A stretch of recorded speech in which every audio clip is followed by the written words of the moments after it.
This young man was an invincible god of war and the apocalypse, but Chen Luo was tired of living in a world with only zombies and monsters. The young man decided to close his eyes and let go to end this single life, but life is full of surprises. Chen Luo returned 1 month before the apocalypse, as if the whole server had been reset. This time, Chen Luo was going to turn this world upside down. He wanted to build a base and become a boss so he wouldn't be lonely again, and while he was standing there, lost in thought, the young man received a call from his uncle demanding he come to the corporation's headquarters immediately. The young man gave a sinister smile. He thought that what was meant to happen would happen, but this time he wouldn't be as naive as in his previous life. As soon as he arrived, his uncle scolded him for selling the stocks worth over 3 billion for only 1 billion, even pretending to be concerned for Chen Luo. However, the young man's face showed little concern. That man was a great actor, if not for his past life when the apocalypse descended, and I heard those words from his son Chen Fei's mouth, that he was the one who orchestrated the car accident that took my parents' lives and gradually took over the company shares my parents left for me. I would have been fooled. Chen Luo felt that he must have been blind in his past life to have considered him a good person. This time, Chen Luo was determined to play this game to the end. Uncle, nobody is pressuring me. I have a feeling the price of pork is about to skyrocket. 50 yuan a kilogram is not just a dream. With 1 billion, I can buy pork and sell it for 50 billion. I'm even planning to be bolder. 100 million yuan a pound isn't even a problem.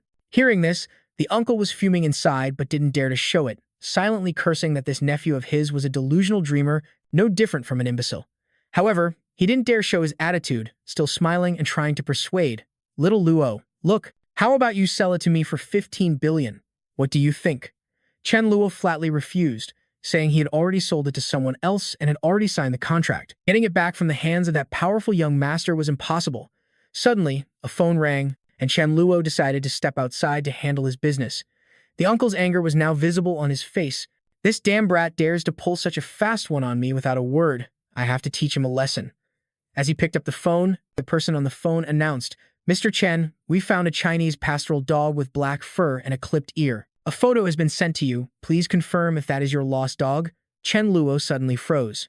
Right after the apocalypse began, some bored people with nothing to do had ranked the ability users of each element. The top of the space element was naturally Chen Luo, the top of the fire element was Ling Renji, known as the Red Rose, and the top of the lightning element, called the Thunder King, was actually a dog. Any living creature that hadn't turned into a zombie could awaken an ability, but this one was a dog. In an apocalypse with no food, a piece of fresh dog meat was so delicious. Countless people had hunted it, but all of them failed, except for Chen Luo. He was the only executioner who managed to eat it. The young man was very familiar with it. Just thinking about it made him drool. The identifying mark of this dog was a piece bitten off its left ear. Chen Luo looked at its face and thought happily, oh, Thunder King, in this life, let's not be each other's food. How about we be companions? I promise I'll treat you well and share any delicious food with you. Right after that, Chen Luo decided to go rescue the dog, hoping that it will accept him as its butler. And before leaving, Chen Luo didn't forget to stop by and say hello, but in reality, it was to see the face of the man who would surely die in the apocalypse. 1 hour later, Chen Luo arrived where the dog was, looking at its current pitiful state, which didn't at all resemble the creature that could summon storms in the apocalypse. Chen Luo gently bent down and said he would rescue it. The young man called out, demanding to see the owner, and as soon as he saw him, he pointed intensely at the dog and asked, "A dog thief? Stealing right under my nose, and you still have the nerve to ask what's wrong. If I hadn't discovered this in time, my dahe would have probably ended up as roasted dog meat by now." The owner thought to himself, this dog is clearly a stray. How could it possibly have an owner? Is this guy deliberately trying to cause trouble? However, the customer is always right, so he politely replied that all his merchandise was purchased from legitimate channels, and sometimes dogs just look alike, so there must be some kind of misunderstanding here. Not buying it for a second, Chen Luo pulled out his phone, threatening to call the police to investigate these so-called legitimate channels the owner spoke of. In reality, the young man knew that every business has its shady side, so no one would be foolish enough to allow an inspection. Just as he predicted, the owner got agitated and even tried to get physical with Chen Luo, but he had picked the wrong guy. With a body honed by 10 years of apocalyptic training, a weakling like the owner was absolutely no match for him. After Chen Luo twisted his arm, the man finally got scared and started begging for mercy, then released the dog supposedly belonging to Chen Luo without taking a single penny. The plan succeeded more easily than he had anticipated. Chen Luo had been prepared to spend his entire fortune on it, but getting it for free was obviously the best result. Chen Luo acted as if they had known each other for a long time, calling out convincingly, "Xiao Hei, come on, let's go home." The young man could tell from the dog's expression that it was likely sentient. It could hear and understand human speech. The dog was indeed intelligent enough to realize the man standing before it had saved its life, which is why it decided to follow him. This action made Chen Luo extremely excited. It truly was sentient. He could finally tame the Thunder Dharma King. Picking up a common dog in an expensive supercar was definitely not an ordinary sight. Chen Luo continuously petted the dog and named it Dharma King. During this period, Chen Luo wanted to build a strong bond with Dharma King. On the way, Chen Luo stopped in front of a soldier's post, and this man was none other than Su Dau. In his previous life, before he had mastered spatial travel, he had relied entirely on Su Dau, who used his own body as a shield to cover for him. In the end, Su Dau was even beaten to death just to protect him and allow him to escape the encirclement. Because of this monumental sacrifice, Chen Luo had long considered Su Dau a true brother. In this life, he was determined to let his brother live a life of comfort and luxury. Chen Luo immediately invited Daju to hang out after his shift ended that night, but Daju flatly refused with the reason. "No way, Brother Chen. My mother always told me that a man shouldn't learn bad habits. She also said that when someone is overly attentive for no reason, they're either a swindler or up to no good." Well, it was understandable, since in the current timeline, he and Daju weren't very close yet. In any case, Daju would be stationed here until the apocalypse arrived, and when that time comes, history would repeat itself, and they would surely become good brothers again. The moment they arrived home, Dharma King's jaw dropped when he saw how massive even the bathroom was. "Dharma King, from now on, this is your home. Come on, I'll take you to take a bath." Having been reborn, Chen Luo didn't want to be like his past self, so naive that he ended up being the last person left in the entire world. As a human, the young man knew that in the future, there would be some exceptionally talented people with powerful abilities. Otherwise, he wouldn't have been able to make it. Chen Luo wanted to go big, establish a base, and gather them all under his command. Take his little brother, the Dharma King, for example. He could conveniently compensate for the weakness of space-based abilities in direct combat, but to build a base, he would need an even greater abundance of supplies, from food, salt, fruits, and vegetables to seeds, generators, medicine, and other necessities. Everything was essential, especially water. Chen Luo thought that, after all, the water sources in the apocalypse would be contaminated, and no method could eliminate the superviruses within. The only way to get safe, clean drinking water would be to collect rainwater. Thinking about it all was genuinely giving him a headache, and Chen Luo felt that he also needed to prepare some electric batons. The Dharma King, having no clue what was happening, wore a terrified expression, apparently thinking the batons were for him. In reality, the young man intended to use them against zombies. Zombies are also vulnerable to electricity, although they would become useless not long after the apocalypse began. At the start, electric batons were a divine weapon. They were incomparably powerful. Paired with some alloy armor, he would be practically invincible. Without wasting any time, Chen Luo immediately began his preparations, wanting to choose carefully and time his orders just right. The dog ate as if it had been starving for a long time. Chen Luo comforted it, saying they had plenty of food. He promised, "From now on, I'll make sure you eat and drink your fill." Seeing Chen Luo put down a bone, the dog mimicked the action. It seemed the Dharma King was gradually accepting Chen Luo as its master. While they were eating, someone knocked on the door. The woman was Ma Yu, the cooking instructor Chen Luo had hired. The young man had been so busy, he'd completely forgotten about his class this afternoon. Nevertheless, he enthusiastically welcomed the teacher inside. Chen Luo figured that as soon as Ma Yu saw him, she must have thought to herself that he was willing to pay the sky-high price of 50,000 yuan a month just for cooking lessons. Initially, she had been worried that her employer might have a few screws loose, but seeing how normal Chen Luo looked now, she felt relieved. With his financial status, how many women couldn't he charm? He surely wouldn't need to waste his efforts on her. Regardless of her wild thoughts, Chen Luo was taking this cooking course very seriously. "Please take a look, the basic utensils and ingredients in the kitchen. I've already prepared everything." In truth, to prepare for the unpredictable apocalypse, Chen Luo couldn't just have supplies, without also knowing how to cook, so he spent a fortune to hire her as his instructor. The first dish on the menu was sweet and sour pork ribs. Her salary was to be paid 1 month later, which also seemed to be part of Chen Luo's plan, because by then, it would be the apocalypse, and he probably wouldn't have to pay a single cent. Chen Luo diligently followed the teacher's instructions, chopping the ribs into small pieces, putting them in a pot of cold water, and then adding oil.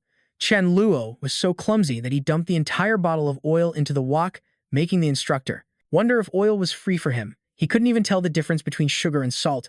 After several failed attempts, This one showed a slight improvement over the last, but it still looked completely inedible. The young man looked utterly defeated. Even the Dharma King turned its nose up at the food. Ma Yu's attempts at consolation were useless now. The Dharma King took one bite and became furious, thinking its master was trying to poison it. According to Ma Yu, at least for today, the kitchen had been spared. Through this experience, Chen Luo realized he was hopeless at cooking and would have to find a master chef instead, just for use. Mon Jock had caught Chen Luo's eye.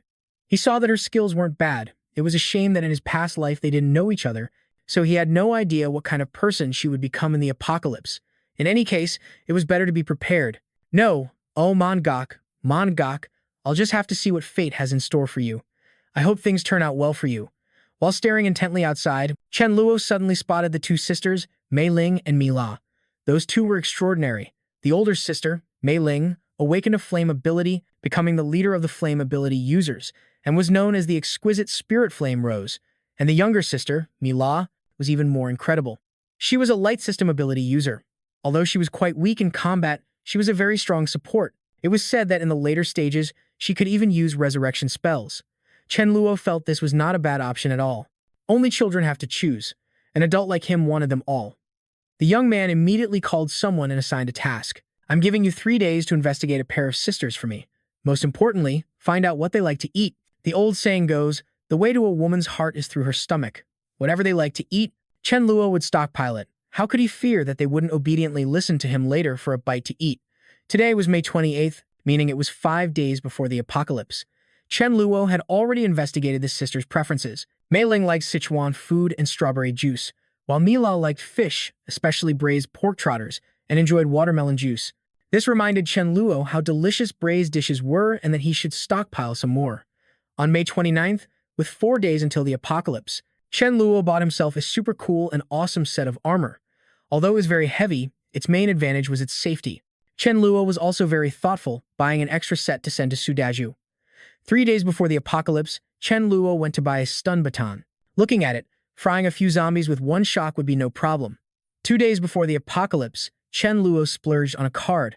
In the blink of an eye, it was June 1st, with only 1 day left until the apocalypse. Although he already knew what was coming, Chen Luo couldn't help but feel anxious, unable to even get a peaceful night's sleep. I've been reborn once. That damn apocalypse isn't really coming tomorrow, is it? If it doesn't, all the stuff I've stockpiled will be a massive waste. Or maybe it's better if it doesn't come at all. I'd take the loss to save all of humanity. Even if I lose out, I'm still a millionaire.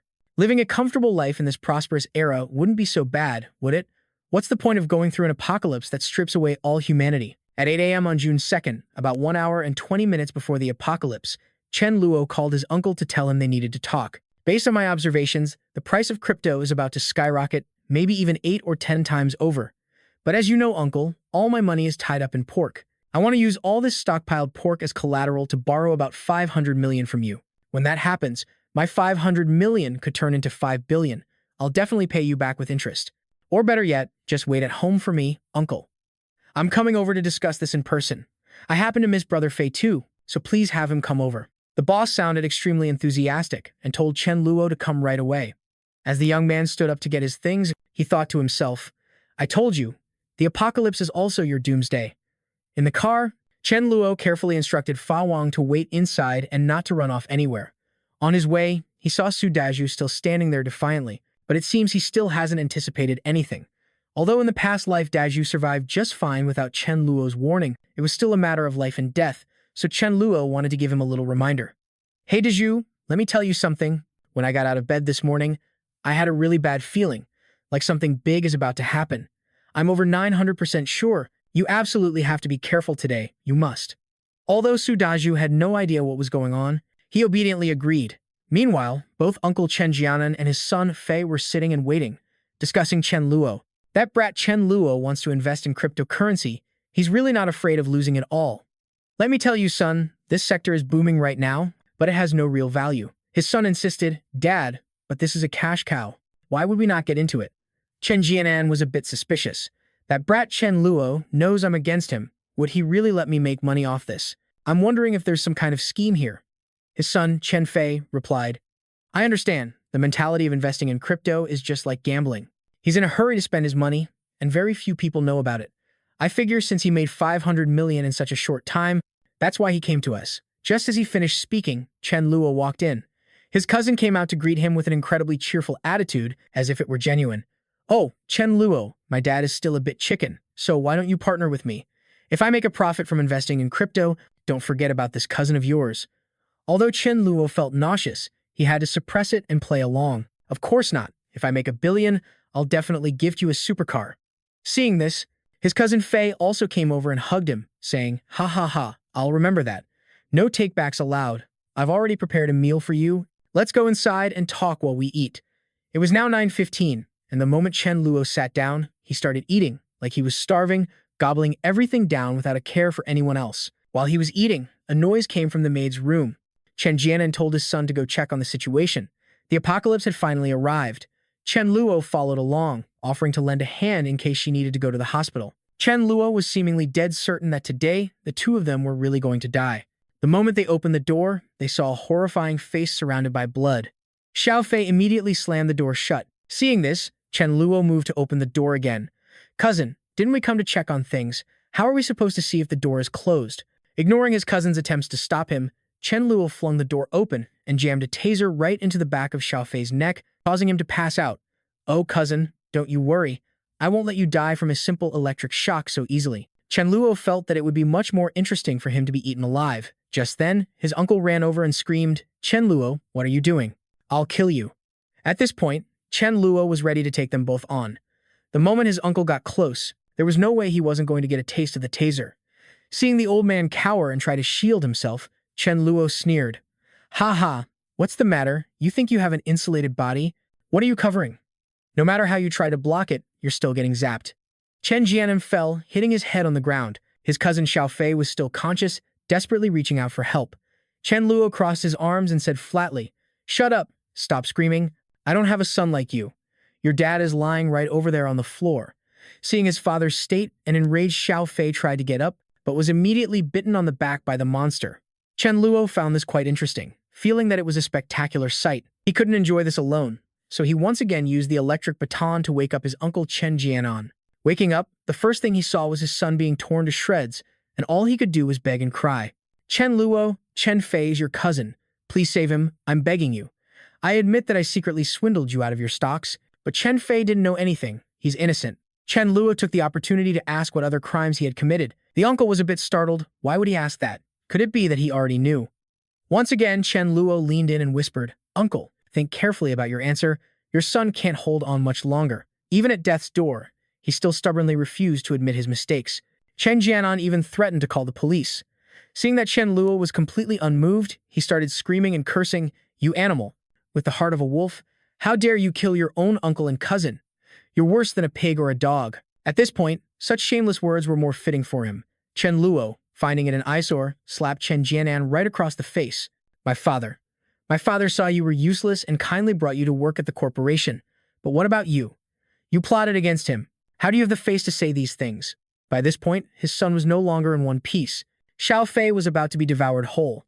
Chen Jianan could only reach out helplessly towards his son. "Ah Fei, my son. I'm his brother, his own flesh and blood. I put in so much effort to help him establish the company, and what was the result? He gave me 10% of the shares. Was he handing out charity? He deserved to die.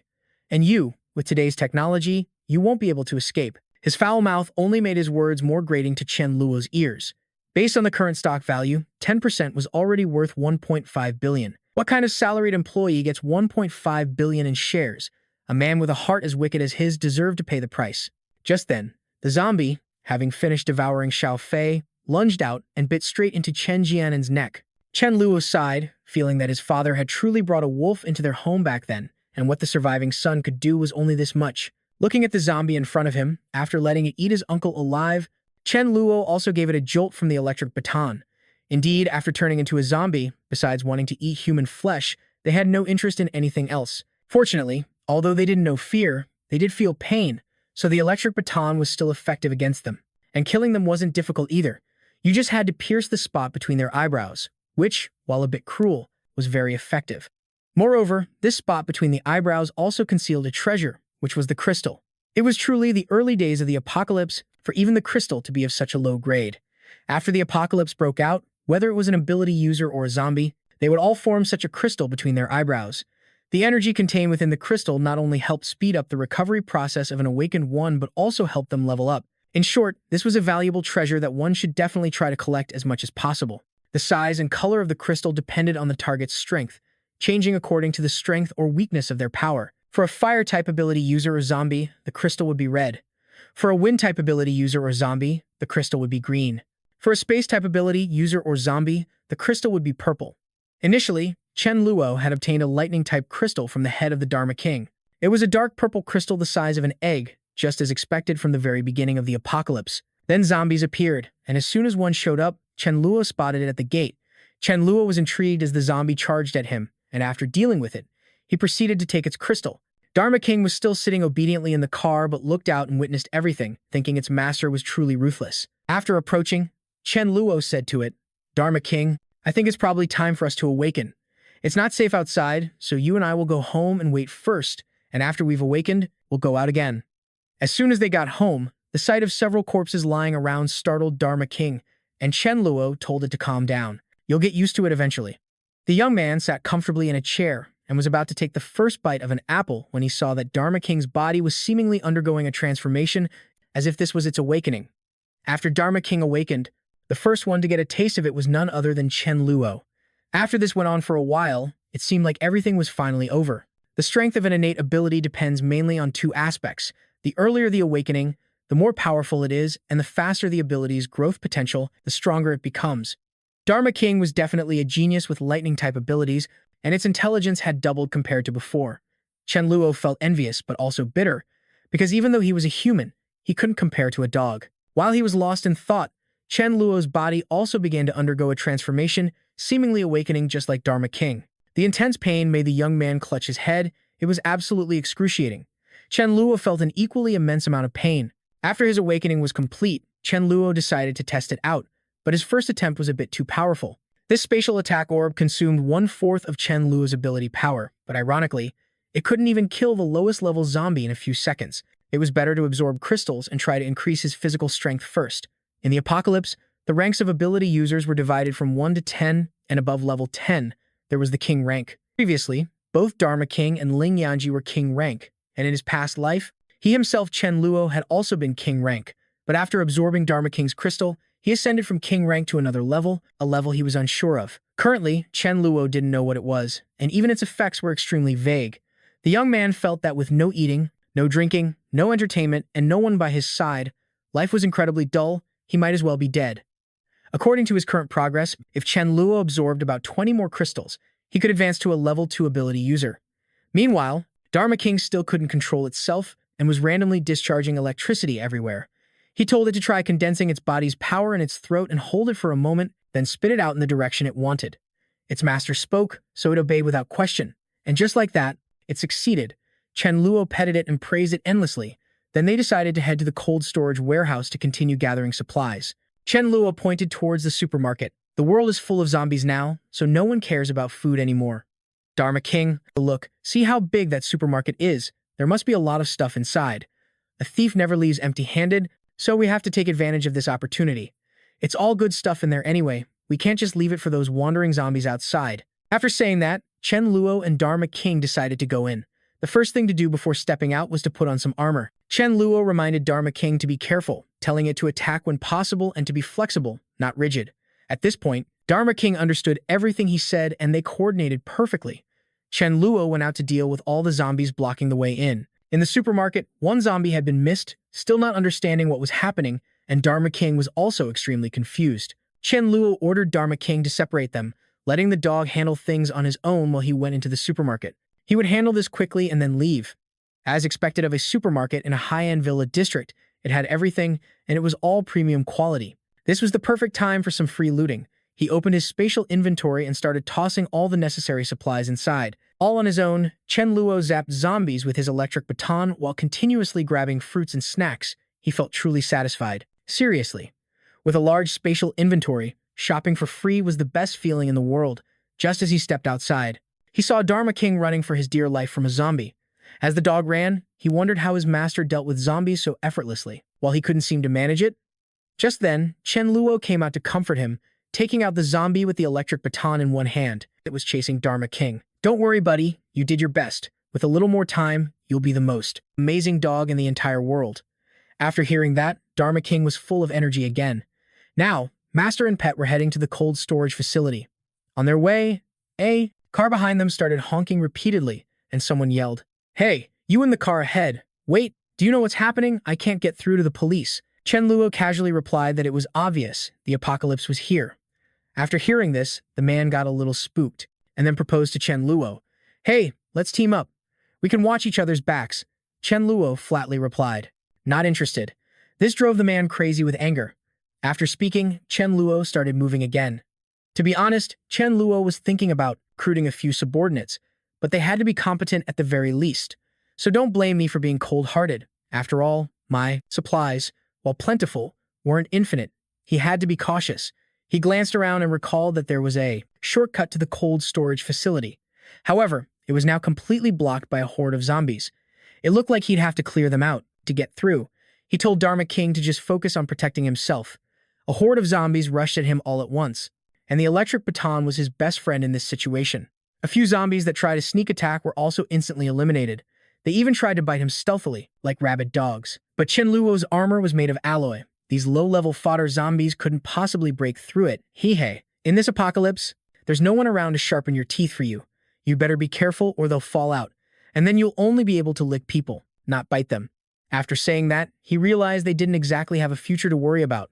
Suddenly, just as he was feeling confident, his electric baton ran out of freaking power. Chen Luo's face fell as he went into panic mode. He thought it was broken, but who knew that he had actually prepared meticulously beforehand. When one ran out of power, he had a spare ready to go. After beating the zombies to a pulp, he collected quite a few items. Dharma King still didn't understand where his master was leading him, since he'd clearly said they were going to the cold storage. Chen Luo showed him the heavy-duty truck he had bought beforehand. This truck was a divine weapon, even better than the alloy armor and the electric baton. Chen Luo had brought it here specifically for today. "Get in, I'm about to blow your mind." With this ridiculously powerful truck, he just slammed on the gas and plowed through everything in his path, including the warehouse door. Chen Luo found this level of destruction to be quite exhilarating. In front of him were hundreds of zombies.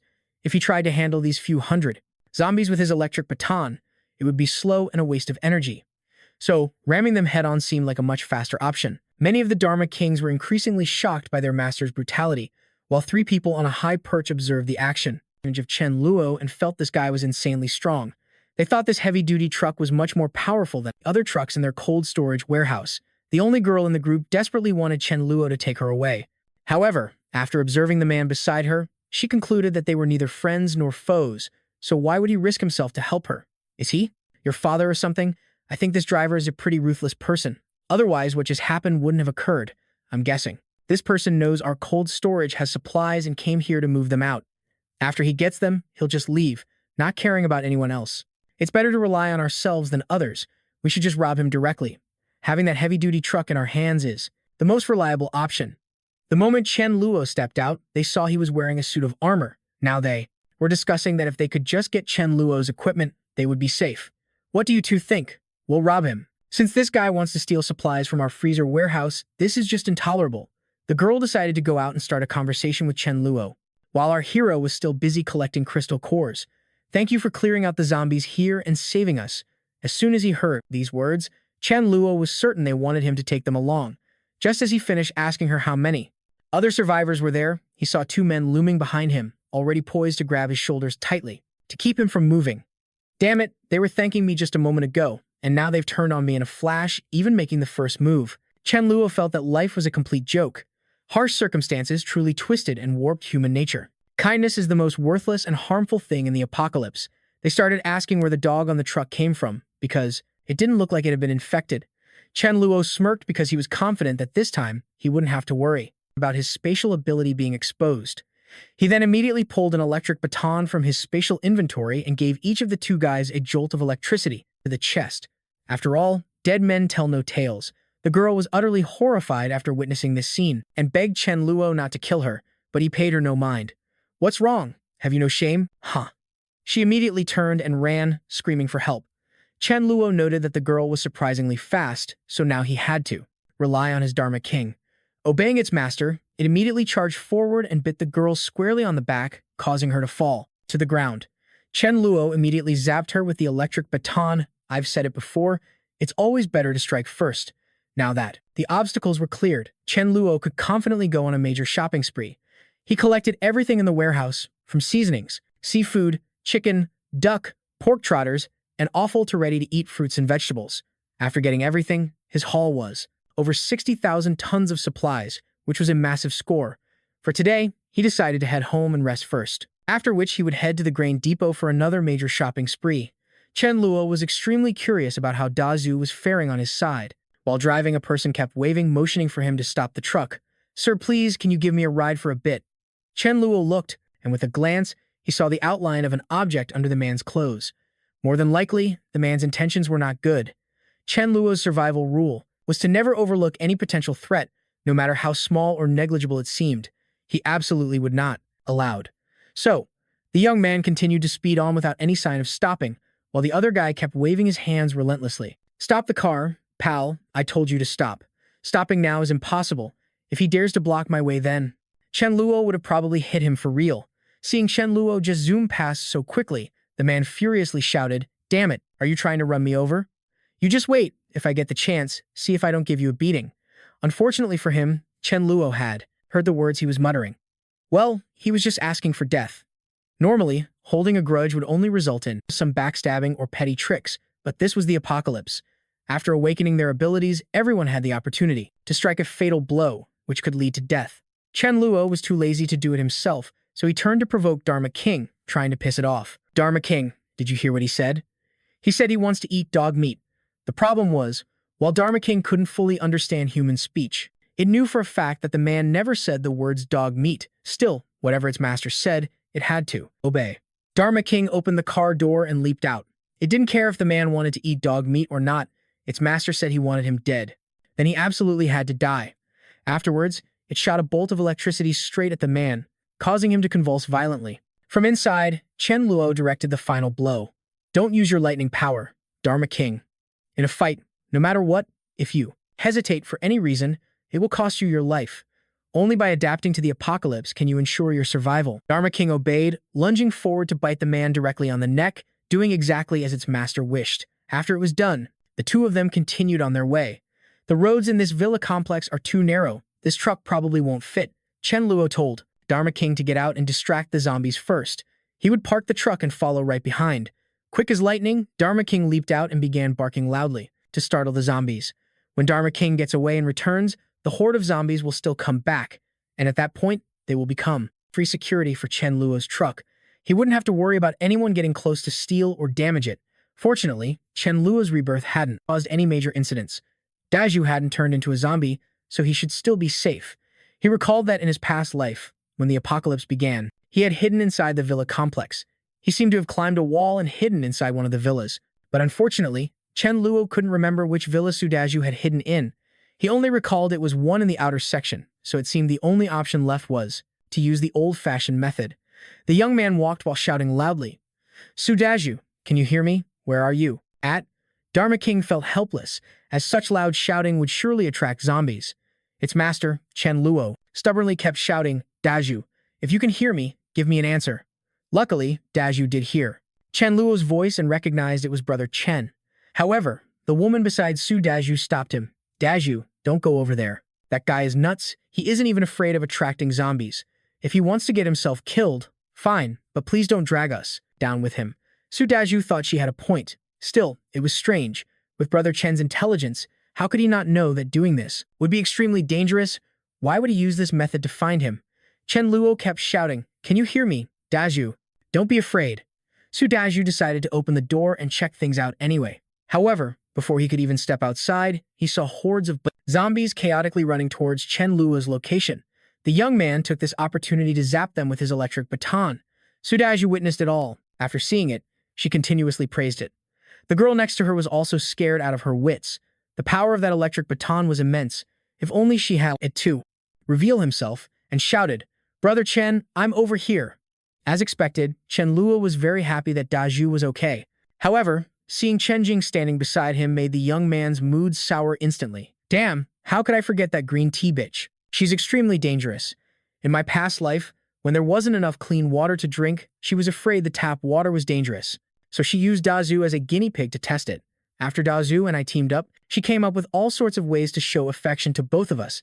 Even when we shared food, she would always hide some beforehand and then act pitifully hungry to trick Dazu into giving her a portion of his, wrapping him around her little finger. Chen Luo felt that if she dared to be so shameless in this life, she couldn't blame him for using her to teach Dazu how treacherous people can be. Chen Luo cheerfully told Dazu to come back to his place, as it would be easier to coordinate that way. Chen Jing also took the opportunity to cozy up to him. "Hello, big brother Chen. I heard Dazu mention your name earlier. I'm Chen Jing. We share the same surname. Who knows, maybe 500 years ago we were from the same family." She was already starting with her flattery. Then she claimed the situation was urgent and that they should all leave quickly. No one even invited her, yet she was squawking and following along. Chen Jing thought to herself, "I have to increase this Chen Luo's favorability towards me. With these two protecting me, I have a much better chance of surviving until the national rescue team arrives." Just as he had predicted, Chen Luo already knew Chen Jing's type. She was always calculating how to get the most benefit for herself. As soon as she stepped into Chen Luo's house, she thought to herself, "Oh my god, this villa's location. Its environment, everything about it is clearly a cut above the villa I used to live in. If I can wait for the national rescue team here and also get Chen Luo in my grasp, wouldn't that be killing two birds with one stone?" Seeing that Su Dau looked hungry, Chen Luo said he would go get some food for them. Seeing this, Chen Jing seized the chance and thanked Chen Luo profusely. A man doesn't make the same mistake twice. Having fallen into that trap before, Chen Luo swore he wouldn't let this green tea bitch get off so easily in this life. Just as he was about to open his spatial inventory, Chen Luo glanced over at Fa Wang. At that moment, the young man came up with a dirty little trick to get back at Chen Jing. "Hey, in my past life, you made me and Da Zhu suffer so much. Adding a little special ingredient for you now shouldn't be a problem, right?"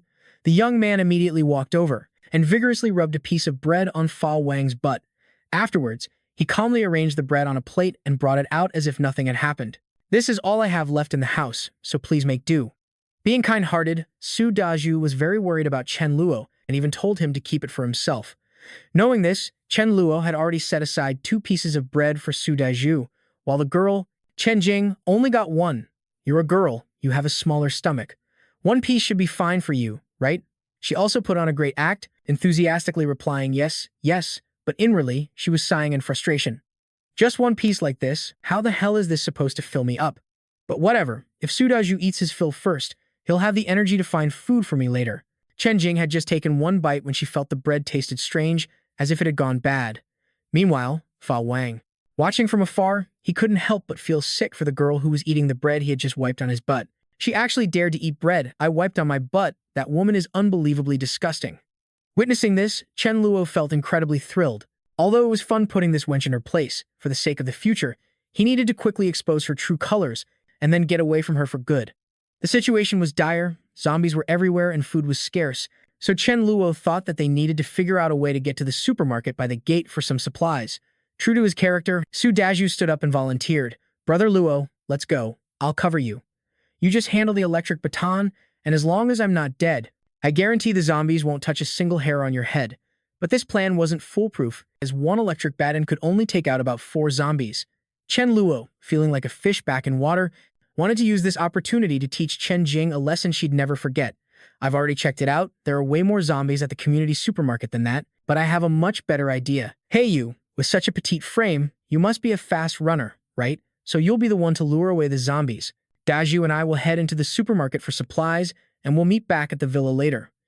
Hearing this, Chen Jing's face went pale and she broke out in a cold sweat. She absolutely didn't have the guts to do something like that, so she resorted to her usual tearful damsel in distress act. "Brother Luo, I've been weak and sickly my whole life. I can't run fast at all. Aren't you just asking me to go die?" Chen Luo remained unfazed and asked bluntly, "Then what the hell are you good for?" "Fine, I'll be the decoy for the zombies, while you and Daju get the supplies. That should be acceptable, right?" In her usual frail voice, Chen Jing replied, "Brother Luo, it's really not that I don't want to, but the only thing I've eaten all day is that piece of bread you gave me. I'm afraid I don't have the strength, and I'll just end up being a burden to you too." Chen Luo insisted that doing nothing wasn't an option. He and Daju weren't going to risk their lives while she got to sit back and enjoy the rewards. Chen Jing froze, completely unsure how to deal with this. What's wrong with this Chen Luo guy? Why is he so insistent on making me contribute? Isn't it a man's job to take care of women? How can he be so heartless? Seeing that begging Chen Luo was getting her nowhere, she turned to plead with Su Dau instead. Not about to let Chen Jing pull her usual tricks, Chen Luo quickly cut in. Ahem. I haven't had a drop of water all morning, my throat is practically smoking. It's my fault for not thinking to prepare some bottled water, and who knows if the tap water is contaminated now. Seizing this opportunity, he decided to give her a taste of her own medicine. Hey Chen Jing, how about you go test it for me? After you try it, I won't make you go out anymore. Inside, Chen Jing was a mess of frustration and calculation. Is he treating me like a guinea pig or what? Damn it, I haven't had a single drop of water myself because I'm afraid it's contaminated.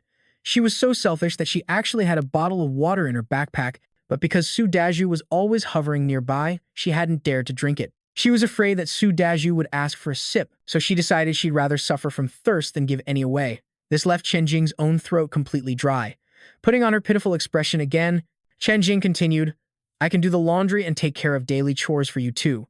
Brother Luo, please don't make this so hard for me, okay? Then she turned to look at Doge. Oh, that's right. We could let it test if the tap water is safe to drink, peacefully. The Dharma King heard this and totally freaked out. Even though I'm not human, you're a real dog, telling me to test it out? And with that mouth of yours too, I have to take a bite out of you. Just like that, it lunged towards Chen Jing, who instinctively used her backpack to block it. The Dharma King proceeded to tear the backpack to shreds. At that moment, the backpack ripped open and a bunch of items fell out. Seeing this, Chen Luo bent down to pick them up, even complimenting her on having so many good things. Humph. The young man thought to himself, no wonder she was holding onto that backpack for dear life. It turns out she was hiding food and drinks inside. She was probably waiting for us to go out so she could enjoy it all by herself. A disgusting and vile person like her makes my skin crawl. After that, he picked up a can of water, casually chugged it down, and even took a few items over to Su Dau. Hee. Looks like I'm hungry too, so if you'll excuse me, Daju. You haven't eaten either, right? Well then, take this. After we eat our fill, we'll go get supplies. Su Dau's face darkened at this moment, feeling a bit displeased. This morning I had to risk my life time and time again just to save her, and yet how could she lie to me that she had no food, when she clearly did? This means she never intended to share with me from the start. In that case, I won't care about her anymore. Seeing this, Chen Jing recklessly rushed over and screamed, Don't eat that. That's my stuff. Put it down now. Put it down for me. Give it back to me right now. Chen Luo stuck his leg out, tripping her and making her almost fall flat on her face. Chen Jing looked up and continuously complained, You two are men, yet you're ganging up to bully a girl like me. Can you even call yourselves men anymore? Chen Luo just ignored her and continued to finish the can of water. Hee. Why don't you go ask the zombies if they care whether you're a man or a woman? But just this isn't enough for Su Dau to gain a deep understanding of human nature. I have to be even crueler to Chen Jing. Seeing her crying was getting on his nerves, so Chen Luo bent down, smiled, and continued his mission to make her reveal her true colors. What are you crying about? We need to eat our fill to have the strength to find supplies, right? This time, you don't need to go. We ate your food, so when we get back, we'll pay you back double. After hearing this, Chen Jing also found it reasonable. She thought to herself, anyway, I can't turn against Chen Luo and Su Dau right now. The girl crossed her arms and shrugged. No, it was my fault. It's just that I almost starved to death when I was a child, so I reacted that way. I'm sorry, Brother Chen, Brother Su Dau. I didn't mean to do that just now. Chen Luo heard this and felt that she was really good at making up stories. Well, if he waited for her to finish her tall tales, the day would be over. Chen Luo turned to Su Dau and said, Su Dau, let's go check out the supermarket at the gate later. Wait for me to prepare a little. You two just relax. After saying that, Chen Luo walked over to the Dharma King and instructed it. Dharma King, you go outside and lure some zombies, about a dozen or so, and lead them back here for me. After hearing this, it thought its master was delirious. It understood luring zombies, but leading them back home? What the hell was that about? Chen Luo didn't want to explain yet, just telling it not to mind too much. You'll understand when you get back. Now go. For Chen Luo, the real show was just about to begin.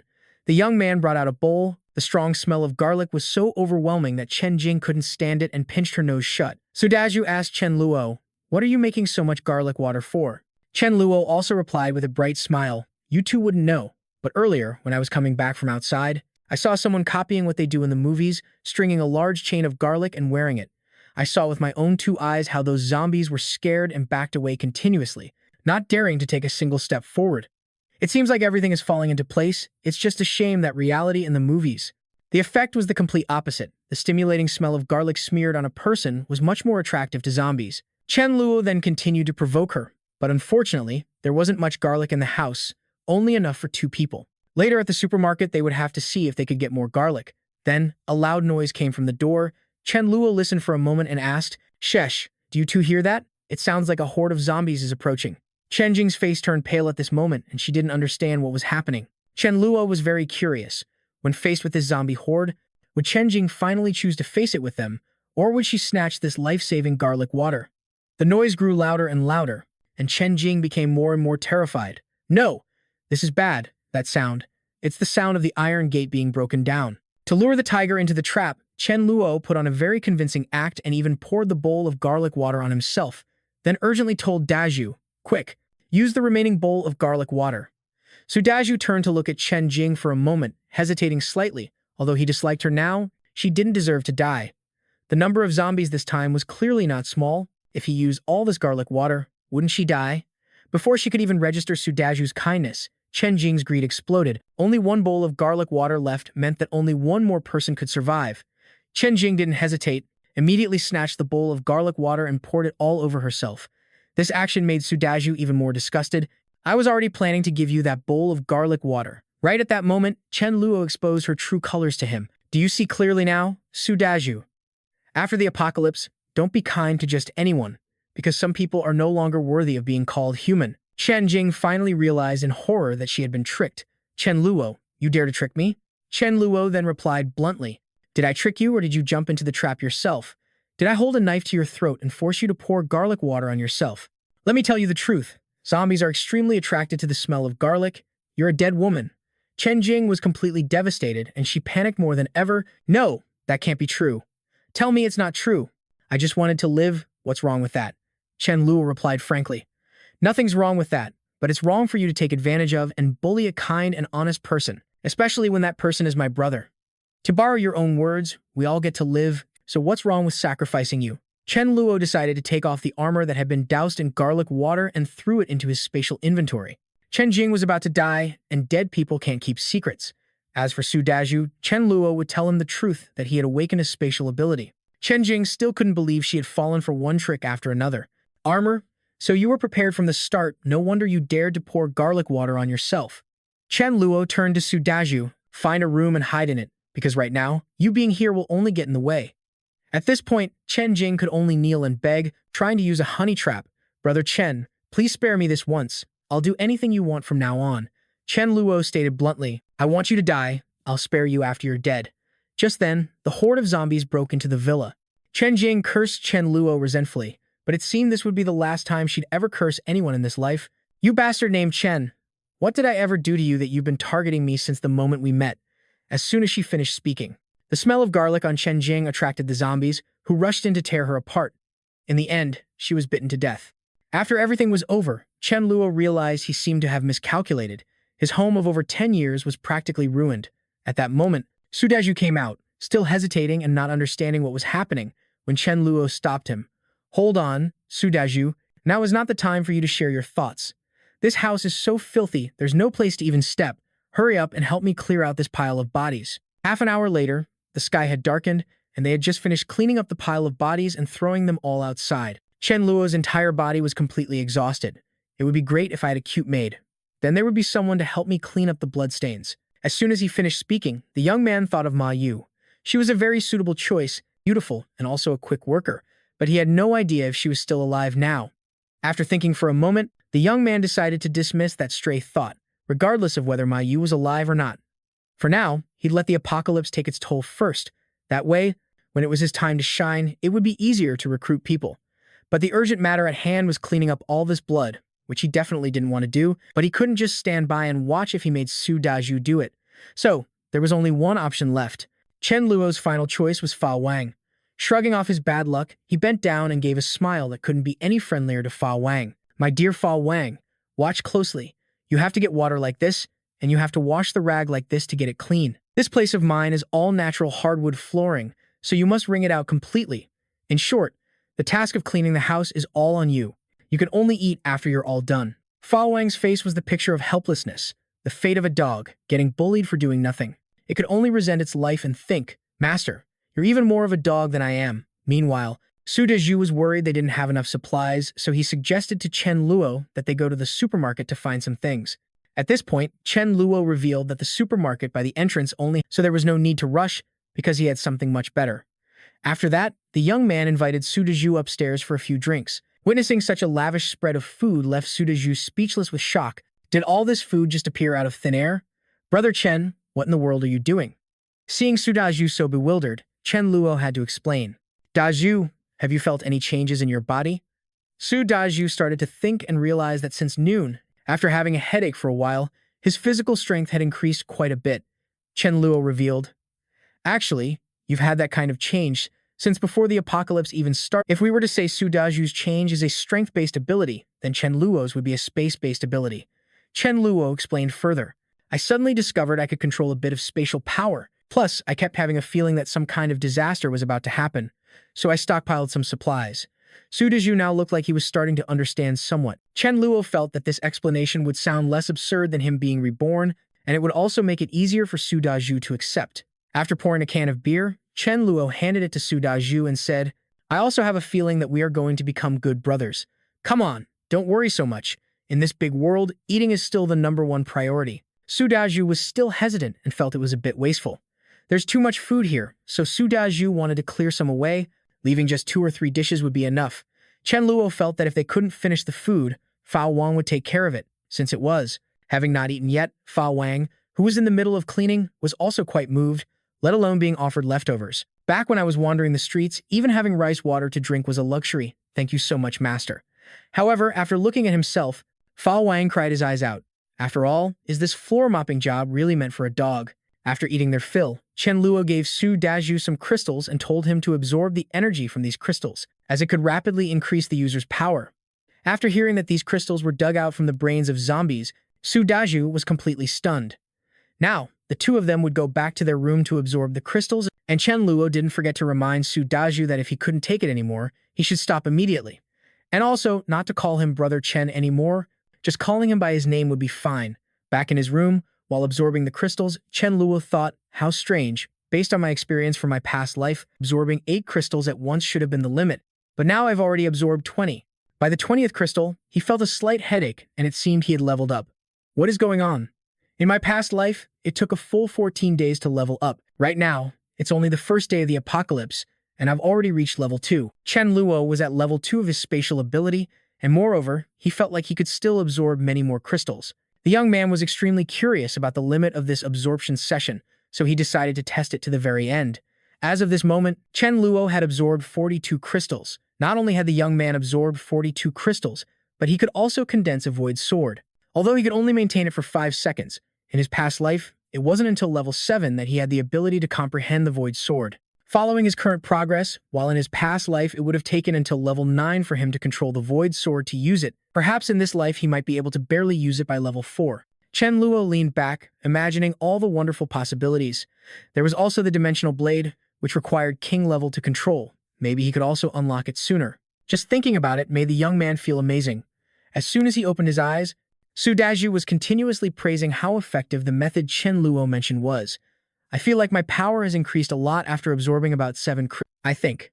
Fa Wang took this opportunity to flex his own achievements, barking loudly 9 times and showing an extremely happy expression. It turned out he had eaten 9 crystals. Although that was impressive, Chen Luo felt lucky it wasn't 99 crystals. Otherwise, who knows how long the dog would have kept barking. Su Dau looked at Fa Wang for a moment, unable to believe a dog had eaten more than him. Chen Luo then revealed, you shouldn't underestimate Fa Wang, his talent is quite high. Try on this set of armor. After breakfast, we're heading to the supply warehouse with me for a trip. As soon as the two of them went outside, they saw a horde of zombies loitering around the pickup truck. Chen Luo had somehow come to see them as free car guards. Just as Su Dau was about to deal with these zombies, Chen Luo stopped him and said, not to attack. This is all free labor. Just let Fa Wang herd them away. Seeing Fa Wang charge right into the fray, Su Dau praised him endlessly.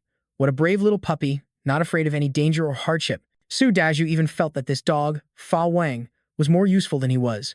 Seeing Dau looking so worried, Chen Luo turned to him. He waved his hand dismissively and said, don't compare yourself to a dog.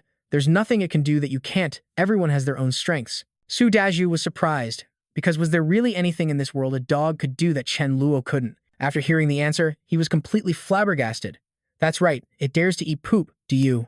While busy dealing with the zombies, Dharma King heard the unpleasant words and immediately turned to protest.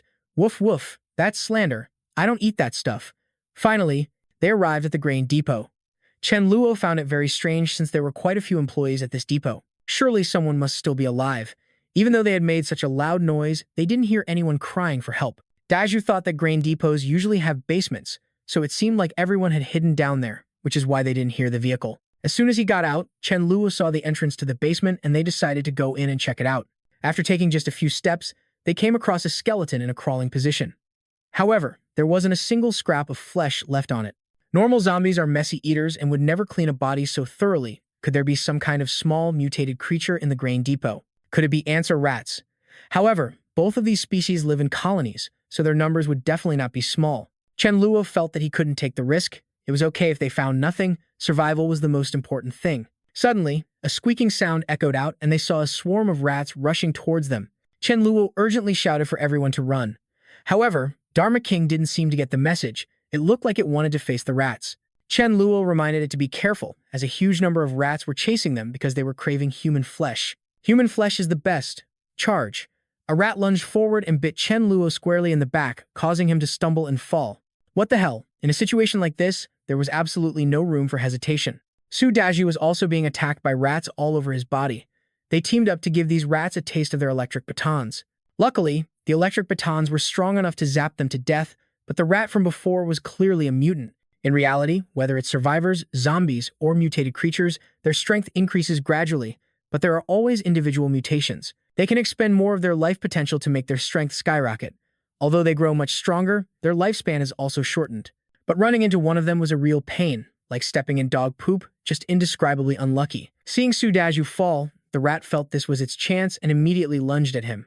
Su Dau quickly pointed his electric baton at it. He thought this would kill it, but it had little to no effect. It seemed useless, as the rat continued to lunge and bite at Su Dau's neck. It looked like just one more bite would be enough to pierce his armor.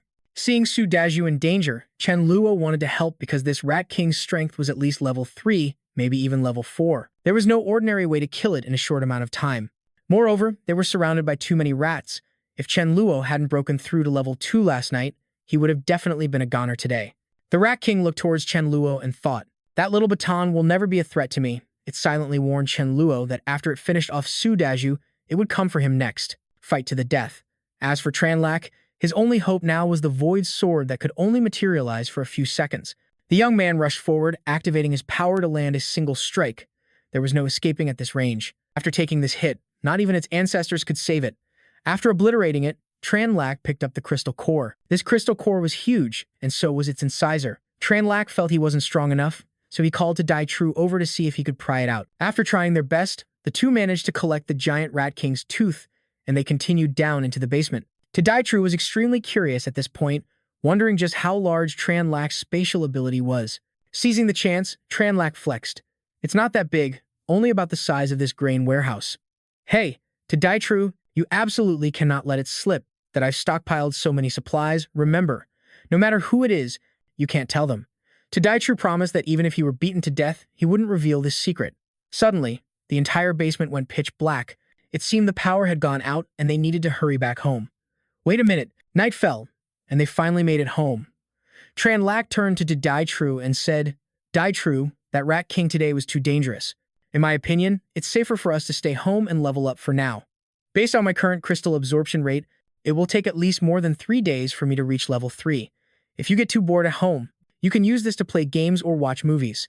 After saying that, Tranlac handed to Dai Tru an iPad. 3 days later, the dishes in the house were almost all used up. Tranlac turned to look at Fab Vuong and sighed, "I wish you knew how to do the dishes." Fab Vuong looked at his master, too salty to speak, and could only curse inwardly. "If you're going to be my master, at least act like a decent human." These past 3 days of just eating, sleeping, and fooling around had left Tranlac feeling exhausted. While chugging a bottle of water, Tranlac asked Fab Vuong, "I seem to remember you leveled up to level 2 yesterday, right?" After realizing his master had noticed his amazing feat, its eyes lit up. The young man continued with his praise. "There's a saying, a good dog doesn't need to be taught to be useful. Go outside and find some zombies to practice on. See if you can come up with any new lightning-type moves or not. Go." Just as he finished his praise, Fab Vuong dejectedly started to head out and was about to step out the door when Tran Lak called him back, giving it a glimmer of hope. Does this mean I don't have to go? Or is he worried about my safety and wants to give me some advice? In reality, it was dreaming too big. Its master called it back to ask it to go take out the trash. At this point, he really wasn't letting a dog be a dog. As it carried the 2 bags of trash outside, Tran Lak sighed in disappointment. You really know how to make people worry. I wonder when you'll learn to clean up and take out the trash on your own. You're a grown-up dog now, aren't you? If I don't tell you to do something, you don't have the initiative to do it yourself, huh? Even to Die True had to feel that Fap Wong was pitiful and had been reincarnated in the wrong place. Suddenly, Tran Lak thought of Mangok. Now I really feel the need for Mangok to come take care of daily life. I remember she lives in the staff dormitory of a 5-star hotel nearby. All right, once I reach level 3, I'll go check on her immediately. While resting and recuperating in bed, Tran Lak had a breakthrough. In his past life, it took him a full half-month to break through, but now it only took 3 days. Chen Luo is now officially a level 3 ability user. Dharma King, you should be glad you're following me in this life, because now I don't need to sneak attack you like in the old days anymore. The duration of the Void Sword has also extended from 5 seconds to 20 seconds, so I can finally carry it around. When morning comes, I'll set out to find Ma Yu, and while I'm at it, I'll stock up on a large amount of crystals. This is amazing. On the second day, Su Dau and Chen Luo decided to go out to find Ma Yu, and they went to the staff dormitory. Just as they were zapping a few zombies, someone opened the door. It was the hotel service staff, Lu Wenbai. He kept screaming for help. You two bosses, please save us, save me. Chen Luo also felt quite lucky, as he had been clearing out this hotel for a good half hour. Finally meeting a survivor, the young man turned and asked, Do you know Ma Yu? Hearing this question, the service staff nodded repeatedly and said he knew. She's in that room, but she's not there right now. On the morning of the disaster, there was a business conference, so she was called away to prepare food. After saying that, Chen Luo lifted him up and made him lead the way. Elsewhere, Ma Yu was being terribly bullied. Lin Yini, a rising star, was constantly shouting, I told you to move over there. Didn't you hear me? Do you believe that after we're rescued, I'll file a complaint and get you fired? The hotel manager sitting next to them was also terrified. Ma Yu, Lin Yini is a valued guest of our hotel. Be a good girl and move aside quickly. Ma Yu felt it was already too crowded, so she didn't want to move an inch. There's really no more room. I'm a living person too. I need space as well. As soon as she finished speaking, Lin Yini grabbed Ma Yu by the hair and collar. You dare to talk back to me? Do you know who I am? Li Lin, a business tycoon, felt that the remaining vegetables weren't enough for so many people, and he said that if Ma Yu didn't listen, they would throw her out. Everyone inside agreed with the idea of throwing Ma Yu out. Even the hotel manager said, You see, there really isn't enough space here. For the sake of the group, we can only ask you to make a small sacrifice. Why don't you try running somewhere else? Ma Yu disagreed, because the outside was now filled with nothing but zombies. She wouldn't know where to run. Without giving Ma Yu a chance to speak again, they dragged her outside. There! Lin Yini even crossed her arms smugly. This is the price for daring to defy me. Just as she stepped outside, she saw that she was surrounded by zombies. Ma Yu told herself not to cry. Hold it in. I can't cry and become a joke for this bunch. So infuriating. If someone could deal with all these people, I'd be willing to pay any price. But in any case, she felt like she wouldn't get the chance to do that. A horde of zombies started rushing to attack Ma Yu, and at that moment, all she could do was burst into bitter tears. How ridiculous. I saved a group of people only to be killed by them. Just at her most desperate moment, Chen Luo appeared. I'm here to save you. Ma Yu. It's me, Chen Luo. You've taught me before. As soon as he saw Ma Yu, Chen Luo felt extremely delighted. At least the chef isn't dead. It seems he's lucky when it comes to food. Chen Luo thought to himself, I went through so much danger to get here. I wonder if you're moved. Now you can be my dedicated chef. Ma Yu looked up and thanked Chen Luo repeatedly. However, this wasn't the time for talk. He first wanted to clean up the mess. Let's deal with these zombies first. We'll catch up later. Su Dau and Chen Luo teamed up to destroy the horde of zombies. Using electric batons, Lin Yini's group inside watched through the window, overjoyed. We're saved.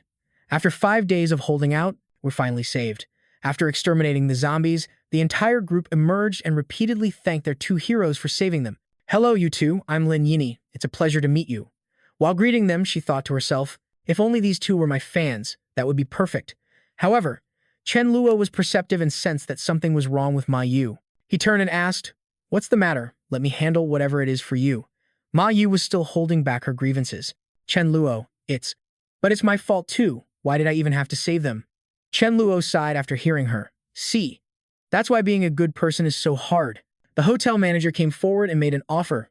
"Hey brother, could I trouble you to take me home? Once this crisis is over, you can come work for my company for a monthly salary of 200,000. Chen Luo turned and bluntly replied with a sentence colder than ice. "Think you're so great because you have money?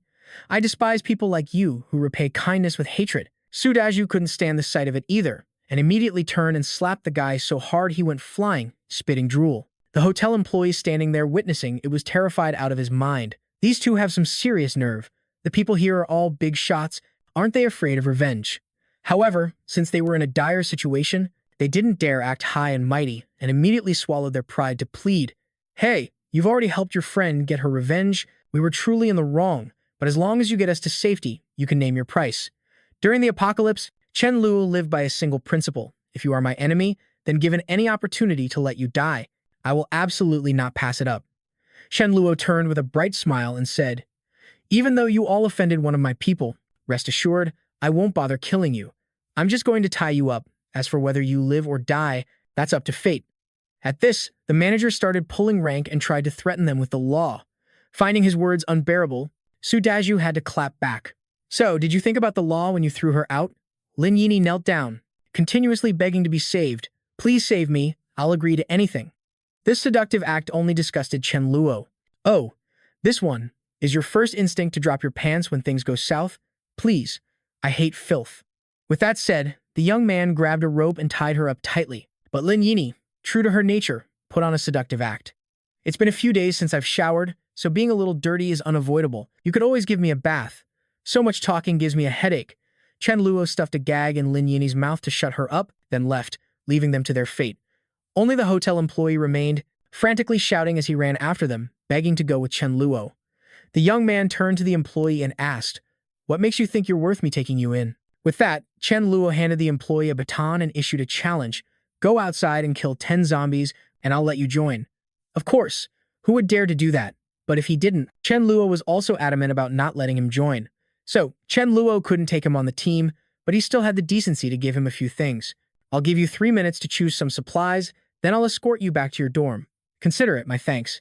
Chen Luo turned and said straightforwardly, to Ma Yu, "I'm short on support staff, and there's no one to cook. I happen to think of you. If you ask me to wash dishes or scrub pots, I'd rather go kill zombies. I can guarantee your safety, and you won't be mistreated when it comes to food. Not to brag, but meeting me is the luckiest thing that will ever happen to you.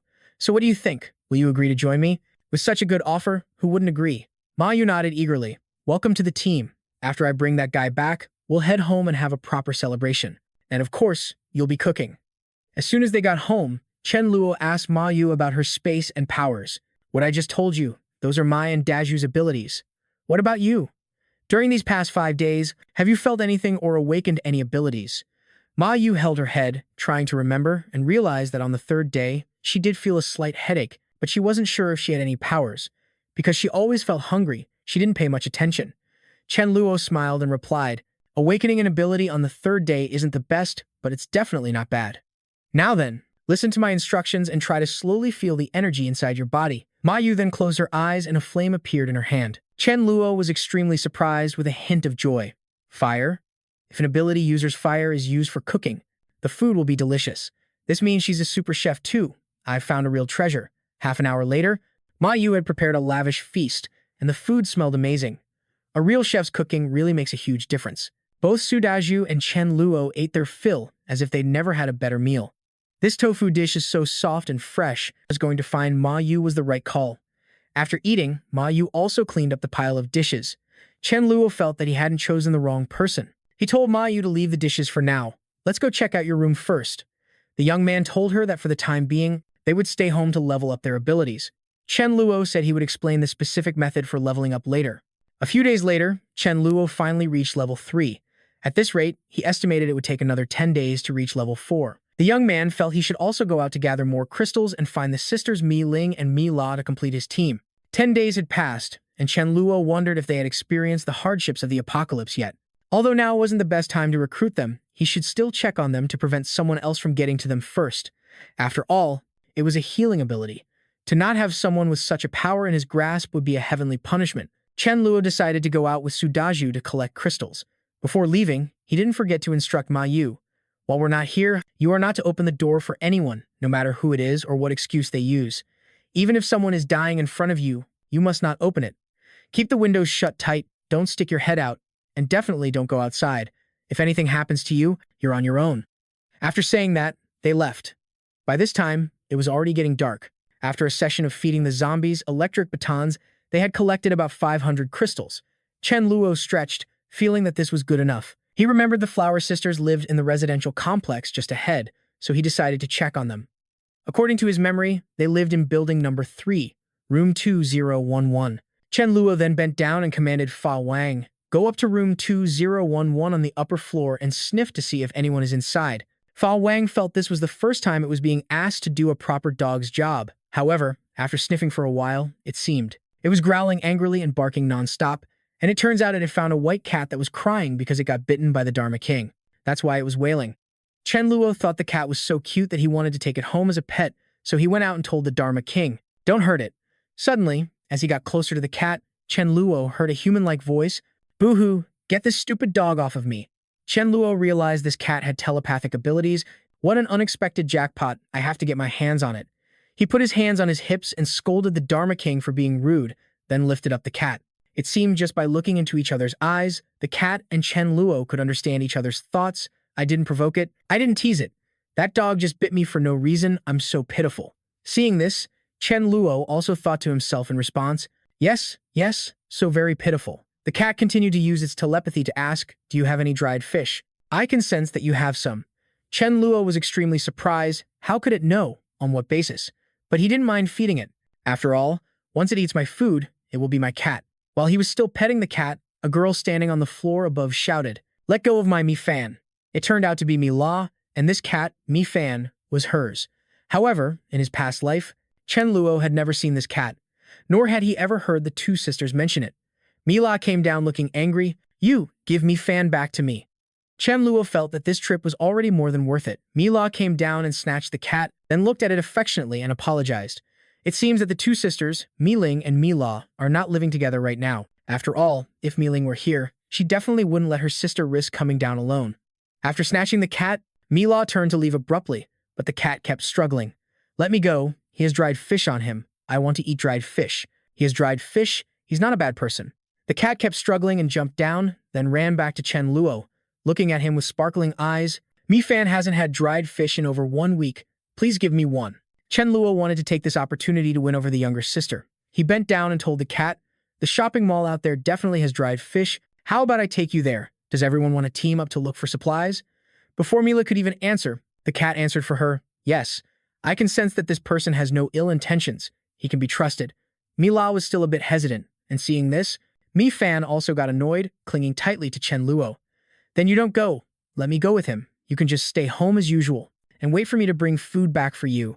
Mila heard all of the cat's thoughts and agreed, "No way. I will go with everyone. Wait for me a moment. I'm going upstairs to get a few things." When Mila came back down in a different outfit, she curiously asked about the people who would be accompanying her. Chen Luo introduced them. "This is my brother, Su Dau. In game terms, he's equivalent to a warrior.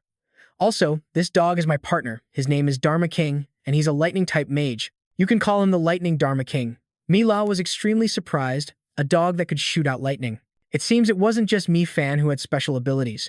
Chen Luo also introduced himself. "I'm someone with abilities equivalent to a space-type mage."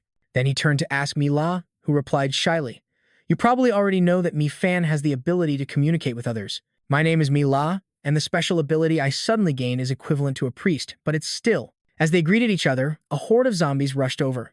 Mila said she could boost everyone's strength a little. After receiving Mila's energy, Chen Luo felt his power rise to a whole new level. She might only be level 1, but she could already increase Chen Luo's strength by about 1/3. Chen Luo told everyone to fall back, so he could charge forward. However, Mila volunteered, "No, it's okay. I've never fought a zombie before. This zombie will be good practice for me. Sooner or later, I'll have to do this anyway." Weak on the outside, but inside, she's resilient. No wonder she could survive to the end of the apocalypse. It's just that a rolling pin's power is limited, so Chen Luo told Daju to give Mila the baton in his hand. Mila closed her eyes, telling herself not to be afraid, psyching herself up that she could do it, and then swung the baton straight at the zombies. Chen Luo, watching, couldn't help but be surprised at how brave this girl was. After killing the zombies, the girl started vomiting non-stop. Chen Luo brought her some water to drink. Meanwhile, the cat, Maifan, couldn't stand his craving for dried fish any longer. It was getting frustrated, wondering how long this slow poking would take before they'd go find dried fish. On the second floor of the shopping center, they felt they had already gathered quite a lot from this level. Chen Luo told Mila to go get bags, telling her to grab as many as she could carry. The young man turned to look at the cat, feeling that the ability this cat had awakened probably wasn't a simple psychic type. After all, this special ability of telepathy wasn't something a low-level psychic could control. Chen Luo thought that with such a rare cat, he absolutely had to keep it firmly in his grasp. He decided to entice it with dried fish. "Come home with me later. I'll make you dried fish." Mi-Fan, being a glutton, saw food and immediately wanted to go with him. Behind Mila, a zombie was approaching. The Dharma King immediately got agitated. "Go! Go! Go! Danger!" She turned her head just in time to see a massive zombie standing behind her. Mila unfortunately tripped and fell as the zombie roared continuously. "So hungry! Let me eat you!"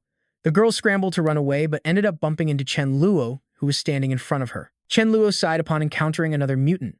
The appearance of this zombie looked like the devourers he often encountered in his past life. In his memory, their strength was immense, their defense was good, and they knew how to use projectile attacks and self-destruct. Looking at this physique, they were probably Level 3. Chen Luo told Mila, "Don't be afraid, I'm here." The young man activated his strength technique, and seeing a good opportunity, he immediately attacked, slashing straight through its body. Unexpectedly, a single slash was enough to make it disappear. However, its corpse was very gruesome, so he didn't want Mila to see it. The girl, nestled against Chen Luo's chest, thought he could even kill this terrifying monster with a single sword strike. He's so cool. This scene was just like something out of a romance novel. The girl, after hiding timidly, was taken by the hand by the man and led away from the danger zone. After opening her eyes, Mila found that she was safe. She was still overwhelmed by Chen Luo's coolness. Their eyes met, and then Mila turned away out of shyness. Chen Luo was extremely puzzled by this reaction, as he never expected the appearance of this devourer would have such an effect. The hero saves the damsel trope might be cliché, but it's still very effective. Seizing this opportunity, the young man made his move. "Mila, let's form a team from now on so we can support each other." At this point, she'd already fallen into the trap of love, so how could she possibly refuse? After getting her agreement, Chen Luo continued to persuade the girl to come home with him. "We've also gathered quite a few spirit stones. Come over to my place later to get acquainted, and we can have a meal." However, Mila was still a bit hesitant because she absolutely had to wait for her sister to return. If her sister came back and didn't see her, she would be very worried. "How about I wait for my sister to come back before I go?" Mi-Fan was drooling and seemed unable to resist the craving for dried fish any longer, constantly begging its owner, "Meow meow. Why would you refuse? Can't you just leave a note?" Mi Ling would see it and not worry. "Besides, I have a feeling that Mi Ling won't be back today. Also, he said he'd make braised fish for us. That's fish. Today, no matter what, you have to go. I want to eat fish. I want fish." This cat is really something. Because of it, Mila reluctantly agreed. As soon as they arrived at Chen Luo's house, both Mila and the kitten were astonished. In times like these, how could a place have so much delicious food? After they finished eating, Mila insisted on going back, afraid her sister would come home and not find her. However, Chen Luo didn't quite agree, as the outside was very dangerous, and it wouldn't be good to let Mila go back alone. The young man then came up with an idea. "Actually, where I stay doesn't really matter. How about Daju, Ma Yu, and I move in with you?" Chen Luo's main goal was also to wait for that Ling Yan. He added, "I think the place next to yours is definitely empty, so if we move there, we can easily look after each other." Mila agreed immediately without any hesitation. "This isn't about looking after each other. It's clearly Big Brother Chen Luo looking after me." In an instant, they made the decision. Immediately, Chen Luo told everyone to pack their things and prepare to move. When they arrived at Mila's house, she invited them. "Why don't you all just stay at my place? My house has 4 bedrooms and 1 living room, just enough for all of us to stay together, if you don't mind." Chen Luo was secretly delighted because this was a great opportunity for him. After reaching an agreement, they all went into Mila's house. Chen Luo was very thoughtful, even preparing fruit for dessert after the meal. Mila grew fonder and fonder of him. The world outside was incredibly dangerous now, but Big Brother Chen Luo not only protected her and fed her, but he also brought light to her during the dark, powerless nights and even gave her the watermelon that she loved the most. The young girl couldn't contain her feelings and rushed to hug Chen Luo tightly. "Big Brother, I feel like the luckiest thing in my life is meeting you and my sister." Chen Luo was speechless at this point. His charm was just too powerful, and he couldn't help it. Unfortunately, he had only just met Mila today, and if he acted too hastily, he would ruin everything. The young man remained calm and said, "From now on, we're all friends. Helping each other is what we should do, so there's no need to be so formal with me." In reality, Chen Luo was just trying his best. Being hugged so tightly by a beautiful girl like this, his lecherous side was almost exposed. "However, I'm still holding a watermelon. Are you sure you don't want to eat some first before hugging me?" Mila suddenly realized what she had just done, and her face turned completely red. Afterwards, she led everyone to see the rooms. She showed Ma Yu a room that her classmates sometimes stayed in, and for her sister's art studio, she suggested, "If we put a bed in here, it's perfectly livable." This room would be for Su Dau. She also showed favoritism, choosing her sister's room to offer to Chen Luo. However, the young man's biggest concern was that if he stayed in Mi Ling's room, where would Mi Ling stay when she returned?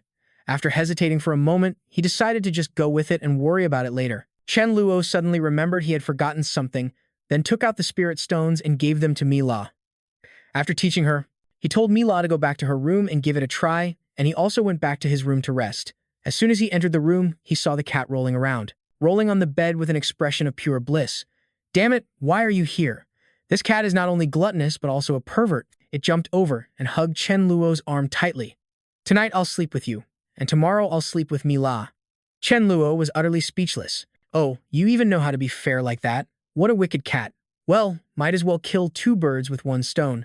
So today I'll slowly pamper you. Now come and cultivate with me." Elsewhere, Mi Ling was facing a horde of zombies with two classmates, one named Jiang Zhen, and the other Wang Xinwu. The cowards were constantly hiding behind her, which made Mi Ling extremely annoyed. "Can you two teammates stop hiding behind me all the time?"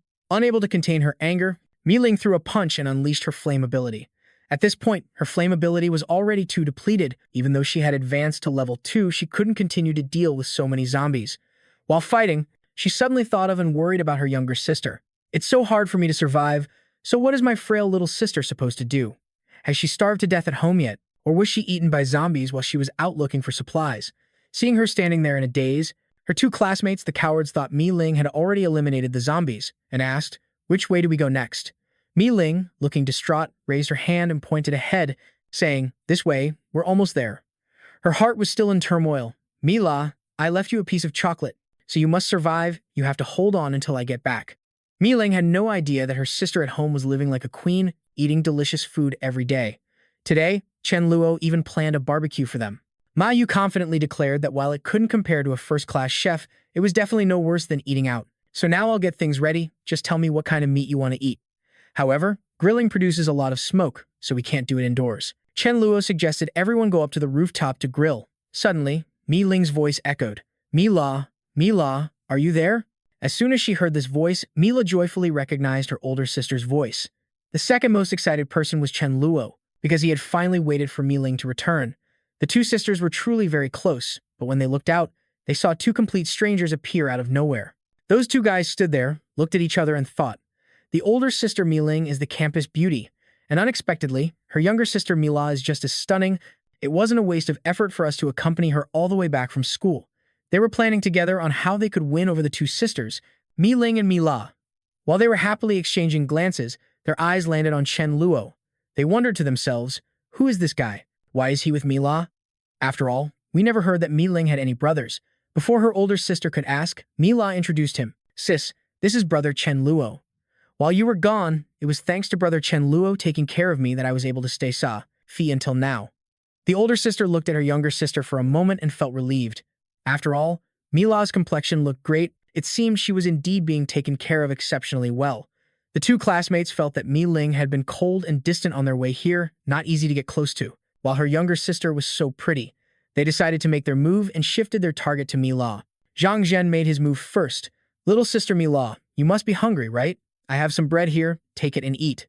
Wang Xinwu, also afraid of being beaten to the punch, jumped in and said, "Little sister Mila, don't be shy with us. I have sausages here too." These two cowards were now competing with each other, while Mila didn't seem very interested. The girl bluntly refused. "Thank you, but I'm really not hungry. Just keep it and eat." Chen Luo could tell at a glance that these two guys' intentions were all too obvious, while Mi Ling felt that talking downstairs wasn't safe at all, so she told everyone to come up to her place, thinking to herself that her brain must have been malfunctioning to have found these two pieces of trash. She couldn't let them drag her and her little sister down, so it was perfect that after the meal, everyone could go their separate ways. The two guys, Zhang Zhen and Wang Xinwu, were still drooling, fantasizing that they were about to get to live with the campus beauty and were even deluded enough to think they could live with both sisters. As soon as they entered the apartment, Mi Ling asked if there was any food. Chen Luo smirked to himself. Of course there's food, but only if you agree to come with me, otherwise, you can forget about it. The young man asked Ma Yu if there was any rice left to cook a little, since she was Mi La's sister after all. It wouldn't look good to be stingy, so just cooking some rice would be enough. Ma Yu turned to him with a confused look on her face because weren't they planning to have a barbecue? But then she saw the group of people and understood the situation right away. Chen Luo also gave an instruction, absolutely do not wash the rice, it's a waste of water. The two guys came in and started looking around critically, and were even rude enough to try and wander into the kitchen. Upon seeing Ma Yu pouring water to cook rice, Wang Xinwu rushed over and started gulping it down, and Zhang Zhen also acted very thirsty and demanded, "Give me some water too."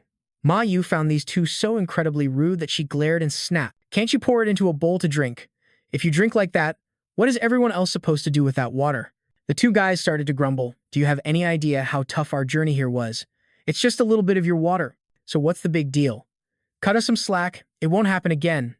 Chen Luo realized that these two definitely couldn't be allowed to stay. They began to whisper. As expected of the campus beauty's home, it's not only spacious but also very stylishly decorated, but it's a shame that there's another guy here. It totally kills the vibe. Zhang Zhen suddenly pointed at Fa Wang, who was relaxing on the floor, and they couldn't believe that a dog was still openly surviving like this without being infected. Both of them started to think about a hearty dog meat feast and began to look at it with greedy eyes, seemingly plotting something wicked against Fa Wang as they moved towards him. Zhang Zhen pointed and said, "In this day and age, it's hard enough for humans to survive. Why are you still raising a dog?" Beside him, Wang Xinwu agreed, "What will you do when the rice runs out?" Since they dared to target Fa Wang, the dog immediately jumped down and growled, just one step away from pouncing on them and ripping them to shreds. The man added, "This dog is too aggressive. I'm worried it will harm Mi Ling and Mi La, so we might as well just kill it. You all just need to sit and wait." Hearing this, Chen Luo couldn't stand it any longer and got up, scolding the two of them. "Where in my home would I have spare food for the two dogs standing in front of me?" With that, he ordered them to get out. Zhang Jin arrogantly puffed out his chest and asked, "Hey kid, have you ever fought a zombie by yourself?" He added, "You're nothing but a coward who only knows how to hide indoors. I guess you think a quiet tiger is just a Hello Kitty." As if that wasn't enough, he then turned to Mi Ling and complained, "We came all this way with you, facing countless dangers. It's already hard for people to survive, and yet this place has someone still raising a dog." That scumbag Wang Xinwu chimed in, "We've been starving on our journey, so what's wrong with having a nice 7-course dog meat meal to switch things up, can't we?" Finally, Mi Ling couldn't stand it any longer and spoke up, "On our way here, what kind of vile intentions you two had and how much effort you actually put in, don't you know full well?" Her delicate face tensed up as she said, "This ends here. From now on, it's every man for himself. To leave immediately." The two hooligans' faces turned pale, calling her heartless and continuing to run their mouths. They even lied about protecting her on the way and helping her find her sister. How shameless! They spent the whole journey just hiding behind Mi Ling. Yet now they stood there bragging, and when they couldn't win the argument, they called her beautiful but vicious. At this point, Mi Ling just owned it, telling them to get lost after they were done scolding her. With nothing else they could do, they left resentfully, not forgetting to turn back and curse at them, saying that Mi Ling's group would regret it. As soon as they left, Chen Luo patted Fa Wang's head and said, "Let them get a bit farther away. Cleaning up the bodies nearby is too much work." Understanding his master's intent, Fa Wang knew what he had to do, and the little dog was seen running out the door. Mi Ling wondered, could it be running after them to get itself killed? The two lowlifes were cursing as they walked, bad-mouthing the Mi sisters, even plotting to harm them both. Fa Wang, standing behind them, couldn't take it anymore, thinking they were truly bad people. This time, it would handle them cleanly. Then it barked a few times in their direction. Unaware of what was coming, the two hooligans were actually happy to see Fa Wang, even thinking they'd get to have a better meal tonight. Without letting them say another word, Fei Wang unleashed a magic spell, shooting a bolt of lightning at them, giving them no time to react. After dealing with the two neatly, Fa Wang turned and walked away. With such pathetic skills, they still wanted to eat dog meat. What a bunch of trash. Back inside, Mi Ling hadn't eaten a proper meal in a long time and devoured several bowls of rice in a row. Mi Lei stood beside her, telling her to eat slowly, as there was still plenty left. After eating her fill, Mi Ling turned to Chen Luo and said, "Although I ate a little too much, you guys don't have to worry. It's not hard to get food here." Waiting for just that, he called for someone to bring out the food.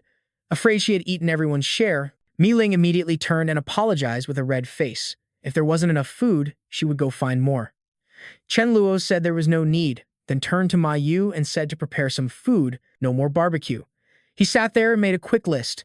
Things like tofu, cabbage, potatoes, and boiled meat, chicken, shrimp, crab, beef, not forgetting to also order tomato and egg soup, leaving Mi Ling sitting there completely astonished. Ma Yu said that many dishes wouldn't be a problem, but it would take a while to prepare, about 1 hour. Chen Luo stood up and said, "That's fine, just take your time to cook." After saying that, he turned to Mi La. "Come with me, I need to talk to you about something in private." Mi La obediently followed him. Mi Ling watched them with suspicion, a man and a woman acting all mysterious and going into a room together. What on earth were they planning to do? Inside Mi La's room, Chen Luo placed both hands on the wall, cornering the small girl against it, making her blush shyly. He said, "From now on, if you follow me, you won't have to worry about food anymore." He moved his face closer to hers and added, "Don't you feel very safe when you're with me?" Not feeling scared at all. In the current situation, Mila felt her face flush because standing this way was truly too close. Chen Luo's gaze was so roguish, he asked her if Mi Ling would listen to him like she did. Thinking for a moment, perhaps for someone so strong-willed who also didn't know Chen Luo well, she definitely wouldn't listen to him. Chen Luo then asked, between him and her sister, who would be better at leading everyone to survive. "Of course it's you, brother Chen Luo," she replied softly. His gaze was direct, "So you must make your sister listen to me." The expressions on their faces at this moment were quite funny. One was innocent, the other had a roguish expression, yet he seemed to fear that doing this was a bit too wicked. Chen Luo became serious. "You absolutely must make her submit to me, to see me as the captain, otherwise something will go wrong at a critical moment. Conflict wouldn't be good, he looks very experienced." Mila obediently said, "I understand, I'll definitely make my sister listen to you." Chen Luo added, "Until your sister submits to me, I won't share any supplies with her, so later she can only watch us eat." He added reassuringly, "The moment she decides to obey, she can eat. We're only doing this for her own good." Mila was completely manipulated. In the kitchen, a table full of sumptuous food was laid out, ready to be cooked. Mi Ling saw it and was alarmed. "Why are you making so much food? What about the coming days? How will we survive?" Ma Yu replied, "Chen Luo told me to cook, and how much I cook is up to me. Mind your own business." Mi Ling stood there. Knowing she couldn't reason with Ma Yu, Mi Ling turned to find Chen Luo to talk. Mi Ling questioned Chen Luo, "You told her to make so many dishes. If we eat it all today, what will we eat tomorrow?" Chen Luo immediately replied, "Today, you two sisters reunited. Mila is very happy. Of course we have to celebrate a little." Mi Ling felt this was too wasteful, but Chen Luo insisted that these were his supplies, and she shouldn't meddle. Looking at the table full of food, she thought to herself, "I ate too much earlier. I'm still full now. I can't eat anymore." Smelling the fragrant food without being able to eat is truly agonizing. 1 hour later, the food was served on the table. Mi Ling wondered, why are there only 4 bottles of water for 5 people? Are we short? If so, I won't drink the soda. I'll just have soup. Everything was ready, and Ma Yu called everyone to eat. Sitting at the dining table, Chen Luo looked at Mi Ling. "What are you doing sitting here?" Mi Ling said angrily, "What does it matter where I sit?" Mi La sat beside her, not daring to make a peep, because she had already agreed with Chen Luo that this was for her sister's own good. Chen Luo's face remained stern. "We are eating. It's not quite appropriate for you to sit here. If you want to sit and watch us eat, then I guess you can stay." Mi Ling was startled and said loudly, "What do you mean? Is there no share for me here?" Hearing she wasn't allowed to eat, Mi Ling was a bit shocked and sulky. It was clearly said to be a celebratory feast for the two sisters' reunion, yet one of them wasn't allowed to eat. Chen Luo laughed loudly. "It's true. I said we'd have a feast, but I never said you could eat with us. Besides, the 3 people with me are all my people. That's why they get to eat the delicious food I risked my life to bring back." Chen Luo turned to ask Mi La, "Are you my person?" The young woman nodded. "Yes, I am your person." Chen Luo then turned to Da Zhu and Ma Yu. It was all too clear. One had been through life and death situations with him, and the other was his life-saving benefactor. Living with him, they didn't have to worry about food or clothing, living like kings, so why wouldn't they be his people? Even a dog or a cat would claim its owner, so in this house, only Mi Ling was an outsider. It was truly pushing it too far. Chen Luo smirked menacingly. "These are all people who have gone through thick and thin with me. What they receive is well-deserved." Turning to Mi Ling, he asked, "Who are you? What right do you have to eat with us? Unless you also show that you'll obey me and brave the dangers together, only then can you." Without letting Chen Luo finish, Mi Ling became furious. "You want to humiliate me like this over a single meal?" Slamming both hands on the table, she stood up and shouted, Don't you push people too far. With that, she turned and walked away. I, Mi Ling, don't need your charity. She thought to herself, what's a single meal? There must be a scheme behind this. Ignoring Mi Ling as she walked away, Chen Luo kept serving food to everyone, deliberately speaking loudly to provoke her even more. Serving the people was one thing, but he even gave some fish to Mi Fan, making Mi Ling even angrier. She was furious, but could do nothing, and could only go to her room. Fine. As she walked away, she glanced back and announced, I'm going back to my room. How can I possibly stay in this house after being treated this way? As soon as she opened her door, something made Mi Lin jump and turn livid. It turned out to be the male lead's underwear. She screamed, Tranlok, you've got some nerve. How dare you let a man stay in my room? Peeking from the side, the naive Mi lapped. I forgot to tell you, sister. While you were gone, brother Tranlak stayed in your room temporarily. But don't worry, he's very gentle and chivalrous. He didn't snoop around. Swallowing her anger, she decided to let him have the room out of consideration for him taking care of her sister. Mi Lap added a reminder. Brother Tranlak said we can shower, just as long as we don't let any untreated water get in our mouths. If you feel uncomfortable, you can go take a shower. Mi Lin nodded and said, Mi Lap, go on and finish your meal. Stripping off her clothes in the bathroom, she felt completely alone in this house. In the steamy bathroom, Mi Lin's incredibly seductive figure was revealed. Truly befitting of the campus belle, she was absolutely smoking hot. She thought to herself, did my little sister really sell me out for a meal? Even while showering, she couldn't stop thinking about what happened earlier. How could a small refrigerator possibly hold so much food? Let Tranlak act all high and mighty for now. We'll see who gets the last laugh. After her shower, she put on an extremely sexy and alluring white bikini. Outside, she heard Tranlak's loud voice, Today, we're having grapes for dessert after dinner. Hearing this, Mi Lin wavered for a moment before getting dressed. Then why did it have to be grapes, her favorite fruit? Wearing a sexy, flowing pink dress, she was having an internal conflict with herself, not wanting to eat them. It has been so many days, the grapes must be frozen solid by now. They are not fresh and delicious. I do not want them. Outside, everyone was happily eating grapes.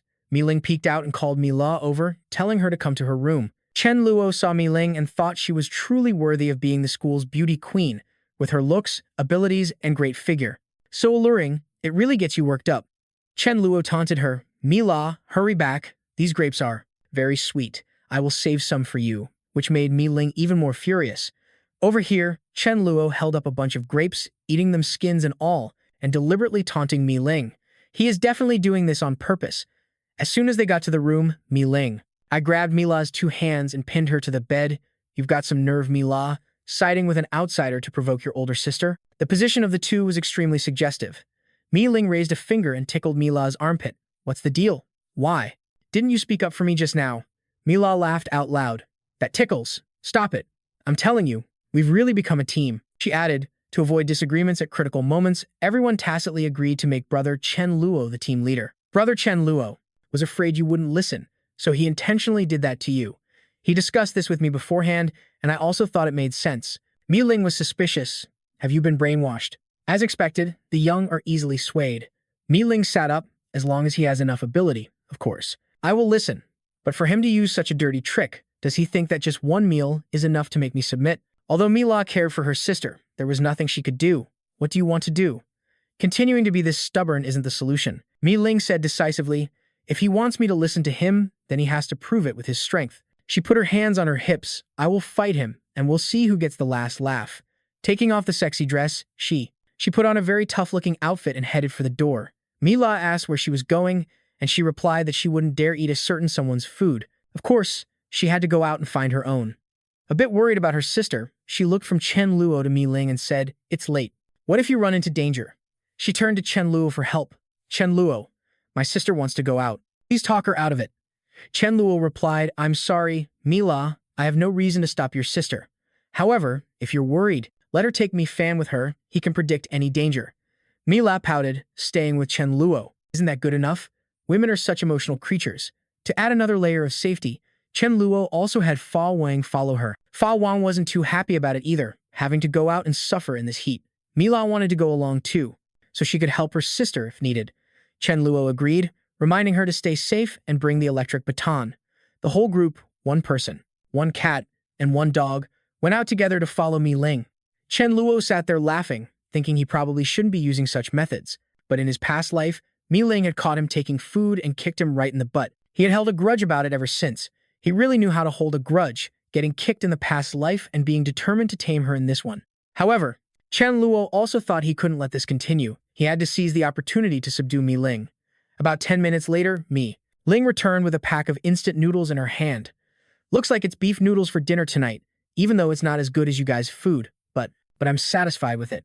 Chen Luo chuckled to himself. Anyone who didn't know better would think her noodles actually had beef in them. Then, he turned to Ma Yu and said, I want some beef noodles too, let's cook some up. Hearing this, Mi Ling shot Chen Luo a glare. He thought, tonight she's going to see what real beef noodles are like. He gave her a wicked smile. Mi Ling, don't be so hostile towards me, all right? He then added, let's have a little chat. She agreed, curious to see what he had to say. The two of them sat at the table, and Chen Luo suddenly apologized to Mi Ling. I was indeed a bit out of line this afternoon. Hearing Chen Luo apologize, Mi Ling was a bit suspicious, wondering if he was up to some new trick.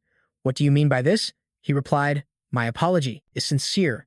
I was wrong this afternoon, but as long as you don't acknowledge me as the supply captain, I can't share things with you. He added, this captain position requires both strength and strategy, and I will prove to you that I am superior to you in every aspect. First, let's talk about strength. In 3 days, we will have a match, and if I lose, I will follow your orders from now on. Mi Ling was delighted. She seemed very confident, but still asked with a hint of doubt, are you serious about this? Chen Luo laughed heartily. Of course, everything I say is true. At this point, what's there to be shy about? Mi Ling questioned further. Why in 3 days? Why not today? Why don't we have a match right now? It turned out Chen Luo was afraid he couldn't control the intensity of his ability yet and might accidentally hurt her. In 2 more days, he would break through to level 4, and his control over his ability would be more stable. He added, besides, right now, forget about fighting me, you can't even beat Fa Wang. Mi Ling's anger was mixed with a bit of cuteness. Damn it, you think I can't even win against a dog? Chen Luo added sarcastically. All right, you're stronger than Fa Wang, okay? Seeing herself being compared to a dog, she felt utterly humiliated and furious. Suddenly, Fa Wang looked towards the large window, causing everyone to. Chen Luo and Mi Ling were a bit startled. There was a knock on the door from outside. Mi Ling, Mila, are you two home? The voice from outside continued, Mi Ling, I saw you came back. Please, give me some food. I haven't eaten in 2 days. Give me some food. Mi Ling walked towards the door, saying as she went, haven't eaten in 2 days? Does that mean 2 days ago you already ate? Chen Luo wondered how she could reply so naturally. Reaching the door, Mi Ling said, we don't have any food either. Go away. Mi Ling turned to Mila behind her and advised, you have to remember, no matter how much we give her, there will come a day when she eats it all. And when she's eaten it all, she'll just come looking for us again. Chen Luo stood there, watching Mi Ling instruct her sister. It's already hard enough for us to survive. This is survival of the fittest. This made him exclaim, Mi Ling, your understanding is quite profound. Mi Ling appeared extremely confident. Cut the crap. In 2 days, I want to see where you get the confidence to defeat me. Chen Luo was not to be outdone. I'd be happy to oblige. A furry creature rubbed against Chen Luo's leg. I feel like that woman just now had malicious intent. Chen Luo immediately picked it up. All right, I know. No matter what the reason for that malice is, if they dare to come here, they won't be leaving. The person who knocked was a portly, middle-aged woman. As she walked down the stairs, she muttered, I can't believe that Mi Ling is so vicious. It's infuriating. Downstairs, 5 able-bodied young men were waiting. One of them asked, are you sure? Is Mi Ling home too? The old hag replied, she's home. I just finished talking to her. The group huddled together and said, we saw Mila is also home, walking through the complex with 2 men. The men discussed their desire to take the Mi sisters for themselves, their thoughts extremely perverted, wanting to die as playboys. With that said, the group grabbed their weapons and told each other to head towards Mi Ling's place. The old hag added, in a bit, you all better intimidate them fiercely for me. Upstairs, Da Zhu looked through the window and saw the group plotting. Da Zhu looked at Chen Luo and said, boss, people are coming. They're carrying weapons. They're not good news. Chen Luo patted Mi Fan's head and said, go down and take care of them. Don't let them die inside the building or we'll have to clean up. Da Zhu, holding an electric baton, said, okay, boss. Mila also took the opportunity to give Da Zhu a little power boost. Da Zhu opened the door and said, I'll be right back. Just then, the Dharma King also rushed forward, barking a few times as if to say, what about me? It also wanted to go deal with the bad guys.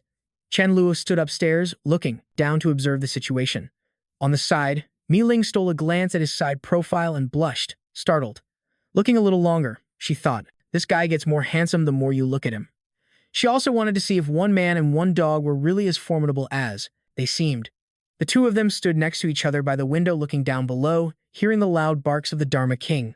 They both looked quite good together, actually.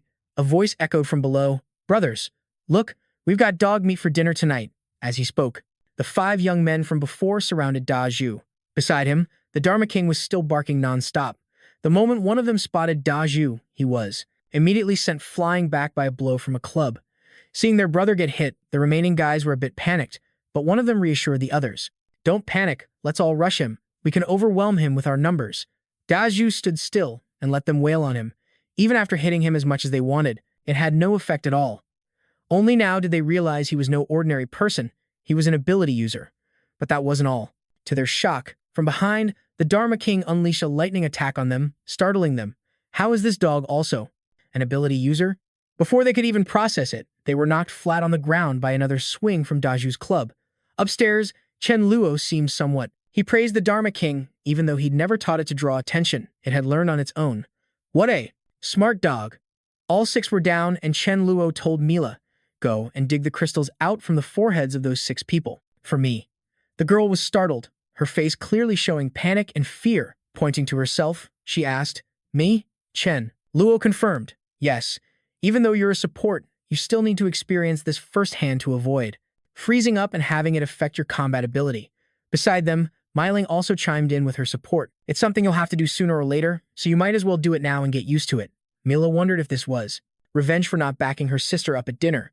Handing Mila a small knife, Chen Luo added, "I'll go down there with you." With Chen Luo going with her, Mila's fear lessened and she began to feel a bit more confident. The two of them went down, and Chen Luo told Da Zhu, "Let Mila handle this." Holding the knife, Mila thought to herself, "Just this afternoon, brother Chen Luo and I were teaming up against my sister, and now she's teaming up with him against me."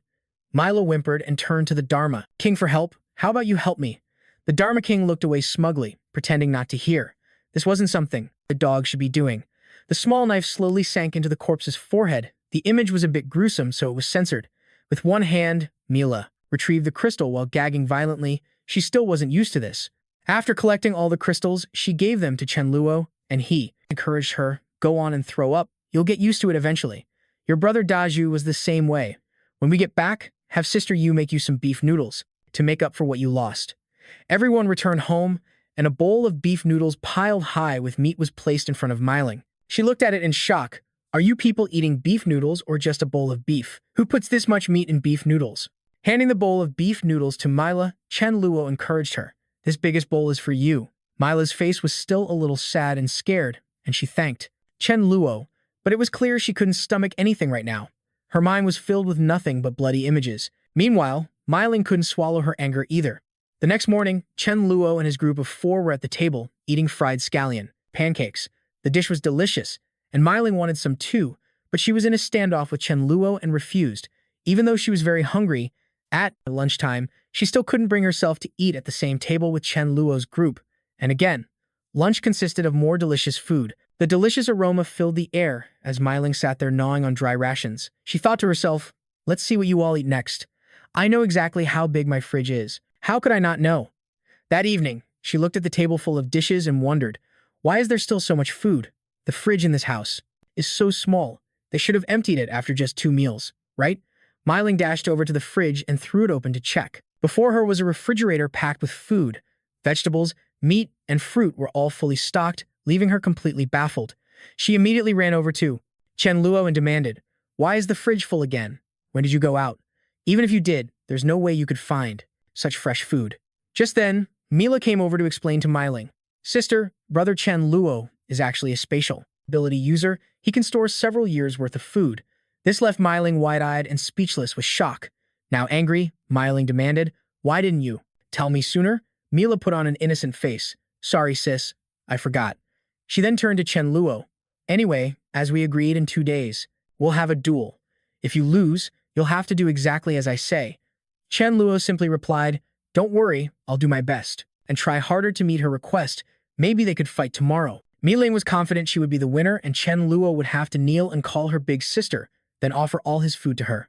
It seemed like Chen Luo was about to break through to level 4. At that point, he would be able to use Spatial Step. Then, not only would his defensive abilities increase, but his overall strength would also change. Sitting in his room, Chen Luo was absorbing an energy crystal, preparing to start absorbing the crystal from the alpha rat. He began to absorb it, and all the spiritual energy from the alpha rat's crystal quickly entered his body, his brain lighting up brightly. Suddenly, a sharp, splitting pain coursed through him as small sparks of lightning appeared around him. Mi Fan, who was lying nearby, was also startled, not knowing if he was okay. Chen Luo braced himself with both hands on the ground, his entire body crackling with small sparks of lightning. It seemed he had finally leveled up. He let out a sigh of relief, finally reaching level 4. Mi Fan looked at the energy crystal greedily, meowing. The rat's crystal was truly a treasure, with more than half of its energy still remaining, so he had to put it away. With that said, he quickly gave instructions, "Stay here and be good. I'm going to test my new ability." Fa Wang, who was guarding the door, suddenly saw Chen Luo appear out of thin air, startling it. Chen Luo turned to reassure it. "Don't be scared, it's me." Fa Wang thought to itself, "I was already guarding the door and he still scared the soul out of me. I almost jumped out of my skin." Chen Luo sat on the sofa, and Mi Ling, hearing the noise, came out and said, "Chen Luo, are you intentionally making the dog bark in the middle of the night to disturb my sleep?" In reality, the dog had been scared half to death. Chen Luo chuckled. "You think too highly of yourself. Let's eat first, and after we eat, we'll have a little duel." Mi Ling was startled. "Weren't we supposed to duel tomorrow?" Mi Ling was still a bit suspicious and said, "Before we duel, let's confirm something. If I win, you'll do whatever I say, right?" Chen Luo nodded. "Of course. It seems like you're very confident, aren't you? How about we add another condition?" He held up 3 fingers and said, "The fighting distance will be within 20 meters, and in 3 seconds, I will make you accept your defeat wholeheartedly. If I can't do it, you win." Hearing this, Mi Ling got a little angry. "I admit you're very strong, but 3 seconds? Are you looking down on me?" Chen Luo smiled lightly. "I'm not looking down on you. I'm just very confident." Mi Ling smirked triumphantly, thinking that once the duel started, she would back away. She really didn't believe he could even touch her. She asked, "What's the condition for the duel?" Chen Luo, with a sly, perverted smile, said it was very simple. "You just have to bend over and let me kick your butt once." Mi Ling was shocked. "Then if you lose, do I get to kick you once too?" "You can kick me to death, kick me as many times as you want, or whatever you ask, I'll fulfill it for you. After all, I'm not going to lose," he thought to himself. With that, they all went up to the building's rooftop. Chen Luo and Mi Ling stood 20 meters apart. He said, "If there are no other objections, let's begin." To the side were 3 spectators who were also the judges, Mi La, Ma Yu, and Da Zhu, watching. Mi Ling immediately backed away, thinking she couldn't believe that in just 3 seconds, she wouldn't be able to stall for time. Suddenly, Mi Ling's eyes widened. Where did Chen Luo go? She clearly hadn't taken her eyes off him, so how did he just disappear? Mi Ling hurriedly looked around but still couldn't see him. Suddenly, appearing from behind, Chen Luo grabbed her shoulders with both hands, startling her immensely. It all happened in the blink of an eye. She quickly grabbed his hands, intending to throw him forward, but Chen Luo just stood there with a gentle smile, while Mi Ling was frozen in place. Motionless, he breathed lightly on Fu Meiling's shoulder. "You lost." Her face flushed red as she let go of Chen Luo. That's right. If just now, it wasn't Chen Luo's hand but a sharp dagger, she would have been a goner. Meiling said with a cold face, "I lost." She thought to herself, "What should I do? Do I have to bend over and let him kick my butt now?" Chen Luo turned to Meiling and said, "For now, let's go downstairs and eat first. You should come along." Face to face, Chen Luo smiled and said, "I was in the wrong 2 days ago. But from now on, we're on the same team. We're all comrades, so we should get along soon." Down at the dining table, Ma Yu brought out a tray full of delicious buns and turned to say to Meiling, "Don't be shy. If it's not enough, there's more. I'll cook you a bowl of spicy soup." She was very hungry, the food smelled delicious, and everyone was so welcoming. If Meiling were to refuse again, it would be quite impolite. She began to enjoy the food, thinking to herself, "I don't want to refuse anyway. This food is delicious." Chen Luo sat nearby and smiled. As expected, today, Meiling has also become one of us. Chen Luo cleared his throat. "Since everyone has eaten their fill, let's all go to the living room so we can discuss our next plan." Everyone gathered in the living room, and Chen Luo began to speak. "From the start of the apocalypse until now, the strength of the zombies has started to grow stronger. To deal with them now, the only way is to unite," he continued. "It will become increasingly difficult to get supplies. For one person to get food from the zombies, it's a life or death struggle, so the trend is for people to gather into teams or form settlements to survive. Although Chen Luo's team is very strong, if we were to encounter a team with over 100 people, even if we won, we would suffer casualties. This was something he could not accept. If they joined another team, with his personality, he couldn't possibly submit to someone else's command. Besides, with Mei Ling and Mela being so beautiful, what would they do if other people coveted them? Hearing this, Mei Ling reacted fiercely. Who dares to have any ideas about me and my sister? I'll beat them to death. That's why the 5 of them couldn't join another team or let themselves be bullied. Chen Luo decided, we will form our very own team. Our team will grow in number. Of course, we can't just recruit indiscriminately. Hearing this, Mela chimed in, Brother Chen Luo is right. Let's form our own team. Daju, who was nearby, also agreed. We'll all follow Brother Chen Luo's lead. Professor Chen Luo began his analysis. The city center has too many zombies, so ordinary people will choose to flee to the suburbs. Before long, many people will set up gathering points and strongholds on the outskirts of the city. Mei Ling now spoke up. It's true, I hadn't thought that far ahead. She also nodded in agreement. Chen Luo nodded to himself, thinking that her words meant she had probably truly come to respect him. I wonder when I can collect on that butt-kicking bet. Just the thought of it was enough to make him inwardly happy. I can finally get my revenge for my past life. He had an incredibly smug look on his face. However, to save Mei Ling's face, he was worried it would embarrass her in front of everyone. Putting the team expansion plan aside for a moment, he stood up and said, Mei Ling, come with me to my room. I have something private to talk about. Mei Ling was confused, wondering what was so private that it couldn't be said here. It was obviously something personal and secret. As if realizing what it was, she immediately thought of the bet, thinking to herself, is he really going to give me a kick? She stood up to follow Chen Luo. Oh well, I lost fair and square. I already agreed.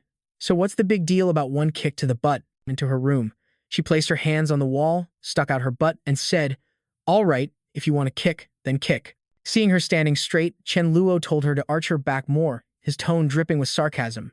Mei Ling felt a bit embarrassed. This was just too humiliating. Do you really have to say it like that? Mei Ling protested, not quite understanding why he was being so demanding about it. She suggested, how about you change the punishment to something else, as long as it's not too unreasonable. Chen Luo was firm. Don't ask why. A bet's a bet. Are you going to do it or not? His expression really made Mei Ling furious. Being a tough girl, Mei Ling resigned herself to it. Fine, I, Mei Ling, am a woman of my word. With that, she placed both hands on the wall and arched her back, striking an incredibly suggestive pose. And provocative, practically begging for it. Chen Luo suddenly froze. He couldn't believe he was about to do this, to the future war goddess, the future flame goddess. This spectacular sight was truly irresistible. Mei Ling glanced over and saw Chen Luo taking off his shoes, thinking to herself, without his shoes, it should be a little lighter. Chen Luo wouldn't kick me that hard, would he? If he uses all his strength. I'll cry right here and now. Mei Ling turned back and said, what's taking so long? I'm counting to 10. If you don't kick by then, don't blame me for not keeping my promise. It means you gave up on your own. With that, she started counting. On his end, Chen Luo thought that one kick could wash away his humiliation, but this debt would have to be paid sooner or later. Looking at Mei Ling bent over in front of him, Chen Luo thought, did I really seek her out, just to kick her once? Feeling a bit chivalrous, Chen Luo thought this one kick might feel good, but he also had a feeling he might end up single for life. Mei Ling counted down from 10. 2. Time is almost up. Chen Luo hurriedly raised his hand. Just as she counted to 1, accompanied by a yelp of ah, a loud smack echoed from behind her. It turned out Chen Luo had made his move. Mei Ling was both embarrassed and furious. I told you to kick me. Why did you use your hand? Chen Luo gave a mischievous grin. I forgot. How about I give you an extra kick to make up for it? Mei Ling spun around and growled. I'll strangle you. Mei Ling lunged, scaring Chen Luo into begging for his life. If he dared to tell anyone, she would probably kill him for real. He hastily went outside, not forgetting to turn back and curry favor with me. Ling, I'll have you cook some of your favorite dishes for lunch to celebrate you officially joining the team. Mei Ling suddenly blushed. Wait, he never asked me what I like to eat? Could it be that Mila told him before?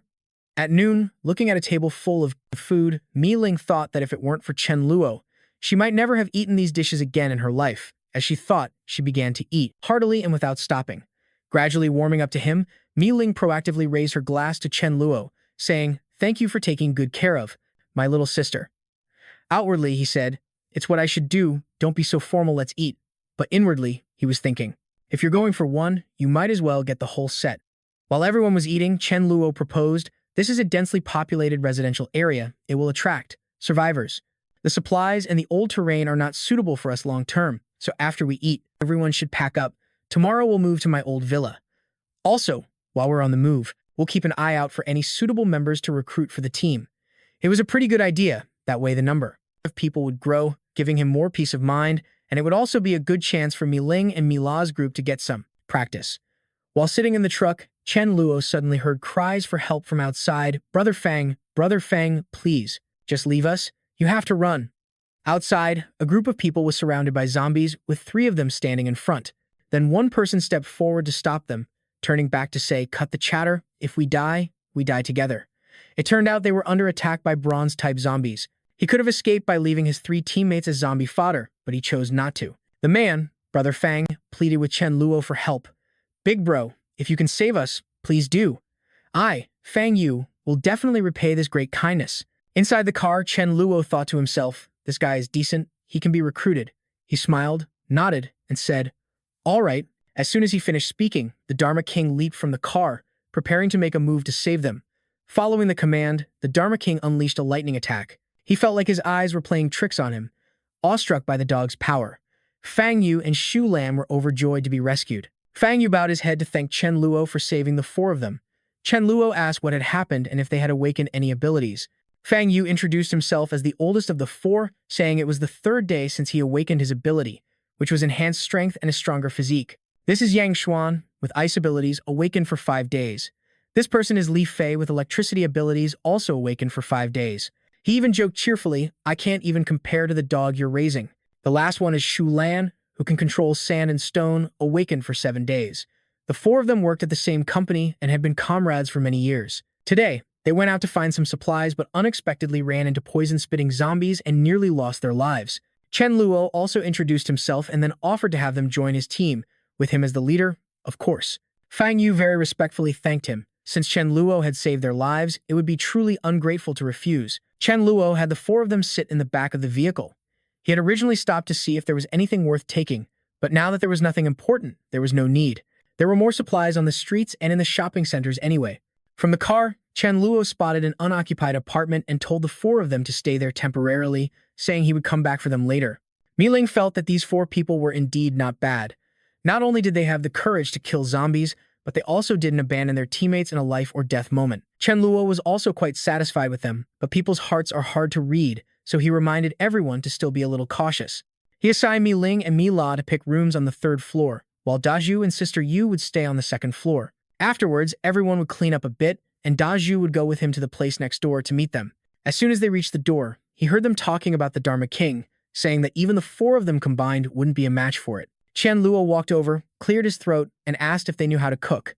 He smiled and handed them a bag of provisions to use for now. Having just saved his life and now giving him supplies, he felt a bit hesitant. Fang Yu refused, telling him to keep it and that they would go find their own food later. Chen Luo kindly told them not to be so formal. Now that they were with him, giving them some food was nothing. After eating and resting for a bit, they would spend the afternoon organizing the supplies from the villa complex for him to manage centrally. He also decided on a probation period. Only after they became important members would they get to eat meat. He told Dazhu to give them a walkie-talkie for easy communication. Chen Luo explained his plan to settle here long-term, so in the afternoon, he would take the members to inspect the villa complex. He told them they were injured and should rest first, and to contact him via the walkie-talkie if anything came up. On the way back, Mi Ling, who was with him, grumbled about why he didn't take Dazhu instead, saying she wasn't at ease leaving Mi La with the other group. Hearing a noise, he pulled her into the bushes, telling her to stay quiet and observe.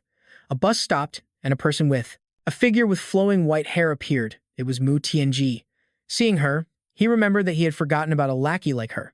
Mu Tianji was the CEO and head designer of a clothing design company. She was quite famous, but unfortunately, she had an extremely twisted mentality. He recalled that in his past life, after the apocalypse, she and his subordinate established a shelter for female survivors. It was supposed to be a good thing, but she never allowed her members to get romantically involved, and if anyone was caught, they would be severely punished. Who doesn't have basic human desires?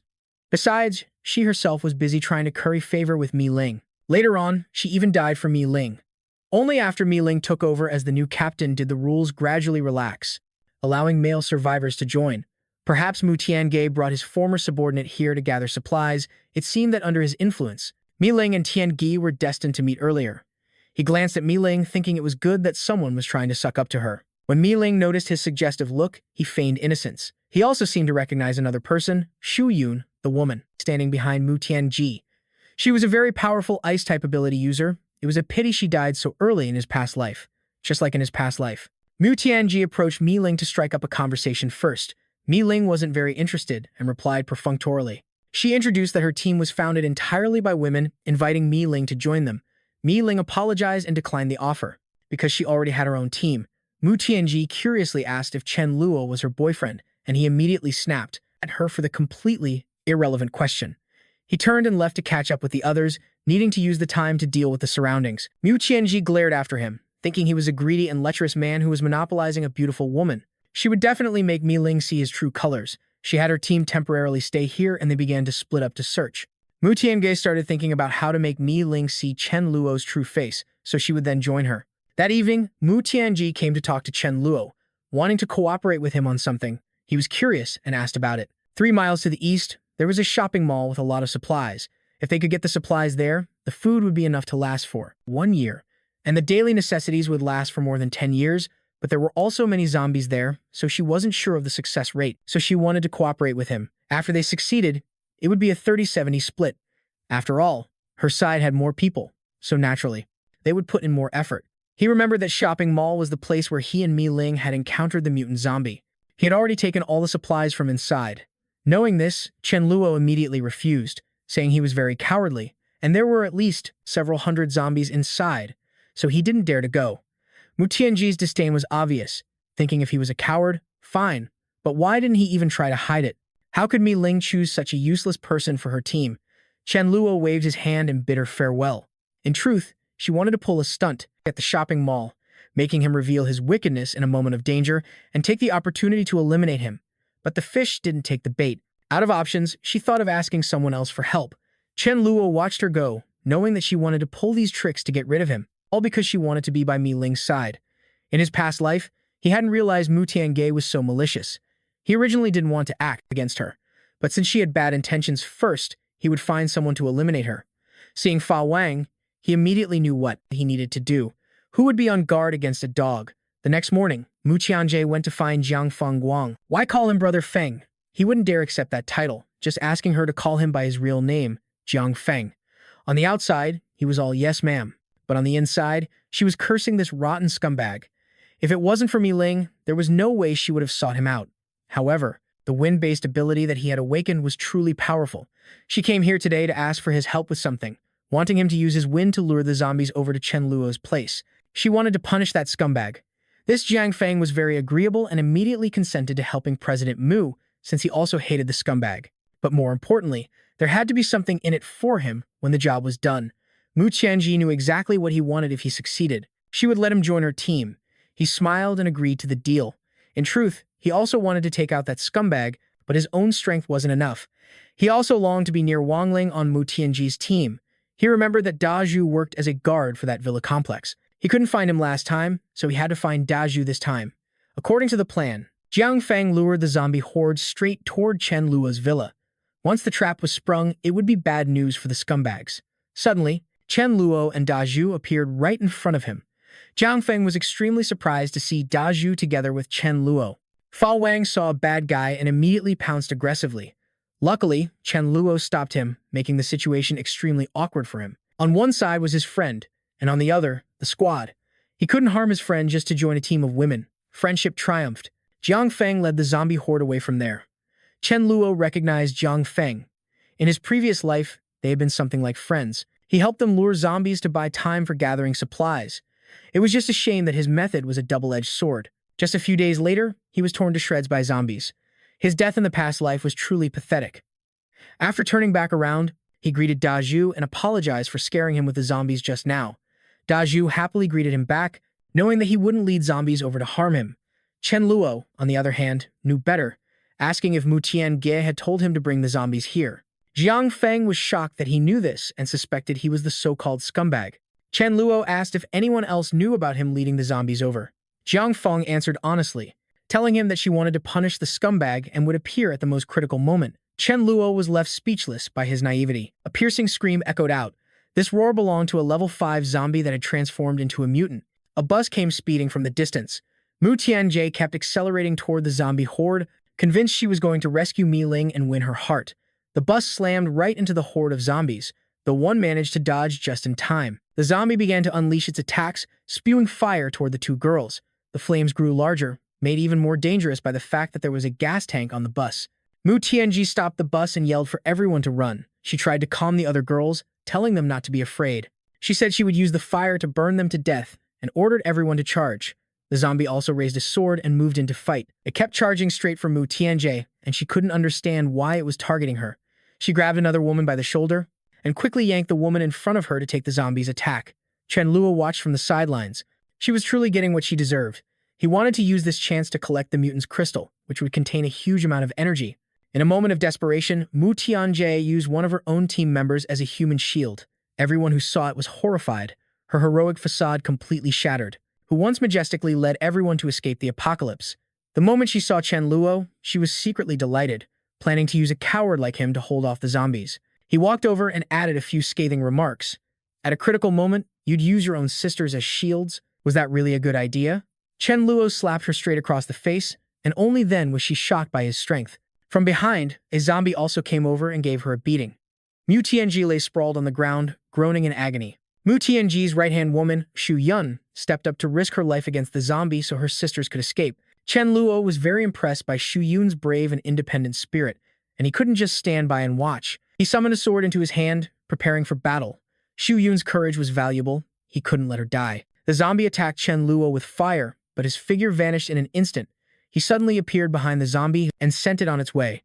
Everyone who saw this couldn't believe it was dealt with so easily.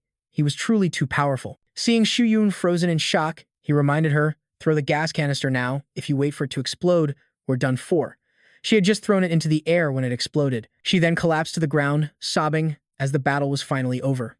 Chen Luo also obtained the crystal from the zombie. He turned to Shu Yun and told her not to cry anymore, extending a hand to her with a friendly smile and helping her up. He comforted her, saying she should let her sister rest in peace, as the dead need a proper burial. He asked her what she planned to do for the future. This question made her think deeply. After all, the living must go on. That afternoon, she came looking for Chen Luo, just as he had expected. His use of 50 tons of rice as bait had not been in vain. He just needed everyone to join his team. He guaranteed they wouldn't have to worry about food for a short while.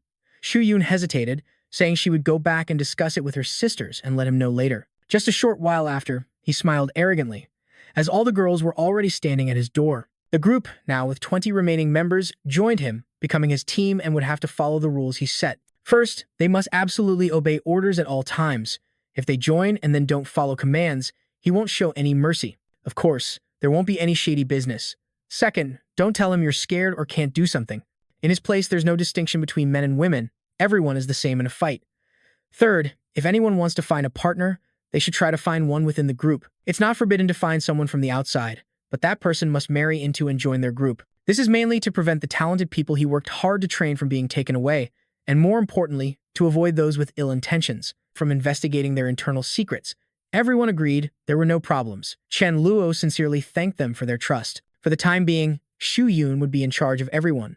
Then he invited them into the house, promising a surprise for lunch. Seeing the shredded potatoes, delicious paste, and soy sauce that captivated the girls, the guys also felt that their single days were numbered. Seeing this, Jiang Feng also wanted to join the team. Chen Luo began to systematically assess the abilities of each person on the team. He then noticed someone with a light element, who was also the person the NPC Jiang Feng had his eye on. It seemed that among these girls, Shu Yun's talent was the best, with king-level potential. Tomorrow, he would lead the team out. He called for Fang Yu and Shu Lan in the house, also reminding them, for minor issues a warning is enough, but if they don't listen, beat them severely. Some pretended not to see, waiting for him to come back and deal with the truck and the bus. Hitting the road, Chen Luo chose the next location, to go get supplies. There are about 300 to 400 of them here, a suitable number for the team to engage with. He announced over the radio, telling everyone to get into formation. Jiang Feng was to control the number of zombies. If the number of zombies exceeded 30 at any one time, then lure a portion of them away. The hunt began, Jiang Feng got to work, and Daishu called for the physical type ability users to follow him. The girls with their magic and abilities charged into battle against the horde of zombies. The zombies somehow managed to dodge all those attacks. Some girls hit their targets, while others were chased back by the zombies. Before they could finish off one wave, another charged in. Chen Luo was getting a headache from this team's lack of cohesion and poor coordination. If it weren't for a commander like him, these girls would have been completely wiped out. They needed more training. After finally clearing out the zombies, everyone was exhausted from their first real battle. As soon as they heard they could go pick acceptable clothes, the girls' eyes lit up again. While everyone was choosing their outfits, Chen Luo was secretly up to something. Unexpectedly, Mi Ling caught him holding black pantyhose, and her mind immediately jumped to him having a weird fetish for liking to wear these kinds of things. If they were for her sister Mi La, that wouldn't be right either, as this color doesn't suit her. Another girl also discovered that inside this clothing market, there was also a large supermarket with lots of supplies. The girl was overjoyed when she found water, but Xu Yun stopped her just as she was about to drink. She asked for Chen Luo's opinion on distributing the water to everyone.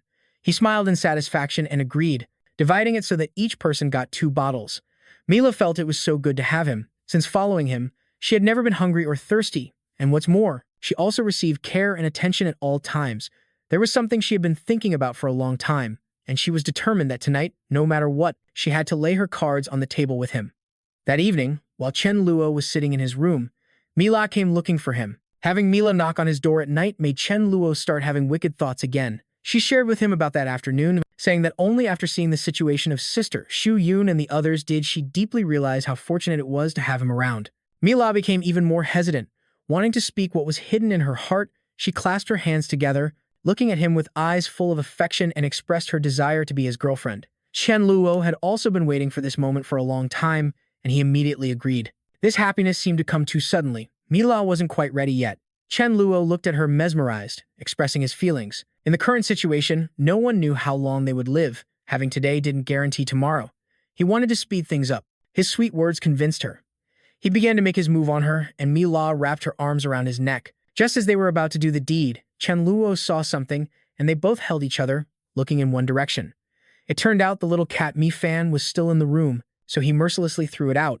The little thing's face was still dazed, not knowing what was happening, and it got angry, silently cursing him.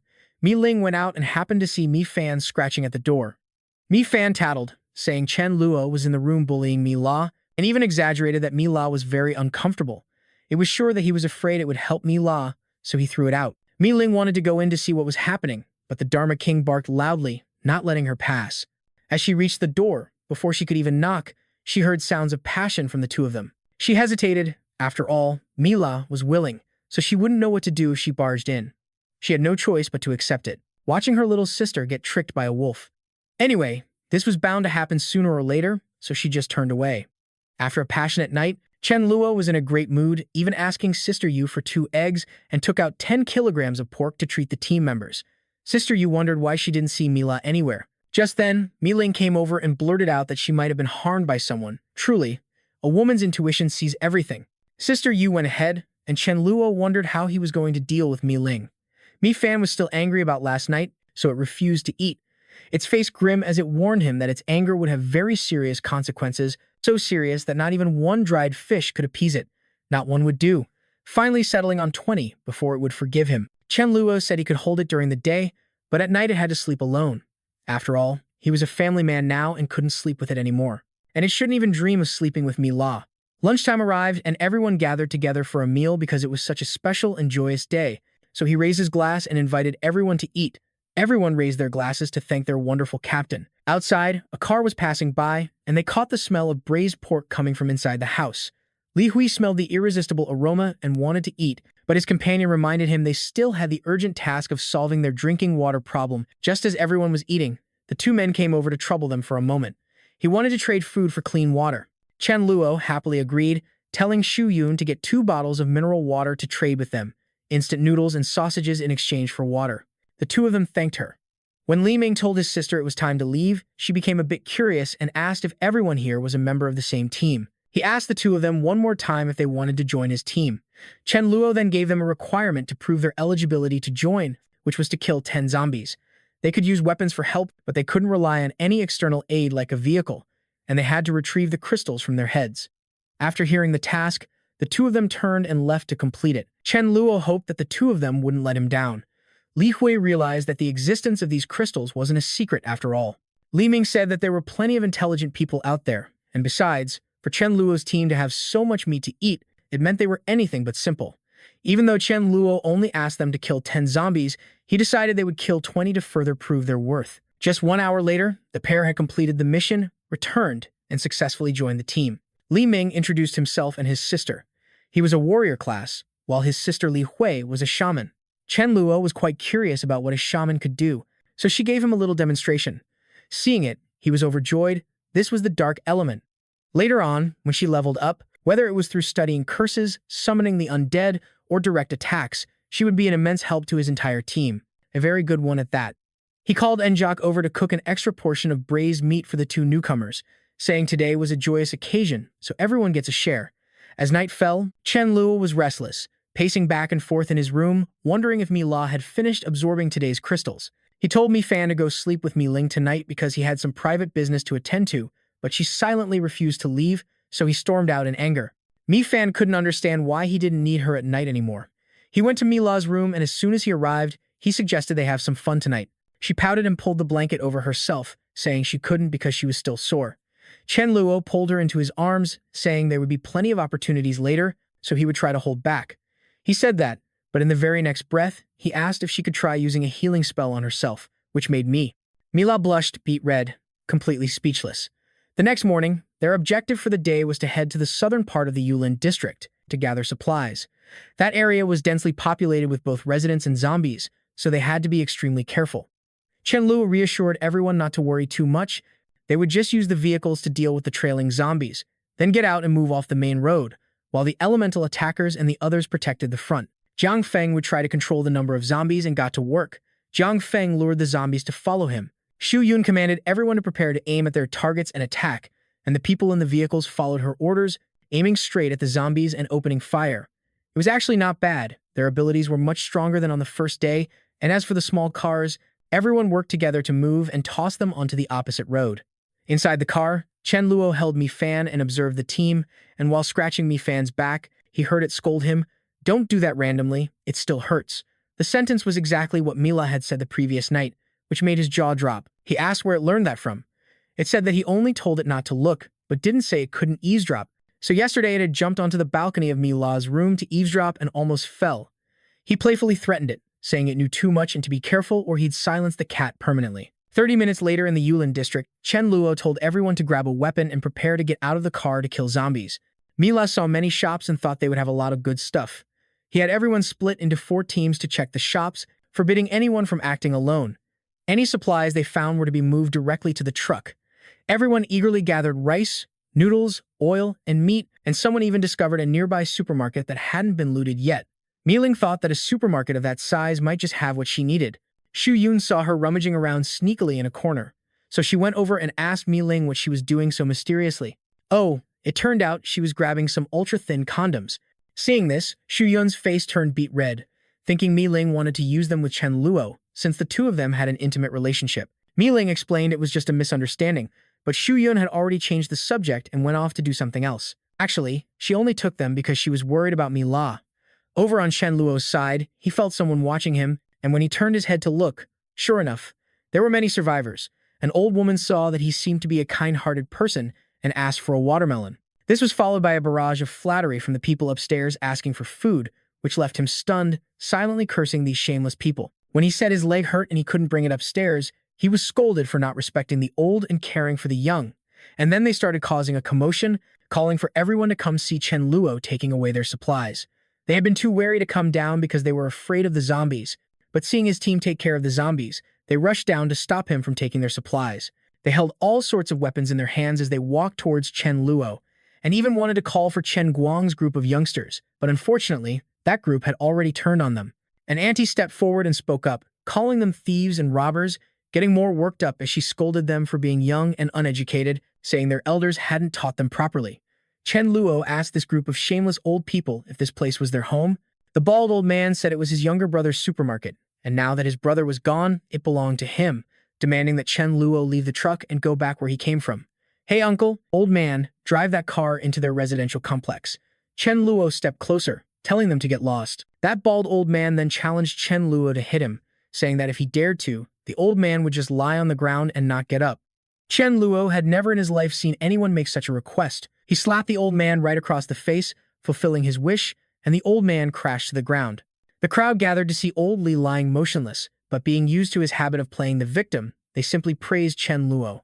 Looking at the thoughtless crowd, he knew that if he didn't make an example of someone, they wouldn't disperse. That auntie finally realized old Lee was in real trouble, trying to scare him off by claiming she knew magic, while the other man struck a martial arts pose, also claiming to know magic. He said he had studied Tai Chi and Shen Dian Wu Li and Xian, but a single move that cracked the ground sent both of them running for their lives.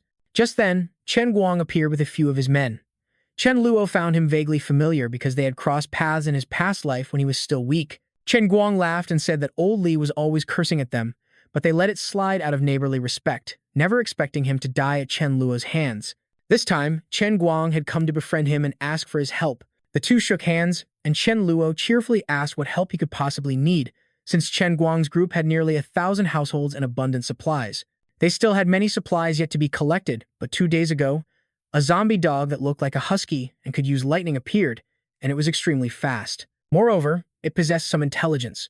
It would attack small groups but flee from larger ones, making it difficult to deal with. One of their teammates had already been killed by it. They found its lair but didn't have enough people, so seeing Chen Luo's group size, they came to ask for his help in killing it. Chen Luo asked about the payment, and Chen Guang said the reward was 150 kilograms of rice and 5 barrels of water. Mi Fan came over and rubbed against his leg, sensing that this group had no ill intentions. Chen Luo picked it up into his arms.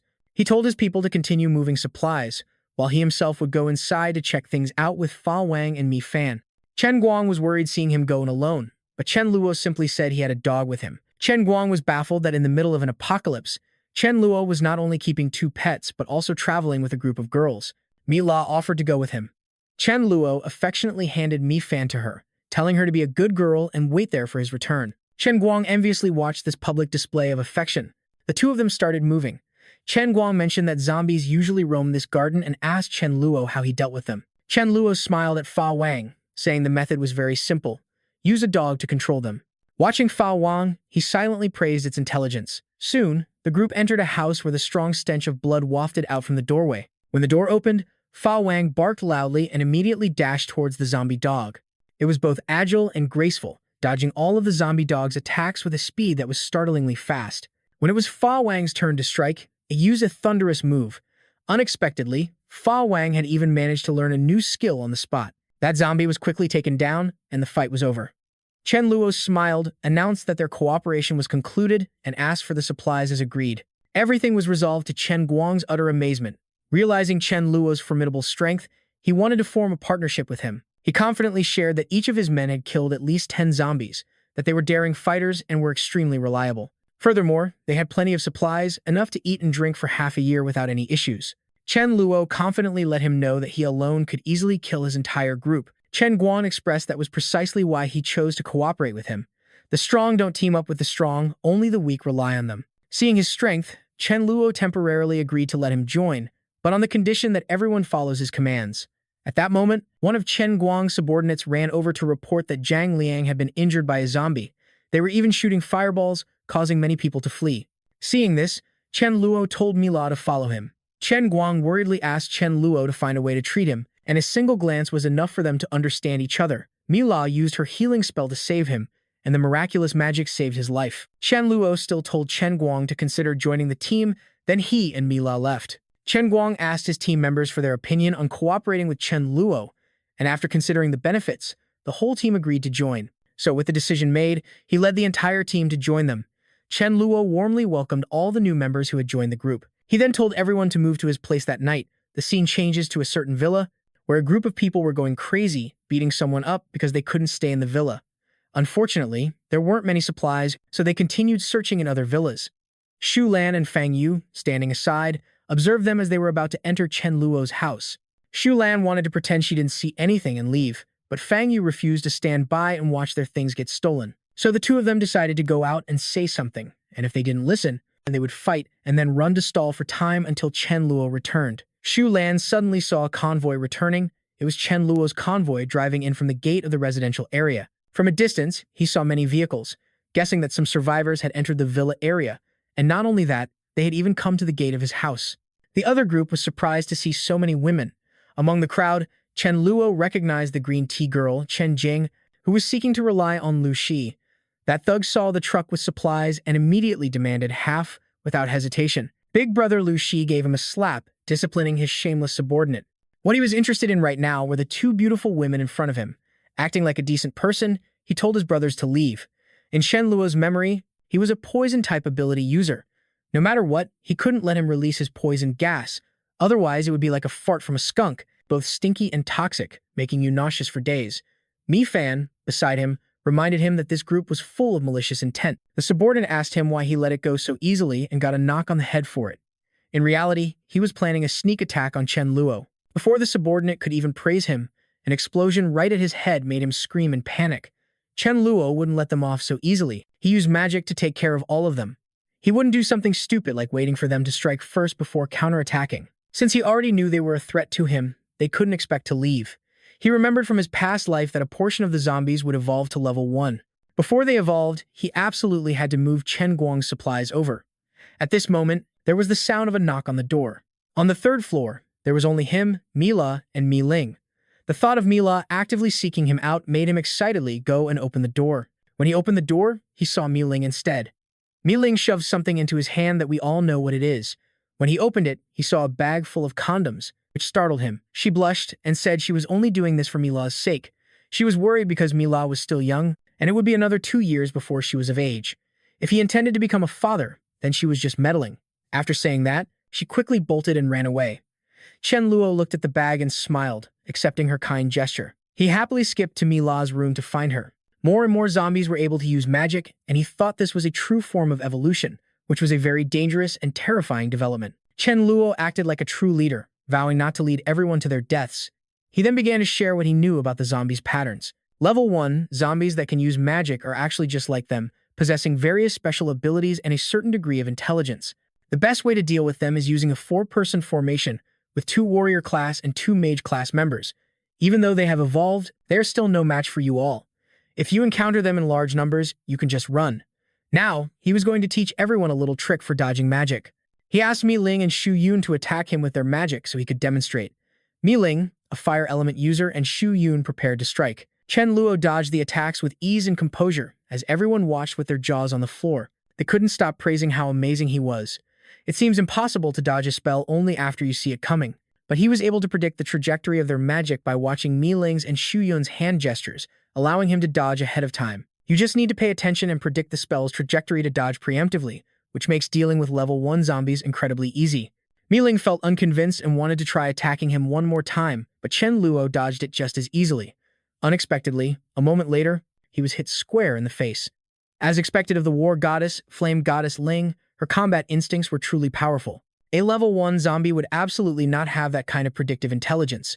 If you encounter a mutated type that can predict moves, then run, because they are on a completely different level, the kind you can fight against. He let everyone find their own opponents to hone their skills. After lunch, they would set out.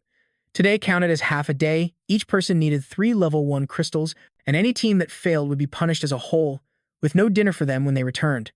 After the zombies leveled up, the survivors began to turn on each other. Looking outside, a man and a woman were being bullied. Chen Luo asked if she knew them. She said it was her best friend. If it was just an acquaintance, he would have let it go. But since she said it was her best friend, he couldn't just watch her die and do nothing. Difficult tasks were left to the Dharma King, who understood its duty and went out to deal with the crowd. Seeing how plump it was, they wanted to catch it for dinner. Mi Ling and Deshu attacked them from behind, beating them to a pulp. The Dharma King laughed arrogantly, wondering if they still wanted to eat dog meat now. Mila walked over and called out to Zhang Xingxing, telling her not to be afraid, and introduced Chen Luo to Xingxing, saying he had just saved them. She profusely thanked Chen Luo and introduced her father, Zhang Dongcheng. Since she and her father no longer had a home to return to, they asked to join their team. As long as they followed the rules that he set out, the 2 of them could join the team. Zhang Xingxing asked Mila to put in a good word with Chen Luo so that tonight the 2 of them could have a heart-to-heart talk. He immediately refused, because Mi Fan was already a 3rd wheel, and now with her, it would be another 3rd wheel. He handed Zhang Xingxing over to Xu Yun to handle.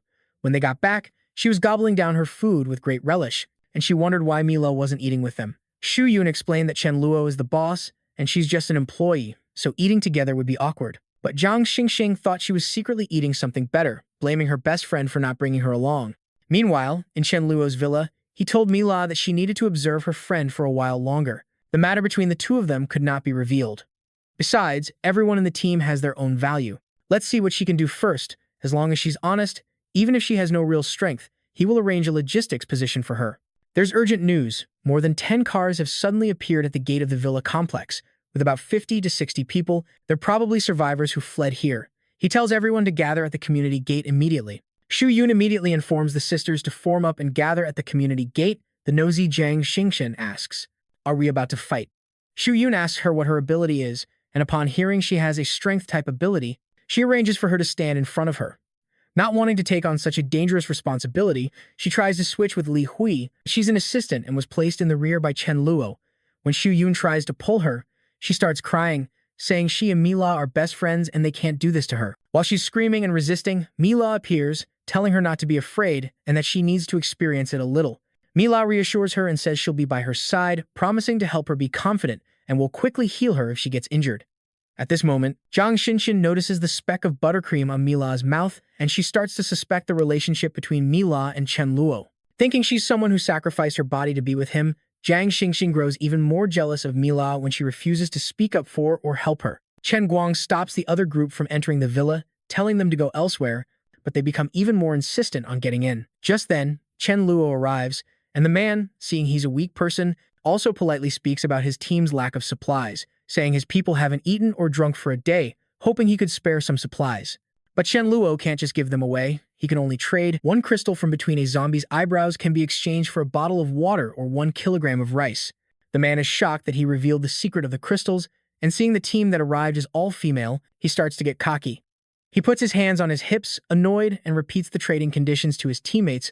This group is starving and can't possibly deal with zombies. Knowing he surely has plenty of supplies, they earnestly beg him to share, otherwise they can't do anything. He is infuriated with this group of people who want to reap what they didn't sow. Jiang Xinxian chimes in with nonsense, saying it's best to keep the peace and to give them food, so they'll leave. Mila immediately scolds her not to speak recklessly, that it's not out of goodwill, but because she's afraid that if a fight breaks out, the one to suffer first would be the person at the front of the line like herself. Emboldened, they ask for 500 kilograms of rice plus some other food, promising to pay it back when they get supplies later. Chen Luo walks towards her and slaps her right across the face. Someone with no authority dared to speak out. Her father helps her up and also says a few words to him. He even reveals that the supplies fill up several villas, saying it's better to bring them out to avoid casualties, scolding him for being ambitious, for toying with the lives of his subordinates over a few supplies. Mila worriedly runs over to check on the situation, but she just calls her a hypocrite. Indeed, there are people who shouldn't be saved. Chen Luo rescued her, gave her food and drink, and now she's disrupting the morale of the group. Chen Luo turns back to continue the negotiation. The man had heard that his supplies filled several villas, so demanding a small share wasn't too unreasonable. Chen Luo ignores his words and asks the man with glasses if he also wants supplies or what. He and his teammates are just looking for a place to settle down and absolutely won't force him. If the villa is full, they will leave. The shameless beggar asks Chen Luo for the last time if he'll give them the supplies or not. He smiles and creates him. If the villa is full, they will leave. The shameless beggar asks Chen Luo for the last time if he'll give them the supplies or not. He smiles and creates a sphere for him, right in his face. Chen Luo wouldn't hold back anymore. If they wanted to die, he would grant their wish. Jiang Tingting and her father were dumbfounded, now understanding why Chen Luo didn't yield at all, winning so effortlessly. Everyone else also started to fight. Chen Luo had his people extract the crystals from the heads of the defeated group and hide them behind the mountain. Jiang Tingting was finally scared. She knelt down, crying and begging him to spare her for the sake of her friendship with Mila. He didn't hold it against her, but he couldn't let her stay at his place any longer, telling her to leave before he changed his mind. Mila had no choice but to say goodbye to her old friend. Resentful, Jiang Tingting thought that if Mila could cling to a powerful leader, her own time would come when they would have to beg her. The Dharma King, who was just standing there, got a kick in the butt from Chen Luo, who signaled it not to spare this potential threat. The assassin dog struck again, stealthily following the father and daughter. Chen Guang called to inform him the 2 young men had now returned to find him. He didn't say much, but seeing that the person was honest, he came to report it to Chen Luo. Chen Luo asked Mi Ling to take Mila back to her room, then he went to meet the man. He introduced himself as Leng Shen and asked to join his team. In addition, Leng Shen had something more important to tell him. He took out a sparkling blue crystal. Chen Luo examined it. It was a level 6 crystal. Leng Shen said he had taken it from the body of a dead monster. That monster was over 10 meters tall. He offered it as a meeting gift for him. Appreciating his sincerity, he told Chen Guang to explain the rules for joining the team. The team's regulations were simple, with only 2 rules. First, absolutely obey the leader's commands. Second, if you desert during a battle, you know the consequences. Chen Luo looked happily at the crystal in his hand. With this, in about 3 days he could level up to level 5, half a month faster than originally planned. He had Chen Guang continue to lead people to guard the entrance. If anyone came, they were to ask if their team had a light system user or someone with other support abilities. If they agreed, they could join directly or be tied up and brought here. A short while later, the Dharma King returned, proudly showing off its professionalism, getting the job done quickly and neatly. Chen Luo held a meeting. The people who stood guard last night, and all team members who had reached level 2 would continue to go kill zombies. Leng Shen and his team members also went to gain experience. Since they had just arrived yesterday, there were no requirements for the number of crystals for them. They were to follow others and learn how to fight. Qi Yun answered with a clear yes, and Mi Ling began to lead them to the place with the zombies. Chen Guang then shared with Leng Shen that the girls had been with Chen Luo for a long time, and all of them had reached level 2. The team leader, Chu Yun, who was highly regarded, had even reached level 3. Leng Shen was a bit shocked to hear about the strength of these girls. Here, the zombies appeared in droves, and with so many zombies, there would naturally be many crystals. Qi Yun ordered them to split up into teams of 4 to search for supplies, and once found, immediately move them to the truck. She reminded them to be careful and maintain communication. Qi Yun had Jiang Feng guard the door and report any situations. An hour later, Jiang Feng heard a noise and turned around. In the distance, many vehicles were heading this way. Qi Yun thoughtfully reminded her brothers and sisters to act with caution. She had everyone gather to assess the situation first. There was no rush to find supplies. While everyone was loading supplies onto the truck, they heard someone calling out. Yan Li got out of the car. Someone had approached their location. The other party had many people. It was unclear if they were friend or foe. They received the order to regroup but were afraid the supplies would be taken by others. Just as they were about to leave, the vehicles arrived, and a hooligan got out and started harassing them. He spotted some clean, beautiful girls and greeted the two of them with a sleazy tone. When he tried to get handsy, she slapped him away with a single blow. The two perverts continued to harass them, telling the girls they shouldn't be playing cat and mouse in this apocalypse. She kicked him straight in the family jewels, making him spit blood from his mouth and crushing everything down there. The other guy ordered his men to kill them and capture the two girls to deal with later. The group quickly used their numbers to bully the weak, surrounding them with weapons in hand. The girl kept yelling at them to get lost.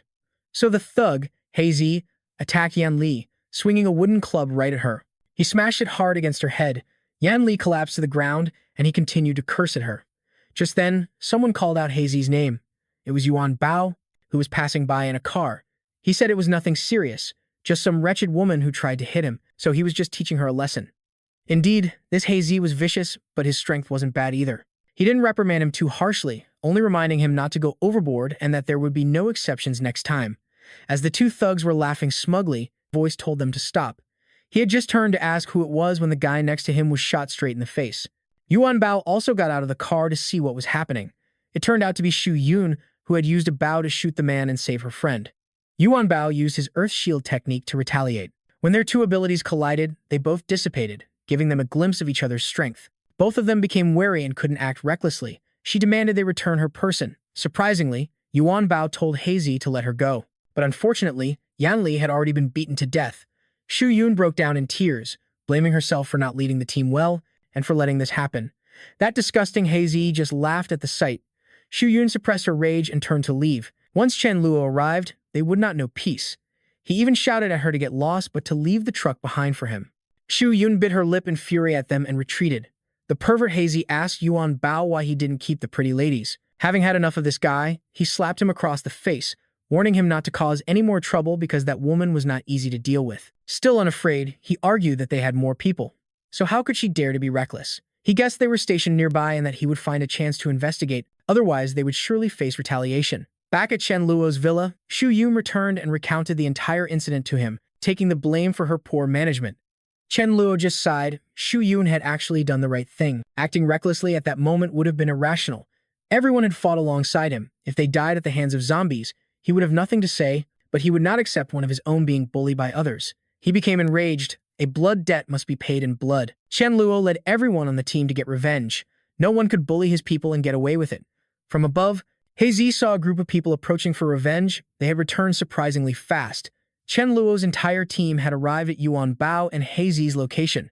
Yuan Bao's side also called for their brothers to prepare for battle. The two teams faced off, and the atmosphere grew incredibly tense. A look of worry was now clear on Yuan Bao's face. The woman he had fought earlier was a third-level ability user. Chen Luo directly asked for the other side's leader. Since they had the guts to bully his people, he couldn't find any reason to spare them. An aura of confidence radiated from him. Considering his absolute safety, Yuan Bao couldn't risk it. He quietly admitted his mistake and offered to return the truck, plus 1 ton of rice as compensation. Chen Luo gave a chilling reply, "One of my people is dead, then compensate with 1 ton of rice. So you'll give them 1 ton of rice to buy all their lives?" Yuan Bao clearly noticed his arrogance, but there was surely a reason for it. If Chen Luo wasn't given an explanation, he feared he would actually do it. Right now, manpower was his capital, so he couldn't take risks, much less allow for any mistakes. This whole mess was caused by Hazy, so he couldn't let everyone else bear the consequences. He sent Hazy over to Chen Luo's team for them to vent their anger. He began to resist and struggle, claiming that Shu Yun's people had attacked first. To Chen Luo, you couldn't just use one person as a scapegoat and consider the matter resolved. Chen Luo always gets his revenge. At this point, Hazy's face turned pale with fear. He begged relentlessly for mercy and even dragged 2 other followers, Gi Shi and Mao Yi, into it. Chen Luo looked at them sternly. Yuan Bao had no choice but to sacrifice those 2 for the sake of everyone else. Chen Luo called on his people to step forward and beat them to death. He also reminded them not to use their hands, as they would get dirty, but to use their feet instead. Chen Luo's people gradually advanced, swarming them and beating them relentlessly. Their faces were now swollen like pig heads, but many people still hadn't vented their anger. Wang Ling used magic to heal them, and then they switched to another method of punishment. The entire city was filled with the painful screams of the 3 scumbags. Yuan Bao's entire group turned pale, sweating at the sheer brutality of Chen Luo's team. The 3 lay on the floor, covered in blood. At this point, Yuan Bao asked him to stop, saying the ones who started the trouble were already dead. He said that Chen Luo's side had also killed his people before, so they should call it even. However, Chen Luo wouldn't accept it that easily. All of Yuan Bao's group would meet a bad end. Yuan Bao tried to talk about principles, but Chen Luo had no desire to reason with him. Yuan said he had never seen anyone as crazy as him. If Chen Luo really wanted to fight to the death, he wasn't afraid. He was confident that he had fought countless zombies, and besides, his side had more people than Chen Luo's, so he was confident he couldn't possibly lose. So, before he made his move, he advised Chen Luo to run away. This 4-eyed guy was pretty confident. Chen Luo thought for a moment, assessing the current situation, then told his people to move back a little. As expected of a leader, it's not just about fighting but also having the strength to guide others. He didn't want anyone to get hurt, so he decided he would fight alone.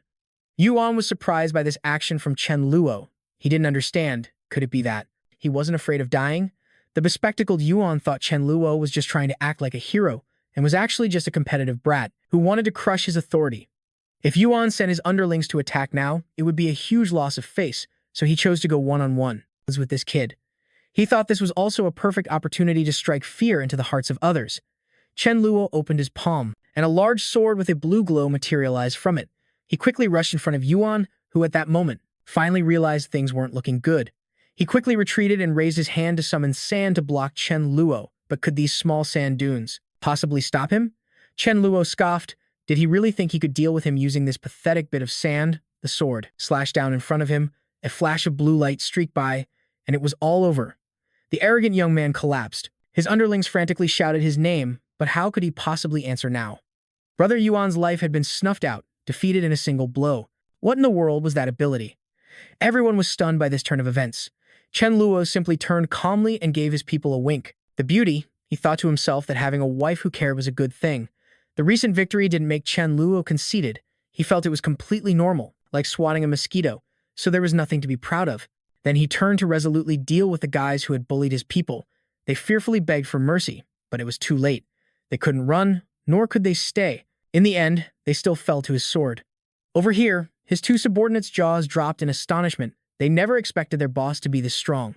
The other guy secretly felt lucky that he had followed the right person, fortunate that he hadn't opposed him from the start. Otherwise, he'd probably be a cold corpse by now. When Mila saw him like this, her heart grew even more uneasy. This meant the distance between him and her had grown a little wider. She told everyone to keep moving, and not to be delayed by this matter. The whole group obeyed and followed. Now, everyone was happy, and a subordinate ran up, showering his boss with praise. He felt that following this man was the best decision of his life. Being praised like that, he felt a little proud, but then his mood quickly soured. He said grimly that he was very sorry about Yan Li's passing, but in this world, every single second holds potential danger. That's why he let everyone go out. His purpose wasn't to collect crystals, but because he wanted them to train themselves so they could save themselves in a crisis. Chen Luo took the lives of those who had conspired to harm his teammate, but it seemed he still wasn't done being angry. After that, he told the group that no matter who it was, once they bullied an ally of Chen Luo, he would make them pay a heavy price. Hearing this, the subordinates felt a warmth in their hearts. After speaking, he smiled brightly and told everyone to collect the supplies from those guys, and then they would all go home to enjoy a meal cooked by the beautiful girls. The group shouted, "Yes, sir!" In a hidden corner, two shady-looking guys were secretly eyeing a black dog with hungry looks, and sensing danger, the little sleeping dog cracked open its eyes.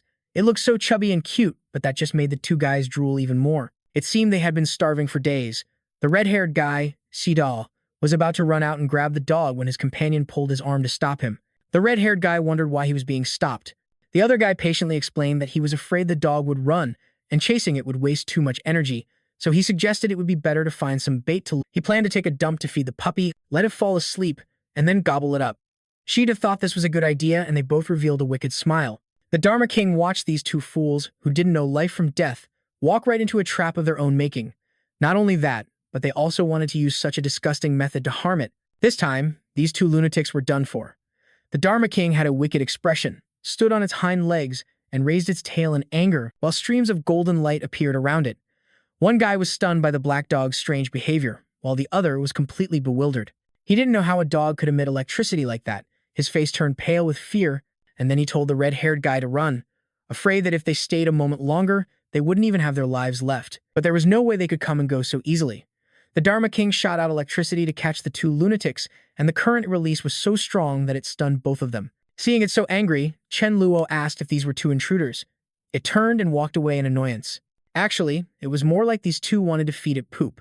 He told everyone, "Let's go back and rest for now, Luo Shen. I think I should probably recruit more people now, so it will be easier to deal with large-scale conflicts, with enemies. If we were to encounter a team of several hundred people, our current numbers would definitely not be enough to fight back. And besides, we have too few people right now, and in a few months, who knows how many more we'll lose and how many will be left. Prevention is better than cure. After all, I still have plenty of supplies, and the criteria for joining is just to listen to my commands and to know how to fight zombies. That's good enough. In this zombie era, knowing how to fight is okay. What more can you ask for?" With that, he went to write a recruitment notice. At high noon, a recruitment notice was written, with the requirements and benefits on it, written out very clearly. A group of people passing by read his recruitment board and felt it was hard to understand. After all, absorbing crystals to become stronger. Was the secret of crystals something he would just publicize like that? They didn't know who this recruiter was, to use this as an advertisement, but the benefits of joining him were too tempting. In an era overrun by zombies like this, you could still occasionally get to eat meat and even have crystals to use. The passing group saw this and asked the man who was driving. They called him Brother Chow, but only he and one other person met the level 2 requirement to join. The other 3 people did not. But the notice said they could bring relatives, so the group of 5 decided to get out of the car to ask what was up. Chen, his subordinate, said that relatives here meant blood relations, but if a level 1 person could absorb 3 crystals at once, they would be considered qualified to follow Chen He. He introduced himself as Lu Qi and briefly mentioned his level and abilities. The subordinate felt that this was a person with a rare special ability, so he was also feeling interested, so he would go ask the boss for his opinion. But if they joined, they would have to kill zombies and collect crystals every day. Would they agree to that? Lu Qi happily accepted this request, and he led the group to meet Chen He to see if he would agree to let them join. The subordinate quickly introduced the names and levels of the 5-person group to Chen He. Chen He had heard of this Lu Qi before. He was a somewhat famous level 2 healer. He glanced at the small cat to ask for its opinion. Mi Fan said they had no ill intentions, there was no problem, after which he told Chen Guang to arrange a place for them. He happily accepted the order. It seems Chen Guang really liked this group. He stretched comfortably, letting out a breath, never expecting himself to be so lucky to be able to recruit a light element user so easily, and even have a few level 2 individuals deliver themselves right to his doorstep. But he still hoped they could fit in here. So he picked up his blue crystal to observe it. If nothing went wrong, he would reach level 5 tonight, and after reaching this level 1 zombies would basically be no threat to him, unless he actively sought them out for large-scale extermination, which would be a bit tough. Chen, he began to sit cross-legged and absorb the crystal. Success! The crystal was completely drained by him, shattering into many small pieces. He cheered with joy. He had actually leveled up in just 1 month. This was an absolutely wonderful thing for him. Although it would be a bit difficult to level up his strength in the near future, this was satisfying enough. The future would be left to fate. Leveling up to 5 also made his spirits much lighter, so he wanted to go out with Mila to celebrate a little. Chen gently patted the black cat's head to comfort it, since he was taking its Mila away. It was a lonely room, so it's understandable that it's upset. He gathered everyone to announce that today would be a group activity, and he would also participate. The target is the Happiness Road Vegetable Market. It's a bit dangerous there, so he reminded everyone to be careful. After all, he wouldn't be happy if anyone unfortunately died. Chen Guang and the Dharma King, along with his subordinates, were to stay at home. The others started getting into the cars, and being allowed to stay home, he happily accepted the order. A convoy of more than 10 cars began to head to the designated location. They enthusiastically shouted as they set off. He began to assign locations and take notes, compiling a list of places with many zombies for everyone to be wary of. Zombies usually gather in groups of about a dozen, so they can act more easily. Chen. He was assessing the situation and looking for a new strategy, because a 4-person squad moving together was now very difficult to operate. He instructed them that in this situation, they had to lure and pull, as a direct confrontation would be too draining, and the power gap was also too large. Jiang Feng was assigned the task of luring the zombies, and he grinned smugly, cracking his knuckles. Mila, worried, immediately gave him a buff. Then, Jiang Feng ran towards the zombies and shouted loudly to lure them to his position. A group of 5 gruesome, blood-soaked, and starving zombies rushed towards him, shooting blue light at Jiang Feng, but he easily dodged it, and at this distance, they couldn't do anything to him, as these were low-level zombies. Chen. He explained the movement patterns of these freaks in detail for everyone to pay close attention. The noise Jiang made had attracted a horde of zombies arrived. They were as numerous as a disturbed ant nest, but he was already prepared. The duo launched their attacks from a distance, burning the zombies all at once. But this move was only effective against a moderately large group. If there were too many then, this method wouldn't work. Next, the more capable level 2 members were sent to lure the zombies, and they unanimously answered his call. An hour later, a report came in that 100 zombies on the outskirts of the vegetable market had been dealt with. Chen, he was satisfied, and offered praise. As for the remaining zombies below, he would go and lure them himself. In his previous life, he heard there was a level 4 to 5 earth element zombie here, and now he wanted to find it. He glanced around searching, not knowing exactly where it was hiding. The vast market was quiet. A zombie wearing a conical hat appeared, its skin a dull gray as if plastered with cement, its eyes were bloodshot red. Chen he casually strolled past these zombies, as if he were visiting a museum. He didn't show the slightest hint of hesitation or fear, but that made sense. Having lived through 2 lives, he'd probably seen it so often he was bored. He felt something approaching him from behind. It was it, the earth element zombie. It slammed its hands on the ground, sending sand flying towards him, as aggressive as a large scorpion, preparing to pounce on its prey. He hadn't expected to find it so quickly, so he broke into a satisfied smile and prepared to engage. He shot out a circular projectile through the zombie's sand vortex, and in an instant, he emerged in front of it. Rest in peace. Just as he finished speaking, he slashed down, and the zombie's head flew off its body. And of course, its crystal now belonged to him. He picked up the head, dangling it as he cheerfully ran off. It felt like he was dangling a large ear of corn, a truly gruesome sight. He carried the head of the earth element zombie back towards his teammates. He didn't look tired at all. Taking its life was as easy as catching a cricket. He shouted cheerfully, "What are you still standing around for?" He ordered everyone to use their speed advantage to escape this horde of zombies. At the same time, get ready, take aim, and throw it into the zombie crowd. He added, "Remember to run after you throw, don't stop." Dozens of blue lights were thrown into the zombie horde. Everyone was exhausted, but they did it. Over 200 zombies had been eliminated, and yet they were wiped out so quickly. Everyone was overjoyed, and their motivation to train surged even higher, as long as they trained hard to improve themselves. Even more zombies wouldn't be a problem, but Chen, he was still very worried. He didn't let this victory make him complacent. After all, to defeat them, they had to keep up with the evolution of these walking dead, and fundamentally, the survivors here couldn't match their evolutionary speed. He urged everyone to carry these supplies onto the truck, and everyone cheered and responded in unison. Then they returned together. Chen he went to inspect the cold storage to see if the meat had spoiled, since the power had been out for too long.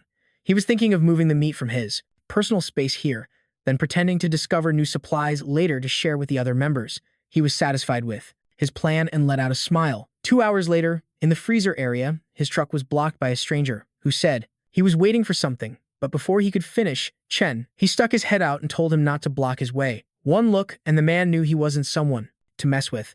From behind, someone suddenly rode up on a motorcycle, and Chen, he knew this young man. He was Hao Ran, known as the Invincible Iron Fist.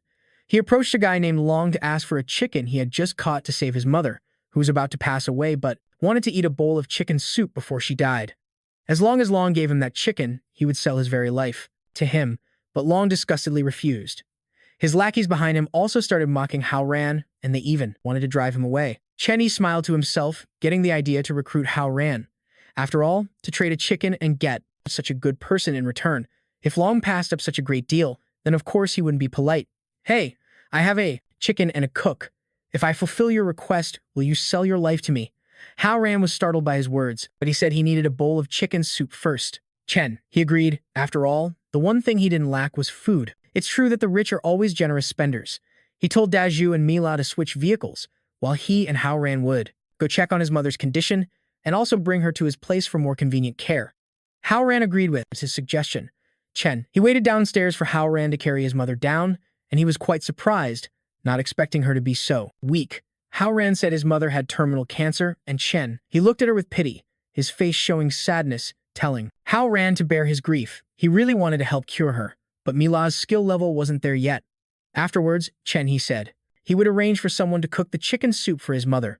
Upon arriving home, he immediately instructed Shu Yun to arrange a room for Hao Ran's mother, and told his new brother to wait there as well, saying his people would immediately go cook the chicken soup. Hao Ran thanked him and took his mother away. He also told Sister Yu to make this bowl of chicken soup especially delicious, and to tell him if she was missing any ingredients, since this might be her last bowl of soup. What a handsome and kind-hearted man. Sister Yu pouted and asked him, was my cooking terrible before that you have to give such detailed instructions this time? Chen, he explained embarrassedly, but since it would take at least 3 hours to finish simmering the chicken soup, he was worried the two newcomers would get hungry while waiting. So Chen, he ordered 4 meat dishes and 4 vegetable dishes to be made as well. It seems he really wants to win over Hao Ran's loyalty this time. To be so lavish in a world where food is this scarce. Whipping up 8 or 9 lavish dishes like this wasn't something just anyone could do so quickly. A full spread of food was served, and Hao Ran's mother was moved to tears, saying this was far too extravagant. He replied kindly, please don't be formal, eat while it's still hot. As he spoke, he handed a full bowl of rice to the father, when suddenly the mother took his hand and said, I can tell you're a good person. Please take care of my son, Hao Ran. She cried as she spoke, and no one understands a child better than their parents. And the fact that he brought out this precious food so Hao Ran could show filial piety to his mother proved that he truly valued her son. She told her son, don't be a person who disappoints others. Hao Ran couldn't hold back his tears either. He held his mother's hand and said, I understand, Mom, don't worry. Seeing that the mother and son had more to say, Chen Luo wished them an enjoyable meal and left contentedly. That evening, he stood on a high place alone, looking up at the starry sky, seemingly lost in thought. Big brother, thank you. My mother, she's gone. Hao Ran came to thank him sadly and deliver the bad news, but he felt it was for the best.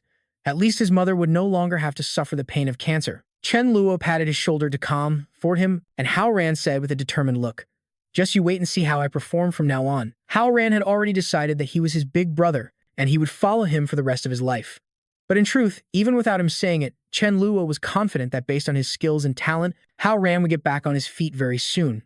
Under the starry sky, 2 ambitious young men stood together. They both looked up towards the future ahead. What worried Chen Luo now was that the team was growing larger, and he needed to quickly manage the team, establish a system of rewards and punishments, and build a ranking system to motivate everyone. He had also finished compiling the ranking system, and had thought through everyone's positions. Su Dau and Mila would be in charge of the 3rd-tier support system, with Shi Feng as an elite member. Everyone else would be a regular member. And finally, there were the new recruits. But he only needed 2 months to train this new group to be proficient. From now on, positions would be based on contribution points, not on levels. This way, it would be fair for everyone, and anyone could have a chance to prove and improve themselves while with him. He gathered everyone together and then announced the rules of the system he had established. Elite members could form their own small squads and lead them, similar to the old system of government officials and county magistrates of the past. For the current situation, there were 3 promising candidates suitable for team leader positions. They were Shu Yun, Fang Yu, and Shen Guang. The 3 of them would temporarily manage the male and female teams. The ranking policy would be established starting today. As long as anyone was willing to risk their lives and work hard, they wouldn't have to worry about food or shelter. Chen Luo encouraged everyone to boost their morale. It seemed this method was very effective, as everyone became much more enthusiastic and motivated. The slogan was, kill zombies, earn points. Down on the street, a convoy of cars was passing by. Zhao Hai stopped to ask why he hadn't seen a single zombie around lately, wondering what had happened. It truly was the age of zombies. He missed them, to the point that their absence felt empty. A passerby told Zhao Hai that they had all been eliminated by Chen Luo's people. His group was stationed in that villa over there, as everyone there is incredibly strong, and they even have meat to eat every day. Life isn't bad, and not only that, but recently all the supplies have been taken by his people. Zhao Hai was surprised they have meat to eat.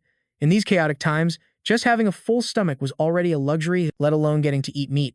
He turned to a man named Kim Dao, suggesting they go meet that group to ask to join them. After all, they needed a place to go. Kim Dao happily agreed, thinking it was a great idea, and who knows, they might even be offered some meat. It had been many days since either of them had eaten a single piece of meat. With that decided, the two of them set off straight for the villa. Someone in the car curiously asked Tru Hai, a major shareholder of the Tranthi group. Before the apocalypse, that rich young master, Tranlac, had borrowed 300 million from them, using the very villa before them as collateral, but now they were showing up at his house asking to join, so he was worried if it would be okay. But Tru Hai said that now in these chaotic times, money is meaningless, and for all they knew, that Tranlac guy might have kicked the bucket long ago. This must be just a coincidence. A convoy of vehicles arrived at the gate of Tranlac's house. The guard on duty saw so many people arriving and feared they were a group of troublemakers, so he quickly used his walkie-talkie to contact Brother Tran and request reinforcements at the villa's main gate. Tranlac quickly responded and went to assess the situation himself. He stood on high ground looking down at the newcomers, and the moment Tru Hai saw him, he recognized him as the one who had come to borrow 300 million. He was utterly shocked, and Tranlac was just as surprised. Could his luck be this bad? To run into his creditor even in the apocalypse? What kind of twisted fate was this? He approached to greet them.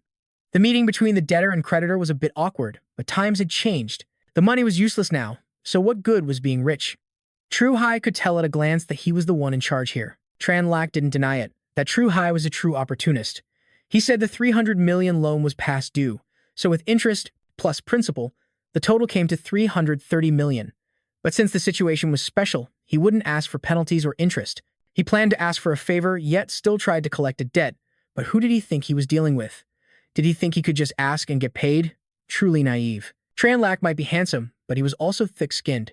He smiled brightly and said that perhaps Tru Hai didn't know, but he had never owed anyone money. He had already transferred the money to his account a long time ago, but what could be done?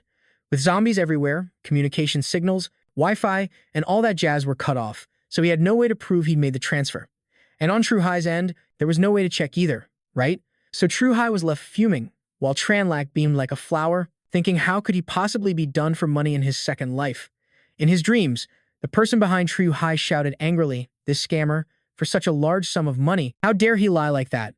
Tru Hai's face was as black as the bottom of a pot, because what Tranlac said was basically correct. The disadvantage was now on his side. Tranlac cheerfully replied, "Then why don't you go to the bank, get a statement as proof that he didn't transfer the money, and bring it here?" This handsome, thick-skinned man thought to himself, "I'm an upright person, and an upright person never goes back on their word."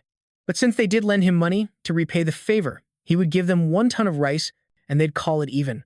1 ton of rice for 300 million, he was getting a huge bargain. The cunning Tru Hai said he only needed to change the rice to meat. He was a smart man who knew when to advance and when to retreat. After all, demanding money now was useless, so it was better to convert it to meat. Then, he calculated that 15 tons of meat would be considered payment for the 300 million. That Kim Dao guy also replied cunningly, and if Tranlac didn't have enough meat to meet the demand, then he could just hand over the girl next to him to settle the debt. Chen Luo was annoyed, his face as black as thunder. "Don't even mention that I don't have it. Even if I did, I wouldn't let you see it." His disdainful attitude, and that of his followers, showed no fear that Zhao Hai's group would make trouble if he didn't pay up, but that made sense. His group had taken down so many zombies, rising up through sheer strength, so he couldn't act recklessly. After thinking it over, Zhao Hai gave a bitter smile and said he didn't need it anymore. The money had actually been transferred to his account, he just remembered incorrectly. Jin Tao yelled out, asking if he was an idiot. Chen Luo clapped, praising Hai's intelligence, and told him to stand aside and not get in the way. Just a moment ago, Jin Tao had demanded to take his people away, so Chen Luo figured he should teach this punk a lesson. He heard this and knew Jin Tao had picked a fight with the wrong person, but it was also a good chance to see Chen Luo's true strength. As soon as he said that, he left. Jin Tao angrily cursed him for being a coward, since their side clearly had more people. What was there to be afraid of? But Zhao Hai's group had already turned their backs and ignored him. He angrily gritted his teeth, about to order his underlings to charge forward, when Chen Luo spoke up with a threat. He gave him 10 seconds to stand aside with Zhao Hai's crew, otherwise they'd get beaten up along with him. With just that little threat, they all immediately moved to the side.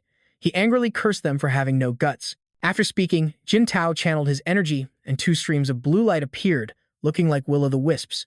With just one glance, Chen Luo knew he was a dark element user, capable of summoning those with special abilities.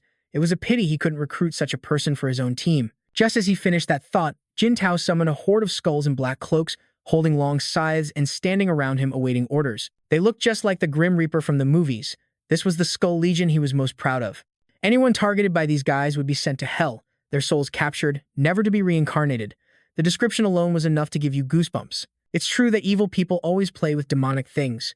But it seems this time, buddy, you've picked on the wrong person. The one standing before you is the king of the system's space, a professional summoner and healer. Chen Luo asked who he thought he was scaring. Why not just call yourself Yama, the king of hell? Did he think Chen Luo would be afraid? Chen Luo turned to give a chance to score points to his people. Kill one skull for 5 points, capture Jin Tao alive for 100 points. Fa Wang and Mi Fan also ran up as if they wanted to earn some merit. After all, a dog's gotta eat, right? It turned out Fa Wang wanted to secure the elder position, while Mi Fan was just tagging along for fun. Chen Luo gave a sly grin. Wasn't he always spoiling this damn dog? And now it was pretending to want to earn points. Fine then, he'd play along. Fa Wang barked happily a few times and then eagerly charged forward. Black dogs are the natural enemies of demons, after all. Fa Wang rushed in, excitedly thinking that after this job, the elder position would be one step closer. He was thrilled at the thought, opening his mouth to spit a burst of fire that sent Jin Tao's minions flying. This dog was quite ambitious. Mi Ling took that opportunity to signal for everyone to get ready, waiting for the enemies to tire out before attacking. No, Fa Wang leaped to the left and then to the right, dazzling Jin Tao. He zipped all over the place, making Jin Tao's crew run around in chaos. Originally, Chen Luo wanted to let everyone get some practice, but he didn't expect the dog to crash the party. He laughed helplessly as it finally charged straight for Jin Tao. He panicked and begged for mercy, but unexpectedly, the dog just lifted its hind leg and peed on his. It wanted to mark this guy, and had already claimed him. The 100 points for capturing Jin Tao alive would belong to it, and no one else should even think about taking them. With its business done, it turned away in satisfaction. Chen Luo saw every single mischievous act of the dog, covering his face in embarrassment. He silently cursed this shameless Dharma King dog, wishing it wouldn't make him lose face like that. Seeing his underlings fall one by one, Jin Tao collapsed to the ground in terror, crying and begging Chen Luo not to harm him. Then he ran over and hugged Chen Luo's leg while wailing, saying he'd agree to anything if the boss spared his life. What a pathetic display. Man, you shouldn't have started trouble in the first place. Did you think you could mess with Boss Luo's people so easily? Zhao Hai stood to the side, embarrassed, silently feeling that he had made the right choice by not messing with this kid, but he also didn't know how he would be dealt with next. Chen Luo said he wouldn't harm him because this thick-skinned, handsome guy had already seen that the power this man possessed could be useful to him, making him a perfect tool. Right now, Chen Luo was smiling slyly, secretly plotting how to use this man to the fullest. Since he wasn't a good person anyway, sparing his life was already more than merciful. Not facing any danger, he was overjoyed and kowtowed to Chen Luo as if he were a living Buddha, and Chen Luo frankly stated that he highly valued his summoning ability. Then, his face darkened as he warned in a low voice that if this guy dared to pull any tricks or try to escape, he would personally chop off all 5 of his limbs. With that settled, he ordered Chen Guang to lock Jin Tao up, but to treat him with the same consideration as any normal newcomer. Chen Guang quickly went to make arrangements. Seeing his capabilities, Zhao Hai began to suck up to him, running over with a flurry of apologies and offering Chen Luo a gun. But he was already level 5, so a gun to him was now just like a toy. However, it could be fun to mess with this guy a bit, and with that wicked thought, Chen Luo let out a crafty smile. Then, Chen Luo closed his eyes, pointed the gun at his own chest, and pulled the trigger. Everyone present screamed in horror, but quickly, a round, green light emanated from his chest like a portal, and the bullet was slowly pushed out. Zhao Hai was stunned, his face turning pale. This was definitely not something a level 1 person could do. He trembled and fell to the ground, his eyes still fixed on him as if he were looking at a ghost. Old man, he's already reached level 5. I wonder if this old guy will faint from the shock. He thought to himself that Chen Luo was already too powerful. Seeing his reaction, Chen Luo was very satisfied and thanked him for the gun. He took Zhao Hai's hand to help him up, and the man stiffened, praising how his strength truly shattered his understanding. Chen Luo acted magnanimously, saying that they wouldn't have known each other if they hadn't fought, and that he and him would have opportunities to cooperate in the future. Chen Luo then quickly turned to ask Zhao Hai's men if any of them possessed the systems he needed. If so, his group was always ready to accept newcomers. But for better or worse, he was a leader, and talking too much would ruin his image. He was screaming internally, "Can someone please come and say a few more words to make these people understand, because I'm shy." The guy with glasses quickly stepped forward and, on behalf of his boss, began to rally the crowd, listing the attractive benefits they would receive for joining. He then loudly called for everyone to sign up. Chen Luo was pleased with this clever subordinate of his. Hearing about getting to eat meat and other attractive benefits, many people scrambled to join his ranks. Chen Luo then turned to ask for Zhao Hai's opinion, asking if it was all right for him to openly poach his men like this, but at this moment, how could he possibly dare to object? So it turned out his earlier display of taking a bullet was all to make recruiting newcomers easier. He could only smile wryly at the thought. Were still bustling, boasting about their abilities and levels to compete for a spot. He had each person kill 10 zombies to get 10 crystals. Then they would be accepted. After all, there was no room for freeloaders here. As soon as he finished speaking, the new group split up and went to find zombies. It seemed this offer made everyone very interested, and they all charged out enthusiastically. Zhao Hai didn't go with Chen Luo, but before leaving, the old man said he lived in Golden Dragon Garden. If Chen Luo ever needed him, he could just go there to find him. But if he ever fell on hard times, he hoped Chen Luo would also treat him like a brother and help him out. Chen Luo accepted. After all, having more allies was better than having more enemies. That night, Chen Luo and Mi La were cuddling and talking. She felt confused why the newcomers performed so well today, yet he didn't let them just wipe out all the zombies. She also had calculated it. If one person handled about 20 zombies, they could be wiped out in no time. Even if not everyone worked together, one person could still take down nearly 100 of them. They should deal with them quickly before the zombies evolved. Chen Luo silently explained that was just her way of thinking. Even now, there were still people who didn't dare get close to a zombie, let alone. If they gathered everyone and encountered a slightly more evolved one, the whole group would be wiped out. She finally understood. Mi La wished him good night, then hugged him and fell asleep first. Chen Luo remained deep in thought. The things he told Mi La were only part of the reason. Humans needed zombies to evolve, so they couldn't possibly wipe them all out. Only by fighting them could humans obtain high-level crystals and thus evolve quickly. Otherwise, when those powerful creatures descended, humanity wouldn't be able to survive. Early in the morning, Chen Luo warned everyone to be careful when they went out.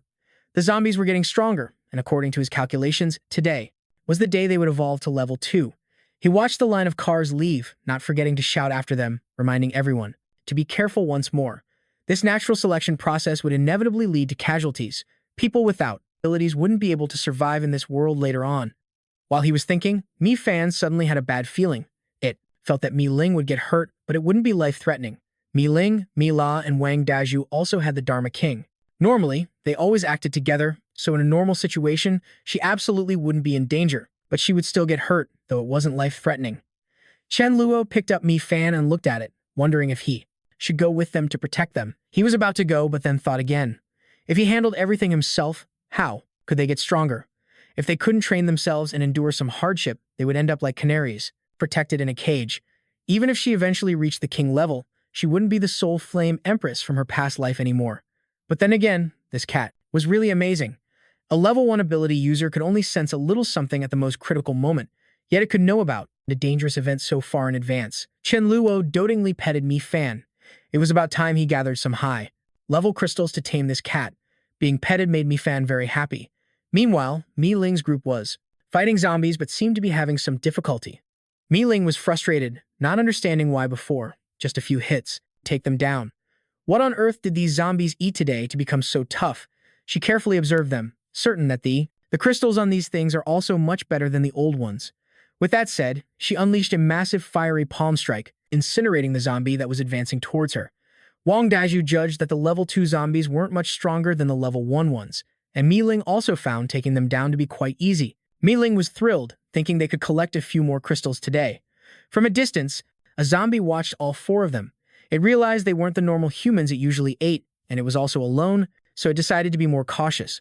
Oh my god, a thinking zombie. This is getting intense. It knew it couldn't act alone, so it went to call for backup. The purple zombie used its own language to summon its brethren to come feast on flesh. Meanwhile, Mi Ling's group was still completely oblivious. King Fa spotted a few zombies in the distance and happily ran off by himself to collect crystals. Back with Mi Ling, Dazhu, and Mi La, they were still dealing with a small horde. Mila told her sister and brother Ju to be careful, as she seemed a bit panicked and quickly transferred more power to the two of them. Mi Ling reassured her younger sister, telling her not to be afraid and that they would just slowly grind them to a pulp. Mi Ling fiercely launched a massive fireball, blowing up a group of nearby zombies. Like that, she and Daju slowly charged forward. Suddenly, a gust of wind kicked up, controlled by a grotesque hand. Mi Ling quickly realized the wind was making the horde of zombies move faster. They didn't understand what was happening at first, so they decided to run, but the more they ran, the more tired they became, and the faster the zombies got. Mi Ling said they couldn't run anymore. It was time to fight. The two of them responded in unison and then charged forward. In the midst of the chaos, Mila finally let her guard down. The thinking zombie from earlier had been waiting for its chance from behind, and seeing its moment, it lunged forward to grab Mila. When Mi Ling saw this, she rushed to shield her sister and got her arm clawed by it. The gash was deep and bleeding profusely, but she managed to endure it. Getting back on her feet, she furiously launched fire at the zombie, but it agilely dodged the attack. This genuinely surprised Mi Ling. This zombie knew how to dodge. What in the world was going on? They split up, with Mila in charge of distracting the zombie, but it still managed to evade her attacks. An irritated Wang Daju told Mila to give him a buff, then powerfully charged in to subdue it. The two of them coordinated perfectly. King Fa glanced back and, seeing the commotion, grew worried. Just as it rushed over, it saw the three of them fighting a single zombie. It smugly thought that it had only been gone for a moment and they were already in such a mess. Afraid that Chen Luo would turn it into dog hot pot, it hurriedly lunged forward to bite the thinking zombie's head. The zombie spun around to face King Fa, nimbly hopping left and right to distract it. Wang Daiju seized the opportunity while it was distracted and smashed his club down on its head. Holy crap, it actually managed to catch the club. Then, Mila and King Fa charged in at the same time, but it still leaped away to dodge the attack and made a run for it. King Fa, afraid of losing points if its prey escaped, relentlessly gave chase. This dog was truly as persistent as a leech. It landed a kick on the zombie's back, knocking it to the ground. Wang Daju tried to pin it down, forcing it onto its stomach. Then the whole group of three people and one dog beat the stuffing out of it. After finally taking it down, everyone was completely exhausted. That's enough for today. We should head back now, Mi Ling said wearily. King Fa patiently dug around and finally found its crystal. The little dog promptly spat out a bag full of crystals and arrogantly presented its spoils to Chen Luo, having Mi Fan ask him how many points its crystals were worth. He checked them and was delighted to see there were even a level 4 crystal, and he priced this one.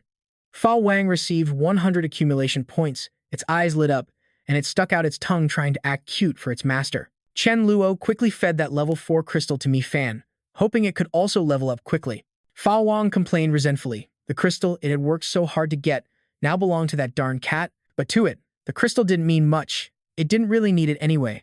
The goal it was aiming for was that elder position. Chen Luo chuckled inwardly, for he had grasped this dog's weakness. After that, he fell into deep thought. Regarding Mi Ling's situation, she was in danger, but it wasn't life-threatening. Before this, when Mila was in danger, it was also Mi Fan who alerted him, so he could arrive in time to be the hero and save the damsel. This cat had correctly predicted future dangers twice now. But this time, Daju was also slightly injured, so why didn't he hear anything from Mi Fan about this? Was the injury too minor for it to sense, or can it only sense the risk of injury to those it's close to? Chen Luo pondered silently. This ability of its needed to be nurtured and leveled up very carefully. In the morning, while everyone was sitting and chatting with each other, Fa Wang suddenly dashed over barking loudly, wanting everyone to look at it. Mila wondered what was. Today, Fa Wang was twice as big as usual. Mi Ling glanced at it lazily. It really had gotten bigger. Wang Zhu asked, was it because Sister Yu's cooking was so delicious that this dog grew so fast in such a short time? It angrily explained to Mi Fan, and the kitten translated that it was because it had advanced to level 4 that its body grew so big. Everyone was happy about that. This dog was truly capable. Only Mi Ling felt annoyed, thinking her own progress was slower than a dog's. It then asked, this is my first time reaching level 4, so how many accumulation points can Chen Luo give me? This dog is truly greedy. No, it would be more accurate to call it a point grubber. He asked it in surprise, what on earth do you want accumulation points for? It said it had a dream of becoming a dog elder, and after that, becoming the deputy leader. At that time, everyone would have to call it deputy leader dog, which sounds so majestic. That's why it would risk its life to collect as many crystals as possible to exchange for points. A glory-seeking dog, its eyes shone as it spoke, standing up straight with immense pride. Chen Luo was speechless, but he angrily gave it a hard kick. This dog, was it trying to call him a dog? But it ignored him. Hurry up and give me the points. The annoying Fa Wang stood there barking up a storm, giving Chen Luo a headache. Suddenly, someone reported that Zhao Hai had sent people over. 3 vehicles, with a dozen or so men. They said they were here to ask for reinforcements. What kind of request for reinforcements requires so many people? Like they're going to a fight. The old uncle had promised before that if he ever had any trouble, Chen Luo would help. But that was just a polite courtesy at the time. How come he's already in trouble the moment I look away? What a troublesome guy. Chen Luo replied lazily, but still let his men in. Song Ling, Zhao Hai's subordinate, politely handed Chen Luo a long, red wooden box. Its pattern was simple, but you could tell at a glance it was high quality. Zhao Hai sent a message that inside were 100 medicinal herbs. He stated that since your place doesn't lack food or drink, he brought this especially, and carefully instructed that whether Chen Luo agrees to help or not, these medicinal herbs are a gift to you. This Zhao Hai guy is truly a careful schemer, doing this with Chen Luo's personality. He would definitely go and help him. Just as expected, Chen Luo asked Song Ling what exactly happened over there. What's wrong? Song Ling angrily explained that an ability user named Jiang Yu had suddenly appeared on their side, fighting them for supplies and recruiting new people. Zhao Hai didn't want any trouble either, but this guy was just too arrogant. He said that one mountain cannot have 2 tigers, so he wanted Zhao Hai to be his underling. If not, he would wipe them all out. From what he said, it seems Jiang Yu is very powerful, even taking out 10 of his men by himself, most of whom were level 2 ability users. Zhao Hai couldn't handle him, so he had to ask Chen Luo for help. He fell silent, thinking that if one person could simultaneously defeat over 10 people, including many level 2 users, and the gap between level 2 and level 3 isn't that large, then this guy must be at least level 4. Could he have a high-grade talent? But that's unlikely. I'm afraid he's like Lang Shen, who was lucky enough to obtain a high-level crystal and also had talent, which is why he could easily advance to level 4. Chen Luo thought that if he could take this guy down, he'd get a level 7 or at least a level 4 crystal. He asked Song Ling, what type of ability does this person have? He said he thinks it's a physical enhancement type, because his attacks are very brutal and lack any finesse in combat. After getting a general idea of the opponent's information, he decided to go with this group. Over there, Song Ling was overjoyed and thanked Brother Chen, then trotted along behind him. Chen Luo said, Song Ling, wait for me a moment. He went back to his room to pack a few things, and then he would go with him. This matter couldn't be delayed. Just thinking about getting another high-level crystal made his blood boil with excitement. Seeing him so enthusiastic, Song Ling happily agreed to do as he said. Back in his room, he picked up Mi Fan and asked, will this trip be dangerous for me? The kitten's eyes glowed, as if it knew he was going to ask it something. Mi Fan said, probably not, because I can't sense anything right now. What do you mean, probably not? Then what was the point of asking you? He forced it to give him a definite answer about whether he would face any danger. At least if he knew, it would be easier to handle. Mi Fan tried its best to check, but in the end, it confirmed there was nothing and wished him a safe journey. Chen Luo was thinking about his choice of words for journey. Why did it sound so ominous? He suddenly got angry and decided to take Mi Fan along, ordering Fa Wang to watch the house. If they were going on a journey, they would go together. This guy's temper was really too unpredictable. The clouds were drifting lazily in the sky, and the sun was shining brightly. He sat in the back seat, hugging Mi Fan, and blurted out a compliment. This car isn't bad. Song Ling happily said that if Brother Chen had taken a liking to it, he would gift it to him when they got back, or if he wanted, he could just drive it back himself. He added that if he liked anything over there, he just had to say the word, and Zhao Hai wouldn't be stingy with him at all. Wow, are rich people always this generous? An entire car, offered as a gift just like that. Chen Luo thought to himself that Zhao Hai and Song Ling had always been 2 people who knew how to treat others. At a tall building, no, it was a skyscraper, dozens of stories high to be exact. Zhao Hai respectfully thanked Brother Chen for agreeing to come and help him. He bowed low and said to Chen Luo that he owed him a great favor for this and would definitely repay it in the future. After the greetings, he got straight to the point. He said that this Jiang Yu was very powerful, and that abilities seemed to have no effect on him. After saying that, he quickly added, Chen Luo, wait a moment, I'll go gather my underlings and find Jiang Yu. He agreed. Meanwhile, a fat guy with a belly so big that his navel was showing through his shirt and was happily drinking with 2 beautiful girls. He silently thanked the zombie stories he had read. That's how he knew its crystal was on its head. Although his clothes were indeed a bit shabby, in the apocalyptic world he came from, he never got to have such beautiful and obedient women on each arm. Wait a minute, before, could it be this guy transmigrated too? A subordinate burst in to report that Zhao Hai had brought his men over, shattering the pleasant atmosphere, and he said in annoyance, I haven't even gone looking for him, and he's already delivered himself here. He must be tired of living. He gritted his teeth and summoned his underlings to deal with this Zhao Hai who doesn't know his place. Approaching from a distance, his underlings were as numerous as ants, and in just a short amount of time, it looked like he had recruited quite a few people. At a glance, Chen Luo recognized the fat guy as Jiang Yu, but surprisingly, he couldn't see what level he was. As soon as he got close, he pointed at Zhao Hai's face and shouted. Seeing that this Zhao Hai guy was a reputable and capable person, he wanted to recruit him to be one of his men, so he had shown him some respect, but he didn't expect Zhao Hai to not only refuse but also bring people to invade his territory and cause trouble. This was clearly a death wish. Chen Luo had been observing the whole time, but it didn't matter. As long as he was below level 7, no one could survive a single one of his slashes. Zhao Hai spoke up with a challenge. Aren't you supposed to be so powerful, Jiang Yu? I came here to see if you can handle him. If the person I brought loses, then I'm willing to become your underling. Needless to say, Zhao Hai had immense faith in Chen Luo's talent. Jiang Yu boasted that there was nothing he wouldn't dare, telling them to bring on whoever they had. Zhao Hai offered a reward to his men if they captured Jiang Yu. Chen Luo set Mi Fan aside, gently telling it to wait for him for a moment. Mi Fan meowed in obedience. He then stood up, gazing imposingly toward Jiang Yu. It was time for him to attack, and over here Zhao Hai's underlings wielded their clubs, striking at Jiang Yu with great force, but it was like they were just scratching an itch for him, which actually worked out perfectly for him to show off his strength to everyone. Chen Luo placed his left hand behind his back, and a circular blue light appeared. He sneered, thinking, this guy's too naive. How can he go around showing off just because he has a few powers like that? This will surely be this fatso's last day. With that, he charged forward and unleashed that light. From the force of his hand, it split into 2 shards and flew toward Jiang Yu. The moment the attack landed, Jiang Yu was sliced in half. He stared in disbelief, unable to believe his eyes. Before anyone could even see what Chen Luo had done, Jiang Yu had already fallen to the ground. Whispers erupted, and the entire crowd was terrified because his power was too frightening. That guy Jiang Yu was so powerful, yet was taken down in one hit. The cut was incredibly clean, the move decisive with no openings, and he stood there coldly, with both hands in his pockets, watching the severed body roll on the ground as red blood stained a whole section of the courtyard. Chen Luo quickly searched for his crystal, but he couldn't find it. Could it be hidden in his bedroom? But such a precious, high-level crystal would surely be kept on his person.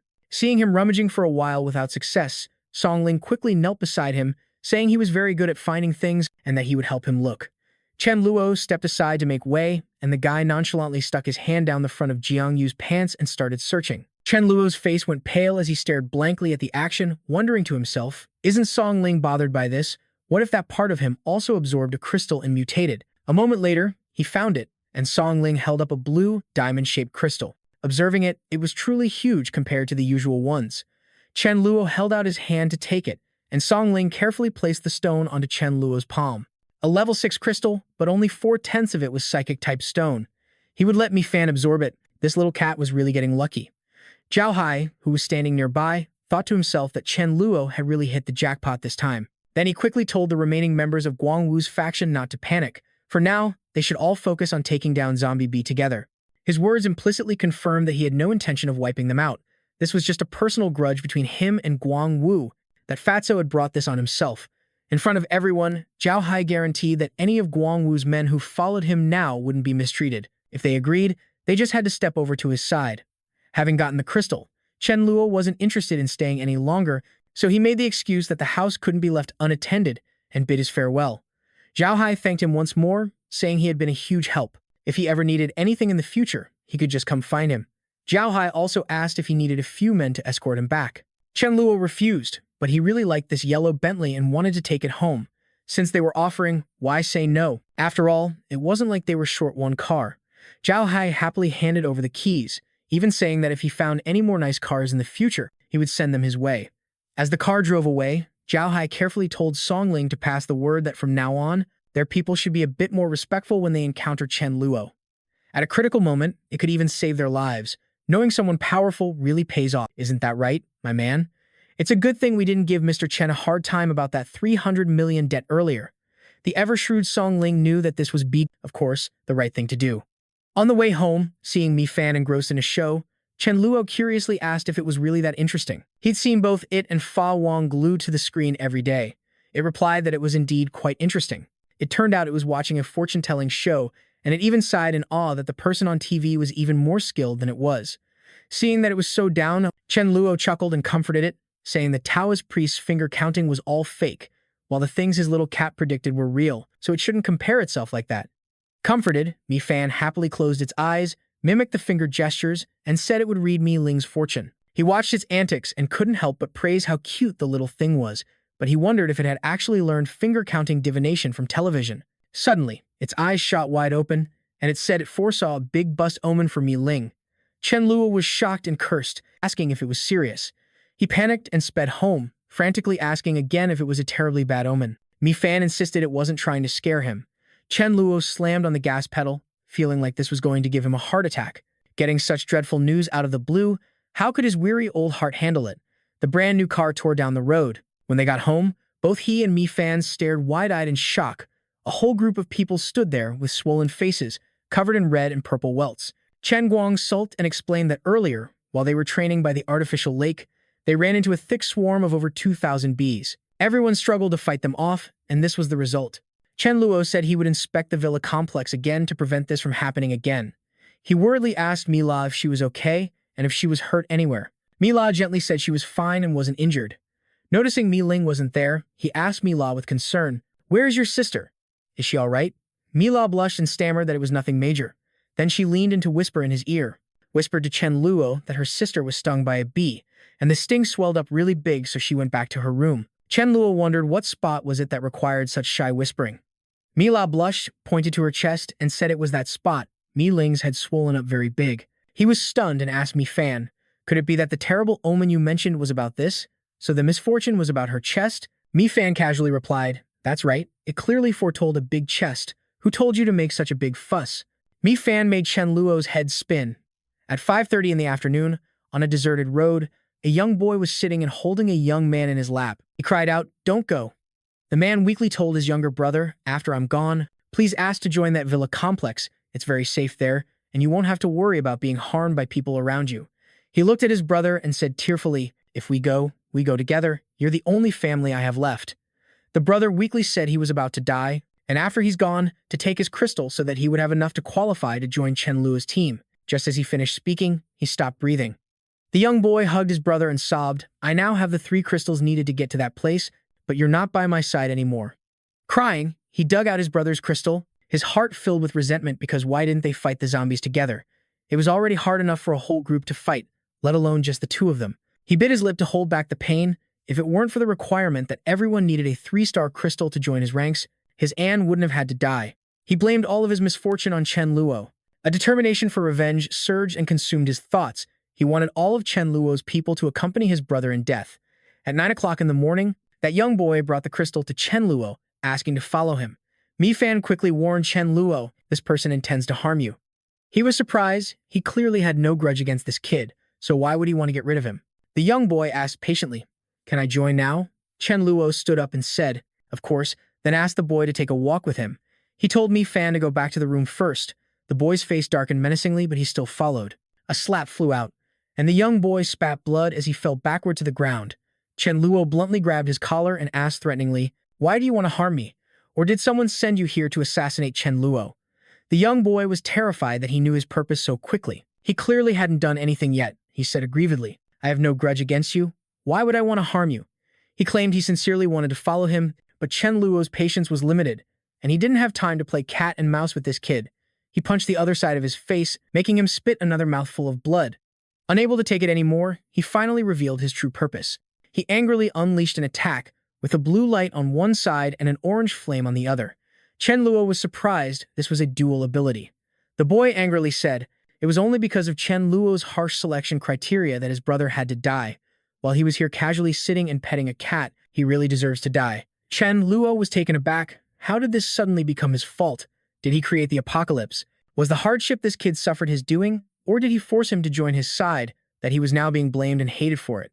The kid, startled, yelled for Chen Luo to shut up and lunged forward, demanding he pay for his brother's life with his own. He's just a naive kid, always talking about taking people's lives, but he doesn't even stop to think about who he's messing with. Chen Luo found it a pity, as it was rare to encounter someone with a dual system ability, but unfortunately, if the kid wanted to harm him, he couldn't be spared. Chen Luo smiled and waved his hand gently, and streams of pale blue light flew out to wrap around the young boy's body. The boy only had time to let out a small cry. Chen Luo stepped outside, lost in thought as he watched the backs of his 2 subordinates. Today, Mi Fan had advanced to level 4, and just this morning, it had warned him that this person would face a fatal danger. In Chen Luo's memory, this person was Shu Minqing, who possessed a wind system ability. He said he was going over there to use the restroom, so he was going over there alone. Chen Luo said he wanted to go with him, his purpose being to verify Mi Fan's warning and see if he could actually prevent it, deciding to save the guy this one time. Suddenly, a black cat appeared from a tree. It suddenly lunged at Mingxing. This was a cat that had mutated into a zombie. Could this be the reason this guy was supposed to die? Chen Luo thought in alarm, and over on the other side, caught by the surprise attack from above, Mingxing was unable to defend himself in time. Chen Luo lunged forward just in time to knock the zombie cat away. Back at home, Mi Fan suddenly spat out a large amount of blood. Fa Wang was so terrified it froze for a moment, then Mi Fan fainted and collapsed. Only then did it snap out of it and ran over crying to help Mi Fan up. It didn't know what was wrong, but no matter how it called out or shook him, Mi Fan lay there motionless, with 2 streaks of bright red blood on its mouth. Against its white fur, those 2 blood streaks were, especially striking, terrifying the onlooker. It used its mouth to grab Mi Fan by the scruff of the neck, place him on his bed, and then quickly ran to find its master for help. On the way back, Chen Luo reflected that Mi Fan's predictions were incredibly accurate and that it was also possible to change the outcome. The little cat's ability was indeed very useful. Fa Wang ran towards him, crying and calling for its master as it ran. Although he couldn't understand dog barks and didn't have Mi Fan to translate, just seeing how panicked it was gave Chen Luo a premonition that something had happened back home. He immediately rushed back with it, anxiously wondering what could have made Fa Wang lose its composure like that. The moment he walked inside, he saw Mi Fan lying motionless on its cushion, and he picked it up to examine it. He checked it over once. It was still alive and everything seemed normal, but he couldn't understand why this had happened. None of the guards at the gate were injured, proving this wasn't caused by an external attack. He breathed a sigh of relief but cautiously turned to ask Fa Wang who was responsible for this. Its face darkened. How was it supposed to know? Fa Wang just stood there dumbfounded because it genuinely didn't know anything. He immediately called for Mila to come and see what was wrong with Mi Fan. As soon as she arrived and saw Mi Fan lying motionless in his arms, Mila quickly asked what had happened. Chen Luo urgently told her to treat it first. He held the cat for Mila to heal, but his mind wouldn't stop thinking. Was it because he saved Minqing that Mi Fan suffered a backlash? But he had listened to its warnings before and saved Mi Ling and Mila, and everything had been fine then, so what was happening? Now? After being healed by Mila, Mi Fan slowly opened its eyes. Seeing how worried he was, it meowed comfortingly, saying it was fine. Mi Fan explained that this time, it happened because the prediction had been altered, causing it to vomit blood and faint. Chen Luo apologized guiltily, saying he really shouldn't have experimented with this. It explained that it could sense a certain trajectory, that on it, you, Mi Ling, and Mila revolve around it in that orbit, while others are outside the orbit, so if the 3 of you were to stray from the orbit, it could adjust the future so you wouldn't be in danger. But as for the others who are not in the orbit, if they participate in altering a forewarned danger, the one who will be in danger is itself. Fa Wang desperately wanted to get into that orbit, but it was too far from Mi Fan, and if this dog was in danger and a warning was issued, Mi Fan probably wouldn't have any strength left. He understood now. The danger premonition could be altered, but only when the intimacy level with Mi Fan reached its maximum could it prevent the cat from being endangered, and currently, only the 3 of them had reached that intimacy limit. Mi Fan meowed, confirming his thoughts. In short, with this ability of Mi Fan's, they would need to be more careful using it in the future. He turned to pat Fa Wang's head, saying that from now on, it had to cherish Mi Fan and treat him a little better. The dog was confused as to why he said that, but his face darkened with annoyance again. It thought to itself that it wasn't a suck-up, so why should it have to flatter that cat? Chen Luo saw its dissatisfaction and whispered a few words that made its eyes light up. So many benefits? It could guarantee its safety? This startled the dog. After that, Chen Luo brought Mi Fan over to Fei Wang, saying that from now on, Fei Wang would take on the duty of being its mount.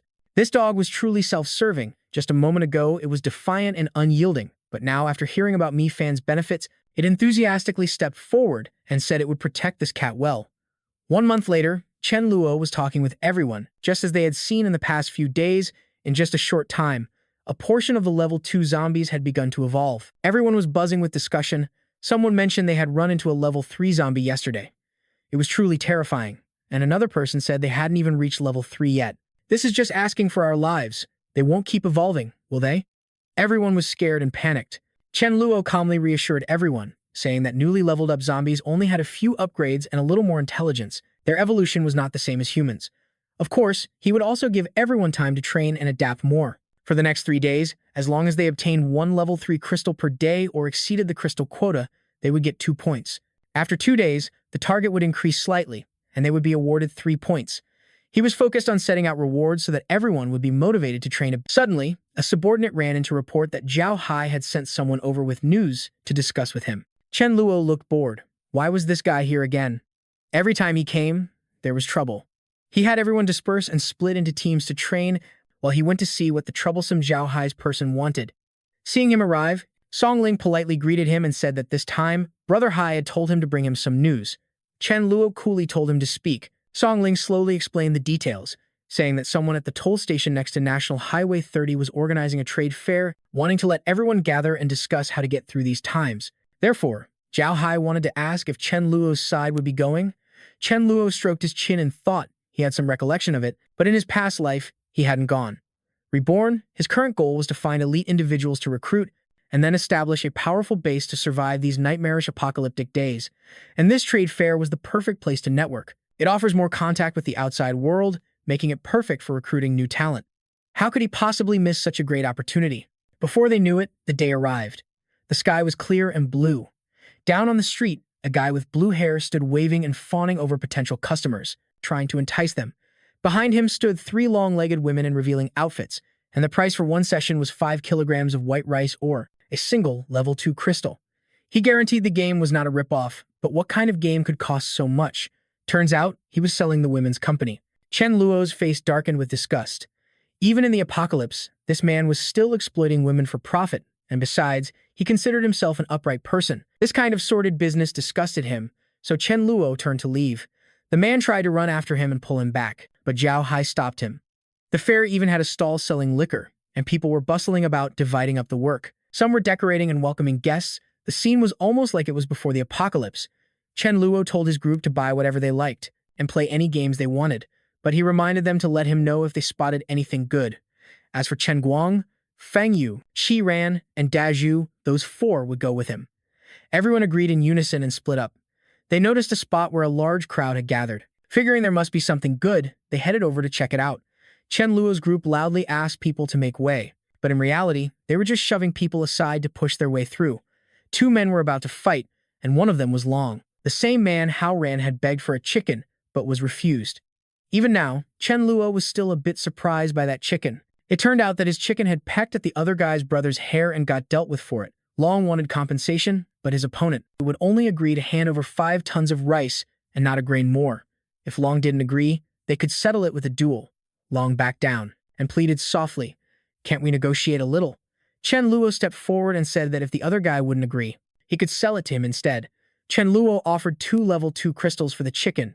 The man, Zhu, whipped his head around in surprise to see who had shouted such a high price.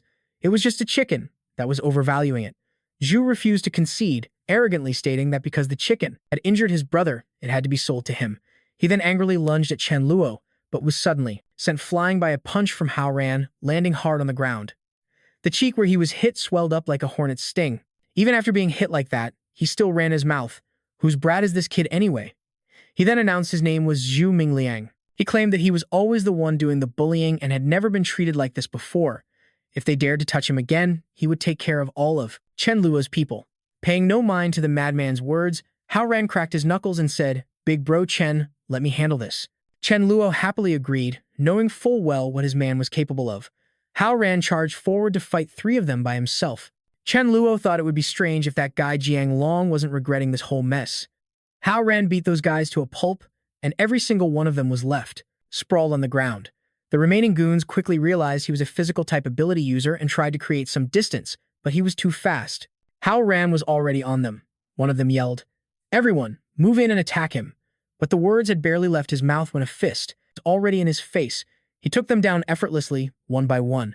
Seeing this, some of them started crying for mercy before turning to flee. How can there be someone so strong? Those who managed to run were lucky to keep their lives. Jiang Long was stunned by Hao Ran's performance today. Even though he knew Hao Ran was the invincible Iron Palm, he never imagined that when fighting so many ability users alone, he would still have the upper hand, a fierce warrior like that. At the time, a single chicken would have been enough to make him pledge his life, yet he had refused. The more he thought about it, the more he regretted it, and he sighed to himself. Chen Luo cheerfully walked over, grabbed the chicken, and said that they could fight all they wanted, but over here, he and the other guy would continue their transaction. At this, Jiang Long was startled. His chicken was snatched away before he even agreed. Jiang Long watched his chicken with a sad, regretful expression. This chicken was really feisty. It even pecked his hand. But who was he? Clearly a person who holds a grudge. Chen Luo happily grabbed its two wings, lifted them up, and plucked its feathers one by one. The chicken, in both pain and panic, squawked loudly.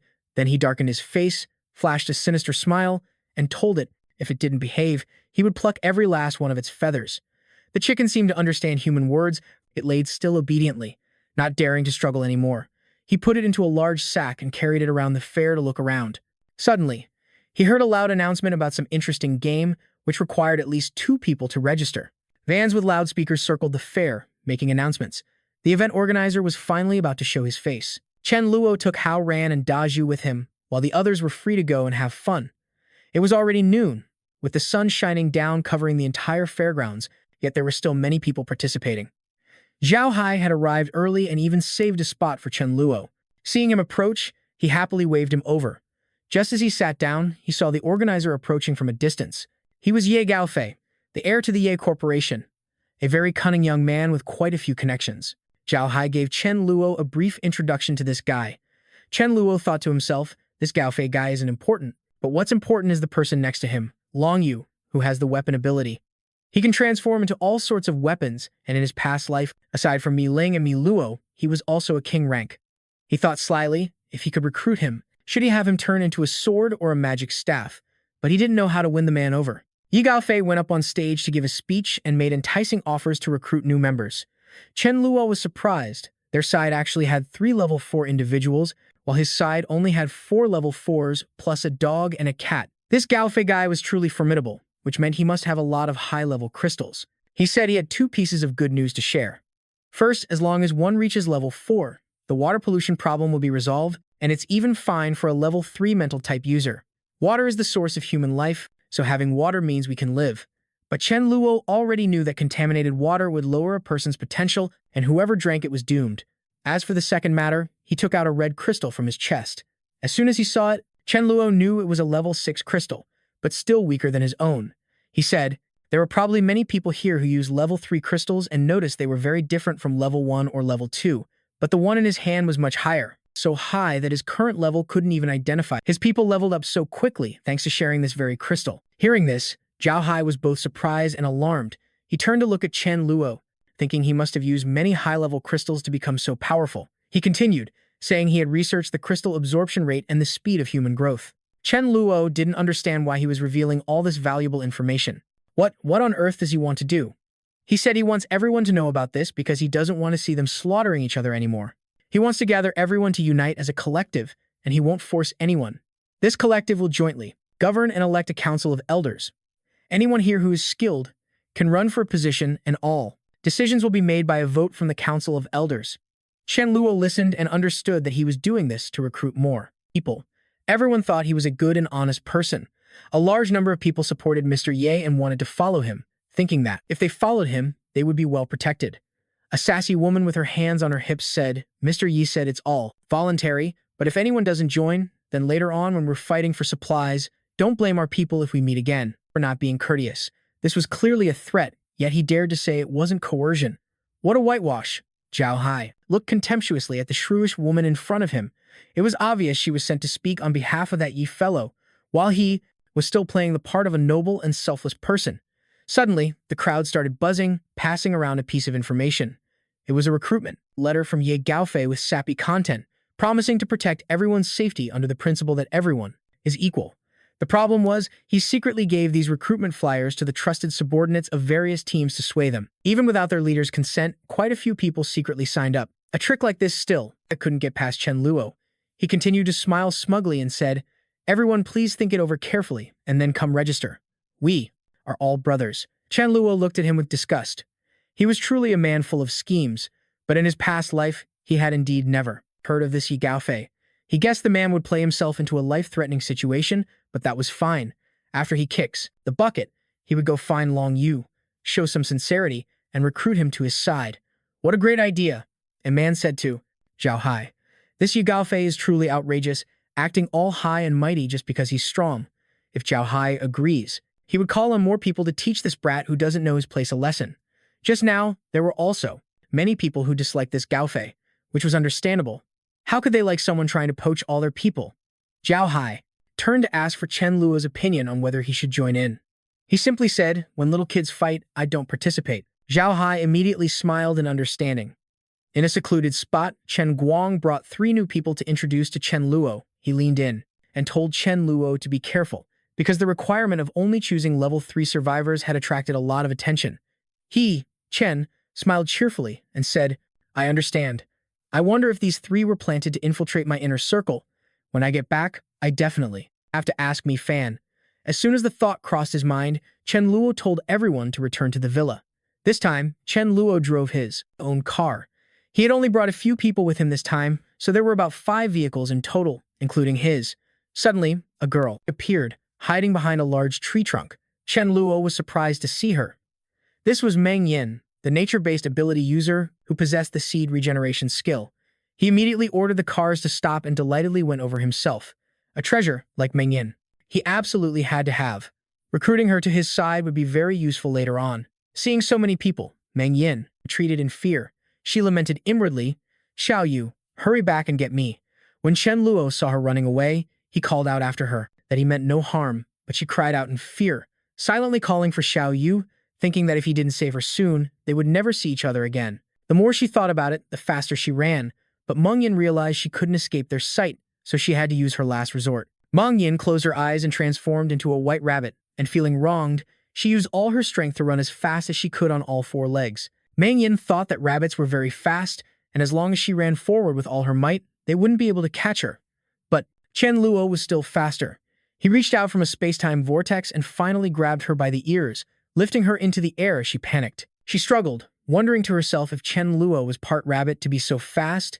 Chen Luo said he really meant no harm, so why not change back into a person? Annoyed, Meng Yin resisted fiercely.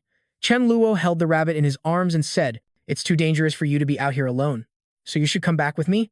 Silence means you agree, and I promise I'll give you delicious food." Chen Luo gently stroked her head. The white rabbit cried silently in frustration, wondering when she had ever agreed to go back with him. When they got home, Mi Luo saw him carrying a chicken and a rabbit. She asked in surprise, "Where did you get those?" Chen Luo nonchalantly said he found them on the road.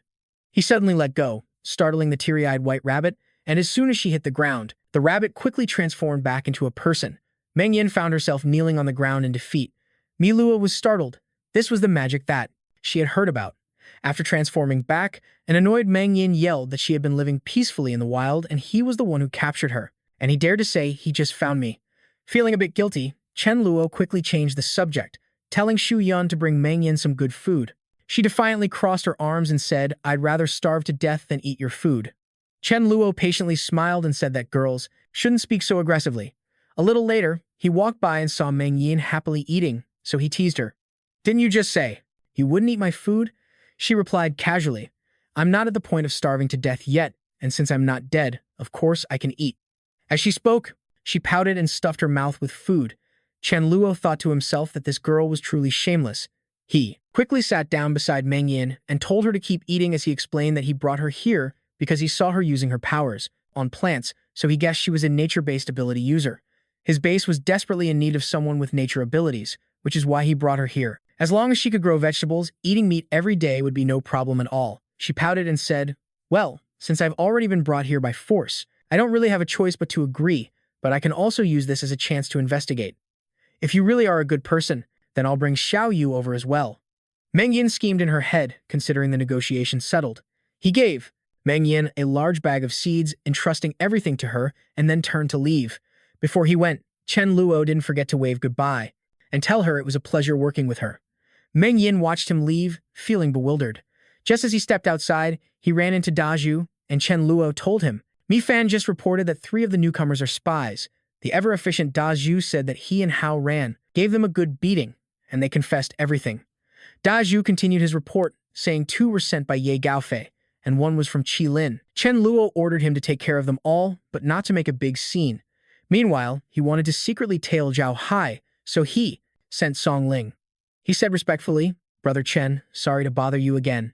Qi Lin sent a letter inviting Brother Hai to his place to discuss how to deal with Ye Gaofei. Chen Luo wondered, why is he in such a rush to go against Ye Gaofei? So Song Ling innocently scratched his head and said Qi Lin had looked for Brother Hai several times, and not only that, he also wanted to invite Chen Luo to come along. So Zhao Hai wanted to ask for Chen Luo's opinion. He found it interesting and agreed to go, as he was curious about what Qi Lin's group had planned to deal with Ye Gaofei, and perhaps Chen Luo could even find a plausible way to obtain the Dragon Martial body in a crisis. He secretly calculated. In a room, about 10 people, including Chen Luo, were gathered around a table discussing how to deal with Ye Gaofei. One of them stood up to speak, saying that Punk was bullying people too much and now he wants to swallow us whole. Everyone here today is a brother, so I won't beat around the bush. He announced loudly, just leave Ye Gaofei to him to handle, as he already had a way to deal with him. So after he's dead, of those supplies, he would take 30% and the rest of you can divide it among yourselves. After speaking, he asked, so, whoever wants to deal with Ye Gaofei, raise your hand to vote. Chen Luo was the first to speak, but he refused, citing that his side had too few people. Qi Lin was not happy, telling him to be careful with his words. Don't you know the tradition that when two sides fight, they kill the spectator first? Zhao Hai was surprised and horrified, thinking, does this Qi Lin guy have a death wish? I've warned him so many times, yet he still dares to provoke Chen Luo now. What he said had indeed ruined Chen Luo's mood. Chen Luo crossed his arms, his annoyance clear on his face, thinking, you want to kill me just because I'm not participating? You're really something else. Qi Lin still smirked sarcastically, asking if he wanted to let the two sides fight so he could be the opportunist who profits. The guy sitting next to Qi Lin puffed on his cigarette and mockingly chimed in, saying maybe Chen Luo wanted to sneak into the base and steal all the supplies while they were fighting. Sensing things were about to go south, Zhao Hai stood up and stated firmly, Chen Luo isn't that kind of person. He simply doesn't want to participate. But Qi Lin remained stubborn, saying he had always believed in actions, not words. If it weren't out of respect for Zhao Hai, Chen Luo wouldn't even have the right to sit here. He should be on his knees. Zhao Hai had a headache, but there was nothing he could do. If he was going to be this arrogant, he'd have to bear the consequences himself. Chen Luo still smiled cheerfully, saying he wanted to see what kind of ability Qi Lin had to make him kneel and talk. Is it just this little trick? He asked in a challenging tone, speaking to him. Qi Lin said he could tell he had some skill, but he was probably just level 4 like Ye Gaofei, but he still couldn't fight 1 against 100. He suggested that he should hand over the high-level crystals he had, then lead the vanguard to deal with that guy Fei, and then he would consider sparing his life.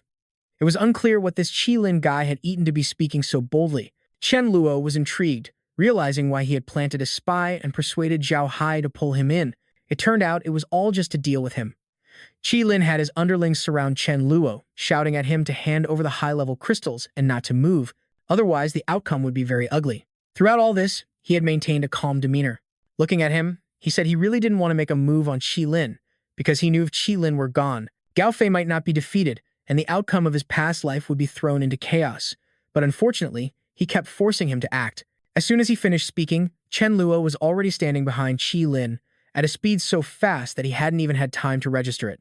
Qi Lin couldn't help but be surprised. He didn't understand how he could have appeared beside him without making a single sound. Qi Lin still talked tough. He screamed, Chen Luo, how dare you? Before he could finish, Chen Luo's hand was already at his face, smiling as he told him to shut up. A slap landed, making Qi Lin spit out a mouthful of blood. Chen Luo grabbed his collar and asked what method he planned to use to eliminate Ye Gaofei. But Qi Lin's head was already spinning from the beating. He was in no state to speak. Qi Lin said, if you've got the guts, then take my life, but don't expect to leave this place alive. His underlings rushed forward, cursing and threatening, as annoying as a swarm of flies buzzing in his ear. He was genuinely angry now, so he dropped the act. Chen Luo raised his hand and said, the one thing I hate most is being threatened. The underlings kept clamoring, shouting meaningless curses, when another slap landed with a loud crack. Qi Lin's eyes widened, his mouth agape, as one slap followed another. His men could only scream and watch their boss get slapped, not daring to rush forward.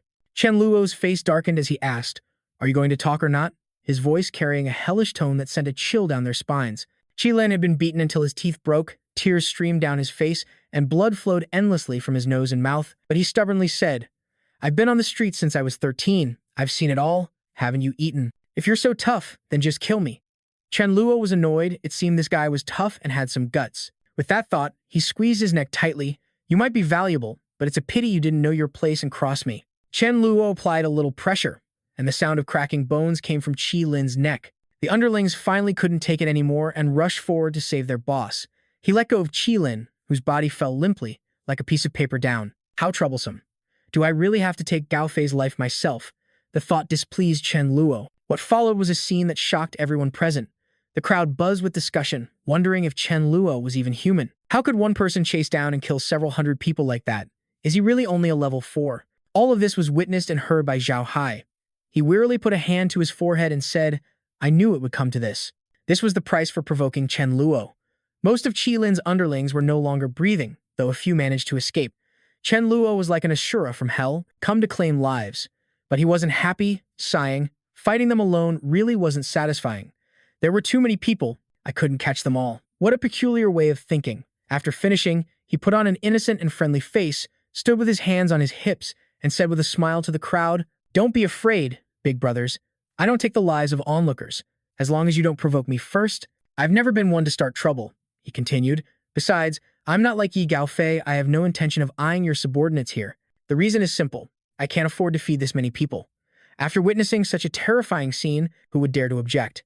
Even with 10 times the courage, they wouldn't be crazy enough to confront him. They respectfully complied. Meanwhile, the lucky underlings who survived and escaped gathered together.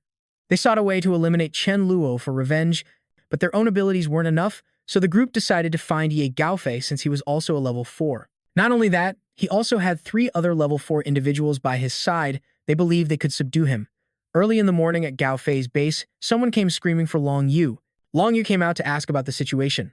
A guy with rooster-like hair was holding a skeleton, saying his wife had gone missing 3 days ago while he was out hunting zombies, and as a result, he was led to a spot where he dug up his wife's body, and the culprit was none other than Yu Lingji. Long Yu asked him, Are you sure? The man wailed, If it wasn't true, how could I have found my wife here? Then he cried and swore even louder. Long Yu angrily said he would go find Ling Ji to get answers, but from a distance, he heard someone laughing, saying that he hadn't had his fill yet, and that person had stopped breathing, so he had to find someone else. A surprised Long Yu walked over, and Ling Jie was there, so he shouted at him, What in the world is going on? He stammered, not understanding what Long Yu was talking about, and he lost his cool. As he lunged forward, Gao Yufei quickly stopped him, asking for the full story. An indignant Long Yu recounted the terrible thing that he had heard, then pointed directly at the culprit, Yu Lingji. Yefei said he already knew about it, but regardless, Ling Ji's value was still higher than those people's, so they could just let him kill zombies later to atone for his sins. Long Yu furiously screamed, saying that his own value was higher than this animal's, and he wanted his life right now. Seeing that the situation was not looking good, Yu Lingji immediately begged Yefei to save him. After all, he was taking the fall for him. A stunned Long Yu asked him, Is this for real? But the despicable Ling Ji said, Brother Fei is busy during the day, so what if he plays around with a few women at night? A good mood is necessary to make wise decisions and ensure the survival of many people.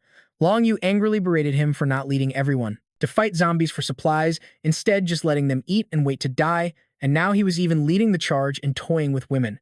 I was truly blind to have followed him. He stated firmly that he and Gao Yefei were not on the same path, then bid farewell and left. Seeing this, Jia told Gao Yefei to quickly eliminate Long Yu to prevent future trouble. But how could they possibly do it in broad daylight? Besides, there were many people in the base who had a good relationship with him, so they couldn't just order them to attack Long Yu. Gao Fei came up with a despicable plan and told Ling Ji to spread the word that Long Yu had bullied women and oppressed men. But his merits and demerits canceled each other out, so they would spare his life, and Long Yu and his followers were to get out of the base. Ling Jia's eyes lit up, and he happily accepted the order and left. That day, Long Yu and his followers were kicked out, and he silently thought to himself that he had been too naive. Getting everyone to kill zombies was truly not an easy task, but now he didn't know where to go, especially while leading so many people. The young man's face was filled with sad thoughts. Soon, the remnants of Qilin's forces arrived at Gao Yefei's doorstep, asking to join him to destroy Chen Luo. On Chen Luo's side, Hao Ran joyfully waved and told him, Boss, I've evolved to level 4. Chen Luo happily patted his shoulder in encouragement and listed off a whole bunch of benefits from this level up, leaving Hao Ran completely bewildered.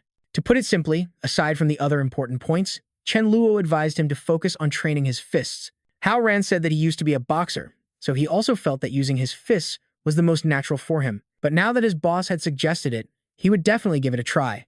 As he spoke, he happily raised his fist for Chen Luo to see. Suddenly, someone reported that Zhao Hai had arrived seeking refuge, and another report came in right after that Gao Yefei was approaching with his men. Hearing this, he immediately grabbed the walkie-talkie and told Zhao Hai to come in. Chen Luo asked, How did that guy Fei find out about our base? Zhao Hai reminded him, "Yesterday, you killed many of Qi Lin's men, and a few who escaped surrendered to Gao Fei." Chen Luo cursed. "It's true what they say. Not pulling the weeds out by the roots always leads to more trouble." Zhao Hai said he should prepare himself, as Gao Fei's men were charging over with great momentum and would likely not be easy to deal with. Chen Luo immediately ordered everyone to get into position. Outside the fortress, Gao Yifei's men were approaching in over a dozen cars. He even put on a noble act, saying he had gathered everyone for their own good. But since Chen Luo's group insisted on being the bad apples, then he would now eliminate these troublemakers. Seeing how sturdy the walls were, he silently marveled that Chen Luo indeed had some skill. Gao Yifei arrogantly got out of his car and declared that no matter how strong a fortress is, it always collapses from within. He announced to those inside that over 2,000 people had arrived this time, including level 3 and level 4 users, and advised Chen Luo's people to obediently surrender. Gao Yifei swore on his honor that if they gave up, they would all be brothers. The first 10 to surrender would be rewarded with 2 bottles of liquor and 10 bags of sausages, but he couldn't believe that with such a great reward, no one inside was willing to come out. Chen Luo, sitting inside while eating an apple, found it hilarious. His people were just ordinary folks, but they all got to eat meat every day. He did wonder, however, why the announcement only mentioned 2 level 4 people. Where was Long Yu? Didn't he come? Feeling that persuasion was useless and no one wanted the reward, he angrily ordered Zhang Hao to charge forward, but he didn't forget to promise him the highest merit. Hao stammered fearfully, looking like he didn't dare to advance. The white-haired woman sarcastically and coldly asked, "You don't dare to charge?" "Yeah," Zhang Hao answered honestly. "Even if I agreed, my subordinates wouldn't agree. Doesn't everyone know that being the vanguard is a suicide mission? They won't follow an order like that. Don't overestimate me." Gao Yifei cursed him for being a coward, then hesitated and looked around for someone to lead the charge. But to his surprise, all of his men averted their eyes. Over 2,000 people, yet he couldn't find a single volunteer for the vanguard. They spent their days not training, just eating and lazing around, so where would they get any combat experience? It was only natural they were scared. Chen Luo had already perched himself on the fortress wall, munching on an apple and watching the show. He was eager for a fight, but had they sent a troop of monkeys to be a laughingstock? Were they going to fight or not? Chen Luo gradually lost his patience, finally finishing his apple while the crowd below was still trying to decide what to do. Bored, Chen Luo tossed the apple core down. The whole crowd gathered to see what it was, with someone yelling it was a hidden weapon, but they quickly realized it was just a core. They couldn't believe their eyes. How could there be such a fresh piece of fruit in this day and age? Gao Yifei grumbled that they were a bunch of useless fools, then turned to Han Yaji and said, "Why don't you go?" A whole crowd of men letting a woman be the vanguard. I wonder if they felt any shame. He shamelessly grabbed her hand, saying he would have his men guard the perimeter tightly and wouldn't let her get hurt. "If this goes on, my reputation will be ruined. You're the one I trust the most, so you'll help me, right?" Gao Yifei's sweet-talking finally moved her. Energized by her lover, Han Yaji eagerly charged forward. Gao Yifei excitedly commanded his teams to follow his orders. From atop the wall, flaming rocks began to rain down in a torrent. The defenders were working hard to prevent them from climbing up, while those below strenuously held up their shields to defend. Han Yazi landed a powerful kick on the wooden gate. She wondered what this thing was really used for. Suddenly, Mi Ling and Qiu Yun leaped out and launched a surprise attack. Seeing the danger, Han Yazi grabbed one of her subordinates to shield herself. The moment the spark hit him, the man exploded, sending more than 10 people flying, and Han Yaji was no exception. She quickly coughed up a mouthful of blood, silently guessing that they must be 2 level 4 users. Otherwise, the strength couldn't be this powerful. Fei Wang also eagerly rushed forward. Chen Luo groaned internally when he saw it. If it fought, how would the others get a chance to practice coordinating? But it didn't care about anyone around it. What it needed was a lot of accumulation points. As soon as it entered the battle, Fa Wang targeted Gao Yifei. It smirked, thinking that if it could take the leader's life, it would earn a ton of accumulation points, and there was also a 4th-level crystal, truly the best thing in the world. Gao Yifei was shocked. It was the first time he had ever seen a flying dog. Not only that, but it was also heading straight for him. It ferociously pounced on Fei, baring its teeth. No one could see what it did before an explosion went off, and the entire group on the other side screamed in terror and were sent flying. He felt that this power was even more formidable than his own ability. It quickly finished dealing with the small fry. Now it was time for the main event. It stood up on 2 feet, using its thunder god's palm to unleash a shocking attack. But that wasn't enough. It even punched Fei until he coughed up syrup, followed by a continuous barrage of its lightning attacks, an attack with its tail, then a ball of lightning, finishing him off with a thunderous kick. Gao Yifei was being beaten by a dog to the point where he couldn't even fight back. He was quickly knocked to the ground. Fa Wang happily stuck out its tongue, thinking that this time, most of the accumulation points would belong to this dog elder. Their big boss had stopped breathing, and his underlings cried and begged for mercy. Among them was one who called himself a healer and knew how to treat injuries. Chen Luo ordered him to be brought over. Hao Ran lifted him up, carrying him over as easily as a puppy. He was brought before Chen Luo, crying and begging big brother Chen not to take his life. He introduced himself as Lu Wen, a light element user and a healer. Chen Luo smiled and agreed to spare his life, but he had to answer truthfully. Why exactly didn't Long Yu come today? Was he watching the house? After being questioned by Chen Luo, Lu Wen answered honestly that Long Yu was kicked out of the base by Gao Yefei for bullying men and harassing women. Chen Luo was surprised from what he knew. Long Yu wasn't that kind of person. Lu Wen replied with some hesitation that it was true Gao Yefei had framed him. Everyone in the base knew, but no one dared to stand up. Chen Luo was a bit angry. He really dug his own grave. Chen Luo turned to old Zhao, telling him to handle it, withdraw the old crew, clean up this place, and guard the gate, saying he would treat him to a meal later. Zhao Hai eagerly agreed. Then Chen Luo pointed and shouted, "Everyone listen up, get in the cars, we're going to Gao Yefei's base to get supplies." Seeing that Chen Luo was about to leave, Fa Wang ran over, wagging its tail and demanding its accumulation points. Chen Luo gave it a red crystal, telling it to stay and guard the house, and that he would calculate its points properly when he returned. Fa Wang happily obeyed, watching Chen Luo's back as he left. Some of Zhao Hai's underlings suggested that they should join Chen Luo's team, following Chen Luo. Clearly wouldn't be a bad deal. The others disagreed. With Zhao Hai, they were at least high-ranking members. If they went to Chen Luo's side, they would become subordinates and might even be treated as newcomers, which would be a huge disadvantage. Zhao Hai replied that he would consider it. If they could obtain a high-level crystal, they would have a chance to make a comeback. At Gao Yefei's base, everyone was busy moving supplies to the vehicles. Chen Luo told everyone to move the goods while he went to look around, and to contact him if anything happened. Just as he was about to leave, Chen Luo paused for a moment. It seemed something had caught his attention. His eyes lit up. Oh, it turned out to be a rather good-looking golden dog. He went over to pet and check on it, the little dog. It immediately wagged its tail happily. What a good dog. Chen Luo discovered that this dog was a female and immediately thought of Dharma King. Taking out a leash, he thought to himself that he had found a wife for Dharma King, and he would deduct 1,000 of Dharma King's points for it. Turning to his base, Chen Luo didn't forget to thank old Zhao, inviting him and his people over for a barbecue at noon. Old Zhao laughed heartily, agreed, and then led his people away. As soon as it saw Chen Luo, Dharma King frowned, wondering why he was only now back. It wanted its points calculated quickly. Chen Luo brought out the dog from earlier to entice Dharma King. Look what I brought back for you. Dharma King was startled. Huh, what is that? The little dog was in a new place and a bit scared, while Dharma King's eyes welled up with tears, ready to overflow. Chen Luo was a bit puzzled by this. Could a single dog really make Dharma King this emotional? Was it because it had been single for so long that it had become so sensitive? Dharma King barked loudly, and as it barked, 2 streams of tears poured down non-stop. It thought to itself, he already had me fan, and now he brought another dog from the outside. Dharma King felt incredibly wronged. It tried its best and was always obedient. Yet now Chen Luo brought back another one to compete for favor, making it extremely sad. Chen Luo still didn't know what was happening and could only explain what's wrong. I found a wife for you. Don't you like her? What's your type? Just tell me, and I'll find one for you.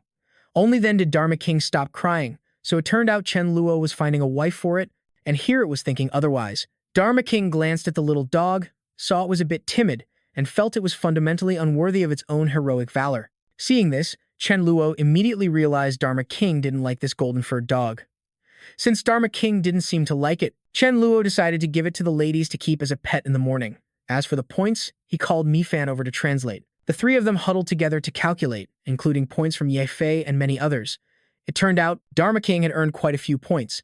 After calculating for a while, Chen Luo happily announced that Dharma King had a total of 1,500 points, which was a lot. Through Mi-Fan's translation, Chen Luo learned that Dharma King wanted to use all its points to exchange for the position of an elder. Chen Luo nodded in agreement, though he didn't know why it was so obsessed with this position. It even added, "Announce this quickly so that everyone knows and can respectfully call it Dog Elder." Everyone was resting now, so Chen Luo told it to wait until tomorrow. Dharma King arrogantly said that he must wake up early and announce it to everyone.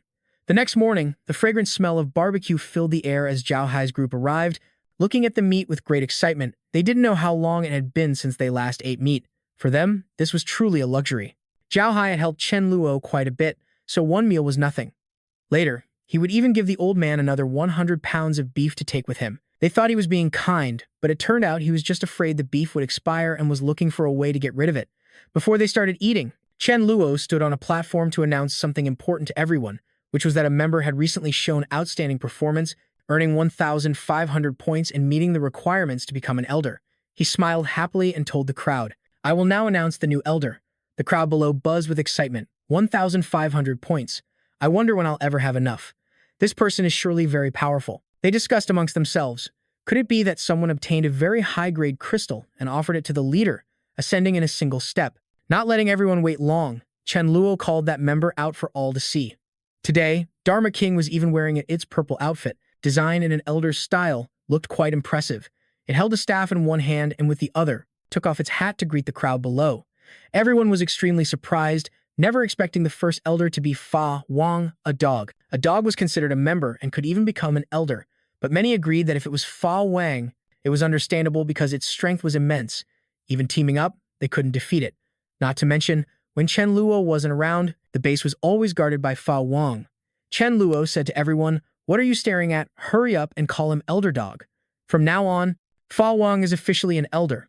Fa Wang stood there with an incredibly smug look on its face, while the crowd below shouted in unison, "Greetings, Elder Dog." Zhao Hai, standing nearby, thought, "Why does this feel like we're playing house?" Chen Luo announced that Elder Dog said the water and wine for today were on its tab, so everyone should drink their fill.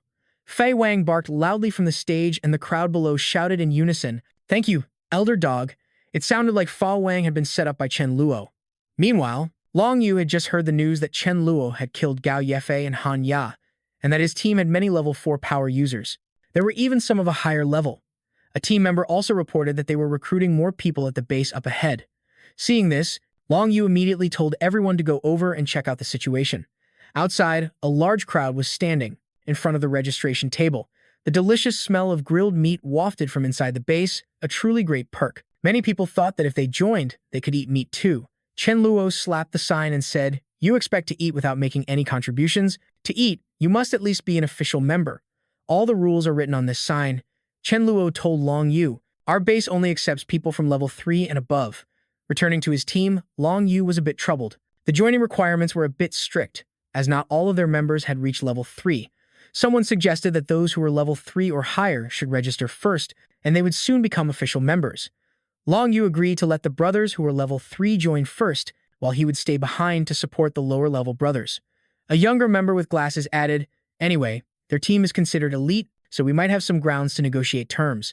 Our team is quite united, and we only have 4 level 2 members. We have many level 3 elites, and Long Yu is even a level 4. Perhaps Chen Luo's side will show some consideration. If they can't be flexible, then our team will have to reconsider whether to join or not." Long Yu returned to Chen Luo's base, introducing himself as a level 4 power user and asking to speak with the person in charge of the base. Inside the base, Chen Luo was calculating the bill. Today's total consumption was 1,568 bottles of water and wine, meaning Fa Wang's balance was now negative 1,568, which made it completely shocked. He smiled smugly and said, "Fa Wang, work hard, little puppy." It was clear that he had pulled a fast one on it. Fa Wang was speechless. How could everyone eat and drink so much? The price of showing off its power was turning itself into a debtor. As Chen Luo was leaving, he received a message from the front gate reporting that a team wanted to join. Their leader was named Long Yu, a level 4, but their team had 4 level 2 members, so they wanted to negotiate the joining conditions. Upon hearing the name Long Yu, he rushed over there. It was truly a happy coincidence.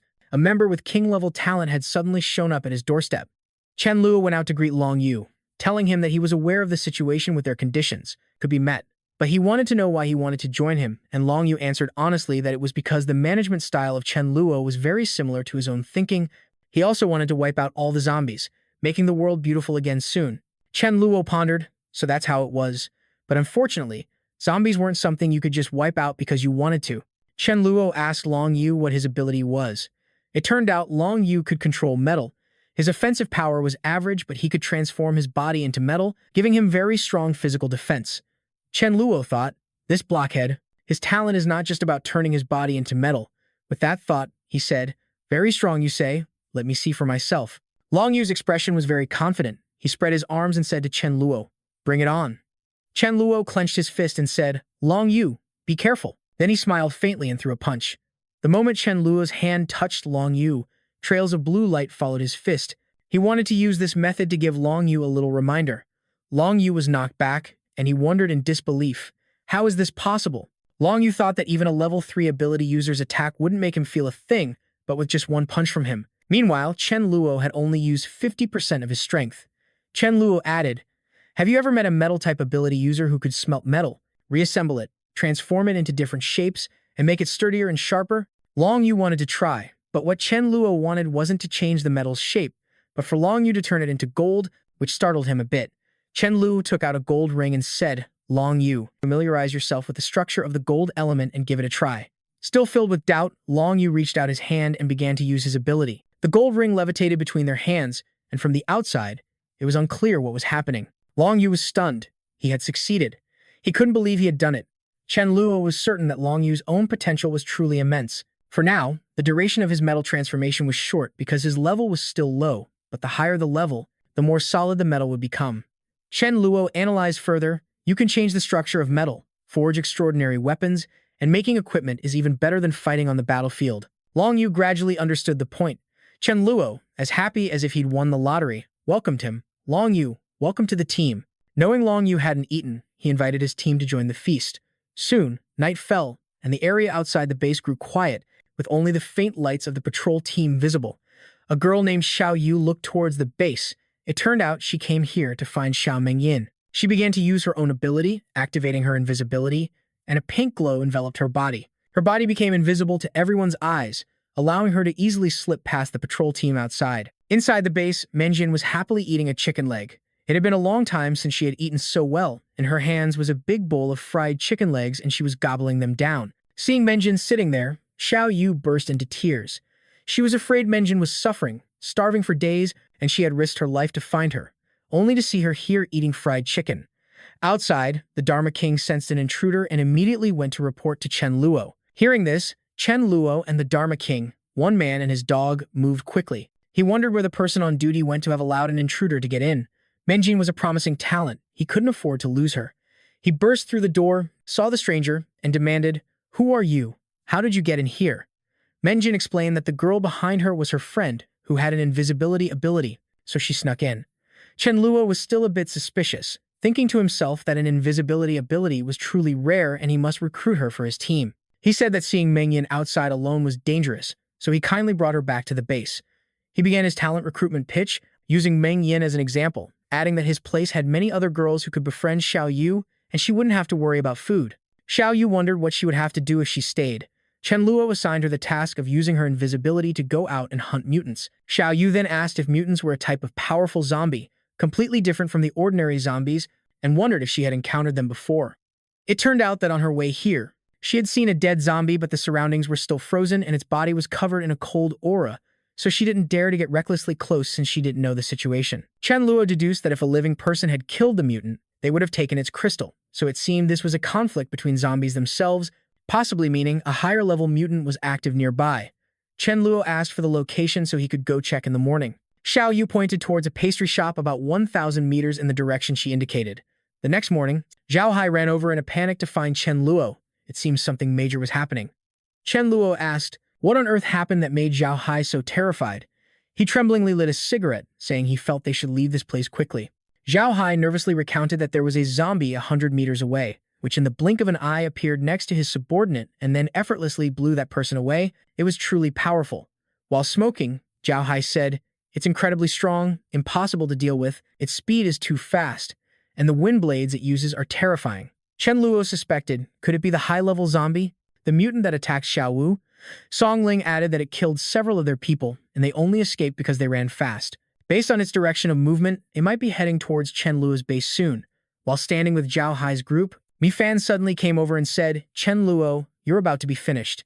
He was extremely alarmed and asked Mi Fan, "What's going on?" He was the mighty Void King. How could anything happen to him? Apologizing to Zhao Hai's group, he quickly carried Mi Fan and moved swiftly to another side. He pleaded with Mi Fan to sense it carefully one more time, and it said it sensed that he was on the brink of death. Although the danger was extreme, there was also a great benefit. This meant the high-level zombie could rush out and attack him at any moment. Based on Zhao Hai's description, Chen Luo figured this mutant might be a level 7 wind-type variant, but he didn't remember such a zombie from his past life. A level 7 crystal wasn't considered a huge benefit to him now, so he didn't know what the great benefit Mi Fan mentioned was. Not forgetting to worry about his team, he asked about the safety of Mi Ling and Mi La, and luckily they were fine. Meanwhile, Zhao Hai had been standing there for a bit and had already smoked several cigarettes. Upon seeing Chen Luo, he asked if they needed to move out immediately. He replied calmly, "No need." Chen Luo told everyone to rest there and not to worry, he would go handle the zombie. Zhao Hai and his men sat there with their jaws dropped, not expecting Chen Luo to be so brave. Daju and the two Mi sisters had just returned from outside. Today's hall was quite large, but they seemed a bit tired. As the two were entering the gate, a mutant zombie appeared over here, standing in the bushes and looking towards them. "We used up too much energy today," Mila suggested. "Let's get something to eat first when we get back." They still hadn't noticed the danger. From the danger lurking behind, with a pounce, the zombie leaped out in front of the gate. The two guards were startled and shouted, "Who's there?" This mutated zombie seemed incredibly powerful, looking almost unstoppable as it charged toward the base. The panicked members sounded the alarm for everyone and contacted Chen Luo. Dazhu and the two sisters, Mi Ling and Mi La, heard the commotion and also hurried back. In just a moment, it had already taken down several gate guards. It was extremely formidable. Chen Luo rushed out to the gate, not forgetting to tell Mi Fan to hide. Using his void steps, Chen Luo appeared behind the zombie and launched an attack. He used a full-power void attack on its back, intending for a one-hit kill, but he was utterly surprised that the attack didn't faze it in the slightest. Chen Luo wondered, was this a level 8 or a level 9 monster? The zombie stood there completely unharmed. The group behind him was astonished, unable to comprehend what was going on. Chen Luo continued to attack. With Mila and the others here, he couldn't just abandon them and run, but right now he also didn't know how to deal with the monster before him. It suddenly spun around and counterattacked Chen Luo, who was caught by the unexpected blow. He was sent flying backward, causing the entire group to panic as they all worriedly shouted his name. Chen Luo was hit and knocked to the ground. It suddenly ignored the fallen Chen Luo, its gaze shifting toward the base with a menacing look directed at the two sisters, Mi Ling and Mi La.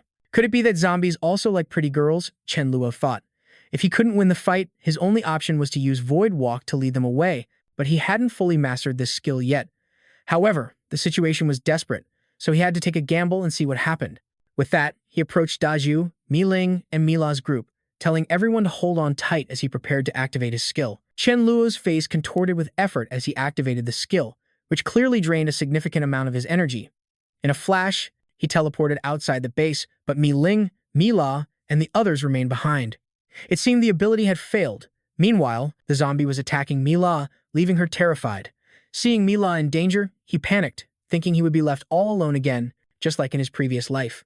Refusing to let that happen, he teleported back, positioning himself in front of Mi La to protect her, hoping the mutated being would run out of time and suddenly self-destruct, but that was a faint hope. The zombie raised its gruesome, deadly hand and lunged toward Chen Luo. Suddenly, the glowing blue crystal on his forehead lit up, firing a blast at the zombie and knocking it backward to the astonishment of everyone present. Watching the zombie slowly fall face first to the ground, even Chen Luo couldn't believe his own eyes. Chen Luo's head suddenly throbbed with pain, making him cry out. Then it was his turn to collapse, and everyone around him grew worried, not understanding what had just transpired. Mila was worried to the point of tears and hurriedly used her healing ability on Chen Luo. As she did, she kept calling his name, urging him to wake up soon. Mi Ling ordered the gate to be sealed shut until Chen Luo regained consciousness. Everyone was to stay inside the base and keep watch. She then told Dazhu to carry Chen Luo back. Fa Wang, seeing that Chen Luo was hurt, immediately began to bark loudly, as if scolding everyone. It was then that Mi Fan revealed its prophecy. Chen Luo would face danger, but would not die. In fact, he would gain a great benefit from it, so there was no need to worry. Mi La was still blaming herself, thinking it was because he was protecting them that he ended up this way. Mi Fan insisted that he would be fine and even benefit, but no one believed it. 2 days later, Chen Luo finally woke up, slowly opening his eyes. Mila and Fa Wang, who were beside him, were overjoyed. He had been unconscious for so long, which had made everyone incredible. Also worried, Chen Luo found it a bit strange himself. He never expected to be unconscious. Recalling the moment, he had used a new skill that took down the mutant zombie. He raised a hand to his head, which still ached slightly, wondering what that power was. Could it be time acceleration? He closed his eyes to check, and the blue crystal on his head began to glow again. Could it be that he had awakened his third ability? The crystal shone even brighter, surrounded by faint, shimmering streams of light blue light. Chen Luo was startled. Damn it, is it a time-based ability? Mila heard Chen Luo and became curious, but he told her it was nothing. Looking at his hands, he recalled that in his past life, he had only met one-time based ability user among the zombies and survivors, and there was surely more than just one. He remembered his past life when he was stealing vegetables. A loud shout came from behind him. Chen Luo, you can't escape. He turned back and laughed loudly. Don't forget, I am the Void King. His scruffy beard really ruined his handsome image. Chen Luo suddenly froze, wondering why he couldn't move. A blonde girl said to Mi Ling, how do you like my time freeze? Mi Ling rushed forward and kicked Chen Luo's butt. So much for the Void King. More like a scoundrel, making him fall flat on his face. The girl with the time ability turned out to be Jiang Chushu. She knew a time stop technique, but it could only affect one target at a time. In his past life, after Jiang Chushu died, he had snatched her body from the Void monster, but he hadn't absorbed her crystal yet. He rubbed his head, deciding not to think about it anymore. Attacking the zombie this time had shattered his crystal core, which would take several months to recover. Chen Luo sat up and asked Mila if she had retrieved the crystal from the mutant. She took out a pink crystal from her hand and gave it to Chen Luo. Yes, here it is. Holding the crystal, he realized it was only level 8. He was a bit disappointed that it had cost him so much effort. Chen Luo gave the crystal to the Dharma King, telling it to go and absorb it.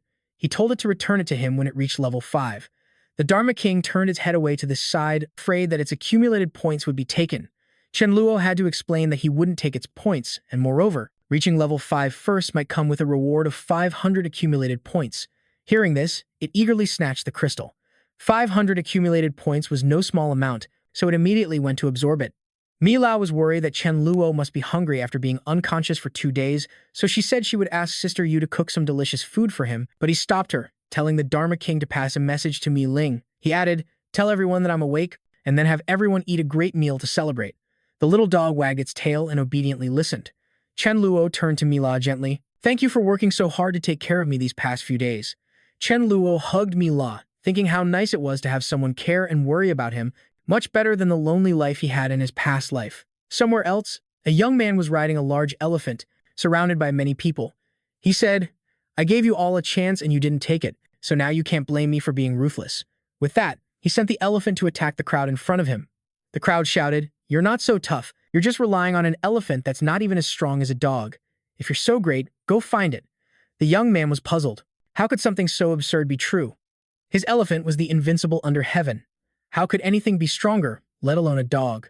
Being provoked like this, he became furious, absolutely refusing to let any trash be compared to his elephant. He ordered his men to advance to the base ahead and find that dog. Soon, the group with the massive elephant arrived at the gate of Chen Luo's base. Behind them were 2 wolves, one black and one white, observing them. The 2 wolves looked very ferocious, and it was unclear what special abilities they possessed. It seemed they were communicating with each other. Inside Chen Luo's base, the 2 Mi sisters stepped out. A few girls were surrounding the small, golden-furred dog, telling it that it had performed really well and might even become an official member and receive benefits. Suddenly, everyone was startled to see an incredibly large elephant over there. Moreover, the person riding the elephant looked very powerful. Chen Luo thought to himself, an elephant? Could it be the elephant tamer? And Shen? Mi Ling stood in front of the large elephant and asked what business they had here. The guy replied that he heard the beautiful lady had a very formidable dog. Looking at the golden-furred dog in front of him, he assumed it was the one. The golden-furred dog even dared to rush forward and growl, showing some courage. The 2 sisters looked at each other, stunned, realizing this guy must have mistaken the dog. The Dharma King beside them was also furious, daring to look down on it, and facing the golden-furred dog. He shouted, do you dare to fight my elephant? Of course, the golden-furred dog was scared, simply because it didn't have any real power. The guy laughed smugly. Is that all you've got? Mi Ling activated her ability, creating a large flame in her hand. Looking for someone to fight your elephant? Then I'll take you on. Seeing this, the Dharma King, afraid that the contribution points would be snatched by Mi Ling, leaped out of Chen Luo's arms. Chen Luo quickly grabbed it, wanting to let Mi Ling get some practice, so if it didn't obey, he would strip it of its elder title. The Dharma King obediently complied. Mi Ling's special ability was indeed powerful, as she engulfed in formidable flames, faced him directly. And Shen pointed and sent his elephant charging towards Mi Ling, shouting, you asked for this. The large elephant raised its trunk high and slammed it down towards Mi Ling. She threw a punch, sending a wave of fire towards it, both defending and attacking.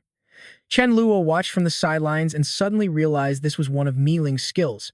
It was the initial form of Red Lotus Burst. With one hand, she unleashed an arc-shaped flame, striking the elephant's trunk directly. And Shen frantically jumped off the elephant's back, not understanding what happened, only knowing that the elephant's entire trunk was burning fiercely. He called for his men to charge at Mi Ling's group with killing intent. Chen Luo sighed. They had clearly agreed to a one-on-one duel, and now he was calling for backup. This guy was a real snake. After fighting for a while, Mi Ling had expended a lot of energy and collapsed in exhaustion. The other group saw this and continued to charge at her. Chen Luo decided it was time to join the fray and ordered Dao Zhu's group to rush forward and assist, and Shen's men were utterly defeated, and he couldn't believe how strong the opponents were. By the time he realized he should run, it was too late. Chen Luo ordered the Dharma King to act. The small dog immediately dashed forward, barking a few times. It rushed ahead, not forgetting the prize, the contribution points it would get after capturing in Shen, a true canine assassin. As he ran, he kept looking back at the Dharma King, completely baffled, wondering where this little dog came from and why it was chasing him.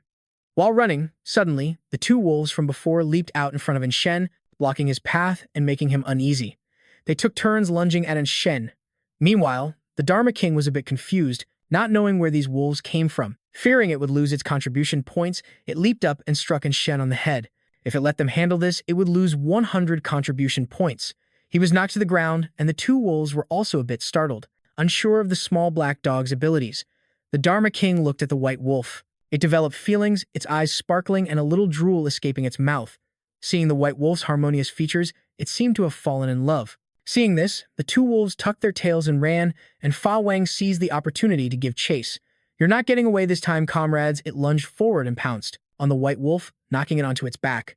Both sides growled at each other, but contrary to the white wolf's anger, Fa Wang smiled, friendly, letting out a few barks to show it wanted to be friends. Meanwhile, the gray wolf became enraged seeing its companion attack, ready for a showdown. Could this be a battle for a beauty between a domestic dog and a wolf? Chen Luo's group also caught up. Everyone started discussing the two wolves before them. The white wolf was a rare sight, and the gray wolf turned towards the crowd, protectively shielding its companion. Seeing Fa Wang's expression, Chen Luo understood that his dog was definitely smitten, but looking at Fa Wang's behavior, it looked more like fawning than trying to conquer. Next to it was the somewhat pained expression of the white wolf. Chen Luo walked over, picked up the two wolves by the scruff of their necks, and told everyone to head back, intentionally leaving a dejected Fa Wang to follow behind. Back at the base, Chen Luo gave Fa Wang a kick. That fawning behavior from earlier was a real embarrassment for an owner like him. Is that any way to win over a white wolf? With the romantic experience of 2 lifetimes, he taught it that the wolf species reveres strength. If you want to win the beauty's heart, you have to beat her into submission, or else just force the issue and make it a done deal. Seeing Fa Wang's seemingly understanding look, he kicked its butt and told it to get lost and do something useful, instead of looking so pathetic anymore. Chen Luo then contemplated the current situation. In 1 month, the zombies would evolve to level 4, and they would also advance in strength and intelligence. They would no longer wander aimlessly, but would start gathering with a purpose. His villa complex was quite isolated, but in the long run, it was still within the city. It could be subjected to a large-scale zombie attack later on. Taking out a map, he began to calculate. He couldn't wait until the last minute. He had to find a new base. Looking at the map, he discovered a very suitable village over 3,000 miles outside the city. He decided to choose this place. The next day, he would take people there to clear out the zombies and send a team to start building the new base. The next morning, a long convoy of vehicles headed to the village. Chen Luo warned everyone to watch out for zombies and mutated maggots. Although not life-threatening, they were still very unpleasant. He himself scouted the surroundings and found the water source to be decent. He just didn't know if there were any fish inside. It turned out there were fish in the water, but they were very unpalatable. A full spectrum of sour, acrid, and bitter. Suddenly, a shout echoed out. There was a pretty tough zombie outside. A massive mutated zombie was attacking everyone, and there were already casualties. The remaining people were telling each other to split up and run. It turned out it called itself Ironhead. Holding 2 human corpses in its hands, it said, "This should be enough for Ironhead to eat his fill." Chen Luo appeared. Seeing him, the zombie was a bit startled. It looked to be only a level 5 zombie. The zombie put on a menacing look, stood in front of him, and shouted, "I am Ironhead. My head is very hard. If you don't want to die, get out of my way."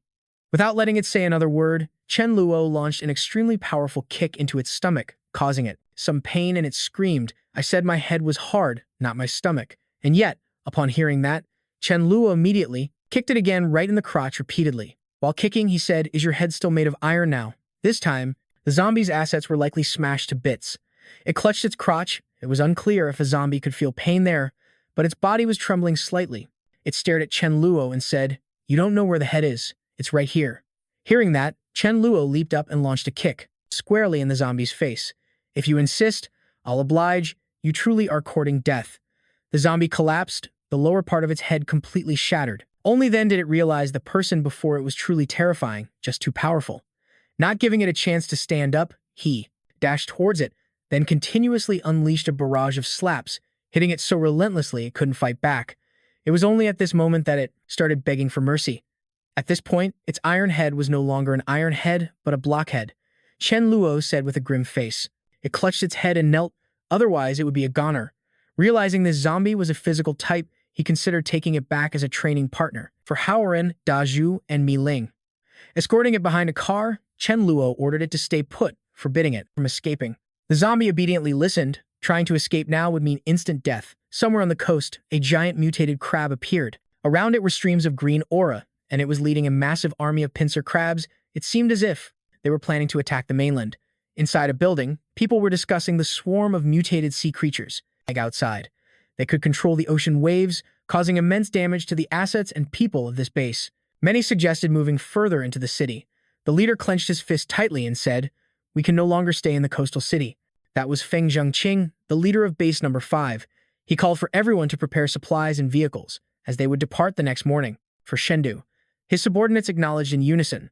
1 month later, Chen Luo was seated up high, while below, Lang Shen held Lei Hao in a kneeling position. It turned out they had originally agreed to gather supplies together, but Lei Hao's group tried to take everything for themselves and got caught. Lei Hao tried to explain that a group of people had appeared out of nowhere and forced them to cooperate with him. The leader of that group was named Feng Zhengqing. The name sounded very familiar. In his past life, that man was also a great overlord of a region, a king-level expert. He had many promising talents under him and eventually broke through to M level. Lei Hao admitted his mistake and offered the supplies they had gathered yesterday to Chen Luo's group, including 2 tons of rice and 1 ton of oil. Just then, a report came that Feng Zhengqing's group was standing outside the villa, wanting to speak with Chen Luo. It was the very group Lei Hao had just mentioned. Chen Luo nodded, agreeing to meet him. Zhengqing entered, first offering words of praise for Chen Luo, then humbly stating he was new to the area and had come to apologize for the incident of robbing his supplies yesterday. A total of 600 tons of supplies, to be split 50-50. He also confidently stated that for others, this kind of supply run might be difficult, but for their 2 groups, it was simple. If Chen Luo thought it was too little, he was willing to hand it all over. Chen Luo smiled, thinking to himself that just like in his past life, this man was a magnanimous hero, so he gladly agreed. 300 tons each. Sizing up the situation, Chen Luo bluntly asked Zhang Qing, "You didn't come all this way just to deliver supplies, did you?" He ordered Lang Shen to take Lei Hao's group outside, then went inside with Zhengqing to talk. Sitting face to face, Zhang Qing confidently introduced himself as the overlord of Yuncheng, a man who could cover the sky with one hand there. No base leader dared to refuse him. He added that the situation at sea had undergone major changes, with sea beasts also mutating, making the city on the coast no longer suitable for living. Therefore, he feared that in the near future, villains would run rampant in Chengdu. Zhang Qing boldly proposed that since both his and Chen Luo's teams were formidable, he hoped they could join forces, so that if any problems arose later. To gain a foothold in Chengdu, Chen Luo mused that he had come seeking an alliance, but a boss like this Zheng Feng was a bit hard to win over. Seeing this, Zhang Qing added that Chen Luo's base was very large and he could share a portion of it with him. They could manage and protect it together, and furthermore, he had subordinates who knew how to grow vegetables, and the future harvest would be split evenly, which was somewhat tempting. But he kept calling Chen Luo little bro, which was a bit annoying, and it seemed things were going to be difficult for Zhang Qing. Chen Luo was suspicious. What if Zhang Qing had ill intentions? Besides, if they wanted an alliance, they would have to become his subordinates and obey him. Otherwise, the deal was off. Zhang Qing stated frankly that in an alliance, the stronger party takes the lead, and Chen Luo didn't shy away from a challenge. He asked, "Do you really think you're stronger than me?" It turned out that Zhang Feng had broken through to level 5 half a month ago. He was very confident he could gradually wear down Chen Luo's forces by sending dozens of men each day, which angered Chen Luo. It was clearly a threat, while the Dharma King had already reached level 5 a month and a half ago, and Dazhu's group had all reached level 5 as well. Zhang Qing, not giving up, proposed a duel with 3 fighters from each side in a best 2 out of 3 format, where the winning side called the shots.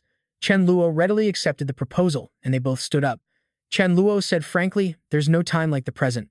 Let's gather outside the city this afternoon for the exchange." Zhang Qing happily agreed. then turned to leave. Chen Luo thought that the man before him was a king-level figure after all, and felt a bit reluctant to be too ruthless. On the other side, Zheng Qing also wanted to be the boss, but someone with an aura like Chen Luo would be difficult for him to manage, and both shared the same thought of wanting to eliminate the other. Chen Luo thought that a disobedient king level was useless to keep alive. Meanwhile, Zheng Qing planned that during the duel, he would accidentally kill Chen Luo. That afternoon, both teams gathered at a circular arena. Zheng Qing requested they swear an oath not to use dirty tricks, and anyone who broke it would be struck dead by lightning. Chen Luo happily agreed. On Chen Luo's side, the first to enter the arena was Da Zhu, who looked extremely confident. It was unclear who his opponent would be, but a quick glance revealed Da Zhu was a physical type. Zheng Qing sent Sun Yu into the arena, a level 4 earth type who seemed quite suitable to counter Da Zhu. The two opponents stepped onto the platform together, and an intense battle was about to begin. Just as it began, Sun Yu cast a spell, and earth pillars surrounded Da Zhu's entire body, leaving him a bit bewildered. Da Zhu thought that if he were a bit skinnier, he could have slipped through directly, but he had gained 5 kilograms from eating well under Chen Luo, so he had to force his way out. Without giving Da Zhu time to react, Sun Yu continued his assault with the swamp technique. Chen Luo, watching from the outside, realized that this Sun Yu's abilities were not bad, and he might break through to level 5 in the future. A wave of earth erupted from below, covering Da Zhu's entire arm and gradually began to engulf his whole body. Da Zhu simply clenched his fist, and the earthen armor shattered into pieces, completely ineffective. Was this like throwing an egg against a rock? The power gap was just too vast. Behind them, Zheng Qing was stunned. Although Sun Yu's attacks were a bit weak, they shouldn't have been so weak as to not even scratch Da Zhu's skin. Da Zhu walked up to Sun Yu and had just raised his fist. When Sun Yu bowed his head and admitted defeat, the gap in their strength was just too wide. Zheng Qing couldn't believe they had lost the very first match, and waved at his hand for his men to drive a small truck onto the arena. From the truck emerged an incredibly large mutated zombie, whose level was certainly not low and its strength was by no means weak. The onlookers began to murmur amongst themselves, and seeing this, Chen Luo also didn't expect Zheng Qing also had this trick up his sleeve. The zombie said it would only act if it got more food, and Zheng Qing nodded in agreement. Chen Luo turned back to Shu Yun and Da Zhu. A zombie versus zombie fight was fine with him, so he ordered someone to bring out Ironhead to battle. Ironhead entered the field, its hands still in chains, panting as if it were starving to death. It turned out this guy was being starved by Chen Luo, who then kicked Ironhead in a sensitive spot. This caused it immense pain, and all it could do was let out a helpless roar. The creature had been obedient just a moment ago, but its recent tone had displeased Chen Luo somewhat, so that kick served as a warning. Pointing at Zheng Qing's zombie, Chen Luo ordered, "Ironhead, go destroy it." Ironhead turned to face its opponent and let out a fierce roar, its presence overwhelming. This time, it had to prove its worth. Seeing this, Zheng Qing was a bit annoyed. He didn't expect that while he controlled a zombie, Chen Luo also was no less capable, controlling one of his own. He wasn't sure of Ironhead's true strength, which made him a little worried. Ironhead charged at its opponent with ferocious momentum, while Zheng Qing's zombie seemed overwhelmed. The smell of defeat was in the air before the fight even began. As soon as it was released, Ironhead, with the iron chain still around its neck, rushed forward, shouting as it charged, "I am Ironhead." Suddenly, with a loud bang, Ironhead's body suddenly burst into flames as it roared in anger. It seemed to have lost control, as it didn't attack the other zombie, but instead lunged towards a female spectator in the crowd. Chen Luo then realized something was wrong. He rushed towards Ironhead. He absolutely couldn't let it eat a person, especially not a girl who could grow plants. Chen Luo grabbed the iron chain and pulled Ironhead back, demanding it to let go. Pulled back unexpectedly, Ironhead resisted. The young woman, terrified, fell to the ground in fear. Ironhead stood there, still roaring, "I want to eat people, I want to eat people." Chen Luo tried to negotiate. He had already said tomorrow, but Ironhead didn't believe him. It thought Chen Luo was tricking it and that it couldn't wait until tomorrow. If it wasn't allowed to eat, it would eat him instead. Feeling that he could no longer control Ironhead, he realized that it had started to disobey his orders. He thought it would be better to kill it directly to avoid future trouble. Before he could act, something suddenly seemed to change within Ironhead's body. Its body began to tremble. It seemed to be evolving, letting out a roar that shattered the iron collar on its neck, breaking free from Chen Luo's control. Indeed, it had mutated. It was currently at level 5, and a mutation would increase its level by 3, or possibly even more. Ironhead clutched its head, groaning in pain. Chen Luo thought to himself, if it becomes a level 7, it would only take a little for it to take it down. A level 8 would be a bit more difficult, but he was confident he could handle it himself. Besides, Mi Fan hadn't given any warning, which meant there was no real danger. Afterward, he might even get a level 7 crystal, which would be great. Chen Luo shouted, "What are you all standing there for? Can't you see Ironhead is transforming? Aren't you afraid of dying? Everyone, back up for me." With that, he grabbed his void sword and rushed towards Ironhead, intending to sever its leg first and figure out the rest later. All he heard was a scraping sound. Chen Luo was startled. As expected of a physical type, it had no effect at all. Ironhead's body grew larger than before. Ironhead had become stronger. Its body was now as hard as iron. It looked down at Chen Luo and said, "I'm going to smash your balls." With that, it lifted its giant foot to stomp on Chen Luo. He quickly dodged to the side with a light push of his foot. That was a close call. It seemed Ironhead had evolved to level 8. It really had some power now. Chen Luo stood there holding his void sword, laughing loudly. "In that case, don't blame me for attacking your weak spot directly." Saying this, he thrust his sword towards Ironhead and shouted, "Look, this palm strike should have hit Ironhead's weak spot," but surprisingly nothing happened at all, just the sound of and a few clangs. Chen Luo was slightly startled. Ironhead was now confident its entire body was as hard as iron, and it would no longer fear Chen Luo. Its face was now hideous, and Chen Luo grew a bit worried. It seemed that after evolving, this weak spot had been compensated for, becoming an extremely fortified position. Ironhead continued to attack Chen Luo. It stomped and screamed, "Ironhead wants to stomp you to a pulp." Chen Luo remained as he was, effortlessly moving to dodge its attacks. As Chen Luo unleashed his moves, he thought, in the past, the time it took to kill a level 8 wind-type zombie wasn't as difficult as dealing with this physical-type Ironhead. Taking this opportunity, Chen Luo also wanted to get some practice in. Ironhead slammed its fist into the ground, relentlessly attacking Chen Luo, who immediately executed a series of dodges, continuously, the void sword still in his hand. He kicked off the ground and flew into the air, then unleashed a continuous barrage of strikes against its head. Blue vortexes appeared in Chen Luo's mind. Perhaps he was activating a spatial skill to attack Ironhead. Ironhead screamed in agony. Something was trying to tear its head and body apart. A thought crossed Chen Luo's mind. This feeling was truly all too familiar. Could this be the spatial severing skill he had always dreamed of? Blue spatial rifts appeared on Ironhead's body. It growled and then fell to its knees. Seizing the opportunity, now is the time. Chen Luo raised his void sword, intending to finish off the trembling zombie kneeling before him. But suddenly a shout rang out, "Chen Luo, let me help you."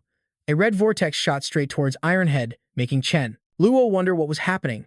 It turned out to be Zhang Qing, who was thinking, "I absolutely cannot let Chen Luo survive, otherwise I'll be the one to suffer." Attacking the zombie was a pretense. His real intention was to use his skill to trap Chen Luo.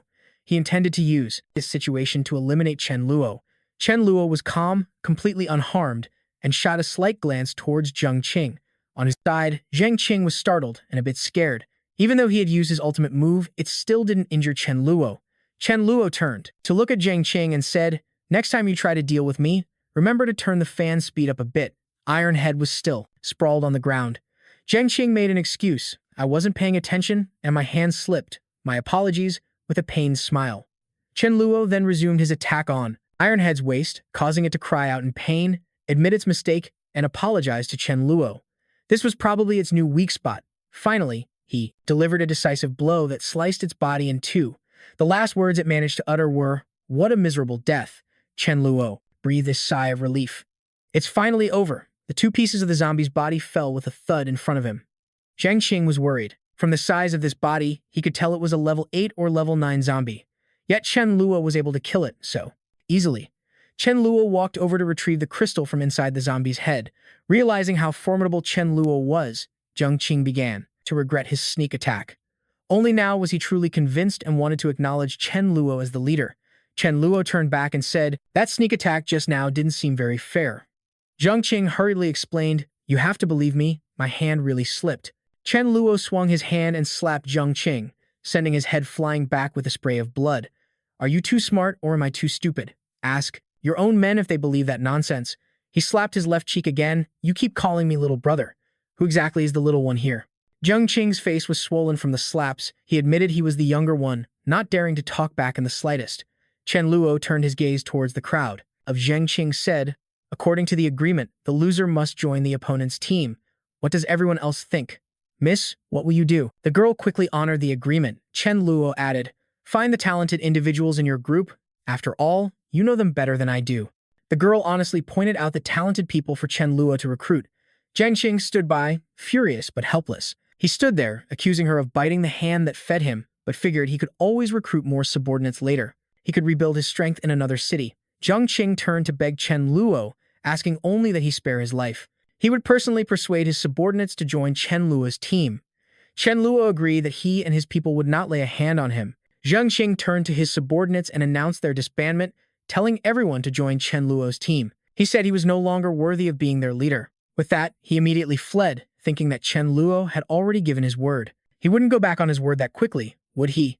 Chen Luo glanced at the Dharma King, who immediately understood the signal. "Everything falls to me. I guess it's time for the dog assassin to make a move." After all, the Dharma King was a dog, not a person. And Chen Luo never said he wouldn't allow a dog to act.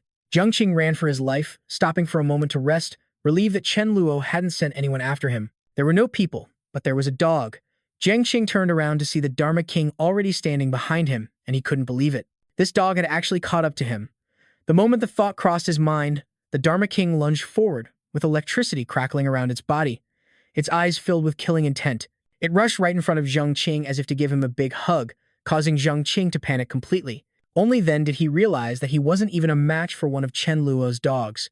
After taking care of Zhang Qing, the Dharma King was incredibly smug, thinking it must have earned at least 1,000 accumulation points this time. Back at the base, Chen Luo had quite a headache. Zhang Qing's subordinates were of decent quality, but their numbers were too large. If he recruited all of them, the base's total population would be 3,000 people. Chen Luo assigned Lang Shen to explain the base's rules and benefits to them. The test he gave them was to, within 3 days, obtain 15 level 3 crystals to prove themselves. Just as Lang Shen left, the Dharma King returned. It was running towards Chen Luo to claim its accumulation points. Just look at that gleeful expression on its face. It had already buried the target. This crystal isn't bad. It must be worth a good amount of accumulation points plus a service fee, Chen Luo said while holding the crystal. Okay. This crystal is worth 300 accumulation points, plus a service fee of 200, so in total, the Dharma King gets 500 accumulation points this time. Chen Luo stood up and told the Dharma King to follow him to the new base to check on the construction progress. Over at the new base, suddenly a swarm appeared, and their leader was quite large. Hao Ran immediately launched an attack. "It stinks to high heaven, just die," sending the bug flying several meters. Just as he was about to finish it off, Chen Luo's voice rang out, "Absolutely do not kill it." It turned out this wasn't an aphid, but a mutated dung beetle. This type of insect is a good thing. It can improve the environment, so it must be allowed to live. The dung beetle cried while speaking a language that Chen Luo couldn't understand. The girl heard this, covered her mouth to stifle a laugh, and helped him translate. The dung beetle said it only came to eat dung, but they attacked it. Chen Luo told her to pass on a message to it that it was just a mistake, and from now on it could come and eat dung whenever it wanted. The dung beetle jumped for joy, saying that in one day it could eat 100 kilograms of dung. A subordinate told Zhao Hai that someone within their ranks wanted to join Chen Luo's base. Zhao Hai, sighing, he said he would also lead his men to submit to Chen Luo, hoping he would agree to take them in. The other person heard this and immediately went to gather the brothers, preparing to set off for Chen Luo's base. A while later, Zhao Hai's group arrived at the gate of the base. They were quite surprised by how well fortified the place was. This meant Chen Luo wouldn't have to fear attacks from low-level zombies. Zhao Hai also noticed the difference between himself and the other party. His decision to join would surely not be a mistake. The main gate opened, and Chen Luo personally came out to welcome Zhao Hai's group, telling him that this time he came to have a meal with him. Chen Luo readily agreed. Chen Luo remembered very clearly that before the apocalypse, Zhao Hai was a loan shark who was very good at finding people and gathering information. Chen Luo friendly put his arm around Zhao Hai's shoulder and straightforwardly mentioned at another location not far from the base, a group of people was standing and looking towards the base. Lin Tian didn't expect Shendu to have developed beyond his imagination. The person next to him told him that Chen Luo's base only recruited members who were level 4 or higher, which clearly indicated that the overall strength of Chen Luo was not simple. No matter what, he wanted to join. He told the person beside him to go organize the supplies, and he would personally go meet the person in charge here. While Chen Luo and Zhao Hai were talking, someone came in to report that a person from the coastal city had brought gifts and wanted to see him. Seeing that he was busy, Zhao Hai asked to leave, wanting to lead his subordinates to arrange their accommodations. Afterwards, Chen Guang led the person in. Lin Tian stood before Chen Luo, looking extremely timid, no longer having the tough guy attitude he had when talking to his underlings. Lin Tian politely bowed to Chen Luo, saying that he had admired him for a long time and had specially come to pay his respects.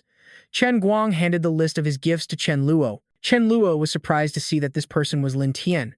In his past life, he and his subordinates had cornered him and Su Dau. They had surrounded the two of them in a dead end, plotting to rob them of their supplies. Chen Luo knew that staying alive was more important than those supplies, so he stopped the agitated Su Dau and offered to give the supplies to them, but this vile Lin Tian didn't want to let the two of them go. Afterwards, to protect him, Su Dau held them back so he could escape and lost his life because of it. In this life, even though he hadn't made a move yet, he wanted to take his life, to make him die one more time. Chen Luo wanted to wait until Lin Tian had gathered all his men from the previous life before making a move. Those who had harmed him and his brothers would not be able to escape. Chen Luo spoke a few perfunctory words to him. He timidly said that when he returned, he would bring the rest of the braised fish and shrimp for him, hoping he would accept him. Chen Luo didn't think much of it and agreed decisively. He said he still had one more thing to give him. Lin Tian sent someone to get a sea turtle shell to give to Chen Luo, which they had obtained by chance when thousands of large turtles washed ashore and were caught by them. Lin Tian told him that this turtle shell was very sturdy and could block the attack of a level 4 ability user. Lin Tian drove up to that zombie and asked if it wanted to negotiate a cooperation with him. The zombie demanded that he lure humans for it to eat, and it didn't forget to warn him not to bring too many people, as it was afraid it couldn't fight them all. Chen Luo asked what benefit he would get from cooperating with it. The zombie threatened that if he demanded benefits, it would eat him. Chen Luo angrily punched it crooked. Chen Luo's jaw. Grabbing its collar, he gifted it a few loving slaps, beating the zombie until it was dazed. It never expected him to be so fierce. It knelt down, crying and begging him to stop hitting it. Chen Luo told it that if it lured a powerful zombie here in 2 days, he would feed it, but if it didn't show up, he would send it to meet its maker. To save its life, it immediately agreed. At a beach in Nanchang City, a flock of turtles watched Chen Luo with extreme caution as he dashed through the middle of them. He was so careless, his little friend almost ended up in the turtles' stomachs. Chen Luo grabbed the turtle closest to him. With just a few basic sword strikes, he quickly and neatly dealt with the ferocious turtles. As he was collecting the turtle meat, he heard a strange sound coming from the sea. Chen Luo drew his void sword and looked toward the sound, surprised to see that he had lured the sea turtle king here. Its massive body stood incredibly close to him.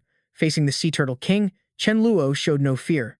He moved closer to observe and saw that it was laying eggs.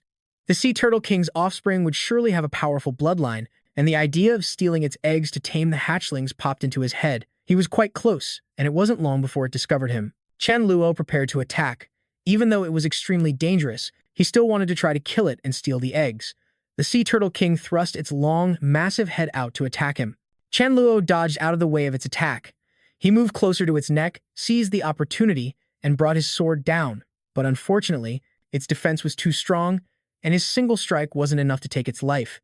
The enraged sea turtle king attacked him, its attacks growing more frequent by the second. For the moment, Chen Luo couldn't defeat it. Realizing the power gap was too great, Chen Luo decided to lure it away from its nest, then circle back to snatch the eggs when it was distracted. By the time the sea turtle king discovered its eggs were missing, he was already a good distance away. Before leaving, he didn't forget to bid it farewell. Although it was furious, it couldn't catch or find him. Chen Luo smugly clutched the eggs as he watched the enraged sea turtle king below. Whatever he sets his sights on, he always obtains. 2 days later, a new day began with sparkling sunshine and chirping birds. Today was the agreed-upon delivery time between Chen Luo and the zombie. He told Rice that he was going out for a bit. Rice was wondering why he couldn't make predictions for Chen Luo, but for Mila and Mi Ling, he could still use this ability. Chen Luo went to the rendezvous point with the zombie at the scheduled time, and it also arrived on time. But unexpectedly, it was a trap. It had brought a higher-level zombie to deal with him. Chen Luo quickly used a spatial slash to escape.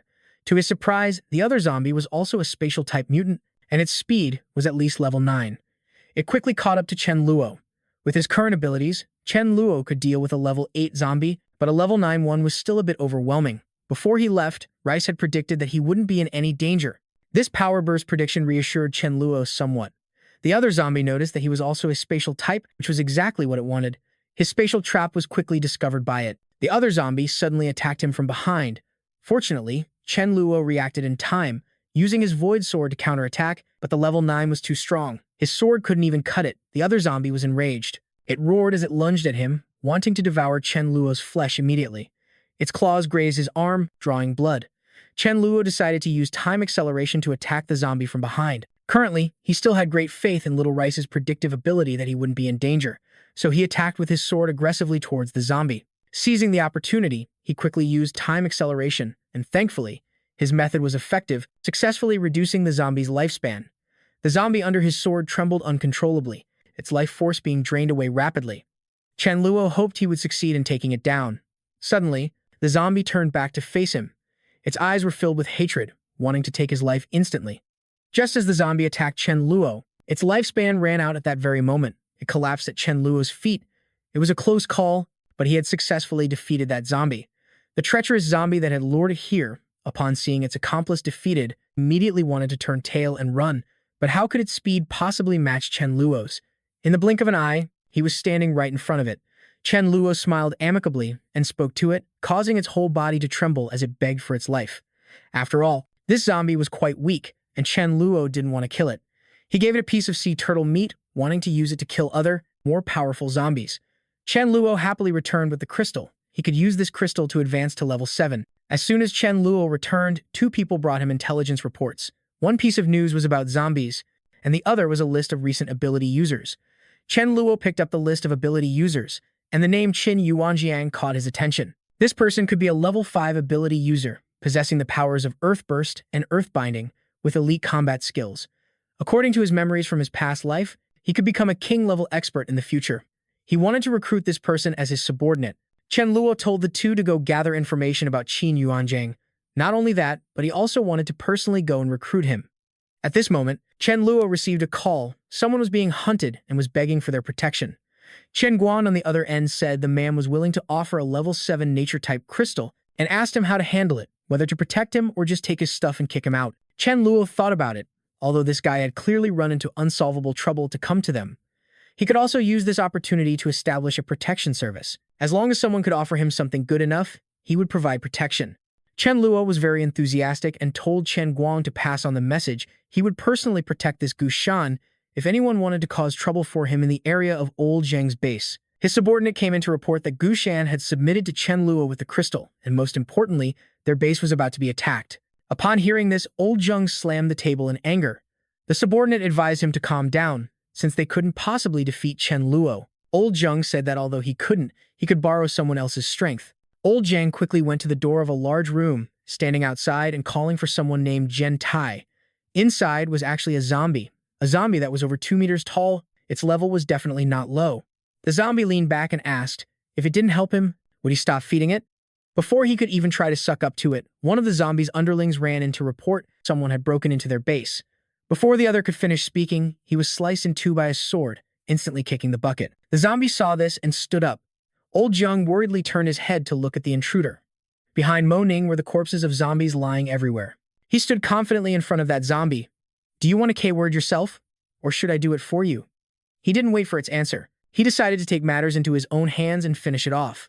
Old Zheng followed behind in fear. The iron-legged zombie charged towards him while screaming. This is its territory. It launched a full-power kick at him. Without a second word, Mo Ning sent the iron-legged zombie to meet its maker. Old Zheng couldn't even see his shadow. Just as the old man was about to react, Mo Ning had already finished him off from behind. A green-haired girl walked up to his side.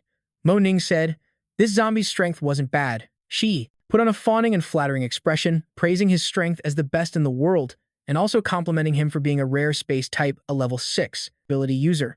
He could take care of a zombie with just 1 slash. After that, she handed him a piece of paper she had just found inside. Old Zheng's base.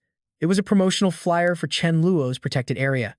After reading it, he let out a contemptuous laugh. For a while, he ordered his men to go stir up trouble at Chen Luo's base. Chen Luo stood in front of the glass case with the baby turtle eggs, which were quickly breaking out of their shells. A newly hatched baby turtle broke the glass case and crawled towards Chen Luo. Just as Chen Luo picked it up, before he could even coo over it, he received a surprise gift from this cute little turtle, a terrible stench that shot straight up his nose. No, the newborn turtle already had strength equivalent to a level 2. After that, the other eggs also began to hatch one by one. Chen Luo thought that if he used time acceleration, they would mature and possess the power of the Sea Turtle King. He hadn't even had a chance to use his superior skill when someone reported over the radio that a 10-person squad of theirs had been wiped out. Their leader was a level 4 ability user. 2 people were still alive, one returned to report, and the other was taken hostage by them. The person on the other end was Chen Guang. He said the leader was Mo Ning, and that Mo Ning said if they wanted to save the hostage, They had to go to the peak of Wuyun Mountain tonight to find him. Chen Luo was only allowed to send a maximum of 3 people. Chen Luo had never left any loose ends before. He suspected someone had instigated this, letting a fish like Mo Ning slip through the net. Chen Guang said Mo Ning had a sword that seemed ethereal, cleaving their captain in two with a single strike, leaving not a single drop of blood. To his surprise, the opponent also knew of the Sword of the Void. Night fell. On the peak of Wuyun Mountain, the green-haired girl leaned against Mo Ning. She asked him if Chen Luo would dare to come and save his man tonight. With a beer can in one hand and his other arm around her waist, he sneered, "Chen Luo is so slow. He must be bringing thousands of people to surround us." Just as he smugly raised the beer can to drink, Chen Luo's voice appeared right beside him. When Chen Luo approached, he hadn't felt a single thing. The brother who was being held hostage immediately called out loudly upon seeing him. Standing on high ground, Chen Luo said he wouldn't abandon him. Mo Ning, still unaware that he was facing the Grim Reaper, was brimming with confidence that he would win as easily as he had before. Chen Luo didn't know if he and Mo Ning had some past grudge or if someone else had sent him, but Mo Ning replied that it was simply because he felt like it. Seeing Mo Ning's current temperament reminded him of his own impatient and impulsive self from his past life. Mo Ning drew his Sword of the Void and took a fighting stance. Chen Luo, however, remained calm and composed. His guess was not. Mo Ning's sword was also a void sword. Chen Luo admired his power, and then he also took out his own void sword. It was a shame that someone as talented as him had to run into his ultimate nemesis, Chen Luo. After the other two saw Chen Luo's void sword, they were terrified, and Mo Ning's expression became much uglier. Chen Luo sneered. Their vision was too limited. The green-haired girl summoned an enormous knight on horseback. She was a dark mage. Chen Luo was a bit interested in her ability, so he decided to spare her life. Chen Luo coolly swung his sword once, and the illusion she had summoned instantly vanished. She fell to the ground in terror, as this was completely beyond her imagination. Mo Ning ordered his subordinates to surround Chen Luo, probably intending to use them as cannon fodder. Chen Luo was not afraid at all. He unleashed several quick and clean sword strikes at the group before they could even react, and they became spirits under his blade. Mo Ning, despite being very close, couldn't see Chen Luo's figure at all, and the fear in his heart grew even more. Chen Luo swung a few more basic sword strokes, slashing the men in half. He wanted to avenge the brothers who had followed him. The green-haired girl saw Chen Luo walking closer and closer, and quickly summoned a dark binding to hold him back. This Mo Ning turned out to be a real scumbag who would abandon his own woman when faced with danger. He thought that with the girl holding Chen Luo back, he could escape, but how could Chen Luo let him off so easily?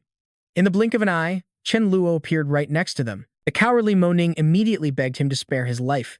He even tried to use his pathetic basic techniques as a bargaining chip as Chen Luo approached, but his answer was a resounding slap from Chen Luo. Did someone who had lived 2 lifetimes need him to teach him anything? Chen Luo acted swiftly, breaking all 4 of his limbs and then brought him back to be put on public display. This was a more fitting punishment than death for what he had done. Chen Luo pushed the green-haired girl into a corner. She didn't beg for herself, but pleaded with Chen Luo to spare Mo Ning.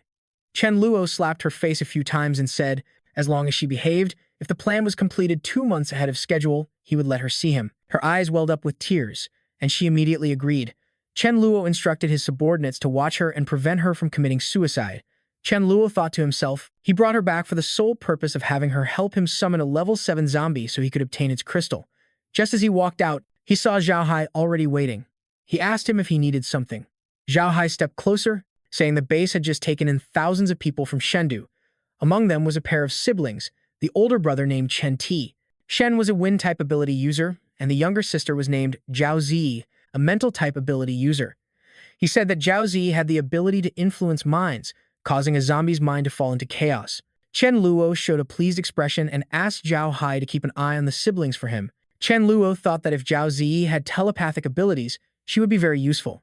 After a pause, Zhao Hai told him another piece of good news, that there was word of Jin Yuanjiang. Currently, he was being isolated and suppressed within his team, and coincidentally, his wife was pregnant, so the persuasion process went very smoothly. Jin Yuanjiang said he could submit, but he demanded that they provide 30 boxes of baby formula and a regular supply of vegetables.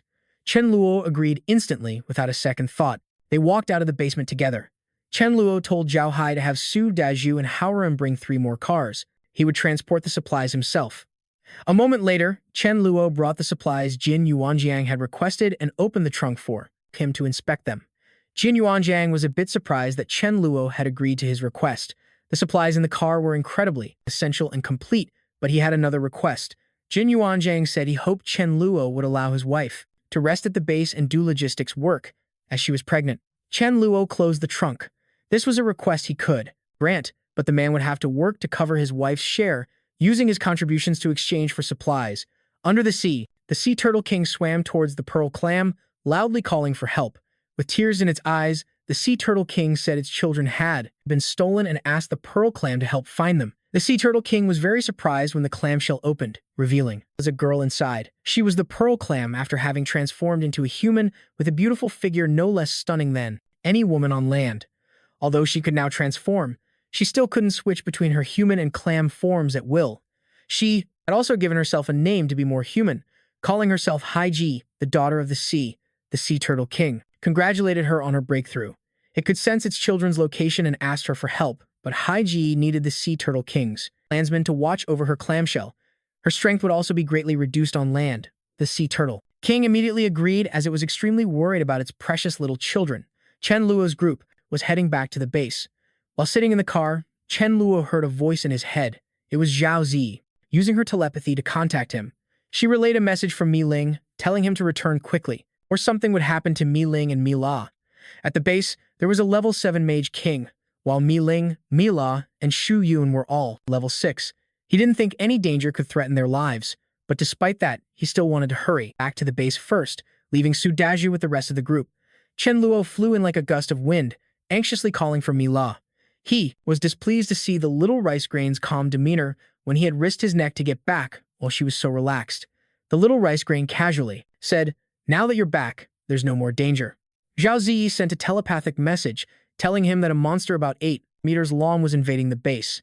It was then that Chen Luo remembered the sea turtle king was after him for stealing its eggs. During their last fight, Chen Luo was only level 6 and had to rely on his dual core to barely stand against it. But now, Chen Luo had advanced to level 7, and with his dual core, he had the combat power of a level 9. Plus, this was his territory, a thought that gave him the confidence to win. Just as Chen Luo arrived, the sea turtle king charged forward. He brazenly cursed at it, calling it a beast, without noticing the girl standing on its back. Haiji stood leaning against the sea turtle king, letting out a loud laugh. At that moment, Chen Luo remembered fighting her in his past life. In the near future, Haiji would become a king-level powerhouse. Seeing Haiji's power on display before him told him that his opponent was at least level 10, while he was currently just a pseudo-level 9. Luckily, he had taken her life in his previous life, so he knew her weakness. Haiji floated in midair and cast a dark barrier, plunging her surroundings into darkness. There was a polygonal opening at the top of the barrier, and Chen Luo stood below, saying arrogantly that Haiji couldn't stop him, not with this tiny barrier. As Chen Luo dodged, he thought that Little Rice's prophecy must be right, and he would overcome this trial. Haiji's eyes glowed with a dark purple light as the darkness unleashed its ultimate move, the light of annihilation, towards him. Chen Luo quickly dodged to escape, and right under Haiji's nose, he used his void ability to suddenly appear behind her. He intended to take her life with a single strike, but his plan failed. Haiji had already detected him and dodged his attack. A dark aura erupted around Haiji. His sneak attack had failed, and taking her life would now be even more difficult. Suddenly, as he landed, the sea turtle king was already waiting with its mouth wide open, but luckily, just before it could swallow him, he managed to use his space-severing skill to escape. On the other side, Haiji was also waiting for him to reappear. She quickly flew towards him, reaching out with a massive hand to strike. Chen Luo once again used Void Walk to escape. In the air, he couldn't launch an attack against Haiji, especially since he could only use this skill 100 times. Normal attacks were also unlikely to pose a threat to her. As the crystal on Haiji's forehead turned from blue to purple, she smirked and said, "I don't believe you can use that ability indefinitely." Chen Luo decided to use his time stop ability, but luck was not on his side, as there was no reaction at all. Haiji wasn't about to wait for him to think of another plan. She flew while relentlessly attacking Chen Luo. At this point, all he could do was flee. The Sea Turtle King knew it couldn't do anything to Chen Luo, so it decided to switch its target to the others. Mi Ling, standing below, told everyone to scatter quickly and get as far away from the Sea Turtle King as possible. She looked up at the massive monster before her. She wondered why he had provoked both the Sea Turtle King and Haiji. The Sea Turtle King seemed to sense something. Down below, Fa Wang ran out from a house with a baby turtle in its mouth, followed by several other baby turtles. One of the turtles behind angrily demanded it release its sibling. Tears welled up in the Sea Turtle King's eyes. It knew these were its children. Fa Wang threatened that, if the Sea Turtle King didn't stop, it would harm these baby turtles. Chen Luo and Haiji, who were fighting, also noticed Fa Wang's actions. Another one of Haiji's attacks came flying over. Chen Luo skillfully used Void Walk to dodge, teleporting in front of the Sea Turtle King. Chen Luo also understood Fa Wang's intention. He grabbed a baby turtle and held it up as a threat, but the baby turtle still subconsciously recognized Chen Luo as its mother. It eagerly declared it would protect him. The Sea Turtle King couldn't understand why its child recognized Chen Luo as its mother. Haiji advised it to abandon these children, saying it could just lay another clutch anyway. Her killing intent flared. She raised her hand, preparing to unleash a fatal move on Chen Luo to eliminate a future threat. She said that although Chen Luo could escape, the others didn't have that ability. Fa Wang would be her first target. Fa Wang said angrily that it had never messed with her before, so why did she want to kill it? A powerful electric current radiated from Fa Wang's body. Chen Luo clenched his fists and yelled at Haiji, "If you've got the guts, come attack me. Why are you attacking a dog?" Fa Wang refused to be outdone. It used its lightning ability to create multiple clones of itself, but the power gap was immense. The force was too great, it simply couldn't fool Haiji, who accurately struck its true body with its current strength. The Fa Wang had no way to fight against this future demoness queen. Chen Luo racked his brain, thinking that if he still didn't come up with a solution, the Fa Wang would lose its life. He hoped the Fa Wang would successfully power up, but Haiji was getting closer and closer to the Fa Wang, and its life was on the line. In that hair-raising moment, Chen Luo managed to intervene between Haiji and the Fa Wang, shouting, "Get banished to the heavens." Unbelievably, a miracle happened this time, and a vortex. A huge spatial vortex appeared in front of Chen Luo. He couldn't believe he had successfully used this space exile ability. The little turtle in his hand chirped a few times. The Fa Wang's life was saved, but it didn't understand why its master was able to use this ability, causing his crystal core to suffer greatly, and his body sustained internal injuries even. Chen Luo himself didn't think he could successfully use the space exile ability. Chen Luo raised his hand to wipe the blood from his mouth, and although he had forced Haiji to leave the base, he knew she would be back. The urgent task now was for him to find Haiji's shell, which was also her weakness. Chen Luo turned to the Hai Gui Wang and asked for the location of Haiji's clam shell. The Hai Gui Wang was surprised that he knew this secret. Chen Luo brought the little turtle closer to it, not answering its question, but got straight to the point, telling it that Haiji had tried to harm its child, so it shouldn't continue to protect her. The king recalled the situation, confirming he wasn't mistaken. It proposed a trade. If it told him the location of Haiji's shell, then he had to return its child. Chen Luo earnestly persuaded it to stay, because Haiji already knew it had revealed her secret, so there was a high chance she would hunt it and its offspring down, and besides, that they didn't want to leave him. He pointed to the nearby river, saying it could stay there, and he would protect it and its child. The Sea Turtle King thought what he said made sense and agreed to stay at Chen Luo's base. Afterward, the Sea Turtle King turned towards its own shell, bit off a piece, and gave it to him. With this item, its clansmen would not give him any trouble. Chen Luo was a bit surprised, not expecting such a huge benefit. A superclass Hydro Arrow Turtle was easily brought into his fold. Chen Luo handed the small turtle to Mi La, telling her he needed to make a trip to Haiji's lair and that everyone should temporarily find a place to hide. Mi La used her ability to restore his stamina and increase his speed, blessing him. Mi La took the turtle from Chen Luo's hands and told him to be careful. Chen Luo reassured her that he wouldn't be in any danger. A moment later, with the help of the Sea Turtle King's clansmen, Chen Luo quickly obtained Haiji's shell. If he destroyed Haiji's shell, it would only prevent her from living long, it couldn't kill her instantly. With his current abilities, fighting her one-on-one was even more impossible. Chen Luo tapped Haiji's shell a few times and said to the person in front, "Lady Haiji, sorry to keep you waiting." Haiji's expression was extremely grim as she moved closer and closer to Chen Luo. No matter how she thought about it, she couldn't understand how Chen Luo knew her name was Haiji. Chen Luo said that he not only knew her name, but also her weakness. The fact that he knew this information meant there was only one possibility. The Sea Turtle King had betrayed her. She got straight to the point, asking Chen Luo what he wanted. Chen Luo calmly replied that there was actually no grudge between them, so they didn't necessarily have to fight a life or death battle. He knew her lifespan was short and asked if she wanted to get it back. Haiji didn't understand Chen Luo's meaning, so she asked again. He said he possessed a time ability and that in the not-too-distant future, he could definitely turn back time. Haiji was a bit skeptical of his words, so Chen Luo continued, saying that in about 1 year, when he reached the same level as Haiji, he would be able to use it. Haiji thought for a moment and agreed. If he couldn't do it then, she would take his life. On the surface, Chen Luo happily promised, but based on his predictions, in about 1 year, his abilities would be quite strong. Even if Haiji got angry and wanted to kill him then, it wouldn't be as easy as it was now. To prove their friendship, Chen Luo said he would return the shell to Hai Ji. In exchange, Hai Ji had to give him the pearl on her forehead. This was a treasure with water-resistant properties. Hai Ji took the pearl from her forehead and gave it to him. In 1 year, she would come back to retrieve it. His plan this time was not only a complete success, but he also managed to persuade Hai Ji. Using the baby turtles, he had also managed to keep the Sea Turtle King by his side. A spatial vortex appeared in the center of the zombies. The spatial vortex vanished, and below it, a few more smoking people appeared. One man stood not far from the zombie, trembling as he said he was there to deliver a message to it. He said his leader agreed to supply it with flesh so it could eat to its heart's content. The zombie turned its terrifying face toward him and told him to relay the message that it wanted to eat fresh meat. If there wasn't enough, it would come to deal with them. On another sunny day, at Chen Luo's base. In Chen Luo's room, Jiang Wei came to report the news he had just received. A light element zombie of an unknown level had recently appeared. It was currently being held by the Chang Yuan base. His base was located in a small village north of the city.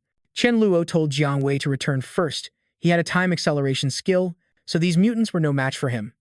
Chen Luo asked Little Rice if his attack this time would be successful. Little Rice said it sensed a great opportunity for Mi La, and as for him, nothing bad would happen.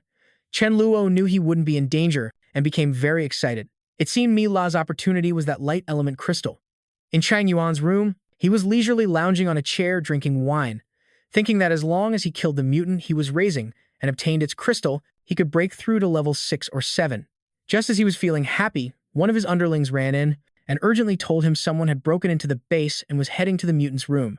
The guy said this person directly climbed over the wall and was moving very fast. The brothers had now surrounded the person and told him to go check it out. Chang Yuan was also getting impatient, pushed the guy aside, and went to see for himself. Chen Luo used Void Walk, and in a flash, he appeared in front of the mutant's room.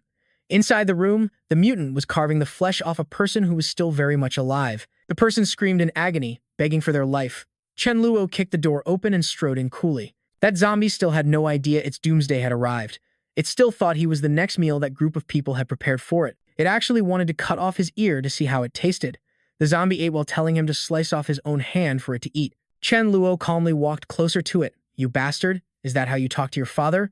The zombie was provoked. Angered, it unleashed its ability to attack Chen Luo. Chen Luo skillfully drew his void sword, as the zombie's level was no match for him at all. The zombie condensed orbs of time and launched them at Chen Luo. But its attack speed was too slow. How could it possibly compare to Chen Luo's Void Walk? As the attack from the zombie was about to hit him, he vanished, much to its astonishment, using his signature majestic sneak attack style. In a flash, Chen Luo appeared behind it, gifting it a powerful sword strike to the back of its neck. The zombie cried out in agony. This single strike couldn't take its life. It seemed its level was at least level 8. The zombie's rage reached its peak. All it wanted now was to devour Chen Luo. It screamed as it unleashed another all-out attack. Chen Luo's calm and disdainful demeanor was exactly what I loved to see. This is the true look of an immortal protagonist. He had also lost his patience by now and decided to use a different move to end the fight. Chen Luo shouted time acceleration, and the zombie immediately froze. It felt a sharp pain from within its hideous body. Its legs gave way, and it collapsed to its knees. Because it couldn't see Chen Luo's attack, even as it kicked the bucket, it thought it had been poisoned by the human it ate earlier. Chen Luo walked over to collect the zombie's crystal. He was quite lucky, as this crystal was level 10. Just as he was about to store the crystal, Chang Yuan arrived. He demanded that Chen Luo put down his crystal. Chen Luo looked doubtfully at the group before him. Chang Yuan had heard of Chen Luo and his base. Chen Luo suggested he gift the crystal to him as a welcoming present, but he had been raising this zombie for a long time. There was no way he would just hand it over. Besides, Chen Luo was all alone right now. He demanded Chen Luo either return the crystal or leave his life behind. Chen Luo sighed and said, "It seems we can't be friends then." Chang Yuan ordered his underlings to charge in and take his life, promising a handsome reward. But Chen Luo now possessed the space cut ability, so he didn't need any backup at all.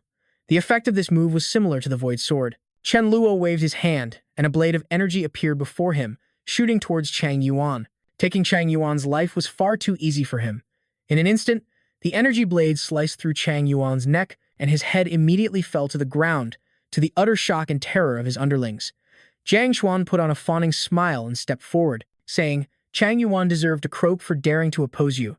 His words still held some sway at the base, and then he ordered the underlings to clear a path for Chen Luo. The men, terrified of Chen Luo's power, quickly parted to the sides. He walked ahead to lead the way for him. Chen Luo noted that this Zhang Chuan was also a smart man who knew how to read the situation. Chen Luo placed a hand on Zhang Chuan's shoulder and decided to hand over Chang Yuan's base for him to manage. Hearing this, Zhang Chuan was visibly overjoyed. He was certain the base was his now. Before Chen Luo left, he announced to the others, "From now on, I will manage this base. We will all follow Chen Luo from now on. This is our good fortune." After returning to his base, Chen Luo immediately gave the level 10 crystal to Mi La, but a crystal of this caliber, she didn't dare to accept it, advising him to keep it for his own use. Chen Luo patted her head and said, "I'm about to have a breakthrough anyway." Since this level 8 crystal couldn't help him break through to level 9, it was best for Mila to use it so she could get stronger. She could also help him then. The distance between them was so close that Mila's face was already blushing. Chen Luo then mentioned that with her current physical strength, she was no match for him, so she should just consider it as helping him level up quickly. Mila blushed and playfully hit him. Chen Luo wasn't angry at all. In fact, he laughed very cheerfully. 1 week passed, and Chen Luo also leveled up to level 8. Chen Luo sat on his bed, carefully assessing his current abilities. Under the enhancement of his dual time-space abilities, his powers were amplified by about 24 times, and his physical constitution also increased to level 10. Chen Luo gathered everyone and stood on a high platform to announce that their base had successfully improved, a batch of seeds enough to increase yield by 50%. To celebrate, he decided to organize a major exchange conference 5 days later, at the Nanshan Capital Stadium. At that time, he would provide free guidance to other bases on planting methods, helping everyone to trade and do business with each other. Once the method was successfully disseminated, Chen Luo could make a lot of money from selling the seeds. The thought of sitting on a pile of money made Chen Luo both happy and excited. As soon as the announcement was made, the entire hall immediately erupted in cheers. Everyone was thrilled that they would have fresh vegetables to eat in the future. Chen Luo clapped his hands to call for order, stating that besides this, he had another matter to announce. He clasped his hands behind his back and declared that from now on, regardless of who it was, as long as they offered sufficient benefits, he would personally help them resolve any matter. 5 days later, at the Nanshan Capital Stadium, Chen Guang served as the host, inviting Ouyang Lu to the stage to explain the cultivation method. Ouyang Lu stood shyly on the stage and explained that only nature-type ability users who had reached level 4 could cultivate the seeds. After planting, they would need to frequently use their abilities to neutralize the contamination in the soil. Chen Luo stood in a room looking down at the stadium through a glass window, thinking that after this conference, nature-type ability users would be highly sought after. Suddenly, in the crowd below, he spotted someone who was quite prominent in his past life, a man named Wang Lai. In his previous life, he was one of Mila's most insane pursuers. He even orchestrated dangerous situations to play the hero and save the damsel in distress at the critical moment. His plan failed, leading to Mila losing her life.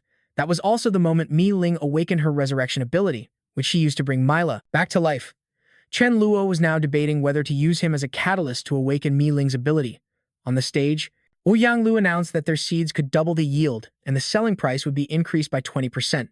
They could provide the seeds upfront and collect payment once the potatoes were grown.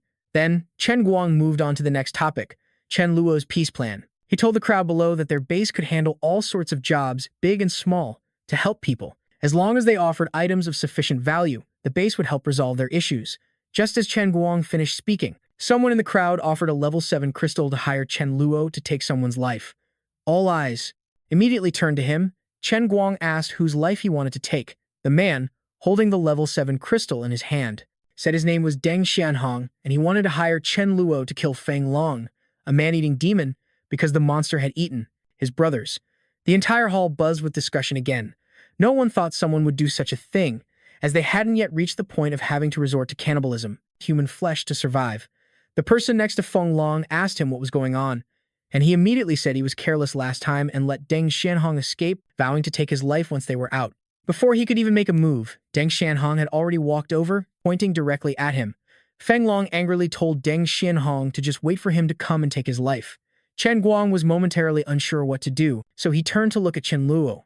Chen Luo nodded, signaling for him to act and agreed to this deal with Deng Xianhong to make an example for others. Chen Guang stood on the stage, pointed towards Feng Long, and agreed to Deng Xianhong's request. Chapter 115.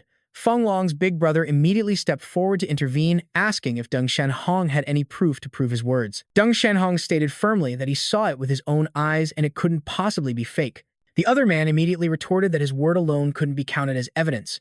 A few people nearby who knew Wang Lai supported what Wang Lai was saying. At this moment, Chen Luo decided to step in, suddenly appearing on the stage. Chen Luo assured Deng Xianhong that if he gave him the level 7 crystal, he would solve this problem for him. Then, he turned to the others and said that he couldn't care less whether Feng Long was a cannibal or if Deng Xianhong had any proof. Since he had accepted this job, that man was guaranteed not to live. Hearing this, Wang Lai and his underlings were terrified, feeling that Chen Luo was being tyrannical. Wang Lai stepped forward, saying Chen Luo was being unreasonable.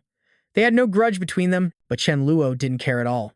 Right now, he only wanted this guy Feng Long's life, asking him if he would hand Feng Long over or not. Wang Li thought carefully. He couldn't defeat Chen Luo right now, and facing off against Chen Luo at this moment just for Feng Long wasn't worth it. His face darkened as he pondered for a long time. If Chen Luo acted so tyrannically, the others would surely criticize him, so he decided to give up Feng Long to protect himself. Later, after leveling up to level 7, he would team up with others to take Chen Luo's life. Wang Lai gave his answer, and Feng Long never expected that Wang Lai would hand him over. After receiving the answer, Chen Luo immediately ordered Hao Ran to take Feng Long's life. The man had already run a considerable distance, but Hao Ran's speed was incredibly fast, and he soon appeared in front of Feng Long. Before the man could even finish speaking, he threw a punch. Hao Ran's level far surpassed his, and a simple punch sent the man flying several meters. Wang Li never expected Hao Ran to possess such immense power. After all, Feng Long was considered a strong fighter in his base, yet he was taken down in just one blow. Hao Ran continuously attacked the man, breaking both his arms and legs, beating him until he was crawling in front of Deng Xianhong. Chen Luo told Deng Xianhong that Feng Long was now crippled, and he could deal with him as he pleased. After that, Chen Luo told the others that his base was very powerful. As long as they paid a high enough price, he could help them with anything. As a warning to some people who didn't know their own limits, he told them that his own power had reached level 8. The hall erupted once more. No one expected Chen Luo to be so powerful, which explained his immense confidence. Suddenly, someone raised their hand, wanting to see Chen Luo demonstrate his power. Chen Luo generously agreed to the person's request, so that they could see his current strength clearly. He asked Deng Xianhong about the extent of his hatred for Wang Lai. Deng Xianhong gritted his teeth and said he wished he could take Wang Li's life, but he also knew that a single level 7 crystal was nowhere near enough. Chen Luo put his hands in his pockets and said, matter-of-factly, since Deng Xianhong is my first customer, I'll give him a buy. One get one free deal. Then he gestured towards Wang Lai, saying he would give Wang Lai to Deng Xianhong as a gift. Wang Li's face turned ashen. He never thought Chen Luo would actually make a move on him. Wang Lai knew he couldn't defeat Chen Luo, so he turned to flee. But since Feng Long had failed to escape earlier, he stood even less of a chance now. A flash of a blade grazed his neck, and his head immediately flew off his shoulders, killing him right in the middle of the hall. Wang Li's head was now in Chen Luo's hand. The form of his Void Exile skill had been modified, so after using spatial slicing to take a target's life, he could perfectly retrieve objects from a distance. Wang Lai's body went cold, his eyes staring wide in death. Chen Luo held up his head, smiled, and asked everyone there, "Did you see that clearly?" The faces of the crowd turned deathly pale, and they fearfully backed several meters away from Chen Luo. Chen Guang, who was beside him, told them not to be so tense, saying that Chen Luo's action was merely eliminating evil. But Chen Luo denied his words, throwing Wang Li's head to the ground and declaring loudly, "I never leave loose ends. No one who has ever crossed me has lived to tell the tale." Chen Luo's gaze swept deeply over the crowd before him, advising them not to cross him unless they had 9 lives. After witnessing his true power, those people hurriedly promised that they and everyone from their bases would never provoke Chen Luo. Even if they had 9 lives, they wouldn't have the guts to do so. Chen Luo, on the other hand, put on the persona of a bright young man, smiling warmly and saying he was very gentle. As long as no one provoked him, he wouldn't cause any trouble. He told them, "Hey, if you ever run into trouble, be sure to find me.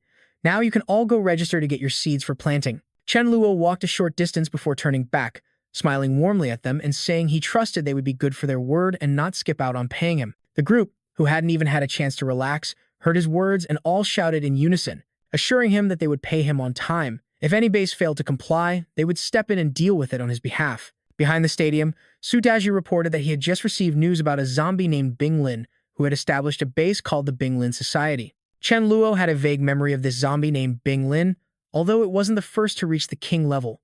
Its power was still immense. The Bing Lin Society was a powerful organization founded by high-level, intelligent zombies. Su Dau said that these zombies were waiting for Chen Luo to leave before they attacked the base. Chen Luo told Su Dau to go and give orders to all the members. No one is to go outside and everyone should prepare for battle. When Chen Luo went out, he found that quite a few people hadn't left yet. They blocked his way, asking to join his base. Chen Luo was a little surprised. He hadn't expected his earlier display of power to be so effective. Remaining calm, Chen Luo told them that he welcomed anyone who wanted to join. Tonight, a horde of zombies will attack our base, with their numbers possibly reaching up to 10,000, and I will not lift a finger to help. Anyone who survives can directly become a regular member of the base. As soon as he finished speaking, some people immediately started to leave. Chen Luo continued, "It's not too late to leave now. I'm not forcing anyone, or hold it against them, but if they deserted in battle, they shouldn't blame him for being merciless." A moment later, Chen Luo confirmed that no one else had any intention of leaving, and announced that those who were not resolute had been eliminated. He would accept those who chose to stay, and most importantly, he would not abandon his own people. As night fell, Bing Lin led the zombie horde near Chen Luo's base. Da Zhuang told him that about 6,000 zombies had been gathered. Bing Lin turned and told him they didn't need to act personally. Just directing from behind would be enough. Da Zhuang broke into a cold sweat as he listened. Bing Lin told Da Zhuang to go to the front and direct the zombie horde, and after reaching the destination, he should return. Da Zhuang was terrified that Chen Luo would make mincemeat out of him. Being a mole was just too difficult. Chen Luo stood with his arms crossed, looking towards the zombie horde that was preparing an all-out assault on his base. Finally, they had arrived, and tonight would definitely be a lively one. Chapter 117, facing tens of thousands of zombies. Chen Luo ordered an all-out attack. Countless massive fireballs launched out from within the base, precisely targeting the zombie horde outside the city gates. The destructive power of the fireballs was immense, and they soon wiped out a large number of zombies, sending dirt and rocks flying everywhere. The wind-type ability users above had a clear view of the battle, and the intelligence of the zombies below completely shocked them. After the first wave of attacks, the subsequent fireball volleys were no longer as damaging to them because the surviving zombies were using the corpses of the fallen ones as shields. In the dark of the night, a fire phoenix suddenly appeared in the sky, roaring with furious flames before diving swiftly towards the zombie horde. Mila told Chen Luo, who was standing beside her, that currently she could only cast wide-area fire magic 2 more times. The elemental-type members had also expended a lot of energy, so we should proceed to the next step. The Magic King beside them also agreed with her suggestion. Chen Luo immediately gave the order for the physical-type members to open the city gates and fight. Leading the charge was Su Dau. Relying on his physical strength, with just one sweep he crushed more than 10 zombies. He crouched down and delivered a full-powered punch, and the ground around him instantly shattered. Another group of zombies perished. Bing Lin watched the battle from a distance, noticing that within Chen Luo's main force there were 2 individuals with immense strength. The zombie next to him said he didn't need to worry, and as Chen Luo's city walls were about to be brought down by them. Bing Lin glanced at Da Zhuang standing behind him, suspecting that Da Zhuang was the one leaking information. Chen Guang urgently told Chen Luo that Da Zhuang had sent word that he was about to be exposed, and that after Bing Lin eliminated him, he would organize a new wave of zombies. Chen Luo pondered for a long time. He hoped Da Zhuang would become the leader of this zombie base, so he couldn't let him die.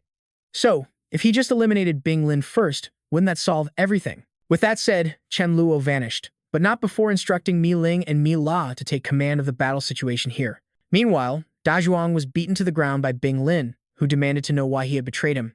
Da Zhuang, on his knees, pleaded his innocence, saying he hadn't betrayed him. Suddenly, Chen Luo appeared out of thin air like a god, tightly gripping the void sword, and asked Bing Lin if he was the leader of the zombie base. Bing Lin reacted very quickly. He immediately turned and attacked Chen Luo, but how could his attack speed possibly be faster than Chen Luo's? No problem. Chen Luo spun in midair and gracefully swung his sword towards Bing Lin. In an instant, Bing Lin's head was separated from his neck. Chen Luo struck a pose, ready to take out the other zombies, while simultaneously giving Da Zhuang a secret signal to attack him. His real purpose in coming here was to let Da Zhuang rightfully become the leader of the zombie base. Da Zhuang quickly understood the signal. He sprang up and let out a resounding roar. Even facing a formidable opponent like Chen Luo, he showed no fear. He charged forward to avenge Bing Lin, who had just been sent to meet his maker. Da Zhuang threw a punch with all his might at Chen Luo. Chen Luo didn't dodge, instead directly showcasing his superb acting skills, spinning in the air before crashing to the ground. Chen Luo raised a hand to his supposedly injured face and said fearfully, "You just wait." In front of the astonished zombies, he quickly beat a hasty retreat. With acting skills like his, in times of peace, it would have been a waste not to be an actor. After Chen Luo left, Da Zhuang knelt before Bing Lin's corpse, wailing tragically. And these foolish zombies actually bought it. Another zombie stepped forward, declaring he wanted to be the new leader and rename the Bing Lin Guild to the Heilei Guild. Before he could even finish speaking, Da Zhuang launched a punch at him. Da Zhuang pinned the guy to the ground by his throat, declaring he would clean up the ranks on Bing Lin's behalf. He rained punch after punch on Heilei's face.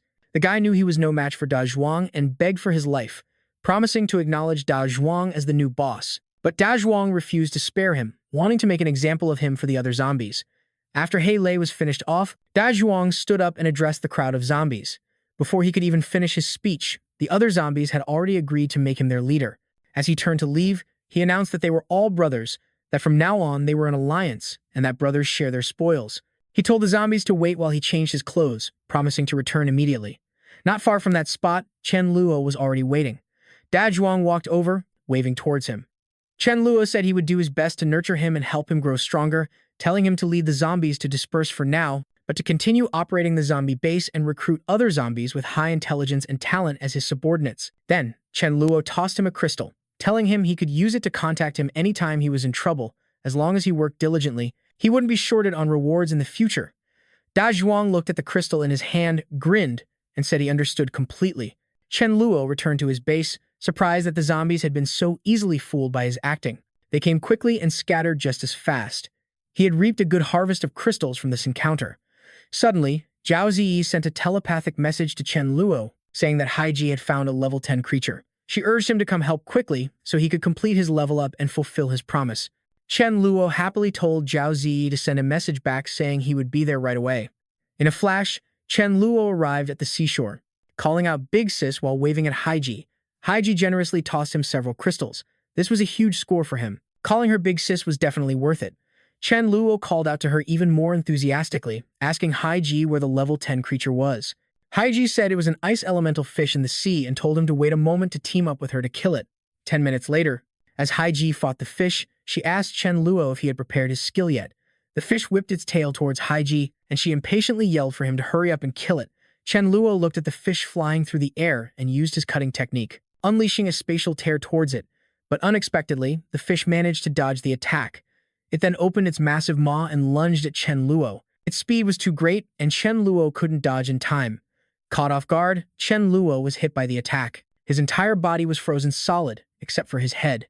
The fish then launched another attack, aiming to finish him off immediately. Facing imminent danger, he quickly used spatial exile to teleport the fish somewhere else.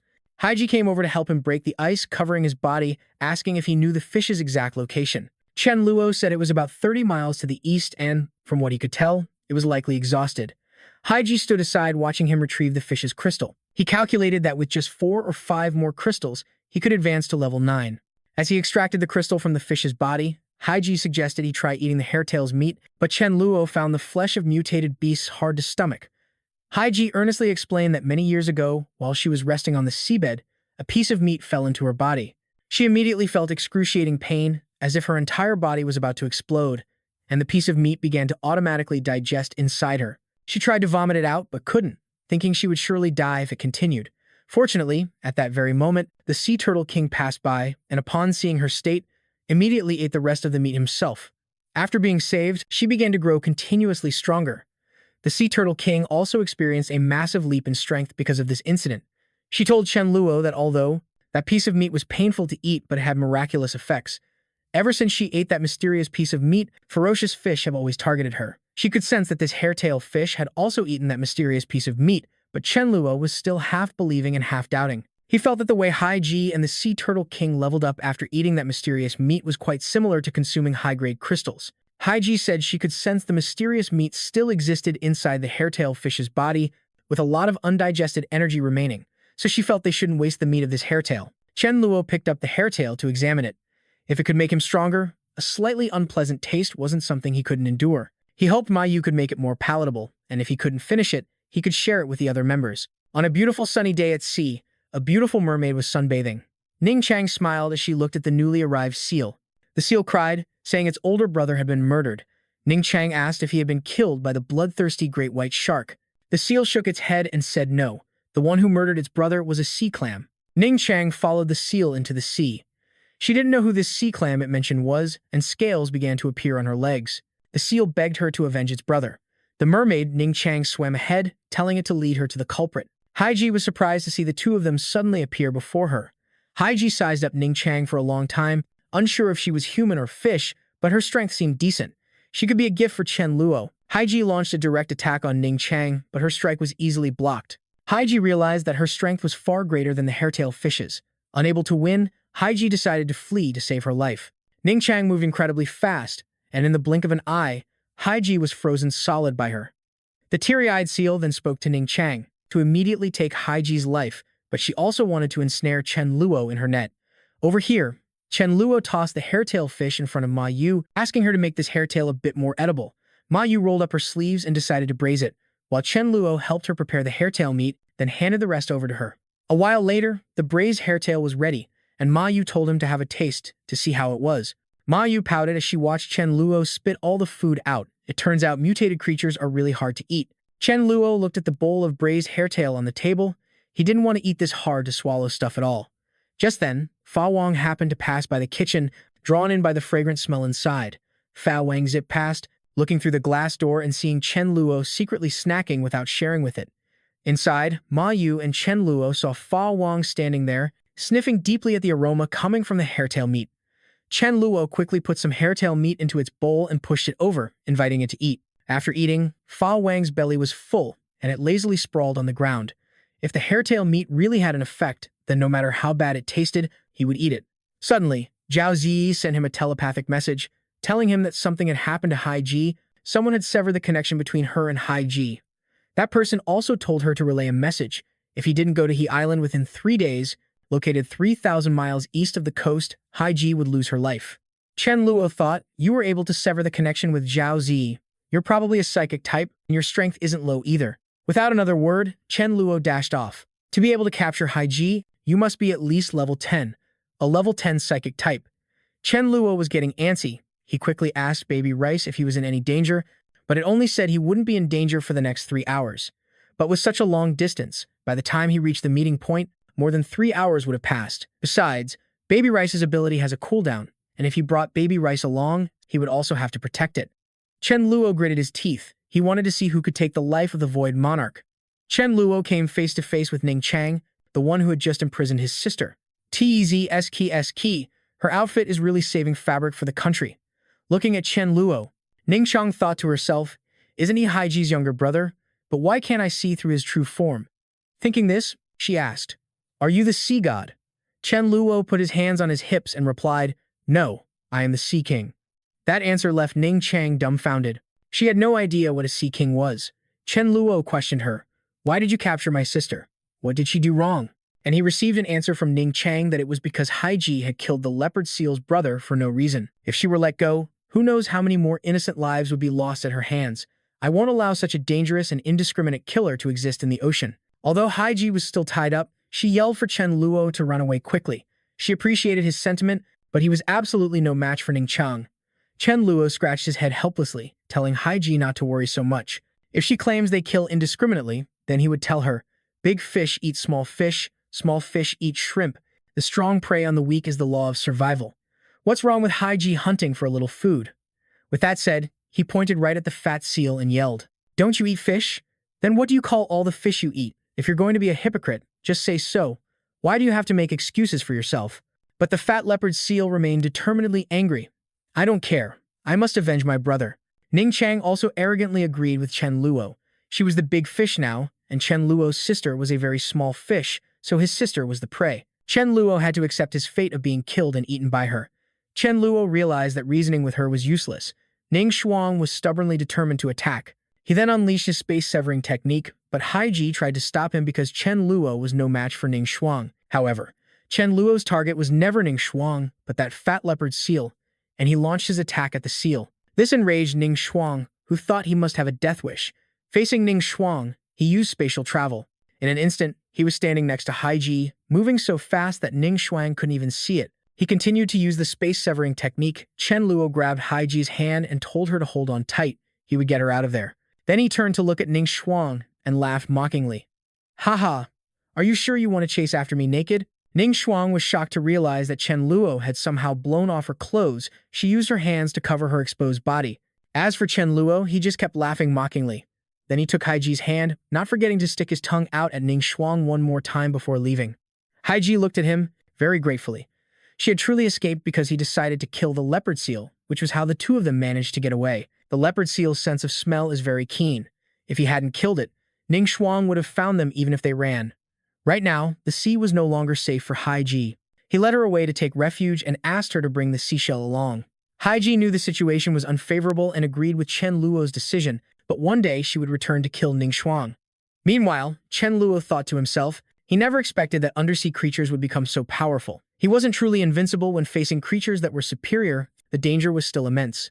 Then his face darkened as he thought about his own abilities. It was a pity his time ability was always stagnant. He couldn't seem to grasp the power of time. Perhaps he should go find Jiang Chuksho, the person from his previous life who had this ability. Returning home, in his bedroom, he discussed with Mila about going to H City, a border city over 3,000 miles away, which made Mila wonder why. It turned out that there was a time system ability user there who could stop time, a true talent. He wanted to go and confirm it, and if it was real, he wanted to bring that person back to the base. Mila was curious about that incredible ability, and asked Chen Luo how long he planned to be gone. Chen Luo estimated it would be 2 or 3 days at the fastest, but if it took longer, he himself wasn't sure. He smiled at Mila, thinking to himself that the travel time wasn't the issue. The problem was whether Jiang Chuxi would want to come with him. Of course, if she was determined not to come, then he wouldn't mind using force.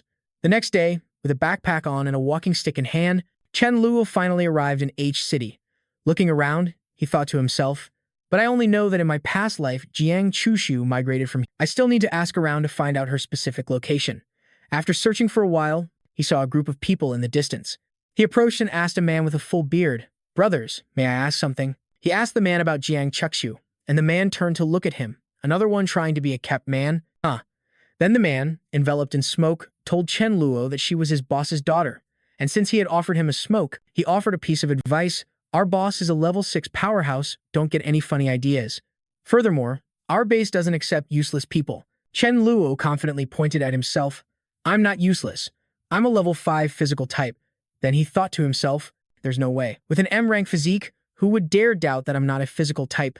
Suddenly, the goated man threw a punch towards him. He wanted to test his abilities, then he rubbed his hands. It really is true, my apologies. Allow me to take you to the bases. Chen Luo thanked him and followed him to Jiang Chusho and her father's base, which was truly very large, surrounded by shouts of, welcome boss. Jiang Tiancheng and Jiang Chusho were walking into their base. Chen Luo watched them from a distance, thinking to himself, in my past life, I never met Jiang Tiancheng and this dog, it seems they died. However, to be able to reach level 6 in this amount of time, their future potential to reach king rank is promising. In this situation, using anything to lure Jiang Chukshu would be useless. I might as well take Jiang Tiancheng along with her. Of course, I'll have to use some tricks. At night, Chen Luo snuck into Jiang Chukshu and her father's base. He used his ability to collect all the food in the warehouse. He wanted to use this tactic to force the father and daughter to submit to him. That night, the devious Chen Luo also snatched Jiang Chushu's dog and hid it. The next day, Jiang Tiancheng and Jiang Chushu were truly shocked when all their food supplies vanished overnight. Jiang Chushu was also in tears because her dog, Rice Ball, had also disappeared. As for Jiang Tiancheng, he collapsed to the ground. Knowing full well that with all the food gone, the future of the base was doomed. After all the food supplies at Jiang Chukshu and her father's base disappeared, on the first day, some of the base members had already started to leave. By the second day, even more people left. One after another, they abandoned the base to find a new place for shelter. On the third day, Jiang Chukshu reported to her father that 1/3 of the base members had left. If this continues, I'm afraid. Suddenly, a loud announcement came from afar. Boss, bad news. Jiang Tiancheng looked at the subordinate who had just run in and asked, what is it? Have more people left the base? The subordinate quickly replied, no, that's not it. It's the Imtai nation next door, the one with scarce resources. Their people are coming to our city H to cause trouble again. Jiang Churshu exclaimed in frustration. They came here to plunder resources so many times before. Weren't they already defeated by the major bases of City H working together? Why haven't they given up on their wicked intentions and still dare to come here? The subordinate explained, I heard their leader, Kim Hao Yu, has made a massive leap in strength and has broken through to level 7. But even when facing a powerful level 7 expert, Jiang Tiancheng didn't back down. Every inch of land is an inch of blood. I absolutely will not yield. With that, he ordered his subordinate to contact all the bases in City H. In terms of numbers, we have nothing to fear. The subordinate immediately obeyed and ran off to carry out the order. Nearby, having overheard their conversation, Chen Luo thought to himself, against a level 7, even if Jiang Chukshu can stop time, I doubt she could kill Kim Haoyu in that short window. Could it be that Jiang Tiancheng died in the past life because of this? So should I save him? Or should I wait until after he's dead? Then he slapped his own face. Ugh, what the heck am I thinking? Even though I, Chen Luo, am a schemer, I can't be like this when facing such a major issue. I clearly have the ability, so why should I let my own people shed blood? He looked at Jiang Chuxiu and her father sitting in the room and thought, this battle, I will handle it for you. Jiang Tiancheng was holding a meeting with the major bases at his own base. He proposed a plan to wait until Kim Haoyu revealed himself. Face, I'll have Xiao Xu hold him off, then the entire dark element will be freed from their negative status effects, and everyone can attack Jin Haoyu together. Everyone around agreed and supported Jiang Tiancheng's idea. They thought he's only a level 7, not enough to make people despair. A single level 7 wanting to destroy a city, how ridiculous.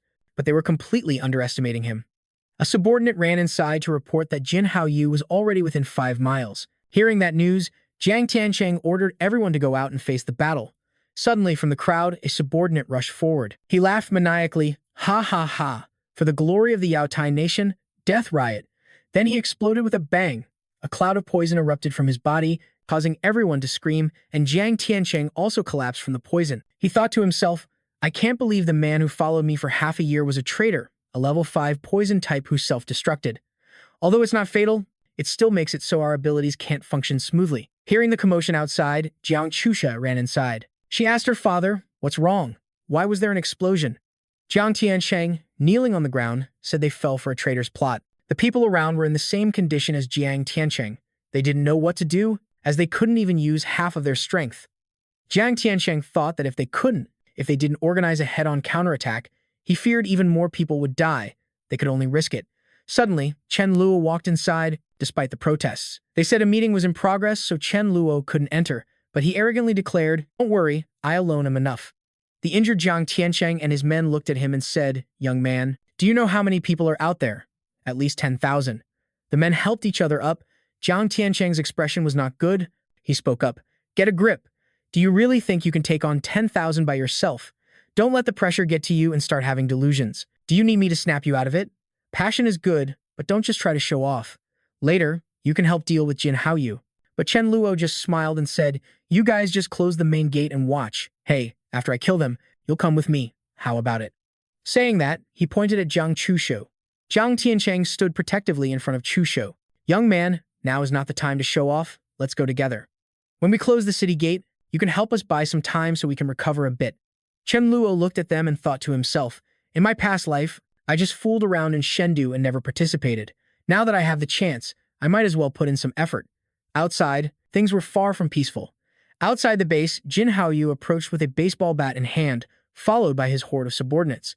Jiang Tiancheng, I've endured humiliation until now. Do you have any idea how long I've waited for this day? You think by hiding in the city I can't do anything to you? He and his subordinates yelled loudly, just wait for death.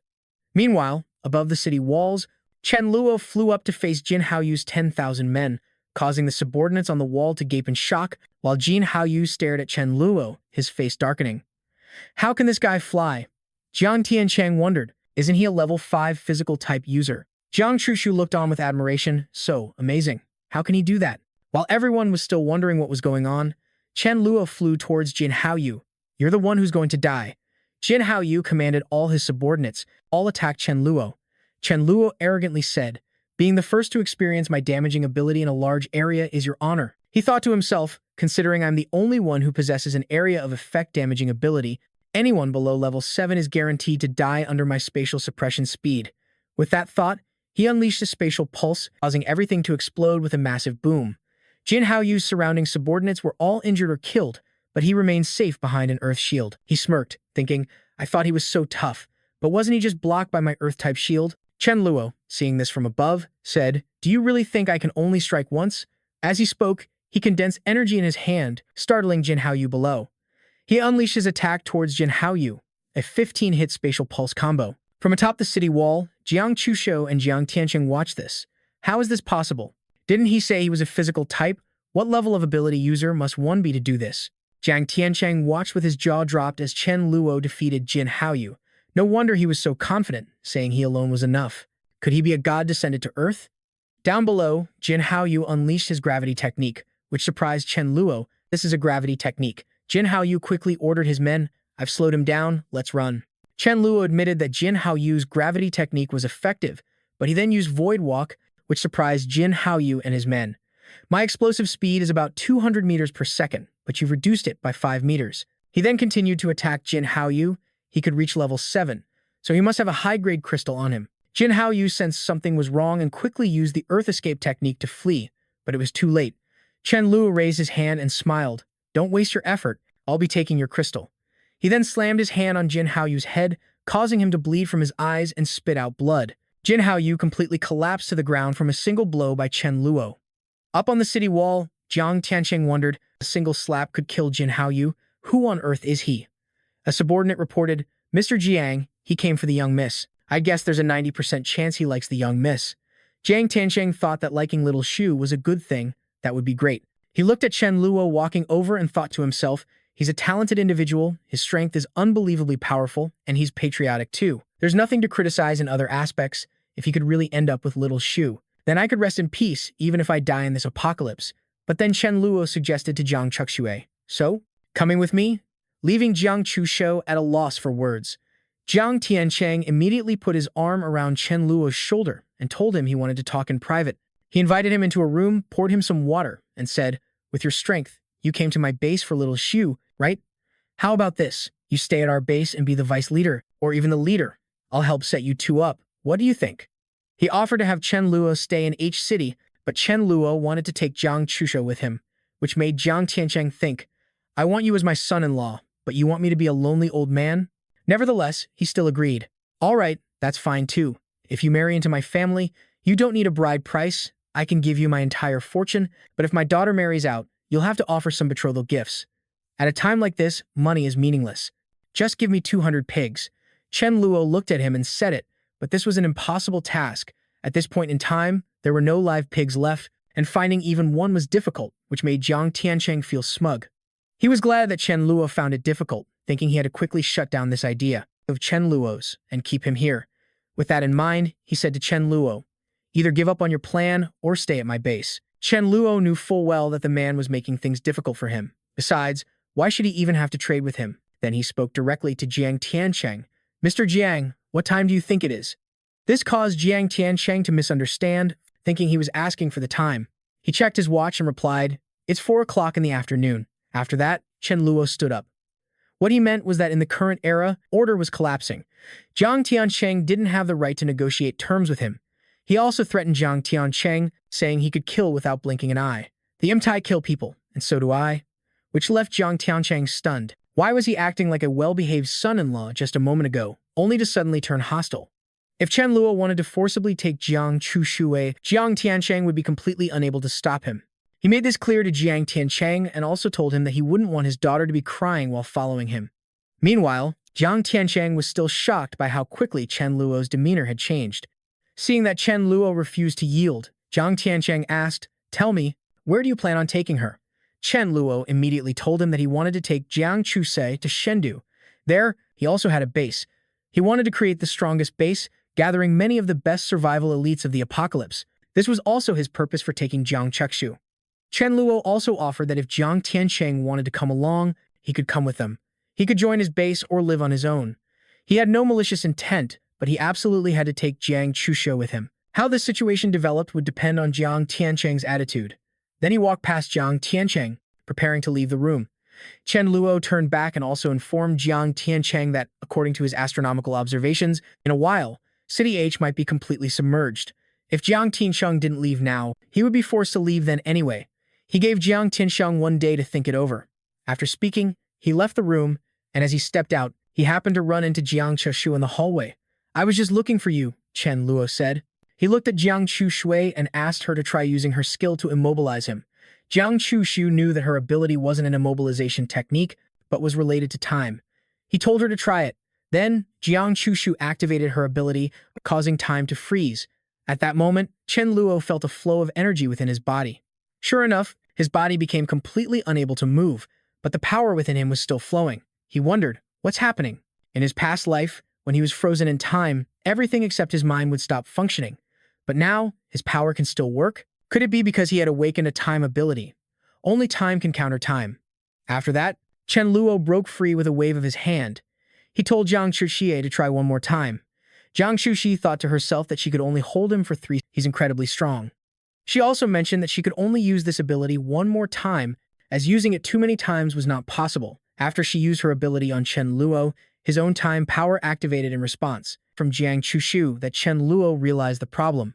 In his past life, a time freeze could still restrain a void monarch like him, but now, there was nothing that could restrain him anymore. After that, he told her, "You've worked hard, I'm heading back to my room to rest," which left Jiang Chushu stunned. At night, the sky was pitch black, and a girl held a red talisman with golden characters engraved on it. Finally, I finally managed to imitate the badge of a Ziguang City elder. That girl was none other than Yi Xiang. She told herself, "With this, I finally have a chance to get my revenge." Because the storm is coming, the enemy's base has also moved closer to Shendu. Then, she left the forest, thinking, "Heaven is truly on my side, this is my only chance." 1 week later, at the base of Jiang Tiansheng and his daughter, everyone was preparing to leave. Chen Luo gloated to himself, "Hey, as long as it's someone I Chen Luo want, nothing is impossible. Not only did I bring the father and daughter duo back, but I also brought their elites. I've really hit the jackpot this time." Arriving back at his base in Shendu, his subordinates were surprised. "Ah, the boss is back." All the subordinates gathered around Chen Luo. "Quick, go tell everyone our leader has returned. Brother Chen, in the more than 10 days you were gone, our base has become a laughingstock." That's right. A girl imitated the elder's badge, impersonated one of our elders, and used our name to wipe out another base. Hearing the news from his subordinate, Chen Luo was surprised. What? Then he thought to himself, Remember, I only officially renamed the base to Ziguang City right before I left. Did our reputation spread that fast?" Afterwards, he thought of the red badge with the golden logo. Besides, all the elder badges in the base were single-handedly made by Long Yu and even had anti-counterfeit markings, so how could that woman possibly replicate it? Mila ran out to welcome Chen Luo. "Brother Chen Luo, you're finally back." Jiang Chusho, who was standing outside, thought to herself, "No wonder Chen Luo mentioned on the way here that he already had a wife. It turns out he wasn't just making an excuse, he's really taken, and his partner is gorgeous." Mila apologized to Chen Luo, thinking that she and her sister had failed to look after the base properly, giving someone an opportunity to take advantage. She looked at Chen Luo, her eyes filled with remorse. Chen Luo just smiled and said, "It's nothing. I just didn't expect our Ziguang City to be so famous already, able to wipe out a base without even lifting a finger, just by reputation alone. Even an imposter could do it." Mi Ling pointed towards the inside of the base and said, "But we've already captured that woman. Her name is Yi Xiang." Hearing this, Chen Luo immediately wanted to go see her. Chen Luo walked into the cell where Yi Xiang was being held, a fox in tiger's clothing, killing with a borrowed knife, quite impressive. "So that person is you? But I'm very curious, how did you manage to forge a perfect replica of the elder's badge?" Yi Xiang remained seated, hugging her knees, and said, "I only observed its external appearance. But your Ziguang City's reputation is so widespread that when people saw the badge, they didn't even dare to inspect it, which is how I was able to take advantage." Chen Luo wasn't surprised, scratching his chin and saying, "So that's how it was. Why did you impersonate one of our elders to destroy that base?" Yi Xiang gritted her teeth. "The leader of that other base took a liking to me and wanted to force me to join them. Because of that, he even killed my older brother. I want revenge. I had to get my revenge, no matter the cost." Hearing this, Chen Luo turned to leave, leaving her with one sentence, "So that's what happened. I can understand how you feel. But regardless of the reason, impersonating our elder and forging orders is. There's only one path for you, and that's death. Take him away. In 1 week, he'll be publicly dealt with at the assembly." Chen Luo thought he had to make a public example of him. Otherwise, others would follow his example and tarnish his reputation in Ziguang City. As he left the prison, Yi Xiang, along with Mi La and Mi Ling, was approached by a subordinate who suddenly ran up. "Boss, there's a man outside with a body. It's very strange. All the physical type experts in our base have tried, but no one has been able to inflict any damage to the body." This subordinate's detailed report made Chen Luo wonder. An indestructible corpse? Chen Luo continued to speculate that only a king-level being's body would not decay and remain perfectly intact. Could it be that I'm finally about to encounter my first king-level mutant? With this thought, he suddenly soared into the sky, much to the amazement of Mi Ling and Mi La. He flew to the area outside the base. "Where is this body? Take me to see it at once." A young man with a mole by the corner of his eye said, "Greetings, Leader Chen. My name is Zhao Jing, and the body is right here." Chen Luo poked at the corpse, but couldn't pierce it, and then a grin spread across his face. "Hot damn, this is really a king-level corpse. A regular level 8 ability user could directly ascend to king level after absorbing a king-level crystal. Even though it's harder for me to level up, since I have dual abilities, Absorbing this will still give me a massive power boost. Then, Chen Luo glanced at the young man who had brought the body over. What business do you have here? The young man cupped his hands. Though I don't know why this body is so peculiar. I can tell it's extraordinary, and I wish to present it to Leader Chen. With your protection, my brothers and I can live in peace. So it turned out they came seeking refuge under Chen Luo. Since they had presented him with such a valuable gift, Chen Luo immediately agreed. He then ordered his men, "Relay my command. I am taking Zhao Jing under my protection. Anyone who dares to harm him will be an enemy of Ziguang City. Chen Guang, you'll escort 20 tons of rice and 1 ton of potatoes to his base. It would be a disgrace if someone under my protection were to live like a beggar." Hearing about this generous gift from Chen Luo, Zhao Jing was so moved he was crying and drooling, profusely thanking Chen Luo. Meanwhile, Chen Luo immediately took the corpse inside for examination. He tried to pierce the body with everything he had, and after inspecting it, he determined the person was not a spatial ability user. However, after absorbing this, Chen Luo could possibly reach level 9. This prospect made him very satisfied. A few days later, many bases in the towns near Chengdu were flooded due to bad weather and heavy rains, forcing a large number of residents to migrate thousands of miles. A young man named Gu Chengfeng arrogantly said, "Listen up, everyone. We've traveled a long and difficult journey to reach Chengdu, and we need a place to rest. But building a base from scratch is a lot of work, so are you going to leave on your own accord, or do you want us to make you?" The moment he finished speaking, shouts erupted from his followers. "Big brother, we have 7 people with great potential. You can join us.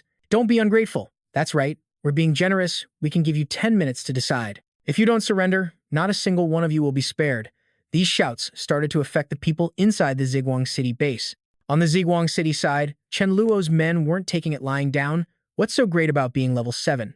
Yeah, our leader Chen of Ziguang City is probably already level 9. When Gu Chengfeng heard this, his heart sank. Boy.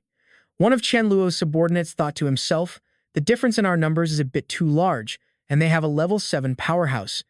Let's concede for now, then find a chance to team up with others or have Leader Chen step in. Then he spoke up, "No more fighting, we'll give you this base." But he thought to himself, either way, we can't let a bunch of outsiders bully us people of Chengdu. In the pouring rain, he and his other subordinates left. Meanwhile, Gu Chengfeng, who was in the base, was very smug, and then he gave the order, "Kill them. Don't leave a single one alive. Future trouble." The people from the base who were fleeing saw this and were terrified. "Why are you going back on your word?" Facing a level 7 powerhouse, they could only take the beating. Gu Changfeng, on the other hand, was arrogant. "Ha ha ha, it's just because you guys are too naive." Gu Changfeng's subordinates killed Chen Luo's men one by one, and they said arrogantly, "Haven't you ever heard that all's fair in war? Just die in peace." They looked at the people who had fallen to the ground. The survivors of Chengdu are nothing special after all, so incredibly weak. This made the young man lying on the ground irritated, and he retorted, "Screw you. Go to Cheng Ziguang and see if you dare say that to his face." Gu Changfeng's group remained arrogant. "A challenge? We accept." And then he kicked the young man in front of him.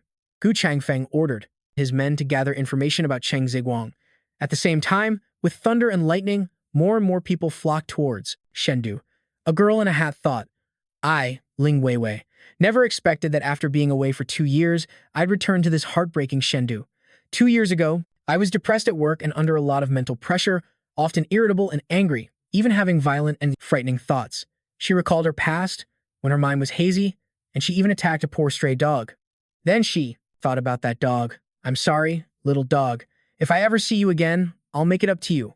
Suddenly, a female voice spoke from behind her. "Sister Weiwei, you told me to find out about the strongest power in Chengdu right now, and I have. It's called Cheng Ziguang. I heard that not only are they powerful, but they also have someone who can improve seeds to increase yield by 50%. This made Ling Wei stunned. Her improved seeds could only reach a 30% increase at most. Is there someone even more capable than me? It would be great if I could join them. Ling Wei's subordinate continued to report, "I heard Cheng Ziguang is holding a conference tomorrow. Maybe we can take some people and check it out." Ling Wei agreed with this idea. At a stadium, where Cheng Ziguang was holding the conference, a crowd gathered to watch. "Guards, bring Yi Xiying here." Chen Luo, looking down from above, thought, "The continuous downpours and storms have forced survivors from many cities to migrate thousands of miles, and all of them are gathering near Chengdu. I've heard that because of this, many bases have been attacked by outsiders." Yi Xiying was brought out and forced to kneel before the entire Cheng Ziguang conference. This woman impersonated an elder of Cheng Ziguang and committed a truly shocking act. As for what exactly that was, I won't say much more. If you don't know, you'll have to find out for yourself. Chen Luo pointed at Yi Xing. In short, impersonating a member of Cheng Ziguang is a death sentence, regardless of the reason. Then he thought to himself, choosing to hold this conference is also a warning to these outsiders. After a single command, a flash of energy shot out and pierced through Yi Xing's neck. As the leader commands killing them outside, many people saw this scene and started gossiping. Is it this move again? Dying for no good reason and without cause. She was so beautiful, yet he killed her just like that. Oh, what a pity.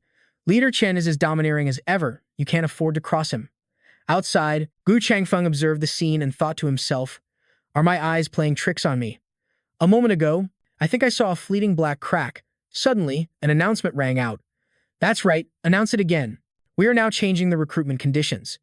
From now on, we will only recruit level 6 ability users, which caused a stir among the crowd. This was because some people hadn't even reached level 5. Outside, Ling Wei thought to herself, only recruiting level 6s, huh? Then she walked towards Chen Luo, leaving those around her wondering what she was up to. She turned back to look at them and said, no position in this world is permanent. I'll take the first step, and we'll meet again someday. She couldn't let these companions become her burden. Jin Fengwang, I'm going on ahead. Ling Wei walked towards the person who had just made the announcement. Hello everyone, I am a level 6 natural type ability user. I also know how to modify seeds and can increase the yield by 30%. I really want to join Ziguang City. Can you accept me? Chen Luo's subordinate immediately said, of course, you can. Meanwhile, Chen Luo thought to himself, she's a decent prospect. Then he brought Wei back to the base, welcoming her arrival. Next, Chen Luo took her for a tour, which was coincidentally overheard by the Fa Wang, who wondered, isn't he supposed to be returning from a meeting? So what? Inside Chen Luo's base, the dog Fa Wang heard Ling Wei's voice say, okay, thank you, Leader Chen. This voice was extremely familiar, making Fa Wang recall some unpleasant memories from the past. Many years ago, on a cold winter day, Fa Wang had found a pile of cardboard boxes. He crawled into one of them to rest when he suddenly heard a voice. Oh dear, I forgot to close the garage. Lucky there's nothing valuable in here. Suddenly, she saw a dog. The girl wondered, why is this dog here? Then she pulled out a knife. Hey, just when I'm in a bad mood. Meanwhile, Fa Wang could only whimper, woof woof. That girl used the knife to cut Fa Wang, causing him immense pain. He thought to himself, boo-hoo-hoo, I'm sorry, I was just so cold, I shouldn't have come in here. The girl pressed Fa Wang's head down and repeatedly stabbed him. Stop stabbing me, I beg you. After stabbing him all over, she grabbed his neck, still holding the knife. Then she raised the knife. Be good, I want to cut off your ear. That swing of the knife cut into Fa Wang's ear. In agony, Fa Wang ran out from the pile of boxes. Looking back now, he suddenly remembered the sinister smile of Ling Wei. It really was her voice. A subordinate spoke up, Dog Elder. What's wrong, Dog Elder? But Fa Wang was baring his teeth and growling towards Ling Wei. Seeing Fa Wang's strange behavior, Chen Luo asked, Fa Wang, what's wrong? Ling Wei hid behind Chen Luo and asked, oh my, where did this black dog come from? It's so scary. Meanwhile, Fa Wang kept staring at her angrily and barking. If I hadn't been so tough, and if a kind old lady hadn't helped me while I was escaping, I definitely wouldn't have survived that freezing winter. As for Chen Luo, seeing Fa Wang act this way, he wondered, what does this mean? Fa Wang wants to kill her. Why? From above, Mi Fan informed him, because she cut off Fa Wang's ear and stabbed him several times with a knife. Down below, Fa Wang barked continuously, as Mi Fan spoke for Fa Wang, relaying Fa Wang's message, asking if his promise to kill its enemy for it still stands. Hearing this, Chen Luo turned to ask Ling Weiwei, I'm asking you, did you ever cut off a dog's ear? This made Ling Weiwei fearful, wondering why he would suddenly ask such a thing. Could it be that this dog is? Then she decided to lie. I didn't. How could I do something like that? But Chen Luo, seeing her expression, thought to himself, her reaction is all the proof I need, no wonder. He then said, it's fine if you don't admit it. I don't need evidence. The dog elder identifying you is enough. Then he asked Fa Wang, do you want to do it yourself or should I? Fa Wang just kept barking at Ling Weiwei, and Ling Weiwei knew she couldn't do anything else and had to admit she did it. However, at that time, she had just started working and her emotions were really out of control. Then she begged, I really didn't mean it. I beg you to forgive me. On the side, Mi Fan continued to relay the message. Forgiving you is God's business, and what Fa Wang wants to do is send you to meet God. Meanwhile, Ling Weiwei continued to beg Leader Chen, I'm a human. It's a dog. You'll side with me and forgive me, right? Besides, I joined you guys first. If you do this to me and word gets out, who would dare to join your base? Chen Luo ignored her words, turned to Fa Wang and asked, do you need my help? Fa Wang looked at Ling Weiwei and unleashed its power. Seeing this, Ling Weiwei begged, "Don't come over here. I'm begging you to spare me." Then, Fa Wang swung its claws, piercing Ling Weiwei's thigh, striking her leg and causing her to fall down screaming.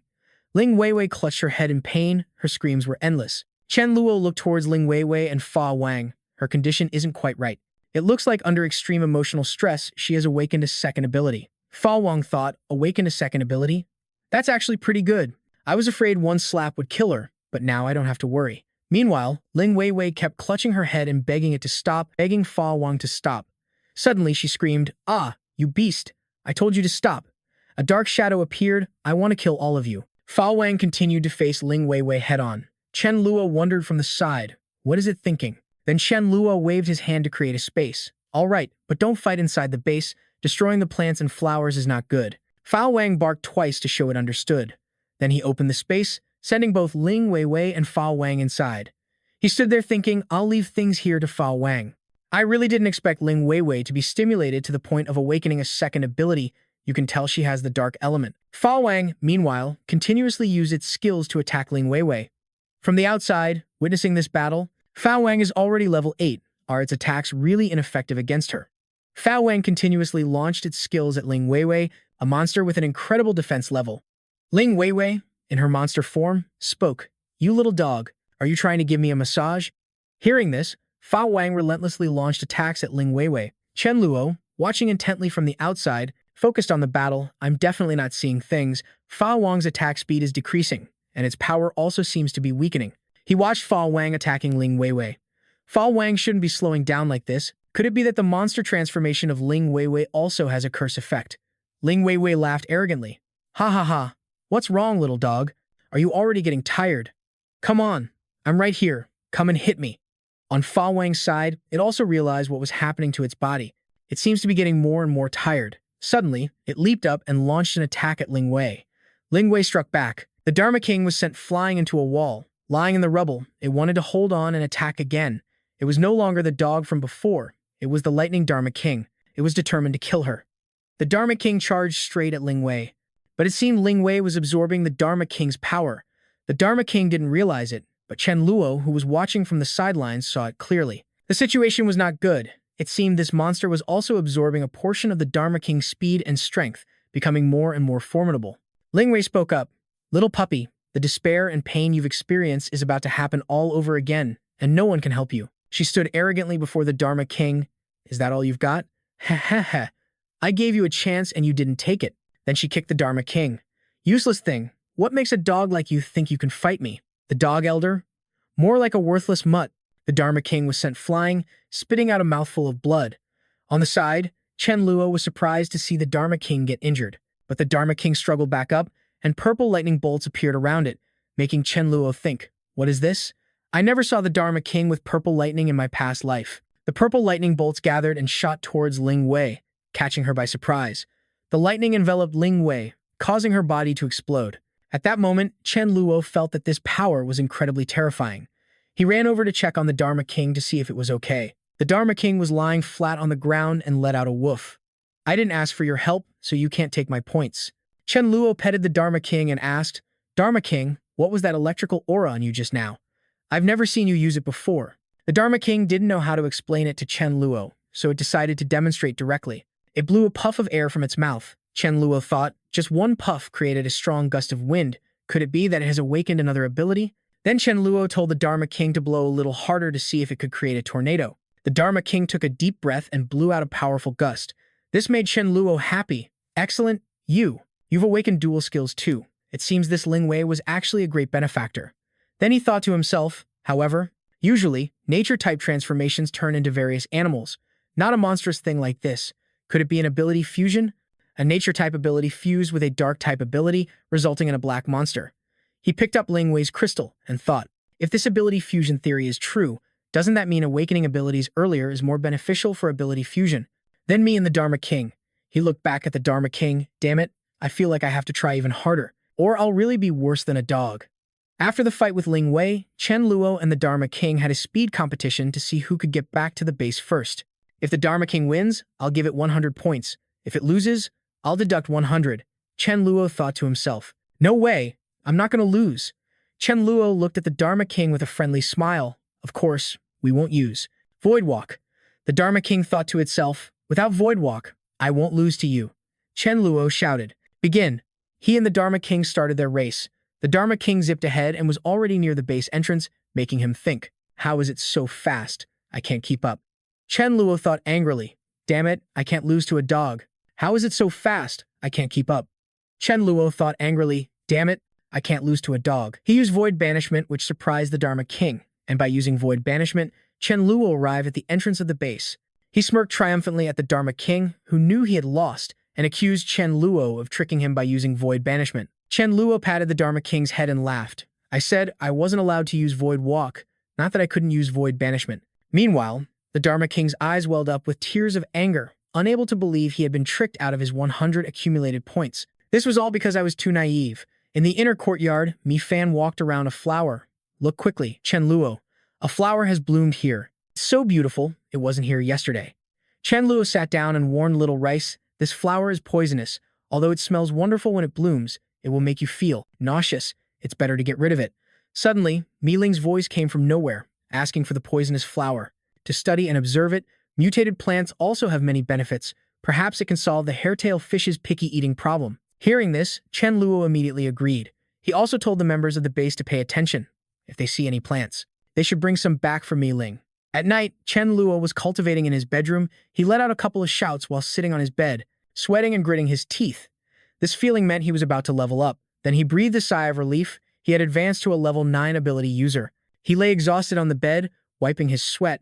I'm finally not on the same level as a dog anymore. Now that I've reached level 9 and my ability energy has soared, does this mean I can also try to fuse my abilities to see if I can use ability fusion? Lying in bed, he thought, Ling Weiwei can fuse the dark and nature systems to become a dark monster, and the Dharma King can use Wind Lightning Flash. So, what about my time plus space? What will that become? Suddenly, he sat up and called for Little Rice. Are you outside the door? Come in for a moment. Mi Fan entered. Do you want me to sleep with you? As for Chen Luo, he just grinned. That troublesome relative of Mila is here again, just in time to stay with our Little Rice. He caressed Mi Fan. Little Rice, what do you think I'll be like after fusion? Take a guess. Mi Fan stopped him. Absolutely don't try it, which made him think, is the consumption of the time-space ability that terrifying? Will I die if I try? And so, he held Mi Fan close. All right, I won't try it for now, but he thought to himself, but how long will I have to wait? Until before level 10 or the king level? Chen Luo received a report that on the seashore there was a stunning beauty dressed in seaweed who could turn people into ice statues. He guessed, could that be Ning Shuang? He then used Void Walk to teleport to the coast. As soon as he arrived at the coast, Chen Luo saw Ning Shuang sitting by the sea. Seeing Chen Luo from a distance, Ning Shuang thought to herself, it's him. I still haven't figured out this guy's strange ability. What if he shamelessly wants to take my clothes? Thinking this, she immediately ran away, surprising Chen Luo. I don't want to be humiliated again. I have to run. Meanwhile, Chen Luo thought, why did she run away the moment she saw me? He chased after Ning Shuang, who was running for her life. Then he used Void Walk to grab Ning Shuang's hand. What are you running for? Don't be afraid, I'm not a good person. No, that's wrong. I am a good person. There's no need to be scared. Seeing that Chen Luo had caught up to her, Ning Shuang screamed, you pervert, let me go. Which surprised him. Whoa, don't go making false accusations. I feel like there might be a misunderstanding between us. How about we find a place to talk? What do you think? Then she got agitated. Don't force me. While Chen Luo tried to explain and reason with her, saying, don't get so worked up. Just give me a chance. Let's talk. I'm sure it wasn't easy for you to find those clothes, and if you don't agree, I'll have to. Then he unleashed an attack towards Ning Chang. She cursed him as despicable, shameless, and lecherous. So what if he sees her one more time? Then she reverted to her true form, revealing her fishtail, and launched an ice arrow towards Chen Luo. After all, I've already reverted to my true form. He'll only see half of me at most. She threatened Chen Luo. If you know what's good for you, leave now. Otherwise, don't blame me for being merciless. Suddenly, a jellyfish emerged from the sea below, using the language of sea creatures to communicate with Ning Chang. We finally found you, Ning Chang. His Highness, the sea god has an invitation for you. Please come with me. As for Chen Luo, when he saw that jellyfish, he only thought, that jellyfish is huge. It looks like it's probably level 10, and I just happen to be short 1 or 2 level 10 crystals. Isn't this perfect? Then the jellyfish in the water continued its threat. It's not up to you whether you go or not. We've already captured the little dolphin. Chen Luo watched the exchange between the two. not knowing what this little jellyfish was rattling on about. But Ning Chang's expression didn't look good. Ning Chang was furious, thinking to herself, the sea god using the little dolphin to invite me over is definitely a trap. If I go alone, it's very likely that my chances of survival are slim. Wait, doesn't this guy know some miraculous tricks? Hai Ji was also saved by this guy's miraculous tricks. She pointed to Chen Luo. Can you help me with something? Hearing this, Chen Luo's eyes went wide and his jaw dropped. What did she say? She wants my help. Hearing that, he gave a friendly smile. I told you I'm a good person who finds joy in helping others. I'd go through mountains of daggers and seas of fire to help you. But in his heart, he thought, how did Sister Hai Ji get a chance to build a good relationship with a big shot? Ning Chang told Chen Luo, the little dolphin was captured by the sea god, who's also that great white shark. The sea god has many subordinates. I want you to come with me and help me rescue the little dolphin. Hearing this, Chen Luo thought this matter wasn't simple. Ning Chang is king level. For the sea god to be able to intimidate her, he must also be king level. It's already hard for me to deal with one king level, let alone the sea god, who also has subordinates who could withstand being ganged up on. As for the jellyfish, it was losing patience. Are you going or not? If you don't go, I'll go back and kill the little dolphin. Ning Chang had no other choice but to agree. Beside her, Chen Luo also agreed to go and help. He'd check out the situation first. If Ning Chang could hold off the sea god, then he could conveniently take the little dolphin. If it looked like she couldn't hold on, then, sorry, but I can't risk my life to help you. Chen Luo and Ning Chang descended into the sea, but in his heart, he had other thoughts. At the sea god's palace, an underwater palace, a seal was reporting to the sea god, "By how, Lord Sea God, I saw that you and Ning Chang have a conflict, so I captured her companion, the little dolphin, for you." But the sea god questioned him. He is the sea god. How could he do such a thing? This is an insult to his divine authority, with no persuasive power, a complete loss of face. Suddenly, an octopus surfaced to report, it's bad. The little dolphin we just captured has committed suicide. Hearing this news, the seal panicked. Not knowing what to do, it turned to ask for the opinion of the sea god. The sea god, however, was contemplating whether to save it or not. Then he gave a contemptuous smile. He decided to just eat the little dolphin, as that would be less troublesome. Meanwhile, the little dolphin, determined to end its own life, thought, Sister Ning Chang, goodbye, absolutely do not come save me. On the way, Ning Chang seemed to realize something, and tears fell from her eyes. Seeing this, Chen Luo asked what was wrong, and she revealed that the little porpoise had sent a psychic message to bid her farewell from a distance. It was determined to die. That was her only friend, and it didn't want her to try to save it, so it decided to take its own life. At this moment, Ning Chang could no longer remain calm. She was determined to avenge the little dolphin. She had to kill that sea god. Seeing this, Chen Luo immediately used Void Walk to appear beside her. He urged her to calm down if she recklessly charged over there. She would only be walking to her death. Then, he thought that perhaps the reason he never met Ning Chang in his past life was because she had acted impulsively and was killed by the sea god. Ning Chang ignored Chen Luo's warnings. Right now, she only wanted to go kill the sea god. Seeing this, Chen Luo immediately used Void Push to stop Ning Chang. Ning Chang could only cover her face and sob uncontrollably because her little friend was gone. Chen Luo, standing beside her, advised her to cry it all out, and when she was done, they would team up to kill the sea god. A nearby jellyfish realized the situation was bad and tried to sneak away, but it was spotted by Chen Luo. He summoned a sword and gave the small jellyfish a sinister smile. Little jellyfish, how can you be so clueless about the rules? Since you're already here, you should be a bit more sensible and leave your life behind. He then swung his sword at the jellyfish, only to find out it was just a level 8 jellyfish. He mistook it for a level 10, getting excited for nothing. Afterwards, he turned back to advise Ning Chang. A gentleman's revenge is never too late, even after 10 years. He didn't want her to throw her life away fighting the sea god, even though he didn't have a way to kill the sea god right now. In 1 year. Within 1 year, if they teamed up, he guaranteed her they could kill the sea god. Chen Luo planned to find 2 or 3 more king-level crystals so he could ascend to the king level. At that point, how could he not be able to kill that sea god? Ning Chang turned to look at him and said, "You can't even defeat me. What makes you say that?" Chen Luo replied confidently, "It won't be long before you're no longer my match. But if I help you pin down the sea god, how do you plan to repay me? We can't have an honest person do all the work for nothing, right?" Ning Chang promised that as long as Chen Luo could kill the sea god, she would do anything Chen Luo wanted. After successfully stopping Ning Chang, he returned to the shore with her. Chen Luo thought to himself, haha, hasn't the mermaid fallen right into my trap? I've saved a legendary mermaid, truly a boundless merit. When Chen Luo returned to the base, the Dharma King suddenly rushed out and asked, "How many contribution points for a level 7 crystal?" This took Chen Luo by surprise. "You can speak human language now." Then, Chen Luo asked it to say it again, for him to hear.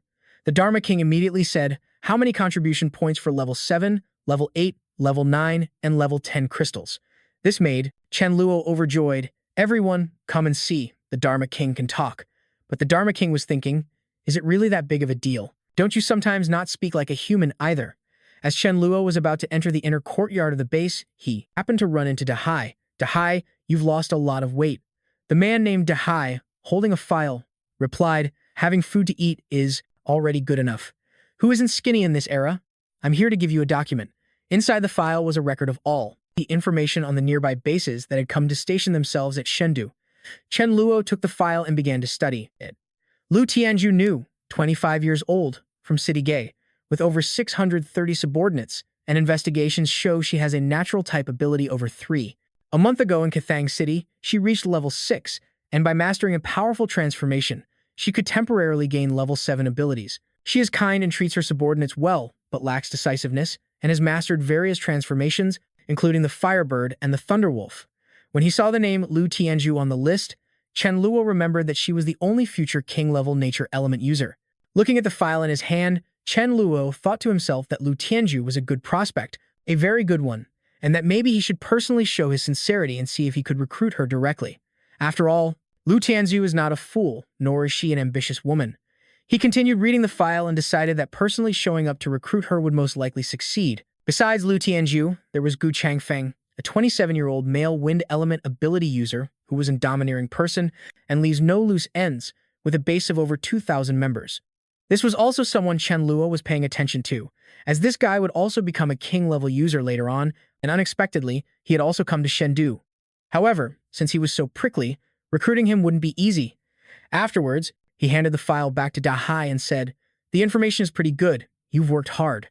Chen Luo decided to go out for a trip to check out Lu Tianju's base. Gu Changfen came to see her, clasping his hands and saying he had heard of her fame for a long time, and that he came today to negotiate a partnership with her. His point was that in the current situation, the strong joining forces is the only way, and he wanted to form a single base with Lu Tianju to help each other. Lu Tianju told him she would consider it, and Gu Changfeng thought to himself, "She didn't even ask about my situation or my base and just said she'd think about it. It seems she's just politely refusing me." Then he asked, "Is it because of Chen Luo?" Lu Tianju thought to herself he even figured that out. But she directly stated her position, saying she was thinking about how she could get Chen Luo to accept everyone from her base. A flash of anger appeared on Gu Changfeng's face. "Isn't this woman selling herself short? I frankly invited her with kind words, but she rejected me, wanting to beg to join someone else's base." Suddenly, a subordinate shouted a report. "It's bad, Leader Lu. Zombies are coming." This surprised both Lu Tianju and Gu Changfeng. Gu Changfeng was pleased, thinking this was the perfect time to save her base, and that maybe it would make her change her mind and see him in a different light. Then he spoke up, "I'll help you." Outside the base, the zombies had gathered into an army. The leading zombie leader shouted, "Others, charge with me." A purple zombie spoke up, "Defeat this base, and we'll all feast on flesh." Gu Changfeng, using his wind ability, stood before the zombie leader, "Beast, don't even think about running rampant." Then he ordered his subordinates, "Hold it back, I'm preparing my ability." The zombie arrogantly spoke, "So you're the little brat who wants to play the hero? Fine, I'll let you be a hero." Then it raised its fist and punched away everyone blocking its path. "Come here and face death." Gu Changfeng used his vibrating cyclone attack on the purple zombie, but this move of his did nothing to this zombie, and only made it scorn him more. "Is that all you've got?" A firebird flew out and attacked the zombie as well. Gu Changfeng said, "This mutated type is at least level 8, its body is too strong." Lu Tianju, in her firebird form, thought to herself, "This is probably a physical type zombie. It probably can't fly." The zombie, hit by Lu Tianju's attack, felt the intense heat and cursed, "You damn bird." Then it leaped up, making Lu Tianju feel uneasy as it grabbed her arm and threw her against a stone wall. Lu Tianju coughed a few times. It revealed its true form, she thought to herself. "I never expected this mutant could jump so high. I can't fight it, I'm finished. My base is finished too." Suddenly, a zombie subordinate rushed to report, "Boss, the people from the City of Light are here. We can't mess with them. Let's run." Hearing this, the purple zombie ordered its subordinates to retreat, while Lu Tianju wondered, could these zombies be afraid of the City of Light too? Meanwhile, the zombies were hastily fleeing down the road. A car sped over, and Chen Luo arrived, thinking his timing was perfect as he looked at Lu Tianzhu and Gu Changfeng, who looked miserable on the ground. It seems Da Zhuang's vanguard attack went smoothly this time. Lu Tianzhu, don't be afraid, this leader is here to save you. Lu Tianzhu looked at Chen Luo as if he were her savior. This Chen Luo is so powerful, the zombie, that Gu Changfeng and I couldn't defeat even when we teamed up, ran away in fear just from hearing the name of the City of Light. So cool, she spoke up. Big brother Chen, I want to follow you. Please take me in. As for Gu Changfeng, when he looked at Chen Luo, he thought to himself, the gap is just too wide. Seeing how sincere Lu Tianzhu was, Chen Luo agreed to her request. In his mind, however, he was thinking, this went smoothly. Da Zhuang really helped me out this time. Lu Tianzhu thanked Chen Luo. Indeed, she had wanted to seek refuge with him for a long time. However, she knew very well that the City of Light only accepts level 6 members, and her members were not qualified at all. Without her to look out for them, they would surely be bullied. Chen Luo praised Lu Tianzhu's kindness.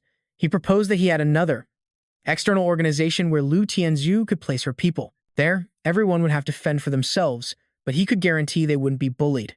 Upon hearing this, Lu Tianzhu thanked Chen Luo profusely. Then Chen Luo turned to Gu Changfeng. Your little Gu, right? I've heard about you. It seems you were the one who sent a few spies. Hearing this, Gu Changfeng felt a pang of guilt, while Chen Luo patted Gu Changfeng on the shoulder and continued. I don't care how you managed to make your base so powerful, but there are some things you just can't do. Once they're done, there's no going back. Think carefully before you act next time. As for Gu, Changfeng understood the threat in Chen Luo's words and could only agree meekly. After warning Gu Changfeng, Chen Luo led Lu Tianzhu away with him. Gu Changfeng, however, thought differently. Chen Luo, last month doesn't count as your victory. There will be a day when I surpass you. However, an anomaly appeared in the sky, which suddenly turned pitch black, causing Chen Luo to wonder, what's going on? The people at the City of Light base were also puzzled. What could have happened to cause such a strange phenomenon in the sky? High above, Hai Ji appeared, clutching her head with both hands, surprising Chen Luo. Judging by her appearance, it looked like she was about to ascend to the king level. Chen Luo quickly shouted, Sister Hai Ji, holding it back isn't good. If you can't handle the surging energy in your body, you should gather it and release it forcefully. Hearing this, Hai Ji raised both her hands to gather her power. But Chen Luo quickly added, remember to unleash it outside the base. Absolutely do not do it inside the base. Hearing that, Hai Ji couldn't hold it in anymore and unleashed it at a random point outside the base, making everyone think how powerful. Chen Luo went over to her and congratulated her on reaching the king level. Hai Ji hugged Chen Luo's neck to thank him and then asked him to come with her, find Ning Xuan and drag her over here. Hearing Ning Xuan's name, he got nervous. Sister Hai Ji, we can't be hasty about this. He thought to himself that he had just established a good relationship with the mermaid, so if she went over there full of killing intent, wouldn't it ruin everything? Then he said to Hai Ji, who was carrying him, how about you rest first and wait for your king-level realm to stabilize? After that, we can. But Hai Ji said it was fine. She looked at him in her arms, feeling confident. Just lie still. I'll carry you and run. Meanwhile, Chen Luo thought, this is bad. I have to resolve the conflict between these two quickly. Just like that, Hai Ji scooped up Chen Luo and dashed off at a dizzying speed. By the time they arrived, his head was spinning and his legs were wobbly. While steadying himself, he tried to negotiate with her, saying that Ning Xuan would surely be on his side, but he needed her to fight a match with her, but not to go all out. Hai Ji nodded, agreeing to the deal. On the other side, the blue sky, white clouds, and golden sun seemed to further embellish every one of Ning Xuan's gorgeous curves. As she was chilling and enjoying the view, a provocative voice rang out in her ear, making her turn to see who was so daring. It turned out to be the child of the sea, Hai Ji, floating in midair. Looks like her strength has improved a lot. Faced with the imminent battle between two king-level experts about to erupt, Chen Luo knew his place and wisely retreated to observe from a distance, not forgetting to break off 2 large leaves for some flimsy cover. Otherwise, when titans clash, the small fry get crushed. Hai Ji initiated the fight, wanting to seize the upper hand and overwhelm her opponent, so she activated her ocular power. Fierce beams of dark purple light shot towards Ning Xuan, but Ning Xuan swiftly crystallized ice, shattering the attack from her divine eyes with ease. Seeing her technique broken so quickly, Hai Ji gnashed her teeth in anger. That woman actually dared to fight me, for real. If that's what you want, I'll gladly oblige. Then she channeled her internal energy, gathering her power into a blinding pillar of light that shot straight down at Ning Xuan with a resounding shout, sending seawater blasting in all directions and shaking the very heavens and earth. Just as the beam of light was about to strike her head, Ning Xuan reached out her hand to block it. She was stunned by this incredible power. After not having met for so long, she knew she could no longer underestimate her opponent, and so the truly fierce battle began. For several hours, with one in the sky and the other on the sea, intertwining beams of blue and purple light caused Chen Luo to cower in a corner. He didn't dare to make a peep or interfere in any way. After a few hours, the wind picked up, kicking up clouds of sand and dust around the two women. Haiji and Ning Xuan were now both on the ground, each panting heavily with exhaustion, but they still didn't stop glaring and growling at each other. Haiji absolutely refused to admit defeat. Although she had no energy left for special moves, she still had the strength for a physical fight, so she landed a resounding slap on Ning Xuan with her left hand after Ning Xuan blocked a slap from her right. She was furious and wanted to beat that rotten piece of seafood to death for daring to touch her pristine face, which now bore the clear imprint of 5 fingers. And so, the two of them lunged at each other again, engaging in a fiery physical brawl. Seeing that the situation was taking a strange turn and that both of them were growing exhausted, the young man, Chen Luo, finally dared to step in and stop them. He grabbed Ning Xuan's arms from behind to restrain her, leaving her stunned and confused, and demanded that they both stop fighting. But Haiji seized the opportunity to land another solid slap on her. Ning Xuan was enraged once more and screamed at Chen Luo to let her go so she could hit Haiji back, not even bothering to wonder who Chen was. Luo appeared out of nowhere. Haiji frowned in annoyance, raising her hand to give that green mermaid another warning slap for daring to yell in her beloved little brother's face, but she received a plea from Chen Luo through his brainwaves that she shouldn't go too far since he had just helped her a little. Haiji paused for a few seconds to think. Her little brother liked that woman, which is why he wanted to help her like this. As a good older sister, she had a duty to help her brother, right? Otherwise, she would have chopped that thing into sashimi, not just gone easy on her. After connecting the dots, Haiji understood and played along with Chen Luo, pretending to hit his back a few times as if scolding him for daring to protect an enemy. He also put on an act, crying out in pretended agony, while inwardly thanking the gods for their help. Ning Chang thought that Chen Luo was letting Haiji hit him just to protect her. She was both moved and pained, grabbing his hand to ask about him with concern, while not forgetting to throw shade at his sister for being so cruel. But Chen Luo frowned, not allowing her to speak like that. Then he rubbed his hands and pulled from thin air 2 huge lollipops for Ning Chang and Haiji, hoping to appease their anger, while also explaining that the previous fight could be considered their initial greeting, albeit a strange one.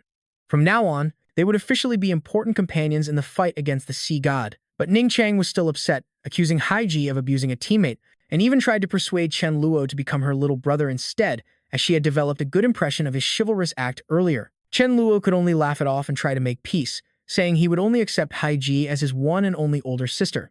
At that moment, waves crashed onto the shore, bringing white foam that swirled around all 3 of their feet. The cool water helped clear his head, and he came up with an idea. The idea was that Ning Chang should become his little sister, instead of them both fighting for one spot. She took the lollipop, thought for a moment, and then reluctantly agreed to the compromise.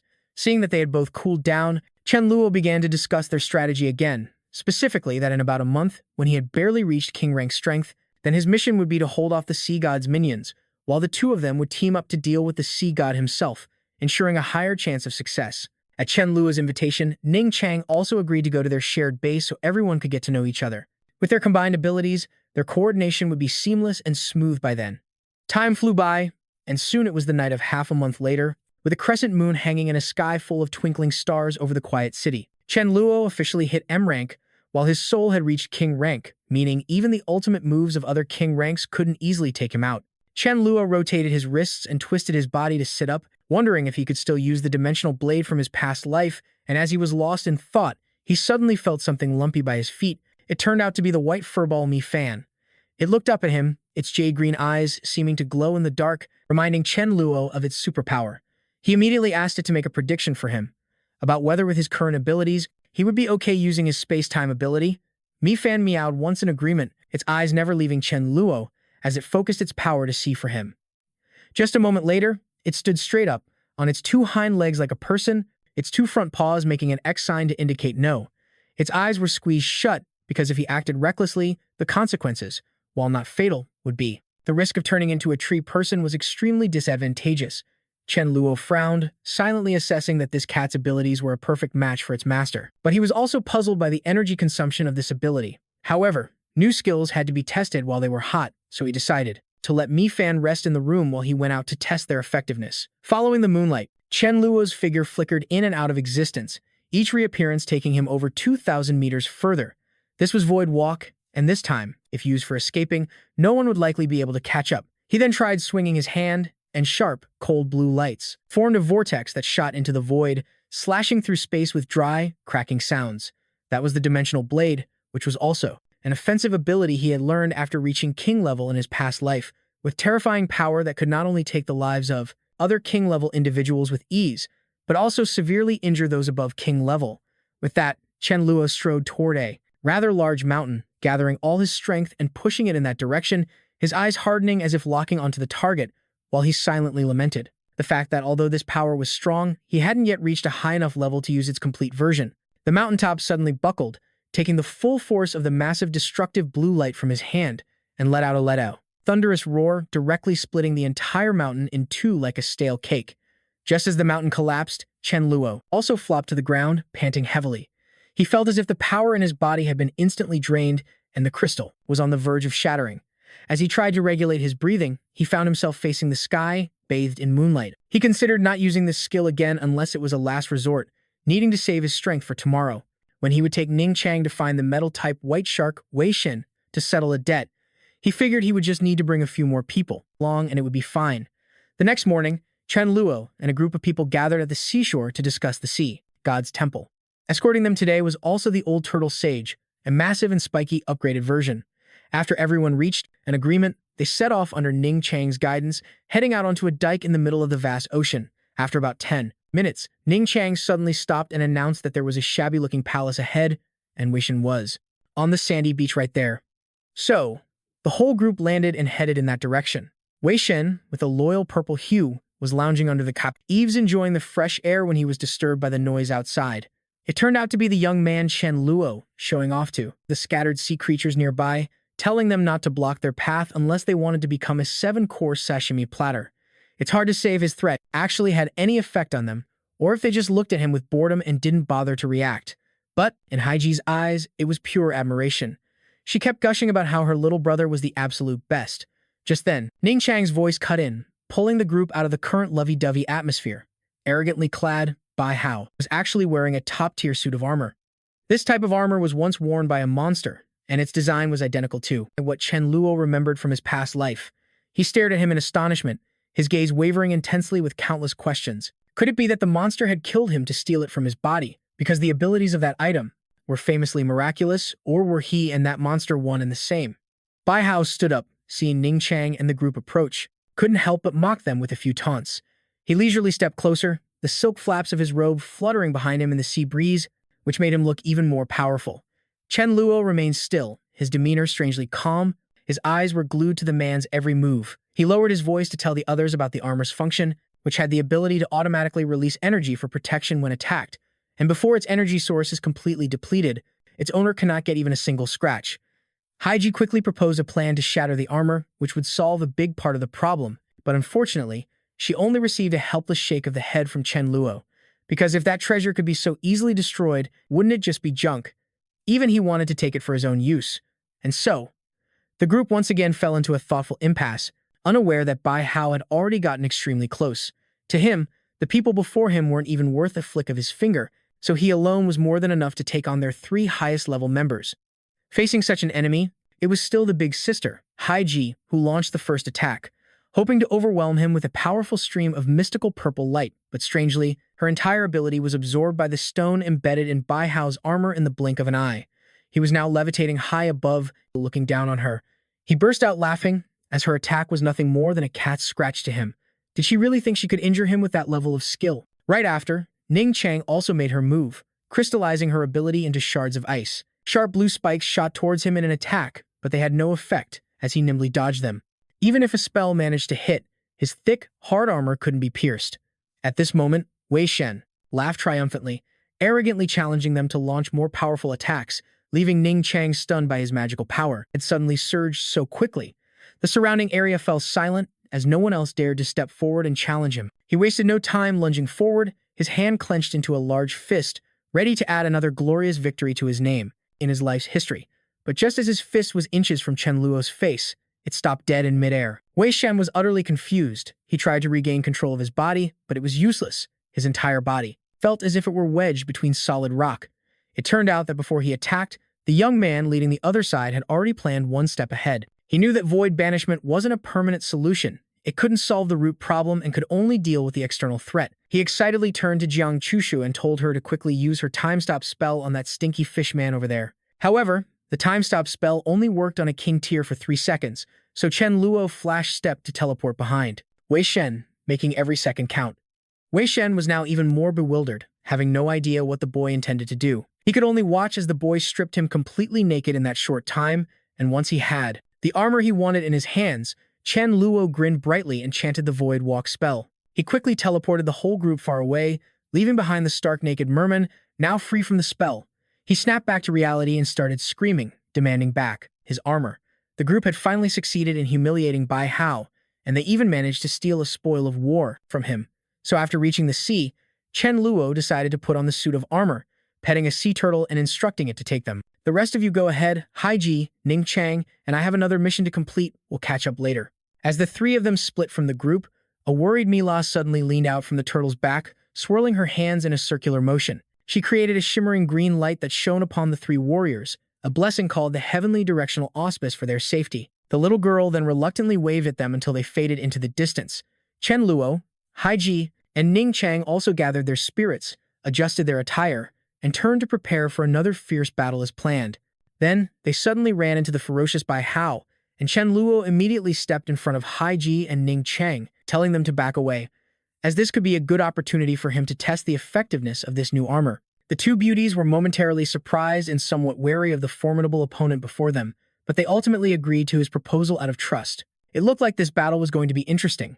The completely naked Bai Hao furiously charged at Chen Luo, demanding his armor back, but not only was Chen Luo unafraid, he even smirked confidently, asserting that since the armor was on his body, it was now his. Possession is 9/10 of the law. He had successfully provoked Bai Hao into a blind rage, his face darkening as he lunged forward with a thunderous punch, wishing he could just kill the blatant thief on the spot. When his face was only a few centimeters from the fist, Chen Luo realized something was wrong. Why had the demigod gotten within half a meter of him, yet the armor's energy hadn't activated to protect him? Before he could wonder any further, his face took the full force of that powerful punch with no time to block or dodge. Chen Luo's eyes widened in horror, his head snapping 180 degrees as he spat out a mouthful of bright red blood, his body flying high and far from the force, crashing straight onto the shore. He now lay sprawled on the sand, his face a mask of utter confusion, not even bothering to wipe the blood streaming from his nose, his thoughts a tangled mess, unable to comprehend why the armor didn't work as he'd expected. Haiji and Ning Chang, who had been stunned by what happened, finally snapped out of it when they saw Chen Luo take a nearly fatal blow. Both of them angrily unleashed their powers, attacking Bai Hao with incredible speed. But he just sneered contemptuously. Did they really think those trashy skills could even tickle him?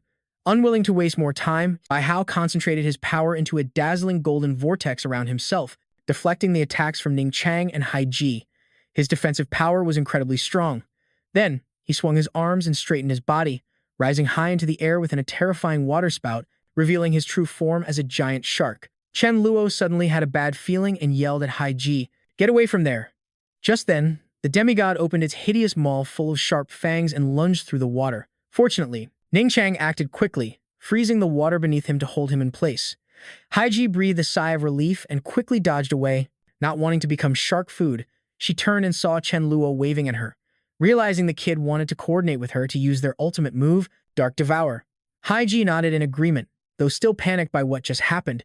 She managed to focus all her magic, merging it with Chen Luo's energy to create a massive purple-blue membrane that enveloped the shark, causing the sea to churn violently. Bai Hao was trapped in his opponent's technique, feeling as if 1,000 knives were slicing into his flesh, and he roared in agony. It snarled, baring its sharp teeth as drool dripped uncontrollably like it had gone mad, while on the other side, Haiji was drenched in sweat. Her face gradually turned red from exhaustion, and her hands trembled because this skill consumed too much of her energy. Wei Shen struggled restlessly inside the magic formation, using his special ability to fight back from within, trying to tear apart the barrier imprisoning him. He furiously gave the two a look filled with deep-seated hatred, vowing they would pay a heavy price for daring to injure him this badly. Bai Hao and Chen Luo knew that the fierce battle had drained the two girls of their strength, leaving them powerless. They wouldn't be able to withstand the shark's next attack. He watched with wide-eyed horror as it once again lunged toward Haiji and Ning Chang with a massive bite from the sea. To avenge its honor, Wei Shen's jagged, sharp teeth were closing in. A figure suddenly dashed in as fast as lightning, grabbing Haiji's and Ning Chang's arms just in the nick of time, pulling them both out of harm's way. Wei Shen's momentum carried him forward with the bite. His heavy body sent seawater splashing everywhere, but his mouth was completely empty, with nothing to taste. He looked around in confusion, searching for the people who had just vanished into thin air, but his question was met only by the vast, endless ocean and the clear blue sky. A few hundred miles away at the bottom of the sea, Haiji was again swimming while carrying Chen Luo princess style. Behind them, Ning Chang gracefully followed. Chen Luo exclaimed that he never expected the enemy's defense to be so strong. Luckily, he acted fast and teleported everyone away, so even someone like Wei Shen would have found it difficult to stop him. Haiji pondered, thinking that he wasn't this formidable before, and it seemed the longer time dragged on, the greater the variables became. But has it really been that long, or did it feel like it all just happened recently? Chen Luo nodded in agreement. He concluded that their goal was to kill him, and as for other plans, they would just have to think a bit harder, and so the three of them swam all the way to the shallows, and as soon as they surfaced, they saw familiar faces waiting to greet them right at the shore, with everyone gathered around. Talking, Chen Luo updated them on the battle and then looked down at the armor still on his body. He lamented how it worked when Bai Hao wore it, but not for him. Hearing this, Mila, who was standing closest, silently observed it. The outer layer of the armor emitted a mystical purple light. Its form was thick, sturdy, and majestic. Set right in the center of the chest was an equally sparkling red gem that served as its core. What was this gem for? Mila immediately focused her attention on it and pointed, but it showed no signs of containing any power. Perhaps a specific method was needed. To activate the armor, Chen Luo thought it made sense and tried pouring his special ability into it. The gem suddenly glowed brighter and voraciously absorbed the energy he provided, so it really did react, feeling his special ability. Now being absorbed and circulating around the armor, Chen Luo was eager to test out this awesome item now that he had figured out how to use it. He asked Haiji to help him by trying to attack him. Everyone held their breath as they watched Haiji launch an attack toward him with moderate force. The result was that when she was just a few feet from Chen Luo, she was blocked by a shield that the armor generated in mid-air. There was no way to get any closer, even when she tried to increase her power. Everyone gasped in amazement at its miraculous ability. So, Chen Luo had successfully activated the armor's power. He happily discussed how it worked with everyone else. This armor is so ridiculously huge. Then suddenly, he heard a voice echo in his head. It was a telepathic ability. It was from Zhao Ziyi, who was far away. It seemed the distance was too great, so the signal was quite weak, cutting in and out and extremely choppy, but he could still barely make out the meaning. After receiving Chen Luo's response, she frantically informed him that Da Zhuang was in trouble because another zombie wanted to steal the leadership position from his subordinate. She had tried to ask for his help earlier but couldn't get in touch. Right now, that zombie was at the base of the Great Iron Tower. Upon hearing the bad news, Chen Luo fell into deep thought. He did a quick calculation and realized the Great Iron Tower wasn't far from his current location. Using Void Walk, he could get there, in the blink of an eye. So he activated his ability, and in a moment, he appeared near the base of the tower with the utmost urgency to save Da Zhuang's sorry life. Looking down from his high vantage point at the open ground on the city's edge, the scenery was quite peaceful. But the minions below were gathered, shouting noisily. Chen Luo squinted, and it wasn't hard to spot the challenging zombie. He stood arrogantly, leading one group of zombies, while the zombie king led the other. Da Zhuang's opponent this time was an ice-type zombie. He arrogantly criticized Da Zhuang's strength, saying it wasn't enough to handle the position of emperor. He demanded that Da Zhuang yield the position to him and obey his every word from now on. Da Zhuang just stood there dumbfounded. He was confused and didn't know what to do. Not yielding was a bad idea, but yielding was unbearable. Then, Zhao Ziyi's voice suddenly appeared through brainwaves like a life raft for him. She told him that his big boss had arrived to save the day, and he just needed to play along with the plan. Da Zhuang was to warn them that as soon as he counted to 3, he would personally make mincemeat out of all of them. Da Zhuang felt a surge of strength. He took a deep breath and puffed out his chest, loudly threatening the other zombies that if they were so eager to die, he would grant their wish. The zombie king, Da Zhuang, declared that he only needed to count to 3 to deal with all of them. Hearing those words, it's unknown if the enemy was scared, but the underlings behind Da Zhuang were in a confused uproar. At first, they whispered among themselves, thinking that brother Da Zhuang was being recklessly arrogant today, or just hyping himself up. How could he possibly solve everything in 3 seconds? Even 3 minutes would be unbelievable. But since he was already committed, he had to see it through. There was no way his boss would harm him. So Da Zhuang held up his fingers and began the countdown. That mutated corpse looked at Da Zhuang and sneered. To him, those words were nothing more than the jokes of a pathetic coward. So he crossed his arms and leisurely waited to see if he would really die after a count of 3. Da Zhuang forced a confident smile as he lowered his fingers one by one, silently praying and entrusting everything to his big boss. And when the final count was called, the zombie king let out a mighty roar. Up above, Chen Luo's face hardened as he focused and locked onto the target, simultaneously waving his hand to unleash the space-cutting technique. Suddenly, a powerful blade of light flashed past the head of this rather strong mutated corpse, but before the blade aura, his body was like tofu as it sliced cleanly through his neck. He collapsed on the spot, his head severed from his neck, showing just how vast the power gap between the two sides was. The head of that guy rolled away from his body. The wound was a perfectly clean, flat cut, with not a single drop of blood spilling out. In front of him was a mutant, none other than Da Zhuang, Chen Luo's newest subordinate. It seems the one he had just eliminated was also a named one, wasn't a good person and deserved it. After dealing with this guy, praises for Da Zhuang echoed all around, which made him secretly happy, as it was rare for him to show off in front of his underlings. The scene changes to another place, a quiet area where Da Zhuang was meeting Chen Luo to hand over the spoils he had just collected. He handed them to Chen Luo, but Chen Luo planned to give the crystal back to Da Zhuang for his own use. He walked over and told Da Zhuang some polite words, like a senior helping out his junior. This gesture left Da Zhuang speechless, wondering just how kind he was. While speaking, Chen Luo was constantly patting down Da Zhuang to see if he was hiding anything else. After rummaging around for a while and finding nothing, Chen Luo switched to asking about recent intelligence. Da Zhuang reported that a new, rather powerful base had recently appeared. This base operated much like Chen Luo's organization, where as long as one paid the right price, they would do anything a client requested. Chen Luo seemed quite surprised by this organization and asked more about its strength, wondering how powerful it must be to operate so brazenly. Da Zhuang only knew that the organization could take down a level 7 opponent and that the leader's true strength was unconfirmed. Suddenly, Da Zhuang employed his family's secret bootlicking technique, saying that no matter how strong the other side was, they could never be as strong as Chen Luo.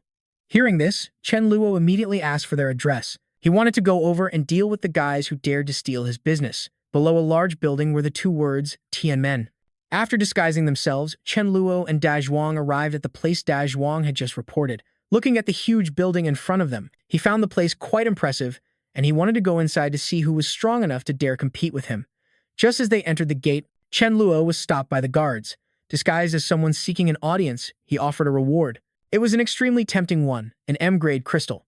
Seeing this as a major business deal, Chen Luo and his companion were directly escorted to the guest room to wait. Da Zhuang thought to himself that for such a valuable item, the people here didn't just snatch it. They seemed to have some integrity. Suddenly, a voice greeted them from afar, and a figure slowly approached Chen Luo. The person in front introduced himself as the leader of Tianmen, named Chen Tianmen, and the person next to him was Jiang Wei, a member of Tianmen. Based on his memories from his past life, Chen Luo had no impression of this leader, but he did remember that Jiang Wei would likely become a king-level expert in the future. As soon as they sat down, Chen Tianmen asked to see the M-grade crystal that Chen Luo had brought. Holding the shiny crystal that was emitting waves of pure energy, Chen Tianmen wanted to appraise it and thought to himself that this crystal was very suitable for him and could greatly increase his strength. After being dazzled by the treasure, he turned to ask Chen Luo what his wish was, claiming he could handle any problem, no matter how difficult. To the man's surprise, Chen Luo pulled a piece of paper from his pocket. He handed it to Tianmen, saying he heard that anything could be solved here, so what he brought was a math problem. Holding the paper, Chen Tianmen couldn't believe his eyes and asked Chen Luo again if he really needed them just to solve a math problem in exchange for a whole M-grade crystal. Chen Luo also made up an excuse, saying this was something that gave him a headache, and once Tianmen solved it, he would hand over the crystal. Holding the paper in his hand, Jiang Wei recognized it at a glance as one of the world's 7 unsolved problems. A murderous glint emanated from Tianmen. He immediately knew these two were here to cause trouble, but instead of returning it, that guy, Chen Tianmen, told Chen Luo to leave the crystal and get lost, which was no different from outright robbery.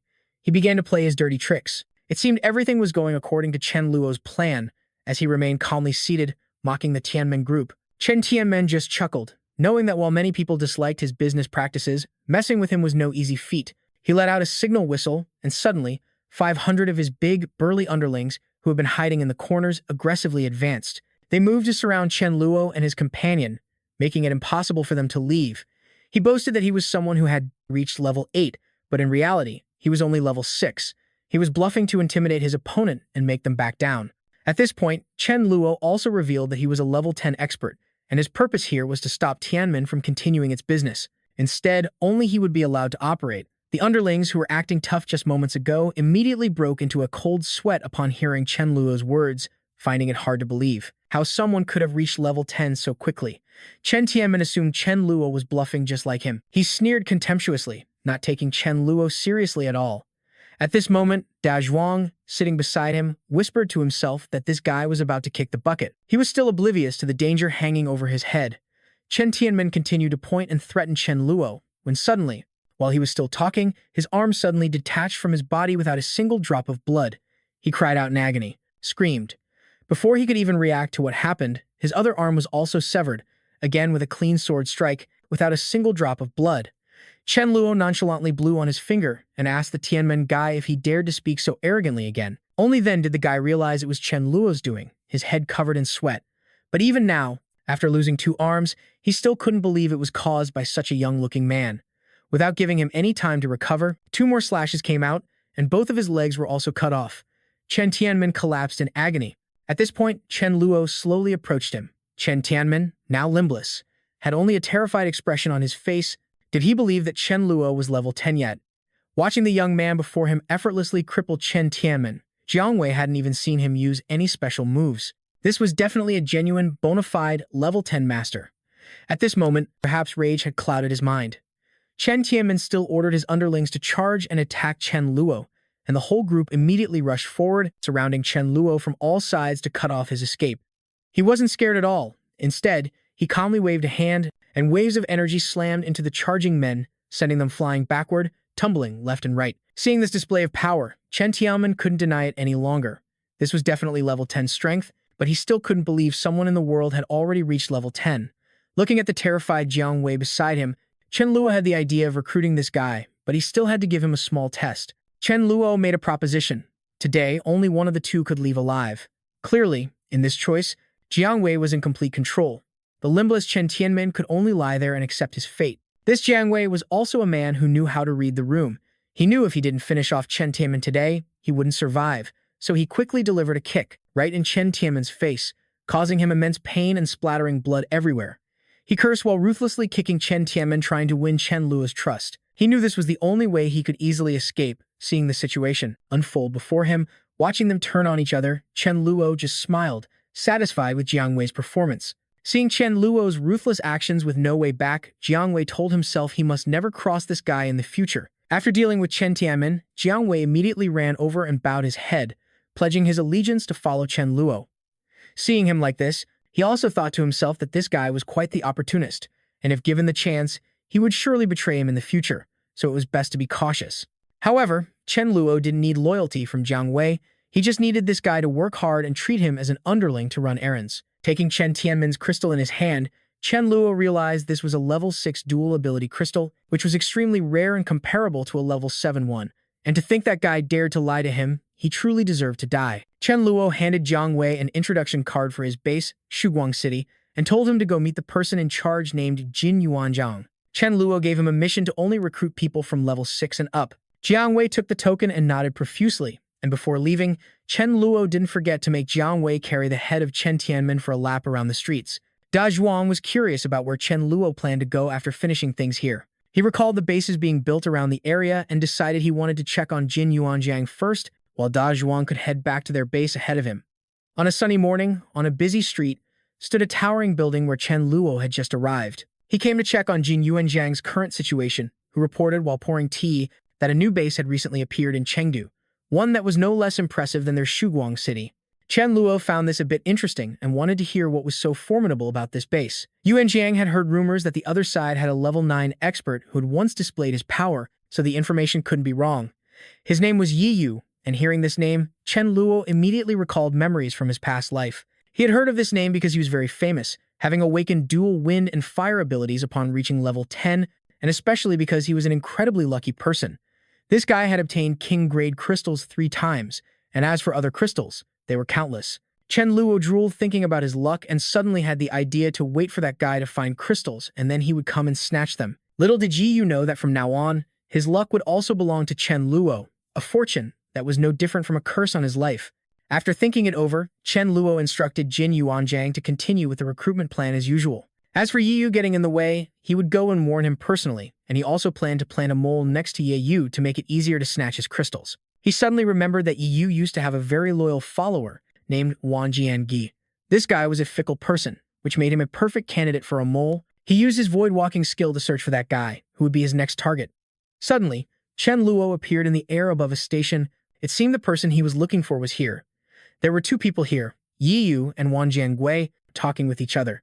Yu was calling Jiangui to come eat, but Jiangui made an excuse about changing clothes to slip away unnoticed of Yu. Watching from high above, Chen Luo decided to make his move on Jiangui first to plant a loyal mole. After the two separated, Jiangui was walking down the road when he suddenly found his body couldn't move anymore. He panicked, not knowing what was happening, and suddenly his body was lifted high off the ground. He was terrified to the point his face went pale as Chen Luo grabbed him by the shoulder. Seeing a human who could naturally fly in midair, Jiangui thought he had encountered a ghost.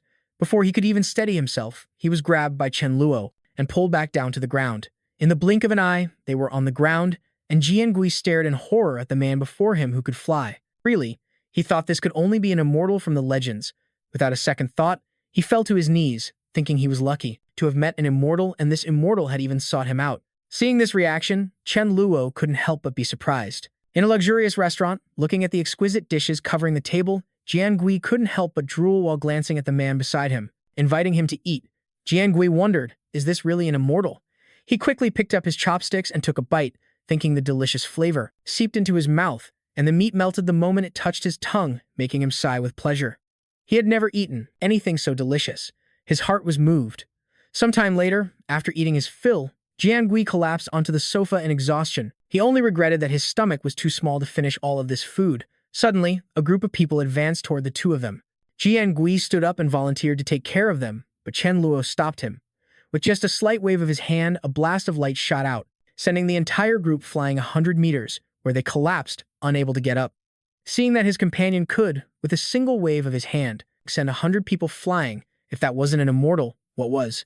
Jiangui was stunned, now 100% convinced that the man before him was a true immortal.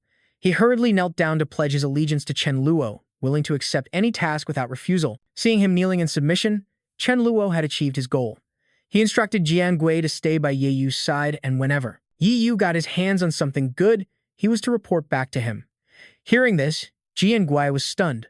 Wasn't this asking him to be a mole? Chen Luo revealed he wasn't an immortal, but merely someone who had reached the king level, and that he could send flying as 100 people like Yeyu.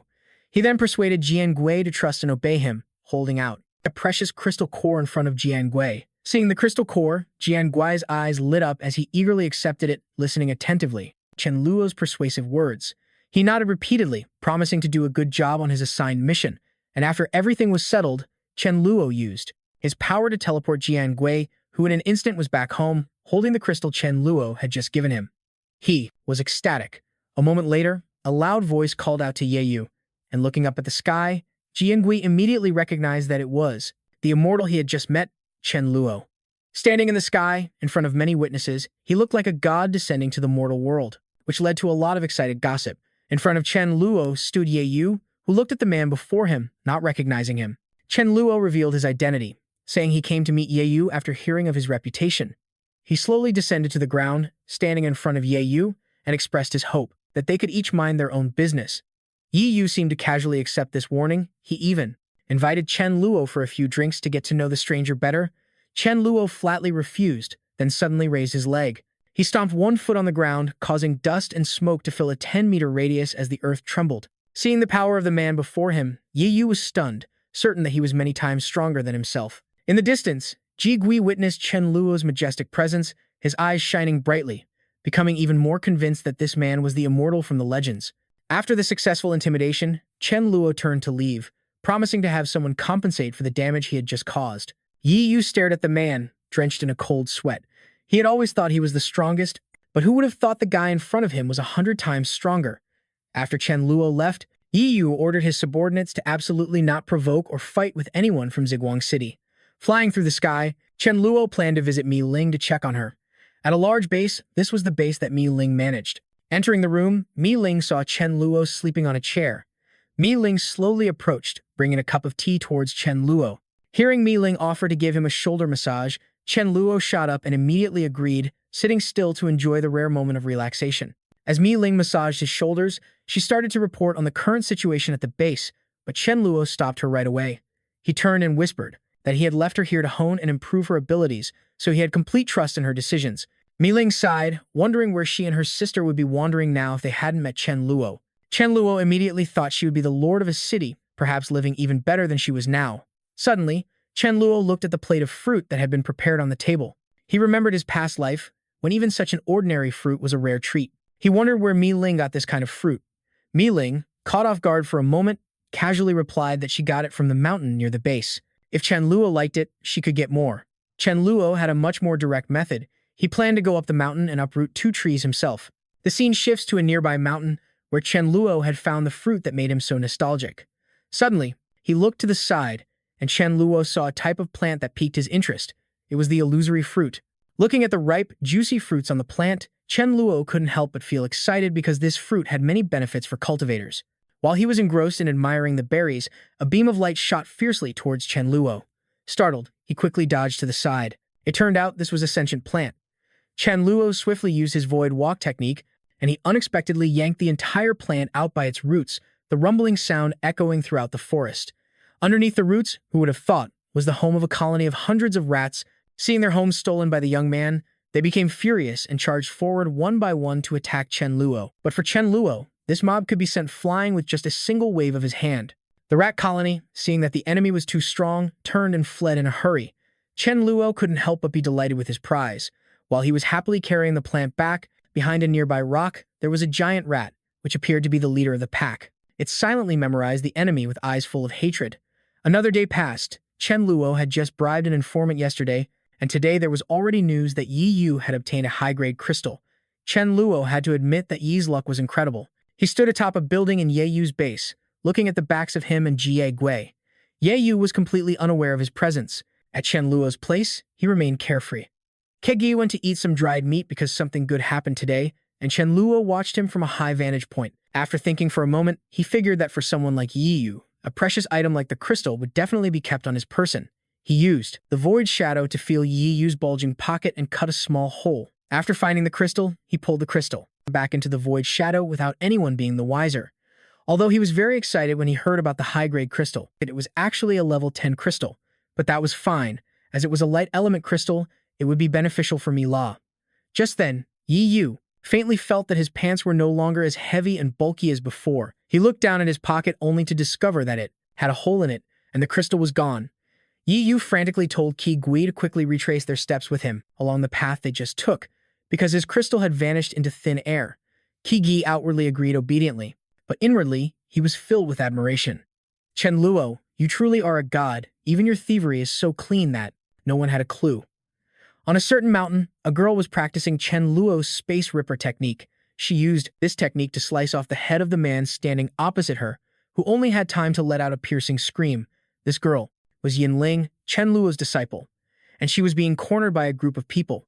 One of them had already been slain by her, but the remaining 2 still stood there, unfazed, even brazenly complimenting her powerful spatial abilities.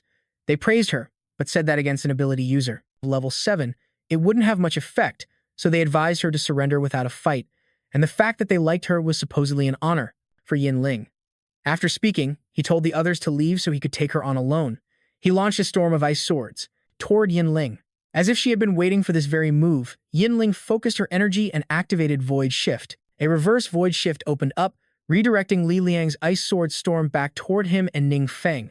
The 2 of them had no idea what was wrong with the attack or why it was suddenly targeting them. Li Liang was confused, but he was sure Yin Ling had pulled some kind of trick. He struggled to dodge the attack while trying to figure out a counter. As for Yin Ling, she was completely exhausted, slumping to the ground and gritting her teeth, in silent regret, thinking that if only she had reached level 7, everything would have been fine. But Li Liang was determined not to spare Yin Ling. If she didn't want to join their organization, then they certainly wouldn't let her live in peace. Just then, a subordinate scream rang out, warning them that something bad had happened. A giant zombie was on the attack, killing off Li Liang's men one by one. Watching the zombies rampage, Li Liang was also stunned by its power. He guessed it was a high-level mutant zombie, but he had no idea where this thing had crawled out from. After the zombie finished off all of Li Liang's men, it began to slowly approach Yin Ling and the other 2. It wondered why. They weren't running? Weren't they afraid of kicking the bucket? Since the group it had just finished off was enough for a meal, it decided to temporarily spare Li Liang's group, saying it would be more thrilling to kill them next time. The moment Yinling heard she was being spared, she immediately bolted, trying to get a head start, moving with astonishing speed. But no matter how fast Yinling was, she couldn't outrun the zombie's attack. The others could leave, but it wanted to eat her because her flesh looked quite tender. Yinling retorted that she was nothing but skin and bones, so she wouldn't taste good. But the zombie was stubborn, insisting it wanted a taste to find out for itself while the two of them were. During the struggle, Li Liang's group ran away quickly, leaving Yinling with no escape route. She could only exhaust her ability, using this power to protect her life. Yinling closed her eyes, trying her best to focus and unleash her ability. The zombie wanted to attack Yinling, but surprisingly, it couldn't touch her. While the zombie was still confused, Yinling ran right through its body. She could only use this ability for 10 seconds, so she had to seize those 10 seconds to flee. Seeing its delicious meal running away, the zombie immediately gave chase, yelling for the tender meat Yinling not to run. Yinling was annoyed. She didn't know what level this mutant zombie was, but it chased her relentlessly, making it impossible to shake it off. After a long race against the zombie, Yinling collapsed to the ground from exhaustion. The zombie saw its tasty morsel had stopped. It cackled and approached as if it already had Yinling in its grasp. She closed her eyes and accepted her fate, comforting herself that dying to a zombie was better than at the hands of those two from Li Liang's group. Just then, Fa Wang arrived and slapped the zombie's hand hard. How dare it run rampant in its territory? Fa Wang was in a new evolutionary state, and it was thrilled to have finally found a mutant to gain more points. To the surprise of Yinling, Fa Wang moved incredibly fast. It didn't even need to use its lightning magic, simply leaping lightly behind it to attack the nape of the zombie's neck. Fa Wang landed a critical blow on the zombie's nape, but it seemed one hit wasn't enough. It continued to leap up, striking 2, then 3 consecutive blows. The zombie had no time to react and could only lie there and take the hits. After sending the zombie to the afterlife, Fa Wang dug out its crystal core, but was surprised that this zombie, which looked so big and had powerful moves, was only level 8. After finishing its business, Fa Wang seemed to remember Yinling, seeing she had fainted from exhaustion. It suddenly recalled a memory from long ago, back when it was a stray dog and severely injured. It was taken in by Yinling and her grandmother for a while, but after some time, because she had to move to another province for school and because Yinling's parents wouldn't let her keep a puppy, so they had to be separated. Before Yinling left, she gave it a chicken drumstick as a farewell gift, hoping it would find a kinder person, a better owner. Back in the present, Fa Wang wanted to take Yinling back to the base to recover, partly because she was the granddaughter of the old woman who had saved it. After returning to the base, Fa Wang recounted the story to Chen Luo, wanting Yinling to join and to use its own accumulated points to share with Yinling. Chen Luo didn't object. He had to marvel at how miraculous the story was. Yinling's grandmother had once saved Fa Wang, and now Fa Wang had saved her. But as Chen Luo looked at Yinling for a long time, he felt a sense of familiarity. At that moment, Yinling timidly peeked out from behind Fa Wang to look at Chen Luo, introducing herself as a level 6 space-type ability user named Yinling. After hearing her name, Chen Luo was startled as he recalled his past life. Back when he wasn't yet famous, the #1 space-type genius was Yinling. But back then, Yinling was not like she was now. Not only were both sides of her face hollow, but she also looked a bit like a monster. Moreover, her personality back then was cold and ruthless, like a great demon king. Chen Luo was still lost in his thoughts. Why did Yinling's face become like that? She noticed him staring intently and mentally gave him the nickname Weirdo, not wanting to think about it anymore to avoid the headache. An idea suddenly popped into Chen Luo's head. Since spatial-type geniuses have different spatial abilities, there were many skills he didn't know in his past life. With Yinling, also a spatial type, right in front of him, this was a great opportunity. Chen Luo squinted at Yinling, faking that he was a level 10 spatial type and feeling that her talent wasn't bad, asked if she wanted to take him as her master, but inwardly, he thought that whatever new tricks Yinling had, Chen Luo would learn them too. Chen Luo grabbed Yinling's hand and pulled her into his spatial walking dimension. Yinling hadn't even reacted to Chen Luo's offer to be her master when she was pulled into another dimension, specifically flying in the sky, and then he used his spatial walking to lead her to a random apartment within the headquarters, with the teleportation taking less than 1 minute. He thought back to his past life, how this void-walking skill of his was a unique masterpiece that Yinling had desperately coveted, and she would surely do the same now. And just as he predicted, Yinling dropped to her knees and kowtowed to Chen Luo as her master. After Yinling became his disciple, the mission was considered a success. He helped her up and called her a good disciple. The master and disciple hadn't even had a chance to talk much when the cat belonging to Mi Ling informed Chen Luo that something bad had happened, that Mi Ling was in danger. Chen Luo was so shocked that he whipped his head around to look at the cat. Chen Luo picked up the cat and asked what was wrong, but the cat honestly said it didn't know for sure, but its intuition told it that Mi Ling would be in danger after today. Hearing that, Chen Luo didn't ask any more questions but trusted it, deciding to go check on Mi Ling's situation quickly tomorrow. Outside Mi Ling's base, there was a man loudly reassuring the others that Mi Ling was all alone. Mi Ling was surrounded by a group of unknown people. She unleashed her scorching flames, wanting to push them back.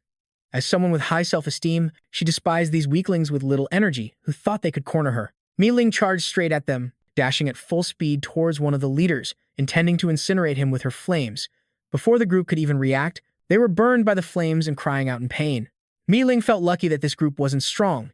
Everything was going fine, yet they wanted to capture her. After dealing with the group, she turned and left without a second thought, unaware that Chen Luo was watching from above. He saw that Mi Ling had handled those nobodies very cleanly, and nothing seemed particularly dangerous, but the cat's predictions had never been wrong before. He scratched his head, unsure of what to do, because he wasn't entirely at ease. So Chen Luo decided to follow Mi Ling to monitor the situation. Because he was so focused on Mi Ling, he didn't notice that behind the bush where he had been standing, someone was stealthily tailing them both. That guy was one of Ma Shuai's underlings, and as soon as he got the news, he immediately ran back to report. Ma Shuai was leisurely sitting and caressing a skull as if it were a precious item. The underling reported that not far from Ma Shuai's area, a very chaotic fight had broken out. The person being attacked was a red-haired girl. After hearing the underling's story, Ma Shuai had to admit that Mi Ling was very formidable. The underling, wanting to curry favor with Ma Shuai, had the person who escaped draw a portrait of Mi Ling to present to him. Ma Shuai's interest was piqued, and he picked it up to look. When Ma Shuai saw the person in the drawing, he was completely stunned, blushing and shouting, "Why is it her?" Ma Shuai drooled as he looked at it, because this was Mi Ling, the goddess of his dreams. The minion saw Ma. The minion asked if Ma Shuai knew the person in the picture. Hearing this, Ma Shuai's mood instantly soured, and getting annoyed, he slapped the man. He struck the grunt's left cheek, warning him not to disrespect his goddess. The grunt had no idea. Had he just struck a nerve with this madman? But he could only rub his head and smile obsequiously. She truly is a goddess. But after hearing the grunt call Mi Ling a goddess, Ma Shuai grew even angrier, and he slapped the grunt's right cheek. He was unworthy of calling Mi Ling a goddess. Ma Shuai ordered his spirit general to tear the man to shreds. As soon as the spirit general heard Ma Shuai's command, it ended the grunt's life in a single blow. Meanwhile, Ma Shuai kept staring intently at the picture of Mi Ling, his goddess. He had been infatuated with Mi Ling for 5 years, ever since high school. He could finally meet her again, and he felt that his past self wasn't even worthy of being Mi Ling's lackey, but now, perhaps he was. He raised the picture and kissed it repeatedly. Ma Shuai would turn Mi Ling into a puppet who would never betray him, just like his spirit general. He was full of hope, thinking about the future, even targeting Mi La. If Mi La hadn't turned into a zombie yet, she would become a puppet alongside her sister. The mere thought was incredibly exciting. He called upon his beloved army of the undead to move out. 1 arm, 2 arms, 3 arms erupted from the ground, shaking the entire area. His puppets rose one after another, so numerous they resembled a zombie army. At the forefront, Ma Shuai was still dreaming of a wonderful future. The people around the base knew Ma Shuai as the god of death. Everyone wondered why he hadn't come out for 3 months, but now he had arrived in this area, specifically at Mi Ling's base. One of her subordinates rushed to inform Mi Ling that someone had arrived, and they were terrifying. He had an army of over 100 undead. Mi Ling was surprised to hear this, but she didn't forget to reassure her subordinate, "Don't panic, I'll go out and see." When Mi Ling saw Ma Shuai, he greeted her cheerfully. "School beauty, do you still remember me?" Then introduced himself as Ma Shuai. Of course, Mi Ling didn't know him, because if she had met him before, she would never have forgotten such a fierce and ugly face. Ma Shuai didn't care. This time, he was determined to make Mi Ling remember him forever. He ordered his spirit general to charge forward and restrain her. Mi Ling wasn't afraid, she told everyone, to ready their abilities, then unleashed a wall of fire toward the undead. Though surrounded by fire with no escape, Ma Shuai was confident in his spirit general, a level 8 general. It had taken him a full 3 months to create, so a small skill like this would be useless. Mi Ling heard this puppet was level 8 and decided she had to deal with the spirit general first. Mi Ling ordered everyone to fall back and stay safe. She transformed into a phoenix, soaring up and charging straight at the spirit general. Her flames spread wide, engulfing the spirit general, surrounding it in a red blaze so hot that it roared in pain. After finishing her attack, Mi Ling wasn't sure if that was enough to take down the spirit general, but she didn't have to wait long. Ma Shuai answered her question by reviving its corpse. The puppet was revived, its business with Mi Ling far from finished. She looked at its massive figure and realized she could no longer attack this puppet with normal methods. She discovered that confronting the monster head-on was probably useless, so she decided to go after the necromancer, Ma Sowai himself, to end this battle. She flew towards Ma Sowai at an incredible speed. Seeing her charge at him, Ma Sowai didn't flinch in the slightest. What? He spread his arms wide to welcome Mi Lin's attack. If she wanted him dead, he would grant her wish. Mi Lin couldn't believe she could send him off so easily. She kept staring intently at the bonfire without looking away. After seeing that he didn't resurface, Mi Lin breathed a sigh of relief. But Chen Luo was silently observing from the top of the building. Everything. He knew a necromancer who could create level 8 undead wouldn't die so easily. It was then that Chen Luo realized that Mi Lin wasn't vigilant enough about this world. She was still green and a bit naive. Seeing Mi Lin happy, Ma Shuai's voice rang out, saying that was just a substitute puppet of his, seemingly raining on Mi Lin's parade. Mi Lin looked towards the source of the sound and saw 3 versions of Ma Shuai. The one in the middle spoke to the other 2, saying it seemed she had used her fire ultimate and was now out of strength. Ma Shuai then summoned his spirit general, back to kill Mi Lin. The general obediently ran over to attack her. Chen Luo saw the spirit general easily take down Mi Lin, and only then did he remember Riceball's words, that Mi Lin's danger was probably because of these guys. After seeing Mi Lin collapse to the ground with no strength left to fight back, Ma Shuai was about to stomp on Mi Lin's face to humiliate her when Chen Luo used Void Walk, appearing in front of Mi Lin and shielding her behind him. Swatting away Ma Shuai's filthy foot, he never expected Ma Shuai to be such a despicable person, daring to step on Mi Lin. Chen Luo slapped Ma Shuai straight across the face, sending him sprawling to the ground. Ma Shuai's 2 remaining clones both asked who Chen Luo was. Chen Luo didn't care, he just quickly helped Mi Lin up. He asked about her condition and sighed. He had originally wanted to train Mi Lin a bit, but it seemed he couldn't be so heartless. Embarrassed into anger, Ma Shuai ordered his grand army of undead to charge forward and kill both of them, Chen Luo and Mi Lin. Chen Luo felt they were an arrogant bunch and told Mi Lin to go rest, while he helped her deal with Ma Shuai. But surprisingly, Mi Lin looked straight at Chen Luo and lightly touched his hand, sincerely saying she wanted to do it herself. But Chen Luo frowned, not really wanting to, as he was quite concerned that Mi Lin's abilities were almost depleted. Mi Lin closed her eyes and calmly told Chen Luo that she had saved a little bit of power because this was a technique she didn't dare to use. She was afraid she would die, so she never had the courage, but compared to that, Mi Lin didn't want to hide forever, under Chen Luo's protection. She felt truly at ease because Chen Luo was by her side and could protect her, so she would unleash an all-out attack. Seeing Mi Lin's determination, Chen Luo could only trust her. Mi Lin seemed to become a different person. She summoned a red phoenix from the palm of her hand. Then a massive fire began to swirl around her, forming a circle. The fire phoenix attacked straight towards Mi Lin. To Chen Luo's surprise, he didn't understand why the prize bird was attacking Mi Lin. Only then did he understand what Mi Lin meant, that using this move could actually kill her. Chen Luo wanted to intervene and stop the bird from attacking her, but then he stopped himself, convincing himself that he had to trust Mi Lin. But looking at Mi Lin's form surrounded by red flames, he suddenly felt it was very familiar, just like one of her ultimate moves from her past life. After Mi Lin completely transformed, he suddenly realized this was her famous Red Lotus transformation. Chen Luo looked at Mi Lin with pride, at her beautiful golden eyes, her hair, and her outfit. Her outfit had transformed into a magnificent flame. This was a true spirit flame user, and she launched a flame attack towards Ma Shuai. He wasn't afraid and even found the move quite boring. But surprisingly, this time he couldn't knock the flame away anymore and could only flee with his puppet, but the flame showed no mercy to the 2 of them. It formed a ring of fire, ignoring the fear of Ma Shuai and Jiang Chen.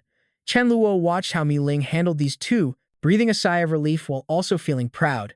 He was sure Ma Shuai would be done for this time, as the flame attacked Ma Shuai and Jiang Chen, creating a massive explosion that caught them both off guard, leaving them to only scream in pain. Mi Ling continued to attack the remaining spirits amidst Chen Luo's joyful praise.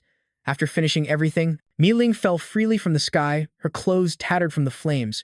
A flustered Chen Luo quickly rushed over to catch her. He thought she must have passed out from exhausting too much energy, but as he felt something he shouldn't have, his face paled, and he didn't dare look directly at Mi Ling. He used Void Walk to take Mi Ling back to the base, silently chiding her for being a woman who loves spending money but not on clothes. After bringing Mi Ling back to the base, Chen Luo waited for Mi Ling to wake up before telling her to rest, saying he would head back to his own base first. When Mila heard that Mi Ling was in danger, she was worried sick, so when she saw Chen Luo arrive, she ran over to ask about her sister's condition immediately. Chen Luo patted Mila's head to reassure her.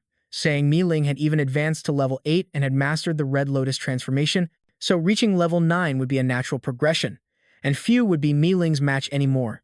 Hearing that Mi Ling was okay, she breathed a sigh of relief before informing Chen Luo about a few things at the headquarters. The first was that many zombies had evolved to level 6. The second was that 2 members of the headquarters were killed yesterday afternoon. After hearing this, he was completely mind-blown, feeling like he'd been away from home for 3 days and 3 nights, only to return like a caveman to a world of shocking events. Chen Luo was surprised and wondered who did it. Was it a level 7 or another base? Seeing how anxious he was, Mila told him the truth. According to her, it was a group of idle people. Dazu had captured a few for questioning, but their reason for acting was very disturbing.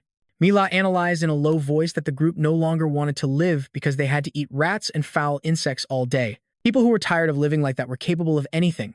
After hearing this, Chen Luo felt that it wasn't too serious of an issue.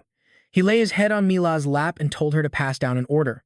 A squad must have at least 10 members when going out, and as for that group who didn't want to live, they should be given a little hope. 1 level 6 crystal could be exchanged for 5 kilograms of rice and 1 kilogram of salt. Mila accepted his orders, and looking at Chen Luo's face, she mentioned Yin Ling. Yin Ling knew that the enemies who harmed her were near Yeyu's base. Chen Luo was a bit surprised by this coincidence. He sat up, feeling that his previous warnings to Yeyu hadn't scared him, so he might as well take this opportunity of Yin Ling being bullied to make an example out of someone to establish his dominance. Somewhere with delicacies, chicken, and seafood, a man called Brother Liang was treating everyone to a lavish meal. It turned out to be Li Liang's birthday, so this was to be expected. Besides that, Yi Yu was also attending today, so Li Liang wanted to treat him to a truly spectacular feast at the dinner table. As if there weren't enough bootlickers, a guy in a vest with slick-back hair speculated that Yi Yu joined to suck up to Ning Feng and Li Liang, hoping that if Li Liang made it big in the future, he wouldn't forget his brothers here. The guy in the blue shirt next to them chimed in to join the fun, asking about the rumor that a girl had sent a level 6 from Ning Feng's base to the heavens, and if this was true, Ning Feng and Li Liang scoffed contemptuously. Ning Feng confirmed the story, but said the girl was already dead without even a body left behind. Li Liang added that the girl was a space type with a very special ability. She possessed something called spatial severing, which could quickly send anyone below level 7 to the afterlife. However, this move was useless against level 7s. Although Ning Feng wasn't too scared, he still had to admit the technique was incredible, as it could kill people from a distance, as if a single glance could make an opponent drop dead, and after they died, there wasn't even any blood. The man sitting next to Ning Feng was stunned hearing this, realizing he had been tricked by Chen Luo. He came from Chengdu, where he heard a guy named Chen Luo was very strong, had reached level 8, and could decapitate a level 6 with a single glance. He continued to ramble on about Chen Luo as if he were a fraud, because he had only heard about Chen Luo intimidating people, which was how he became famous in Chengdu. The more he spoke, the angrier he got, slamming the table in frustration. He never imagined he'd be fooled by Chen Luo, when this technique could only send those below level 7 to meet their maker. He loudly declared his intention to return to Chengdu to expose Chen Luo. Just then, a loud noise suddenly erupted from outside, startling everyone. At the meal, the guards outside announced that they were under attack. Ning Feng and Li Liang went outside to see what was going on, wondering what moron would dare attack their base, only to see Chen Luo leading Yin Ling, standing there with a grim expression. Seeing Ning Feng's group, Chen Luo frowned and shouted that he was looking for the person who bullied his disciple.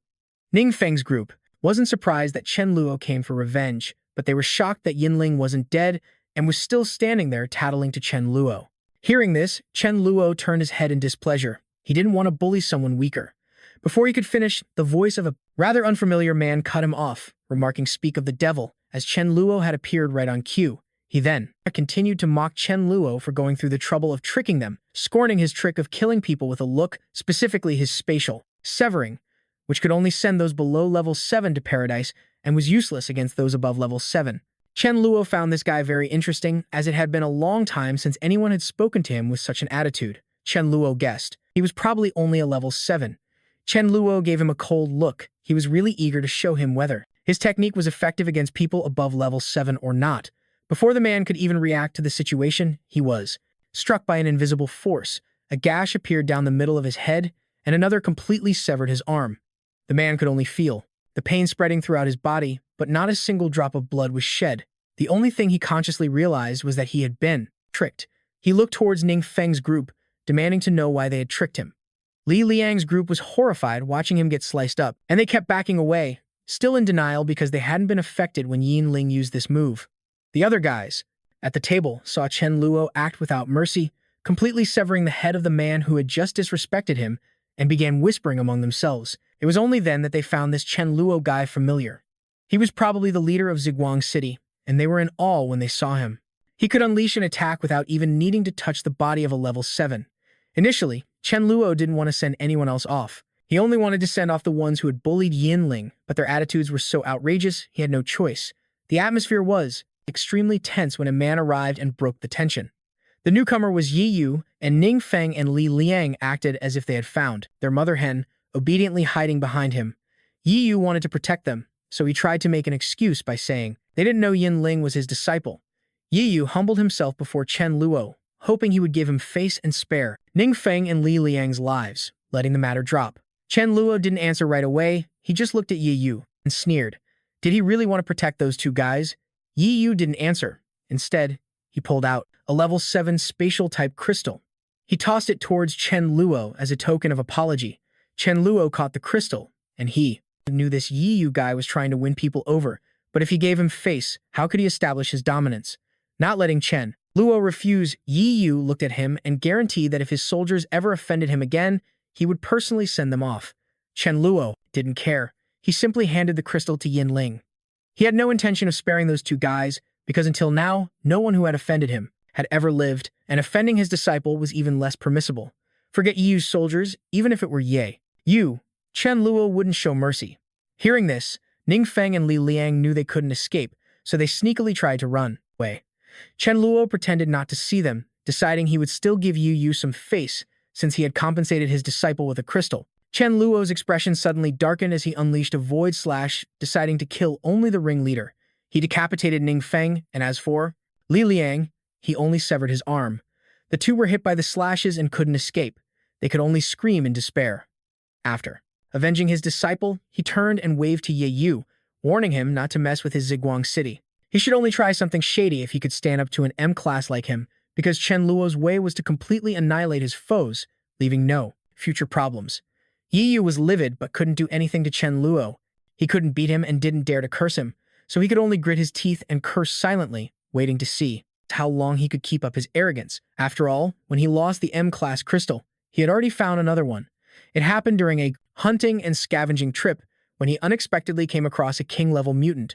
The moment he saw this zombie, Yi Yu immediately knelt down completely, addressing it as my lord and begging it to take him as a servant to help find food. The zombie didn't understand what was going on. A human suddenly wanted to be its servant. Who would refuse a free meal delivery service? But humans were always the most treacherous creatures. It had no idea that Yi Yu was secretly plotting to take its crystal so he could quickly ascend to king level. As Chen Luo and Yin Ling were heading back to the base, Jia Gui called out to them from behind a tree. Chen Luo was quite surprised to see him sitting there, waiting for them. Jia Gui cheerfully ran out, not even noticing the leaves stuck in his hair, and eagerly told Chen Luo that Ye Yu had discovered a zombie. This zombie could not only call down meteors, but could also summon a giant earth elemental. Chen Luo raised an eyebrow. His interest piqued because the description sounded like a king-level mutant. This was the first time Yu Yu hadn't let him down. That zombie was currently located near Yu Yu's base, because it was.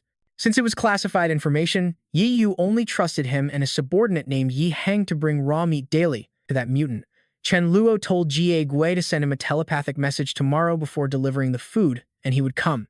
The next morning, near Yi Yu's base, the zombie was practicing its moves and eating the food Yi Yu had brought. Not far away, 3 heads were peeking from the bushes, watching the zombie eat its meal, hoping it would quickly finish the food, and then kick the bucket because he didn't want to wait any longer. Just then, the zombie suddenly heard a strange noise and launched an attack in that direction, roaring to force the lurker out. Unexpectedly, it was Chen Luo, who easily blocked its attack and jumped out of the area of attack. The ones who were surprised weren't the zombie, but Yi Yu's group, who couldn't understand why he was here. Chen Luo's specialty was playing dumb. He saw Yi Yu's group and even turned to greet them. Brother Yi, leaving the zombie utterly confused. Chen Luo started spouting nonsense, claiming that Yi Yu was being threatened by this zombie, and decided on his own that he would take care of this zombie for Yi Yu's group. Although Yi Yu didn't believe Chen Luo was that kind-hearted, he was hoping he wouldn't explain, because Yi Yu wanted to see the undefeated Chen Luo get taken down by the zombie. Yi Yu watched as Chen Luo again used his Void Walk skill to get behind the zombie and sneered, secretly feeling that even the heavens were on his side. If he couldn't send Chen Luo off, someone else would do it for him. Chen Luo summoned the Void Sword, using Void Walk to get behind the zombie, his eyes flashing blue, intending to finish it with a single slash, but the zombie was no pushover. As if sensing Chen Luo behind it, it roared and stomped its foot hard on the ground, sending dirt and rocks flying everywhere, obstructing Chen Luo's slash. He noted how it blocked him and pinpointed his location so quickly. Chen Luo retreated, knowing this zombie was not easy to deal with. It attacked in Chen Luo's direction, summoning earth giants. The massive giants emerged from the ground and charged towards Chen Luo. He simply smiled and slowly flew up into the air, dodging the earth giants' attacks. While dodging, he scorned the earth creatures for being too slow and clumsy. At this rate, they would never be able to catch him. They tried to grab him from behind, but Chen Luo easily dodged. It was as if he had an eye in the back of his head, able to predict and see everything they were trying to do. All three people, hiding in the bushes, each had a different reaction. Yi Heng, being a scholar, turned pale with fear at the sight of Chen Luo's power and the zombies. As for Yi Yu, he was just now realizing the power gap between himself and an M-ranker, watching the way Chen Luo dodged the attacks, his face drained of all color. As for Ji Gui, it went without saying, the Immortal is number one, the Immortal is the best. He was absolutely certain the Immortal would send this mutant to meet its maker. The zombie saw Chen Luo effortlessly defeating the earth statues that it had summoned, and got so furious it called Chen Luo worthless trash. It waited for an opening while Chen Luo was focused on fighting the earth statues, then gathered all its energy to strike Chen Luo, certain that he would be finished if this attack landed. Chen Luo was actually hit, his face turning pale as he cried out and fell from the sky. Yi Yu watched Chen Luo lie motionless at the zombie's feet, unable to believe that the ever-victorious Chen Luo was dead. But before he could celebrate, Chen Luo got up, sticking out his tongue at the zombie. Chen Luo stood up, dusted himself off, and looked at the zombie. He had let it have its moment, an opportunity to attack, but it didn't seize the chance to take him down. Just as Chen Luo finished speaking, the zombie suddenly clutched its head and collapsed. It denied everything that had just happened, denying its own failure. It just writhed and growled, ignoring its surroundings as it thrashed on the ground. Its mouth kept muttering, "Impossible." Chen Luo knew he had guessed the correct way to defeat this zombie. He didn't need to waste any energy, just wait for it to slowly meet its end. When Yi Yu's group saw Chen Luo take down the zombie so easily, they started to eye the crystal core, wanting to snatch it. While Yi Yu was just thinking about staking his claim, his brother-in-arms Ji Gui beside him had already loudly warned Chen Luo not to take the crystal, because they had discovered this zombie first. Yi Yu was incredibly moved, mentally awarding Ji Gui the Best Bro badge. Chen Luo wasn't in a hurry or fighting for it either. He gave Yi Yu the chance to dig out the crystal first, but only for 10 seconds. In his heart, he awarded the Best Actor prize to Jie Gui, his spy. Naturally, Ye Yu didn't hold back, stepping closer to the zombie's corpse and summoning his weapon. He let out a great shout, gathering all his strength to stab straight at the zombie's skull, but surprisingly, its skull was completely unharmed, let alone retrieving the crystal. Chen Luo chuckled. He had given him a chance, but the one who failed to seize it was Yi Yu. Yi Yu broke out in his sweat, his face pale from exerting so much energy, not understanding what he did wrong that he couldn't break it open. Chen Luo smirked from behind. A king's head wasn't something a level 9 could easily crack open, but with 3 minutes, he might have been able to, but 10 seconds was just a fantasy. Chen Luo summoned his sword to retrieve the crystal core, and although he was reluctant, Yi Yu didn't stop Chen Luo, knowing he'd been given a chance, but he didn't realize that chance was basically worthless. Chen Luo successfully retrieved the king-level crystal core, which was as beautiful as a glossy, golden goose egg. He didn't forget to turn back and console Ye Yu. This is just a matter of fate, and fate favors the strong. Even though Ye Yu discovered it first, there's no rule that says finders keepers.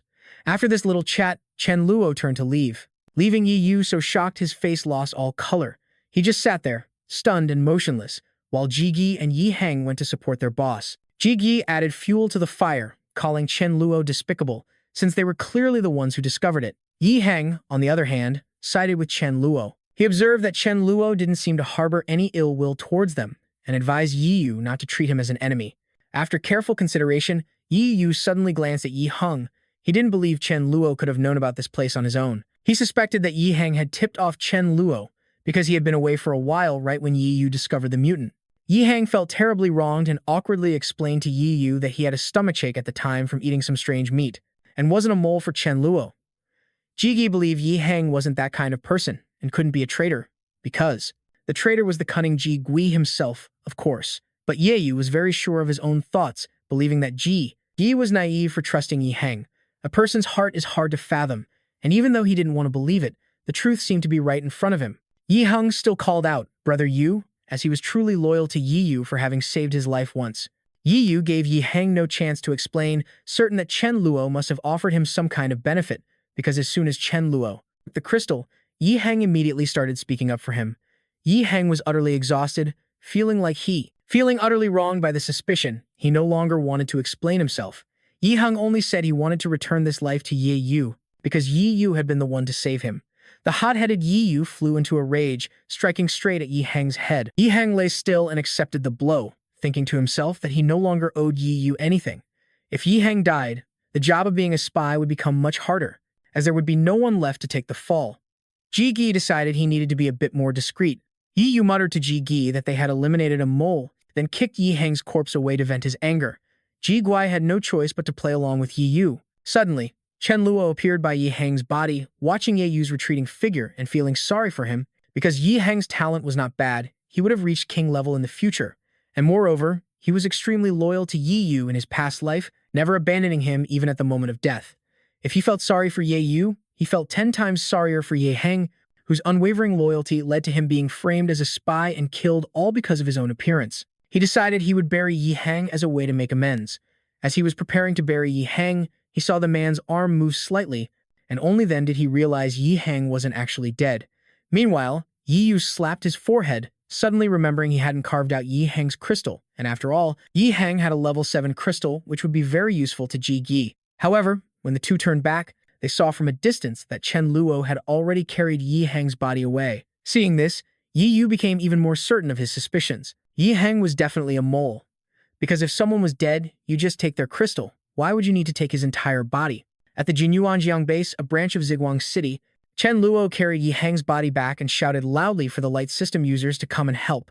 Chen Luo brought Yi Heng into a room, but the light system users had no idea what their boss was doing. Chen Luo was in such a hurry he didn't want to explain much, simply ordering everyone to save Yi Heng's life. 20 minutes later, Yi Heng woke up, looking at the unfamiliar surroundings, surprised that he wasn't dead yet. Chapter 155. Yi Heng saw Chen Luo by his bed and asked if he was the one who saved him.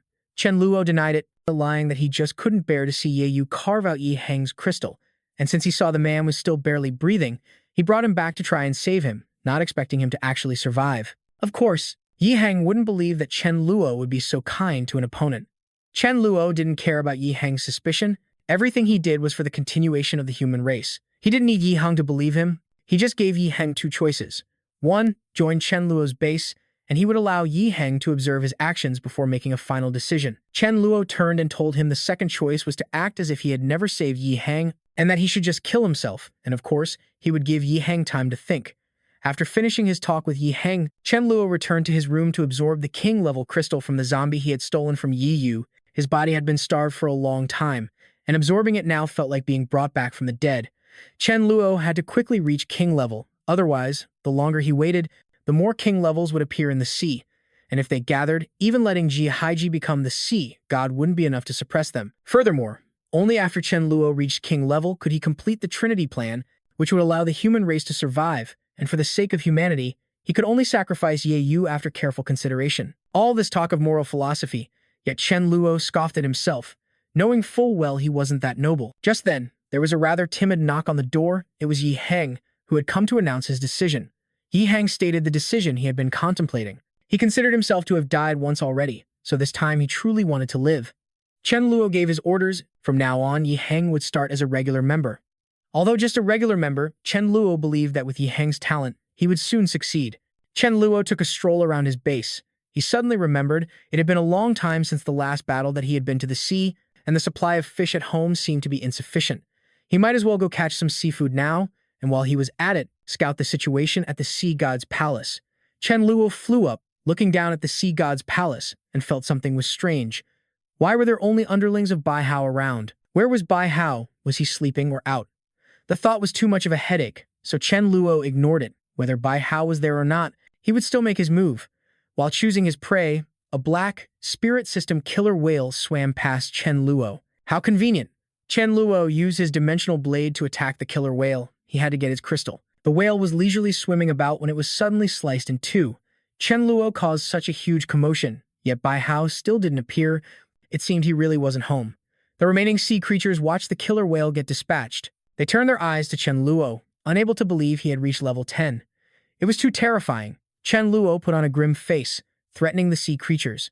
He declared that any follower of Bai Hao would be eliminated unless they changed their minds and followed him. After completing his mission of intimidating the sea creatures, Chen Luo hoped this little gift would please Bai Hao. The killer whale's mate couldn't find its partner. It frantically asked everyone, but the other sea creatures just said to wait for the sea god to return. A while later, Bai Hao returned to the sea god's palace. Seeing a crowd of sea creatures gathered at the gate, he was certain something had happened and had a bad feeling about it. At that moment, an octopus began to accuse Chen Luo of taking out its brother. Bai Hao once again heard the name that gave him a constant headache. His jaw twitched, and unable to bear it, he screamed, "Chen Luo." Truly despicable. He let him escape last time, and now he refuses to stop. Bai Hao swore in a low voice that if he ever caught him, he would personally send him to hell. Chen Luo looked up at the sky and cursed, wondering if his eyes were playing tricks on him. The Dharma King ran over, holding up 3 eggs for him to see. It turned out this guy had stolen the Golden Eagle's eggs. No wonder it suddenly flew all the way here. This Chen Luo character is always stirring up trouble. Seeing its eggs, the Golden Eagle screeched wildly, then dove down at high speed. Seeing it charge, Hai Ji used her power to stop it. Beams of purple light shot out from her towards it, successfully binding the Golden Eagle. The Dharma King winked at Chen Luo, saying, "Follow my lead." He raised his index finger, signaling he understood. Suddenly, Chen Luo smacked the Dharma King on the rear and yelled loudly, "You wicked creature! Stealing someone else's children! Learning such wicked things at a young age." This dog also played along, howling and screaming. The Golden Eagle saw the Dharma King struggling to run away and thought this dog must be very strong. It couldn't fight it, nor could it catch it. Yet now it was screaming and fleeing from that person. Moreover, from its perspective, it seemed this person was disciplining the dog that stole its eggs. Suddenly, Chen Luo brought the stolen eggs before it, surprising the bird. "My brother." Someone in his house had unknowingly stolen its eggs, and now that he was returning them, he told it to take them and leave. The Golden Rock was delighted, and was about to depart when Chen Luo winked at Haiji, telling her to take the opportunity to add some fuel to the fire. Haiji immediately understood. She stepped forward, crossed her arms arrogantly, and said this wasn't a place you could just come and go as you please, especially since it had already stormed in and caused a ruckus. In her opinion, Chen Luo should lock it up for 10 years, and if it still refused to comply, he should just destroy all of its eggs. Chen Luo chuckled inwardly. This big sister was a natural-born villain. She didn't even need to pretend to be evil. Her true nature was more than convincing enough. Then, he turned and apologized to the Golden Rock, saying he really wanted to let it go. But his sister was truly fierce, and there was nothing he could do. He claimed his hands were tied and that it should offer him a fair resolution. Chen Luo's apologetic and sincere expression completely convinced the Golden Rock, which had no choice but to agree. Chen Luo invited it inside to rest while he went to build a nest for its eggs. After all, it needed to incubate its young. The Dharma King said that no one here was a freeloader, so if it was going to stay, it had to work. Coincidentally, Chen Luo needed a mount so it could fill that role. The Golden Rock shrieked in agitation. Seeing it so agitated, Chen Luo guessed it was trying to say something. Mi Fan explained that this species was very proud. It saw that he was kind, but it didn't want to be the mount of a weakling. Serving someone with no great abilities was worse than death. This bird was quite feisty. Chen Luo froze and pointed at himself. Was it calling him weak? But it made sense. Chen Luo hadn't made a move the entire time, so it might have misunderstood. In that case, he just needed to show off a bit of his power. No sooner said than done. He told the Golden Rock they should have a match. It could take its eggs, while he would just stand right here. As long as it could leave Chen Luo's territory, he would lose. The Golden Rock quickly grabbed the 2 eggs with its talons and took flight. It flew at an incredible speed. Down below, Chen Luo watched with greedy, shining eyes, admiring its speed and thinking he was about to get a wind-ripping mount like this. But how could it possibly escape his 5-fingered mountain? Chen Luo raised his hand to the sky, and streams of blue light surged out, pulling the Golden Rock back to its original spot. The Golden Rock took wing and soared high, but suddenly realized an invisible force was stopping it from flying any further. It tried with all its might to fly out of the villa, but was repeatedly repelled. It didn't understand what was happening. Chen Luo said cheerfully that if it couldn't get out, it meant it had lost. But seeing its considerable talent, he asked if it wanted to stay and follow him. Of course, he wouldn't treat it poorly. Chen Luo would also take care of the Golden Rock's 2 children. Completely convinced, the Golden Rock spread its wings and lowered its head, acknowledging him as its master. Chen Luo immediately jumped on its back and told it to fly at full speed. And so, man and bird shot up into the sky. With the matter settled, the Golden Rock had accepted being Chen Luo's mount, the Dharma. King quickly ran outside to continue his mission. Emerging from the bushes, the Dharma King saw a beautiful girl, but it seemed she was a zombie because her eyes were blood red. The girl had a slender figure, wore a white dress, and had long white hair as well. Only, her eyes were ruby red. The appearance of such a beautiful zombie in this desolate place made a few young men quite excited. They pointed at the beautiful zombie girl, laughing and chatting, wondering what a zombie was. But, I'm Bayu. The girl wondered why they were calling her so strangely, figuring those guys must have bad intentions. They stared at Bayu with lustful eyes and approached, wanting to taste the difference between a zombie and a human. What a bunch of perverts. They even wanted to do that with a zombie. Bayu became furious. If that's the case, she would send them to their graves right now. With just one move, the 5 men fell to the ground without a word. Seeing how powerful this zombie was, the Dharma King panicked and ran away first, thinking it was better to save his own skin. Chen Luo was showing Kim and his mother their new place when Zhao Zi suddenly arrived with news. The Dharma King had sent a telepathic message about a flying zombie, inviting him to come check it out. Hearing this, Chen Luo happily sent a message back, telling the Dharma King to watch that zombie carefully, and he would be there right away. A flying creature must surely be level 10, maybe even king level. Meanwhile, the Dharma King was still tailing Bayu, giving her a sense of unease. Bayu looked around, searching, and finally spotted her stalker. She launched an attack towards the Dharma King, but somehow she was discovered. He was shocked, his jaw dropping. Luckily, Chen Luo arrived just in time. He saw that the Dharma King was right. This was truly a different kind of zombie. Seeing that the other side had backup, Bayu nervously asked what they wanted. The Dharma King got straight to the point, saying he wanted her crystal. Chen Luo was surprised because Bayu could be considered a rarity, a mental power mutant. Bayu asked why, since they had no grudge against each other, these people wanted to harm her and take her crystal. Chen Luo had already hidden his hands behind his back, preparing to make his move. After all, she was a king-level mutant and her lifespan was short anyway, so it was better to send her on her way sooner. Suddenly, Bayu looked at the Dharma King and realized this dog had something good on him. The Dharma King had somehow been hypnotized. "What are you doing?" She glared at Chen Luo. He was shocked because he had been casting his spell for so long, yet she was completely unaffected. Could it be that this girl wasn't a mutant? But if that were the case, even a king-level zombie couldn't have withstood it. In his past life, he had never encountered a zombie like this, so he didn't know how to deal with her. Of the 36 stratagems, fleeing was the best. Chen Luo grabbed the Dharma King and ran, planning to go back and figure out a strategy later. Bayu turned around and found they were gone. Her eyes turned red with frustration. A half-hearted fight like this wasn't satisfying at all. Furious, Bayu transformed into a white bird and flew away angrily, her mouth still screaming, "I want to take lives, many more lives to vent my anger." In a certain building, Yi Yu was pouring water while carefully observing the purple flower in front of him. When he found it, no grass grew around it, and many mutated creatures couldn't survive near it. Thus, he deduced this flower must be highly toxic, but he didn't know if it could pose a life-threatening danger to a level 10. Just thinking about it, he carefully used a brush to collect the pollen for an experiment. He put all the collected pollen into a cup of water. Suddenly, a subordinate came in and said, "Brother Yu, the level 7 physical type elite you asked for has been found and brought here." The guy was quite muscular. He greeted Leader Yi. Seeing him, Yi Yu immediately handed over the cup of water in his hand, telling the man to drink it to quench his thirst. He definitely wanted to use this person to test the poisonous pollen, but the man just thanked Yi for his kindness and flatly refused to drink the water. Showing his displeasure, he lunged forward and pried the other man's mouth open, forcing him to drink. He poured the entire cup into his mouth. Caught off guard like that, the level 7 man couldn't defend himself in time and fell down. He struggled, not understanding what was happening, having suddenly been forced to drink water. So he opened his mouth to say something, but that just made it easier for more water to rush in.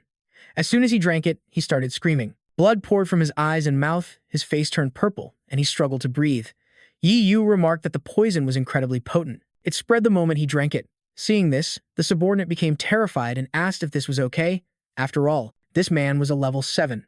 He gritted his teeth and ruthlessly told his subordinate, Jiangui, that this world is one where the big fish eats the small fish. If you don't want to be eaten, you have to be a little ruthless. A small amount of water with pollen could take the life of a level 7 so easily. If Chen Luo drank it, even if he didn't die, he would be seriously injured. At that point, Yu Yu could easily send Chen Luo to his grave. But Jiangui asked, "How can we get Chen Luo to drink this water?" We can't just hold him down and force him. On the ground, the level 7 man had stopped breathing, his blood pooling on the floor. Yi Yu carefully sealed the purple flower for preservation, and upon hearing the question, a sinister look appeared on his face. He said he planned to use the excuse of wanting to become Chen Luo's subordinate and invite him over for dinner. At that time, the powder from this flower would be mixed into his food, a perfect plan, executed without anyone knowing. That afternoon at the villa, in Chen Luo's room, he sat on the sofa with Mi Fan, facing Haiji and Ning Chang. Perhaps they were talking about Bai Yu. Chen Luo said that he and the Fa Wang had not yet reached the king level, so if they met again, he would still need their help. They both agreed. Haiji said, "Little brother, don't worry, I'm here." Mi Fan spoke up, with a warning, saying he sensed that Chen Luo would be in danger tonight. He wondered, tonight? Could it be that the zombie had already found his whereabouts and was actively coming for him? Coincidentally, at that moment, Chen Guang called to report that the Jin Yuan, Jiang's side, had sent a messenger, saying someone named Yi Yu wanted to join his ranks and wanted to invite Chen Luo over tonight. He replied that he understood and to relay the message that he would go there tonight. It seemed the danger Mi Fan mentioned might come from Ye Yu. He began to raise his guard. Soon, night fell. The day had passed so quickly. Chen Luo sat comfortably on the long sofa, with Yi Yu and his close subordinate standing before him. He didn't beat around the bush and got straight to the point, asking him, "I heard you want to join my ranks?" He gave a fake smile, saying he had seen the reality of the situation and hoped Brother Chen would overlook their minor conflict from before. Jian Gui, fearing they'd be exposed, looked at him anxiously. Chen Luo laughed heartily, pretending not to be a petty person, but then said, "If you want to be my subordinate, then you should bow to your big brother a few times." Yi Yu was taken aback by this strange condition, gritting his teeth and lamenting inwardly. How could someone like him kneel before an enemy like this? Chen Luo pushed him step by step, revealing his true colors, and challenged him. "What's wrong? You don't want to?" Yi Yu's face darkened as he clenched his jaw. Suddenly, Jian Gui said, "I also count as Chen Luo's subordinate, so I'll be the first to kneel." As soon as he finished speaking, he knelt and kowtowed repeatedly. Yi Yu didn't expect him to act like this. Seeing his subordinate enduring humiliation and kneeling on the ground, Yi Yu also felt guilty, thinking, "Brother Jian Gui, I've made you suffer." Then he also humbled himself, knelt down, called out Big Brother twice, and kowtowed. "This kind of humiliation I will definitely make Chen Luo pay back 1,000-fold." He vowed this to himself. Chen Luo, sitting with his legs crossed, nonchalantly said he had seen their sincerity, so he allowed them to stand up. Yi Yu said, "That's a given," and ordered Jiangi to leave, brought out food to offer Chen Luo. While the sky outside was full of stars, a platter of food was quickly served inside, and Chen Luo comfortably smiled and said, "To be able to prepare a spread like this, Yi Yu is truly thoughtful." Yi Yu respectfully sat down across from him and said, "As long as you like it, big brother." He marveled to himself, "This pollen is truly miraculous. I can't believe putting it in the sausage made the dish so delicious." Eager to see Chen Luo get poisoned, Yi Yu didn't notice that he had been overly cheerful, revealing his attitude and making Chen Luo suspicious. Seeing how eagerly he was waiting for him to eat, Chen Luo was sure that something had been put in the food. He sighed, then looked at Jian Gui and said, "Jian Gui, speak."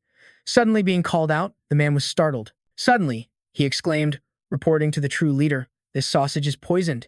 Yi Yu wants to harm you." Yi Yu's face turned pale, thinking to himself that his career as an inside man was over. Jian Gui continued, "The poison on it comes from a type of strange purple flower. Its toxicity can kill a level 7 person." Yu Yu was still in shock. He couldn't believe the person he had always valued was now betraying him. Chen Luo stood up, thinking that in his past life, Yi Yu was a dual ability user, but it hadn't awakened in this life, perhaps due to a lack of stimulation, so he had to add more fuel to the fire. Anyway, he wouldn't live much longer, he thought. After all, a level 9 crystal is not as good as a level 9 dual ability user. He wanted him to be at least a little bit valuable when he died. Chen Luo gave a wicked smile and asked Yi Yu if he knew about that. He continued, "Before that, Jian Gui was the one who tipped me off to steal the level 10 light crystal he obtained. When the king-level zombie was found, it was also Jian Gui who came to report it. The mole has always been Jian Gui, but he harmed Gao Yiheng, the man who remained loyal to him even in death." Yi Yu seemed to understand everything now. He didn't want to believe what he was hearing and stammered. "So it was you?" He shouted at Jian Gui, calling him a beast, "and to think I treated you like a brother." Jian Gui said, "Sorry, brother Yu. A wise man knows his place." Just as Chen Luo predicted, Jian Gui's betrayal was the final shock, finally succeeding in forcing Ye Yu to evolve into a dual ability user. He was furious, his eyes turning red. Yi Yu said angrily. You are all despicable. He wanted to kill them all. Then, his body burst into flames. Chen Luo stood there pleased. Ye Yu's second ability had finally awakened, the fire system. Yi Yu wasn't an idiot. He quickly realized he had dual abilities. The heavens are on my side. He himself could feel the surge of energy in his body. Now he had at least broken through to level 10. Let's see how Chen Luo would deal with him. He was joyful and incredibly smug. Seeing this, Jiangui panicked and cried. He hugged Chen Luo's leg and begged him for help. He knew full well that as a traitor, Ye Yu would deal with him first. Chen Luo pushed Jiangui aside and said cheerfully to Ye Yu, sorry, I'm also a dual ability user, and what's more, my level is. With that, Chen Luo paused, then rushed in front of him, gripping his neck tightly and continuing, definitely higher than yours. A blue light from Chen Luo enveloped them both as he asked, you dare to make a move? Do you have a death wish? Seeing the two high-level users fighting, Jiangui ran away in fear. His mission was over anyway, and staying there might get him caught in the crossfire. Chen Luo still wanted to take over Ye Yu's base, so he couldn't let him destroy this place. He made a quick calculation, and then the two of them flew up into the sky. Chen Luo kept a firm grip on his shirt, as if afraid he would escape. He said, let's go, we'll find another place to fight. The two of them were flying in the air, with a massive horde of zombies swarming below. Chen Luo wanted to use Ye Yu as bait to lure out a high-level zombie. After all, he should do something useful before he kicks the bucket. It was only at this moment that Ye Yu realized. It turned out Chen Luo had been targeting him for a long time. He gritted his teeth in anger, but Chen Luo's expression had already changed. He was like an asura from hell, telling him, that's right, one mountain cannot contain two tigers, and only one of us can live. As he spoke, he raised his hand. Chen Luo slapped him hard on the head, causing blood to gush from his nose and mouth. Yi Yu couldn't understand why. Despite being a dual ability user, he still couldn't defeat Chen Luo. The guy was truly powerful, and he thought if he didn't run, he might not even keep his life. And right at that moment, his chance to escape arrived. Yi Yu launched an attack to break free from Chen Luo's control. He staggered dizzily in mid-air, quickly turning to flee. Chen Luo shouted, telling him to give up because there was no escape. He raised his hand and used void confinement to capture him again. Yi Yu was now unable to move. Chen Luo calmly flew up from behind, raising his sword with a smile. He gritted his teeth, unwilling to accept his fate. Was he really going to die here? The sword swung down, and Ye Yu covered his head, bracing for impact, but it seemed Chen Luo had unintentionally missed. Suddenly, a holy light appeared over a very wide area. Chen Luo deduced that this must be the king-level light attribute mutant. He happily turned to look at the clueless Yi Yu, who was still standing there, gritting his teeth in anger, waiting to be dealt with, thinking to himself, as expected, of you, Yi Yu, you're amazing. The white-haired figure said they were being too noisy at night, then took a stance, preparing to attack. A beam of golden light shot out. Chen Luo quickly dodged to the side, but it headed straight for Yi Yu, who was still braced for an attack. He couldn't run, so he could only raise his hands to his face to block the blow in vain. He let out a terrified scream, but he was completely unharmed. Yi Yu's face went pale with shock. Chen Luo was also surprised. This beam of light had no offensive power, but instead provided various kinds of power buffs. Yi Yu held out his hand, looking at the aura of abundant energy flowing around him. Chen Luo thought to himself, is this the true power of a lucky person? Yi Yu roared with joy, saying he knew he wouldn't go down so easily. As he spoke, he gathered his power, preparing to fight Chen Luo. With that, he unleashed a rather powerful attack, sending a massive wave of fire towards Chen Luo. He just stood there, unimpressed by his opponent's luck, showing no reaction. Although he was extremely surprised by Yi Yu's luck and the light attribute user's ability to buff, everything was still within Chen Luo's control. When Yi Yu saw Chen Luo having to stay in the air to dodge his attacks, he became smug, thinking Chen Luo was scared. Seeing Yi Yu flying closer, wanting to fight him, Chen Luo didn't allow it. He stopped Yi Yu with an invisible force, telling Yi Yu not to be in such a hurry to die. His turn would come after he dealt with the king-level mutant. Chen Luo used time acceleration to create a large distance between himself and Yi Yu, then rushed to attack the mutant zombie. The mutant zombie had no time to defend itself and could only see Chen Luo's attacks slashing wildly all around it. It could only scream helplessly in pain. Yi Yu, standing to the side, watched as Chen Luo easily sent the zombie to the afterlife and even dug out its crystal core. He didn't know what kind of ability Chen Luo possessed to make this mutant explode so easily. Chen Luo looked at the king-level crystal core he had always coveted. He gleefully stored it in his personal space after dealing with the zombie, the king-level variant. Chen Luo turned to look at Ye Yu. He dealt with the buff on Ye Yu by using time acceleration to wear down his defensive buff. For a long time, Yi Yu was bewildered, not knowing what was happening because his long-duration buff wasn't even close to ending. So why did it disappear so quickly? Seeing that Yu Yu had lost his power, Chen Luo made him realize the situation, finally understanding who was at whose mercy. While Ye Yu was still stunned because his power had vanished, Chen Luo stepped forward and slapped him, making Ye Yu spit out a mouthful of blood. After taking the slap, Ye Yu collapsed to the ground. Chen Luo wasn't about to forgive him just like that. He summoned his sword and approached Yi Yu. Yi Yu knew that today was his doomsday. He lay on the ground and weakly said that he had lost. After speaking, he coughed up more blood. Chen Luo felt a bit of pity for him. He said that he was in a very good mood today and would allow him to leave some last words. If it wasn't an outrageous request, he might help fulfill it. Even now, Yi Yu showed no fear. His last words were that Chen Luo would become a great demon king, taste nothing but blood, and be isolated and betrayed. It was as if his past life's pain had been touched, those things that Chen Luo had once done, like a curse. He swung his sword towards Ye Yu, ending his life. Chen Luo took the crystal from Ye Yu's forehead. It was a level 9 fire wind crystal, very suitable for Mi Ling. He would give it to her. At that moment, a bolt of lightning struck down from the sky, as if voicing the resentment of the killer whale. It was determined to find Chen Luo and take revenge. Bai Hao looked at the whale that had just created that lightning bolt, seemingly in deep thought. Previously, he was the only magic king, but now, unexpectedly, there was this whale. He secretly calculated, if it weren't for Chen Luo, he would have chosen to devour the whale to solidify his own position. But now it had a grudge against Chen Luo, and if it found Chen Luo, it would be a great help. He made an offer to the killer whale to become his left guardian and deal with Chen Luo together. The killer whale naturally agreed and wanted to leave immediately, but Bai Hao was not in a hurry, because 2 days ago, he had discovered the whereabouts of Hai Ji and Yang Chang. The whale felt like it had been fed crucial information. It immediately turned to scout the way, and then they would both act. Of course, Bai Hao would obediently wait for news from the killer whale to arrive. Chen Luo was planning to return to the base for a nap when Calm the cat had something to tell him. It was grooming itself as it spoke, saying it had a feeling that in 2 days, a group of enemies would arrive from the sea, and they were no small fry. As soon as Chen Luo heard they were from the sea, he guessed it was Bai Hao's group. For the first time, Chen Luo felt quite annoyed, because in just 1 week, he could have finished absorbing the crystal and reached king level. If Bai Hao came then, he could still handle it, but in 2 days was a different story. With only 2 days, there wasn't enough time to absorb it, let alone reach king level. Calm suggested to Chen Luo that he should just hide for now, as that guy would have a very hard time finding him. But Chen Luo didn't think so.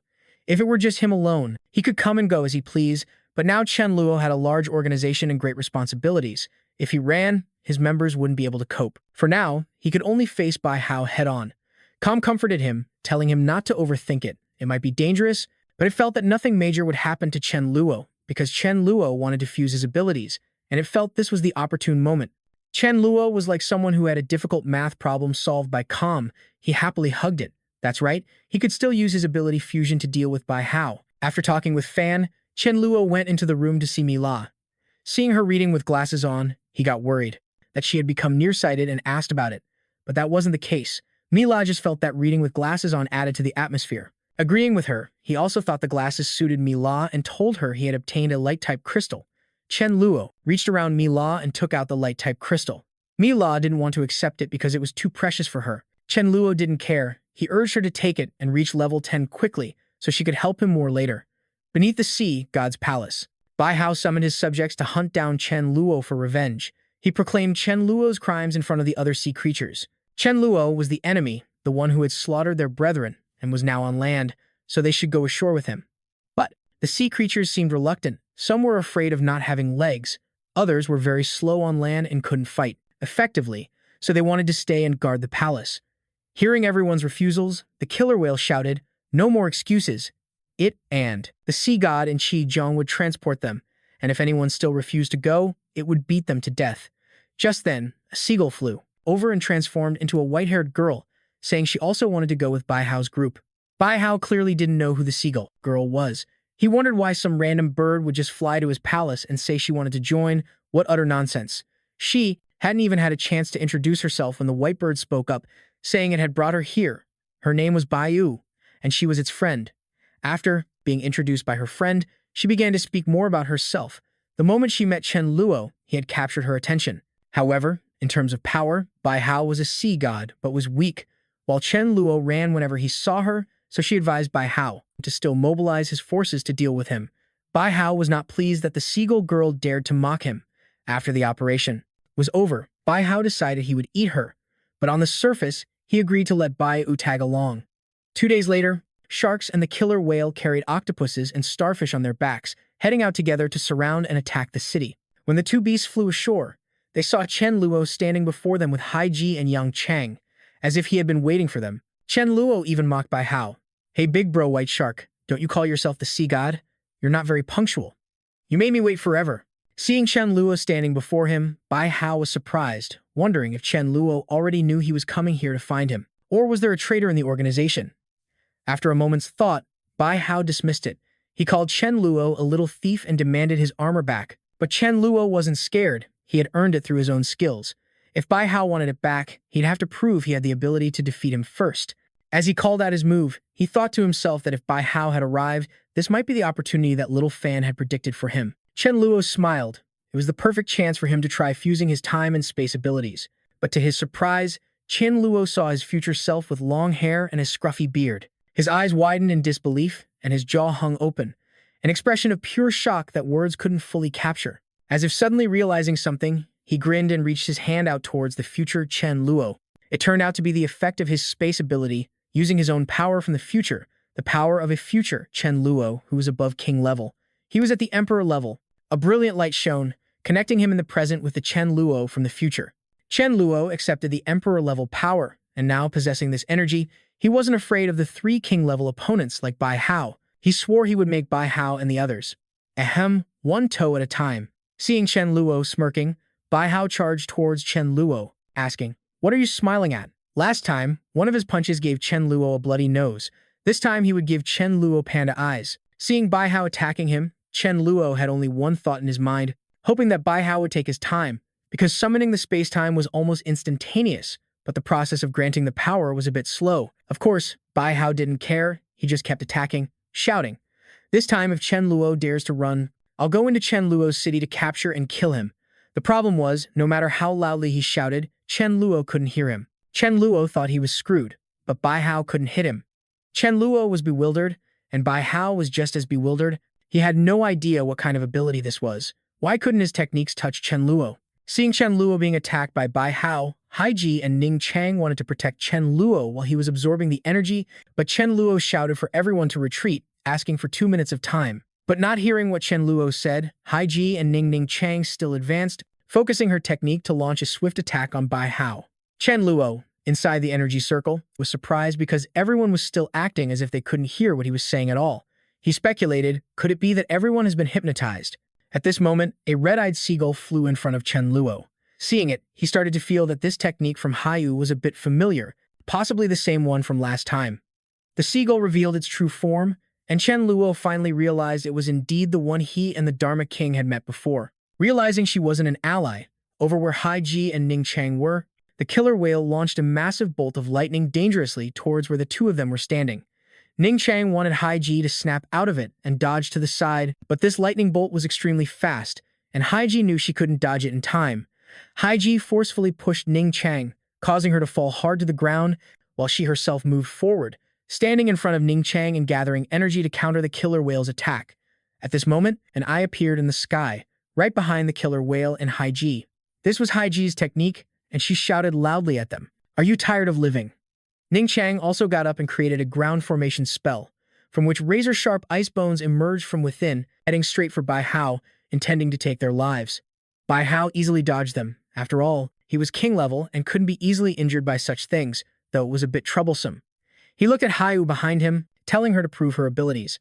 If she could kill Ning Chang and Haiji, he would reward her handsomely. Haiyu gently summoned a pair of red eyes that seemed to peer into the inner minds of Haiji and Ning Chang. Haiyu muttered that she was there to activate the killing intent within their hearts. Suddenly, a sharp pain made Haiji's head feel like it was about to explode. She could only clutch her head and scream. Haiyu continued to mutter, "Quickly lose your reason, fall completely into slaughter." Haiji's eye color suddenly changed from white to a blazing red. She frowned as if she had become a different person, wanting to destroy everything. After saying that, Haiji suddenly retracted all of her techniques and vanished into thin air, to everyone's astonishment. The killer whale saw Haiji retreat and wondered, "Haiyu, why didn't you kill her, and instead let Haiji leave so easily?"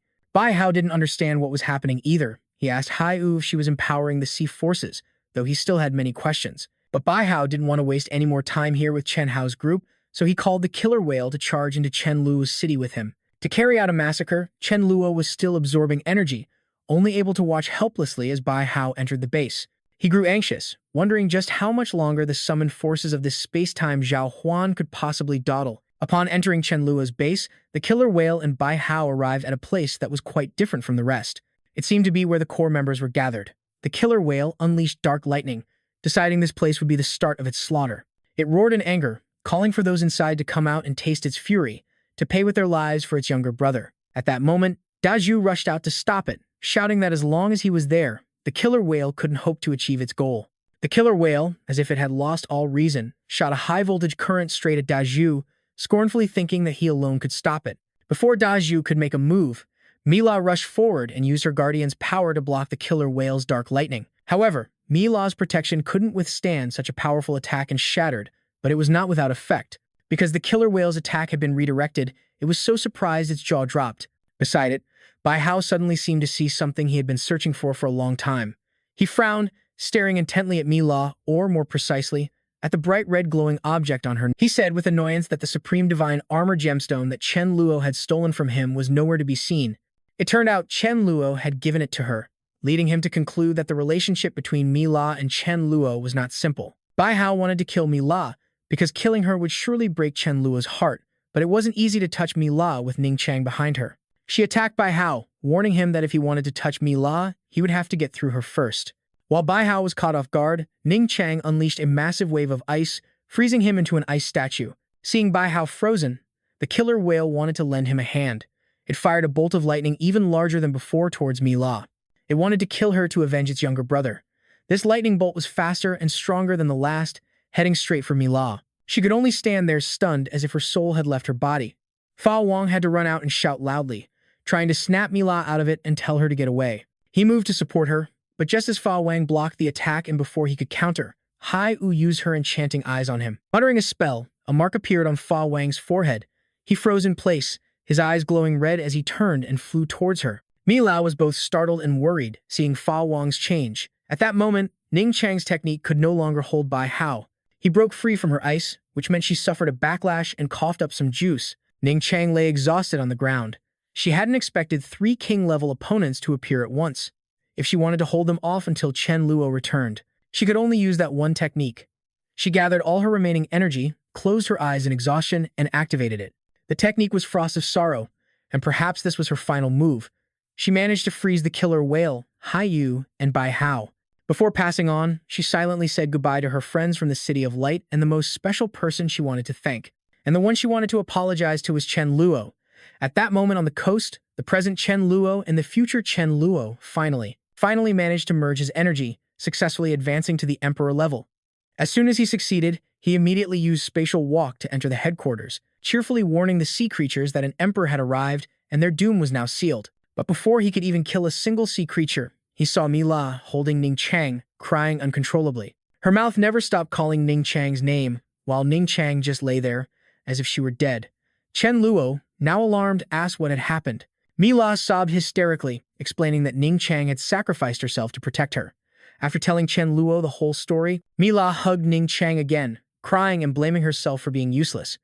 After hearing this, Chen Luo didn't know what to say, and could only clench his fists, silently thanking Ning Chang for protecting Mila. He then turned to look towards the 3 ice blocks created by Bai Hao, which Ning Chang had left behind before she died, and silently vowed to offer their heads in her memory.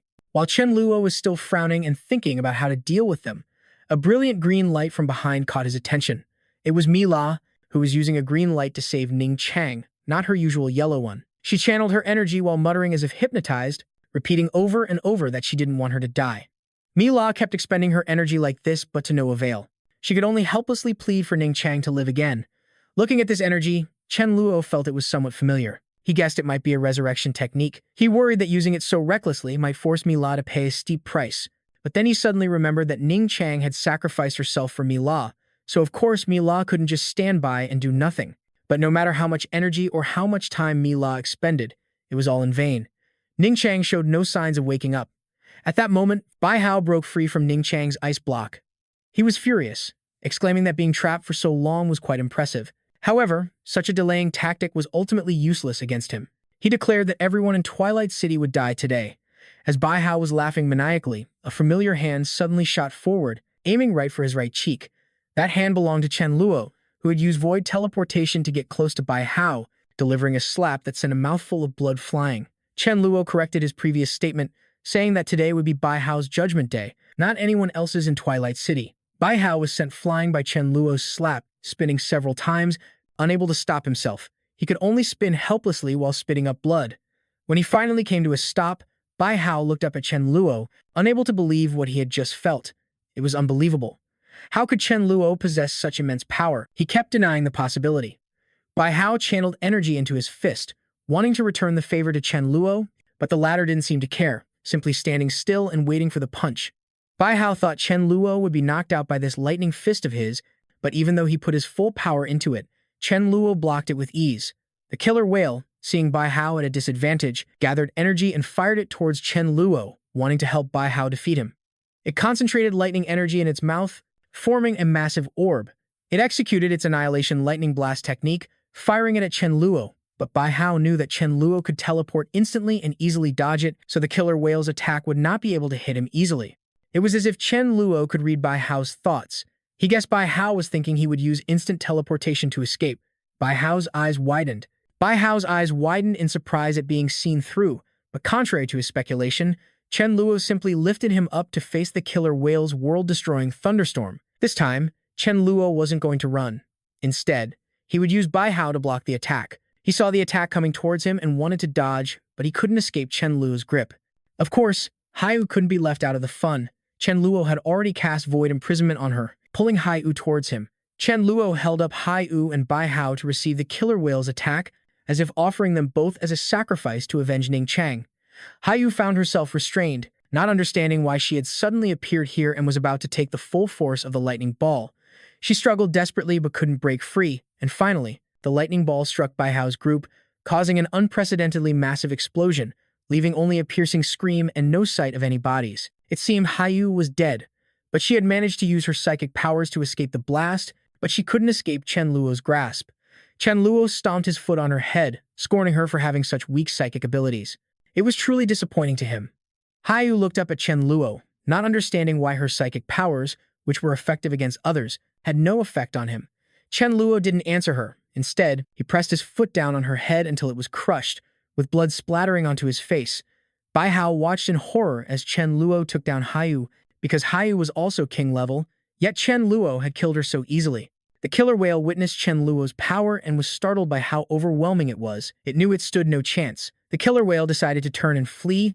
As for seafood, revenge is a dish best served in 10 years. However, Chen Luo turned his gaze towards the killer whale.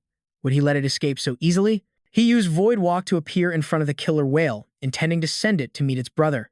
The killer whale saw Chen Luo appear beside it in the blink of an eye, and a cold sweat broke out without it even realizing. Now, it could neither run nor fight back. The killer whale decided to risk it all in one last gamble, beginning to gather lightning in its mouth to strike at Chen Luo. Chen Luo wasn't in a hurry. He calmly summoned the dimensional sword, ready to fight at any moment. Suddenly, he glanced back at Bai Hao and saw him stealthily trying to sneak away. He narrowed his eyes and smiled at him, comforting Bai Hao. Don't be in such a hurry. Your turn will come soon. While the killer whale was still gathering energy in its mouth, Chen Luo swiftly used the dimensional sword to slice it into multiple pieces, giving it no chance to resist. That guy Bai Hao watched as Chen Luo killed Hai-Yu and the killer whale with ease. He was terrified and couldn't believe how Chen Luo had suddenly become so powerful. Chen Luo turned back to check on Mila and Ning Chang, seeing that she was still trying to use the green light to save Ning Chang. But now, the green light was mixed with a hint of gold, enveloping Ning Chang's body. It seemed her revival technique had leveled up. Surprisingly, after some time, Ning Chang began to breathe, although she still hadn't opened her eyes. Mila heard Ning Chang's breath and cried out in joy, knowing she had succeeded, that she had done it. She looked at Ning Chang full of hope, certain that she would wake up. Chen Luo ordered the remaining survivors to help Mila and Ning Chang into a room first, while he would return to the shore to check on Hai Ji, bringing that mongrel Bai Hao along with him. Following Chen Luo's void teleportation to the coast, he saw Hai Ji lying motionless there.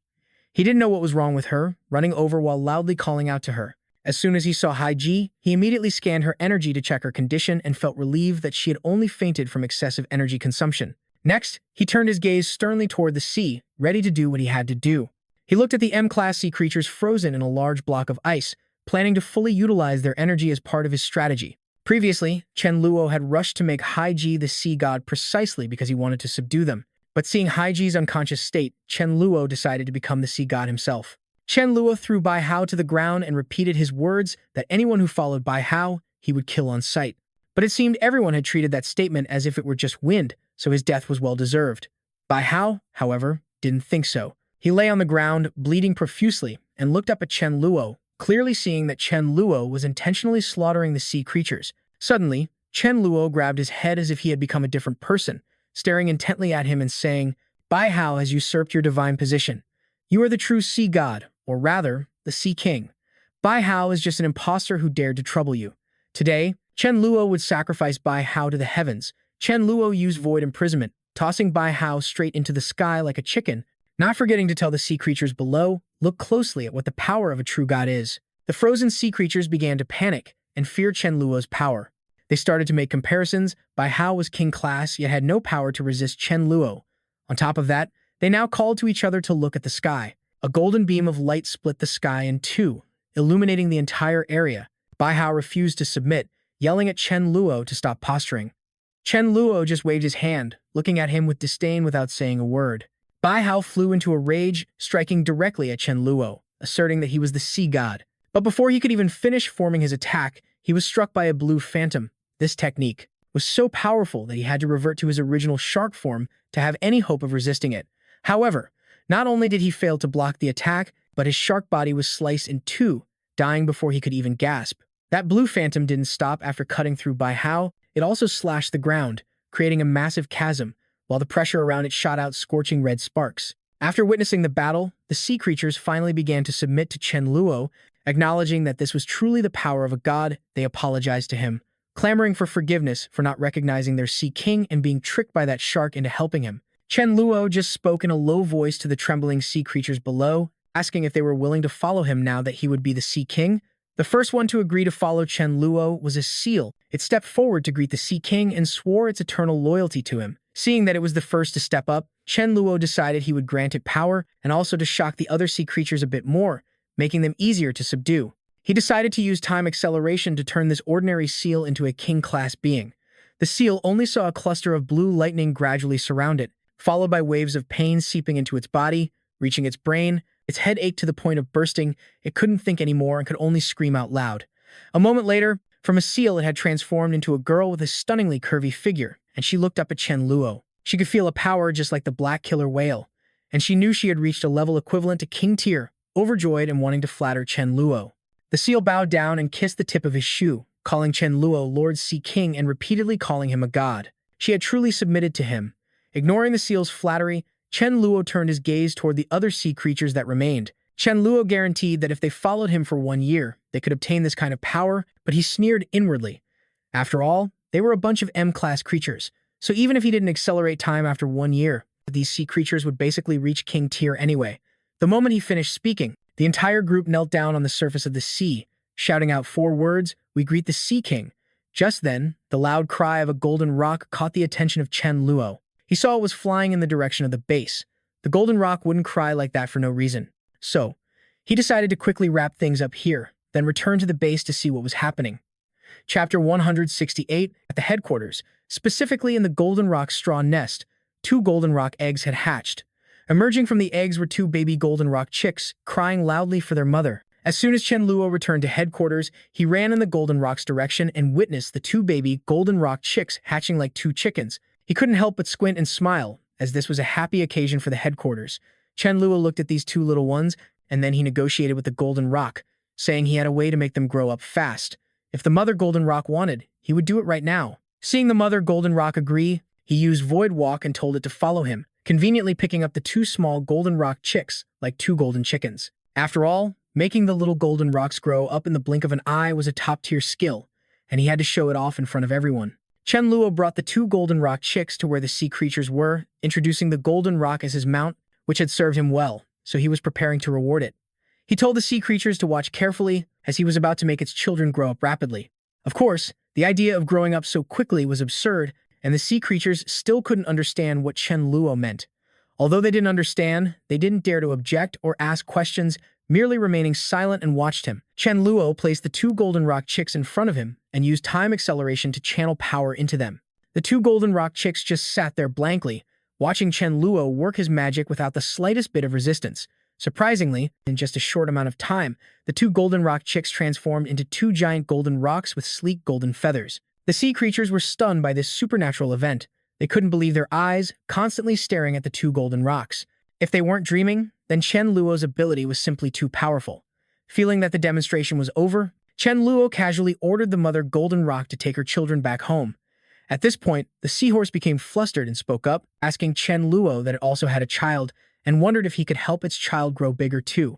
Chen Luo didn't agree immediately, as he was waiting to see its performance. He thought to himself that he should build an underwater palace here to specifically raise these offspring into future kings.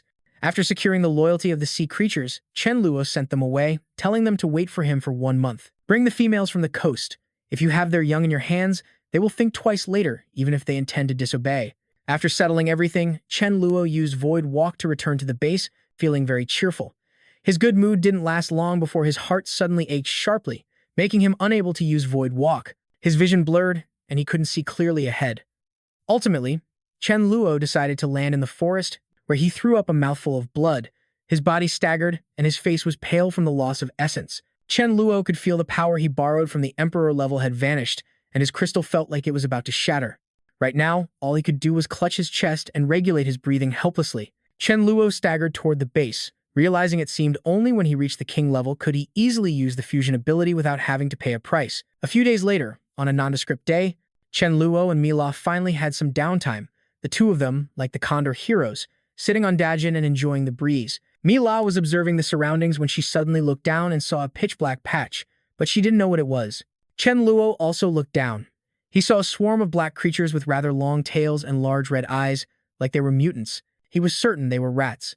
Judging by the numbers, there must have been 40 to 50,000 of them, strong and numerous enough to attack a city. Mila was so shocked by the number that all the color drained from her face. She couldn't understand why they were gathering.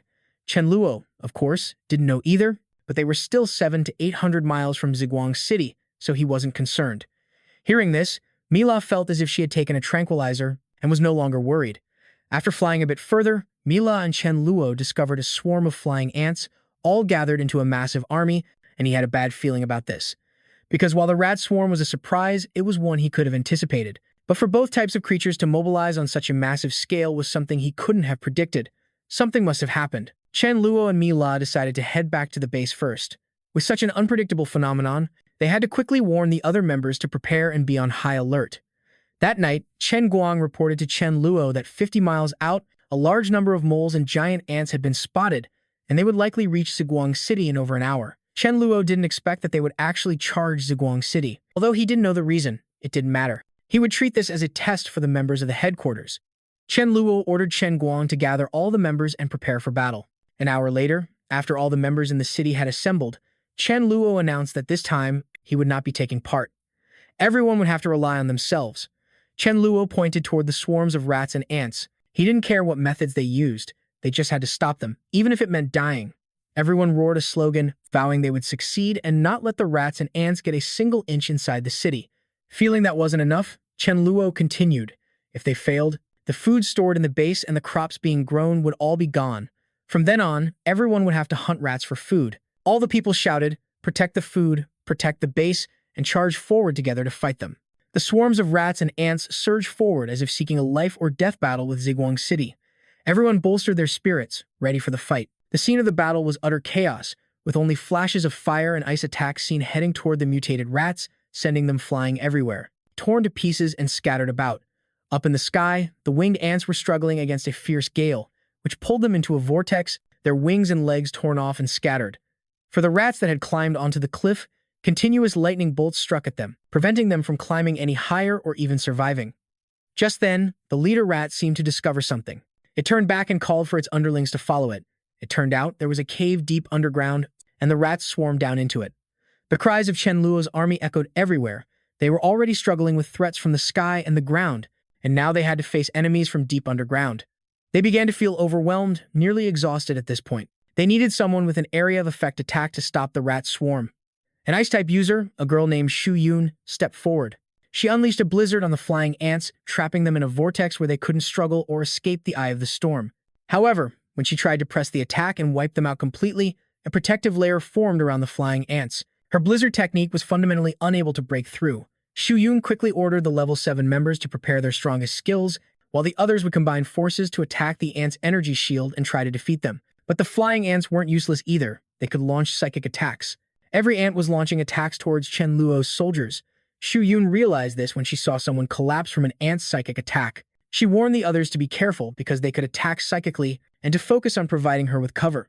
She focused her technique and summoned a bow called the Frost Arrow, firing an ice arrow towards the queen ant in the sky.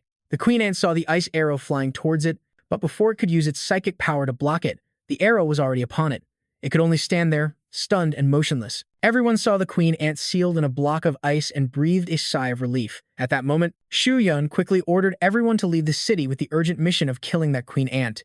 But they hadn't been out of the city for long when the ground suddenly began to shake violently, and the mutant rats from before emerged from underground, swarming and surrounding Chen Luo's soldiers. Those who had left the city could only scream for help as the rats burst up from the ground, surrounding and gnawing at them, leaving them covered in injuries and able only to beg for reinforcements from inside. Just then, Yinling appeared and told everyone to get back. Then she focused her energy to summon a spatial storm, sucking all the rats into her own dimension. Chen Luo just stood watching the battle, observing Yinling's swift and clean technique, and couldn't help but praise himself. She was truly worthy of being his disciple. The leader rat was furious. It couldn't believe that with so many of its kind, it still couldn't conquer Ziguang City. It silently cursed the humans, not only for stealing the illusionary fruit, but also for slaughtering its kin. The leader rat charged forward, baring its massive teeth, wanting to inflict a plague upon Ziguang City and take the city down with it. Chen Luo frowned as he observed this rat. He felt that it was no ordinary creature, possibly the leader of the rat swarm. As if their minds were connected, Chen Luo's disciple, Yinling, also sensed that this rat was unusual and ordered everyone to kill it quickly. Two underlings rushed forward, wanting to beat the rat to a pulp, but suddenly the rat became deformed, its veins bulged all over its body, and an indescribable stench emanated from it. Its eyes turned a deeper shade of bloodshot red, and it kept mumbling as if hypnotized, "I will kill them all, I will kill them all." At that moment, everyone standing around the rat finally realized it was the plague. Everyone vomited out the syrup, unable to breathe, and for those standing closer, the toxin spread even faster. Chen Luo watched, getting incredibly frustrated. Just a pack of rats could reduce the combat capability of Ziguang City by half. Chen Luo decided he could only order everyone to temporarily retreat and get away. For now, but just as he was about to, he saw Haiji's familiar eye appear, observing the chaotic scene. Haiji emerged from that giant eye, spread her arms, took a deep breath, and cheerfully approached. She wondered, "What is this energy that makes me feel a little stronger?" Chen Luo was speechless with shock upon hearing that. Chen Luo saw Haiji excitedly raise her head to the sky and begin to inhale the black smoke, which was the toxin and plague, into her body. He wondered, can this black mist make Haiji stronger? Could it be that the black mist is also a type of energy? After Haiji absorbed all the black mist, her face looked as if she was completely high. Chen Luo didn't know what to say, but he knew Ziguang City had overcome its most difficult period, and victory was now just a matter of time. And that night, at Da Zhuang's zombie base, someone whispered to Da Zhuang, offering him a high-grade crystal she had found for him to absorb.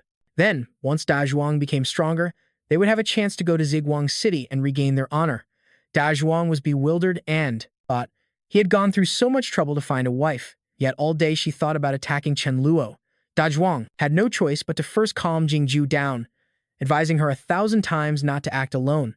If she wanted to do anything, she absolutely had to tell him first. But deep down, he thought, this is so troublesome, I don't know how I can dispel her thoughts of seeking revenge on Chen Luo. At this moment, Da Zhuang's underling, Mantu, burst in, stammering that he wanted to report something to snitch. He had discovered that Da Zhuang's newly recruited subordinate, Li Huo, was hiding a high-grade crystal. Before Da Zhuang could even say anything, Jingju spoke sarcastically, as if telling Da Zhuang that they fed and protected these underlings, yet they dared to hide things. Da Zhuang's group moved towards Li Huo, and without waiting for Li Huo to react, Da Zhuang grabbed his neck tightly, stunning him. Da Zhuang didn't beat around the bush and asked Li Huo directly if he had hidden a crystal, telling him to hand it over if he did, because little Mantu had seen it. Li Huo was surprised. Could that Mantu's eyes really be that sharp? Li Huo realized he could no longer hide it and decided to show his hand to Da Zhuang. He drew a circle of fire to escape from Da Zhuang's grip easily. Then, without waiting for Da Zhuang and Jingju to react, he shot off like a rocket, leaving only an echo from afar. He had originally thought he could safely be Da Zhuang's underling for a while, but it seemed that wasn't possible, so in the end, he left. Jingju added from behind, "I didn't expect Li Huo to be so powerful. If we don't eliminate him, he'll be a future disaster." Da Zhuang listened to his wife, felt she was right, and decided they had to kill Li Huo quickly. He would contact Chen Luo for help. Chen Luo listened to the story transmitted by Da Zhuang's sound waves. When he heard the name Li Huo, he was a little startled, because in his past life, the first zombie of his to reach king level was also named Li Huo. Chen Luo remembered that 2 years ago, after the apocalypse began, when Li Huo ascended, the king-level being had imprisoned humanity and periodically supplied their flesh to the bases. During those times, people who hadn't even reached level 9 had absolutely no power to resist the king-level zombie, Li Huo, and could only be intimidated and forced into a dark age. However, that was all in the past life. In this life, with Chen Luo around, he would not give Li Huo the chance to wreak havoc and harm humanity. Chen Luo told the person on the other end of the transmission that he had received the information, and once he finished his secluded training, he would help Da Zhuang deal with Li Huo. Specifically, once Chen Luo's crystal had recovered, he would tear it to shreds. At that moment, someone informed Chen Luo that a level 8 member was requesting to see him, named Fang Fei Shen. Chen Luo found the name to be quite a coincidence. He remembered that in his previous life, this man had also ascended to the king level, but died at the hands of Li Huo while protecting humanity. Chen Luo suddenly felt a surge of interest. He jumped down and told the soldier who had just reported to him, "Bring Fei Shen to the conference room to meet me, and make sure to treat him well." The soldier shouted his acknowledgement. Fei Shen was then able to meet Chen Luo as he wished. Chen Luo looked at him, wondering what business Fei Shen had with him. Fei Shen lowered his eyes and softly called Chen Luo leader Chen and told him about the current situation, saying that Chen Luo might soon become a public enemy. Chen Luo didn't care and even asked back, "So what?" Fei Shen knew Chen Luo was strong, but if the other survivors were to lay siege to the City of Light, how would Chen Luo handle it? Chen Luo suddenly shot to his feet, silently staring straight at Fei Shen, and asked him, "Then tell me, Fei Shen, how should it be handled?" Fei Shen was truly the same person as in the Very Righteous. He still felt that the remaining survivors were all pitiful people who shouldn't be harmed. Seeing that Chen Luo was unmoved, he added, "If you really kill the remaining survivors, will your conscience not trouble you?" Chen Luo, however, didn't care. He only knew that if he spared them, there was no guarantee they wouldn't cause trouble for him. Not wanting to drag it out, Chen Luo stared straight at Fei Shen and asked menacingly, "So, did you come here today to teach me how to behave?" Fei Shen was also direct. "If our paths diverge and we cannot see eye to eye, then the day may truly come when Chen Luo decides to kill the remaining survivors, and I will stand against you." Chen Luo furiously kicked Fei Shen out before he could change his mind. In his heart, he cursed him 100,000 times. What a bleeding heart. Damn it, out of respect for how he fought and died in the past life, he would spare Fei Shen this one time. Chen Luo watched Fei Shen's departing figure, thinking carefully. In the face of absolute power, all struggles of the weak are futile. Once he gained control of Hai Yang, he would have that oceanic being lead his members to other continents to continue expanding his territory and growing stronger. In a remote mountainous region, amidst the utter silence, Li Huo was absorbing the high-level crystal he had stolen from Da Zhuang, attempting to upgrade. Li Huo suddenly clutched his head as a powerful electric current shot through it, making him jolt and scream in agony. After enduring the excruciating pain, he steadied his breathing and let out a sinister laugh. He had finally succeeded. He had finally waited for this day, the day he would completely break through and ascend to the highest level, the king level. He gazed at his hands, feeling the king level power he had always craved, not wanting to waste all the effort he had put into cultivating for so long. Now, he wanted to make the entire world know the name Li Huo. He wanted it all, submitted at his feet, but he suddenly stopped in his tracks while enjoying the moment, because Huo Li wanted to eliminate a great threat. The greatest threat before him was Chen Luo's City of Light. However, he still didn't know the true strength of the City of Light, or the power of its internal experts, and without that information, he wouldn't act rashly. Huo Li flew out of the cave, deciding that before causing trouble for the City of Light, he would first test what level his power was at. Looking down from above, he decided to cause trouble in another fairly populated urban area to test his own strength. At the same time, down below, Fa Wang was patrolling the base that Huo Li was targeting because Fa Wang sensed that this base had a large population which could attract high-level zombies. Before he could even finish his patrol, Fa Wang saw houses exploding one by one before his eyes, surprising him so much he cursed. Could it be that Gu Meng was right? That something was really happening? Up above, Huo Li was casually launching streams of fire energy down onto each house. In a way, he wanted to give these humans a chance to test his strength a little. One place after another was covered by Huo Li's blazing red flames. The people had to flee in a panic because a zombie had arrived, and they could only hope that Fang Fei Shen would be able to save them. Some people blamed Fang Fei Shen for just standing there stunned, doing nothing at all. He had once promised to always protect the people, but now he wasn't killing this zombie. Fang Fei Shen's face turned pale with fear, watching the flames that grew higher and more numerous. He cursed to himself, why did trouble have to happen at such a sensitive time? Because no one was stopping him, Huo Li continued to leisurely launch his fire energy down onto each house so that everyone would remember him as Huo Li. Fei Shen saw the massive fire explosion up ahead, quickly covering his face to avoid getting hurt. He knew this was a mutated zombie. Fei Shen's face grew pale. Looking at the massive hole left by the zombie, his pupils contracted, and he trembled thinking, where on earth did this monster come from, and why is it so powerful? Huo Li continued to attack cheerfully, and feeling it wasn't exciting enough, he proceeded to summon a massive fire, from which one could vaguely see the image of a blazing red peacock. He wanted to show everyone another ultimate move. Seeing Huo Li's technique, everyone panicked and ran for their lives, some were even trampled on. Fei Shen shouted in all directions, trying to calm everyone, telling them not to panic, not to push, and not to trample on others. The situation was chaotic, and he could no longer manage it. That guy Huo Li continued to watch the scattering crowd with glee, wanting them to suffer in pain and despair, because today was the day they would die and no one would be able to save them. Fa Wang was startled by this sight, feeling that Huo Li was too arrogant, so today he would protect the human race and teach Huo Li a lesson. Fa Wang flew over, gathering energy in his hand, attacking Huo Li and shouting that he was the dog vice leader of the City of Light, and if Huo Li intended to destroy the human race, he would have to ask for his opinion first. When Huo Li heard he was the dog vice leader of the City of Light, his ears immediately twitched, and he looked towards the one attacking his protective barrier. Huo Li's interest flared, his eyes widening as he stared intently at Fa Wang. He felt that Fa Wang had arrived at the perfect time, just when he also wanted to probe the combat strength of the City of Light. Huo Li retreated, putting distance between himself and Fa Wang, and launched a flame meteor at Fa Wang with great speed. Was astonishingly fast. The Dharma King looked down on the speed of Huo Li's flames, feeling that at this pace, trying to hit it was just a pipe dream. The Dharma King easily dodged all of Huo Li's fire blasts. Seeing his attacks easily dodged by the Dharma King, Huo Li grew a bit annoyed. He looked at the Dharma King, wanting to launch a finishing blow to see if the Dharma King could still dodge it. Huo Li smugly summoned a dragon-shaped flame, which roared towards the Dharma King. This fire dragon seemed to have a mind of its own, attacking the Dharma King and surrounding its body. The Dharma King saw the way. The dragon attacked and knew it was in trouble. At this moment, the Dharma King felt truly lucky to be a dual ability user. It began to gather energy, using its world-devouring breath technique to evade Huo Li's fire dragon, but the more wind the Dharma King blew, the wider the flames spread. Although the Dharma King dodged the attack, the flames continued to surround it relentlessly. Huo Li, enveloped in red flames, arrogantly watched the trapped Dharma King, mocking how its techniques were useless and that it couldn't escape his flames. Hearing this, the Dharma King faltered for a second, and in that moment of distraction, Huo Li's flames found an opening and struck it directly in the stomach, making the Dharma King cry out in pain.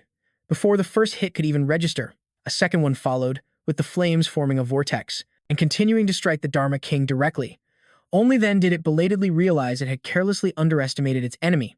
Watching the red flames draw ever closer, the Dharma King knew that if it got hit by this flame again, it would surely be meeting Chen Luo in the next life. Faced with so many of Huo Li's fire bullets surrounding it, the Dharma King thought seriously. It had to retreat with all its might, or it would really end up as roasted dog meat. The Dharma King focused its electrical power into its fist, creating a lightning punch. It knocked each incoming fire bullet in another direction and successfully dodged the attack. Huo Li, of course, saw how the Dharma King countered his fire bullets, and he couldn't believe that the Dharma King had actually escaped, but the truth before his eyes forced him to admit the Dharma King was no simple foe. The Dharma King realized how to deal with Huo Li. It would prolong the battle until he exhausted his energy to death, because maintaining these fire dragons definitely consumed a massive amount of energy. Just as the Dharma King predicted, Huo Li, after expending energy for a long time without catching it, had to stop, panting heavily, and cursed it for being a stinking dog that only knew how to run. Hearing this, the Dharma King turned back and continued to taunt him, but if a stinking dog, like it was too fast for Huo Li to catch, then what good was he?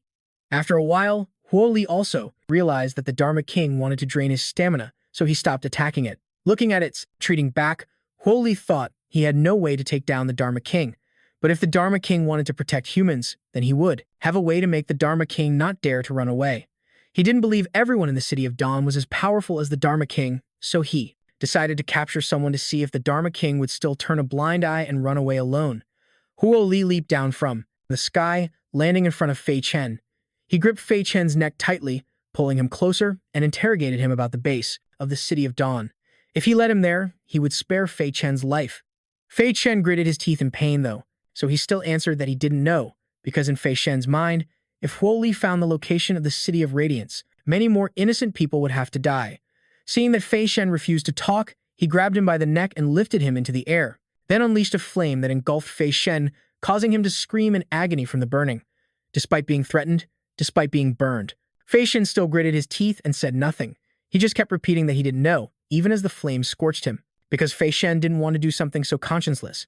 That guy Huo Li, seeing he couldn't pry any information from Fei Chen, burned him for a while longer before throwing him to the ground like a ragged dog.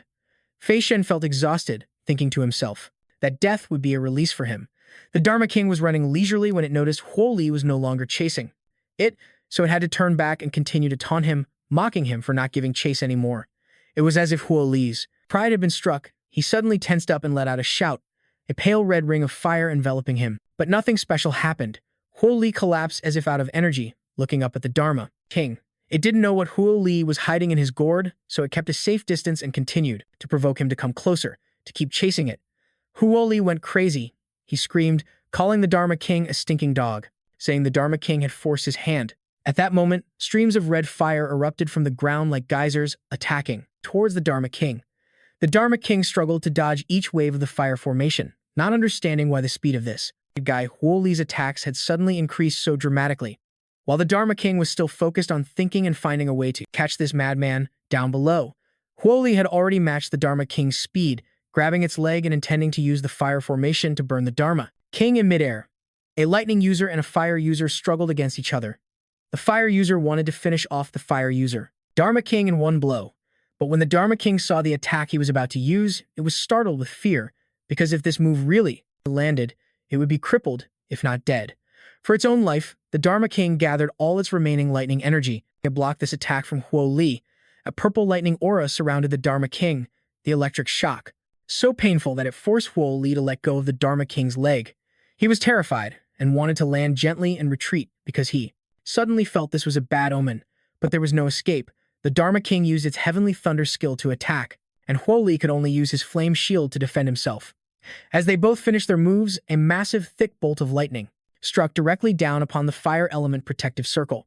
After a moment, the impact caused a huge explosion where the two were fighting. The ground was cratered, and black smoke filled the sky. The Dharma King panted heavily, staring intently at Huo Li. It knew its own abilities were greatly depleted, so Huo Li must also be nearing his limit. Huo Li was also regulating his breath, unwilling to believe that a mere dog from the City of Radiance could be his equal. The Dharma King leaped down from above, charging straight at Huo Li. Today it had to bring the king-level crystal back for Chen Luo. Huo Li refused to back down, using the last of his strength. He tilted his head up and looked at the Dharma King, saying, "Come on then, let's see who kills who first." The two, one thunder and one fire, clashed again. The scene was chaotic and intense. The dialogue was childish as hell, with one saying, "Taste the dog's attack," and Huo Li cursing, "You dog, kill him." It was pretty hilarious for a fight as the Dharma King attacked. Seeing how he blocked the blow, the Dharma King was inwardly pleased because it knew he would use both hands to block its attack. And he had fallen right into the trap, because Huo Li only had two hands while the Dharma King also had a tail. At this moment, a priestess where the wren is one her plague, tail, crackling with lightning, struck towards Huo Li with extreme and dangerous speed. Huo Li didn't even have time to react to what was attacking him before he was hit square by the Dharma King's powerful lightning tail whip, which stunned him and sent him plummeting from the sky. He crashed hard onto the ground. Huo Li was completely exhausted, lying there motionless. He was breaking out in a cold sweat. Looking towards the Dharma King, he could only scream that the Dharma King had played a dirty trick. The Dharma King couldn't care less, because it was a dog, and a tail is a dog's third arm, making it hard for Huo Li to defend against. The Dharma King had no intention of letting Huo Li off so easily. It dove down from above with lightning speed, heading straight for him. After getting close to Huo Li, the Dharma King struck again, letting him taste another one of its fatal tail whips. The power of this lightning attack split the ground in two. Seeing that Huo Li wasn't completely dead yet, it leaped high into the air, spinning 360 degrees, while its tail flashed with brilliant purple-pink lightning. It gave Huo Li one more free shot, sending him a step closer to hell. After those final 3 blows, the Dharma King seemed to have exhausted all its stamina. Seeing that it had finally sent this lunatic on his way, it regulated its breathing, feeling secretly pleased. After the Dharma King disposed of the body, it had to sit and wait for Chen Luo to arrive. Because Chen Luo's crystal was broken, he couldn't use his void walk ability to travel quickly to the Dharma King's location. For the first time since gaining his powers, he had to run on foot, which was truly exhausting. Luckily, Little Rice had prophesied that the Dharma King would be fine, otherwise he would have worried himself to death on the way. The moment the Dharma King saw Chen Luo, its two doggy eyes lit up brightly. Although it slightly blamed Chen Luo for being late, it still jumped up to take credit, saying that it had handled everything. Then, the Dharma King reported the situation, saying Fei Shen, despite having the heart of a living bodhisattva, was also a real man. Even up to his death, he never revealed the location of the City of Light. Chen Luo looked on in silence at Fei Shen's body, lamenting that in the past life, Fei Shen was also killed by Huo Li, and it was the same this time around. Could it be that one truly cannot change fate? Chen Luo asked himself this question and then immediately denied it. He couldn't allow himself to think that way, because in reality, this life had already changed so much compared to the last. In the previous life, Huo Li rampaged for half a year before being killed, but now he had just appeared and was already killed, and the one who did it was none other than the Dharma King, who in the past life was severely injured and harbored a deep hatred for humanity. Meanwhile, at Da Zhuang's base, he and his wife were eating and enjoying some private time when a subordinate rushed in. He said they had captured someone for him to feast on. The captive, a man with slick-back hair, stammered and begged Da Zhuang to spare his life. He pleaded not to be killed, because he was the leader of a base. He quietly tried to negotiate, saying that if Da Zhuang released him, he could provide Da Zhuang with all the food it wanted, explaining that eating him would only satisfy its hunger for a single meal, whereas letting him go could keep it full forever. When Da Zhuang heard him say he was the leader of a base, it had to pause for a few seconds. It spat out the bone it was chewing and stared intently at the man with the slick-back hair. Da Zhuang he could leave, but he had to gather information for it about the humans at his headquarters. Without a moment's hesitation, the guy with the slick-back hair immediately dropped to his knees and agreed with Da Zhuang, who, seeing this, didn't make things difficult for him. It told him to go, and that if he ran into any trouble, he could tell Da Zhuang, who would help him resolve it. So the slick-haired guy trudged out. Outside, he thought back on it and was still terrified, never expecting that a simple trip out would turn into his worst nightmare. But as scared as he was, he remembered the Zombie King said that if he had any trouble, he could come find it for help, and at that moment, an idea suddenly sparked. An idea flashed in the slick-haired guy's mind, making the corners of his mouth curl up uncontrollably. He and the other bases were constantly harassed and oppressed by the City of Light, so he wondered if he should take this opportunity to ask the Zombie King to destroy the City of Light for him. Why not? After all, zombies and humans were fundamentally on opposite sides. One mountain couldn't house 2 tigers, and the Zombie King surely wouldn't like the City of Light either, so he could use the Zombie King to eliminate them, while all he had to do was sit back and reap the rewards. However, to make sure his plan went off without a hitch, he needed to find some people to help him. Suddenly, he remembered that Wang Jigui wasn't a bad option, because after Yi Yu was killed by Chen Luo, Gi had led his surviving subordinates to establish a new base, so he was certain that Ji Gui also hated Chen Luo too. The very bone, and with his idea of forming an alliance against the City of Light, Ji Gui would surely agree wholeheartedly. A few days later, the guy with the slick-back hair hurried to a place where someone was waiting. A person with blue hair and a white silk scarf wrapped around his neck. It was Wan Ji Gi, who addressed him as Gao Yang. Finding me in the middle of the night must mean something is up. What is it? Gao Yang asked with a frown. What are your thoughts on the City of Light? Ji Gi looked at him like he was an idiot. The fact that he and the City of Light were mortal enemies was common knowledge. If he couldn't avenge his big brother Yi Yu, then he would swear off being human. Hearing this, Gao Yang breathed a sigh of relief. It was just as he had predicted, so Gao Yang began to explain his plan. To overthrow the City of Light, explaining that he had met an incredibly powerful zombie king today. But before Gao Yang could finish speaking, Ji Gui smiled at him, already guessing his next move was to use this powerful zombie. But inwardly, Ji Gui was cackling, because he knew the spy was about to achieve something great again. Darkness enveloped the City of Light's base, where Ji Gui was using telepathy to inform Chen Luo of Gao Yang's plan. He then asked Chen Luo what their next step should be. Chen Luo gazed at the scenery outside the City of Light and said in a deep voice. He told Ji Gui not to rush things, to just let Gao Yang gather more people to see who else wanted to oppose the City of Light so they could wipe them all out in one fell swoop. He then teased him with a smile. I'm really impressed, Ji Gui. He felt that Ji Gui had truly found his purpose. Ji Gui played along, saying it was only because Chen Luo had appeared to guide him. Chen Luo climbed into bed, feeling that his decision to keep Ji Gui working undercover outside was the right one. It was a good way to gauge how society felt about him in the City of Light. Chen Luo then removed the crystal from his forehead and thought cheerfully. If they knew that the zombie De Zhuang was his subordinate, their expressions would surely be priceless. Mila opened Little Rice's door to check on how its crystal absorption was going and if it was hungry, out to eat something. Because Sister Enjok had made its favorite grilled fish, Mila did not hear a response, so she looked into the room, and her eyes widened, her mouth agape as if she was witnessing a miracle. That's right. It was truly a miracle. Baby Rice had evolved into a beautiful young girl with short blue hair and blue eyes, along with a stunning figure, a perfect 10 for cuteness, right? But Baby Rice happily ran over to hug Mila. She confirmed to her that she was Baby Rice, having just reached level 10 and gained the ability to transform into a human. Mila was just as overjoyed, because Baby Rice's human form looked just like her original self, a beautiful little princess. Mila hurriedly called everyone to celebrate together. Although she had transformed into a human, Mila noticed that Baby Rice's tail still had not completely disappeared.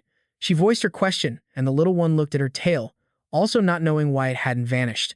Where everyone was gathered, Ning Chang wondered why Baby Rice could take human form. Could she have so quickly reached king level? Baby Rice didn't know either. She hesitantly told Ning Chang she was only at M level. The Magic King also couldn't believe it, because one had to reach king level to be able to transform. Baby Rice smiled and guessed that this might be why she still had her ears and tail. Just then, Chen Luo rushed over, and upon seeing Baby Rice in her human form, he was also surprised and exclaimed, uncertainly. When Baby Rice saw Chen Luo, she happily ran to him and said that after he finished eating, he should teach her how to play games. Chen Luo stared at Baby Rice without blinking, only able to nod repeatedly in agreement, feeling deep down like he was raising a very adorable daughter. Late at night, everyone returned to their own rooms, and Chen Luo also went back to his. As he approached his bed to rest, he saw a large lump under his blanket. Chen Luo already had a guess as to who was under the covers. He decided to lift the blanket, and of course, it was the little kitty Rice waiting under the covers for Chen Luo. Seeing that Chen Luo had found her, she looked at him happily and said she had arrived. Seeing that his guess was correct, Chen Luo could only sigh internally. Baby Rice told him that she had been waiting for him for a long time, so he should hurry up and get into bed to teach her how to play games. Chen Luo looked at Baby Rice's well-developed figure and sighed, thinking that she was no longer suitable to be sharing a room with him anymore. When Baby Rice saw that Chen Luo wouldn't get into bed, she leaned forward and looked at him with wide eyes. Chen Luo suddenly sat down, facing Baby Rice at eye level, explaining that she was now a grown-up, no longer a little cat, so she had to sleep by herself. Baby Rice was fundamentally an adorable and innocent little cat, so when she heard Chen Luo wouldn't let her sleep with him, her ears drooped down, sadly agreeing with Chen Luo. Seeing her expression, his heart felt like it would leap out of his chest because of Baby Rice's cuteness. Baby Rice still retained the habits of a beautiful British shorthair, and she crawled off Chen Luo's bed. Although he found Baby Rice adorable, he still had to maintain his resolve because they couldn't sleep together anymore. Baby Rice went to the corner of the wall where she usually slept obediently, looking towards Chen Luo and wishing him a good night. Chen Luo saw this, but his reason wouldn't allow him to be weak. Chen Luo also looked at Baby Rice and wished her good night. After changing into his pajamas, Chen Luo climbed into bed again, looking towards Baby Rice, and sighed. He felt it was a bit surreal that Baby Rice had suddenly turned into a human, and he was having a little trouble getting used to it. Chen Luo took a deep breath to calm himself and continued to cultivate for the next month. While Chen Luo was cultivating his crystal, a sudden pain struck his head, and cold sweat poured down continuously, forcing him to grit his teeth and endure the agony, but in the end, his hard work paid off. Chen Luo was thrilled to discover he had advanced to the king rank, and this time, it was not only 1 year and 2 months faster than before, but he also had dual abilities. However, despite being happy about reaching the king rank, he still wanted to quickly reach the emperor rank, but unfortunately, wanting to take another step to the emperor rank was not easy at all. Chen Luo stretched and suddenly remembered that today was the day to meet the sea creatures. He decided to ride the Golden Bird and take Ziyi on a trip to the coast. The next morning, Ziyi and Chen Luo used the Golden Bird to fly to the coast. Ziyi quietly negotiated with Chen Luo, asking if he could reward her with a few more delicious dishes since she was helping him psychically connect with the sea creatures. Chen Luo broke into a cold sweat, looking at the bottomless pit stomach of Zai Yi. He remembered that he had already given her a lot of extra food for lunch. Ziyi winked, stuck her tongue out playfully at Chen Luo, and made an excuse that she was at a growing age, so one extra meal wasn't quite enough. Hearing Ziyi say this, Chen Luo was at a loss for words and could only hesitantly reply with 2 words. Is that so? Unbelievable. As they flew over a hill, there was a young man below, frowning and panting as if he was facing some difficulty. Chen Luo, riding the Golden Bird above, saw the man below and became irritated. He shouted loudly, "It's this brat again." Ziyi saw her leader get so angry for the first time. She was both startled and surprised, looking down at the man below and wondering if he had a grudge against Chen Luo. Chen Luo was fuming as he recalled how this guy, Shu Kun, had fought with him over a sausage in his past life, and it led to a huge fight. Specifically, 4.5 years after the apocalypse, no one knew just how precious a single sausage was. And most importantly, Chen Luo hadn't even managed to get it, as Shu Kun had shoved the entire thing, wrapper and all, into his mouth. The moment Chen Luo saw Shu Kun, he remembered the grudge from his past life. He was indescribably angry and ordered the Golden Bird to fly down and land. When the Golden Bird descended, Shu Kun also saw him and was surprised. If the mount was a Golden Bird, then it must be leader Chen Luo of Ziguang City. Chen Luo jumped off the Golden Bird, didn't bother greeting Shu Kun, and directly asked for his name. Although surprised that Chen Luo knew his name, Shu Kun still didn't care. Chen Luo looked at Shu Kun and said that he had heard of Shu Kun's reputation, that he was a top-tier Earth Elemental ability user with considerable strength. Chen Luo smiled and told Shu Kun that he would give him a sausage, and in return, Shu Kun should follow him from now on. Then, Chen Luo didn't forget to flex his own name, whose reputation Shu Kun must have also heard of. Shu Kun looked at Chen Luo like he was an idiot, thinking to himself that this guy was trying to bribe him with a single sausage. Shu Kun was a capable person, and seeing Chen Luo try to buy him off with a sausage, he sneered and held up 2 sausages in front of Chen Luo, declaring loudly, "It's just 1 sausage. I, Shu Kun, have 2 right here. How about you follow me instead?" Chen Luo's emerald green eyes stared intently at Shu Kun. He suddenly realized that it wasn't 4.5 years after the apocalypse yet, and supplies could still be found occasionally, so sausages weren't that rare. Chen Luo didn't want to beat around the bush anymore, so he asked Shu Kun where he was going. Shu Kun was easygoing and replied to Chen Luo that he wanted to lead his team to the sea to catch some seafood. This perfectly aligned with Chen Luo's objective, so he answered straightforwardly. Because of the 3 words you can't catch, Shu Kun, no matter how good-natured he was, had to get angry at this point. Just because Chen Luo said he couldn't catch it, does that mean he really can't? Does the sea belong to Chen Luo's family? He then let out a scornful laugh. He couldn't speak for other places, but the sea really was his home. Chen Luo added another taunt in his mind. Who said you're the Sea King? Everyone on Shu Kun's team scowled at Chen Luo's absurdity. Shu Kun's jaw twitched. He now understood that Chen Luo had clearly come here to deliberately start trouble. Shu Kun frowned at Chen Luo, then flared up. Just because Chen Luo says it's his home, does that make it his home? Shu Kun could also say the Great Sea was his home. Chen Luo didn't explain. He just gestured for Shu Kun to follow if he didn't believe it, and Chen Luo would prove it to him. Shu Kun wasn't afraid either. If Chen Luo wanted him to go, he also wanted to see how Chen Luo would prove it. Chen Luo glanced at the angry Shu Kun behind him and thought maybe he should take Shu Kun on as a lackey. After all, treating an enemy as a lackey to order around was the most satisfying revenge.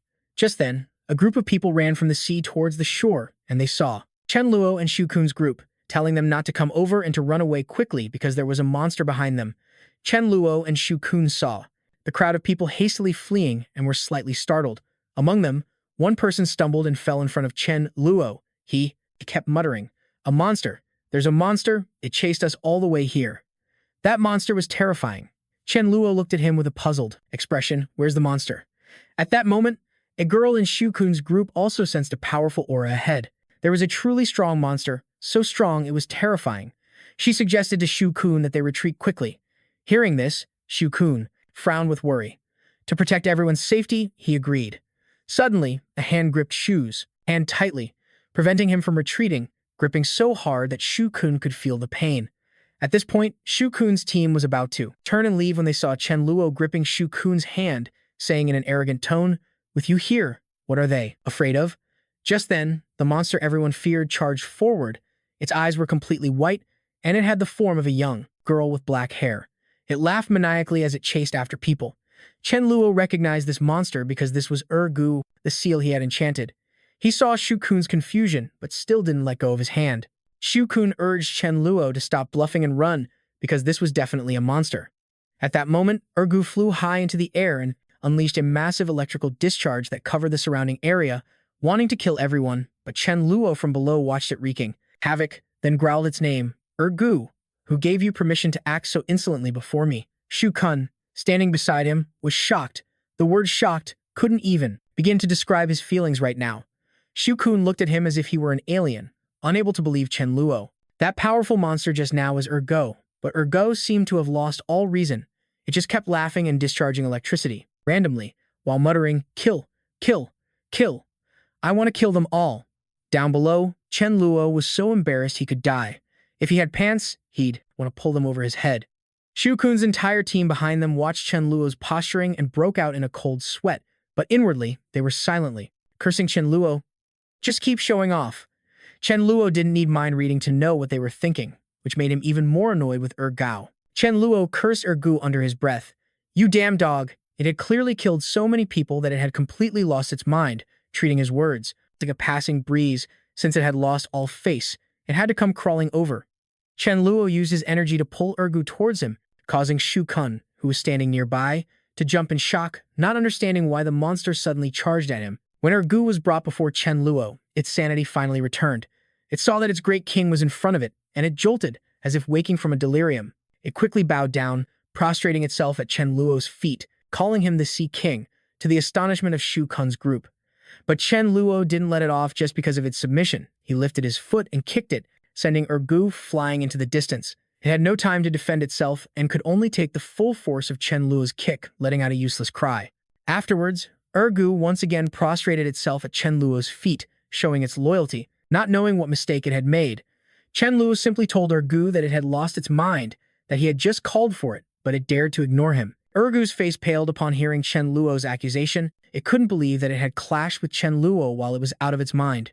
For Gu, this was an act of blasphemy against a god and a mortal sin.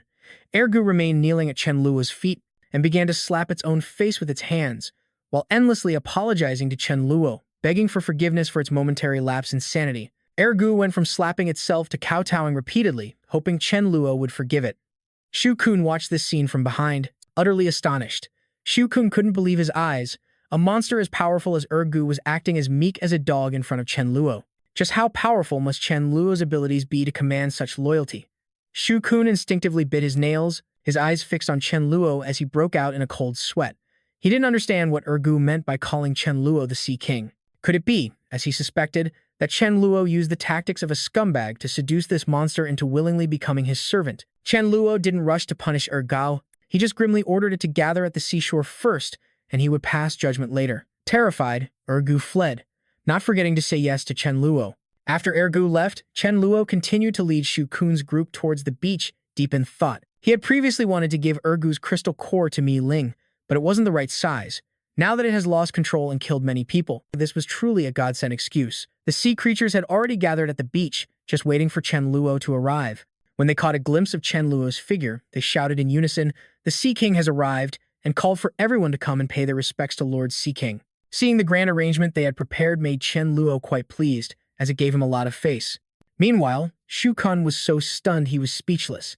The sea creatures began to prostrate themselves to pay homage to Chen Luo. In their hearts, they always felt that Chen Luo was a terrifying figure, but Chen Luo pouted, dissatisfied with the mere 85 of them, which was far fewer than he had imagined. But on second thought, there was still plenty of time, so he could just slowly subdue them one by one. Chen Luo began to speak his golden words, marking his territory by asking the sea creatures, "To whom does the sea belong?" The sea creatures looked at each other in confusion, a dolphin worriedly wondering why Chen Luo would ask such a question, because of course the sea belongs to the Sea King, Chen Luo. Another fish chimed in at this moment. That's right, the sea belongs to Sea King, Chen Luo. Only then did Chen Luo frown and look towards Shu Kun, wanting to confirm that he had clearly heard that he was the Sea King. The king of the sea was his, and all the sea creatures belonged to Chen Luo. Zikun was now pale with fear. He couldn't believe this was something a normal person could do. Suddenly, a frog monster appeared before Chen Luo. It spat a pearl out of its mouth, wanting to offer a gift it had specially prepared for Chen Luo. Ziyi pointed at the pearl that the frog spat out, explaining that it was a top-grade luminous pearl. When one person gives a gift, many more will want to. One by one, the sea creatures came forward to present tribute to Chen Luo, such as a type of 5-colored coral, strange ores, and 21st-grade gems. Ziyi collected the items, grinning from ear to ear. Chen Luo on the side also thought to himself, not bad at all, very dutiful. After receiving everyone's gifts, Chen Luo turned to look at Ergu, wondering what he had prepared for him. Ergu frantically patted himself down. He had clearly prepared a gemstone, but now he couldn't find it. Could it be that it fell out when Chen Luo kicked him earlier? Ergu cowered, cold sweat pouring down his face. He looked up at Chen Luo with pitiful eyes, saying his gift might be lost and he wanted a chance to look for it, but Chen Luo wouldn't let him off so easily. He said there was no need, then listed Ergu's crimes in front of all the sea creatures. Just a moment ago, Ergu had disrespected his authority, offended him, and almost attacked him. Now, he was the only one who didn't present a gift, so how should he be dealt with? The other sea creatures were quite indignant on behalf of their king, questioning Ergu why he would do such a thing. The divine might of the great sea king cannot be offended, so just beat him to death. Ergu heard how cruel the other sea creatures were being. To him, he could only prostrate himself and beg Chen Luo to spare him this one time. Chen Luo refused. He growled at him. This is the majesty of the sea king. It cannot be trifled with. He told him to go in peace, as the sea creatures below grabbed Ergu's body and wanted to tear him into 100 pieces. Ergu could only scream helplessly. Suddenly, a voice judged Chen Luo. Asterisk, asterisk, so this is what the Sea King is like? Asterisk, asterisk. He looked towards the source of the sound. Chen Luo wondered who could be so bold. He had just put Ergu in his place, and now someone else dared to challenge his authority, but he was quite surprised by the sight before him, because it was a mermaid. However, upon closer inspection, he was a little disappointed with the mermaid's appearance. His standard for a mermaid's beauty was at least on the level of Ning Chang, but it seemed that not every mermaid could be that beautiful. Seeing this mermaid dare to disrespect the Sea King's majesty, the crowd of sea creatures didn't wait for Chen Luo's command and rushed to capture her. Chen Luo watched the sea creatures charge forward for his sake to attack the mermaid. He just stood there, leisurely wondering if he should capture and exploit her, because a mermaid's tears are treasures, and he didn't want to make Ning Chang cry anyway. The pink-haired mermaid's face darkened, thinking it was a pipe dream for these stupid sea creatures to think they could catch her. Suddenly, she flew up out of the water, revealing a pair of long, fair legs wearing shoes that matched her purple fishtail. Chen Luo's eyes widened. At this sight, he felt as if he'd been struck by lightning. Chen Luo saw that the shoes she was wearing on her feet looked a bit familiar to him. They were the shoes with red gems that matched his set of armor. Chen Luo felt lucky that in this situation, he could still find the shoes he had always longed for. The pink-haired mermaid easily dodged the encirclement of the sea creatures. She didn't forget to taunt Chen Luo, calling him the Great Sea King, and dared him to come and catch her himself if he had the guts. Chen Luo smirked inwardly, thinking she was truly naive. For someone like him who wielded Void Exile, her speed was meaningless no matter how fast she was. Chen Luo easily opened a Void Exile portal towards the pink-haired mermaid, pulling her towards him to her complete astonishment. When the pink-haired mermaid's feet touched the ground, meeting Chen Luo's gaze, she still couldn't comprehend what had just happened. She only saw Chen Luo's familiar right hand raised high, heading straight for her face. Suddenly, she felt a sharp pain on her left cheek. The force was so strong that it sent the mermaid tumbling to the ground before she could even process it. Seeing her get hit, the other sea creatures were extremely gleeful. They gossiped among themselves, thinking this mermaid was surely done for. How dare she challenge the Sea King without knowing her place? Since she was so clueless, they should just let the Sea King eat her. Chen Luo ordered the other sea creatures to take off the mermaid's shoes and bring them to him. She refused, struggling with all her might, not wanting to give them to Chen Luo. She spat out a weak flame to burn the sea creatures, holding her down, hoping to escape. That sea creature cried out in pain, and seeing this, Chen Luo frowned in displeasure. He wanted to teach this mermaid a lesson, so he used his power again to pull the mermaid towards him. As soon as she knelt on the sand, Chen Luo gifted her right cheek with another slap for daring to resist. If she still wanted to fight back, he would tear her apart. After 2 heaven-shaking slaps, her cheeks were swollen evenly like 2 mochi balls. The mermaid resentfully and obediently took off her beloved shoes for Chen Luo. Chen Luo stuck out his foot, wanting her to put them on for him personally. On the outside, Chen Luo appeared calm, but inwardly he was overjoyed, thinking he had obtained a great treasure. He was highly excited to discover that these shoes were indeed like armor, able to adjust their size automatically. Chen Luo wanted to test the effectiveness of these shoes right away. Just a tenth of a second ago, he was standing on the beach, and now he had vanished without a trace. The other sea monsters were even more in awe of Chen Luo, feeling that this speed was too fast, something only their king could achieve. Chen Luo returned to the beach, stared at the mermaid, and asked for her name and where she had gotten the shoes. Because her face was swollen, she mumbled that her name was Feng Yue. As for the shoes, she hesitated while thinking Chen Luo was not simple and possessed some miraculous abilities. If she could conquer Chen Luo, she would surely become the Sea King's wife. The mermaid said she had found them at the bottom of the sea. If Chen Luo wanted to go down there, she could go with him. Chen Luo suddenly got goosebumps. He saw her looking at him with wide, sparkling eyes, her attitude changing faster than flipping a book. Who knows what scheme she was plotting? Chen Luo probed, asking the mermaid if she saw any other parts besides the shoes. She was certain she hadn't, because if she had, she would have picked them up. Suddenly, another seal raised its flipper and called out to Chen Luo, saying if he wanted to find the other parts, to let it try, because its nose was very sensitive. It just needed to smell the shoes to find the location based on the scent. Chen Luo trusted it enough to give it a try. The seal ran over to sniff Chen Luo's shoes. It detected 3 different scents in the shoes, and it seemed the third scent was one it had smelled somewhere before. The mermaid disagreed. She was certain she had picked up these shoes and only she and Chen Luo had ever worn them. There couldn't be a third scent. The seal suddenly exclaimed. It remembered that half a year ago, the children from its home had kicked a round object in the sea and even wanted to give that round thing to him, but he didn't want it because it was muddy. Hearing about the round object, Chen Luo immediately guessed it was the helmet. He looked at the seal cheerfully, his eyes filled with trust, and asked where the object was now. The seal just stared back at Chen Luo innocently with its big, sparkling round eyes indicating that it didn't want the item. Hearing this, Chen Luo even had the thought of strangling the seal right in front of him, for always forgetting things at the most crucial moments about the whereabouts of the helmet he needed. Chen Luo then asked the seal where it had seen it, and if it still remembered. The seal immediately nodded its head vigorously in reply. It remembered that it was on a very distant continent. Hearing this, Chen Luo figured that finding this helmet would take some time. First, he would take Zhao Zi and the mermaid Feng Yue back, and he'd leave Shu Kun's group for the sea beasts to watch over. With that said, he turned to instruct the sea beasts. You all stay here and wait for me. You are not to leave without my permission. Then he looked at the golden bird and said, fly back on your own. The golden bird chirped in agreement, and in the blink of an eye, Chen Luo had brought Feng Yue back to his place, leaving her utterly bewildered as to how she got there. What kind of method had he used? Could it be that he was actually a god? Seeing one of her own kind, Ning Chang exclaimed happily, Father, this is one of my people. She had been the only mermaid here, so having a companion now made her quite happy. Ning Chang immediately greeted her fellow mermaid and introduced herself. Upon seeing Ning Chang, Feng Yue couldn't help but think, how could there be a Before leaving, Chen Luo told Ning Chang to keep an eye on her, and if she dared to run, to have Sister Haiji teach her a lesson. Ning Chang happily nodded in agreement. Chen Luo then went to find Mi Fan and saw her lying on the sofa. He called out, wake up and help me for a moment. Will I be successful this time? Mi Fan sat up sleepily, rubbing her eyes and asking why this time he was only asking about success and not whether he would encounter any danger. Suddenly, a flash of insight struck Mi Fan's mind, and she sensed something.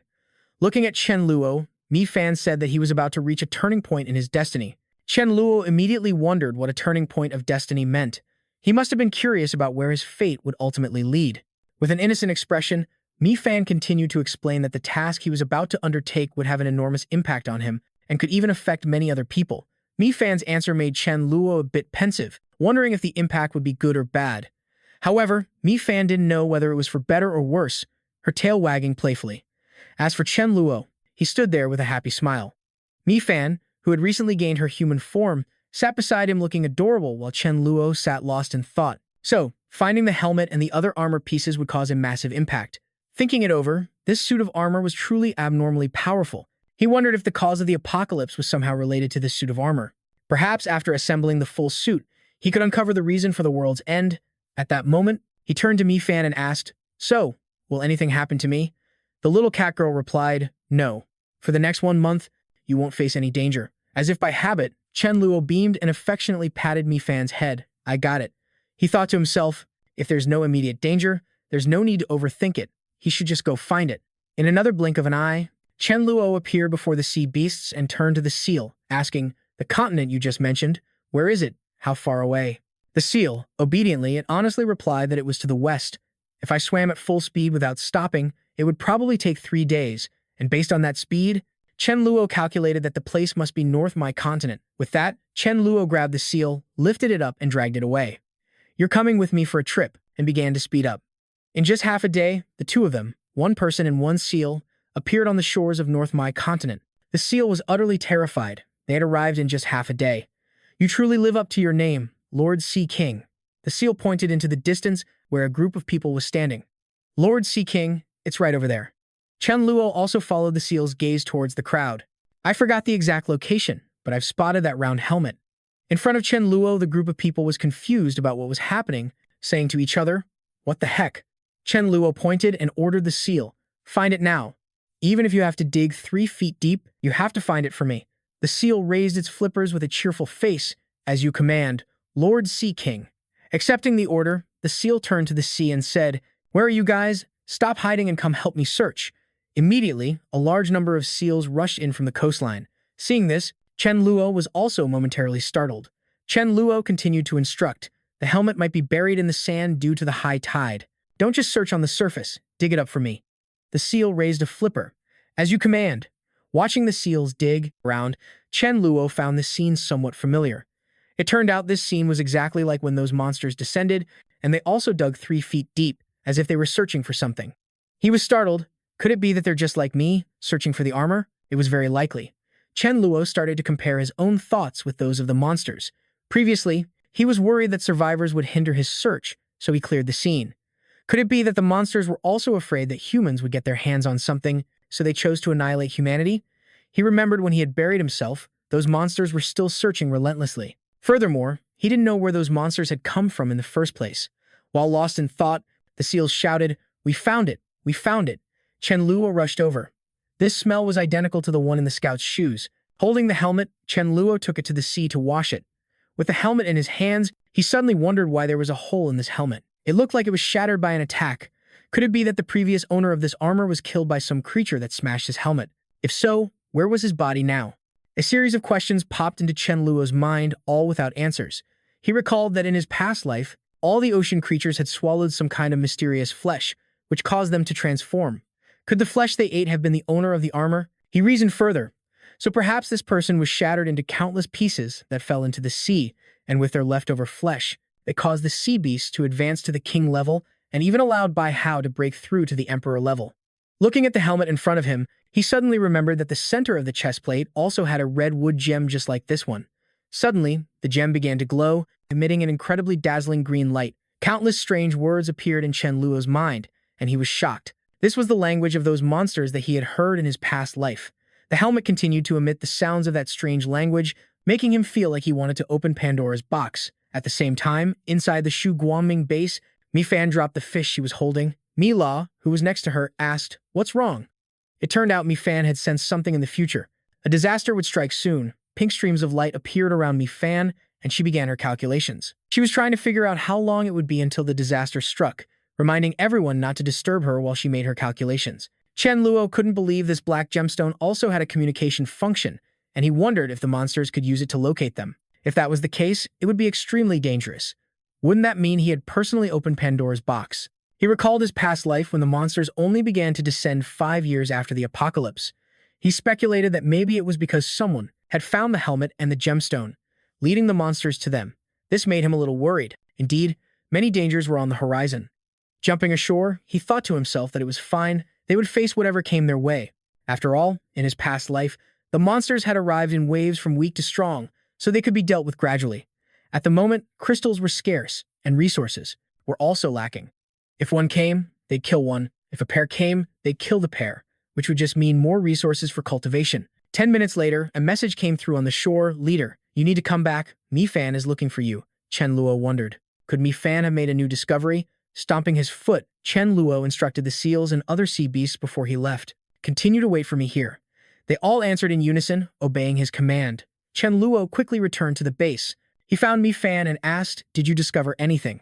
Mi Fan replied that she could sense a disaster might strike in about 1 year. Just as he predicted, the monsters would appear ahead of schedule. But in 1 year, humans and sea beasts would have already produced a large number of king-level individuals. So let them come. It wasn't a huge concern. Mi Fan looked at Chen Luo's expression, somewhat puzzled. Why did he look as if he had known this all along? Patting Mi Fan's head, he said, "It's nothing special to know this.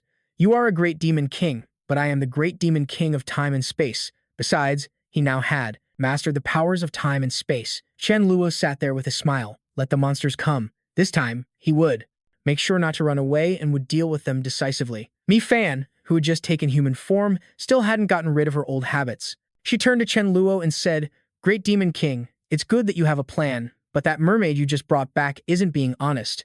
Do you want to go check it out?" Chen Luo patted the little cat's head and got ready to go. Meanwhile, Ning Shuang was offering food to Feng Yue. She said, "You should try this. It's really good. I even asked Sister Yu to make an extra serving for you," but Feng Yue's reaction was very unpleasant. She slapped her hand away, shouting, "I'm not eating. Get out. You're an eyesore." Seeing this, Haiji immediately slapped her across the face, saying, "Who gave you the nerve to knock over that bowl? If you're not going to eat, then you can just starve." Spotting Chen Luo, Haiji's tone softened. "Little brother, you're here." He had just witnessed a rather satisfying showdown.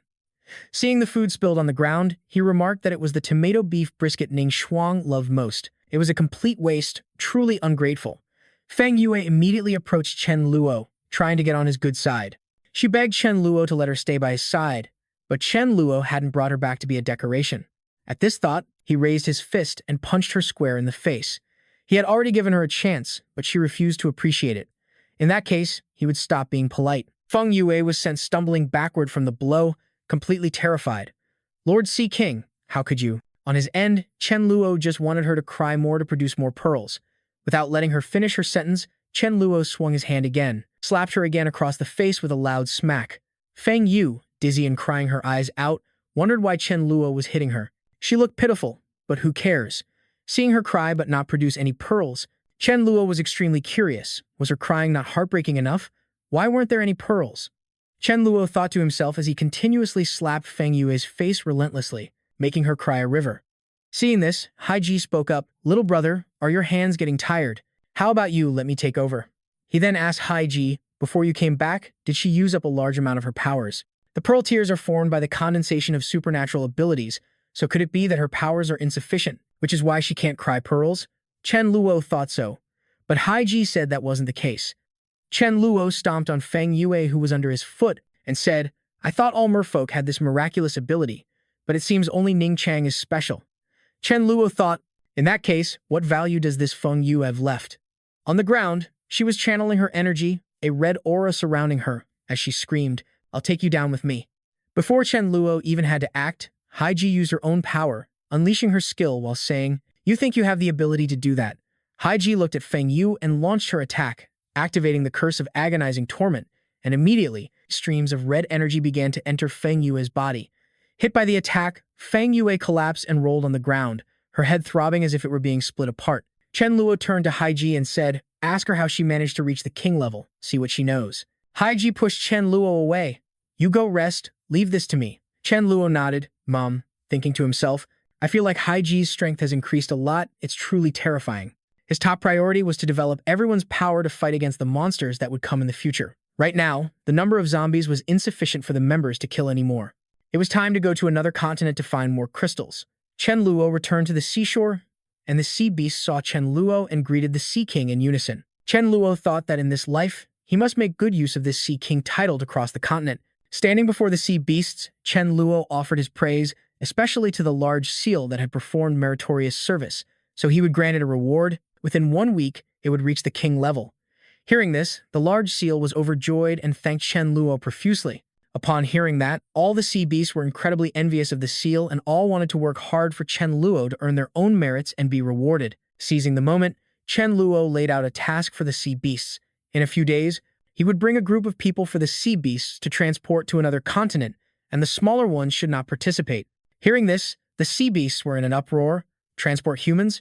We refuse to do it. 2 years ago, humans were still hunting our kind. We wish we could have killed them all." Chen Luo could somewhat understand the sea beasts' feelings, but this wasn't the time for that. The sea beasts strongly agreed with the previous sentiment. They would only agree to be Chen Luo's mount and no one else's. As for other humans who had treated them so cruelly in the past, they did not want to transport them. Hearing that, Chen Luo immediately offered a reward. He would select the 3 best performers each month to bestow divine power upon. At this, The entire group agreed to transport people day and night. Many of them, despite their small size, claimed they could pull boats with their juniors. Chen Luo smiled and said that once preparations were complete, he would contact the sea beasts. At that time, they were still gathering on the coast. Indeed, under the allure of profit, nothing is impossible. In the blink of an eye, Chen Luo appeared in front of Mi Ling. Mi Ling was startled for a moment. Why did you suddenly come back? Chen Luo smiled and said he brought a great treasure for her. Mi Ling pouted. What nonsense are you talking about? Chen Luo just smiled and held out a red crystal, saying, Don't get the wrong idea. I'm giving you something that's not very useful to me but is very suitable for you. Mi Ling took the red crystal, thanked Chen Luo, and said he had arrived at just the right time, as she had something to discuss with him. Chen Luo wondered if it was something serious. It turned out that recently, some almonds had been running back and forth like spies. Chen Luo was surprised. Almond spies? Right. Hearing Mi Ling say that, he remembered that 2 years after the apocalypse, Yu Zai and Brown Bear had joined forces to invade and occupy the Dragon Country. They not only stole crystals but also plundered the natural light element and women. Furthermore, within Yu Zai, a prophet had proposed a flawless plan. The plan was to provide high-level crystals to a small group of elites so they could level up quickly and protect the others. In other words, they were building a powerful god by stacking crystals in the apocalypse. A national war was about to break out. Chen Luo reassured Mi Ling, Don't worry, they're just a bunch of clowns. There's no need to be afraid.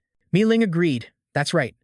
If friends come, we welcome them with wine, but if wolves come, we'll greet them with clubs. Chen Luo told Mi Ling about his new plan. He intended to prepare for all the bases to evacuate to another continent. Mi Ling wondered, if they moved everyone like that, what would they do about the recently emerged Yu Zi and Brown Bear? Chen Luo said with a confident expression, Rest assured, he would take care of all this before implementing the plan. Mi Ling smiled and said she would follow all his arrangements. She thought to herself, deciding on a national war with a laugh and a smile. Her leader was truly domineering. Chen Luo asked Mi Ling, Isn't there an ability user named Mo Hong nearby? Mi Ling replied, Yes, there is. She is a wind-type ability user at the western base, 30 kilometers away. It turned out Mo Hong was the top-tier wind ability user in his past life. It would be great if he could recruit her. With that said, he bid farewell to Mi Ling and used void travel. At Mo Hong's base, a group of people below were discussing joining forces to deal with Dawn City, and among them was Wang Ji. Chen Luo wondered, why did he show up here? Hearing someone ask about dealing with Dawn City, Mo Hong turned and said, You must be tired of living, right? Do you really have the ability? It turned out they had united over a dozen bosses and even had a zombie king. Mo Hong flatly refused. If they actually succeeded, the zombie king's power would expand, and at that point, he would become a threat to the living. The others kept trying to persuade her to look on the bright side, and Wang Ji chattered on, after the zombie king and Dawn City fight. Both sides will be severely weakened, and we will swoop in like the fishermen and take care of both threats. She thought to herself, this guy has a point. If the zombie king did win, it would likely be a Pyrrhic victory. She tentatively agreed but wanted to meet the zombie king first to see his strength. Chen Luo watched from above. Things were moving in an unexpected direction. Mo Hong had been hesitant, yet she was persuaded by Wang Ji. What a good subordinate of Chen Luo's. A message notification was sent to Chen Luo. Wang Ji had sent a list, including himself. 13 people all wanted to deal with him, and Chen Luo wondered if this little brother of his was trying to show off in front of him by trying so hard to help his enemies. He couldn't let this kid continue like this. He had to end this quickly. That evening, Da Zhuang was with Wang Jiegui's group, chatting as they walked, confident that with the Zombie King's help, they could easily conquer Shuguang City. Outwardly, Da Zhuang praised the guy for being capable, but inwardly thought, what an idiot. I want to take you as my underling, but you want me to deal with my own boss. Looking at the group in front of him, Da Zhuang thought he would devour this entire group as a gift for his boss. Meanwhile, 2 of Mo Hong's subordinates reported that the auxiliary base of Shuguang City was moving supplies as if they were evacuating, and they didn't know what the group was planning. Da Zhuang stood there and greeted everyone. Mo Hong politely greeted him back, saying she had heard of the Zombie King for a long time and today was her first chance to meet him. She cupped her hands, taking a stance, wanting to have a match before dealing with Shuguang City to test the Zombie King's strength, but Da Zhuang replied curtly that it wasn't necessary. Simply put, all of you will die today. Da Zhuang's expression seemed unchanged at that moment, but it was filled with immense killing intent. With that said, he charged towards Mo Hong's group. On the side, Ji Gi was sweating bullets. The Zombie King was indeed extremely brutal. Luckily, Chen Luo had told him they were on the same side, so he didn't need to be afraid. Mo Hong unleashed a move, creating a massive green gust of wind, rallying everyone to attack and destroy the Zombie King. Behind her, the crowd responded, wanting to kill the zombie to get his crystal, truly ignorant and fearless. Jie Gui was a bit doubtful, wondering if, with so many people, Da Zhuang could handle it. Seeing the zombie king surrounded, Jie Gui charged forward using his man-sword fusion technique, at least. He was following Chen Luo's orders to help the zombie king deal with them. Ji Gi transformed into a sword and shot towards Da Zhuang, shouting loudly, "My lord, take me and kill them." This startled Da Zhuang a bit as he held the sword in his hand. Da Zhuang chuckled. "Ha ha, what a nice item." The people on the other side started murmuring, no wonder the zombie king wanted to kill them as soon as he arrived. It turns out Wang Jigui had surrendered. Mo Hong reassured everyone, don't panic, she would control the zombie king. With that, she executed her Wind of the Four Symbols technique, creating green winds that wrapped around her body as she charged at Da Zhuang. The remaining guys also unleashed their attacks towards Da Zhuang. A lightning strike, a water vortex, all of them attacked him head-on at the same time, making Da Zhuang slightly flustered. Da Zhuang offered some praise, so you can actually control me for a short while. It seems I underestimated you. Unfortunately, that's all you've got. Da Zhuang snorted and swung his sword to neutralize the threat, while his sword energy erupted, shattering the stalemate, and he lunged forward. Seeing Da Zhuang appear before him, Shigao Yang hurriedly trembled and begged, Lord Zombie King, spare my life. I didn't attack. Besides, I'm your subordinate, after all. Mo Hong, standing nearby, was also terrified. How could so many attacks have no effect at all? Da Zhuang held the sword and tapped Shigao Yang on the head with a bonk, then said, You useless thing, can't do anything right, what a piece of trash. With that, he turned to Mo Hong and asked if she was the one who released that gale just now, leaving Shigao Yang to collapse on the ground. In just a blink of an eye, Da Zhuang charged towards Mo Hong. She could only panic, so fast. It seemed Da Zhuang had overestimated his opponent, thinking they were something special, but it turned out to be just rumors. Along the way, he attacked those who got in his path below. Then Da Zhuang had defeated everyone, and even had to flee upon encountering Chen Luo, yet this group of people wanted to drag it to its death. How foolish! Chen Luo sat above, observing. Indeed, this Da Zhuang was smart, truly someone who understood the times.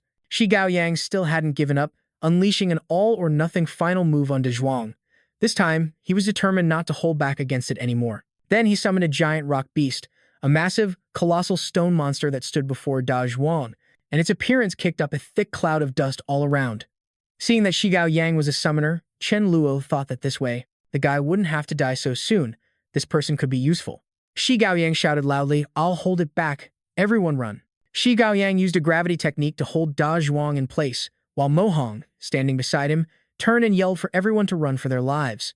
The crowd behind them scattered in all directions like a broken beehive.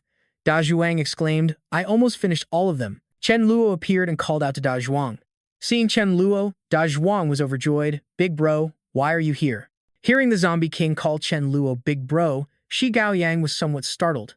It turned out the zombie king was Chen Luo's underling. Chen Luo pointed towards Ji Guai, telling Da Zhuang that he was on their side and was the one who had called Chen Luo over. Giji transformed from the sword back into a person, fawning over Chen Luo.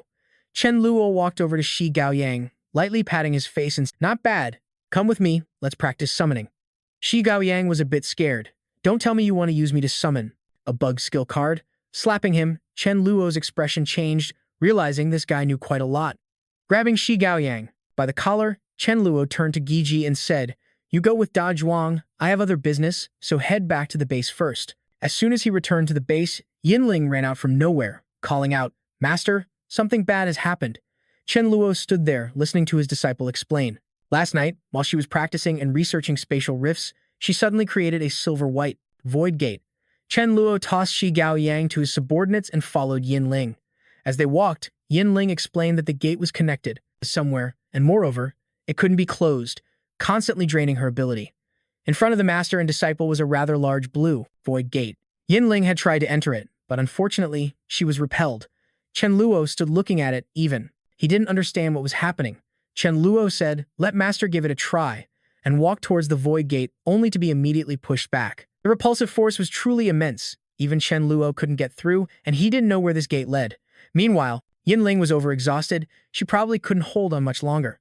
Chen Luo turned and gave Yinling a blue energy crystal, telling her to replenish some of her ability first, then try to use all her strength to activate this void gate. Yinling agreed with a nod, then she sat down to absorb the energy crystal. It took about 10 minutes for her to react, immediately opening her eyes in delight after Following her master's method, she suddenly had a wonderful feeling. It seemed the gate connected to the villa where Chen Luo lived. Chen Luo picked up a cup and threw it into the gate to test it, then told Yin Ling to stay and wait for him to teleport to the villa to observe. Indeed, it connected to Chen Luo's villa. This was similar to his spatial ability, but when he tried to enter, it created ability pressure on Yin Ling. He speculated if it was because she was only level 10, the spatial path she opened wasn't stable enough, so someone with too much power couldn't enter. Chen Luo contacted. Yin Ling explained that she had been throwing items through the portal in increasing order of complexity. 20 minutes later, Yin Ling suddenly appeared on the other side of the portal, unexpectedly able to pass through it herself, and she felt that this attempt was a success. It might be related to the portal's distance. The first time she tried it, it felt very far, but now, after changing locations, she felt the distance had become very close. To Chen Luo, this spatial teleportation ability was quite useful. Once mastered, it would allow one to kill an opponent before they even knew what happened. It seemed this skill wasn't too difficult to control. Chapter 187, Chen Luo tried the skill himself, also creating a new spatial portal, and sure enough, it was quite similar to Void Walk, very easy to control. Suddenly, he realized this was how the monsters from his past life teleported. They had also arrived via a spatial path like this one. Pulling his hand back, he thought, just what kind of existence is on the other side?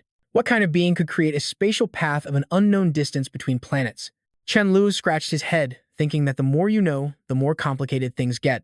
Seeing this, Yin Ling asked with some concern, "Master, is something wrong?" Chen Luo patted Yin Ling's head and said he was fine, not forgetting to praise her for her hard work, saying this afternoon he would tell Ma Yu to make some delicious food for her. Yin Ling happily thanked her master. As Yin Ling cheerfully left, Chen Luo watched his disciple and thought, just keep working hard and follow fate. Trying your best is enough. He was already much stronger than in his past life, even without having gone through everything yet. Over by the coast, a few golden eagles were talking amongst themselves, surprised that the chief had so many sea beast subordinates. It was a good thing the sea beasts were on their side. In the air, Chen Luo told the sea beasts, "Let's head out now. I'll wait for everyone at the destination." They all replied in unison, "Yes, chief." A short while later, 3 golden eagles arrived at the kangaroo continent. Down below, some kangaroos looked up and saw them, shouting to each other, "It's the invaders." The kangaroos angrily looked up and yelled, "Chen Luo's group, get lost." Chen Luo looked at them and smiled, finding it quite amusing. The Dharma King stood up, intending to jump down and handle the kangaroos, but Chen Luo stopped him, wanting to play with them himself. Chen Luo dove down, already annoyed that the mastermind's identity was still unknown, and this was a good place to vent his frustration. He shouted, "I won't bully you, let's have a one-on-one fight." The kangaroo let out a roar and threw a thunderous punch towards Chen Luo. Chen Luo was a bit surprised. This speed and power were quite formidable. The 2 fists collided with immense force, revealing that this kangaroo was king level. The impact sent them both flying back. Chen Luo confidently raised his hand and beckoned, taunting the kangaroo. The kangaroo king channeled power into its fist and yelled, "Witness my hook punch. Right here." Chen Luo confidently dodged the attack, mocking, "Is that all you've got, kangaroo?" He didn't realize he had fallen, for its feint. Its other hand launched an uppercut, smashing directly into Chen Luo's face and sending him flying back. Was he in a bit of pain? Chen Luo was caught off guard by the powerful blow, spitting blood as he tumbled back several times, not expecting this kangaroo to be so cunning. The kangaroo king leaped up, wanting to take advantage of his weakened state to deliver a finishing blow and take his life. Chen Luo stood there, unsure of how to handle the situation.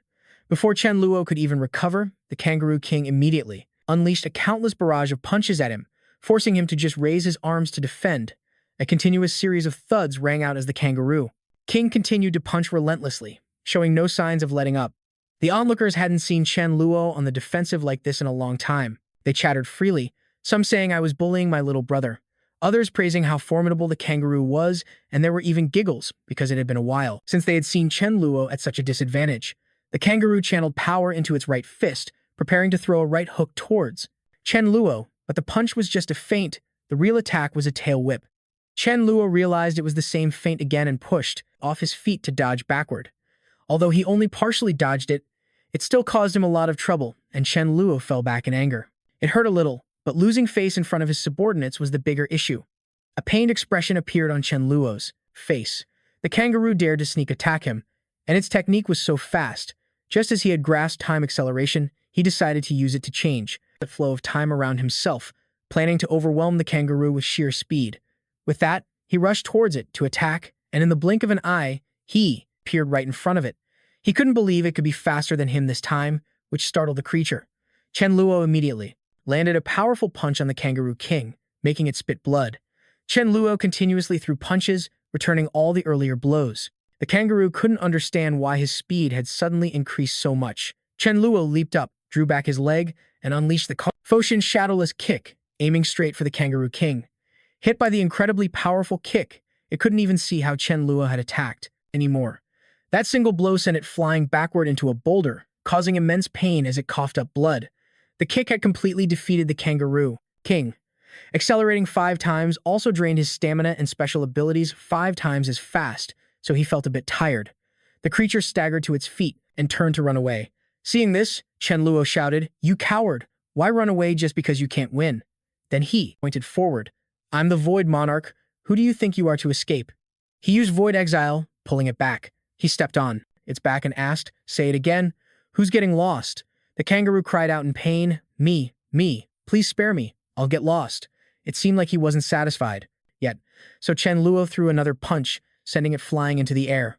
As he attacked, he thought to himself, "This improved time acceleration is great, but the consumption is too high. In a situation like this, how can I get an ability to use time better?" An idea flashed in Chen Luo's mind. He thought he might as well try the reverse operation to slow down the flow of time. Chapter 189. Chen Luo pulled back his fist, preparing to strike. If he could just reverse the time acceleration and slow the flow of time around the target. For 1 second in the real world, only a moment would pass for the target itself. But he was shocked and fell backward. Why? Is the theory like that, but it doesn't work in practice? Chen Luo froze as the kangaroo intended to attack his little brother, causing him to jump into a defensive stance. Chen Luo shouted, "Don't even think about it." He then unleashed the time reversal skill again. A blue aura enveloped the Kangaroo King. It was alarmed and confused. Why have I suddenly become so much slower? Chen Luo thought to himself, that was dangerous. I almost became a eunuch. Chen Luo kicked the kangaroo straight in the crotch, serves it right, for trying to mess with his little brother. Taking such a powerful blow, the Kangaroo King thought its soul was about to leave its body. Chen Luo realized that no male creature could escape this fatal weakness. Chen Luo walked up and clearly gave it 2 choices. 1. Follow me. 2. Get kicked to death by me. Chen Luo swung his leg, terrifying the kangaroo, which quickly covered itself with its hands and hurriedly agreed to follow him. Haiji approached and said, "Little brother, you're too merciful. Why let it off so easily?" Her face was extremely serious as she suggested punishing it a bit more, proposing to castrate it, which made Chen Luo hastily stop her, while the kangaroo was terrified upon hearing it. He turned pale, sweating profusely, and turned to the kangaroo, threatening it. "My older sister is very brutal, and even I can't stop her when she goes crazy. Where's the address? You better behave and honestly tell me why you're so strong." The kangaroo cried its eyes out. "It's because I ate a piece of meat." Chen Luo realized it was that mysterious meat again. Could this meat be falling all over the place? The kangaroo added that the meat was magical, but its 2 friends also ate it and then exploded. Chen Luo thought, if they exploded, it's possible the meat wasn't fully digested and might still be inside their bodies. The kangaroo boasted, "Now I'm the only one left alive. I'm the strongest." Chen Luo immediately jumped on its back and ordered it to take him to its 2 friends. 20 minutes later, they arrived, and he saw some pieces of meat. It turned out to be the legendary mysterious meat. It had been 2 years, yet the meat was still fresh. He picked up a piece of meat to take back and asked Mi Fan about it. A while later, Chen Luo brought the meat to Mi Fan, asking, "What if you were to eat this?" Mi Fan explained, "If you eat it, it will do more harm than good." It doesn't know why, but it has a feeling this meat would be a great help to Haiji and the Dharma King's puppies. The mention of puppies startled Chen Luo. The Dharma King turned to explain, "I was a bit busy before, so I didn't tell you. Yin Lang and Sama are both pregnant, and I'm officially a father now." Chen Luo's jaw dropped. That guy sure gets things done. Chen Luo smiled and put his arm around the Dharma King's shoulder, saying, "The pups will have great rewards when they're born. This meat is limited for now, so we'll prioritize Haiji." The Dharma King was also happy and understanding. Chen Luo instructed Haiji, "After all the members arrive, you'll need to clean up and get the living quarters settled." As for him, he would go into seclusion to comprehend his abilities, possibly for half a month to a month. He wanted peace and quiet, with no one to disturb him. Chen Luo began his secluded meditation, thinking about the measure of power, which was basically divided into offense and defense. For defense, he had Void Walk, which was top tier on the server. As for offense, he had the Dimensional Ring, but its consumption was enormous. To reduce its consumption, he needed to use his abilities to trigger the body's spatial power, or in other words, use his own strength to wield the power of heaven and earth. If he succeeded, his ability power would increase by at least 10 times. He hoped to gain something from this seclusion. Outside, a group of Chen Luo's people were scouting the island. They had mounts, but there were no zombies, making it a bit boring. Suddenly, they encountered a large tree, but the horses became disobedient. Something must have frightened them. Everyone asked the team leader what to do next. The leader dismounted, looking at the tree, which must be about 200 meters tall, and there was something on it. It turned out to be the tree's fruit. Perhaps this tree had also mutated. The whole team was on guard. Don't get any closer. We might not be a match for it. The leader suggested, this tree can't run away anyway. Let's go back and report to Haiji, Feng, or the leader to come check it out. Suddenly, the entire group seemed mesmerized and started walking towards the strange tree in front of them, and the leader couldn't stop them. This is bad. It turned out they were mentally enthralled. Even he was momentarily controlled. The group approached the tree one by one, and were successively wrapped by its green tentacles. Suddenly, carnivorous petals appeared on the tree, swallowing the people whole. Fortunately, the team leader snapped out of it for a moment. He realized something was wrong. This tree turned humans into food. How terrifying. He used his telepathic link, trying to quickly report the situation back to the base.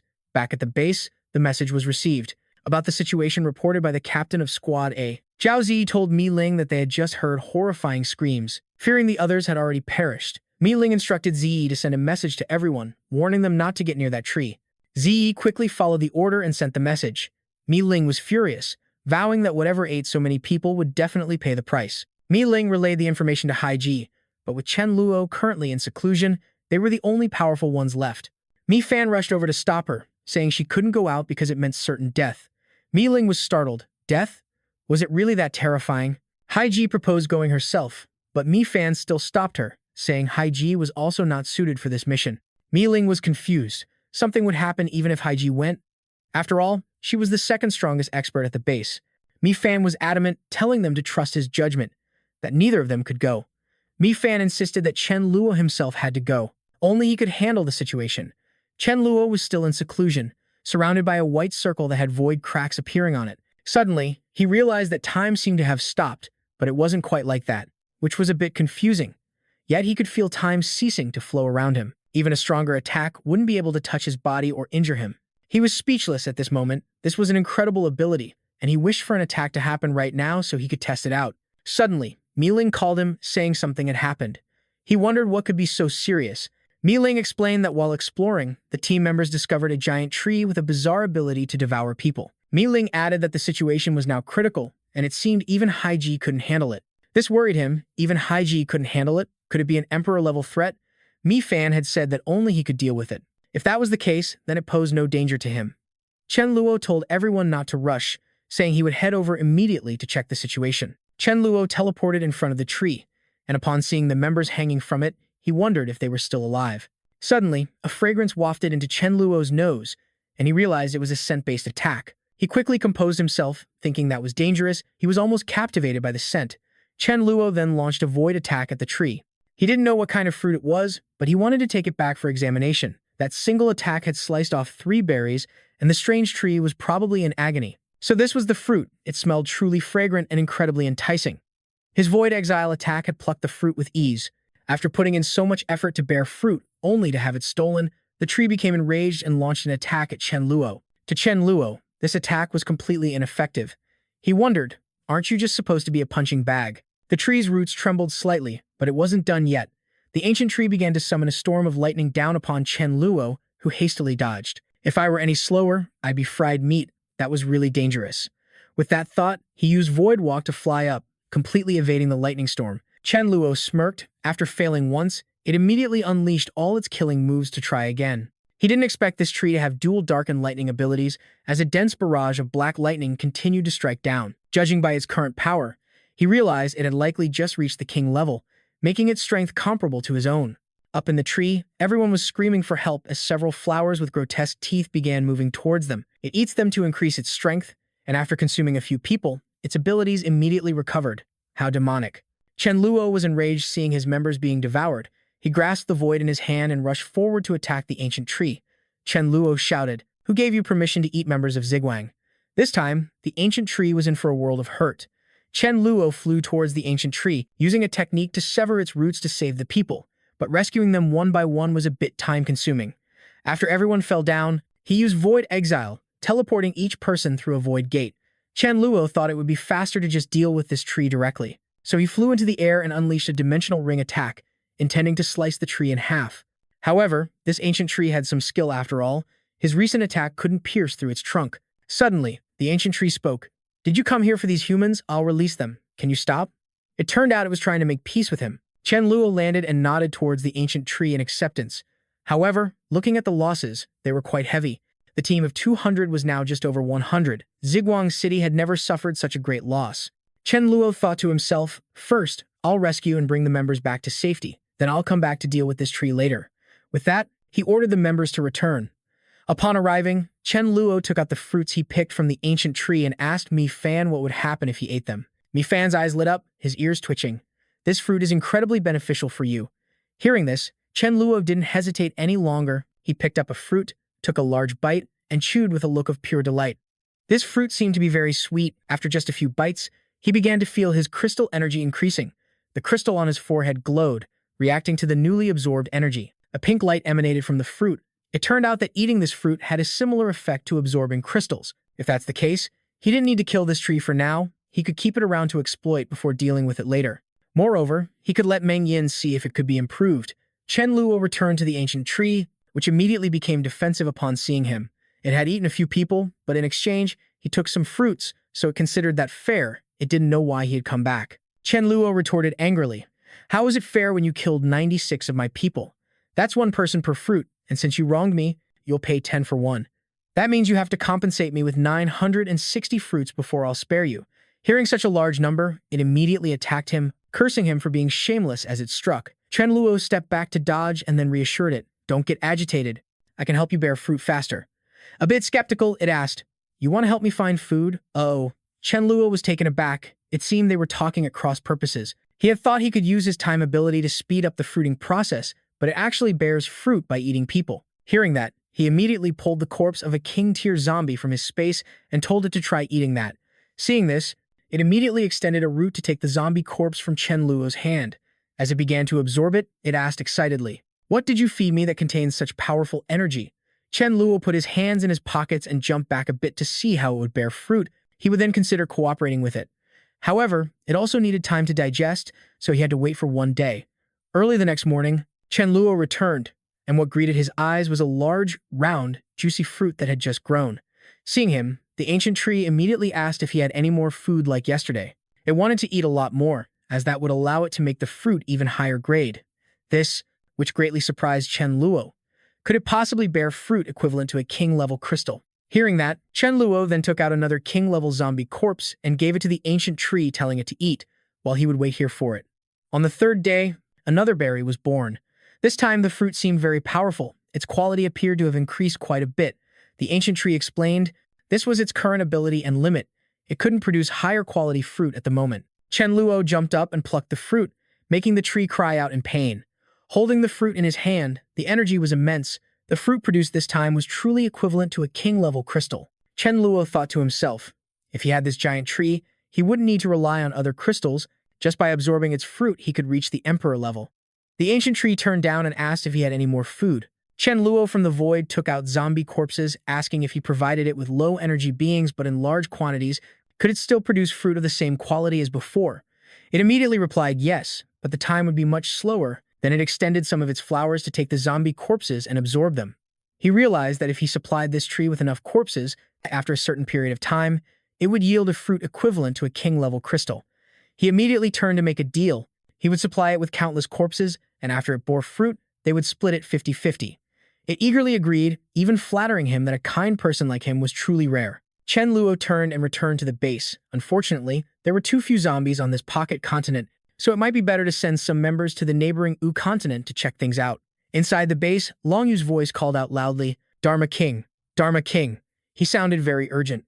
It turned out Long Yu had created the upgraded titanium alloy eyepiece that the Dharma King had mentioned last time. The Dharma King was overjoyed. "You've made the divine artifact for me? Let me see." Chen Luo, standing there, was also a bit stunned. The Dharma King put on the divine artifact, and Long Yu instructed, "This eyepiece activates automatically. Just use your skills as usual." The Dharma King leaped up and unleashed a skill, firing a massive, powerful golden lightning bolt, which caused his body to recoil backward a bit. The Dharma King gave his feedback. I feel my ability power consumption is reduced by half, and the power is increased by 30%. Chen Luo was a little surprised. It increased that much? The Dharma King faced the sky and continued to use his skills, but he could only use low-power skills. He couldn't unleash anything slightly more powerful. Long Yu explained, after all, this eyepiece is too small, so there's a limit to the ability power it can handle at any given time. He added, if you want to use high-power abilities, we can only create a large weapon like a magic staff. Chen Luo thought that the Dharma King might not be used to holding a staff, so he suggested to Long Yu that he try making something like an iron arm. Long Yu nodded. That's a good idea. As long as it can be crafted, changing its form is very easy. The Dharma King handed the eyepiece back to Long Yu. It seemed this titanium alloy eyepiece wasn't meant for him. Seeing that Long Yu was a rare talent, Chen Luo decided to give him a hand, so he handed him a large crystal and told him to go absorb it.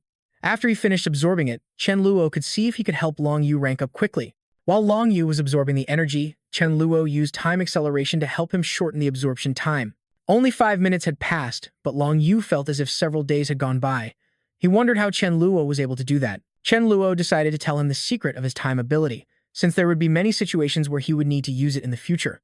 When he learned that Chen Luo had a time ability, Long Yu was quite surprised, not expecting such a time-based power to exist. Chen Luo reminded him, "Don't get distracted, let's continue." Long Yu obediently continued to sit and absorb the energy of the crystal stone, but because the energy was so immense, he had some difficulty absorbing it. Just as he was about to finish, Long Yu shouted loudly. It seemed they had successfully helped Long Yu shorten the time. Chen Luo immediately congratulated Long Yu on ascending to king level and told him to go craft a weapon for the Dharma King first and then research space elemental weapons. Long Yu stood up and thanked Chen Luo, saying that Chen Luo could rest assured. The armor also contained space elemental metal, and he would do his utmost to craft it for him. Chen Luo watched Long Yu walk away. He was the second human to ascend to king level, wondering who would be next. Deep under the sea, 2 giant turtles met. It turned out the smaller one was the younger brother. The little turtle asked, "It's been a while. How did you get so big?" The big turtle replied, "That's because I became a disciple of Lord Sea King. He saw that I performed well that day, so he bestowed divine power upon me." The big turtle's face flushed red, and the little turtle was shocked to see it. Is it that miraculous? So where is this Lord Sea King? Can you introduce me? The big turtle laughed and replied, "At the end of the month, there will be a unified audience with the Sea King. At that time, I'll find a chance to recommend you to Lord Sea King." The little turtle thought to himself, its power in the sea is quite weak. It needs to find a backer. When it meets the Sea King at the end of the month, it must become his disciple no matter what. Then, at the coast of Shuhei, several soldiers standing nearby bowed and greeted the great prophet. He turned to ask them, "Has Lord Turtle God returned?" The soldiers replied, "Yes, he has returned." The great prophet immediately went to the seashore to pay his respects to Lord Turtle God, announcing that in 3 more days they would officially advance into the Dragon Country, and he was specially informing the Turtle God. The Turtle God nodded and said that at that time, he would bring his clansmen along. The Turtle God's clan numbered over 10,000, and although most were only at level 5, their defense was very strong. He added, on the Dragon Country's side, the leader of Shuguang City might be a king level, who cannot be defeated. At that time, they might need the Turtle God to also take action. The Turtle God was startled. Is there someone on land who can compete with him? The great prophet was cautious. This battle cannot be lost. We must be careful. The Turtle God agreed. He would take action then, and before leaving.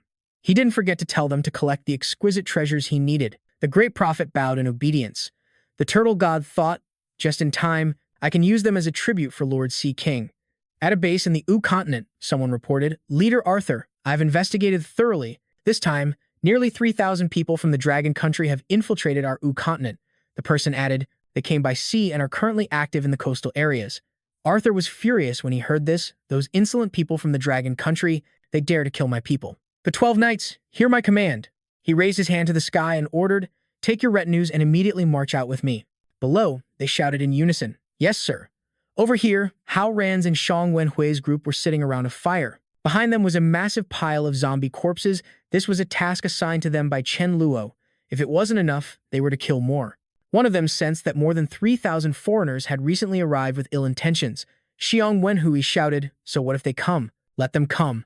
We wouldn't be afraid even if there were 30,000 of them." Hao Ran added, "All members, on alert, prepare for battle." In the distance was the group of foreigners. Arthur sat on his horse, raised his sword high, and shouted, People of the Dragon Country, your time to die has come. Shi, holding a purple sword high, advanced towards Zhang Wenhua and his group. The brown-haired guy warned the others. His aura is extraordinary. Stay on high alert and be careful. Wenhua said confidently, "You little brats, I'll teach you how to behave." With that, she transformed into an enormous, ferocious brown bear and charged at Ashi's group. Ashi swung his sword. He countered, slashing out a flash of purple light and shouting, "You don't know your own limits." The wave of dark sword energy struck hard against Wenhua's stomach, making her scream in pain. Her massive body slowly collapsed, blood spewing from her mouth to the astonishment everyone present. Wenhua crumpled to her knees, coughing up a large mouthful of blood. Ashi was completely unscathed. Hao Ran thought, even, an attack from an M-class shouldn't be able to injure Zhang Wenhua so severely, yet this person wounded her so quickly. The brown-haired guy shouted, "He's king level. I can't believe a king level appeared on the Uzhou continent." She laughed heartily. "Scared now, are you?" With that, he swung his sword again, unleashing just a single strike. But it was enough to shatter the formation of Wenhua's group. Hao Ran and the other team members were sent flying, crying out in pain. Shi held his sword with a look of utter confidence. "Too bad, it's too late." Suddenly, a voice echoed from above. It was Chen Luo. It seemed he arrived just in time. Wenhua called out from below, "Boss, I'm being bullied." The others also shouted, "Leader." Shi looked up. He asked, "And who might you be?" His expression turned thoughtful. When on earth did this person arrive without him sensing a thing? Chen Luo looked at the sword in his hand, noticing its color was exactly the same as his armor. Could this be the weapon that belongs to that set of armor? Wenhua, standing nearby, said, "Leader, that sword looks incredibly powerful. Let's take it." Chen Luo thought, if the armor represents defense, then this weapon must represent offense. Just how sharp could this sword be? Shi angrily retorted, "You want to take my sword? In your dreams, I'll kill you." With that, he swung his sword towards Chen Luo and unleashed an attack. Then, he unleashed his dark necrosphere, sending a wave of dark sword energy straight at Chen Luo in midair. Chen Luo realized he was a dark-type ability user, and a very arrogant one at that. He immediately raised his hand and cast Void Exile. With that said, he grabbed Shi through the Void Exile and threw him into the path of his own attack. Caught by surprise, Shi was hit by his own incredibly powerful strike, coughing up blood and screaming in agony. Then, Chen Luo followed up with another blow that sent him sprawling to the ground. Stunned, he staggered backward, using his sword to prop himself up. Seeing Chen Luo appear before him, all he could do was sputter incoherently.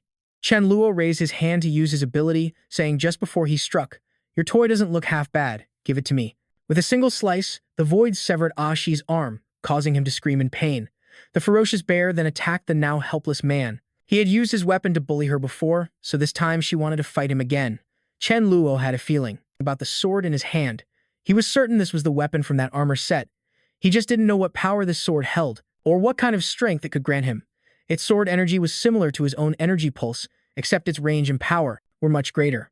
Simply holding it was equivalent to automatically gaining a wide area of effect damaging ability. But this felt a bit bland and didn't match the flexibility of the armor. Perhaps this weapon wasn't suitable for him. The man was screaming, demanding his sacred sword back. Annoyed at being disturbed while thinking, Chen Luo slashed him across the neck as a warning. "This sword is very sharp. He'll research it more when he gets back." It's the perfect time to use the spatial storm he just mastered, and now he starts to cast a spell that causes the surrounding space to erupt into a fierce storm. Watch as he creates countless air currents that act like spatial blades to annihilate them all. A fierce storm sweeps them up, and Chen Luo leaves the rest to his teammates. He takes out the crystals to share with his brothers, and he'll take the corpses back with him. This time, he collected nearly 4,000 corpses, which the giant tree won't be able to consume all at once. He now has a full set of armor with a helmet, chest plate, boots, and a weapon. He looks at the set of equipment on the ground, feeling like something is still missing. He asks Mi Fan if there's any danger in wearing the armor, or if he might be controlled by it, and it replies that there's no problem. Chen Luo puts on the armor, places the helmet on his head, equips the boots, and holds the sword in his hand, looking at his imposing reflection in a mirror. After putting it on, he doesn't feel any special energy, so he asks her to attack him with a full-power dark shockwave. Even though she attacked, Chen Luo felt nothing, so she used all her strength to try again and again, but he still felt nothing. Perhaps the helmet blocked the dark shockwave, and the armor is indeed a divine artifact, so he gives it to Long Yu to research. He wonders what will become of this world if one day all the zombies evolve to his level of strength, and he doesn't know how humanity would face that. Although the population has been significantly reduced, resources are still scarce. It's survival of the fittest, with resources concentrated on a select few so they can survive. In the other world, humanity left a world in flames. The Great Prophet turns to him, saying they should start with the Dragon Country, using its resources to nurture their people. The two sit by a fire and talk, and Chen Luo mentions he heard the overlord of the Dragon Country's city of first lights, and no one knows when they'll return. If he truly runs into trouble, he'll still need to ask the Great Prophet for help. The Prophet tells him not to worry, as he has already invited the Turtle God. If that guy dares to show up, he will surely die. Just then, someone runs up to report that a horde of zombies is attacking their squad, and many people have been devoured. The Prophet gets a little angry, saying to just destroy them. Does he need to be taught how? The young man reports again that among the zombie horde, there are over 10 level 8 entities. Their level 7 expert had half his face chewed off when he confronted them. The Great Prophet is stunned and immediately orders the troops to assemble and crush them. 10 minutes later, he arrives at the scene, furious to find not a single zombie in sight. The young man is bewildered, not knowing why the zombies suddenly retreated and vanished without a trace. The Great Prophet just turns his head and leaves, saying it's like he's seeing ghosts. In truth, a zombie is watching from afar, laughing at them. There's no hurry with these fools, just slowly, every day he'll kill a few. If he can't kill them all in 1 month, it'll take 2. Meanwhile, in a conference room, Mu Hong is in a meeting with everyone. She believes they have all received news about the attack from UZ and Brown Bear. She hopes everyone can set aside their past grudges and unite to fight against them. That damn city of First Light took too many elites with them, and now asking for their help is impossible. He has a coastal base and she has already sent people to contact him. Mu Hong reassures everyone not to worry, as her intuition tells her that they will come. She won't let this go, but they are no longer on the mainland, and calculating the travel time, it seems it will take several days, which won't be in time. Everyone begins to worry and murmur amongst themselves that the cunning enemy is extremely aggressive, and after a few days, who knows how many more people will be dead. Even if he does arrive, what can the strength of one person do in a battle of this scale? Couldn't possibly fight 1 against 10,000. One man stood up resolutely, determined to fight to the death no matter what. Foreigners have entered our dragon country, and our bases are insufficient. They want to rope us in. So the bases initially started becoming elitist. Level 4, Level 5, we're basically not needed anymore. They just sit around and talk. When we were low level, they told us to fend for ourselves. And now they remember us? Someone stopped him from joining because he was only level 4. But he was resolute. Even being cannon fodder was fine. The dragon country has no cowards, so everyone was fired up. With fighting spirit, they wanted to do something of value. Their patriotism reached a fever pitch, their national pride, the people of the dragon country. They had never been defeated. On this side, Mi La and Mi Ling both witnessed that fighting spirit. When disaster strikes, there will always be people who step forward, whether strong or weak. Mi Ling thought that humanity has a dark side, but it also has a bright side. It seemed before she only cared about the dark side. Chen Luo let out a sigh of relief. They were fighting to survive, while he was fighting to live better. There was something different between him and them. It was just about eating well, wearing clean clothes, and wanting a bit of dignity. Chen Luo would make a move. In fact, he also hoped that more people could survive. 1 day later, the Great Prophet's army had advanced to a base, and a group of people blocked their way. The army's goal wasn't supplies. In the Dragon Country, there is a term called goo cultivation, which is to gather a number of poisonous insects together. The last one remaining will be the strongest. The apocalyptic environment is constantly changing based on this rate of development. Humanity might just go extinct. The Great Prophet declared that they were the future goo insects, and what needed to be done now was to cultivate goo, letting the strongest people survive, quickly level up their strength, and create a truly elite group. Everyone in the crowd was convinced. Chen Luo watched from above and commented, "He sure talks a big game." The Great Prophet suddenly saw a girl who could fly, just like him, so is she also M-class.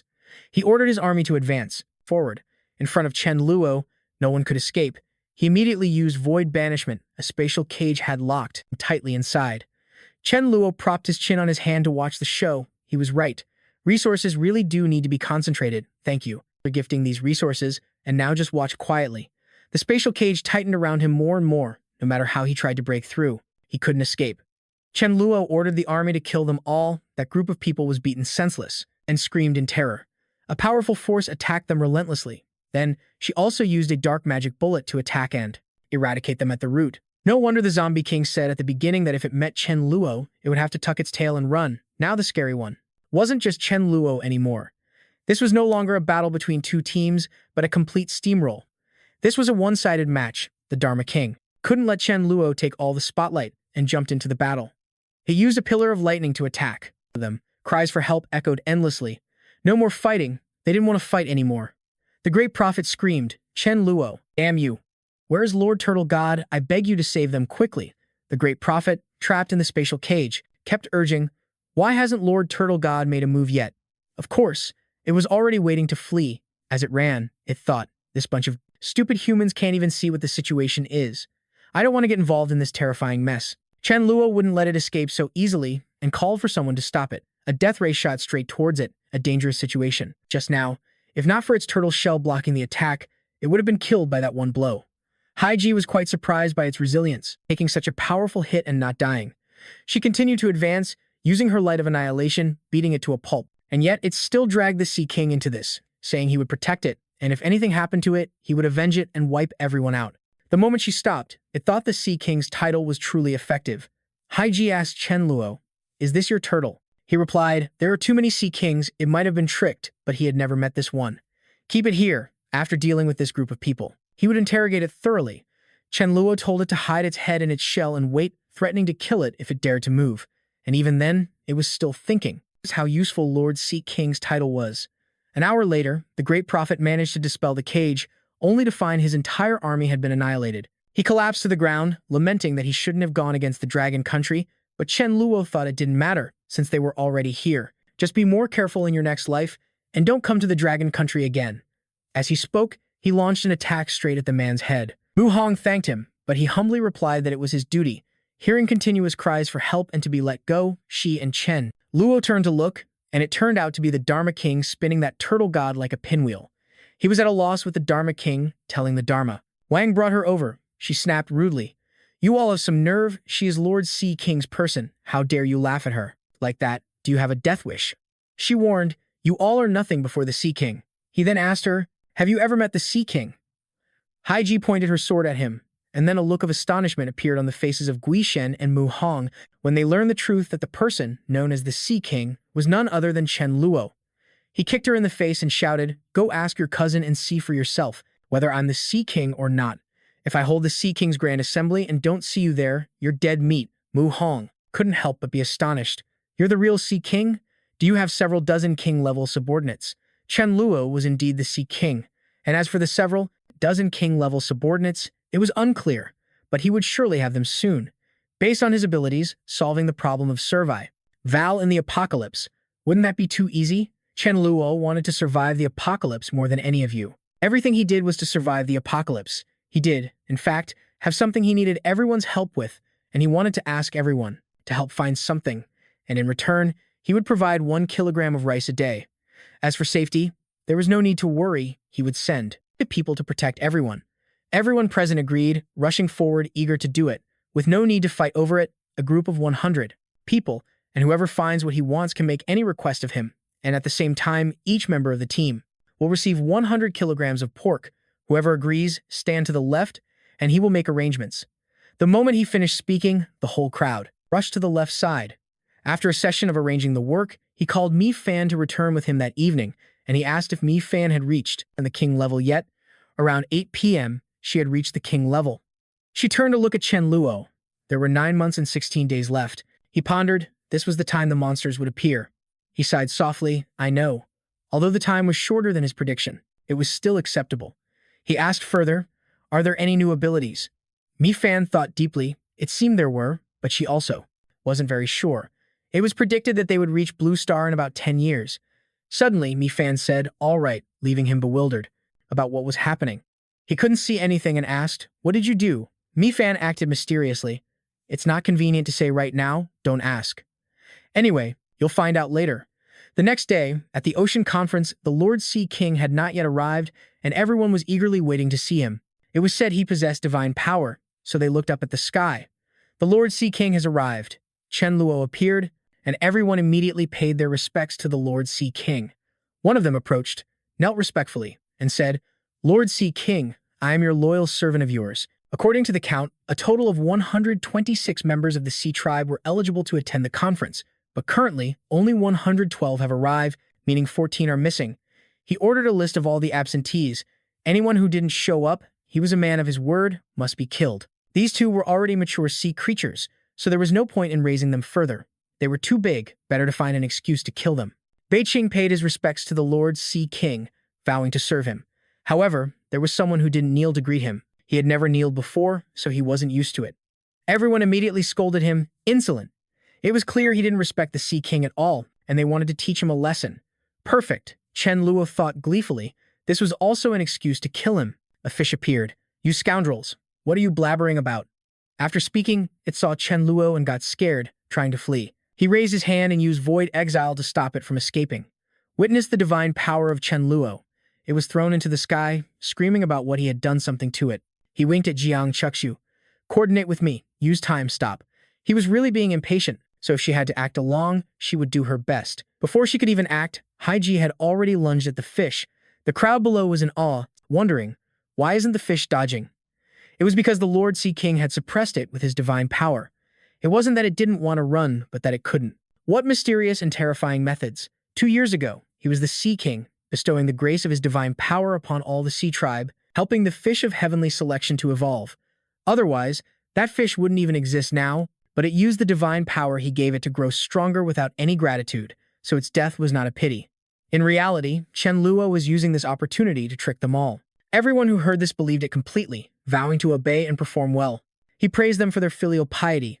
He called for Hoarding, report on the top 5 achievements from last month. It bowed its head and reported.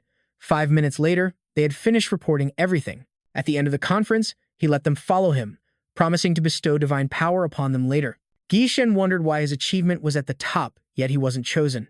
The others thought to themselves, this kid is quite bold, worthy of being a cousin, daring to question the Sea King in front of everyone. Since he's being so disrespectful, I'll find an excuse to kill him when we get back.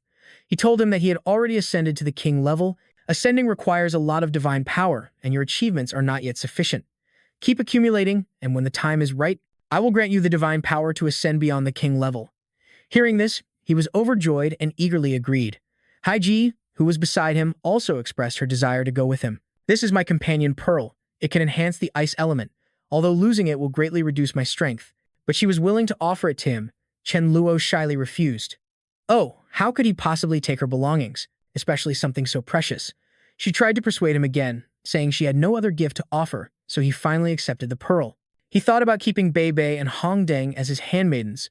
A guy named D1G Gui reported new information. Da Zhuang had just obtained a king-level crystal, telling him to go there quickly. The next conference is in 1 month, and if anything comes up, he will notify them. With that said, he used Void Walk to disappear. In a certain forest, Chen Luo appeared, calling for Da Zhuang to ask him something.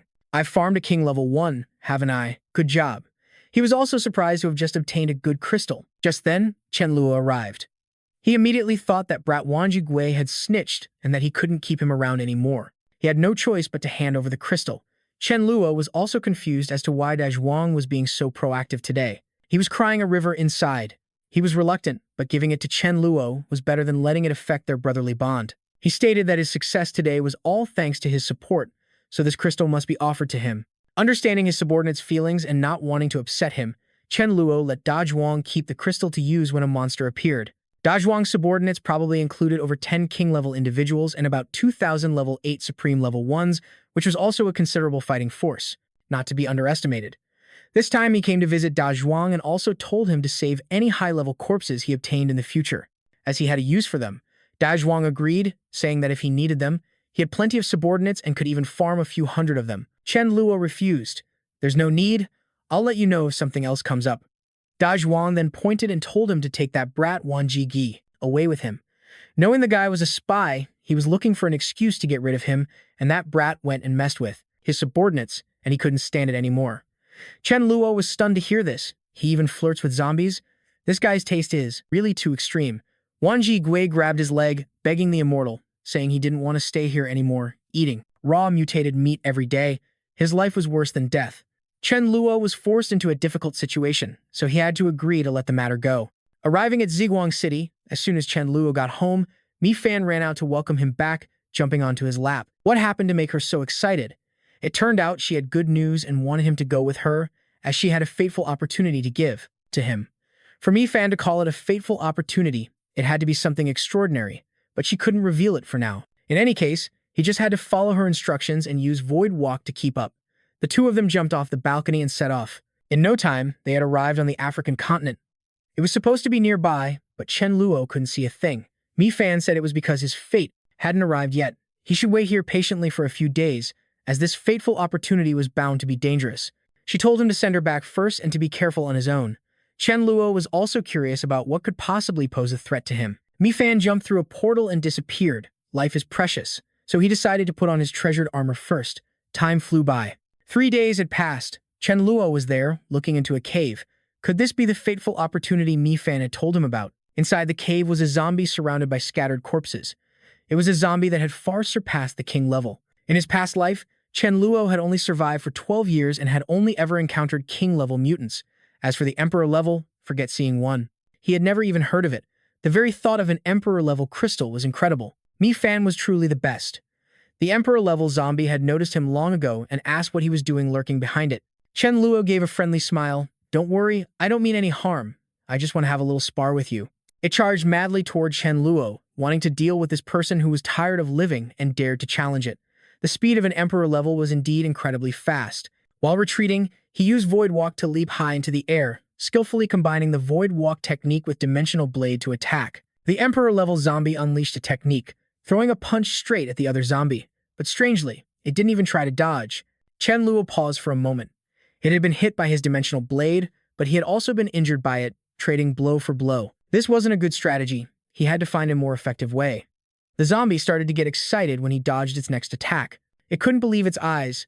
Could he be so fast that its eyes couldn't even track Chen Luo? He chuckled and told it to guess. In reality, Chen Luo had used time slow and time acceleration, making it impossible for the zombie to perceive him easily. It attacked him with all its speed, but now, in his eyes, it was moving as slowly as a turtle. It was not even as fast as a king level. He would see how it would fight now.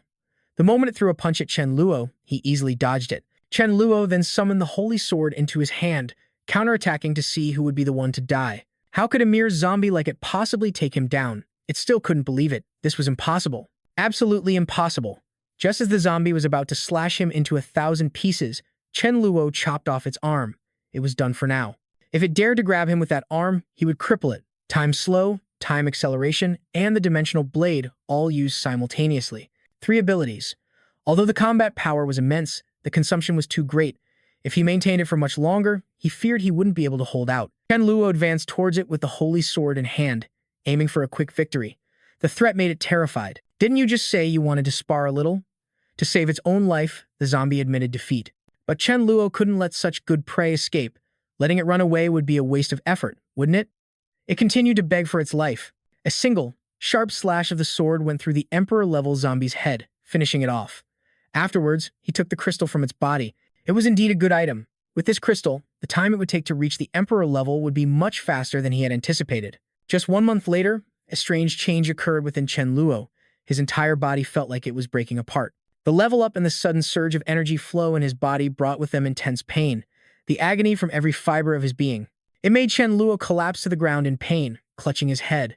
Sweat was already drenching his body. The agonizing pain made him roll around ceaselessly on the ground. Finally, the pain subsided, and Chen Luo lay exhausted on the floor. He panted, feeling the power within his body after ascending to the emperor level he had long desired. However, why was leveling up always so painful?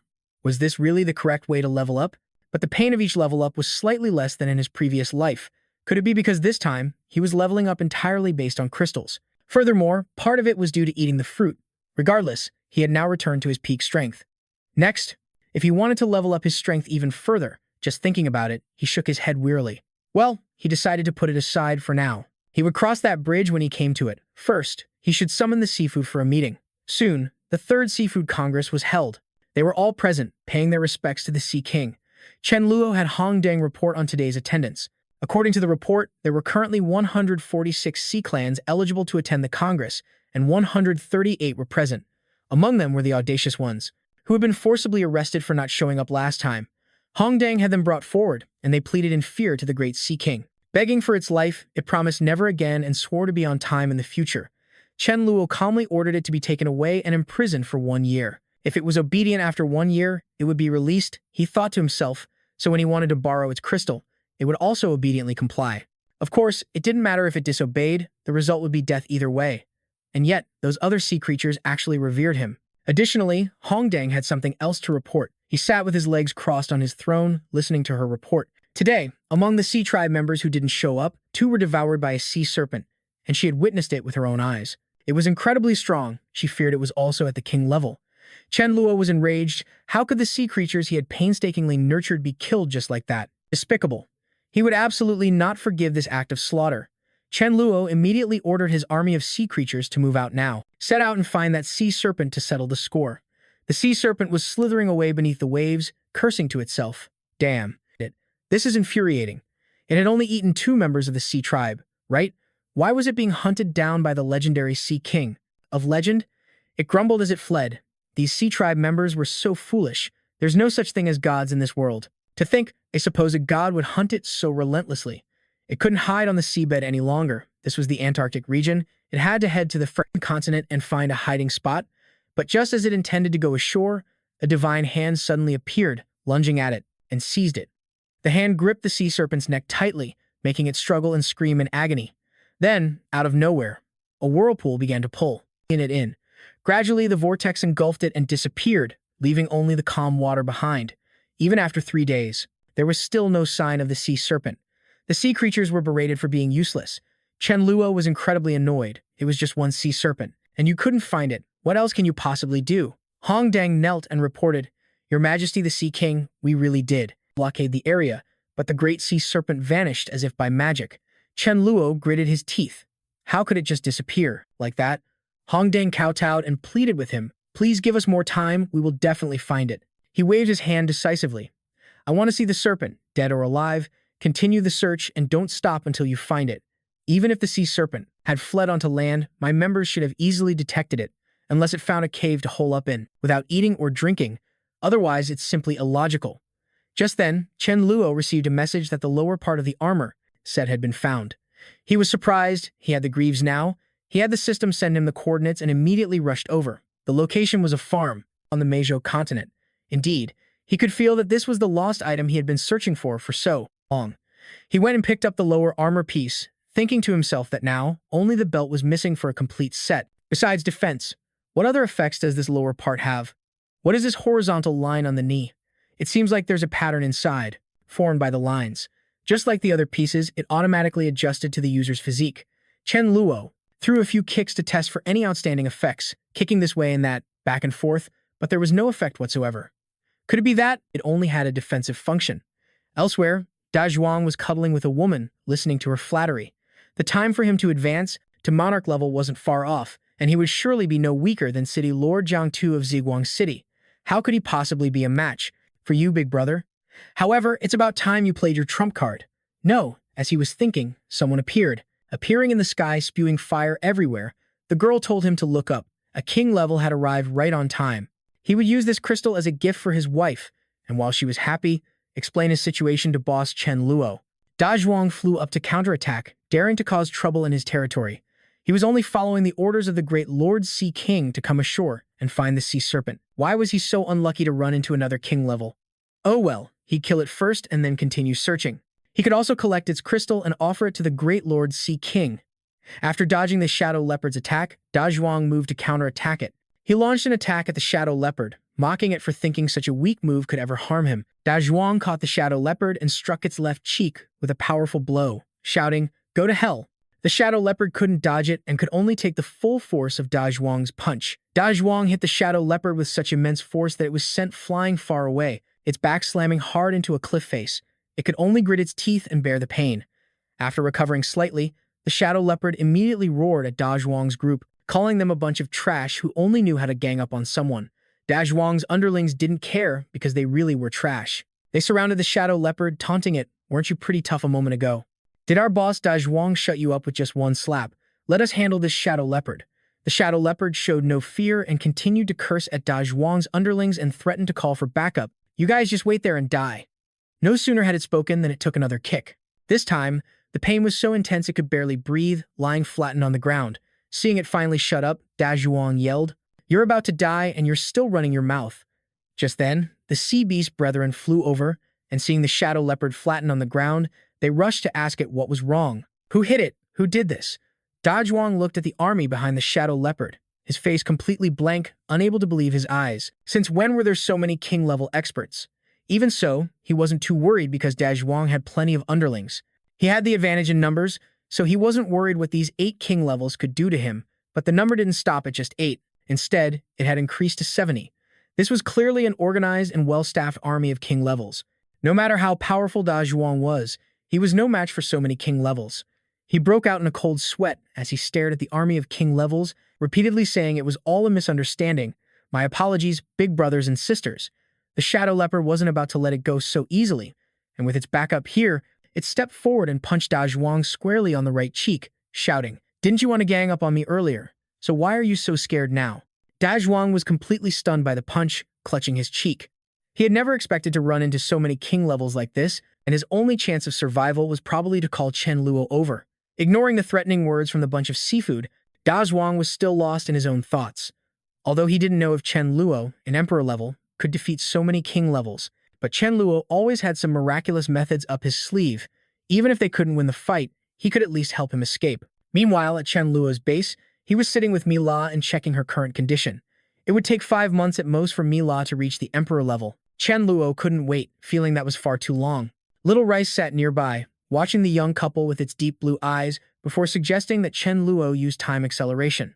The first thing Chen Luo worried about was whether using time acceleration would have any side effects on Mi La. Little Rice explained to Chen Luo that if they used a crystal, there would be a problem, albeit a small one. But in a dangerous situation like this, even a small problem was a big deal. Hearing this, Tran Lak hesitated and looked toward Mi Lap. Mi Lap, without waiting for him to finish, was determined to proceed with the upgrade, because it was a— Besides, this was just a minor issue, and any consequences would be a problem for later. Tran Lak was both happy and touched by Mi Lap. He hugged her tightly, marveling that with a wife like Mi Lap, he couldn't ask for anything more. Before they could exchange more sweet words, an urgent message arrived from Da Trang. He reported that he was currently in danger, and the enemy was truly powerful. He added that Tran Lak didn't have to come if he was worried. Tran Lak was startled because Da Trang warned that this enemy could actually harm him. If that was the case, he had to go check it out. He was dying of curiosity. He sent a telepathic message to Da Trang's base, telling him to just hold on, and that Tran Lak would be there immediately. Hearing this, Da Trang was overjoyed by Tran Lak's reliability, silently vowing to forever trust him. Knowing his big bro was on the way, Da Trang got cocky again and went solo against the seafood army, and his backer would arrive any moment. On the other side, the seafood army was numerous and powerful, and they wanted to wait and see which unlucky fool Da Trang had called for help, even taunting him to call his backup. But they figured that whoever Da Trang called would surely be terrified upon seeing such a massive and powerful army. Suddenly, in the sky, a figure using void walk appeared before them. Da Trang whipped around to look at Tran Lak, shouting, "Big bro." The seafood army was also stunned. They might not recognize anyone else, but they couldn't possibly fail to recognize their great Sea King. Tran Lak looked at the situation below and was startled himself. He just now realized that Da Trang had stormed the Sea King's temple and that the two opposing sides were both his subordinates. The moment the seafood army saw Tran Lak, they shouted in unison, "Greetings, Sea King." Standing beside him, Da Trang saw the king-level army that had been aggressively trying to devour him just moments ago, now acting as meek as lambs. He couldn't believe his eyes and turned to Tran Lak. How did his big bro become the Sea King? Tuong Bao pointed at Da Trang and asked Tran Lak directly what his relationship was with Da Trang. Tran Lak stroked his chin, deep in thought. He was the Sea King now, so being all buddy-buddy with Da Trang would be very problematic. For now, he could only trick these guys to get this over with quickly. Tran Lak began to fabricate a story. He claimed that back when he was in the human world, he had lived with Da Trang for a while. Wanting to end this fast, Tran Lak told them to just let it go. Tuong Bao obediently humbled himself, calling Da Trang a brother, saying they had become acquainted through fighting and considered it a kind of fate. He even said Da Trang could hit him if he was still upset. Seeing Tuong Bao back down, Da Trang couldn't help but feel embarrassed to not let it go, since they would be on the same side from now on anyway. Tran Lak was dazed, realizing he had wasted his time coming here. He didn't get to capture any kings and was even forced to put on an act. Da Trang glanced at his underlings and the spy behind him who were paying their respects to Tran Lak. They obediently shouted the two words, "Big bro." Da Trang looked towards his wife, thinking to himself that his grand scheme to keep his secret was now completely over. Although all of Da Trang's followers knelt to pay their respects to Tran Lak, they couldn't help but whisper among themselves, since Da Trang had been sent by a human. However, the whole group was afraid because Tran Lak was too powerful. None of them wanted to die, so they accepted kneeling before him. Someone spoke up, saying that with someone of heavenly clan origin in front of them, they didn't care if he was human or demon. After resolving the situation with the crowd at Datrang's place, Chen Luo returned to the sacred tree of light base and used time acceleration to help Mila level up, but continuous use would cause immense damage to Mila's mind and body. He had to find a way to stabilize the time acceleration, which meant Chen Luo would create a specific area where time flows much faster, a place that would be like a separate world with its own time zone. Anyone who stepped inside could benefit from this area's altered time flow. Chen Luo clenched his fists and took a deep breath, thinking that he just needed to fuse spatial and temporal energies. Mila saw Chen Luo suddenly stop the time acceleration, and she didn't understand, looking up at Chen Luo with bewildered eyes as if waiting for an explanation. But Chen Luo said nothing. He just remained silent, releasing a stream of emerald green energy that formed a small vortex. After a while, a square box suddenly appeared inside the vortex. Inside, it was a faint flicker of energy. As soon as the space took shape, Chen Luo felt a metallic taste rising in his throat. He couldn't help but cough, spitting up some blood to Mila's surprise. Mila rushed over to support him, Chen Luo asking worriedly about his condition. Chen Luo couldn't answer. He could only struggle to take shallow breaths in an attempt to suppress the pain. Mila told Chen Luo to sit in a meditative posture so she could heal him. Chen Luo obediently sat down, listening to his wife, and closed his eyes to breathe deeply. But inwardly, he was terrified about what just happened, because he had almost shattered his crystal. After stabilizing his breathing and his crystal, some color returned to Chen Luo's face. He asked Mila to get him 2 watches, and although she didn't know what he was planning, she agreed and hurried off to get them for Chen Luo. When Mila returned, the small square box had grown much larger. She was surprised but didn't question Chen Luo. She just handed him the 2 watches he needed and stood by to observe. Chen Luo took them, then approached the square box to conduct his experiment. Chen Luo had actually succeeded in creating zones with different rates of time flow and could maintain them for long periods. Just now, Chen Luo had tried stepping inside the box while Mila stayed outside, and he checked the time. Inside the zone, 20 minutes had passed, while outside, only 7 minutes had gone by, a time flow rate of about 3 to 1. Chen Luo was truly overjoyed. Although the price he paid was not small, in return, this place could operate on its own. Chen Luo looked at the newly created spatial cube and suddenly realized another problem, which was how long this zone could be maintained. Chen Luo told Little Rice to call Haiji over. He wanted to give half of this zone to Mila and the other half to Haiji, but Little Rice disagreed, saying it was best to let Mila level up to the Emperor rank before Haiji. Chen Luo frowned, looking at Little Rice's innocent face, unsure why they said that. Why should Mila be the one to reach the Emperor rank before Haiji? After pondering, he guessed it was probably due to the concern that Haiji, after leveling up, would still be influenced by the mysterious meat and go on a killing spree. Half a month later in Sacred Tree City, Mila saw Haiji and happily told her that she had leveled up to the Emperor rank. Haiji, however, was not pleased and replied coldly to Mila, "So what?" Sensing the awkward atmosphere, Chen Luo tried to smooth things over for his wife, explaining that because she was worried about Haiji's mind being affected by the mysterious meat, she had spent time researching ways to purify Haiji's killing intent. Mila also added that she had now reached the Emperor rank. Her abilities also changed, so she could help Haiji try it out. Haiji's heart trembled when she heard this, and she decided to give it a try to see what the changes would be. Mila sat down opposite Haiji and cheerfully agreed. Mila then released her blue energy. Mila seriously reminded her, "Relax your body and don't resist my power." Haiji truly relaxed. Her eyes stared intently at Mila, but they also seemed to be gradually losing focus. The blue light enveloped her, as if to comfort and caress Haiji. After a while, Haiji's eyes seemed to have been purified, her bright purple pupils gradually polished. No longer the cloudy purple they were before. Mila was exhausted and said disappointedly that with her current abilities, she could only suppress the murderous aura. She worried that if she couldn't maintain the purification, Haiji would revert to her original state. Chen Luo watched this situation, and he grew even more curious. If just a piece of meat could cause an effect that even an Emperor-level healer was helpless against, who on earth was the owner of that meat? Suddenly, Chen Luo's eyes widened as he had a bold thought. The original owner of the armor might have been a dark-type ability user. Perhaps the death of the armor's owner caused the power in their body to spread throughout the world, and this gloomy, evil, dark-type energy led to the birth of zombies, and the energy after the armor's owner died could only be absorbed by zombies. This could also explain why zombies don't need to absorb crystal cores, but can still level up as usual. Unlike zombies, survivors can level up by continuously absorbing the crystal cores of zombies, which is equivalent to the living also indirectly absorbing the energy of the armor's owner. If so, then the crystal of this original owner must be extremely powerful, and maybe the monsters appeared because they found the armor and the crystal. After indulging in that thought, he mentally slapped himself, denying the possibility. Chen Luo denied it because it was too terrifying. He regained his composure and prepared for the urgent mission at hand, the appearance of the monsters. Chen Luo looked at Mila and asked for the number of members who had reached level 10 in Ziguang City.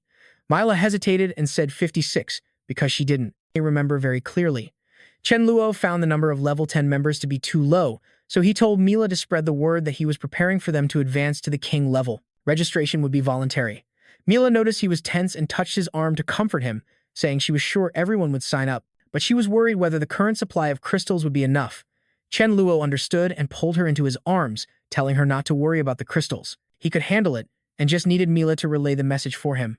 The stronger her abilities became, the heavier her responsibilities would be. However, Chen Luo also reminded her that since danger was imminent, reaching the king level must be the top priority.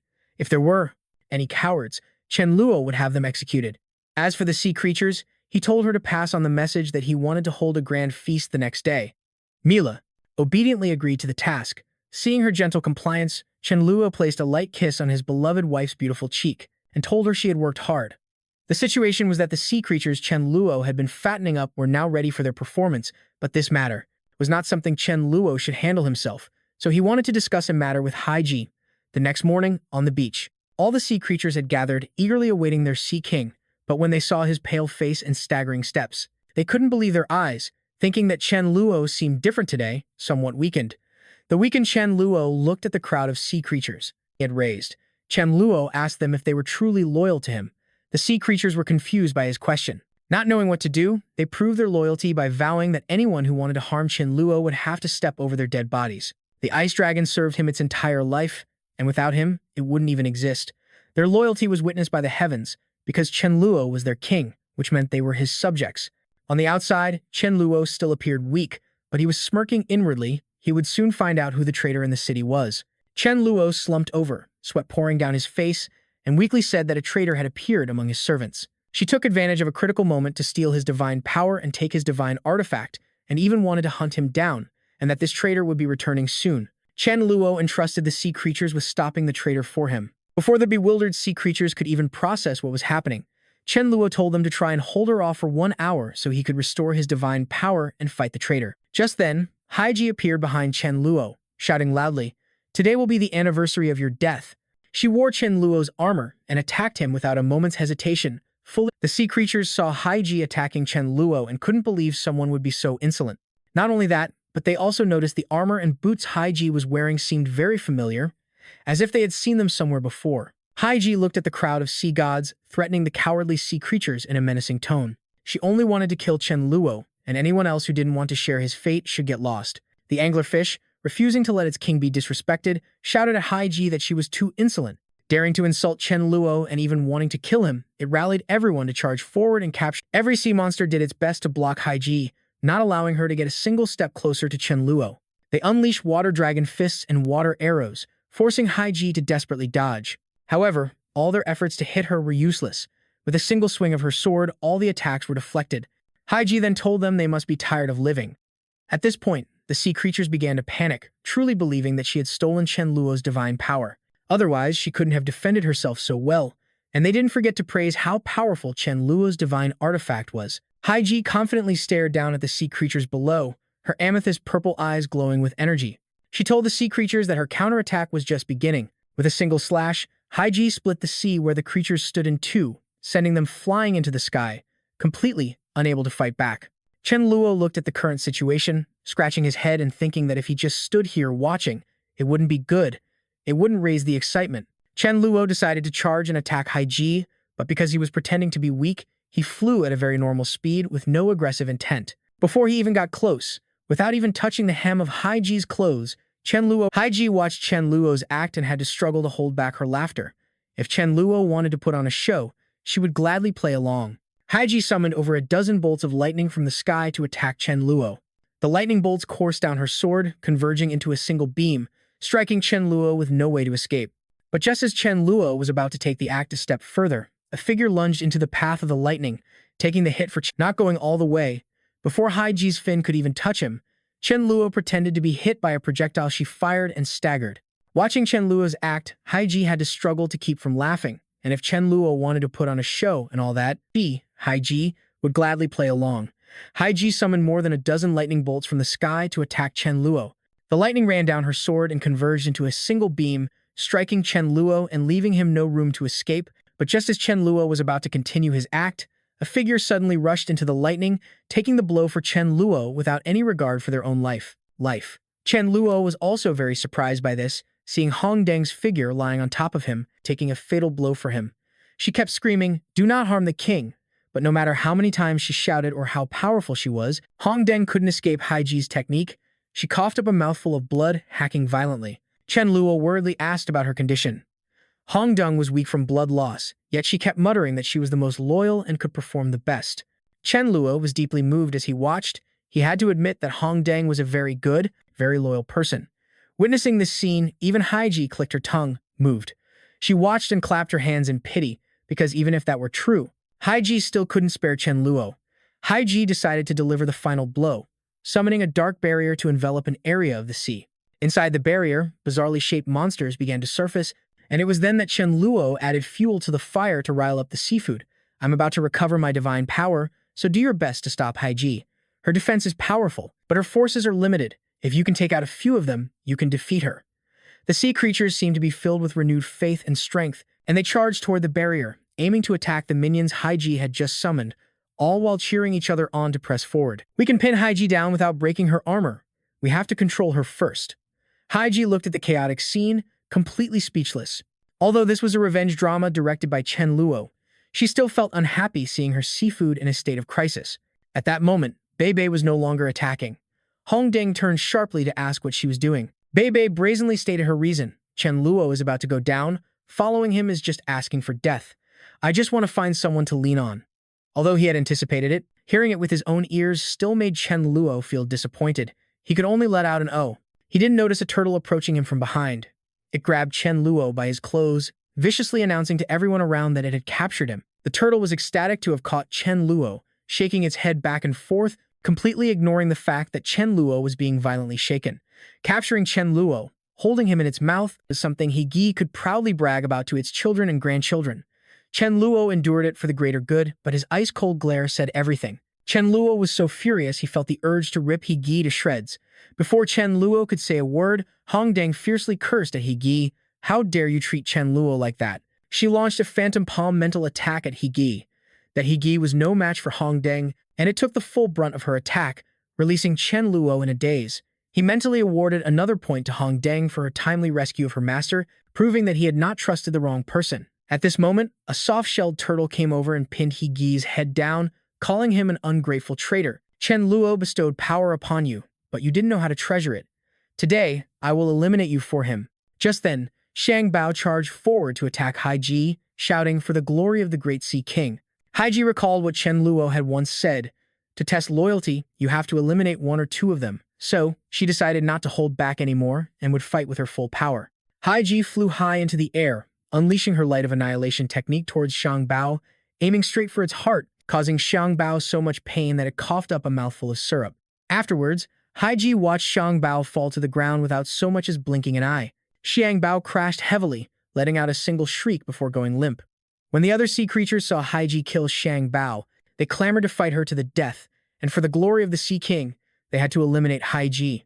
Chen Luo pouted, not wanting to test them any further, as he had already figured out who was loyal and who was not.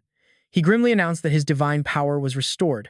The sea creatures were surprised that Chen Luo recovered faster than expected. Chen Luo slowly walked forward, wanting to take advantage of this situation, make the loyal sea creatures even more devoted to him.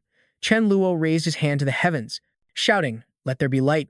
Suddenly, in the sky that was shrouded in gloomy darkness, a glimmer of light shone down. The light shone directly on the spot where Haiji was standing. Seeing this, the sea creatures were both surprised and overjoyed. Chen Luo only had to speak for light to appear, light that vanquished the darkness. Their faith in Chen Luo grew even stronger. Haiji hadn't forgotten her role in the act. Seeing Chen Luo ruin her setup, she flew into a rage at him, asking what the heck he was doing. Chen Luo didn't want to waste time explaining, so he flew up high and aimed his power of annihilation towards Haiji, delivering a single blow to send her packing. Haiji powerlessly clutched her head and screamed. In reality, Chen Luo was using Void Exile to transport Haiji back to the base safely and without arousing suspicion. He covered his mouth, smiling gleefully because the play had been a success. Afterwards, he turned back to the sea creatures.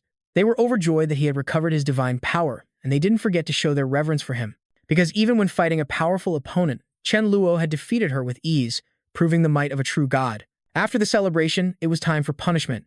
Bei and the other disloyal sea creatures knelt before Chen Luo, begging him to spare them just this once, promising they would never do it again.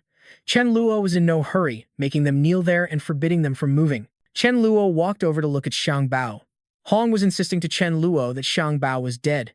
Chen Luo didn't believe it, wanting to see for himself if Xiang Bao was truly gone. Xiang Bao lay there motionless, showing no signs of life. The other sea creatures repeated Hong's words, certain that Xiang Bao had perished. Chen Luo once again played the part of a good leader. He saw Xiang Bao's loyalty in buying him time, so Chen Luo would expend his divine power for his subject to resurrect Xiang Bao.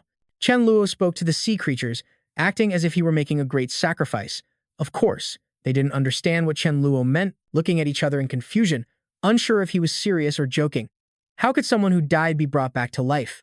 Chen Luo simply summoned a divine power of rebirth barrier, enveloping Xiang Bao's body in a verdant green light, the color of hope. After using his divine power, Chen Luo opened his eyes.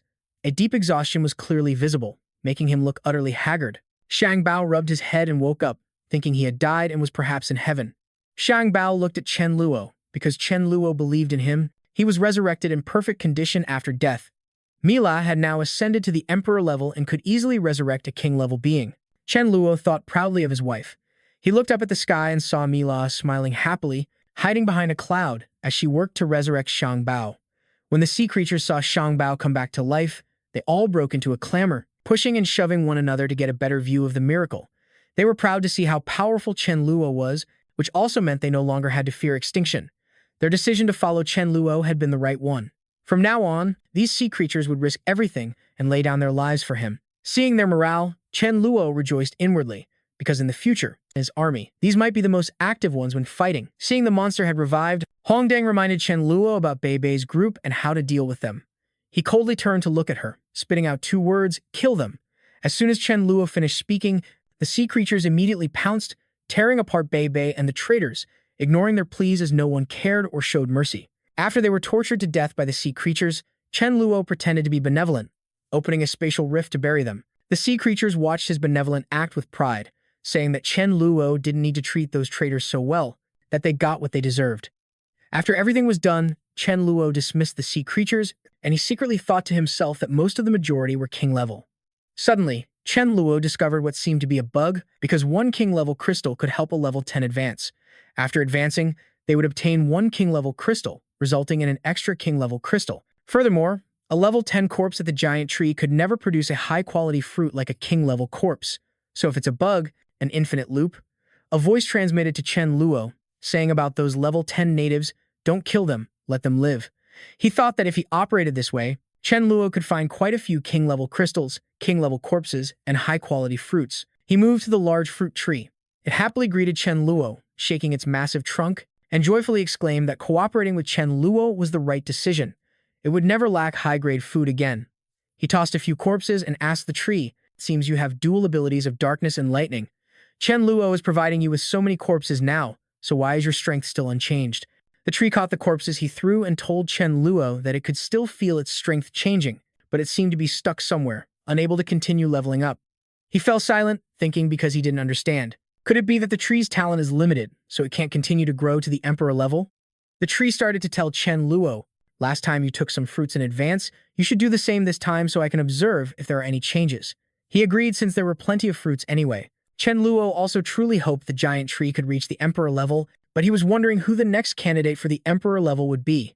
1 month later, at the Dawn City base, Chen Luo laughed heartily and announced to everyone that Void Walk, his innate ability, had finally broken through. Xiao Fan heard this and was also happy for Chen Luo. As he continued his breakthrough, she looked up at Chen Luo with her azure eyes and asked what the maximum distance was this time. He said gleefully, "Anywhere on Blue Star is just a blink of an eye away.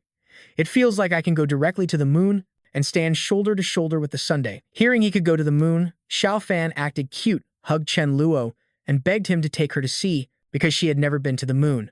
Chen Luo was a bit embarrassed, but still refused Xiao Fan, because taking someone with him would cause the Void Walk to have double the consumption. He wasn't sure about this, but he promised to take some pictures for Xiao Fan. Chen Luo pushed her off him. Although Xiao Fan didn't understand, she still agreed to his plan of sending her pictures to look at. That night, Chen Luo really went to the moon. However, he didn't feel any discomfort up here at all.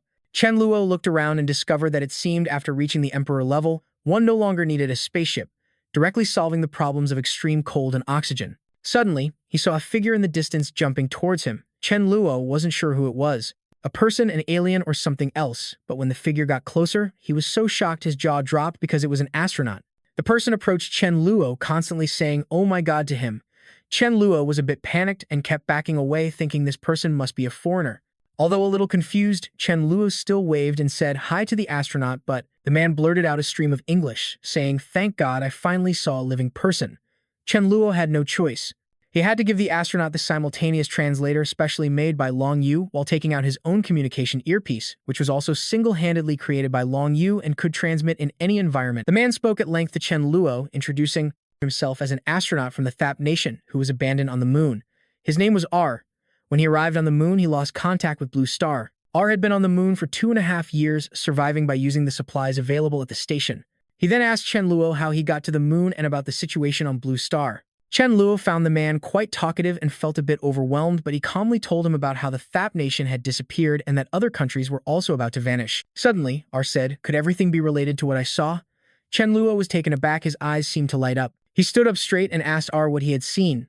The man frowned and honestly recounted that when he first arrived on the moon, he had seen 2 specks of light, one black and one blue, flickering in the universe. Then a terrible tremor occurred, like a star spontaneously exploding, and the black light cluster fell towards Blue Star.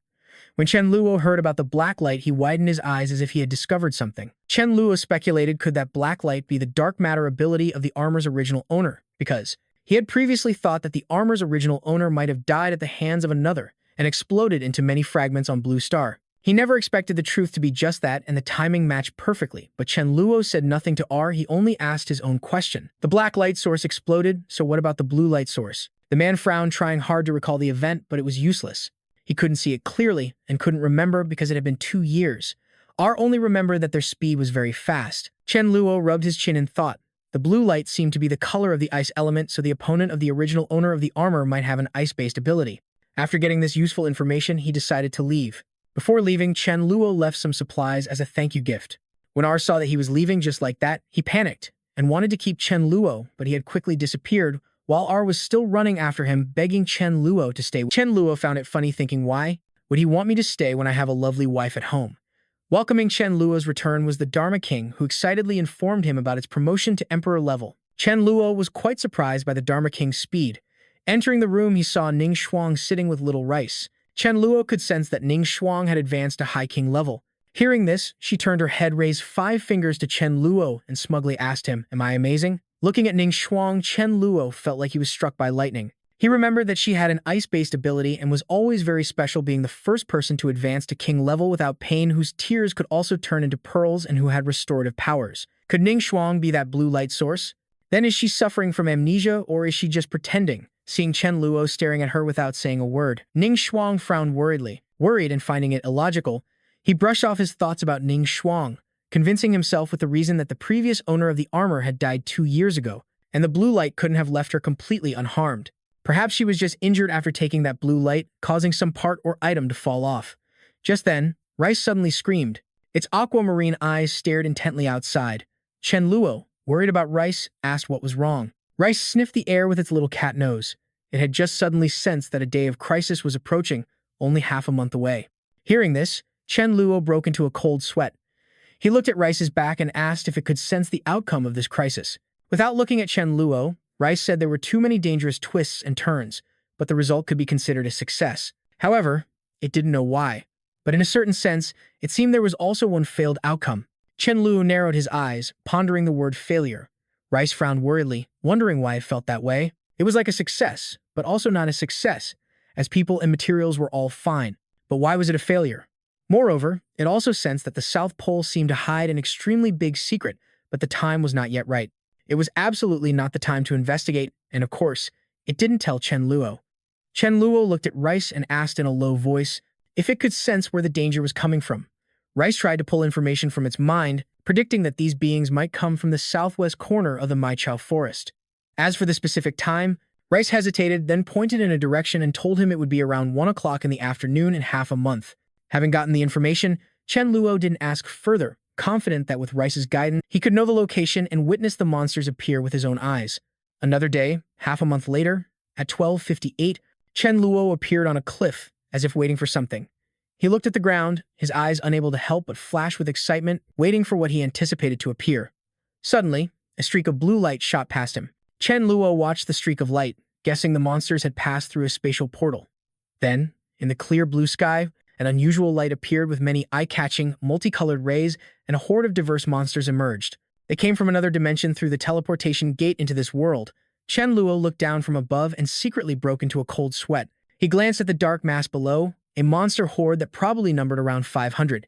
He continued to follow the horde. At this moment, he saw a gray octopus on the back of a large monster, and he felt it looked a bit familiar. The more Chen Luo looked, the more familiar it seemed. He was sure he had seen it before. The octopus was stuck firmly to the back of the neck of the leader. He guessed this 8-legged creature might be a monster sent as a spy to Blue Star. Not only could it be the leader of the monster horde, but it also had glowing special eyes. But looking closely, this monster actually had an eyeball pearl, so Chen Luo really wanted to gouge it out for a look. Suddenly, the monsters began to kneel and cry loudly, all of them surrounding the octopus-headed leader. Chen Luo found this situation confusing, but more than confused. He was surprised because these monsters had mercilessly slaughtered so many lives on Blue Star in his past life, yet now they were crying. Chen Luo guessed that maybe these monsters were crying for the previous owner of the armor. His judgment about the previous owner self-destructing might be whether it was confirmed or not. The leader beast suddenly glanced in Chen Luo's direction, searching for something, as if it had sensed Chen Luo's energy in the vicinity. Seeing its action, Chen Luo was momentarily startled, thinking it had discovered him hiding there, but it only looked in his direction before turning away. Chen Luo felt relieved, thinking that a monster that had just descended, merely at the Demon King level, couldn't possibly detect an Emperor-level being like him. But that King-level fish kept turning back and forth as if trying to find an opening. Chen Luo wondered, could it sense abnormal energy? Suddenly, the 8-legged fish summoned a purple crystal as large as a person, and below it, the lesser monsters clasped their hands as if they were praying and giving thanks. When Chen Luo saw that crystal, he couldn't help but be surprised. What the hell is this? Then, they began to open their mouths and inhale the energy from the purple crystal, and all the lesser monsters quickly broke through. 30 king-level monsters quickly ascended to the emperor level. Chen Luo watched in horror, not knowing where the crystal they were absorbing actually came from. Could it be that the space system possesses spatial abilities? Then the 8-legged fish began to recite an incantation that Chen Luo couldn't understand. The chant was a series of guttural sounds, as if it was trying to convey some thought, but it just kept chanting while staring down below. However, Chen Luo didn't care. He rolled up his sleeves, intending to capture one alive first and let Meng Yin try to communicate with it. After completing their level up, the monsters split into smaller groups, heading towards different continents. Upon arrival, they would split up again and charge forward until all life was slaughtered and had vanished. He used Void Walk to get closer to the monsters. Chen Luo planned to follow them, wait for them to disperse, and then attack them individually. He couldn't tarnish the title of a veteran of the space system. Considering sneak attacks a matter of course, Chen Luo thought cheerfully. He observed his surroundings, looking for an opportunity to launch a sneak attack, but Chen Luo noticed that 13 of them weren't moving. They were still standing around the purple crystal from before. It turned out they were absorbing the crystal, their mouths wide open, pulling the energy of the purple crystal towards themselves, so focused that they didn't even notice Chen Luo wandering nearby. Seeing a scene like this gave him a bit of a bad feeling. Chen Luo guessed that they might be trying to ascend to a level higher than Emperor. He suddenly remembered his past life, when he himself had already reached the Emperor level, but there was still a monster among them that made it impossible for Chen Luo to escape or even struggle. He was bewildered. Could they really become even stronger? His eyebrows furrowed involuntarily. He flew sorrowfully onto a nearby tree, dejected about how weak he still was, because he couldn't fight 13 Emperor-level monsters at the same time. Not wanting to dwell on negative thoughts, Chen Luo decided to use Void Walk to follow. He would wait for them to separate. Then he would choose the right moment to strike. Chen Luo stayed with the monsters absorbing energy from the crystal on the African continent, while the remaining monsters all moved to the Australian continent. On a new day, he sent a voice transmission back to Ziguang City, ordering everyone that they must kill all the invading monsters. The one who received Chen Luo's voice transmission was the Dharma King, who was currently facing an army of monsters so large it was nearly infinite. But he still smiled calmly and replied to his master with a firm absolutely. will guard the house carefully. The Dharma King led the charge, followed by Haiji Ninchang, Mila, and the army of the city of Dawnlight. They all charged forward to attack the monsters, determined to kill every last one, for invaders have no right to live and not a single one would be spared. Meanwhile, on Chen Luo's side, the eight-legged fish informed the other 12 that the bait they sent out had encountered the enemy.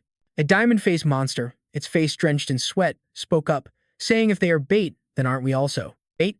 If that esteemed one is already dead, we must find the killer. The diamond-faced one, seemingly fearless, continued, speaking. It honestly felt it was just cannon fodder meant to test the killer's strength, so its life was no different from bait. The eight-legged fish yelled at the diamond-faced one to stop spouting nonsense. Hearing its leader shout, the monster flinched and recoiled, its head breaking out in a cold sweat as it apologized. It had almost forgotten that the ruby in the eye of the eight-legged fish could transmit everything it saw in real time to their superior. The leader paid it no more mind, turning away, and gave the order to proceed with the plan to retrieve the crystal armor and find the killer. Of course, their superior would continue to send more brethren to Blue Star as reinforcements. Hearing this, the other monsters nodded in acknowledgement. Back on the Dharma King's side, after a long battle, it realized that the number of monsters was overwhelming and truly difficult to handle as they split into smaller groups. The Dharma King gave an order for everyone to quickly form an ambush circle. It would act as the lure to draw the monsters in. Mila acknowledged the order, and before leaving, she cast a few buffs on the Dharma King. She also reminded it to be careful, as the buffs would only last for 5 minutes. She then enveloped the Dharma King in a green aura to boost its strength, speed, and regeneration. After receiving the buffs from Mila, it immediately rushed off. The Dharma King charged toward the monsters at an incredible speed, and the monsters were surprised by its audacity, approaching them and were stunned by its speed. But what drew their attention more was the Dharma King's helmet. The monsters found the helmet very familiar. However, its color was different from the one they were searching for. If not for the different color, they would have been mistaken. A one-eyed monster saw the Dharma King flying right at it and opened its massive maw, intending to swallow it whole. But our good boy paid it no mind and kept channeling lightning energy into its left fist. The monster thought it had the Dharma King cornered, but before it could even react, the Dharma King landed a punch with unbelievable speed. The monster was certain this couldn't be the power of a king-level entity, guessing the Dharma King might be at the Emperor level on Blue Star. But even so, the monsters were not afraid. They had superior numbers and looked down on the beings of Blue Star as ignorant and weak. How dare an Emperor-level being try to bully them? Then over 100 million monsters surrounded the Dharma King, ready to make it pay with death. The Dharma King was surrounded, but it remained confident and launched its finishing lightning punch towards the monsters. The Dharma King didn't forget to mock the monsters, taunting that their speed was too slow to surround it. Truly a foolish dream. It punched one monster in the cheek, wanting it to have a taste of its one big slap. The moment it spoke, the monster's head was twisted completely to one side, tearing off. The Dharma King knew that slapping the monster meant it would be struck by dark energy, and these monsters had incredibly tough hides, making it difficult to kill them in one punch. Even with Mila's buffs, the Dharma King decided to change its attack strategy. Summoned a lightning vortex in the sky right above where the monsters were standing, then the bolts of lightning from above treated the Dharma King like a lightning rod. It used that energy to unleash a brilliant bolt of lightning toward the monsters. The monsters were struck by that lightning. Some fainted, others were left barely breathing, but they all shared one thing in common: fear of the Dharma King because it was too powerful. They also discovered the Dharma King wasn't a physical type but a lightning type, and only now did they feel how tough an opponent the Dharma King was. Our pup watched them through the visor of its helmet. The Dharma King truly wanted to kill these monsters, but killing all of them was impossible because of the members of the City of Light. The Dharma King continued to unleash lightning bolts at the monsters, making them scream so loudly it shook the entire region. The scene was a chaotic mix of monsters and lightning. You try to eat me, I try to kill you frenzy. The sounds of thunder and growls blended together into a truly beautiful cacophony. The Dharma King suddenly noticed they were forming a circle, intending to create a barrier to trap it. The Dharma King had no intention of letting the monsters succeed, so of all the strategies, running was the best because its main mission was still to lure these monsters into the ambush set by its brothers from the City of Light. The Dharma King pretended to be scared and let out 2 barks, a trick it learned from Chen Luo. If you're going to lure someone, you need to have at least a little acting skill. Behind the Dharma King, the monsters threw a barrage of 49 different techniques, from gravity magic to blizzards, to heavenly lightning and a sky full of fire. The Dharma King really had to run for its life, all while pretending to beg the monsters to stop attacking. The Dharma King acted weak because without appearing weak, how could it possibly lure this bunch of idiots? While running, the monsters suddenly slammed on the brakes because they realized where they were headed. Below, the natives were lying in ambush. The Dharma King turned to look at the monsters, speaking with a mix of dissatisfaction and resignation. Realizing it now is probably too late. The monsters whispered among themselves that many king-level fighters were ambushing them. They wondered why the natives had so many king-level individuals who were also so united. The demons didn't believe it, saying they had just arrived. How could the people here possibly know about our arrival? The monsters wanted to retreat first and wait for their lord's reinforcements. But of course, leaving was easy, but returning was hard. Ning Chang saw their intention to flee and immediately summoned ice to block their path. While Ning Chang was on one side, Hai Ji was on the other, summoning energy to strike a monster's foolish head. The monsters saw so many Emperor-level fighters that their heads spun. Hai Ji summoned a massive hand that grabbed a monster by the neck as she laughed maniacally. Today, I'll give you all a taste of death. One monster could sense that many more king-level fighters were still approaching from behind. The monsters were overjoyed, thinking these might be the reinforcements sent by their master. Some even cheered, thinking they would be rescued from the City of Light. But the reality was harsh. It wasn't reinforcements, but Chen Luo's aquatic army, a well-trained force of king-level warriors. They charged forward enthusiastically, eager to earn glory for Chen Luo, attacking the monsters before they could even react. Seeing the sheer number of enemies before them, the demons knew they couldn't hold out until reinforcements arrived and could only cling to each other, crying and wailing. One of them, with a strange brown appearance, seemed to be the most clear-headed, and suddenly roared at the rest, "If we're going to die, we're taking these blue star creatures with us." And then with a bang, activating self-destruct mode, this courageous act seemed to have a powerful effect on the other alien creatures. They immediately followed suit, swarming forward and detonating like heavy bombs, their murderous aura filling the air. It covered the sky, creating an incredibly chaotic scene. Suddenly, a shimmering green light flew in from somewhere, and a familiar voice chanted, a healing spell. It was the timely support of Mi La, whose power was incredibly miraculous, quickly able to heal the wounds to everyone's amazement. She assessed the situation and seeing it had stabilized, she waved her hand gently to reassure everyone to advance without worry, because as long as a single hit wasn't fatal, she could patch them up. On the African continent, Chen Luo was also standing not far away, analyzing the situation. It seemed these monsters had split into smaller teams, which meant he could take action more easily. Without a second thought, Chen Luo flew above their heads, preparing to launch an attack. One of the monsters seemed to receive a signal from its distant comrades, and it turned to inform the rest about their contingent on the Kangaroo continent being heavily ambushed and that they needed to return to report to their superiors. The monsters grew agitated, unable to understand how the people of Earth knew they would be here. There couldn't be an ambush waiting for them, could there? 1,000 related questions arose, but if the Lord said to return and report, it was best to head back first. Suddenly, Chen Luo appeared, blocking their path. He smirked cunningly and silently mouthed the incantation for spatial storm. Instantly, a massive blue light formed a huge sphere, trapping the monsters inside. Caught in the surprise attack, they couldn't react in time and were completely contained within his magic circle, suffering immense pain. But one among them remained calm and sought a way to escape, ordering them to raise a protective shield to break out together. It seemed the method worked. They successfully broke free and charged furiously towards him, intending to eat him alive for revenge. Chen Luo just frowned at it, deciding to banish it back into the void, forcing its return. The monster saw that it was being sucked back in and cried out in terror. As soon as that monster was back inside, he focused his power to compress the space, increasing the frequency of attacks on the monsters so they had no way to escape. Chen Luo seized the opportunity to act quickly before too many reinforcements from other monster groups arrived. 3 minutes later, this group of monsters had been vaporized by his ability, collapsing in a heap.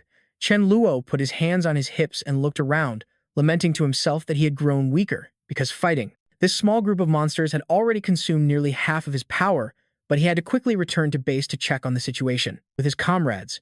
At the same time, in Mijo, a group of high-level monsters were discussing their battle plan when the one with the white octopus head suddenly announced in a panic that their subordinates on the Kangaroo continent had been completely wiped out. He pondered deeply, as if the people of Blue Star had known they were coming all along. But another leader sitting beside him offered comfort, saying that, as long as they guarded against ambushes, the beings from Blue Star or Rainbow Star were still nothing but weak and pathetic creatures. But before he could breathe a sigh of relief for more than a few seconds, the white octopus head shot up again, his face visibly tense.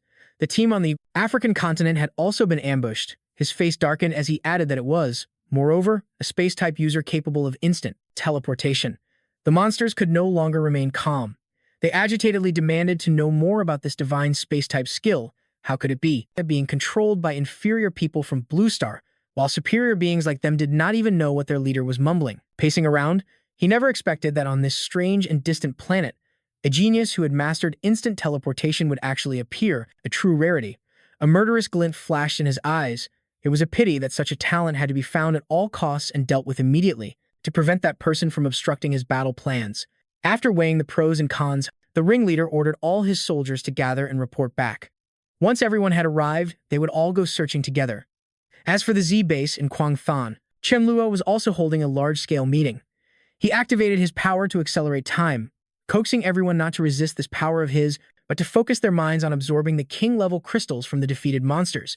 He raised his voice to give the order. They must break through to the king level as quickly as possible before the next wave of monsters arrived. And with a wave of Chen Luo's hand, continuous streams of blue lightning shot out, seeping into every cell of the soldiers, causing terrifying transformations. They couldn't help but writhe and clutch their bodies, their energy surging to its peak, causing the number of people reaching the king level to reach the hundreds and showing no signs of stopping. Chen Luo smiled with satisfaction at the results. While he was immersed in the scene before him, a subordinate suddenly rushed in to report that the guards on the coast had spotted the monsters making landfall and heading this way. Chen Luo nodded, indicating he understood, then turned back to order everyone to prepare their formations and get ready for battle.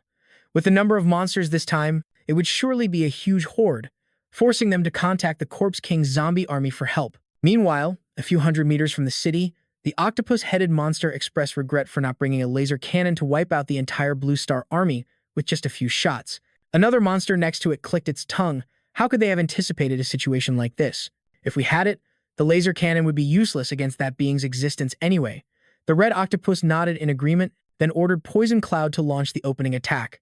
Poison Cloud narrowed the single eye on its face, rubbing its hands together with glee at being able to handle this small fry.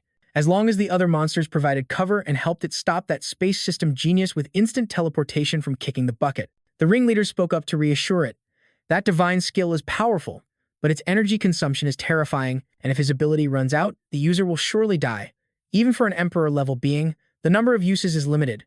Inside the city, Chen Luo looked out and observed, unable to understand why the monsters had stopped moving when they were just over 5 miles away, or were they afraid of being ambushed like the smaller groups? Just then, Da Zhuang's voice sounded from behind, along with a group of zombies shuffling closely behind. Seeing them arrive, a wicked grin spread across Chen Luo's face. According to his plan, this zombie horde was the most suitable to act as cannon fodder at the front lines. But to make them truly willing volunteers, he still had to use a few tricks. First, he used his immense power to build their trust that he could protect them, then demonstrated Mila's resurrection art so they wouldn't worry about medical aid. Not to mention, Da Zhuang was the king of the zombies but also his subordinate, who helped him brainwash the zombies into believing that charging into battle was just a drill. They bought it completely, roaring in unison with great enthusiasm, eager to perform well for their big boss, and boldly charged forward. Chen Luo found these zombies to be simple-minded, was extremely pleased that the simpleton didn't suspect a thing, and couldn't help but reveal a wicked grin. That very moment caught the attention of a pretty female zombie, who cautiously whispered a question to Da Zhuang, but Da Zhuang could only give a perfunctory answer and tell her to move back a bit. After all, the situation was already critical, and he had to stubbornly see it through. And so, under the leadership of the zombie king, thousands of the undead swarmed out like an aggressive and belligerent hive of bees. Da Zhuang ran with his lips pressed tight, believing that as a trusted subordinate, Chen Luo would never abandon him, even in death. The monsters on the other side were drawn by the noise, and upon turning to see the zombies, they all remarked on how strange the blue star creatures looked. But regardless of their appearance, they quickly moved to engage them in battle. With a sudden crackle, a zombie, at the edge of the horde, was struck by a bolt of lightning from the heavens, letting out a final scream before turning to ash. The remaining zombies were stunned, bewildered because, and they couldn't tell if this carnage was real or fake, it looked so terrifying. However, their faith in their great leader showed no signs of diminishing. They marveled, thinking the show had incredibly realistic special effects, so after a moment, their morale was restored, and they encouraged each other to continue charging forward to take down the target ahead. Chen Luo, who had been observing from afar, was inwardly impressed by the formidable combat strength of the zombies, and the moment he saw a perfect opportunity, he ordered the members of Ziguang City to attack together. Unexpectedly, just as the group from Ziguang City stepped out, dark clouds began to churn into large clusters overhead, carrying with them the stench of death. Chen Luo's eyes widened in horror, recognizing at a glance that it was an extremely toxic rain of a high danger level. It seemed the tables had turned and they were being ambushed. The rain poured down upon the army of Ziguang City. The rainwater, filled with a virulent poison, seeped into their flesh and spread throughout their bodies, affecting everyone from the king level down to the lower ranks, who all began to feel nauseous and unwell. They felt a tightness in their chests, their heads spun, and they were completely drained of strength, with some even coughing up fresh red blood, but they had no way to fight back. Seeing this outcome, Du Yun burst out in triumphant laughter. He smugly believed that no antidote could counter his ability. Chen Luo's expression hardened. He couldn't let him rejoice for too long, so he immediately called out Mila's name. She transformed into a feathered being with glowing, angel-like plumage and appeared in an instant. With every flap of her wings, she released healing energy, simultaneously blowing away the toxic clouds. The soldiers were restored, regaining their strength and no longer feeling dizzy or nauseous. Upon hearing this, Mila smiled gently and reassured the troops. Asterix. Charge forward with confidence. I will always be behind you to nullify any negative effects. Du Yun witnessed this scene and was completely dumbfounded. Never before had anyone been able to neutralize his poison, yet now it was countered so easily. The ringleader became anxious, realizing they truly had all sorts of talented people. Just as he was about to order his minions to charge, his gaze locked onto something more important on the other side, the renowned divine armor he had been searching for.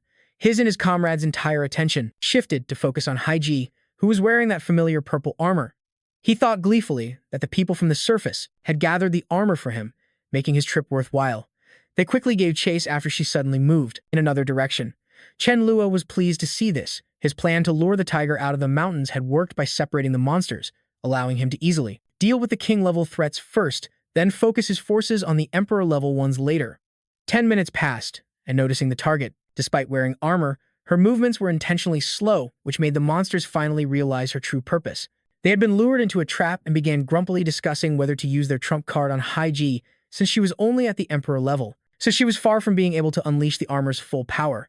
But the octopus-headed one objected, arguing that the skill could not be used repeatedly. It had to be saved for the most critical moment. He put an arm around his comrades, assuring them that reinforcements were on the way. It wouldn't be too late to join forces and capture her then. For now, they had to return and finish off the other surface dwellers first, getting back to the main battle. Back at Shuguang City, Chen Luo faced a surprise attack from a rotund monster with a jaw full of sharp, jagged teeth. He unleashed his Void Exile skill, making the monster spurt blood like strawberry syrup, then calmly turned to face another one. It was also aggressively charging at him with razor-sharp claws. Chen Luo waited for the second monster to get close, timing his move perfectly. He then used his teleportation ability to vanish, causing the monster to continue its charge and plunge its claws deep into its own comrade with full force, much to the shock of both monsters. The incident immediately caused internal strife among them. They snarled and argued, completely unaware that the Emperor-level monsters had returned just in time to witness Chen Luo's move. They couldn't help but angrily curse that using a divine skill in such a manner was a complete disgrace. Seeing this, Chen Luo clicked his tongue in annoyance. He was annoyed, not expecting them to return sooner than planned. He had to use his sonic wave to call Haiji back. The ringleader observed in silence. He estimated that Chen Luo had already used instant teleportation too many times, even for someone at the Emperor level. He wouldn't be able to hold out for much longer. With that thought, he decided to order his underlings to attack, but instructed them not to rush their attack on the guy who could use spatial teleportation. After all, once he was exhausted, it would be his end. As for himself, he would personally punish this meddlesome healer first. Meanwhile, Mila was busy healing everyone, completely unaware of the danger hurtling toward her from behind at a terrifying speed. Seeing this, Chen Luo's brows furrowed in alarm. The leader was actually using the sharp origin ring to attack Mila. If she were hit by this attack, she would surely die. Without a second thought, he used his teleportation ability to move Diyun, who was still bewildered by the situation, directly behind her as a shield, successfully taking the full brunt of the attack in Mila's place. He let out an echoing scream of pain as his body was split in two like a melon, causing Mila to whip around in shock. The ringleader was stunned by the rapid turn of events, bitterly realizing he had just personally killed his own comrade because Chen Luo had already figured out his intentions and even launched a counterattack. At that very moment, Haiji returned and summoned the Eye of Darkness. Once ready, she signaled to him, and they combined their powers to create another dazzling, multicolored dimension. It was an ethereal sight. He then pushed the Emperor-level monsters into the magic circle.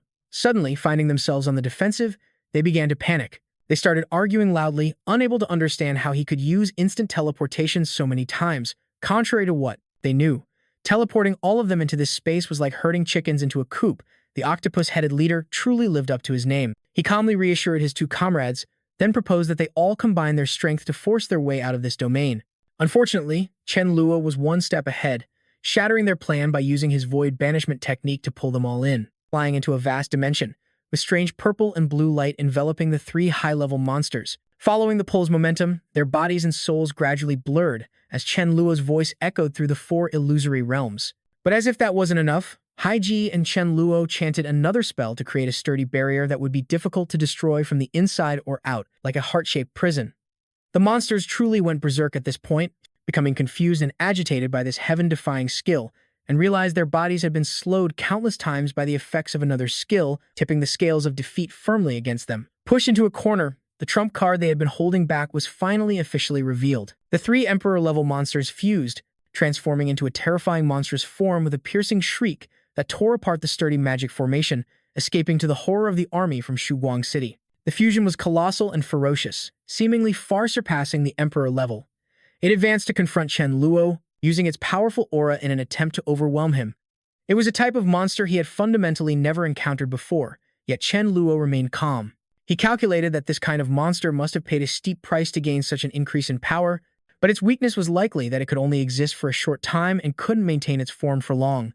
Chen Luo flew up to increase the distance. He swirled his hands, forming a large clock face aimed at the monster to attack, but its agility was far faster than he anticipated, catching him by surprise, and its power was just as formidable. Chen Luo gritted his teeth. If this continued, he feared Haiji would be in real danger. He frantically unleashed time acceleration. However, it had no effect whatsoever on the pitch-black monster fusion. In fact, it only became more ferocious. 30 seconds passed, and it still showed no signs of dissipating. It remained pitch black, wreathed in flames, and hovered around, toying with Haiji. This time, things were looking dire. If time acceleration had no effect, it meant this monster wasn't like a temporary mutation. If he didn't stop it, Haiji would die. Understanding this, Chen Luo immediately waved his hand, using the void time dilation technique on the fusion to buy some time, just before it could charge at Haiji. He then flew high into the air to observe the situation. He also needed to make some preparations to unleash his own trump card. Chen Luo banked and flew off. He had already devised the next plan and told her to wait for him to bring reinforcements. Haiji nodded in agreement. It wasn't long before the monster appeared right behind her, faster than expected, letting out a shrill growl. A thick killing intent washed over the back of her neck, making her shudder with fear. The octopus-headed monster on the side grew impatient, urging the giant monster to strike before Chen Luo returned.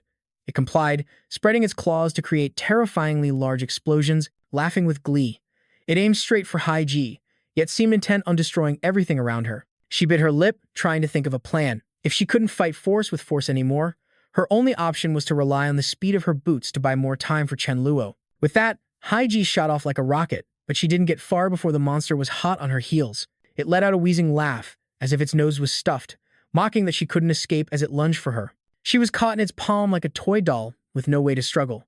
Overcome with agitation, Haiji stopped resisting. Cursing, she continuously used every technique she knew to break free, but it was all a futile effort, only earning her a look of utter contempt from the rotten amalgam. No matter how she channeled all her energy and strength into her hands or how she brandished her sword, the giant monster before her only saw her as a foolish, lowly creature from Blue Star. A moment later, after toying with her to its heart's content, it used its sharp fingertip to touch her with its next malicious intent. But just then, the leader of Ziguang City returned, Jiang Chuxu in tow. He silently sighed in relief because if he had been a few seconds later, the divine armor might have fallen into the hands of another. Then he turned to Chuxu and pointed towards the massive monster, ordering her to quickly use her skills to deal with it. Jiang Chuxu complied, her eyes fixed on the target as she brought her two hands together, creating a brilliant golden light. As she murmured the time-stopping spell, instantly, the power took effect, and the amalgam froze solid, unable to move at all.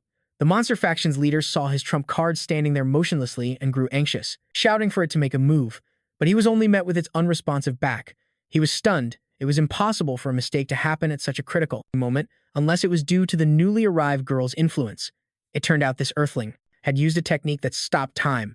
Among time system users, only one in hundreds of millions of beings possesses such an ability. It was incredibly rare. At this thought, an idea flashed in his mind. If they found out, reinforcements would arrive at the fastest possible speed. The longer this dragged on, the more likely the strongest descendant of the armor would detect them and come after them. Unable to contain his joy at this discovery, the octopus leader burst into hearty laughter. Chen Luo observed the excited tone of the monster before him, feeling confused and alarmed. Although he didn't understand what was happening, he cautiously sent a secret signal to Ning Chang and the Dharma King. telling them to bring all the king-level fighters here to combine their strength, setting the stage for an explosive and fierce battle. For now, while waiting for his allies and while the monsters had let their guard down, Chen Luo pulled his hand back to gather his special energy. It was his turn to take their lives.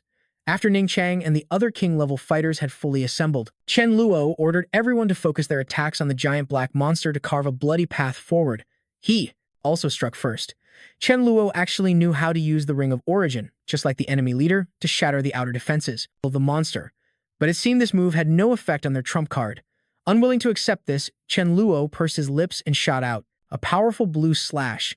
He thought it would succeed this time, as the slash directly split the monster's head in two, but it neither died nor bled. Instead, the two severed halves slowly reconnected, restoring its cells to their original state. Jiang Shushu, who was next to him, covered her mouth and coughed in fits, looking utterly exhausted. She was nearing her limit and asked her leader if he needed any more of her help. Still unable to look away from the self-regenerating mass of flesh, he nodded and told her to continue. A moment later, the monster let out a resounding roar to announce it had finished regenerating. Chuxu immediately unleashed all of her remaining skills, which was just enough to hold it for now. The Dharma King rushed in to provide support. He gathered lightning into a large orb in his hand, told her to move aside, and then hurled it at the giant monster, creating a deafening crackle and a blinding flash, but his skill had no effect whatsoever. Chen Luo was genuinely worried. If things continued like this, it would be terrible. Something was wrong. Because in terms of rank, the monster was likely much stronger than them, so their current abilities couldn't possibly harm it. The only option was to forcibly banish it into deep space. After all, the deeper the spatial layer, the more terrifying the void, like an exile world, so without the ability to manipulate spatial power, there was no way out from that place.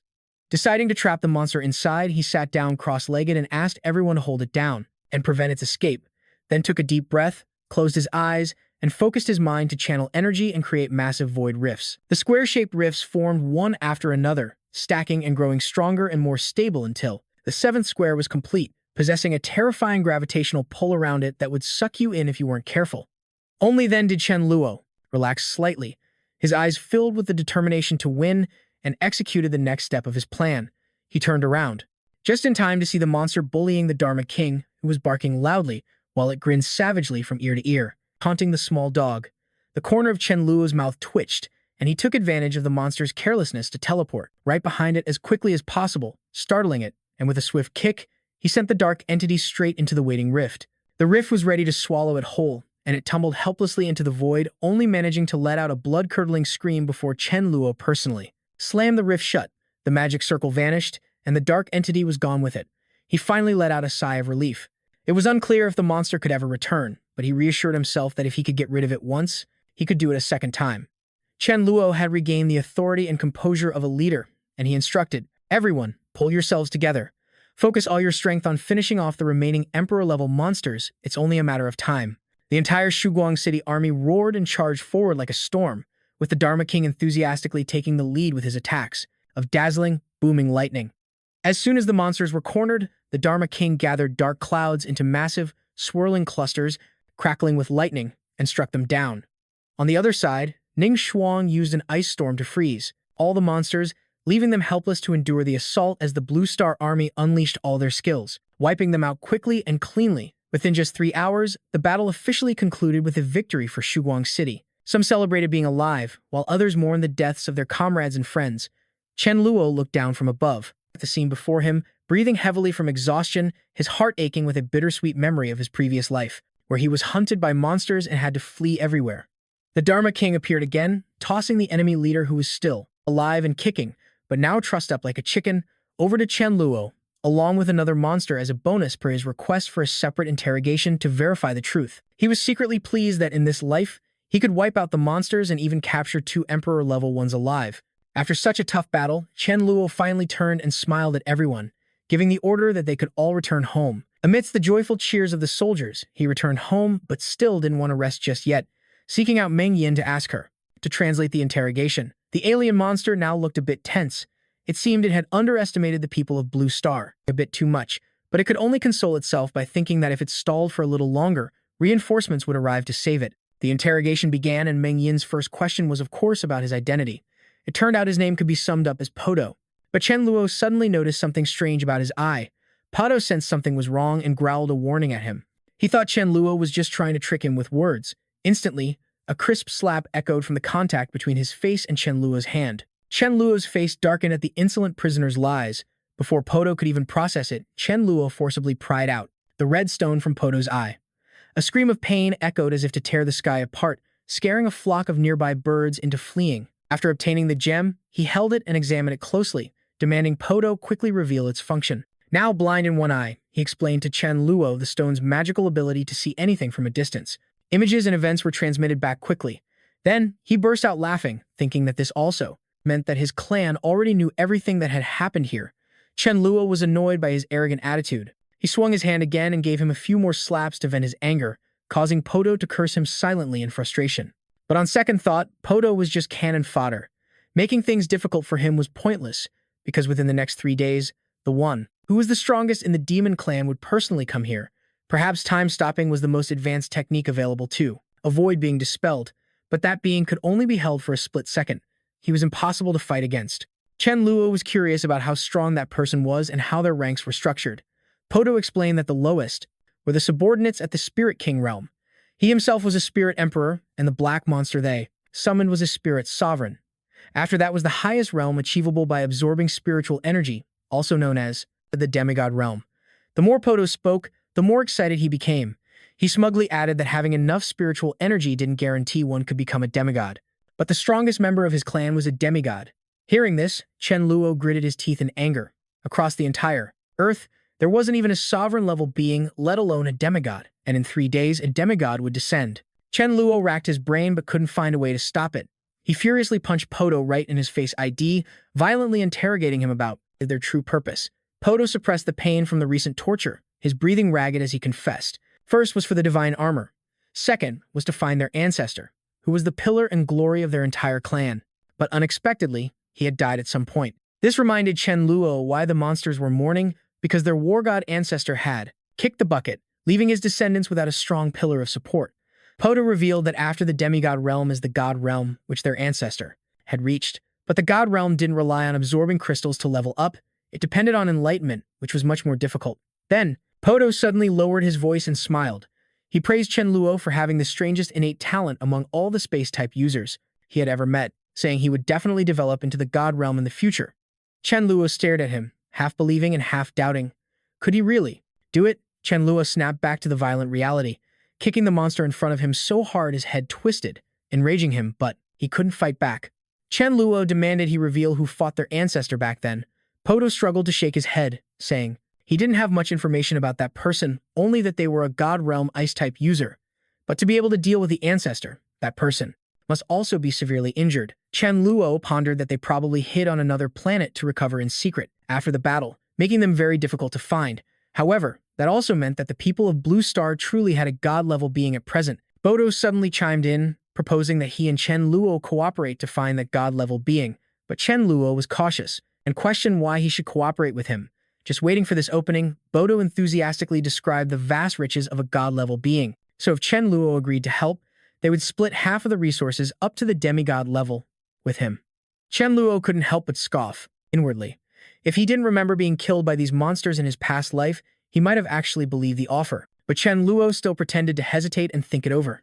Seeing him waver, Bodo impatiently took out an Emperor-level space system crystal and offered it to him to curry favor with the leader of Dawnlight City. As he took the small, spinning crystal, he recalled that among the king-level group, only Bodo was a space system user. Yet when they descended, he suddenly had so many crystals, as if he brought a storage item with him, just like that. So Chen Luo brazenly reached into Bodo's clothes to search him, and finally found the legendary space ring. Chen Luo suddenly recalled how the divine armor worked and immediately infused a bit of his own power into it. And as a result, the ring actually responded. Seeing that Chen Luo knew this secret technique, Bodo's eyes widened in shock, in surprise. Chen Luo fiddled with it and discovered an enormous amount of king-level crystals inside, along with 2 incomprehensible books, which he set aside to study later. Seeing him continuously messing with his things, Bodo was in silent agony, worried about the treasures he had hidden for so long. Done exploring, Chen Luo turned and told Bodo to stay put, saying he would go home to think more carefully about the partnership. Bodo nodded in agreement, taking the chance to add a few more tempting words. The moment Chen Luo turned his back, his expression instantly changed. His eyes hardened as he stared in Chen Luo's direction, filled with hatred. while he genuinely wanted the partnership because it would be beneficial to his side. Once Chen Luo was no longer useful, he would personally hack him to pieces. Back at home, Mon Leo Mi Fan was currently in her human form, leisurely pouring herself a full glass of water to enjoy. Chen Luo, on the sofa, opposite, was running his mouth at full capacity, recounting everything that happened during Bodo's interrogation. She stretched and let out a long yawn, lazily reassuring him not to worry about that nobody. This astonished Chen Luo, seeing how she could downplay the enemy, from a tiger to a Hello Kitty. Mi Fan chuckled, telling him that their strongest person arrived here via space teleportation. But with such a vast distance, she feared something unexpected might have happened. Chen Luo was confused and furrowed his brow. Could something really go wrong with space teleportation? She calmly stood by her words, advising him to focus on their own injured god-level being instead. She then half-jokingly added that he didn't even need to go looking for them, as they would eventually show up on their own. Chen Luo quickly grabbed Mi Fan's shoulders, demanding that she not engage the demigod-level monster. Instead, they should wait for their own god-level being to arrive and act as the team's main powerhouse. In response, she gave him a scornful look. How could they rely on that amateur to be their main force? Mon Leo Mi Fan then elaborated. We've been assuming that the ice system god-level being is severely injured, but what if their wounds are almost healed? Chen Luo froze. Against a perfectly healthy god-level being, if they were to fight, he would be frozen to death instantly. Mi Fan. Furthermore, you absolutely must kill that god-level being, because she has no way to deal with him, so all hope rests heavily on your shoulders. Her cat-like eyes narrowed teasingly as she dropped a threat, saying that if you can't do as she says, you're a dead man. The leader of Shuguang City was so frightened by those words that he shot to his feet. An emperor, level being like you. How could you possibly jump 3 whole levels to kill a god? She was overestimating you. Chen Luo panicked, running his hands through his hair, thinking he must be dreaming, as he and that god-level being were 3 entire realms apart. But she just shrugged nonchalantly, saying that killing a god had nothing to do with raw power, but rather whether you could properly utilize your time-space ability. He was dumbfounded upon hearing that and wanted to ask more, but the chatterbox suddenly clammed up, refusing to say more and telling him to go back to his room to figure it out himself. Chen Luo had no other choice but to obey, walking away while deep in thought, pondering Mi Fan's unbelievable words. It seemed he needed to consolidate his energy for a bit. A space aspect of his ability wasn't feasible. While it had many defensive skills, it absolutely couldn't take down a god-level being. Chen Luo ran his hand through his hair again to force himself to think of another way. He paced over to the desk in his bedroom, his hand unconsciously tracing over a piece of paper, trying to list the time acceleration abilities he knew, but that would just lead back to summoning from space-time. Don't tell me I have to summon my future self to come fight for me. Chen Luo suddenly remembered that Poto Guy once said that with his talent, after reaching the demigod level, he would have a chance to become a god in an instant if he had enough resources. But for now, just reaching the demigod level would take about another 10 years. 10 years wasn't an impossible time frame, but the important thing was that he could only summon himself, not a future version. He was completely clueless. Hours passed, and the leader of Shuguang City was still obsessed with trying to find a solution, but it seemed he hadn't made any progress, because the clues he had amounted to a big fat 0. Chen Luo just held his forehead. Why did the mission to save humanity through rebirth fall on his shoulders? A faint question also lingered in his mind. Why was he reincarnated? Thinking of this, he suddenly realized something. He shot up, focusing on recalling his past life. It seemed that with his dual time-space ability, he might have awakened a time ability, but he himself didn't know it. Scene by scene, his past life replayed vividly in his mind. He returned to the moment he was lying in a makeshift grave, waiting to die. The past Chen Luo, with his disheveled appearance, clutched a rose to his chest and lay there, weeping for his life. I'm useless now, and all I know is how to hide. It's so lonely. It turns out being good at hiding isn't always a good thing. He cried out in anguish, hoping someone would come, but reality was always cruel. At that time, there was no one left anywhere. Chen Luo bitterly let the tears stream down his face. He yearned to return to the past to feel the breath of humanity again, to taste more delicious food. The memory cut off there. Chen Luo realized that his reincarnation was his own doing. This meant he had mastered the art of time reversal, returning 12 years to the past to redo his life as he had always wished. The moon was high in the sky, and the surroundings were cloaked in a silent night when suddenly, a crisp laugh from Chen Luo echoed out. Under the eaves, he excitedly slammed his hand on the table. He had finally figured it out, the way to reach God level. The upcoming Great War will surely inflict heavy damage on that person by using time reversal, to send him back to the moment he was most severely injured, when even moving was difficult, let alone fighting back. At that point, whether it's an ice system god or any other type, they'll be easily captured by him. Meanwhile, far away on another planet, one day before the event, Barrow, the son of the god-level ancestor of the demon faction, was standing trembling before a massive red metal object. He muttered to himself about discovering the existence of the time system while searching for his father's armor. Growing impatient, he moved closer to quickly contact that space system god, needing him to take him over there to get the time crystal, to implant it into his own brain. Just then, Shisu appeared, shrouded in a mysterious cloak. Seeing him, the demon immediately started flattering him, trying to persuade him to take him to Blue Star. Shisu cautiously asked for his reason. Anticipating this question, Barrow put on a tearful performance, explaining that his father had died on a strange planet far from home, so he wanted to bring his remains back so he could rest in peace.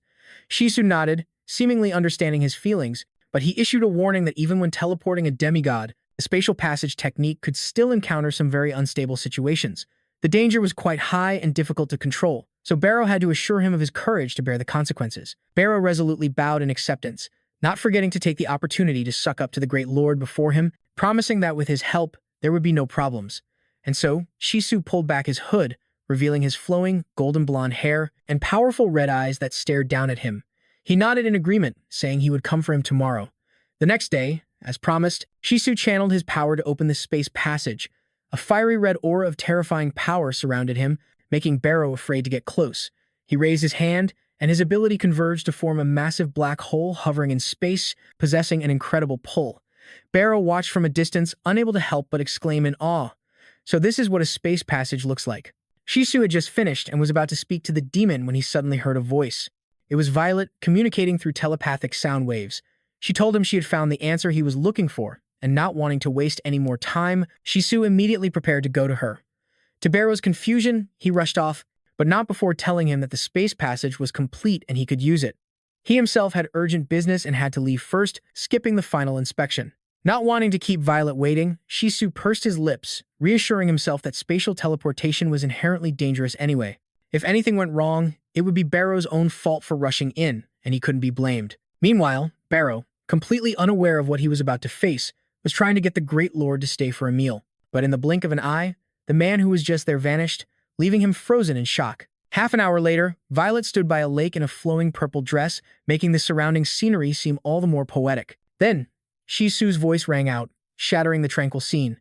She turned her head and smiled gently. Shisu was now kneeling on one knee, his hand over his chest as he bowed his head respectfully. He was well aware of the laws of nature and Violet's rare abilities, knowing that anyone who caused her harm would pay a terrible price for some strange, inexplicable reason. Moreover, Violet was also. She doesn't die but merely enters the cycle of reincarnation, and if she gets injured, she recovers very quickly. Violet satisfyingly reached out and patted his head.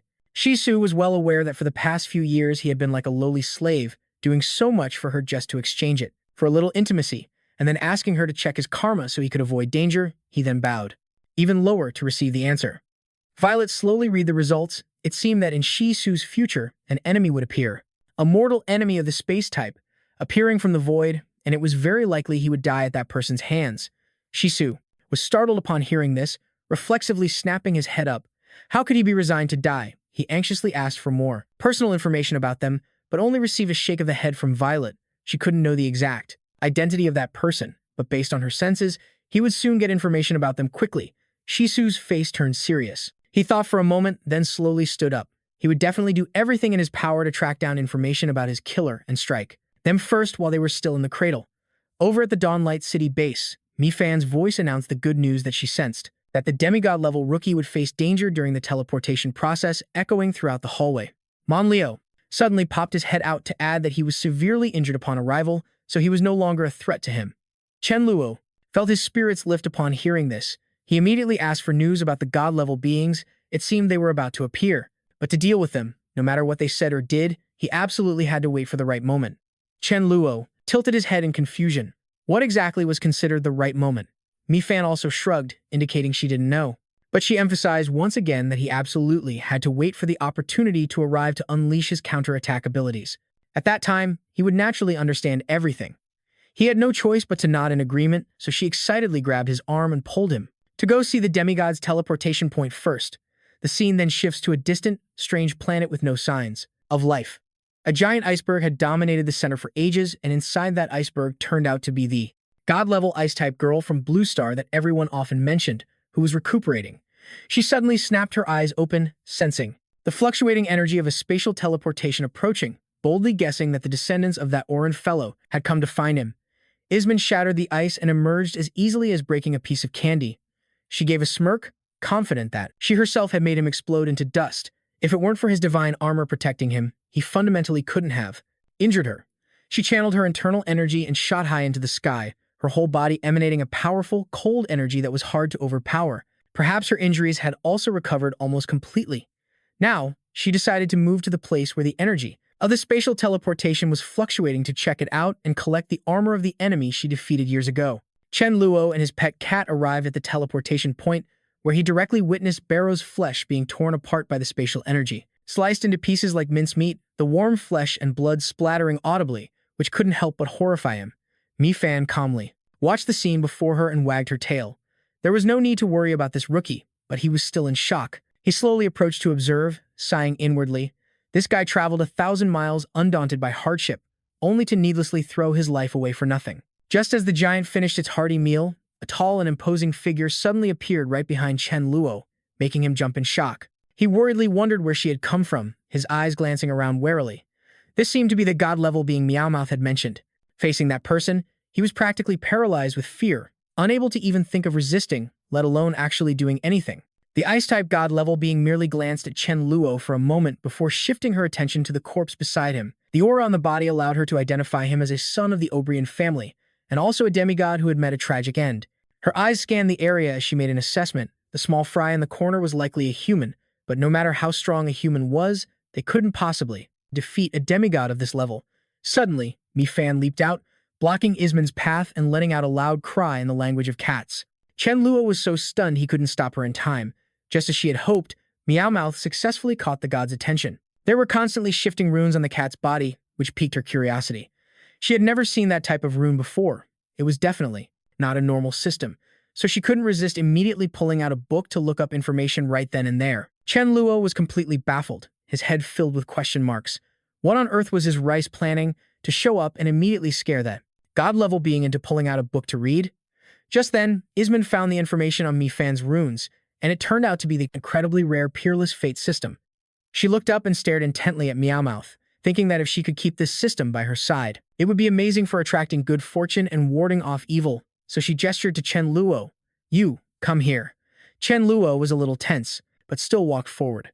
He remembered Rice's warning that no matter what the woman said or did, he had to endure it and play along. Ismene gently touched her finger to his forehead, using brainwaves to reassure him and express that she only wanted to use a skill to learn the human language. Then the goddess turned and gently stroked Mi Fan's head, inviting the little cat to leave Blue Star and accompany her to a promised land, which made the little cat flick her ears in satisfaction. Chen Lu's eyes widened in surprise, not expecting that the target of Ismene was Rice and not him. Meowmouth immediately started acting playful to cut through the tension and prevent their plan from being exposed. She immediately nodded in agreement without a second thought. The clever cat ran over and hugged the goddess's arm, fawning over her and playfully telling Chen Luo not to ruin her chance to marry into wealth, but she couldn't rush things and let the goddess have her way so easily. Mi Fan pouted adorably, pleading with the goddess to let her stay and play with her friends for a few more days to her heart's content, saying it wouldn't be too late to leave then. Faced with the cat's instinctive cuteness, the goddess's heart melted and she smiled in agreement. Chen Luo, now understanding his teammate's plan, seized the opportunity to bow and invite the goddess to his base to have some fun and enjoy herself while she waited for Mi Fan.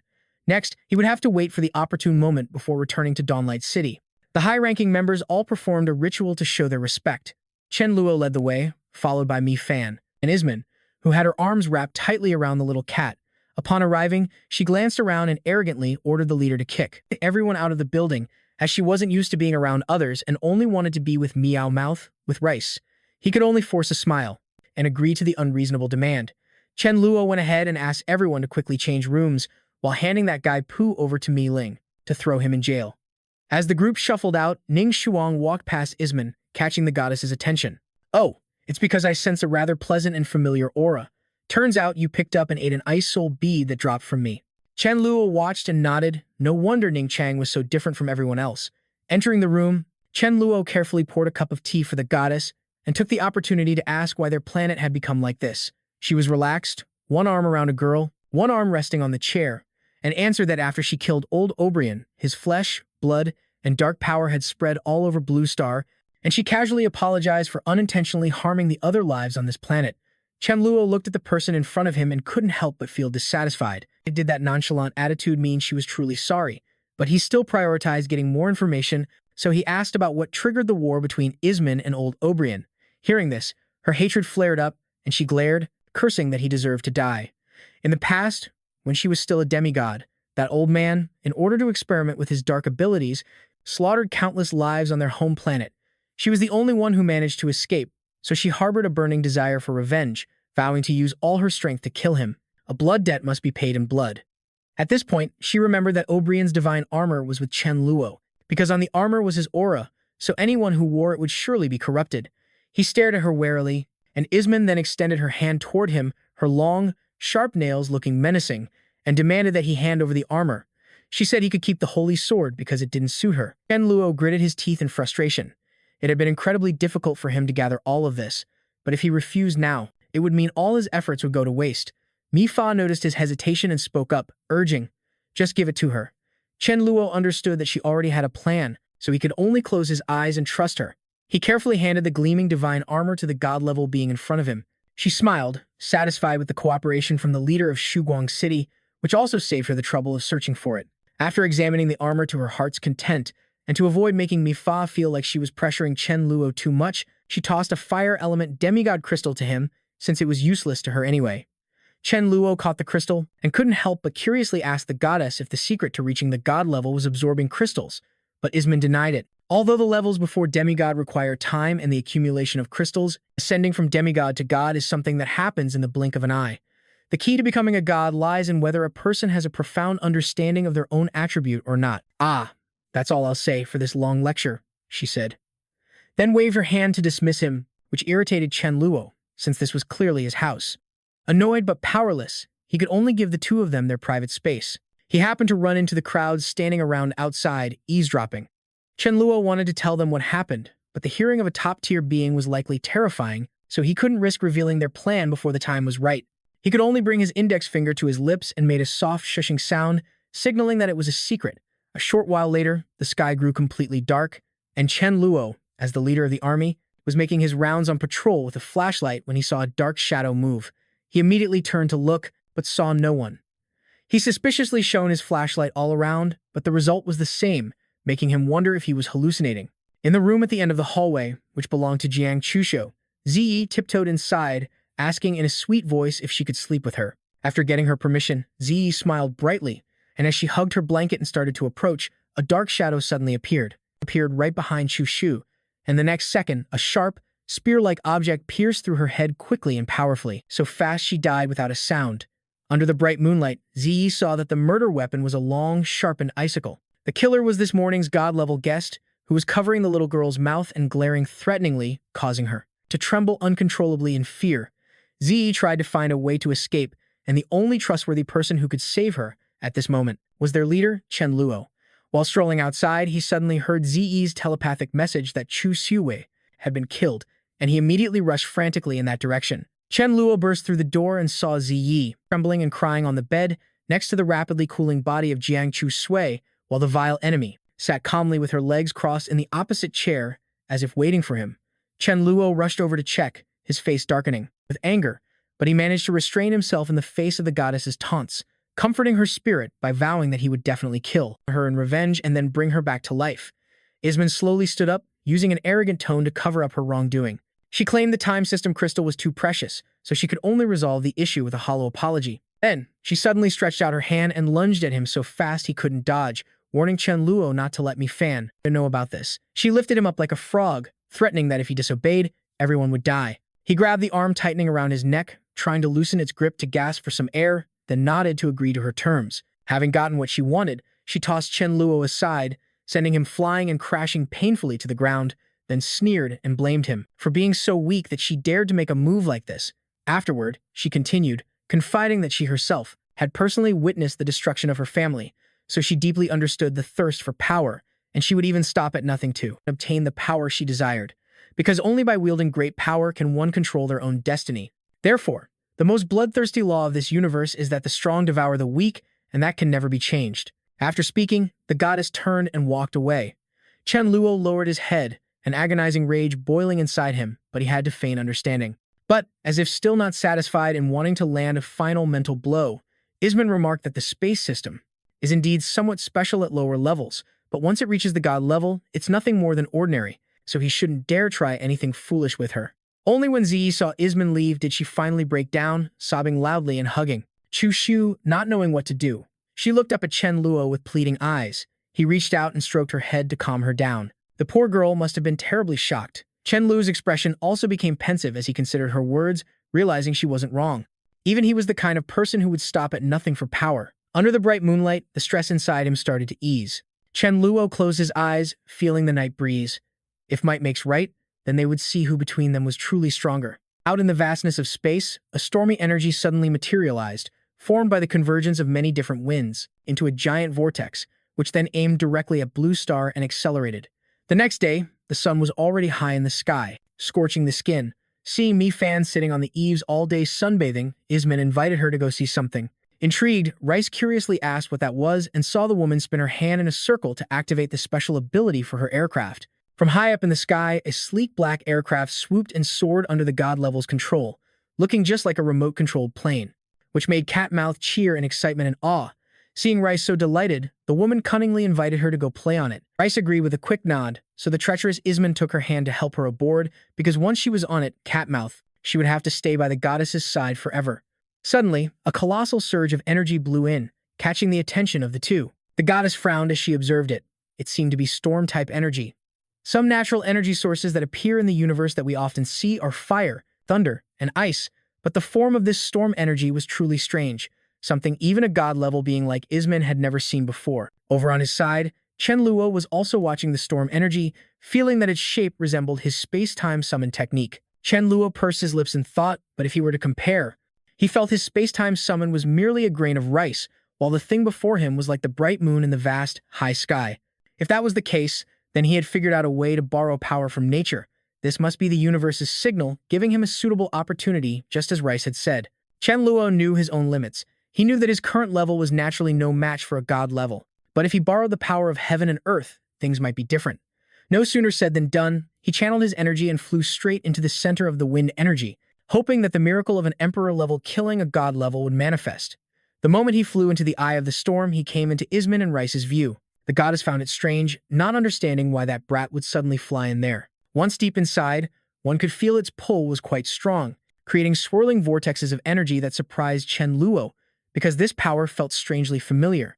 But to reverse time, he needed to lock onto the right target. Therefore, before he could accumulate power, he had to stop Isman first. From within the storm, he decided to use his time stop ability, firing it straight down at the ice-type god level, and it successfully rendered her unable to move, leaving her to wonder in confusion what was happening. Then, he gathered all his strength to form a giant sword from the power of time. For time is like a blade that can cut down even immortals, and this sword's blade contained the power to reverse time, which, with his resounding shout, he plunged through the god level's body, creating a historic scene. After that blow, Isman's entire body seemed to rewind to the past, bursting into furious flames as she coughed up mouthfuls of fresh red blood. Her spirit depleted and completely drained of strength, causing her to scream in panic, asking what Chen Luo had done to her. The god level could no longer stand firm and collapsed directly to the ground. The more she thought, the less she understood why O'Brien's curse, placed on her before his death, had appeared again, when she had clearly completely removed that curse. Seizing the opportunity, Chen Luo dodged aside and ordered the ambushing Dharma King to attack. Thunderchild Yi charged forward with countless bolts of lightning, forcing her to endure the onslaught as its attacks slashed her from all directions, taking the full force of the fiery explosions with no way to fight back. She could only curse and regret, wishing she had just killed him off earlier. The military leader of Guangsheng didn't stop there. He waved his hand and gave the order. Everyone charged forward to deliver the final blow while she was on her last breath. He slowly approached, looking down with eyes full of contempt at the ice system god-tier being, revealing that he was a dual ability user, and if she dared to underestimate his space system, then he would let her taste his time system. Isma lay sprawled on the ground, bruised and weak, letting out a dry cough. She never expected that even at the end, she was still fighting fate in vain. Perhaps this death was what someone as stubborn as her deserved. The goddess sighed, shut her eyes, and breathed her last. Haiji flew in from nowhere, furiously stabbing her azure sword into the god-tier being's head like skewering a piece of meat, cursing her for daring to bully her precious little brother. When she was certain the person on the ground was completely lifeless, Haiji breathed a sigh of relief and joyfully announced that everyone was safe. Chen Luo also took this opportunity, having successfully mastered the time reversal technique. He figured this was the perfect time to help his sister fulfill her promise and regain her youth. She heard this and happily agreed. Straightening her posture, she readied herself to receive the miraculous power of time reversal one more time as it was summoned by Chen Luo. Since this was a rare opportunity, he decided to turn her back to before she was 100 years old. A circle of time appeared on Haiji's body, causing her to cry out in pain from the rapid changes occurring inside her. Just when he thought it was over, wait a minute, something seemed terribly wrong, causing Chen Luo's expression to change. Why was her body shrinking instead of just becoming younger? The process was also happening at an incredibly fast and uncontrollable speed. He realized in a panic that if the time reversal process continued any longer, he might accidentally revert her all the way back to her true form. Fortunately, the transformation was complete. Although Haiji didn't revert to her original true form, she had now become as small as a child, startling everyone. Even Chen Luo was dumbfounded, not understanding how this could have happened. He had clearly been very careful to use only a little bit of his power. However, Haiji didn't seem to mind at all. In fact, she appeared extremely delighted, examining her now tiny limbs, knowing that he hadn't been lying about this miraculous ability. Chen Luo apologized guiltily, not expecting to have de-aged her to this extent. He considered using time acceleration to add a few years back, but Haiji jumped up and hugged him tightly, grinning widely as she shook her head vigorously to show it was since she would grow up in a few years anyway. This way, she could experience childhood one more time. She held out her tiny hand and smacked her lips, lamenting that all her power was gone after being de-aged. Seeing this, Chen Luo immediately comforted her, saying that she could probably reach the emperor level in about 6 months anyway. Hearing this, Haiji became as innocent as a real child. She turned to him with a smile, telling him that he would have to protect her from now on. A warm feeling spread through his heart, and he nodded in agreement. Just then, Mi Fan came over, wagging her tail. She told Chen Luo that she felt her own energy had suddenly increased by a lot. Chen Luo tilted his head in confusion, since she hadn't absorbed any crystals. He then looked around and noticed Isma's body still lying on the ground, and couldn't help but feel suspicious. Could Mi Fan's growth be related to witnessing the fate of others? Perhaps because she witnessed the life and death moment of a god-tier being, her powers had increased. Moreover, 2 sparkling black and blue crystals had appeared on the goddess's head. He never expected her to also be a dual-ability user of the ice and light systems. Chen Luo held the 2 crystals in his hands, silently comparing them, thinking that perhaps this black one. It was the god-tier dark crystal. He used his technique to open his spatial dimension and place the 2 crystals into it. He wondered why she didn't store the god-tier crystal in a spatial dimension but kept it on her person instead, but then he was suddenly surprised. He realized he couldn't put the dark crystal inside, even though his spatial ability could clearly hold anything except living things. Chen Luo frowned and grabbed it, wondering if this thing could possibly be alive. Just then, Mila's voice called out. She had successfully resurrected Jiang Chuxu. He thought for a moment and decided to stuff the crystal into his jacket pocket. He hurriedly carried the mini version of Haiji inside to check on the situation, deciding to comfort the members first and research this later. A small victory celebration was held, and the cheerful clinking of glasses filled the air. Chen Luo raised his glass of water. As the leader of Shuguang City, he reassured everyone that since the god-tier being was dead, the remaining troubles were no longer frightening, so they should all relax. After hearing this, everyone began to chat and discuss things excitedly and laugh. Only Mi Fan sat thoughtfully in a corner, observing, because she knew that this matter was far from over. According to her premonition, there would be a total of 4 trials descending upon them, including the monsters, the demigod, the god-tier's appearance, and a final stage that was still unknown, but she could see the difficulty increasing with each trial. The little girl sighed softly, thinking that worrying now wouldn't solve anything anyway, so it was better to enjoy these happy days for now. It was best not to talk about the final trial, make everyone worry, which would ruin the atmosphere. After the meal, Chen Luo stretched and gave a big, lazy yawn. He decided to focus on the main issue, which was that his spatial ability couldn't store living things. So, could it be that his dimension lacked the element of time? Chen Luo opened his palm, revealing the floating blue crystal. He muttered to himself that if he combined the power of time with it, it might just work. It was definitely worth a try. So, he sat down, closed his eyes, and focused his mind on combining a method to create a temporal zone within his spatial ability. Dazzling streams of energy moved violently under his control, finally merging to create a solid, constantly rotating cube that carried an immense and endless source of energy. Chen Luo smiled with satisfaction. The result was more successful than expected. So this time, he grabbed the 2 crystal fragments, brought them closer, and watched with wide, anxious eyes. He tried it one more time, and the black and blue crystals were quickly and easily absorbed for storage. But to be absolutely sure of the capabilities of this combination, he decided to find a few small chickens, since the two crystals couldn't truly be considered living things. As he was making his plans, suddenly, a loud wail calling Chen Luo's name from outside caught his attention. What could have happened to Wang Jiangui to make him cry so miserably? Wang Jiangui shamelessly burst through the door, crying and complaining about how he had risked life and limb for Chen Luo's sake. So now Chen Luo had to grant him one request to make the pitiful act more convincing. He rushed forward, grabbed onto Chen Luo's leg, and caused a scene, begging him to help arrange his marriage to Shu Yun.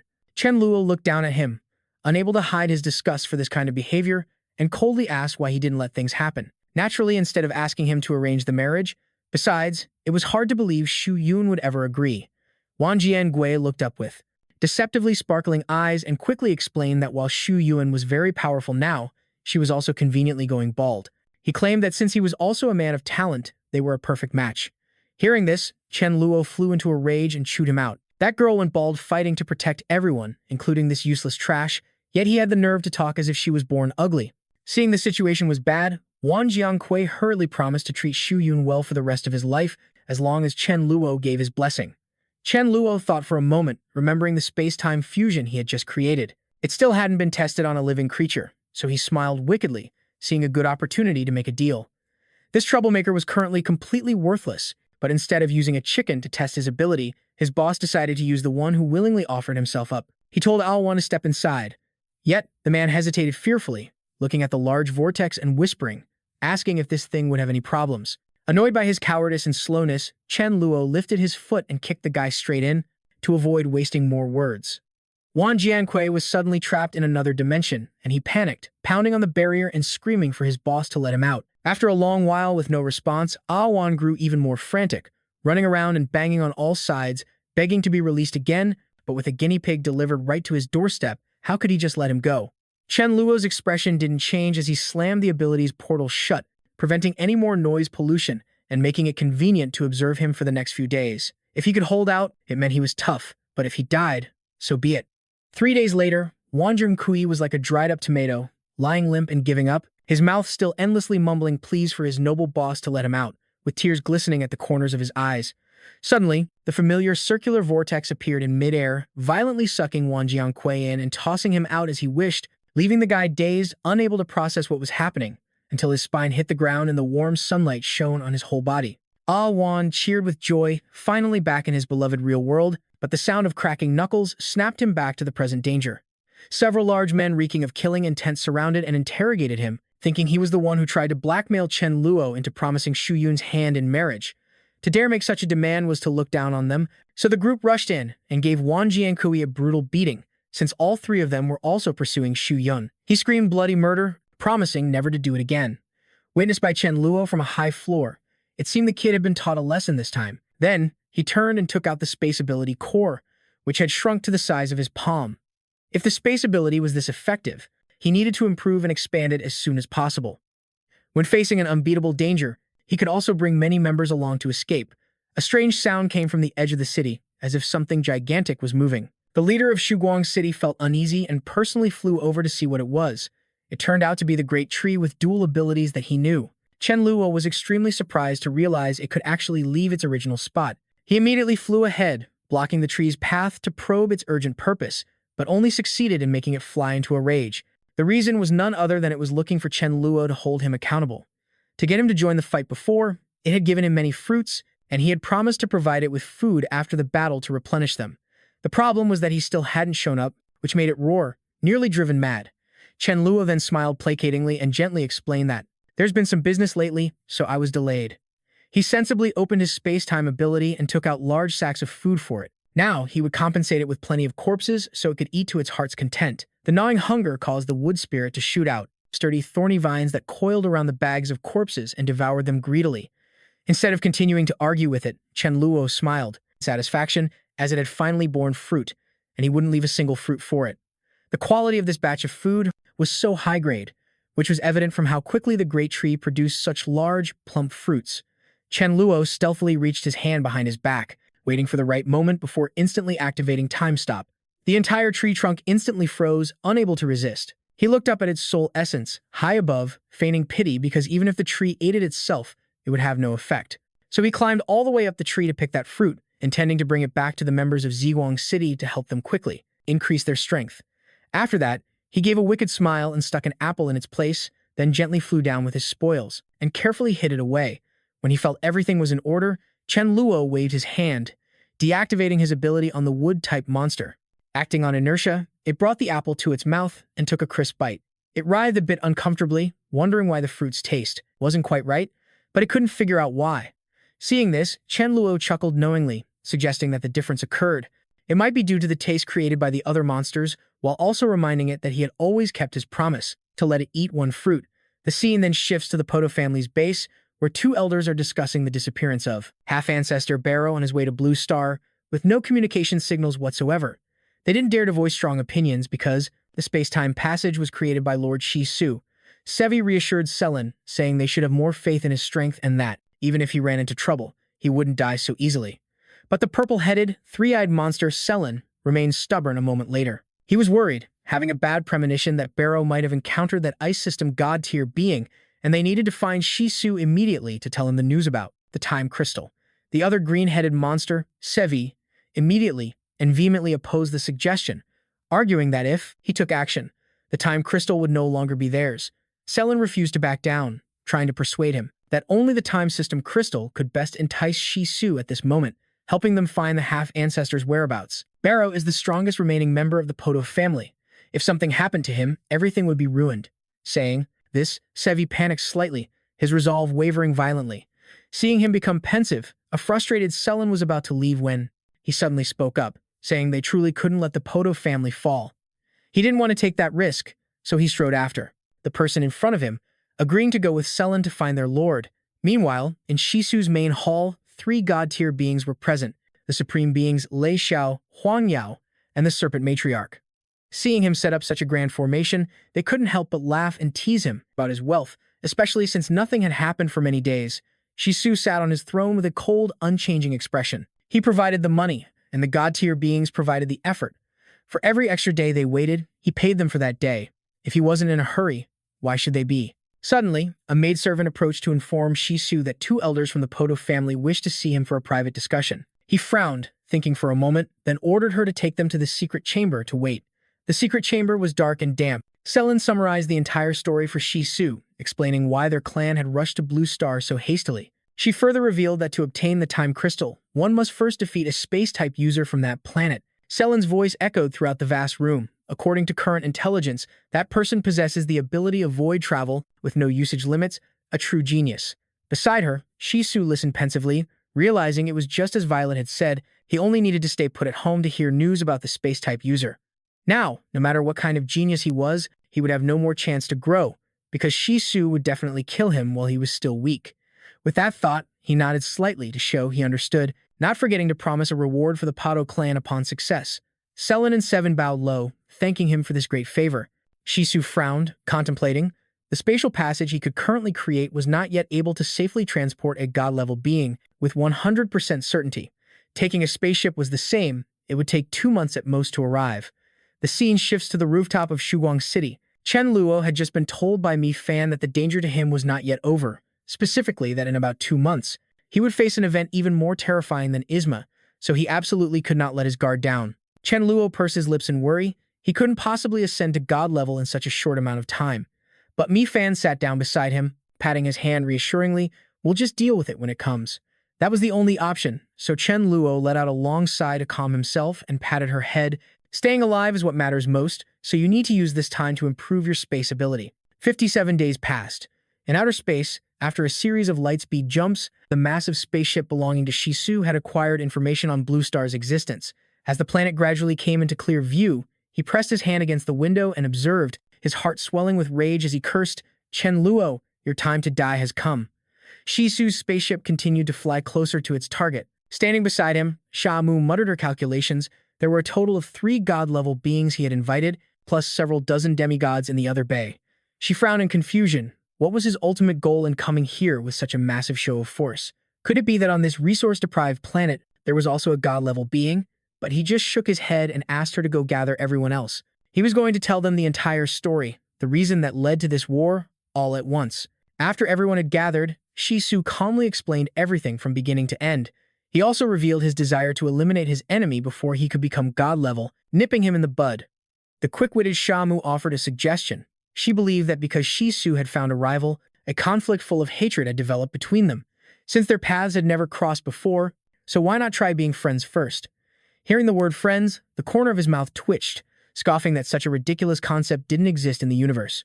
Besides, his side currently had 4 god-level beings, plus numerous demigods, so killing Chen Luo while he still hadn't even ascended, wouldn't that be as easy as flipping his hand?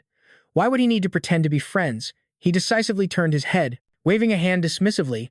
Wanting to waste no more words, he directly ordered the extermination of all life on Blue Star, whether it be dogs, cats, or chicken eggs. Everything was to be crushed without mercy. Meanwhile, inside Shuguang City, long lines of people were forming and successively entering Chen Luo's massive dimensional space to escape the danger, waiting until everything was safer. He would let everyone out again. The last person to enter the spatial ability was Mi Fan, who grinned widely. Counting on you, she reminded Tran Lak to put on his armor before disappearing inside. The leader, and Tam, closed the door, and he calmly sat down to circulate his internal energy, ready to see just how formidable this last-minute danger would be. Meanwhile, in the skies of Blue Star, the spaceship carrying Thoi Tong's mighty army had officially landed. He scanned his surroundings and then ordered Zhao Mao find the target quickly. Zhao Mao scanned with her snake eyes that could see for thousands of miles, her long tongue relying on the movement of the air to find the person. According to their faction's leader, the individual on Blue Star could only be at the Emperor or Imperial level, so she just needed to focus on finding all life forms that had reached this realm. She relied on her own heartbeat too, sensed the fluctuations of an Imperial-level being, and she quickly discovered him. Seeing Tran Lak sitting cross-legged in meditation, summoning energy while wearing the renowned divine armor, she couldn't help but be astonished. Samao paused her ability and hastily turned her head to warn Thoi Ton not to launch a sneak attack because she saw him wearing Obrian's armor, which would be extremely disadvantageous for their side. Though Tom was also surprised after hearing this. He's wearing divine armor for no reason, other than a few cowards who are terrified of dying. He had never seen anyone wear it all the time. That guy must have anticipated this. Otherwise, why would he be so afraid of dying? But it didn't matter, as his own safety came first. Though Tong waved his hand and ordered the assassination of Tran Lak with his authority as emperor, while they would stand guard to prevent any interference, he finally got closer to him. For their first meeting, though Tong plotted carefully, to prevent him from moving through space, he would use a time lock on the surrounding area, creating a thin, inescapable membrane. At that moment, Tran Lak's eyes widened, feeling an intense shiver run down his spine. He agilely dodged out of the way. If it weren't for the armor blocking the pressure, he probably would have been a goner. Though Tong glanced sideways contemptuously. "You think you can run?" With a snap, he suddenly appeared right in front of him, stunning Tran Lak. He realized this was a spatial compression technique to think he was a god-level space type. Knowing his own limits, he pursed his lips and made a decision. Of the 36 stratagems, fleeing is the best option. However, a barrier had already been set up earlier, when he wasn't paying attention. Crap, now things are getting interesting. Tran Lak tried to stay calm and study the membrane in front of him. Fortunately, in his past life, he had encountered many barriers, so now he had some experience in breaking through them. Though Tong arrogantly walked up from behind, holding out his hand towards him and demanding he hand over the armor, and he wouldn't make things difficult, Tran Lak turned his head and looked at the guy in confusion. What kind of acquaintance shows up and immediately tells someone to strip? But not wanting to waste time arguing, he quickly vanished as if by magic. After leaving a few taunts calling him a hooligan, leaving him stunned, how could he have broken through? A god-level being spatial locked so easily? Though Tong, refusing to accept it, shouted in anger, "This makes no sense at all." He gritted his teeth, having directly witnessed Tran Lak's abilities. He had to admit that he was genius, but that only made it more imperative to kill him so his own life would no longer be threatened. He activated Void Walk, quickly leaving the first formation only to be closely pursued by Tho Tong from behind, who wouldn't let up. And so, a man and a god played a game of cat and mouse amidst the cloud-covered hills, as Loi Chu watched the scene from high above, the strange scene below, and couldn't help but wonder, how on earth did he manage to escape from Shisong? Just then, Chen Luo ran back towards him. He hastily informed the emperor and waited for Shisong to appear. Shisong shouted out with great determination. According to the plan, he and Lei Xiao would unleash their techniques to make the space collapse, making it impossible for him to escape. With a deafening roar, streams of red and purple lightning crazily shot out, swirling up clouds of dust, merging to create the most ferocious energy that blasted towards Chen Luo. By the time he realized it, it was too late. He couldn't dodge in time. That energy slammed down on him with full force from above. Chen Luo writhed and screamed violently, feeling as if his internal organs were being scrambled. But luckily, his divine armor activated a sturdy shield, successfully protecting him and saving his life. Taking advantage of the chaos, he quickly teleported away. Shi Song and Lei Xiao came over to check. Lei Xiao was certain that, after taking a hit like that, he was definitely dead, while Shi Song thought that Chen Luo's VIP tier armor meant he probably wasn't dead, but was heavily injured. The more he thought about it, the more smug he became. A normal spatial user couldn't possibly use Void Walk in a collapsing space. He excitedly pulled Lei Xiao along to capture Chen Luo and finish him off with a spatial slash. But as soon as the smoke cleared, there was no one in sight. It was unbelievable that he could use Void Walk in a collapsing space. Suddenly, Shi Song heard a voice transmitted via sound waves from the Serpent Mother. It turned out she had sensed that he had run near her position. He was furious at being toyed with by a mere mortal and took his anger out on the goddess. How could he possibly have the strength to run 1,000 miles unless her senses were wrong? The Serpent Mother frowned in annoyance. She was a god-level being after all, and her sensory ability was a racial talent, so there was no way it could be wrong. With such suspicion, did he even want her help finding the person anymore? Shi Song gritted his teeth, suppressing the rage burning in his chest, and compromised with her. They absolutely had to find him. Otherwise, the consequences would be dire. The Serpent Goddess stood on a towering peak, channeling her energy to activate her ability, wondering about the background of that blue star person who could escape the attack of two god-level beings. It seemed this job was tougher than expected, making her start to regret it. But she'd already been paid, so she had to see it through. The Serpent Mother could only search with all her might. Before long, she discovered he was hiding in some corner surrounded by a vast expanse of water. Chen Luo was deep at the bottom of the sea, meditating to restore his strength and energy. He wasn't called the King of Hiding for nothing. He confidently challenged them to catch him before he reached the god level. Just as he finished his thought, Chen Luo's eyes snapped open as he felt a sense of unease. The feeling was so real, it urged him to quickly change his position. Just then, with a massive boom, the spot he had just left exploded with the destructive force of a B-52 bomb. Chen Luo was scared into a state of shock and couldn't help but curse out loud. His face was now pale as a sheet. Luckily, he had moved quickly, or he would have died a horrible death. But he wondered how those god-level beings had managed to find him here. Thinking it over, if they were that powerful, then he, Chen Luo, would just hide on the moon to get far away. It was the trio of Shi Mu and Lei Xiao were weaving through the air towards the exact location of Chen Luo that she had pinpointed. But strangely, no one was there at all. Shi Song's face hardened in disbelief. He couldn't believe that someone could survive against 4 god-level beings teaming up, and demanded that Shi Mu continue to expand her search to locate him. 2 hours passed, and he asked again about the situation, but the result was hopeless. She couldn't find him at all. Then she explained that if her superpower couldn't detect him, there were only 2 possibilities. One is that the person was constantly using Void Walk to evade her search, and 2 is that the target had escaped to some deep spatial layer that was impossible to scan. Lei Xiao nodded and added that regardless of which case it would consume a huge amount of his superpower, so they might as well just keep relentlessly chasing him with their speed until he was exhausted. But Shi Song shook his head, saying there was no need for such trouble. His eyes filled with a vicious glint, a sinister smile played on his lips as he looked down at his hand, which was swirling with power, and he decided to destroy this entire planet directly. No sooner said than done. Shi Song and the other god-level beings raised their hands to combine their superpowers, forming a blinding orange-red orb that lit up the whole sky. He suddenly realized he should have done this long ago instead of toying with him. He closed his eyes, focusing on pouring more energy into it to ensure this explosion would turn him into dust forever. Looking at the majestic scene before her, Shi Mu became pensive. For some reason, she felt a persistent sense of unease that she couldn't explain.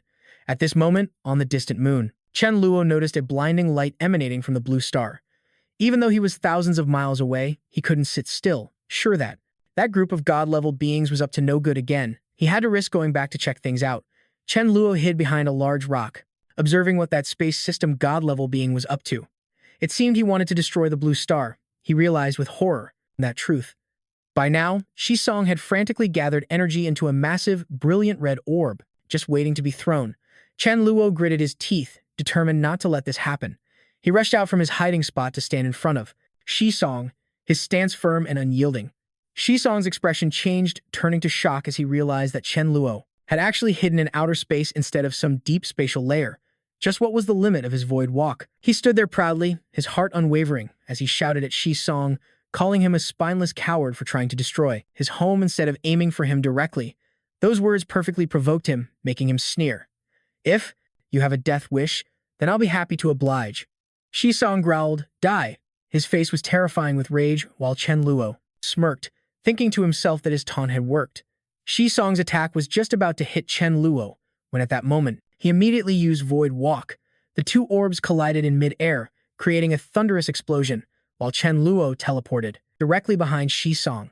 He thought to himself that it was lucky he had managed to anger him, causing him to throw the two orbs of power, because if that attack was meant to destroy Earth, the planet would have truly vanished. From behind Shisong, Chen Luo continued to taunt him. "Trash, catch me if you can." This made Shisong even more furious, and then Chen Luo began zipping around in outer space. He realized that using Void Walk in outer space could save a lot of his superpower. He just needed to run for a while and then hide to recover his superpower in time. That way, he could run around as much as he wanted. He thought. Chen Luo started to dash away at full speed, and Shisong immediately gave chase, yelling, "I don't believe you can use Void Walk continuously," and thought to himself that once Chen Luo's ability was depleted, he would definitely settle the score with him one by one. 3 hours later, in space, Chen Luo was still constantly running and taunting Shisong, who could only continue the chase helplessly. Shisong thought, 10 million miles already. This brat has been running back and forth in space for 10 million miles. He then decided to accelerate, determined to catch Chen Luo. Meanwhile, Chen Luo groaned when he saw Shisong speeding up. His speed grew increasingly faster, and just as Shisong was about to catch him, Chen Luo thought, "God-level beings are terrifying," and then used Void Walk. Suddenly, something black appeared and sucked Chen Luo into it, causing Shisong to miss his chance again. Meanwhile, Chen Luo wondered, "What is this? Why is its gravitational pull so strong?" Shisong was stunned to see Chen Luo get pulled in. As for Chen Luo, he was still panicking, not knowing what to do. Shisong thought, "Why? How could this be? This is a black hole. It's a rare phenomenon. This black hole can pull in living beings and teleport them to any random place in the universe, which means that brat is getting away. Damn it, how can his luck be so good?" Seeing Chen Luo about to escape, Shisong screamed, "I won't accept this. I won't accept this." He pointed and ordered his 3 companions to proceed with the plan to destroy Earth. Beside him, Shamu saw this and said, "Shisong, that's enough. Leave them a way out." Shisong turned back to look at her and asked, "A way out? What do you mean?" Shamu replied, "Before you invited us, we had absolutely no idea how to handle this. Everyone can see as clear as day how powerful that kid is, plus he has the armor of Ao Buin and god-level resources.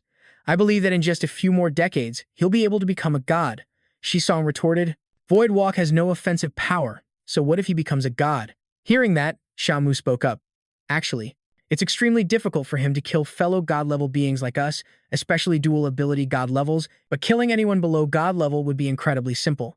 If he decided to kill our clansmen, destroy our strongholds, do you think he couldn't do it? If he targets us, we can forget about living in peace for the rest of our lives. I don't want to live my whole life in constant fear and worry. You have to consider the future of your people. You can't make an absolute enemy of him." Then Shamu turned to the other two. "What about you? What do you choose?" The god-level Huang Yao also agreed with Shamu. His precious daughter had just come of age, and he didn't want her to face Chen Luo's ruthless tactics later on. Lei Xiao also agreed. Chen Luo was too hard to handle, and he wasn't an orphan. He couldn't use the lives of his clan as a wager, so they all advised Shisong against destroying Earth. It wouldn't cause him any real harm, just a pointless waste of energy, so it was better not to do it. They advised Shisong to consider their long friendship and drop the matter. Shisong gritted his teeth in anger, thinking to himself that it was indeed true. When self-interest is on the line, what does friendship even mean? Shisong yelled, "Look at you all, scared of your own shadows. It's utterly disgraceful. We god-level beings just need to find the time system, learn to stop time, and we can counter him." Deep down, Shisong thought, "Isn't there a time system on Earth that can stop time right now?" Then Shisong headed back to his spaceship. He decided to wait until he recovered his strength before returning to Earth to find that time system user. He also said goodbye to his friends, figuring it was best to part ways here since they didn't share the same goals. Seeing Shisu's attitude, they had no choice but to accept it. It seemed their friendship couldn't continue anymore. Just as expected, there's no such thing as a free lunch. Shisu's money was indeed hard to swallow.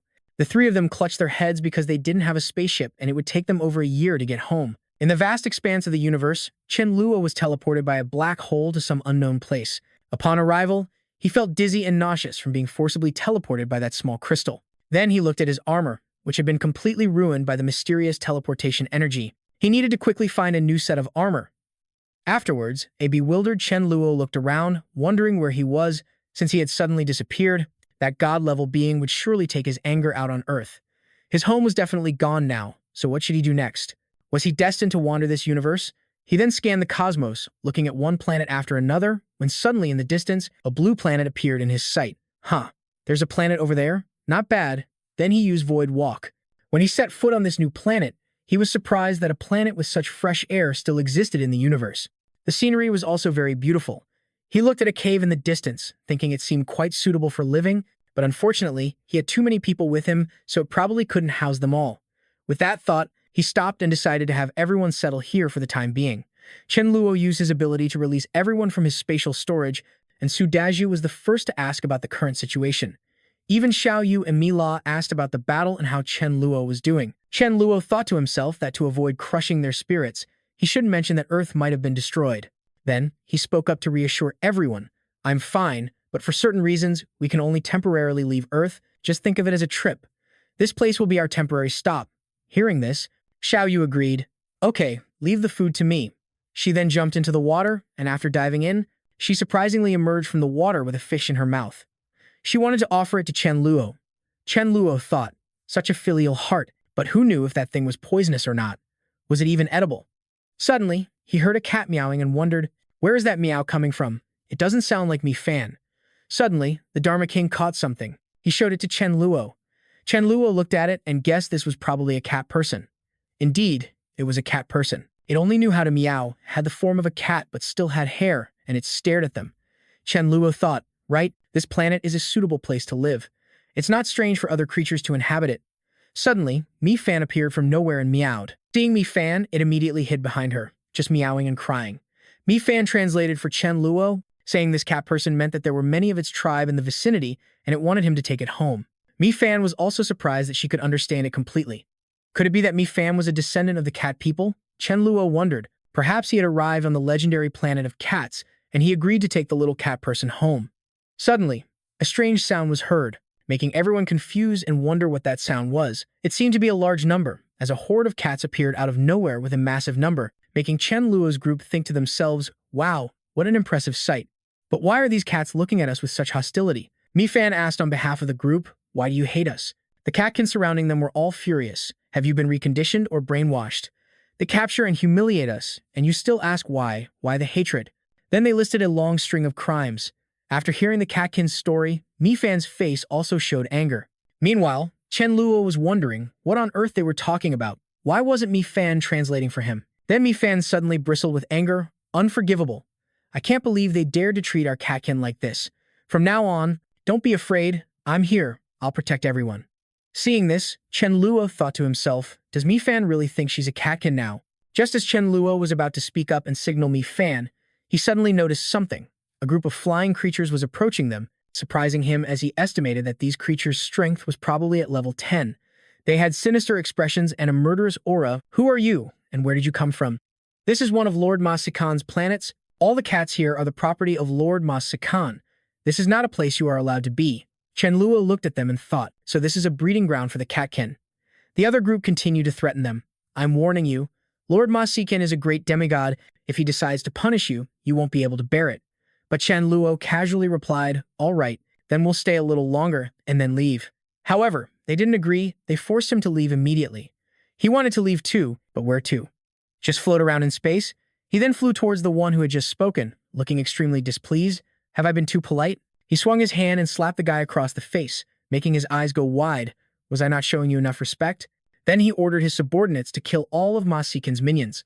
Following his command, his subordinates flew over and quickly killed the ones who had just arrived, causing the air to vibrate so much that even the birds fled. The surrounding catkin saw this and started praising him. So strong, truly amazing. They believed Chen Luo was a guardian god sent down from the heavens for them. Mi Fan turned around and said to them, we'll be staying here for a while, but rest assured, as long as we're here, we absolutely will not let anyone bully you. Half a year later, Chen Luo was still in the process of cultivating. He thought, it's been half a year. I've finally reached the crucial point. He realized there was a violently shaking stream of energy in his mind, and he was trying to endure it.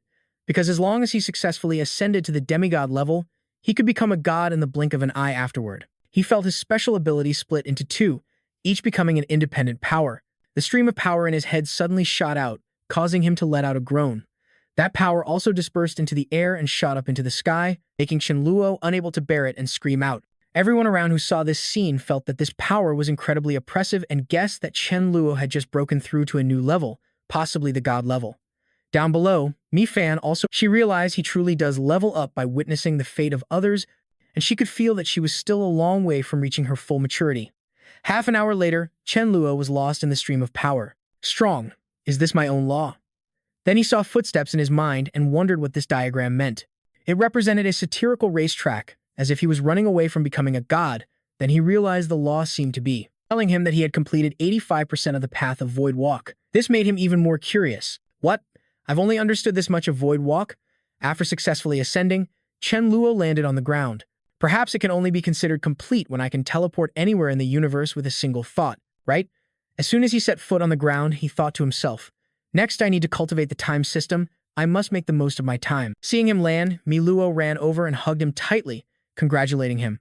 The people around also congratulated him, because with a god-level protector, they could now live in peace without worry. Then he looked at Mi Fan and wondered why. There were runes on Mi Fan's body, even though she clearly hadn't reached the god level.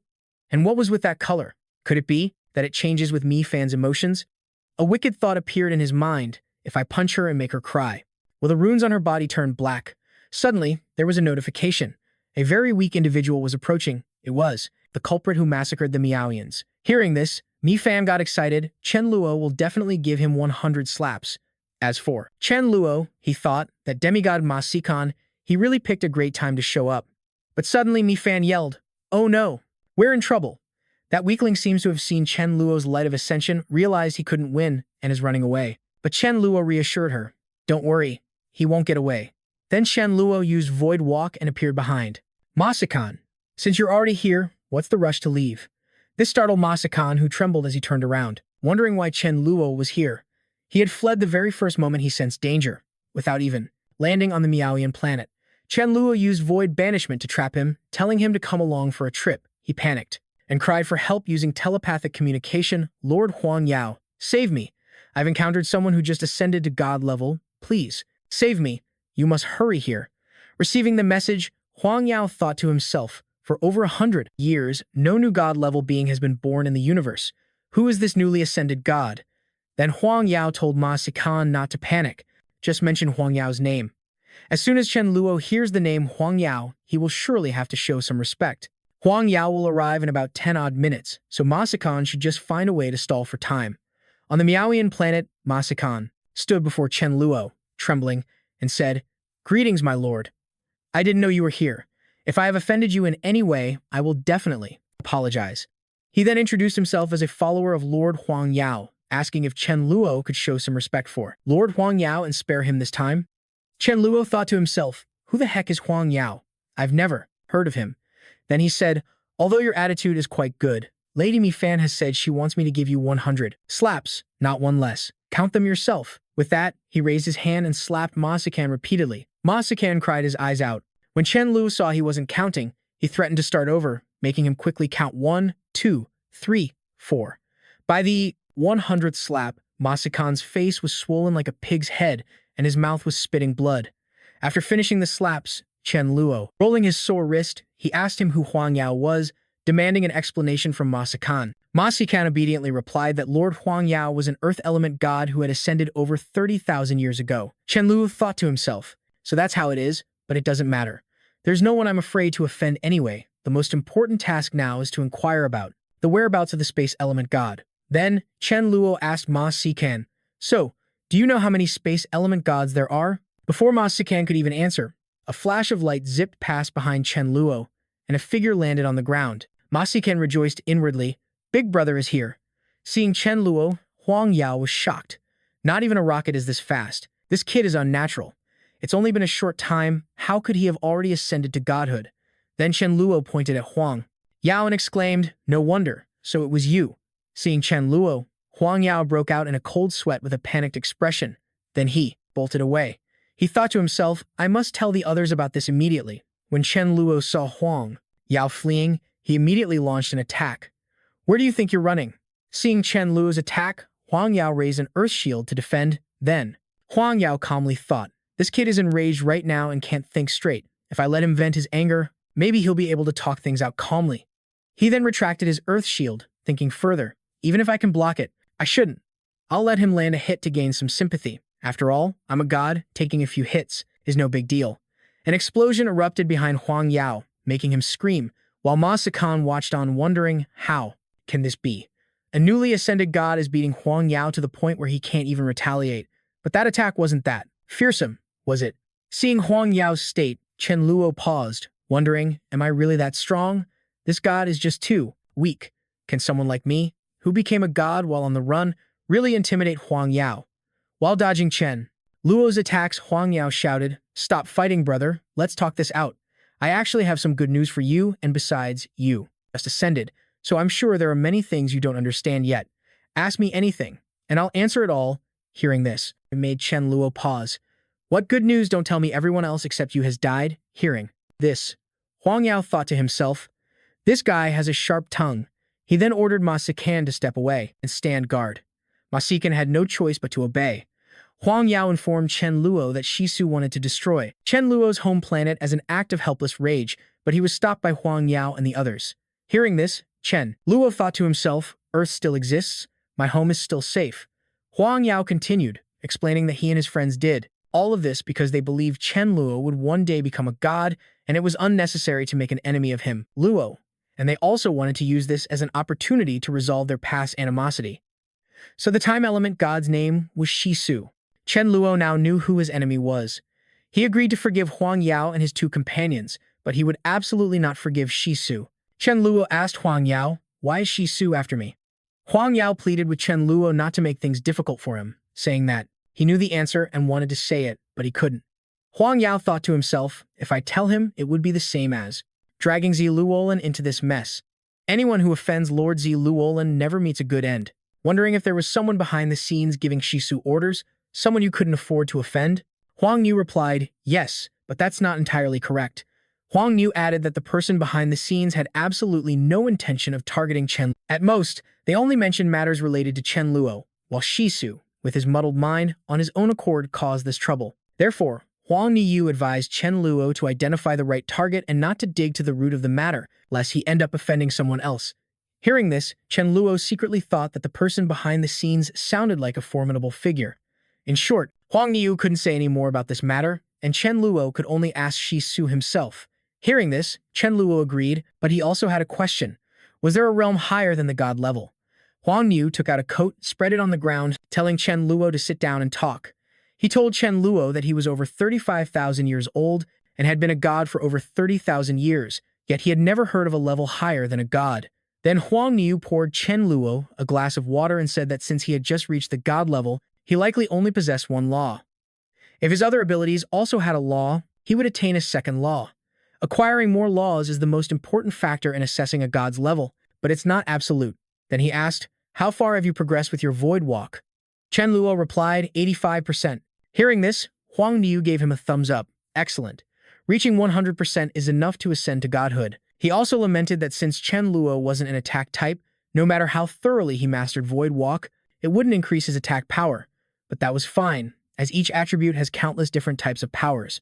Huang Yu advised him to venture deep into the spatial layer and sense the various types of spatial powers within. By mastering them, he could sooner or later comprehend the laws of space. This came as a surprise to Chen Luo. So it was possible to sense various types of spatial powers. Didn't that mean he still had so much more to learn? In the spacious and quiet courtyard, the conversation between Chen Luo and the three-eyed god continued. He was wondering if anyone with dual abilities had ever become a god. The three-eyed god replied that of course there were, but they were quite few in number. Chen Luo also wanted to know more about Shisu, wondering how many laws he had comprehended. The three-eyed god explained that Shisu had comprehended 2 laws, attack and teleportation. This enabled him to earn a lot of money, and after that, the guy used his wealth to build an incredibly wide network of connections. Chen Luo sneered, so his longtime rival was just a transporter. The three-eyed god explained that every system has its own purpose and benefits for people. He revealed that Shisu had hired the 3 of them for 1 million purple crystals, with an additional 2 million upon success. Chen Luo heard of this strange item. He suddenly pulled a purple gem out of his pocket, which he also possessed, and the three-eyed god confirmed that it was a purple crystal. He chuckled inwardly, as he had quite a lot of them in his spatial ring. He was still curious about the use of these purple crystals. The god gave an example. A cat would cost half a purple crystal, a cat girl would have a different price, and a girl with cat ears could cost up to 10,000 purple crystals, he revealed with a sparkle in his eyes. Chen Luo immediately thought of the vast cat planet, which was only worth a few tens of thousands of purple crystals. Most importantly, he revealed how Chen Luo's void walk technique could be suppressed, saying there were at least 2 ways to do it at present. Seeing Chen Luo's curiosity, he continued to explain that both the time and spirit systems have ways to counter Chen Luo's space system. Furthermore, the strongest god-level individuals nowadays can even master 6 or 8 twin anomaly laws. Chen Luo was also amazed by these people.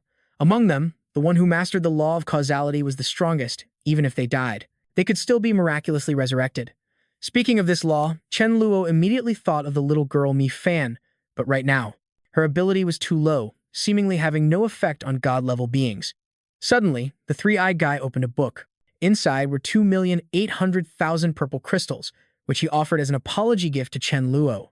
After hearing this, Chen Luo felt that this number seemed a little too low. After all, considering his status, it wasn't much.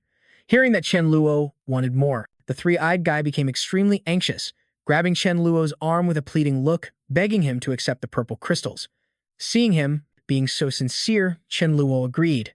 The three-eyed guy advised Chen Luo not to be reckless. After reaching the god level, his words were sincere and seemed trustworthy.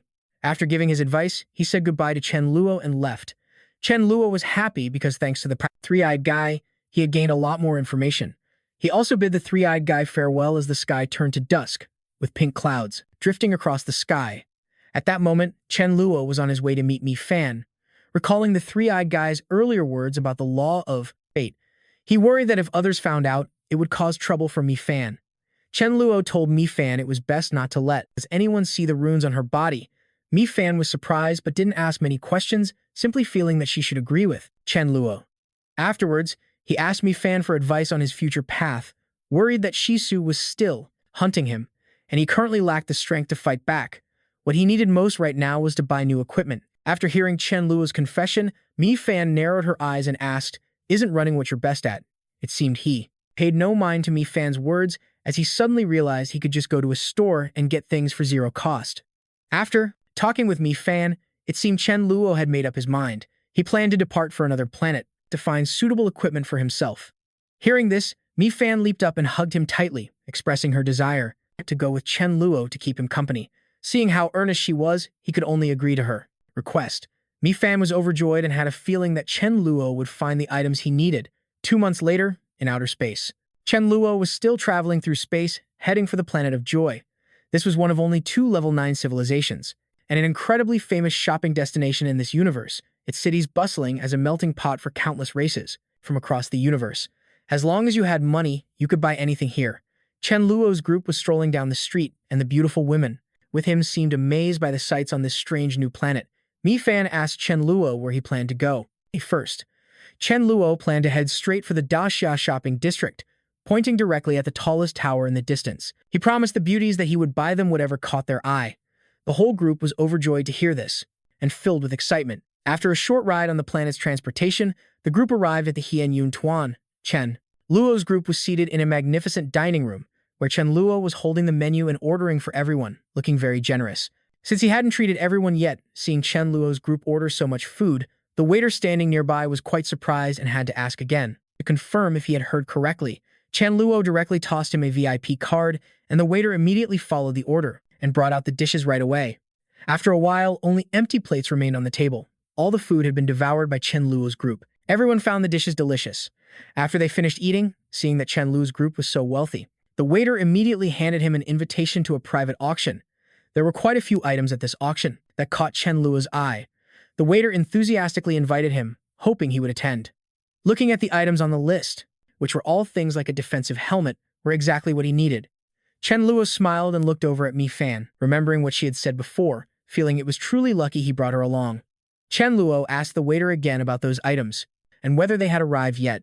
The waiter calculated that the auction was in about 2 days, so these rare items were probably still in transit.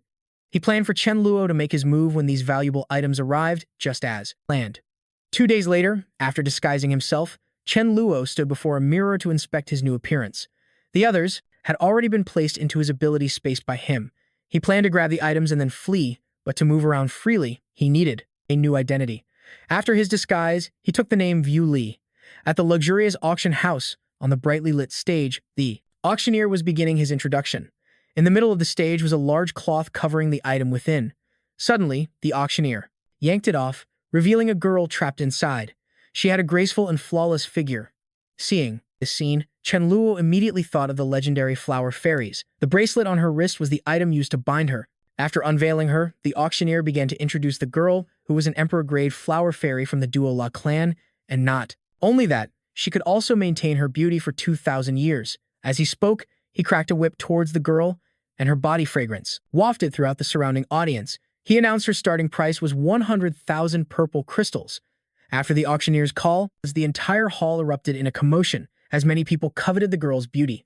Chen Luo just shook his head at the fate of the weak. Call after call rang out, and the girl's price was gradually driven higher, from 100,000 to 150,000, and then up to 380,000, when the bidding finally stopped. The auctioneer was ecstatic with this price and quickly hammered it down. He congratulated the bidder who had called out 380,000 just then.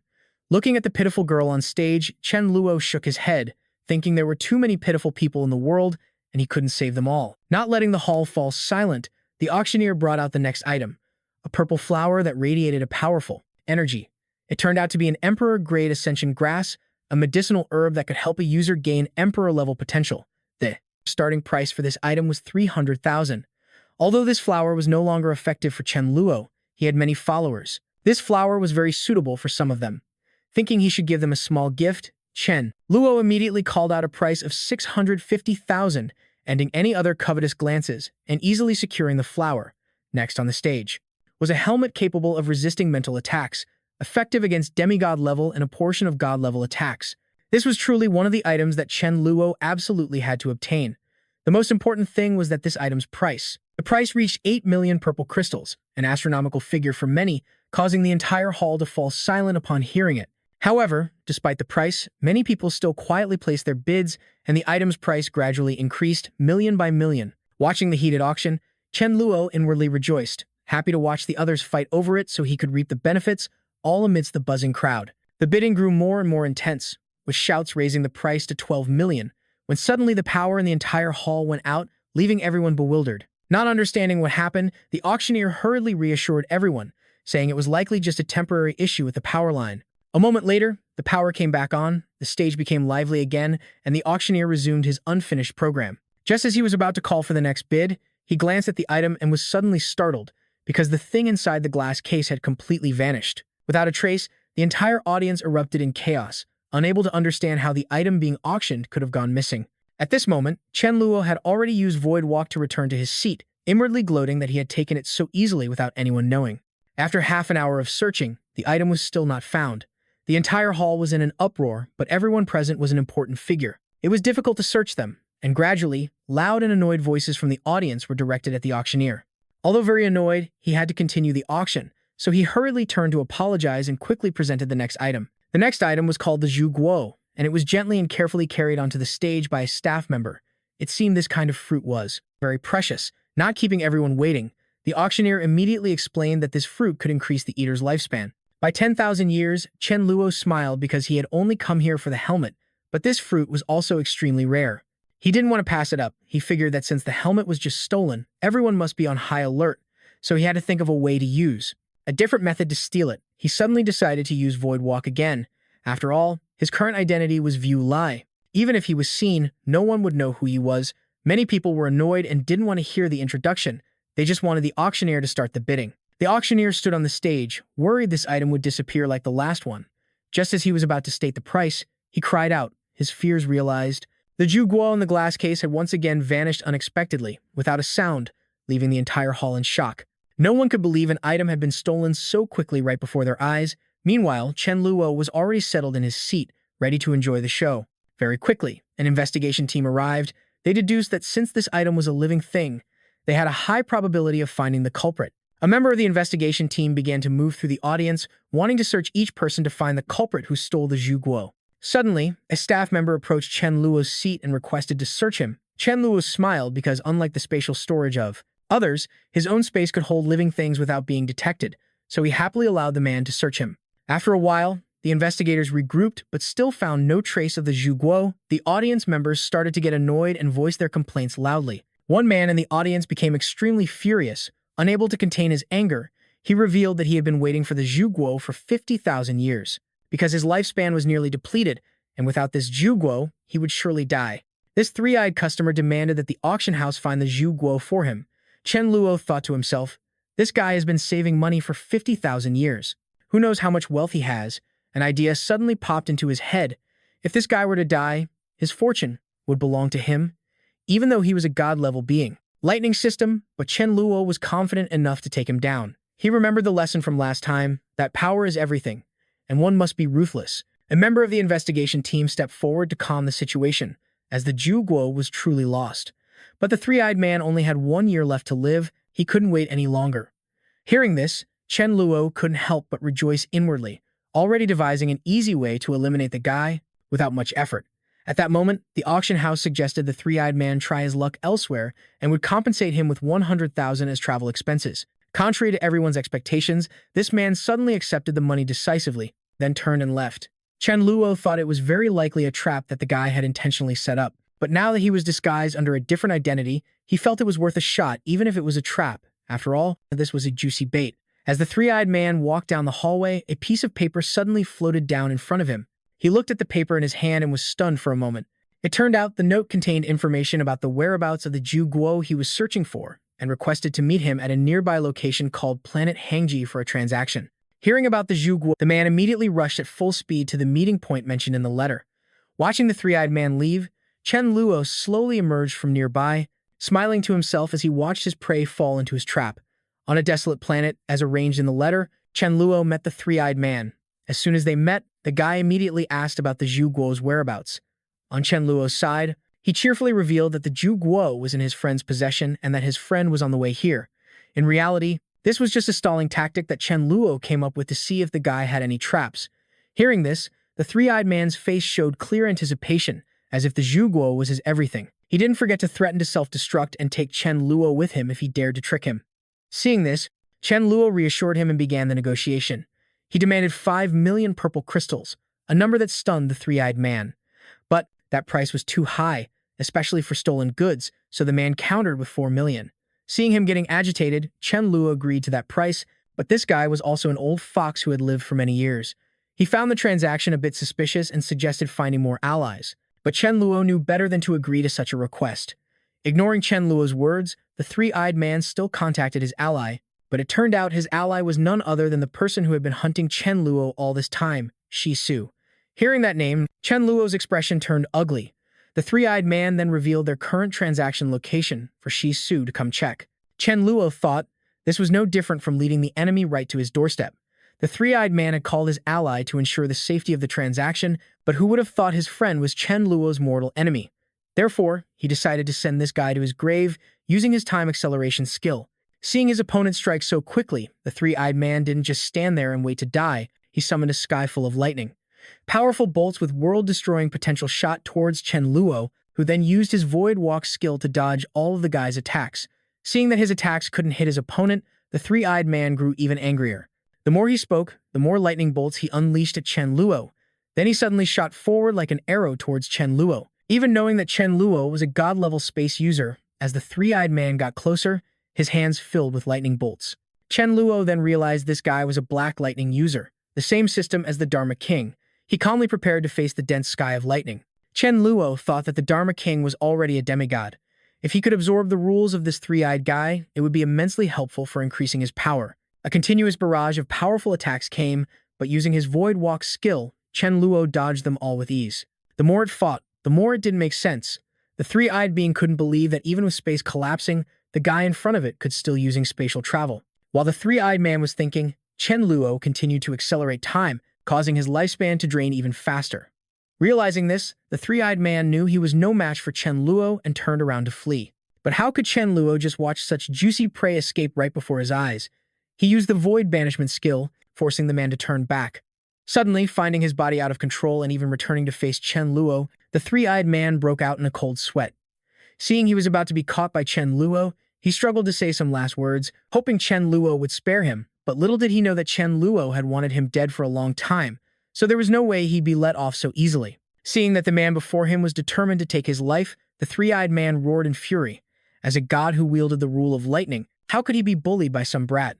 Suddenly, massive bolts of lightning erupted in a radius of several miles, looking like an interwoven sea of lightning from a distance.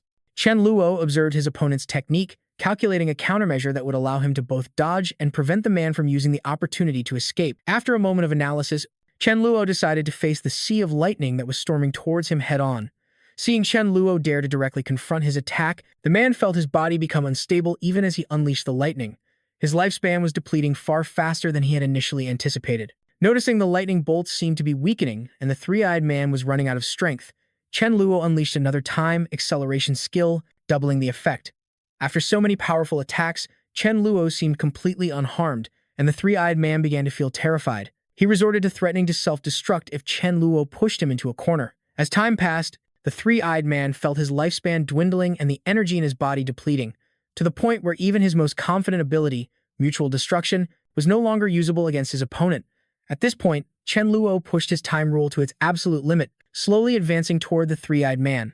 In that moment, the man could only cry out at his fate, lamenting that because of Chen Luo, he couldn't get the Ju fruit. When they were just a few steps apart, the three-eyed man pulled out a card. This seemed to be his final protective talisman. Chen Luo was a bit surprised, wondering what this guy intended to do with a purple crystal card.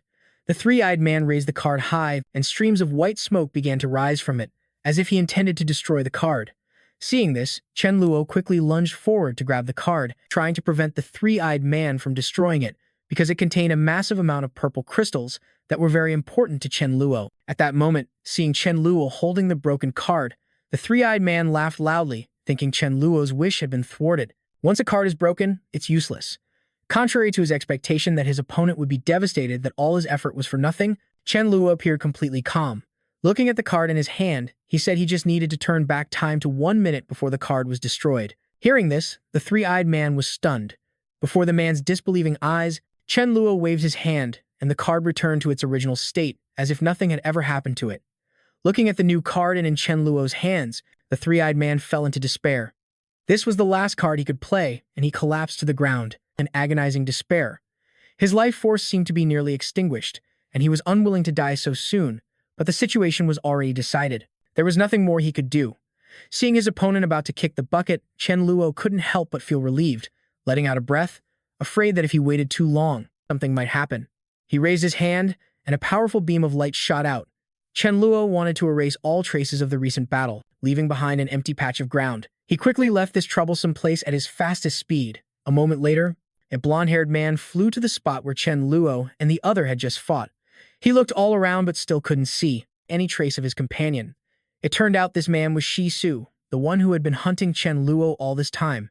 Suddenly, he seemed to sense something, and his face twisted with anger. It appeared that traces of the person he had been pursuing for so long had been left on Happy Planet, the level 9 planet that had recently hosted an auction. In a showroom, a transaction was taking place between a young man and an attendant. It seemed the young man wanted to buy a certain item. As it turned out, this person was none other than Chen Luo, having just collected his spoils of war. After hearing what items he wanted to buy, the seller was stunned, unable to believe his ears because the quantity he was purchasing was so massive.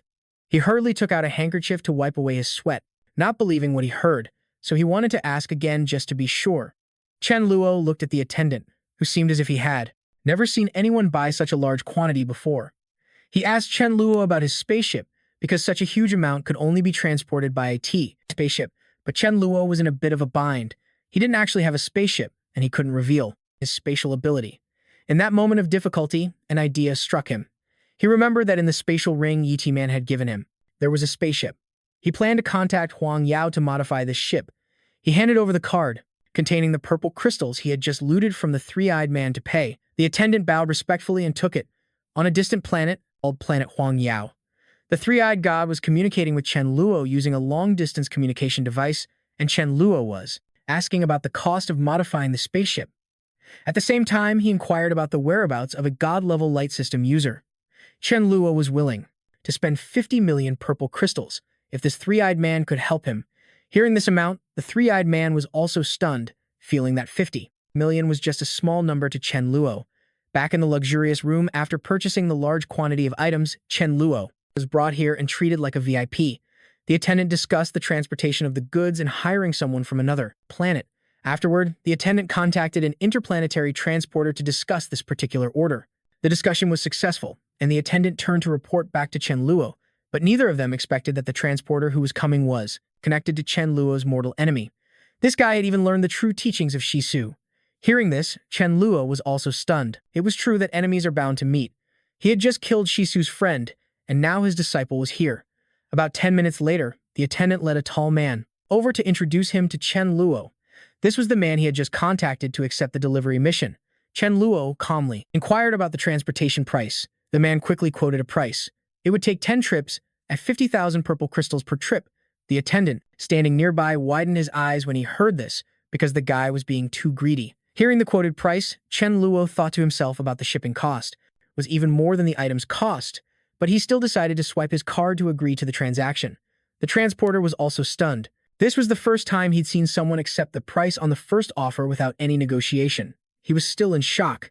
Chen Luo, on the other hand, was already plotting how to deal with this guy. After receiving the payment, the transporter began to channel his magical power. Meanwhile, Chen Luo wanted to learn more about this precise teleportation method before making his move. The man revealed that every transporter must master spatial coordinates, so when a client provides a location's coordinates, they would know the exact direction and distance to create a spatial pathway. Hearing the transporter's explanation, Chen Luo seemed to understand many things. Huang Niu had previously taught him how to distinguish coordinates and directions between planets. He secretly paired void walking with spatial transportation. Although they were from the same system, they were two different branches. Chen Luo thought about comprehending the second law through this transportation. After 4 hours of non-stop pig transportation, the transporter was completely exhausted. He assured Chen Luo that the transport would be complete in 3 days. Seeing him say this, Chen Luo wanted to test his own abilities, wanting to directly replace him as the transporter. The transporter was stunned upon hearing this. Before the man could even think, Chen Luo began chanting, and rings of light shot out from his hands. After 4 hours of watching the other guy perform, he had learned a few tricks. Seeing the ring of light grow larger and larger, the transporter was shocked. It turned out his client was also in the same line of work. After completing the teleportation portal, to everyone's amazement, Chen Luo ordered the attendant to quickly bring the pigs and put them in so he could test his newly learned skill. Seeing the pigs being put into the portal created by Chen Luo, the transporter tried to warn him that this kind of transportation was not simple at all. One small mistake and all the items would be lost. This matter should be left to him. Hearing this, Chen Luo looked annoyed, his sharp gaze fixed on the man. The transporter's voice trembled as he explained that Chen Luo had already paid him. But if Chen Luo did it himself, he wouldn't get a refund. So he should be aware of that.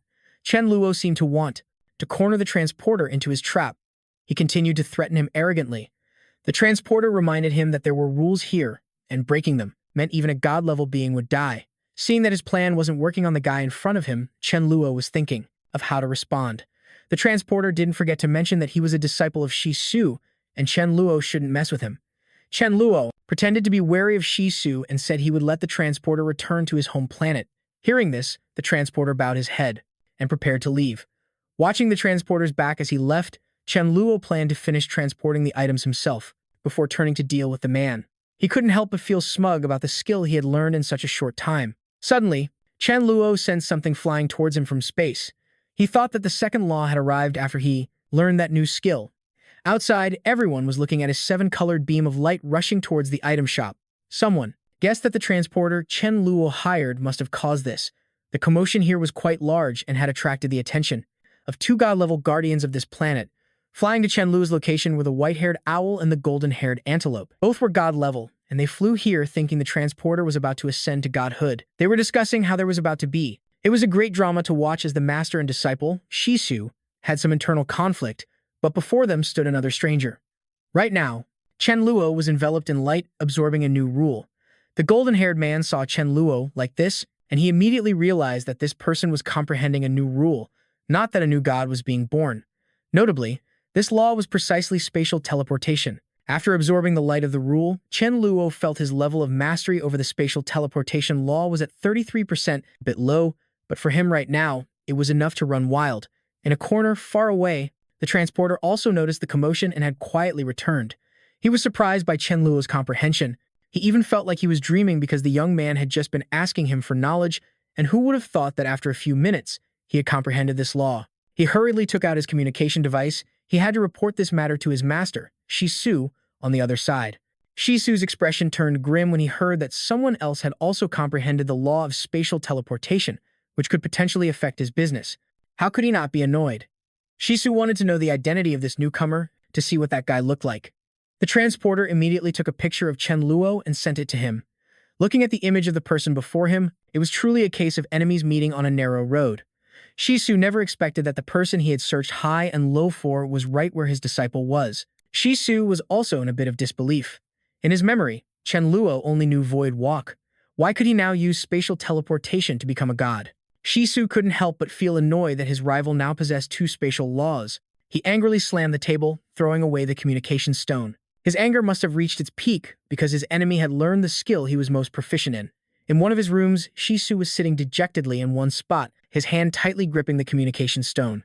He recalled the words Zi Luolin had reminded him of, that even if he did nothing, he and Chen Luo were mortal enemies. Su's disciple suddenly had an idea: should Master deal with Chen Luo? Because in the future, Chen Luo could very well affect their business. Hearing this, it seemed that Su had already pictured the scenario of Chen Luo stealing his business right in his head. If things were left as they were, it wouldn't be good, so he thought of asking for Zi Luolin's help. Su instructed his disciple not to act rashly for now, to avoid getting killed. After the absorption of the rule was complete, Chen Luo slowly descended to the ground. The two planetary guardians approached to congratulate Chen Luo. They wanted to get acquainted with this newcomer who had mastered spatial teleportation. Seeing this, Chen Luo also warmly approached to greet the two of them.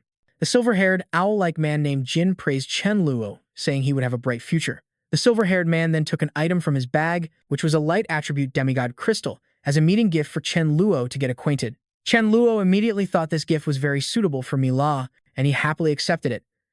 Then it was the golden-haired lion's turn. He warmly gifted Chen Luo a house on this planet. This generosity made Chen Luo very happy.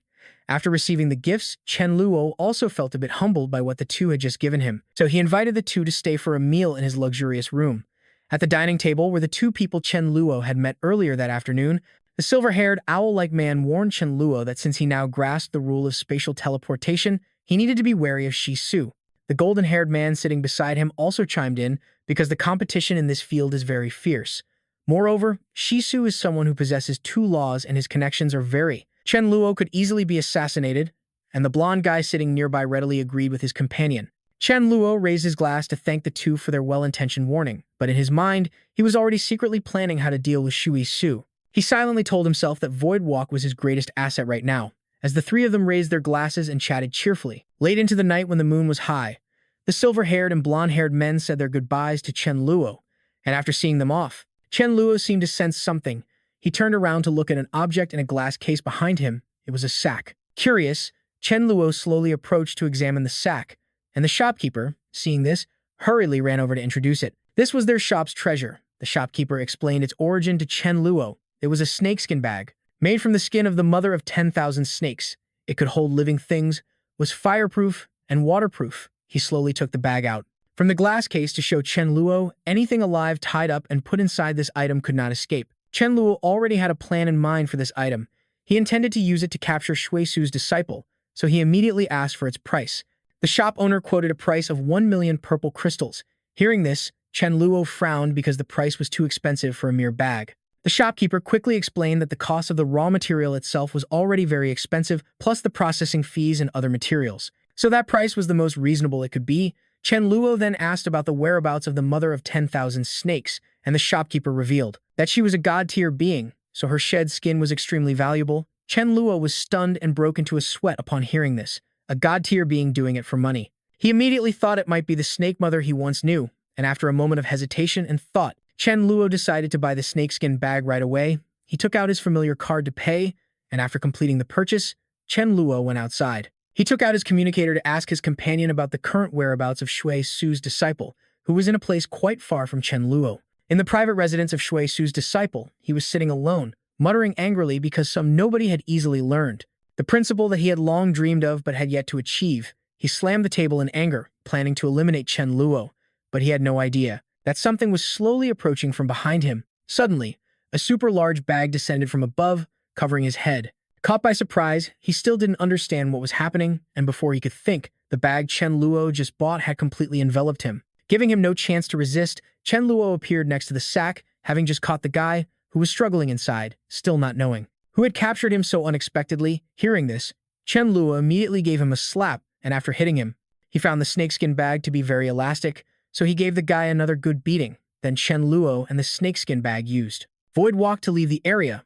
Arriving at a strange place, he opened the bag for Shui Su's disciple and threw him out from a certain height. He shot out of the bag, falling flat on his face. Chen Luo felt very satisfied beating this guy up like this. As soon as he was out of the bag, the guy unleashed a barrage of threats and pleas for his life. But before he could finish, Chen Luo gave him a flurry of blows so fast he couldn't even see the light. He continued to threaten that if he were killed, his opponent would face huge problems. But it seemed his opponent gave him no chance. With a single punch, he stopped breathing.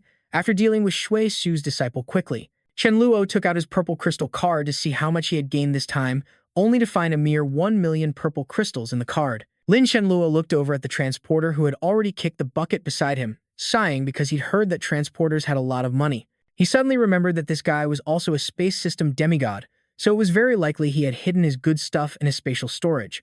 Using his knowledge, Chen Luo began to search the man's body, checking his skin for anything unusual. Suddenly, he felt something and crushed it with his hand.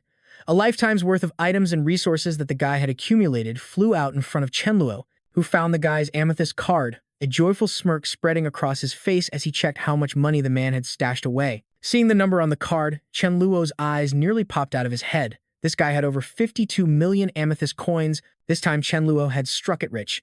While celebrating his massive haul, something else caught Chen Luo's attention. He saw a notebook detailing the comprehension of space laws that this man had been studying. While Chen Luo was taking inventory of his spoils and studying the space book left behind, a notification sound suddenly went off. It turned out to be the 2 planet guards contacting him about something important, and they also had a business opportunity they wanted to introduce to Chen Luo. Chen Luo was a bit surprised, wondering what kind of business deal they had for him.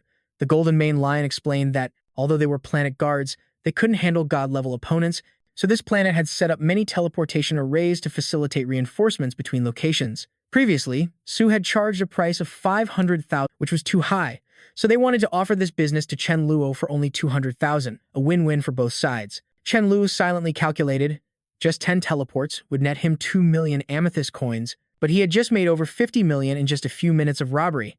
If those two knew what Chen Luo was thinking, they'd probably cough up blood from anger. After a moment of calculating the pros and cons, Chen Luo would have to be an idiot to agree to this deal. He politely declined and made an excuse about meeting another friend to end the conversation. Back with the 2 planet guards, they were stunned, unable to understand why Chen Luo would refuse such a huge business opportunity. This was their way of having Chen Luo compete directly with Su. Out in space, Chen Luo was calculating the position of planet Huanzhou. He wanted to build a spaceship and contact the light system god, but he calculated that traveling by ship would take over 3 months. Fortunately, he now had the space teleportation skill he had just learned, which would only take a few days. Elsewhere, Su was approaching a young woman who was sitting and fishing. He admitted his failure. After hearing him out, the woman's expression tensed, and she glared at Su with murderous intent, wanting him to recount everything that had happened recently.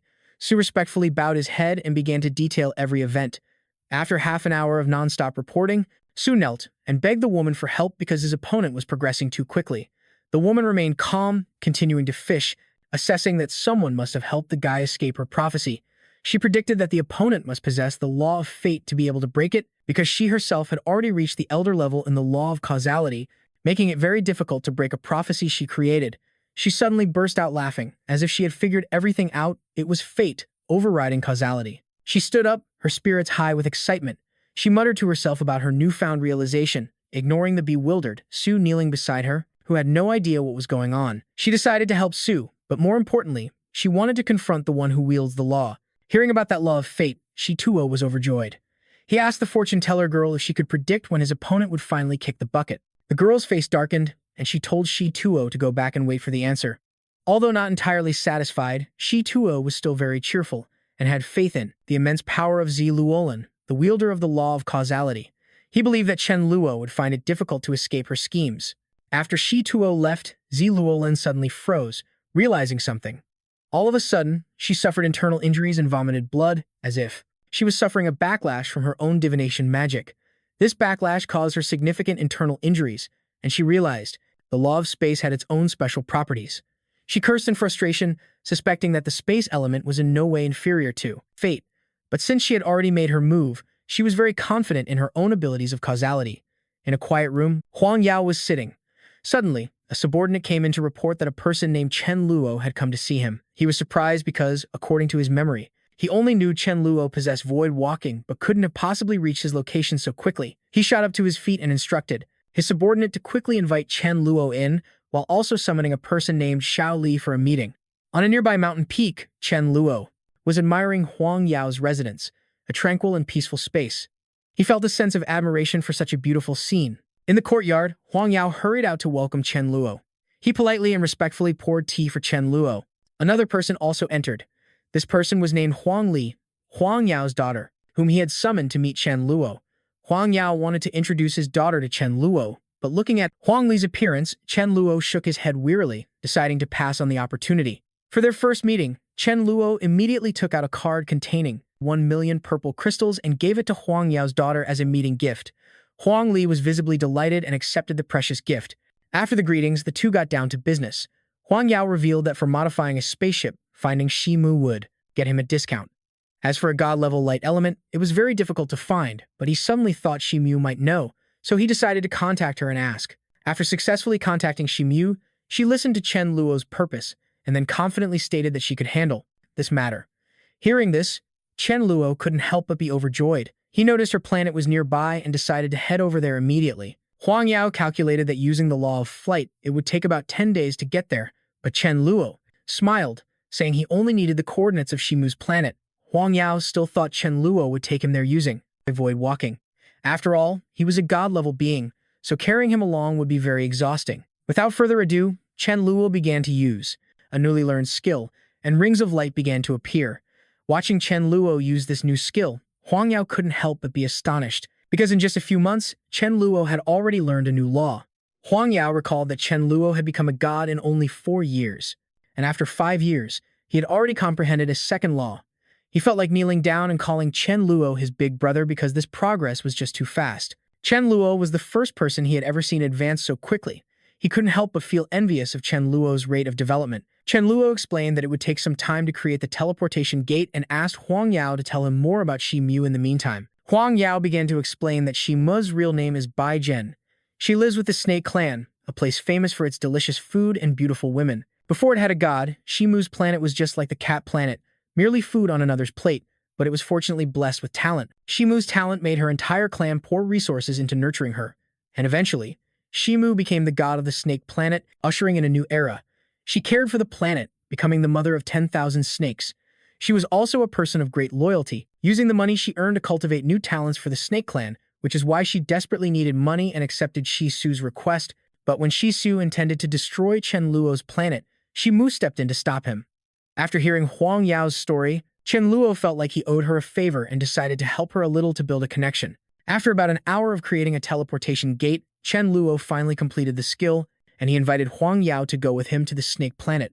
On Shi Mu's planet, the sounds of cheerful chatter were everywhere. As Chen Luo and Huang Yao finally arrived, the two looked around, and just as the rumors said, there were many beautiful women here. Huang Yao even offered to give him a few beauties, but Chen Luo waved his hand, proudly stating he was a good man and wouldn't accept them even if offered.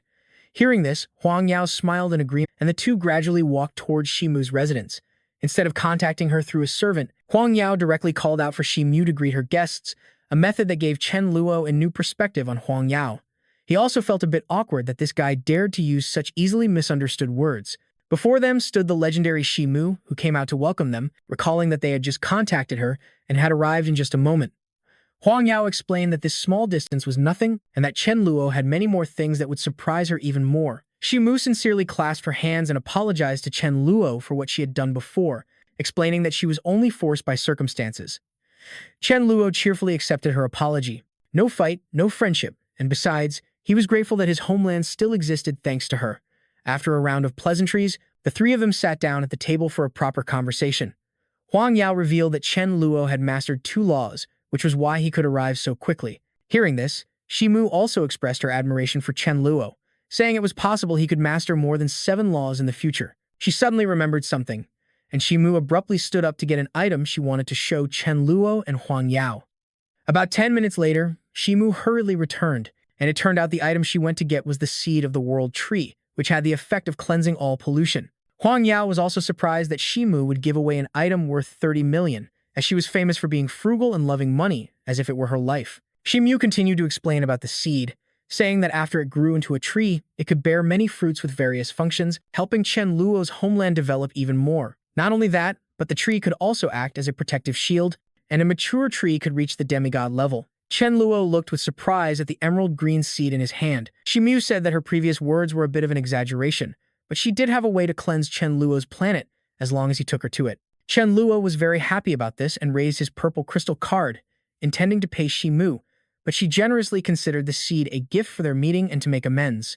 After handing over the seed, Shimu planned to host a banquet for Chen Luo and was about to kick Huang Yao back to his own place, much to Huang Yao's surprise at how quickly she changed her tune. That evening, after everything was settled, Shimu offered to call some people to take care of Chen Luo, and fearing he would refuse, she added that they were all demigods and had excellent potential, who could take care of him and run errands for him very well in the future.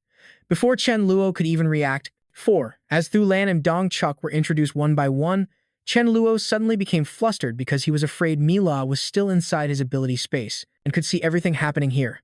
Seeing how enthusiastic Shimu was already bringing out 4 women like that, he hurriedly jumped back, not daring to accept this kind offer.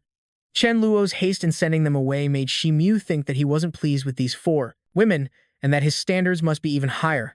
The 2 of them went into a room to talk, where Shimu raised her cup first in a toast, and Chen Luo quickly reciprocated. He breathed a sigh of relief for having narrowly escaped a disaster. Meanwhile, inside Chen Luo's ability space, Mi Fan was holding an item and sniffing it because it smelled so good, she even thought she was about to be eaten. Suddenly, she felt something being pulled out of Chen Luo, and she looked around cautiously. Mi Fan sensed that a new invisible thread had been connected, certain that someone was trying to change Chen Luo's destiny. She knew that Chen Luo was facing 2 very powerful individuals, and if he faced them directly, Chen Luo would not be able to handle it, but she immediately regained her confidence, smugly thinking that with her here, what enemy was there to fear? She planned to use stalling tactics to buy time, leaving it to Mila to break this stalemate. The next morning, Huang Yao came forward to report that his spaceship had been repaired and all that was needed was to confirm his identity to restrict others' access. Chen Luo was overjoyed, as this solved his transportation problem. Suddenly, from within the ability space, Mi Fan's voice was heard, wanting to get out. She kept screaming, demanding that Chen Luo let her out, and he thought to himself that she never had this kind of personality before. The 2 of them argued within the space, and Chen Luo was afraid she would expose his ability space, but Mi Fan assured him that if he just let her out, everything would be fine.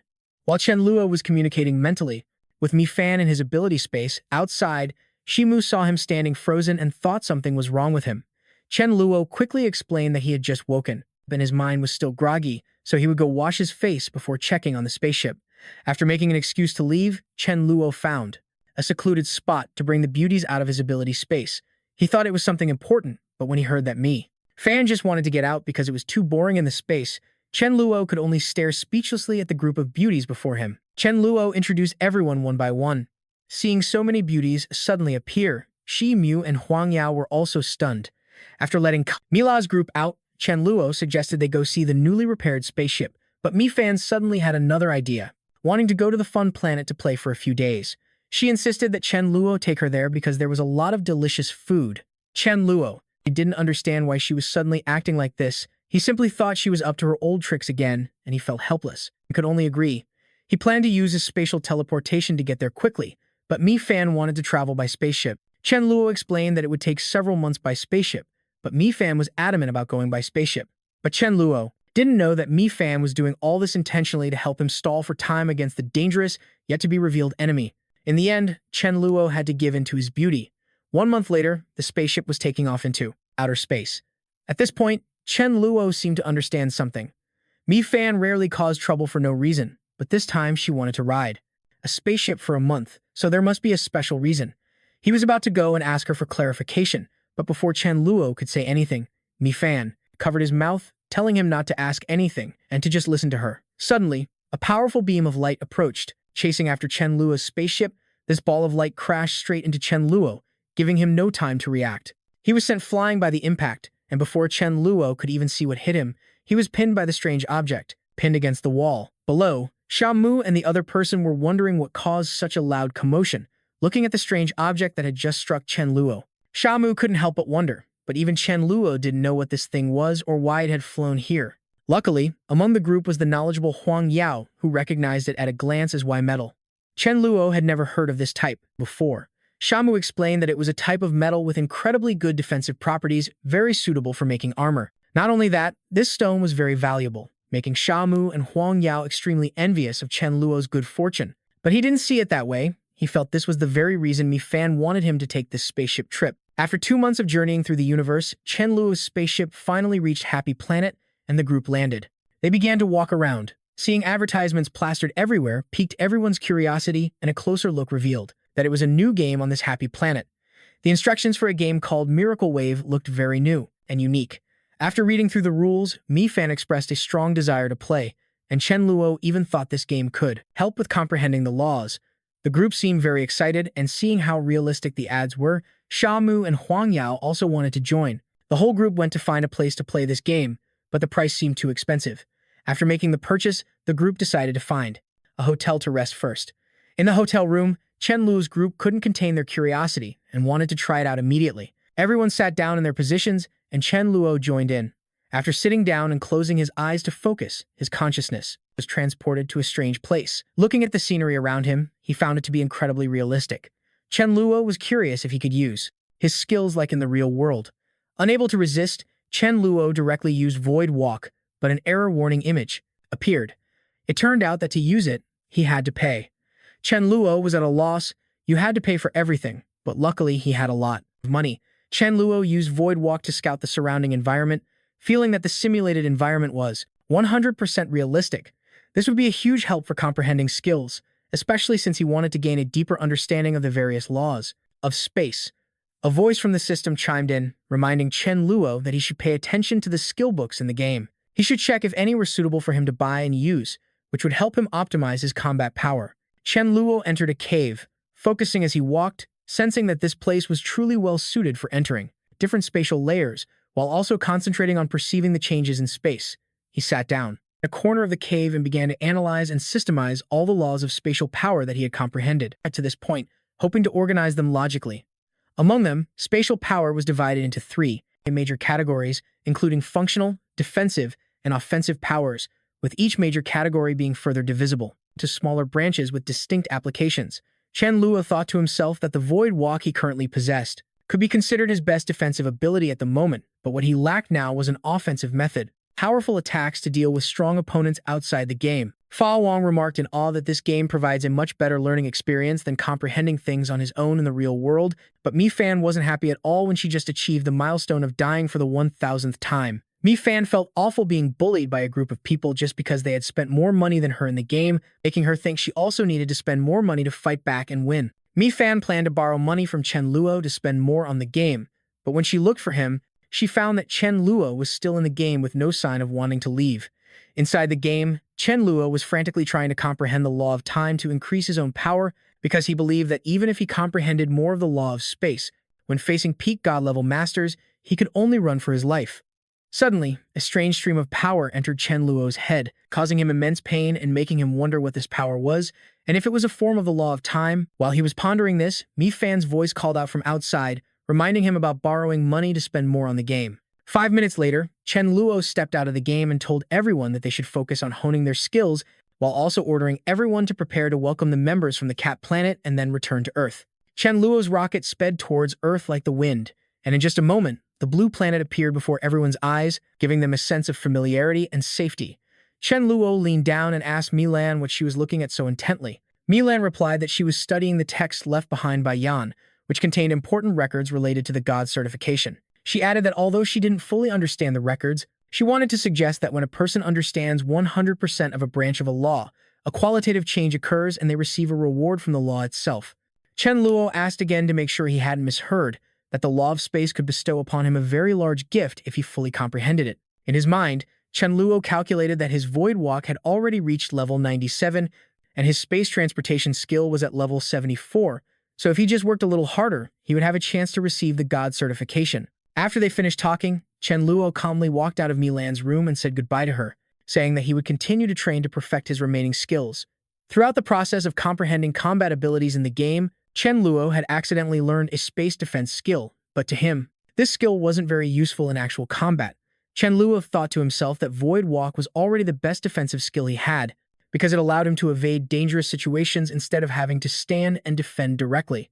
The three-eyed god hurriedly ran to find Chen Luo and told him he should quickly look outside the spaceship, because the power of the law they were waiting for was very close. Hearing this, Chen Luo calculated that it could help either Milan or Fa Wang, who were both at the demigod level, ascend to the god level thanks to the appearance of the law. However, the law of space didn't go to anyone else but flew straight into Chen Luo without any hesitation, leaving everyone around him unable to react to this sudden situation. Even Chen Luo himself was extremely surprised and shocked to see the law of space choose him.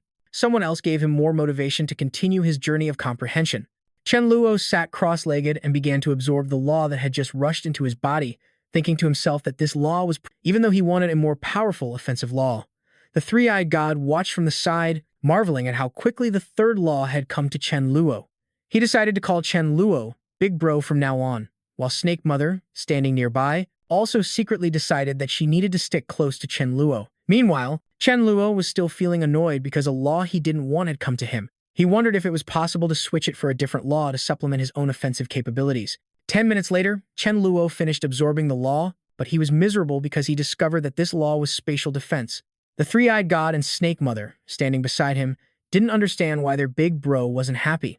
The three-eyed god spoke up, asking Chen Luo if comprehending a third law wasn't a great thing. Why wasn't he as pleased as he should be? Chen Luo looked up sadly at the three-eyed god and said that since he knew him well enough, he should understand. He already had the laws of teleportation, spatial movement, and now defense, but none of them were offensive. Although Chen Luo had comprehended 3 powerful laws, none of them were offensive laws. This made him feel lacking, and he sat there complaining about his disappointment to his 2 friends. Then, Chen Luo said dejectedly that he was probably the god tier with the 3 most useless laws ever. This couldn't help but make him feel insecure and disheartened by his current achievements. When Snake Mother heard this, she was so angry she could spit fire. She said that if she could become god tier with 3 of the weakest laws like Chen Luo, she would be more than satisfied, because not even the weakest law would bother to look her way. The three-eyed god was also floored when he heard that, because Chen Luo wasn't even proud of such a massive achievement, while others could only dream of having a fraction of what he had. A few months later, their group's spaceship landed back on Earth, a planet that had undergone many changes since Chen Luo left to begin his journey of law comprehension. Chen Luo stepped off the spaceship with Snake Mother, thinking to himself that before leaving Earth, he was just an ordinary person with no laws. But now, as a god-tier being, he realized the world was polluted by the Dark Law. Before Chen Luo's eyes was a thick black mist covering everything. These dark laws were the very cause of the pollution on Earth, infiltrating every nook and cranny and changing everything. Chen Luo spoke to Snake Mother, who was beside him. He said that he had seen the main cause of the pollution, and Snake Mother understood immediately. She said she had a way to solve this problem. Snake Mother reverted to her original form, a giant white snake, and flew into the sky, opening her mouth to devour the entire toxic black mist that was covering the whole planet, hoping to purify the air and stop the Dark Law from spreading further. This was not an easy task, because devouring the Dark Law into her body could disrupt Snake Mother's own process of law comprehension. But she continued anyway because she wanted to build a good relationship with Chen Luo despite all the danger. Standing beside them, the three-eyed god told Chen Luo that Snake Mother's method was to suck all the Dark Law into her body. His body would cause her to suffer immense pain and face many unforeseeable dangers in the future. Hearing this, Chen Luo asked the three-eyed god what consequences this would have for the Serpent Mother and if she could continue to comprehend more other laws after devouring so many dark laws. The three-eyed god replied that the Serpent Mother would have to endure immense suffering, and furthermore, for the next several hundred years, she would be unable to comprehend any other laws because she needed a long time to digest the dark laws. Hearing this, Chen Luo replied that he would definitely remember the Serpent Mother's kindness and sacrifice. This made him feel an even greater responsibility to protect her in future battles. Elsewhere, Shisu was listening to a subordinate report that the third prince of the Vizia Empire had issued a notice about acquiring time system crystals to increase his power. The notice stated that the third prince was looking for any way to collect crystals related to the law of time, one of the key elements that would help him increase his strength and authority. Shisu gave a faint smile and said it was a strange coincidence, because not long ago the Bada clan had revealed to him that there was a native on Earth who held the secret to freezing time, and that person was none other than Chen Luo. He planned to report this to the third prince, Confident that the prince would have a way to deal with Chen Luo, who possessed crucial information about the time system, the third prince not only held high authority but also possessed 6 powerful laws, which made Su confident that this time Chen Luo would face unavoidable consequences and would have to taste the law of causality.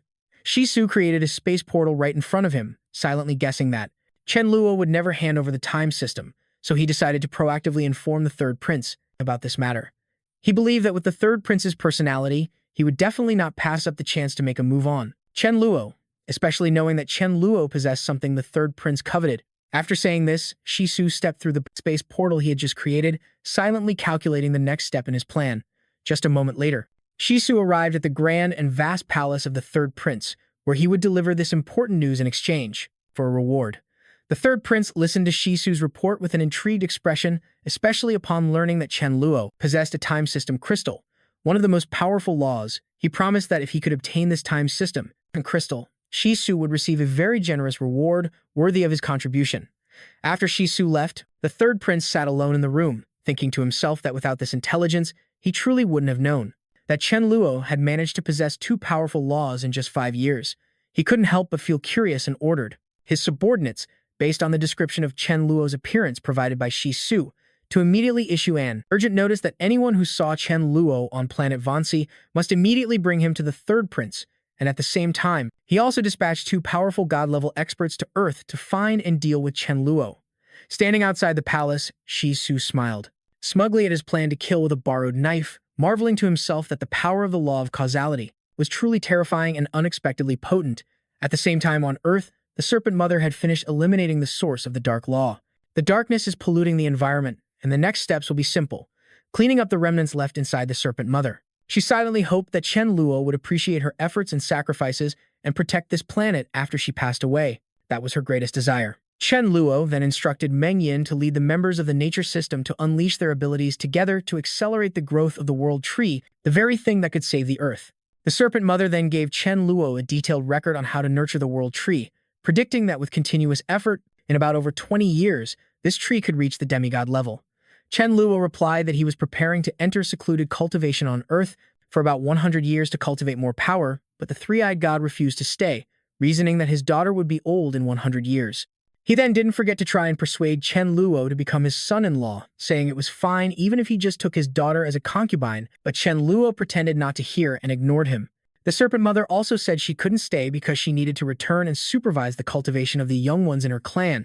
Chen Luo decided that after coming out of seclusion, he would find everyone to meet up and hang out. Just then, Mi Fan appeared behind Chen Luo, gently calling him aside for a private conversation, her tone sounding more serious than usual. She said that they also needed to leave this place soon. Chen Luo didn't understand why they had to leave Earth when he was preparing for his secluded cultivation. Mi Fan replied that it was because someone was hunting him, and he couldn't just live temporarily like this while the enemy was drawing closer. They needed to find a safer place. Chen Luo objected, saying that his staying on Earth wasn't just temporary living, but that he was developing and building the foundation for his future power. But Mi Fan remained firm, saying that Chen Luo absolutely had to leave because the danger was approaching very quickly, and he couldn't face it so complacently. Chen Luo then became more serious, asking Mi Fan directly who was looking for him.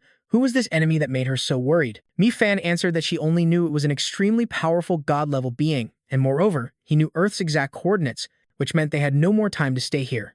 She also sensed that there was someone behind it all, controlling everything from the shadows, and his ultimate goal was to kill Chen Luo without any hesitation. Therefore, she said, right now Chen Luo only had 2 choices before him. One was to leave Earth and go somewhere else to lie low for 100 years. The other was to join the game. Mi Fan slowly explained that she had a way to temporarily keep Earth out of the vortex of fate by hiding it for about 100 years, but after that time, she wouldn't be able to use this skill anymore. If Chen Luo chose the first option, he would be safe for 100 years, but a great danger would descend upon Earth right after that period, unless he had the ability to protect it by then. The second option Mi Fan proposed was to join the game, and although she couldn't yet perceive all the developments clearly, she firmly believed her intuition that this would bring great benefits to Chen Luo in the future. She also added that recently, she was finding it increasingly difficult to perceive Chen Luo's fate. This surprised Chen Luo and made him worried about this change. Chen Luo couldn't help but feel concerned and immediately asked if that meant Mi Fan would no longer be able to warn him about imminent dangers in the future, but Mi Fan dismissed this worry and explained that she just couldn't clearly perceive his entire destiny. If there was danger, she could still sense it and warn him in time. After hearing this explanation, Chen Luo felt somewhat more at ease. He went on to ask what specific benefits there would be if he chose to enter the battle. Could it help him overcome the immediate difficulties? Mi Fan smiled and replied that was correct. If Chen Luo chose the option to join in, he would reap great and important benefits in the process. Hearing that, Chen Luo no longer hesitated. He turned around and immediately decided to choose the second option, declaring firmly that he would not stay here any longer but would join the fight. Standing behind him, Mi Fan thought to herself that destiny was something that never stopped changing. She never expected that Chen Luo would grasp the third law so quickly, which was beyond her predictions and plans. In Mi Fan's heart, Chen Luo had now become someone she could no longer get a firm grasp on, but she also felt relieved because everything was still proceeding in the positive direction she had hoped for. Afterwards, Chen Luo turned to ask Huang Yao and Shi Mu why Shi Su came to Earth to cause trouble and why there was now someone backing Shi Su who also wanted to bother him. Both Huang Yao and Shi Mu appeared hesitant and avoided the question, because they knew that if they revealed the truth, they would face terrible and unavoidable disasters. Huang Yao advised Chen Luo that he shouldn't try to find out the identity of the person behind the scenes, because even if he had grasped all the laws, he still shouldn't confront that person. These words left Chen Luo utterly astonished. Chen Luo felt extremely curious about who this opponent was that could make both Huang Yao and Shi Mu so terrified they didn't dare reveal anything related to him, but the two of them continued to remain silent. While Chen Luo was still pondering this, suddenly a voice calling his name echoed from a distance. It was Da Shu. He approached and scolded Chen Luo for bringing everyone along but leaving him behind. Da Shu said that Chen Luo was truly heartless for not thinking of him, but as soon as he saw the World Tree seed in Chen Luo's hand, he felt a sense of intense bloodline suppression, which left him unable to say another word. Huang Yao, standing nearby, immediately realized that this was a perfect opportunity for him to show his loyalty to Chen Luo. He quickly ran over to Da Shu and asked in a sarcastic tone who Da Shu was yelling at so aggressively. Chen Luo also approached Da Shu and asked when he had been so heartless, wanting to clear up the misunderstanding between them. Da Shu angrily pointed at the World Tree seed and said that it was the very proof of Chen Luo's heartlessness. He accused him of getting a new toy, the World Tree seed, and no longer liking his old one, which was him. Not stopping there, Da Shu also demanded that Chen Luo quickly hand over the enemy's corpse for him to eat so he could bear sweet fruit, and then they would split the results 50-50. But Chen Luo bluntly declared that their partnership had officially ended a long time ago. Da Shu flew into a rage and shouted, saying he knew all along that Chen Luo had found a new favorite and had forgotten him. He had even thought they could live together harmoniously and happily for a long time. Feeling betrayed, Da Shu decided to go all out against Chen Luo, immediately using his ultimate move, Vine Wrap, his vines to attack him with all the strength he had. Chen Luo saw the great tree's attack, and in his mind thought that he must be joking with him, because with his current god-level rank, how could a simple move like that be dangerous?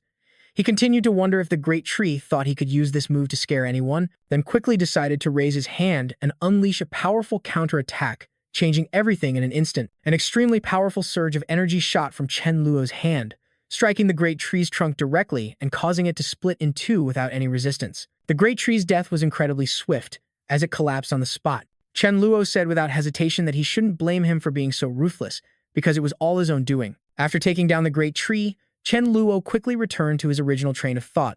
He still felt that being forced to leave by others was something he absolutely did not want. With that said, Chen Luo resolutely turned and stepped into the open space portal. Before leaving, he didn't forget to tell the remaining people that if anyone wanted to follow him, they should go now, and if anyone wanted to stay, they should work hard to build a good home. Not long after stepping through the portal, Chen Luo quickly set foot on the Joy Planet, a place where he had many memories. A sense of familiarity quickly washed over him, and as he walked down the street, Chen Luo couldn't help but think to himself that he never expected things to happen so fast. It felt like just yesterday, and now he was back on this planet with so many old memories still intact. As he walked, Chen Luo's gaze was suddenly drawn to a large notice board, which was displaying information that the Vi Empire was planning to purchase time system crystals at an attractive price that would astonish anyone. The price the Vi Empire offered for the time system crystal was 2 billion purple crystals, plus the hereditary title of Count and a Tree of Longevity. This left Chen Luo so surprised he was stunned. Hearing that enormous price made Chen Luo feel deeply shocked, because in his entire life, he had never seen or possessed such a large sum of money. It was completely beyond his expectations.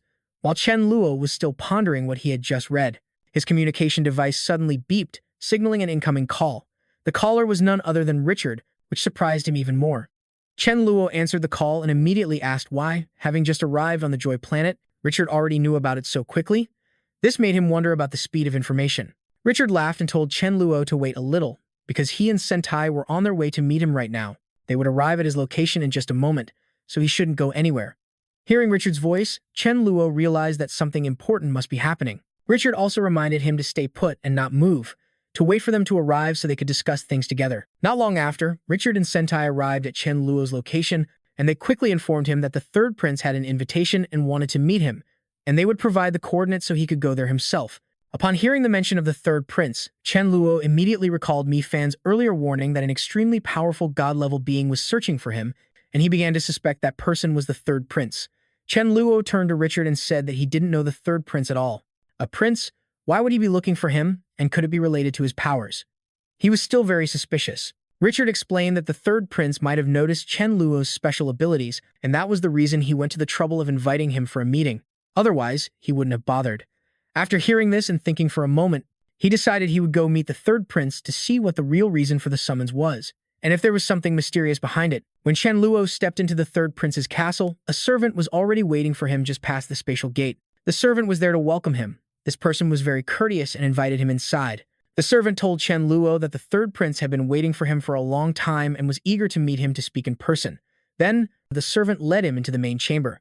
Upon meeting, the third prince appeared to be a man of great manners, addressing Chen Luo as a brother and immediately ordering a servant to pour him some enlightenment tea, a very special brew. According to the third prince, this enlightenment tea was greatly beneficial for comprehending laws, as it could help the drinker enhance their understanding of the universe's laws without difficulty. However, Chen Luo secretly wondered if this tea had been poisoned, so he cleverly declined the tea and instead directly asked the third prince why he wanted to see him. Not wanting to waste any more time, the third prince got straight to the point, saying that he knew Chen Luo possessed a time system crystal, and he hoped Chen Luo would be willing to part with it. Hearing this, Chen Luo knew that hiding the crystal was no longer an option, but he decided not to tell the truth, and made up an excuse that he had already implanted the time system crystal into his body. Chen Luo explained that by implanting this crystal, he could freely use his time-based special ability without worrying about being discovered. This helped him control his power better. The third prince heard this but wasn't discouraged at all, instead proposing a bizarre idea that even if Chen Luo had implanted the crystal into his body, there was still a way to get it out. This left Chen Luo completely stunned. Immediately after, Chen Luo smiled and waved his hand dismissively, knowing how to joke. Opening up my skull is way too dangerous. He thought to himself that in this life, he was the one who opened other people's skulls, and he would never let anyone do that to him. The third prince, thinking Chen Luo was afraid of death, quickly reassured him. Don't worry, I have experts here. You just have to endure it for a moment, it'll be very quick. But Chen Luo adamantly refused because he also wanted to use the time system crystal and had no intention of selling it, advising the third prince to keep looking. The third prince arrogantly said, Brother Chen, your answer puts me in a very difficult position. Chen Luo wondered what he meant by difficult position. Then, he stood up and angrily kicked the table. If it's so difficult, then don't do it. After that, Chen Luo decided to leave, not wanting to get entangled with this third prince. Seeing this, the third prince flew into a rage. A god-level being with only 2 laws dares to flip tables and kick chairs in front of me. Do you have a death wish? He immediately threatened. If you had listened to me, I was originally planning to leave you a way out, but now it seems that's not possible. He stood up menacingly. I have never before met such a foolish human as you. Chen Luo kicked the chair and table again with a defiant tone. Well, now you have. Suddenly, he noticed 2 handmaidens trembling in the background. He thought the 2 of them didn't look half bad. Later, to go. The third prince was furious, and sparks of energy representing the laws he commanded crackled around him. It's been a long time since anyone dared to be so insolent in front of me. He angrily flew towards Chen Luo, determined to get his time system crystal. But Chen Luo thought to himself, 6 laws. I can't win in a head-on fight, but I can make this third prince scram. He then raised his hand and used Void Banishment, aiming it at the third prince. Void Banishment sent the third prince to another location, leaving him dazed and wondering where he was. How did he do this? How is this possible? The third prince cursed, Chen Luo, you bastard, then shot back towards his palace. During the third prince's absence, Chen Luo pulled out a bag, now that there was no one left to bother him. He turned towards the 2 maids, who became even more terrified. He spoke to reassure them, telling them not to be afraid, but then he grabbed one and stuffed her into the bag. The other one could only scream for help. Then, he grabbed the remaining one and put her in the bag too. You 2 are sisters. You should share the good fortune, get in there together. Just as he finished stuffing the 2 maids into the bag, the third prince returned. He had underestimated Chen Luo. Seeing the prince's troublesome appearance, Chen Luo used Void Banishment again to make him scram once more. The third prince was incredibly furious but could do nothing but be toyed with by Chen Luo, who sent him to another location. Afterwards, Chen Luo looked around the palace, thinking that this third prince's status must be very high. The furnishings in his home surely aren't cheap. He then decided to pack up everything in the third prince's palace and take it with him. After that, he ransacked everything in the third prince's palace, from music boxes to tea caddies and even the wall paintings. He packed it all into boxes. He rubbed his head, feeling, good heavens, taking these one by one is so much work. I was so short-sighted. He used his void ability to directly pack up the third prince's entire mansion and take it all away. The third prince's home was lifted up by Chen Luo, pulling up earth and rock as it was sucked into his space. Just as the third prince returned, he saw this scene. He was enraged, ordering Chen Luo to stop immediately, but Chen Luo didn't even listen, making his face even more furious. Chen Luo turned back, stuck out his tongue to taunt him, and muttered, "You're making things very difficult for me." Then he proceeded to use void banishment to make the third prince disappear one more time. The third prince was sent to another place by Chen Luo, and he thought to himself, "Damn it, this time I'll strike directly." He then turned and flew back to the palace, but when he arrived, he wondered where his home was. He looked around, calling for his two maids but got no reply, and wondered where his purple eagle mount had gone. Seeing that nothing was left, he was consumed by rage, coughing up a mouthful of blood in his anger. The third prince was so angry he vomited blood, his resolve to kill Chen Luo growing even stronger. Chen Luo carried the huge sack, whistling as he walked. Although this free shopping spree was great, that guy is a major figure in the Wujian Empire. I'm afraid it won't be long before there's a wanted notice for me across the entire universe, right? But then, he continued whistling like a rogue, thinking, who am I afraid of? I'd like to see who dares to come and catch me. One day later, on Happy Planet, an emergency announcement rang out. The palace of the third prince of the Leishi Empire has been stolen. It is known that the culprit used spatial powers, not only stealing a large quantity of herbs from the ultimate treasure blood-melting grass, but the culprit also destroyed the third prince's palace. The evil and cruel one murdered the saintess. This villain's despicable methods and shameless actions are appalling. The Imperial Guard has issued an S-rank wanted notice for the scoundrel. Below is the villain's information. After hearing the announcement, Chen Luo thought to himself, how can they call that stealing? I clearly robbed him right in front of his eyes. Who are they looking down on? The notice appeared before the entire empire, regarding Chen Luo's identity, along with his picture. Chen Luo, male, age unknown, space element power, currently possesses two laws, namely Void Walk and Spatial Teleportation. His escape abilities are extremely formidable, but his attack power is extremely weak. The third prince has issued a bounty. Anyone who captures the villain Chen Luo will be rewarded with 2 billion purple crystals. After hearing this, Chen Luo thought to himself, with this much money, I'm tempted to turn myself into him. As soon as the announcement ended, the people around Chen Luo all stared intently at him. Oh my god, an S-rank wanted criminal is walking down the street. Everyone, let's go. Hurry and capture him. Are you blinded by money? That's a god-level being with 2 laws. That's right, a king level like you shouldn't even think about capturing a god level. Meanwhile, Chen Luo saw the fearful expressions on the faces of those around him and thought, if I can't be someone everyone loves, then being a feared demon lord isn't so bad either. He stopped at a stall run by a lady and ordered, I'll have one of everything. The owner of the stall was startled, stammering in fear, I don't dare sell anything to you. You're a bad person. Doing business with you will get my shop shut down. Hearing that, Chen Luo then asked, so, if I don't pay, it wouldn't be considered a sale, right? This left the owner stunned. Then Chen Luo declared, I'm here for a dine and dash, so get cooking. If you don't, I'll send you on your way. He raised his hand to his neck, making a throat-slitting gesture. Half an hour later, the owner had served a table full of all her dishes. Chen Luo complimented her, this shrimp dish is really good. It's both crispy and fragrant. He glanced at the owner who was holding her head, on the verge of tears. How pitiful. I really don't have the heart to bully someone like this. Afterwards, he tossed a few crystals into the owner's hand, surprising her, then he walked out of the stall, leaving behind a compliment, your skills aren't bad. The owner watched Chen Luo's retreating figure, thinking to herself, I haven't even made a single purple crystal in 10 years of work, yet he gave me 5 of them, plus someone who pays after eating can't be a bad person. He is clearly a very good person. Chen Luo walked out of the eatery, looking at the crowd surrounding the place. I ate my fill here, and still no one came to capture me. With this kind of efficiency, they want to catch me? Trash. He used his void ability and decided to go check on Shi Su. Far away, on a mountaintop, a figure in a black cloak greeted the third prince, wondering why the third prince had sought him out. The The third prince turned and asked, "Hey Ling, how are your injuries?" The man in black was a god-level expert, possessing 3 laws of darkness and 1 law of curses. Hey Ling reported, "The incident from half a month ago was truly terrifying. If not for your timely intervention, Your Highness, I would have certainly lost my life. Now, thanks to your blessing, I have made a full recovery." The third prince patted He Ling's shoulder. "It's good that you've recovered. I sought you out this time because there is something I need your help with." On planet Shisu, at dusk, the place was filled with lush greenery and castles. Chen Luo shouted loudly, "Shisu, get your butt out here." Just thinking about how all the recent trouble he'd encountered was caused by Shisu made Chen Luo furious. Although Chen Luo couldn't defeat Shisu at the moment, letting off some steam in a fight sounded like a good idea. An old woman opened the door. With a scowl, he shouted, "Which blind fool dares to bark at my master's door?" He looked at the scale of the house. Shisu's family truly lived up to its name as an elf clan. All these servants were very good-looking. "All right, I'll just pack them all up and take them back to marry off as wives for the members who are still single." The old butler looked at Chen Luo in surprise, wondering why he was here. He was clearly the wanted robber. Chen Luo then shouted loudly, "Where is Shisu?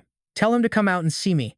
The old housekeeper heard this and immediately apologized to Chen Luo, reporting that Shisu had gone out 4 hours ago, and if Chen Luo had business with him, he could wait for Shisu to return. Hearing this, Chen Luo felt it was quite a coincidence, so he decided to go inside and wait, but he secretly thought he might as well grab a few things. As he stepped into Shisu's house, he felt the place was much more modest than he had imagined. Could it be that Shisu carried all the valuables with him? His mischievous side flared up, and he gathered energy in his hands. If Shisu didn't value these things, then Chen Luo cared for them even less, so he decided to wreck the place.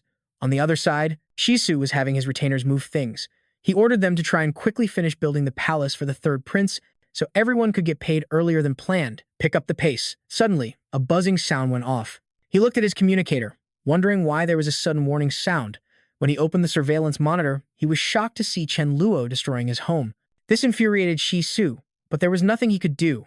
After all, if Chen Luo even dared to destroy the third prince's home, what was his house in comparison? He decided to complain to the third prince, and while he was at it, report the location of Chen Luo to him. Then, he used his communicator to contact the third prince directly. "Your Highness, the third prince, Chen Luo is at my house right now, and what's more, he's destroying it." Hearing Shisu's report, the third prince knew that Chen Luo had found his way to Shisu's house. He also told He Ling. Hearing this, He Ling became furious. This brat is too lawless. He Ling decided to go teach Chen Luo a lesson. The third prince stopped him, advising He Ling not to be hasty because he was currently looking for suitable subordinates, and once he gathered enough people, he would show Chen Luo what's what. But He Ling couldn't stand it anymore. The arrogant He Ling thought, so what if Chen Luo knows space teleportation? As long as He Ling could launch a successful surprise attack combined with his curse rule, it wasn't impossible to defeat Chen Luo. Hearing this, the third prince also felt it was reasonable, thinking that even if He Ling couldn't kill Chen Luo, as long as Chen Luo was hit by He Ling's curse, it would still cause him considerable damage. He agreed to let He Ling go fight Chen Luo, but still reminded him to prioritize his safety. With the third prince's permission, He Ling quickly shot off into the sky. After wrecking Shisu's house, Chen Luo thought about his own plans. He needed to find the god-tier metal knot to make armor to enhance his own defensive capabilities, but before that, he should probably check out the items he had looted. Suddenly, a crying voice came from inside the sack. "Boo-hoo, let us out." Chen Luo immediately opened the sack and let the 2 handmaidens out. These were the 2 handmaidens who served the third prince. They probably knew a lot about the third prince's belongings. Chen Luo looked at the 2 handmaidens with a friendly smile. "Don't be angry. I remember you two. One is named Nan Nan, and the other is Man Man, right?" One of the 2 spoke up and scolded Chen Luo. "Are you tired of living? We belong to the third prince, yet you dared to kidnap us." The other one also sided with Chen Luo. Looking at the 2 of them, he said, "I was able to steal his entire house right in front of him, so do you think I would be afraid?" He showed the 2 of them the black S-rank wanted poster for him. "See this. To the third prince, you are already dead. The fact that you're still alive is an embarrassment to him. So even if you were rescued, he would still kill you. Understand?" Hearing this, the 2 of them started to cry, realizing they had been abandoned by the third prince. As for Chen Luo, he looked at them and asked if they would agree to follow him. With his abilities, protecting them wouldn't be difficult at all. However, they were still hesitant and didn't know what to do. Chen Luo gave them time to think, but before that, they needed to help him with something. Then he took out the strange treasures he had stolen from the third prince's palace. The first item in this brocade box was certainly not ordinary, and he asked the 2 of them if they knew what it was and what its effects were. Looking at the glowing green object in the box, they exclaimed, "Blood fusion grass. You managed to steal this too?" They answered Chen Luo. They heard the third prince say this item could help fuse implanted crystals, aiding in the fusion of special abilities. Hearing the words ability fusion made Chen Luo ponder. When his own space-time and time abilities fused together, wouldn't it be useful? Then he asked the two of them how to use it, but they didn't know how either. Then they pointed to another item, which was enlightenment tea. This is a type of tea that helps one comprehend laws, and when the third prince wanted to drink it, he would tell them to brew it. Coincidentally, Chen Luo had all the necessary tea-making tools and hot water, so he asked them to brew a cup for him. 20 minutes later, he was still waiting, watching the two of them brew the tea. Wondering why their technique was so elaborate, hoping they could hurry up a bit, one of them presented a cup of tea to Chen Luo with both hands, saying, "Relax your mind when you drink the tea." Chen Luo took the steaming cup to his lips, his eyes closing as if he was greatly enjoying it. After just one sip, he felt it was miraculous. This tea could truly help him enter a state of clarity, increasing his ability to comprehend. Afterwards, he closed his eyes to feel the tea's effects. If he tried to comprehend a law in this state, a law. Suddenly, a strange sensation made him pause as a peculiar flow of energy appeared. At this, Chen Luo guessed, "Is the fourth law really coming?" A stream of green energy enveloped Chen Luo, and he entered a state of cultivation, surprising the two women below. What made Chen Luo wonder was why this time it was a law of spatial defense and not some kind of offensive law. This started to confuse Chen Luo. The two women below wondered, didn't they say it took Chen Luo 5 years to comprehend 2 laws? Why has it now become 4? The other one didn't know how to answer, but she felt that if Chen Luo continued like this, sooner or later he would comprehend all the laws of space. The two maids discussed with each other that serving someone is still just serving in the end. They decided to follow Chen Luo to live a decent life, because if they went back, the only path left for them was death. After Chen Luo finished comprehending the 4th law, he landed on the ground, and the two women respectfully congratulated him. It seemed they had made up their minds and were ready to follow Chen Luo. Seeing the two of them hesitating to speak, Chen Luo asked them to brew him another cup of tea. Then he asked, "Where does this enlightenment tea come from?" The maid named Nan Nan explained that she heard it came from a great some old nature system god plucked from a divine tree that they had painstakingly cultivated. Hearing this, Chen Luo pondered. Maybe he could take the whole tree with him. Then he wondered who could be skilled enough to grow a divine tree. However, the third prince's 2 handmaidens knew nothing about this. Hearing this, Chen Luo decided to find out for himself. Something this good couldn't be enjoyed alone. He would wait until Mila and the others reached a critical point in their comprehension and let them try it too. Inside the ability space, Mila was cultivating. She had just broken through to a new level. Mi Fan, who was outside, saw this and asked Mila, "Did you just ascend to the demigod level?" "Yes," Mila replied. Then Mi Fan took out a red fruit, feeling that this fruit would be very beneficial for Mila, and told her to eat it. The red fruit in Mi Fan's hand seemed to be sentient. Finally, am I going to be eaten? That's fine. At last, I don't have to live in fear all day anymore. Just put me out of my misery. Seeing this, Mila took the red fruit, brought it to her mouth, and took a bite. The fruit cooperated by releasing a fragrant aroma. Chen Luo was suddenly stunned. He realized that Mila had ascended to the demigod level inside the space. Seeing this, he quickly opened his ability space to find Mila, surprising the two people outside. They wondered how Chen Luo could enter it. Isn't it true that the space can't contain any living things? As soon as he entered, Chen Luo asked Mila, "Do you feel like you've ascended to demigod?" Mila replied that she had thought she could use her resurrection art to ascend to the god level, but unfortunately, it didn't happen. Mi Fan said from the outside, "Becoming a god isn't that easy. Do you think everyone can be like you? Besides, what do you think about the possibility that Mila also has a special attribute? Listen, Mila doesn't know any attack skills, only healing, but its effectiveness is better than others." Mi Ling, who was next to them, also guessed, "Could what Mila possesses be the law of life?" Hearing this, Mila, who was holding Chen Luo's hand, was also surprised. Mi Ling continued to open a book and research. She found records related to the law of life in the book Yan left behind, which stated that this was a mutation of the light system. Within the light system, there exists an even purer mutation known as the life system. After someone with this system becomes a god, they can wield the fabled rules of life, possessing unparalleled healing abilities. Even if the target only has a single drop of blood left, they can be brought back from the brink of death. But this kind of law cannot be obtained through effort alone. It can only be innate. Hearing this, Chen Luo thought to himself, could it be that Mila is a mutation of the light system, the life system? Chen Luo believed in Mi Fan's judgment. She had already said it, so Mila must be of the life system. Then, Chen Luo thought about his invincible future. Once Mila becomes a god, he wouldn't even fear death. Suddenly, Mi Fan asked Chen Luo, "Before, didn't you? To vaguely figure out how to use time stop, Chen Luo revealed that he had already grasped how to stop time. Hearing this, Mila praised him but advised Chen Luo to remember that he couldn't reveal this ability for the time being. She had a premonition that in about 1 month, an extremely important item similar to the Zhu fruit would appear. This was something that helped increase longevity, but was more effective than the Zhu fruit. Mi Fan said, "So you're guessing that Mila's advancement requires something with a large amount of life force." Mi Fan said, "Anyway, this thing is not only beneficial for Mila but also indirectly has a great effect on you. If you reveal your time stop ability now, it will be very difficult to obtain it again." Hearing this, Chen Luo replied, "Yeah, I got it." Chen Luo stepped out of his spatial ability space and instructed the two maids. "After you finish making the tea, we'll go into the space. If there's nothing else, start packing up." Hearing about entering the space left them stunned. Chen Luo reassured them, "Don't worry, my space isn't like other spatial systems." He was in the middle of speaking when he noticed someone approaching. 2 bright figures streaked across the sky, preparing to rush towards him. When these two landed, he wondered. These two are both god level. I wonder how many laws they have. Of the 2 guys, one was bald and the other was Jin Zhao. They came here because Chen Luo was a wanted criminal. Hearing this, Chen Luo thought, "I can't believe these 2 idiots also want to obtain the ability to shatter space. But I'm not scared at all." They launched an attack at Chen Luo and laughed arrogantly. "Haha, the space is shattered. A spatial system user like him can't do anything now. 2 billion purple crystals are ours.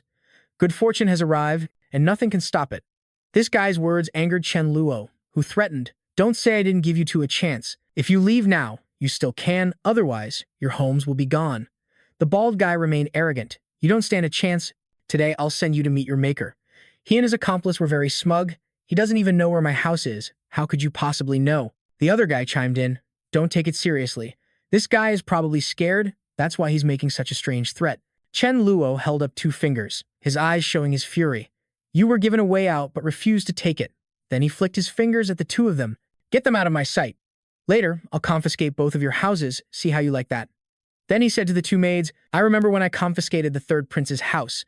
I obtained a book containing all the information on all the god-level individuals. Help me translate the files on these 2. The 2 maids held hands and immediately agreed. One of them spoke up, "Young master, you're a wanted man after all. Your real face is too recognizable. I'm very skilled at disguise to avoid further trouble. Would you like me to?" Hearing this, Chen Luo immediately agreed. The other maid was still looking up the information on those 2 guys. Half an hour later, the maid finally finished disguising Chen Luo. Chen Luo felt that he looked very handsome now, and others would absolutely not be able to recognize him. The other maid then reported the specific details on those 2 guys. There's one more thing. If Chen Luo wants to rely solely on changing his face to evade the manhunt, it's impossible because there are dozens of satellites on the planet constantly scanning. These satellites don't just scan faces, but can also detect a person's power level. A god-level individual like you will find it very difficult to avoid this kind of check. They continued, "Any strange god-level individual who enters will definitely have their laws checked, and once the scan detects the law of void walk or spatial shift, they can confirm it's you." Hearing this, Chen Luo comforted them, "Don't worry about it." He patted their heads and said he would turn their plan against them. "Anyway, the wanted poster only says I have 2 laws, void walk and spatial shift, but I also have 2 defensive laws that I can freely reveal." After that, he decided that confiscating the 2 god-level individuals' houses wasn't urgent. He needed to make a trip to Planet Norden first. He saw that the 2 maids had worked hard, so he let them enter his spatial ability space to rest first. He planned to open a spatial passage to Planet Norden, but that would too easily reveal his identity, so he had no choice but to take a little more time to travel by spaceship. Half a month later, on Planet Norden, a spaceship entered its orbit and landed. The first place Chen Luo went was the registration area for pre-ordering armor. There were many god-level beings lining up to register, which made him think that Noten's business was doing incredibly well. Then, Chen Luo guessed that Noten must have some masterpiece on display somewhere. He'd wait, investigate thoroughly, and then just take it. Suddenly, a man with green hair approached to greet him. He asked Chen Luo, "Brother, you look very unfamiliar. I've never seen you before." Not knowing if the other person's intentions were good or bad, Chen Luo said sarcastically, "What a coincidence. I've never seen you before either. You're not the infamous Chen Luo in disguise, trying to sneak in here, are you?" This left the green-haired man speechless.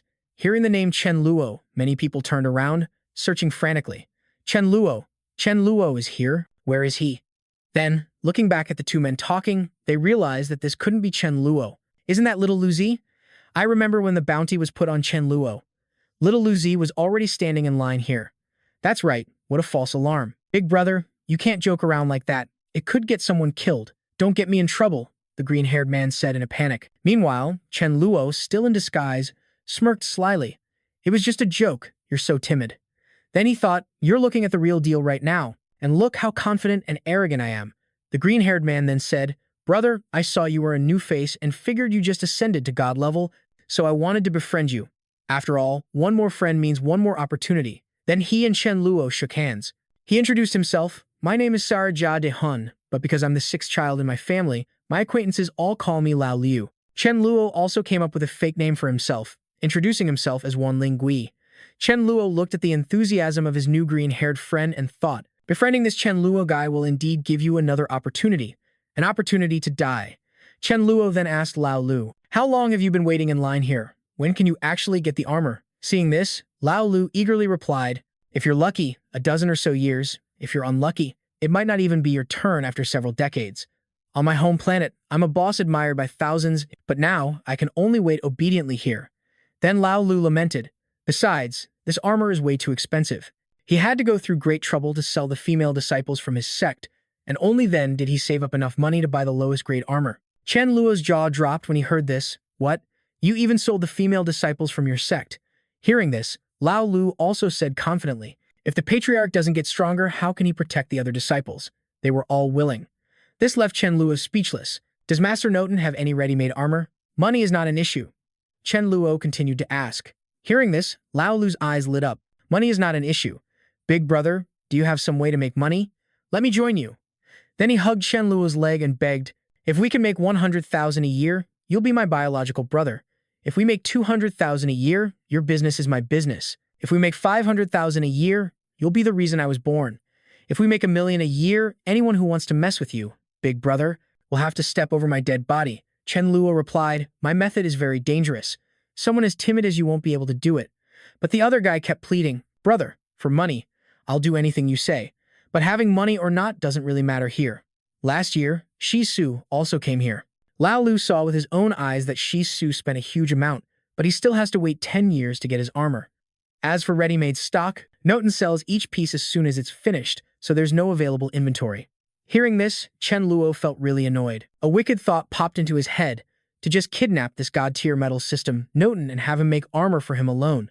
He would only be released after making 10,000 pieces. Then he asked how many rules Master Noten had, and old Lu guessed it was probably 3, and his personality was always grumpy. Chen Luo felt discouraged. With as many as 3 rules, even if he managed to capture him, he wouldn't be able to hold him. Then he remembered his block of Yama metal. Since he already had it, he just needed to have Noten refine its shape, which would surely be faster. Suddenly, old Lu slapped his head. He just remembered that if Chen Luo was willing to pay a high price for armor, it wasn't without a chance. He remembered the Vi Empire was about to hold a purple crystal auction. Hearing about the purple crystal auction, Chen Luo guessed there would be many good items there. Old Lu agreed with Chen Luo's thought, because this purple crystal auction was only held once every 1,000 years, so the Empire would bring out many great items, and there might even be armor. Hearing this, Chen Luo planned to acquire everything at the auction. He wondered, could this be the opportunity that Mi Fan spoke of? At a forge in the city of Noten, everyone was standing around watching a blacksmith. The blacksmith continuously hammered a metal plate on an anvil, while the people around watched intently. Suddenly, someone spoke up. Ancestor, it's a call from Boss Caroline, you should answer it. The blacksmith saw this and cursed, damn it. Then he angrily shouted into the communicator, what are you rushing for? Because of making this suit of armor for you, my workers and I haven't had a good sleep in over 100 years, nor have we been able to drink our fill. You're still rushing me. Do you think rushing will make the process any faster? The other side calmly replied, just hang in there a little longer. I'm not calling to rush you. I just want to know how the progress is. Hearing that, the blacksmith got angry. I'm telling you, I'm not doing it anymore. Find whoever you want to do it. The person on the other end just calmly said the blacksmith's name, Noten. But Noten shot back at him, Caroline, you've called to rush me so many times, and I've always put up with it. Now only the helmet is left, and you want to pull your old trick of hypnotizing me to speed up the process, right? Then he grew even angrier. Just because I don't say anything, you think I really wouldn't dare to do anything. I'm telling you, nothing you say will work. When I say, I'm not doing it, I'm not doing it. He angrily smashed the communicator and cursed. What bad luck. After that, he picked up a jug of wine to drink and lamented, I don't want to drag this awful job on for another day. I'll just drink until I'm completely wasted. Then he staggered outside from being drunk. I want to go for a stroll. Get all those god-tier beings away from me. When those god-tier beings saw Noten walking down the street, they exclaimed, "Oh my god, it's Master Noten. Master Noten, greetings, I've admired you for so long. Master Noten, you look just like my father." Noten, in his drunken stupor, said on a whim, "All of you, get lost. For the next 1,000 years, I won't be taking any new orders. Go wherever you want, just don't be an eyesore here."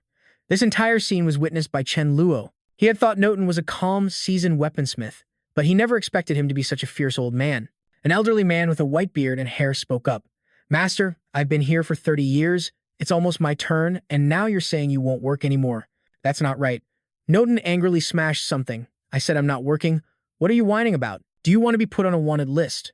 Then Noten gave an order. "Someone, take his information and report it to the Empire. Put him on the blacklist for life." This was effective, causing the old man with the white hair and beard to panic. "Master, please don't, I was just." Noten ignored his words and kept walking. "Only the talentless wait around here, a bunch of useless bums with no money and no power. I said I'm taking a break. Does anyone have an opinion on that?" Chen Luo, watching from the outside, thought to himself that it seems the hot-headed and arrogant nature of the dwarves is truly a family trait. Fuming, Noten stormed into his house, and Chen Luo immediately followed him. "Master, wait." This seemed to make old Notan even angrier, but as he reached the gate, he was stopped by the guards. "Halt! Inside is a restricted work area, no unauthorized entry." Chen Luo could only shout from the outside, "I have a piece of metal." Seeing that the metal couldn't convince Noten, Chen Luo switched his approach to wine. "Master, I have some fine wine. Would you care for a taste?" This was the wine Chen Luo had taken from the third prince, so it was definitely nothing ordinary. Noten turned around. "Fine wine? What kind of fine wine could a piece of trash like you have?" However, upon smelling the aroma, Noten was stunned. "This is Qinghua Zui." Noten quickly snatched the wine from Chen Luo's hand. Seeing his chance, Chen Luo said, "I have plenty more. Master Noten, shall we go inside for a drink?"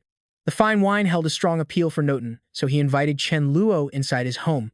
Once there, Chen Luo followed Noten inside, making his request as they walked. He had a piece of Rama metal that he wanted Noten's help in forging into a set of armor. But Noten shot back, "Are you deaf? Or did a donkey kick you in the head?" Taking a sip of wine, Noten said, "I just said outside that I'm not working for 1,000 years. Didn't you hear me?" But Chen Luo continued to tempt Noten with more wine, but Noten said to Chen Luo, "Don't think that just by bringing out a few jars of wine, you can get me to work for you." Chen Luo was amazed at how quickly Noten changed his tune. He couldn't hold a candle to his shamelessness. Then Noten asked Chen Luo, "How much of this Qinghua Zui do you have?" Chen Luo still had a large supply. "As long as Master Noten agrees to help, what I'll pay you will definitely be more than just a few jars of wine. I also have 30 million purple crystals. As payment for your trouble, Master Noten." Hearing the mention of 30 million purple crystals, Noten was stunned. Chen Luo confirmed again that he had 30 million purple crystals. Then Noten looked him straight in the eye and spat out one word, "Scram," making it clear he was rejecting Chen Luo's offer. This punk, thinking 30 million purple crystals is enough to get me to work when I'm in a foul mood. He then looked at the speechless Chen Luo and cackled, "Hey, hey, hey, hey." Chen Luo watched his arrogant laughter and grew furious. "You don't know what's good for you and I'm being polite? When have I, Chen Luo, ever had to swallow this kind of insult?" Noten, swaying drunkenly, called Chen Luo a fool, infuriating him further. Looking at his competition, Chen Luo figured he was completely wasted. So, Chen Luo put on a polite facade and helped Noten. Noten thought that Chen Luo was incredibly thick-skinned, refusing to leave even after being insulted so harshly. Chen Luo pleaded earnestly, "Master, I really need that set of armor. Without it, I'll die." He continued his earnest plea to Noten, "Please, Master, help me." Meanwhile, his hand was fiddling with the ring on his finger. Noten was still staggering drunkenly. "No way, I need to rest." Chen Luo took the ring off his finger and spoke up, "Very well then." He then walked out of the room. "In that case, I won't bother you anymore, Master Noten. Please get some rest." Noten leaned against a chair and waved Chen Luo away. Two of Noten's servants rushed to support him into a room and said respectfully, "Old Master, we will be waiting right outside the door." Noten collapsed, dead drunk and completely out of it, and ordered all his subordinates to leave. Noten was lying on the ground. He reached over to feel his other hand, only to find it empty. This shocking discovery sobered him up instantly. "Huh, where's my spatial ring?" When he woke up, the spatial ring on his hand was gone, along with all his assets. This included the armor made for Caroline and the fine wine. Everything was stored inside. Yet, the ring was gone. He suddenly realized this was the work of Chen Luo. Noten was furious. Was it that kid? Noten then ran out and immediately questioned his subordinates. You guys, stop. Did anyone see the kid who helped me in here earlier? Who is he? Noten shouted. Damn it, he stole my ring. The people around were shocked when they heard this. Huh, did I hear that right? Someone stole Noten's ring? If you had to say who was most familiar with him here, it would have to be Lao Lu. Noten pointed at Lao Lu and interrogated him. Where is he? Lao Lu, honestly, and fearfully said, I don't know. I only know his name is Wan Lingyi. Hearing the name Wan Lingyi, Noten immediately stomped his feet and cursed. Very good. What a Wan Lingyi. Wan Lingyi, you're not human. I curse you that your sons will be born without buttholes, and that you won't die a peaceful death. Meanwhile, Lao Lu could only cover his head and endure Noten's tirade, crying silently. No wonder Wan Lingyi had so much money. This method is just too cruel. On Pleasure Planet, someone was giving orders to the guards. Everyone, you've worked hard stationing here.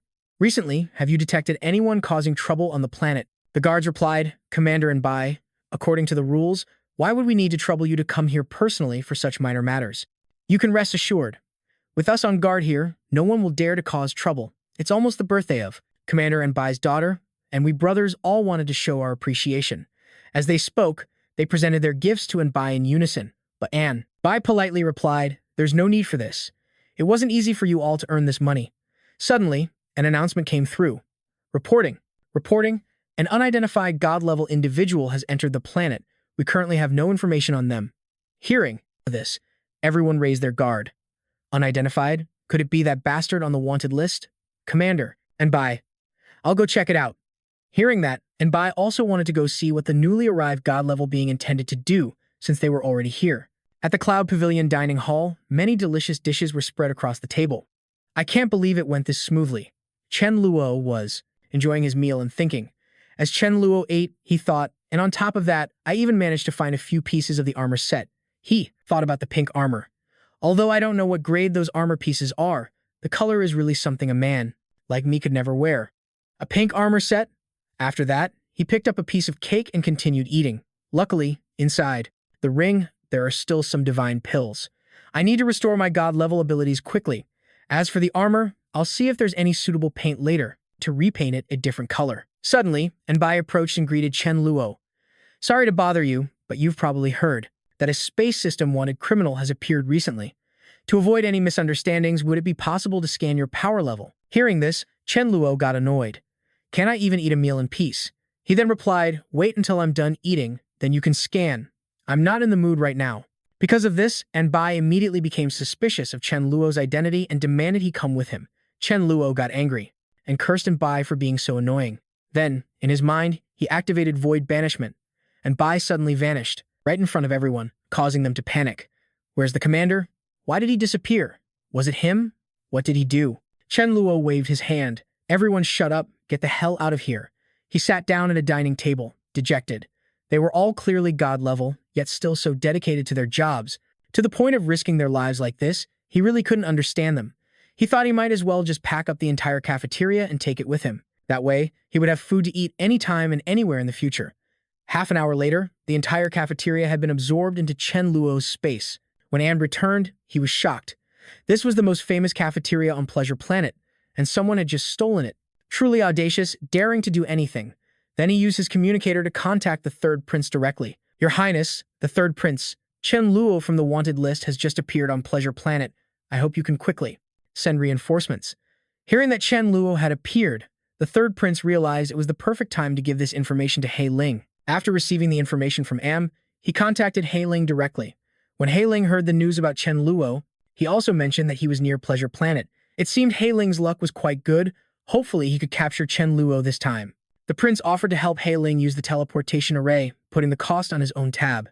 He Ling promised he would bring back good news to the third prince and was determined to capture Chen Luo.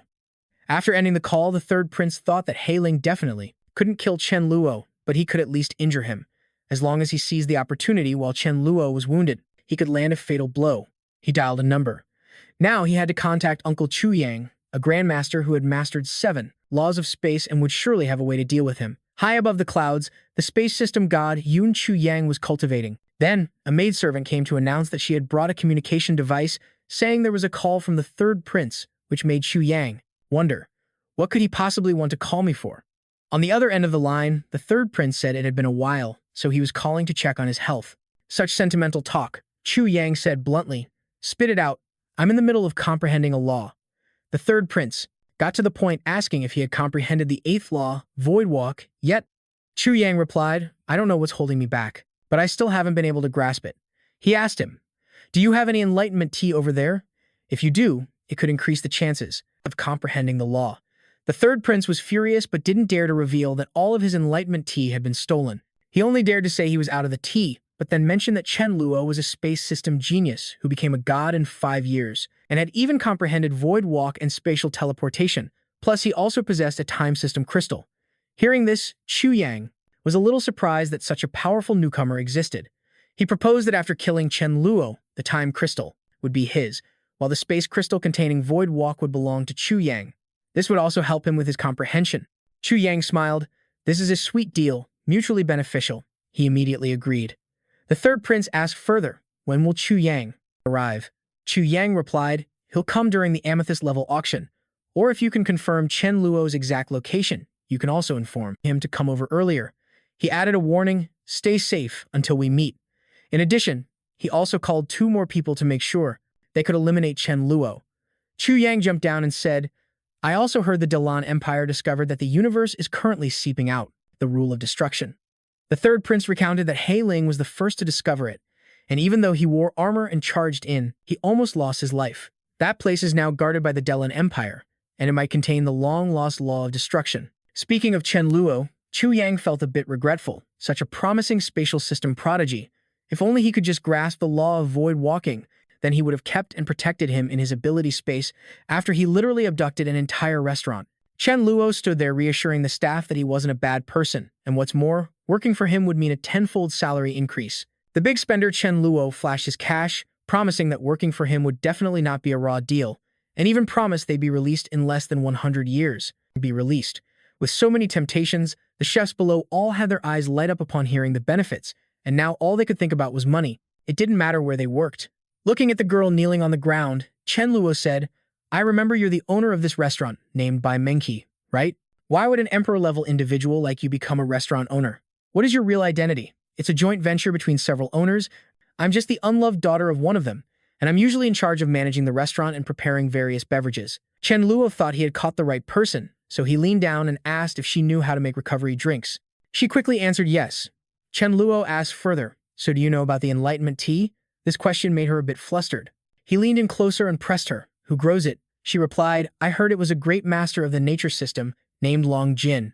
He didn't stop there. Chen Luo asked again, where does he live? Mengqi was surprised. Why is he so excited? Could he be planning to rob him? Chen Luo looked at Bai Mengqi with sparkling eyes, and she said fearfully, my father probably knows about this. How about you let me go, and then I'll go ask for you. Chen Luo said seriously, Mengqi, don't make excuses to escape. Call him and ask now. She agreed with tears streaming down her face, but 10 minutes later, despite making many calls, her father still wouldn't pick up. Mengqi was so anxious she didn't know what to do, and Chen Luo saw that she really wasn't loved by her father, so he decided to drop it.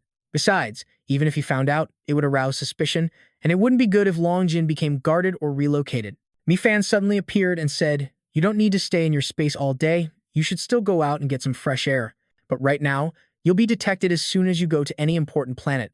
He wanted to go to the auction first, and then go out to have fun. Mi Fan insisted that he go outside, and Chen Luo thought she must have a reason, so he agreed with her. The mischievous cat girl reminded him, be a little careful, because you might get hurt, but it's better if you do get hurt a little. That's how you get the fish to bite. The more she spoke, the more confused he felt. Mi Fan pushed him out and said, just do as I say. Standing amidst the vast expanse of planets, he was unsure where to go, thinking perhaps he should visit Richard and Sentai on the Pleasure Planet. Chen Luo cheerfully and playfully waved to them, saying, hey guys, long time no see. They were surprised because in broad daylight, this kid dared to appear here so brazenly. Owl said, shouldn't you be in hiding? Daring to strut around on a main street like this isn't very appropriate, is it? But Chen Luo said, I just wanted to come and check on you guys. I don't have any ill intentions. Owl continued, regardless, they're the guards here, so if you show up like this, they are forced to take action against you. Chen Luo felt that made sense, so he suggested the 3 of them fight a match, and then he would let them go. That way, the 2 of them would have an excuse to give their superiors. Suddenly, an uninvited guest arrived. He had anticipated that Chen Luo would come to this planet and had been waiting for him. He pointed his sword directly at him and said, "Last time I let you escape, but this time, you won't be able to escape even if you grow wings." Chen Luo quickly sensed another person launching a sneak attack from behind, but he had to follow Mi Fan's advice. Letting himself get injured would be to his advantage, so he clenched his fist and let the attacker charge. Finally, a sword pierced through his chest and fresh blood gushed out. Even though he was prepared for it, the impact still startled him a bit. He dropped to his knees, clutching the wound and gritting his teeth, thinking, "It's been a while since I've been injured. This really hurts." Anbei asked the one who just stabbed him why he had appeared here, and if his wounds had healed. With fresh blood still on his lips, Chen Luo overheard their conversation. From it, he deduced that this guy, He Ling, was severely injured. This meant he could use time reversal to deal with him. Chen Luo finally understood why Mi Fan wanted him to get injured. It was to lure him to a deserted place, and using this skill there wouldn't be discovered by anyone. Suddenly, he pretended to spit out a mouthful of blood and fell backward, clutching his stomach. He loudly cursed his opponent for being so despicable, daring to stab him in the back. In his mind, he was ecstatic. "Come on and take the bait, He Ling." And just like that, He Ling truly believed his sneak attack was a success. Without any suspicion, he thought he could now take Chen Luo's life. Chen Luo endured the pain, sweat dripping down his face, and took out 3 yellow pills from his chest. They looked like medicinal pills at first glance. He Ling recognized them as origin recovery pills with just a glance. He asked where Chen Luo got them, wondering if he had stolen them from the third prince. He Ling continued to cheer inwardly. He figured Chen Luo must be critically injured, otherwise why would he need to take 3 pills at once? Chen Luo pretended to swallow them, a slight, triumphant smile playing on his lips. He knew the bait was taken, now all he needed was for them to give chase, and the plan would be a success. In the blink of an eye, Chen Luo launched himself into the air and vanished. And Bei watched him go, sincerely marveling at his survival skills. He remarked that even the strongest experts would have a hard time matching this guy's ability to stay alive. He Ling snorted contemptuously and said, "So what if you know Void Walk?"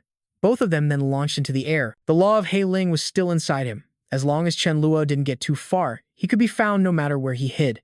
And Bei added that he would help, and they could join forces to eliminate Chen Luo. Annoyed, He Ling told the other guy to stay away from him, because Anbei lacked the ability to conceal himself, so if Chen Luo detected him, it would only make him run faster. Reluctantly, Anbei had no choice but to fall back, watching He Ling disappear into the distance and could only wish him luck. On a desolate planet, He Ling had caught up to Chen Luo. His breathing was a bit ragged now. After all, even if he pretended to be stabbed, the blood he lost was real. He Ling could even hear the sound of his heavy breathing and guessed that Chen Luo was about to run out of energy. When Chen Luo finally landed, He Ling smirked triumphantly, saying that there was nowhere left to run. There was no one here but the two of them. Chen Luo finally dropped his act and revealed his true state. He asked him, "I heard you were seriously injured recently." Hearing the question, He Ling began to feel uneasy and irritated. He asked what Chen Luo was smiling about, then quickly brandished his sword and charged, shouting, "Die."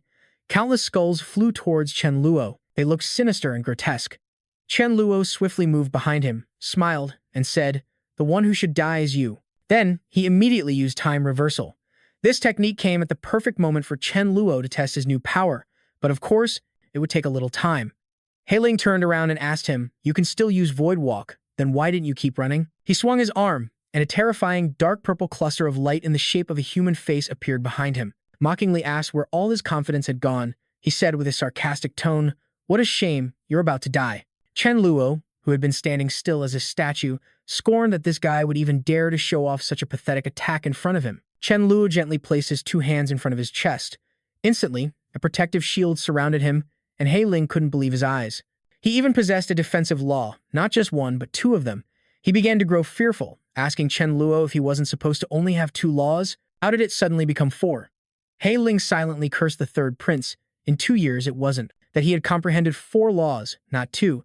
That guy had made a disastrous mistake. Chen Luo taunted him, asking if he was surprised.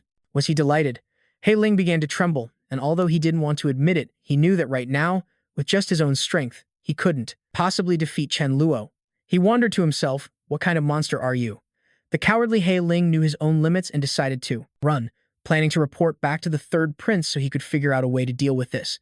But Chen Luo gave a bright smile and raised his hand. A small blue circle appeared in his palm. Chen Luo asked, "Did I say you could run?" Void banishment was unleashed, and He Ling was too surprised to react in time. He realized then that even if he wanted to run this time, it would be no simple matter. and he began to feel this was much more difficult than he had imagined. Knowing he couldn't escape, he turned around. His eyes red, he asked, "You really think I can't take your life?" Chen Luo cheerfully gave the brightest smile he could muster and asked, "Then why are you running for? Come and take my life." Hei Ling felt something was strange, as his depleted powers seemed to be continuously recovering. But he brushed it off, thinking it was a good thing for him anyway, and paid it no more mind. Hei Ling launched himself into the air, saying he'd see just how tough Chen Luo could talk. Chen Luo remained calm, standing his ground, and just as the distance closed to almost nothing, Hei Ling suddenly froze, unable to move. He was taken aback by this and became slightly flustered. Chen Luo smiled, crossing his arms to observe. His time reversal ability was beginning to take effect. Hei Ling cried out in pain. He slowly crumpled to his knees, not knowing what kind of trick Chen Luo was pulling on him now, only feeling waves of pain slowly creeping in. Chen Luo's expression darkened as he challenged Hei Ling to guess what he had done. His face now looked vicious and sinister. Hei Ling felt his old wounds ripping open inside his body. He clutched his chest, his eyes wide. Weren't these wounds from 2 weeks ago? How could they have reverted to their original state? He still didn't understand what the problem was. Hei Ling struggled to speak, saying the third prince had told him Chen Luo possessed a space crystal. Could it be that in such a short time, he had already managed to master the flow of time? Chen Luo stuck his hands in his pockets, smiling brightly as he praised him for being quite intelligent. Suddenly, Hei Ling screamed loudly, his body feeling as if it were being burned by hundreds of flames, and he arched his back, screaming without end. Chen Luo abruptly closed his eyes, feeling a wondrous sensation coursing through his body. Then it hit him, and he said joyfully, "This is definitely comprehension. That strange sensation from a moment ago must have been the feeling of him comprehending time reversal." Chen Luo calculated to himself that he needed to eliminate Hei Ling quickly to buy time, to enter a state of comprehending the law of time. Meanwhile, Hei Ling was now in so much pain he was just sprawled out on the ground. He squatted down next to him. Hei Ling was enveloped by something strange, like a fire that burned only around him. He was in pain. Chen Luo quickly removed Hei Ling's spatial ring. He couldn't let such a good item be destroyed by that terrifying thing. Half a minute later, Hei Ling was no longer breathing. Chen Luo wondered if this was the law of fire or lightning, but he had seen both of these things before, and they weren't this terrifying. Finally, he obtained the god-level dark crystal. Chen Luo held the stone and observed it carefully, feeling quite satisfied. As soon as he returned, Chen Luo ordered Man Man and Nan Nan to make tea for him. The two respectfully obeyed the young master's command. He needed to calm his mind, so he sat down cross-legged, in a meditative posture. The tea was brought quickly, and he began to concentrate on comprehending the spiritual light that had appeared in his mind earlier. He was now like a sky full of stars. A blue stream of power was moving around Chen Luo. He reached out, trying to grasp it. An hour later, thanks to this comprehension, his energy consumption for reversing time had been significantly reduced. He was feeling wonderful, but soon after, Chen Luo sighed again. Even with his special energy, it was still not enough. The time until he became a god was still very far away. 2 hours later, the third prince was angrily trying to contact Hei Ling, but there was still no response. He repeatedly asked if Hei Ling could hear him, but no one answered back. The third prince was truly worried. 2 days had passed with no trace of Hei Ling, and he had no idea where that guy was anymore. Right now, the positioning device couldn't even determine his location. Could he have entered some area with no signal? Or had something unexpected happened? The third prince had a myriad of questions, but no one could answer them for him about Hei Ling's disappearance. The last time Hei Ling had contacted him was when he was with Anbei, so the third prince decided to contact Anbei to ask about the situation.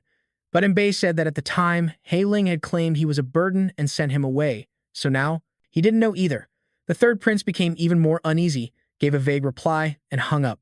He held his aching head, trying to reassure himself that Hei Ling must have just entered some restricted area, which was why he couldn't be contacted. He refused to believe that Chen Luo alone could have dealt with Hei Ling. In the ability space, Mi Fan, Mi Luo, and Chen Luo were talking when suddenly the sound of a dog barking loudly startled him. The sound came from the Dharma King. Everyone looked towards it, and it turned out the dog was ascending to demigod status. Chen Luo felt dejected because it couldn't directly become a god. Since leaving Earth, it hadn't had a chance to fight like a dog trapped in a cage.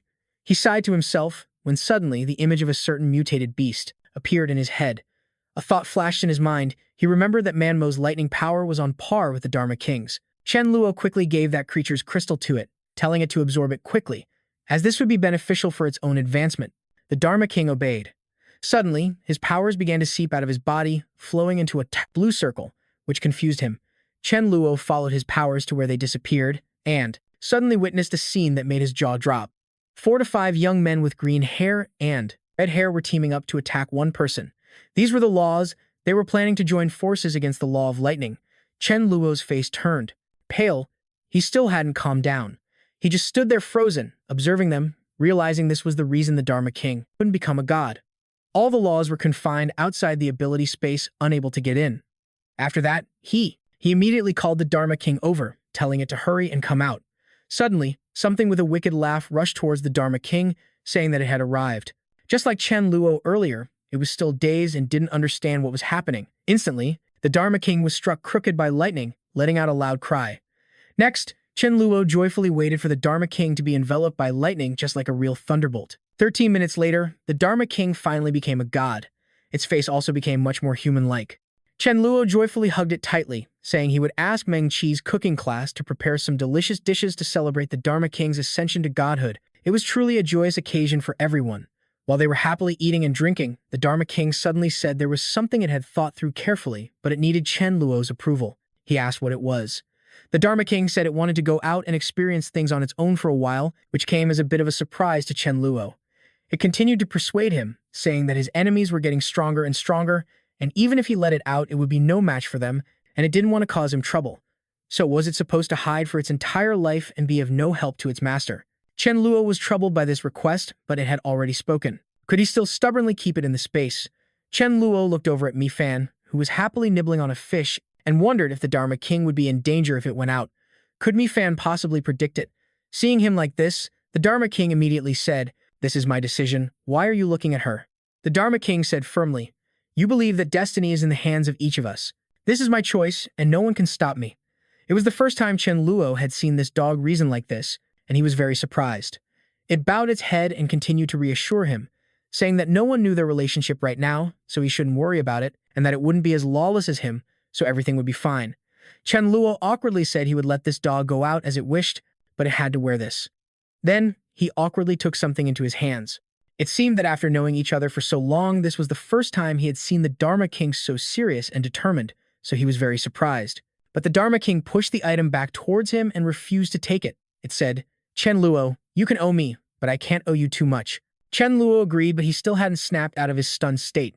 The little dog from back then had grown up so much. Chen Luo hugged the Dharma King tightly one last time, reminding it to remember to be careful and stay safe. It hummed in agreement, showing that it understood. Noten shouted into the communication stone, "Carolyn, why are you still calling me?" Carolyn replied, "I just wanted to ask about my iron helmet." Noten replied, "I already told you. Just keep the ring.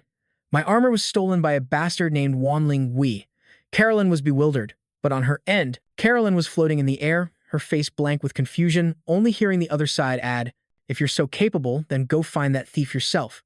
Anyway, stop calling and bothering me." While the girl was still stunned, someone approached from behind and called her name. She quickly turned around and recognized it was Ijin, who continued, "Every time it's time to pick the Enlightenment tea, you always come here very early." Then he pointed to a person in yellow and introduced them. "That's Yuri, my adopted child from Earth." He also didn't forget to introduce Caroline to Yuri. This 18-year-old girl has spirit-type powers, and among the spirit-type gods, she is definitely in the top 3.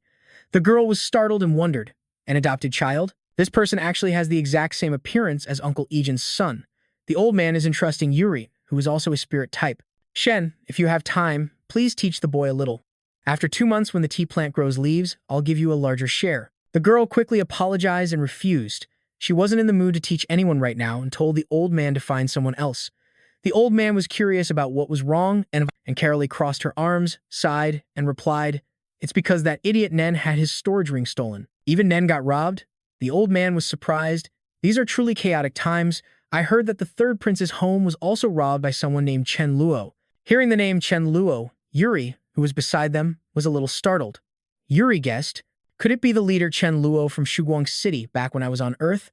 I interacted with him a few times before. I never expected him to be causing trouble among the stars." It turned out Caroline also knew about this, that Chen Luo possessed spatial teleportation and void walking, making him an expert at escaping. From a distance, a loud voice called out, "Lord Egan, I've finally found you." The old man recognized him as a marquis from the Von Empire. He had previously discussed the Enlightenment tea with the old man. He added, "As you can see, I've brought the person you were looking for. The old man looked at the person next to him and exclaimed, "Could he be?" Everyone, especially Yuri, was startled. The person next to the marquis looked exactly like him. It turned out the old man had previously asked the Voni Empire to find his son for him. The marquis added, "Unfortunately, your son has passed away, but he managed to leave behind his bloodline. Who is this young man before you named Yuan?" The old man walked over, took his hands, and exclaimed, "My boy, I finally found you." Yuri felt uneasy. "My adoptive father's biological relative has shown up at our doorstep. This is not good news for me. At all." 1 month later, Chen Luo sat at a dining table and asked by Menchi, "Is there any fire cloud steak left?" Menchi, who was beside him, apologized. "The fire cloud steak is all gone." Chen Luo turned and said, "It's fine, I'll just buy some more." "Who do you source it from?" Menchi replied, "This ingredient isn't easy to source, but I know a steakhouse whose main dish is the fire cloud steak. It's the shop that used to compete with me and even called me an illegitimate child." While eating, Chen Luo asked, "Where is it?" She replied, "On Quail Planet. Wen Yunduan's restaurant isn't an easy target." She thought to herself, "Now that Chen Luo has appeared, if my shop is gone, don't think you'll get to stay open either." Sometime later, under a starry night sky with a crescent moon, somewhere inside Mbai's restaurant. "Happy birthday, my daughter Alice." The family of 3 was enjoying a happy meal. The little girl was also relishing the fire cloud steak. Suddenly, a loud shout startled her. "Where's your manager?" To him, this voice sounded somewhat familiar. And it was indeed familiar. It was Chen Luo. He wondered, Chen Luo's being hunted by He Ling, so why is he here? Chen Luo stood in the middle of the restaurant and yelled, "Get your manager out here now." A staff member there recognized him as a wanted criminal. Chen Luo calmly asked, "I don't care if you're the manager or not. Do you know where your steak comes from?" The terrified staff member shouted, "Mr. Anbai, help me." Over on his side, Anbai's face turned purple with anger. "Who told you to draw Chen Luo's attention over here?" Meanwhile, Chen Luo recognized Anbai as the benefactor who had revealed that He Ling was injured. Chen Luo looked at Anbai with a friendly smile. "My benefactor is here. It wouldn't be right if I didn't thank him." He walked up to Anbai, raised his hand in greeting, "Hi, Mr. Anbai," which made him a little flustered. The staff member behind Anbai cried out, "Mr. Anbai, hurry and capture him." Anbai's face twisted. "If only I could." A bit flustered, the employee standing behind Anbai cried out, "Mr. Anbai, hurry and catch him." Anbai's face twisted. If only he could. Did he need someone else to tell him to catch Chen Luo? In the blink of an eye, the 2 of them were already inside a room. Chen Luo sat on a chair, releasing his hand from Anbai. He didn't expect the 2 of them to meet here. Back at the restaurant, the waiter was startled. He panicked. They were clearly just here, but in a flash, they were gone. It was truly bizarre. Chen Luo asked curiously, "I heard you've been looking for me lately." He replied bluntly, "Isn't it perfectly normal for me to be looking for you?" Anbai added, "If you leave now, I'll pretend I didn't see you." Chen Luo's tone sharpened. "That's not enough. From now on, whenever you see me, I want you to act like you don't see me. Can you do that?" Anbai agreed and sat down in the chair opposite. Chen Luo. From outside came a loud shout. "Wanted criminal Chen Luo, you are surrounded. Surrender at once." Several people rushed in, and seeing the scene before them, they thought to themselves, "What is this situation? A mouse befriending a cat?" Turning to look at the group behind him, Chen Luo said, "Anbai, show me some sincerity." He immediately told them to leave quickly. The group didn't understand what was happening. To them, the wanted criminal was still right in front of them. How could they just leave so easily? Anbai slammed the table and shouted, "Didn't you understand what I said?" Seeing his reaction, the group hurriedly turned and left. Chen Luo laughed heartily. "Now, that's a good brother, thanks." Anbai said, "I fulfilled your request. Can you leave now?" Chen Luo was still being cheeky. "You haven't even eaten yet. What kind of host kicks someone out before they've had a meal?" Anbai's wife and child beside him were also a bit startled. Chen Luo took the plate of fire cloud steak from Alice, making the little girl cry out loudly, pointing at him and saying, "You meanie." Chen Luo gave a wicked grin, saying it was for her own good, afraid she'd get fat, truly bullying a child. Anbai asked again, "You've eaten now. What is it that you really want? And what about He Ling? Where is he?" Chen Luo recounted that after He Ling chased him, a black hole appeared, so he threw him into it and hasn't seen him since. Anbai guessed it might be a spatial passage similar to a black satellite. No wonder he couldn't be contacted. Chen Luo asked one last question before leaving. He wanted to know where Ijin's house was and when the Enlightenment tea would be ready again. Anbai guessed what comrade Chen Luo wanted, and he advised him not to go. Currently, the 3 Saint King wants to capture you, but if you rob Egan's house, besides the Empire, there will also be powerful figures who know Egan hunting you down. Chen Luo stated this wasn't a problem Anbai needed to worry about, just tell him the address. but he absolutely shouldn't think about tricking him. For you, robbing anyone's house is just a matter of spatial teleportation. And Bai whispered Ejin's address into his ear, that the Enlightenment tea would be ripe in about 1 month. Chen Luo smirked to himself, Ejin, get all that Enlightenment tea ready and wait for me. He turned to leave but didn't forget to wave thanks to Bai, inviting the family to continue their meal. As for him, he had to go down to the kitchen. In the kitchen, Chen Luo showcased his sweeping skills, ransacking and looting everything in sight to the terror of the chefs, and carried out a large sack of goods. Chen Luo said, I'm not taking your things for free, and placed a C-tin card on the table. The card had no password, so everyone could scan it to get money, not forgetting to tell them to make a new dish for Anbai's family. Chen Luo walked out to the main hall, intending to say goodbye to Anbai one more time, but the table was empty, not a soul in sight. Maybe I scared them off, Chen Luo mumbled. Anbai has mastered 5 laws, yet he's afraid of me, so he avoided me. Is that it? That year, Chen Luo walked with his hands in his pockets, hating the world for being unmatched, with no rivals. Chen Luo returned and sat opposite Mi Fan. Although he had the information and could steal it, he was worried the Enlightenment tea wouldn't grow if Comrade Ejin didn't water it. Mi Fan told him to let it go and reminded him about the auction in 10 days. Mi Fan moved closer and said he needed to focus his energy for the auction, saying he had a feeling something even more important was there, as well as a great god certification. Chen Luo was both surprised and skeptical. Mi Fan had a feeling that he would be inspired by someone else, and this person was also of the spatial system, so when he meets this person, he shouldn't run away, or he'll miss the chance to learn. Chen Luo wondered, could it be a spatial system big shot? If he didn't run, wouldn't that be too dangerous? Mi Fan was certain that with the 4 rules Chen Luo currently possessed, no one could kill him in a short amount of time. Chen Luo grinned slyly in agreement, and Mi Fan added, the auction is being held in the capital of Limestar City, and he needed to quickly go through immigration procedures on the artificial planet east of the imperial capital. At the processing area, Chen Luo had disguised himself under the name G-Day to go through immigration. The processing officer wondered why he couldn't find any information and looked up to ask what system he was. Chen Luo slyly explained that after ascending to god level in his hometown, he went into seclusion for 5,000 years before coming out and that he possessed the spatial system.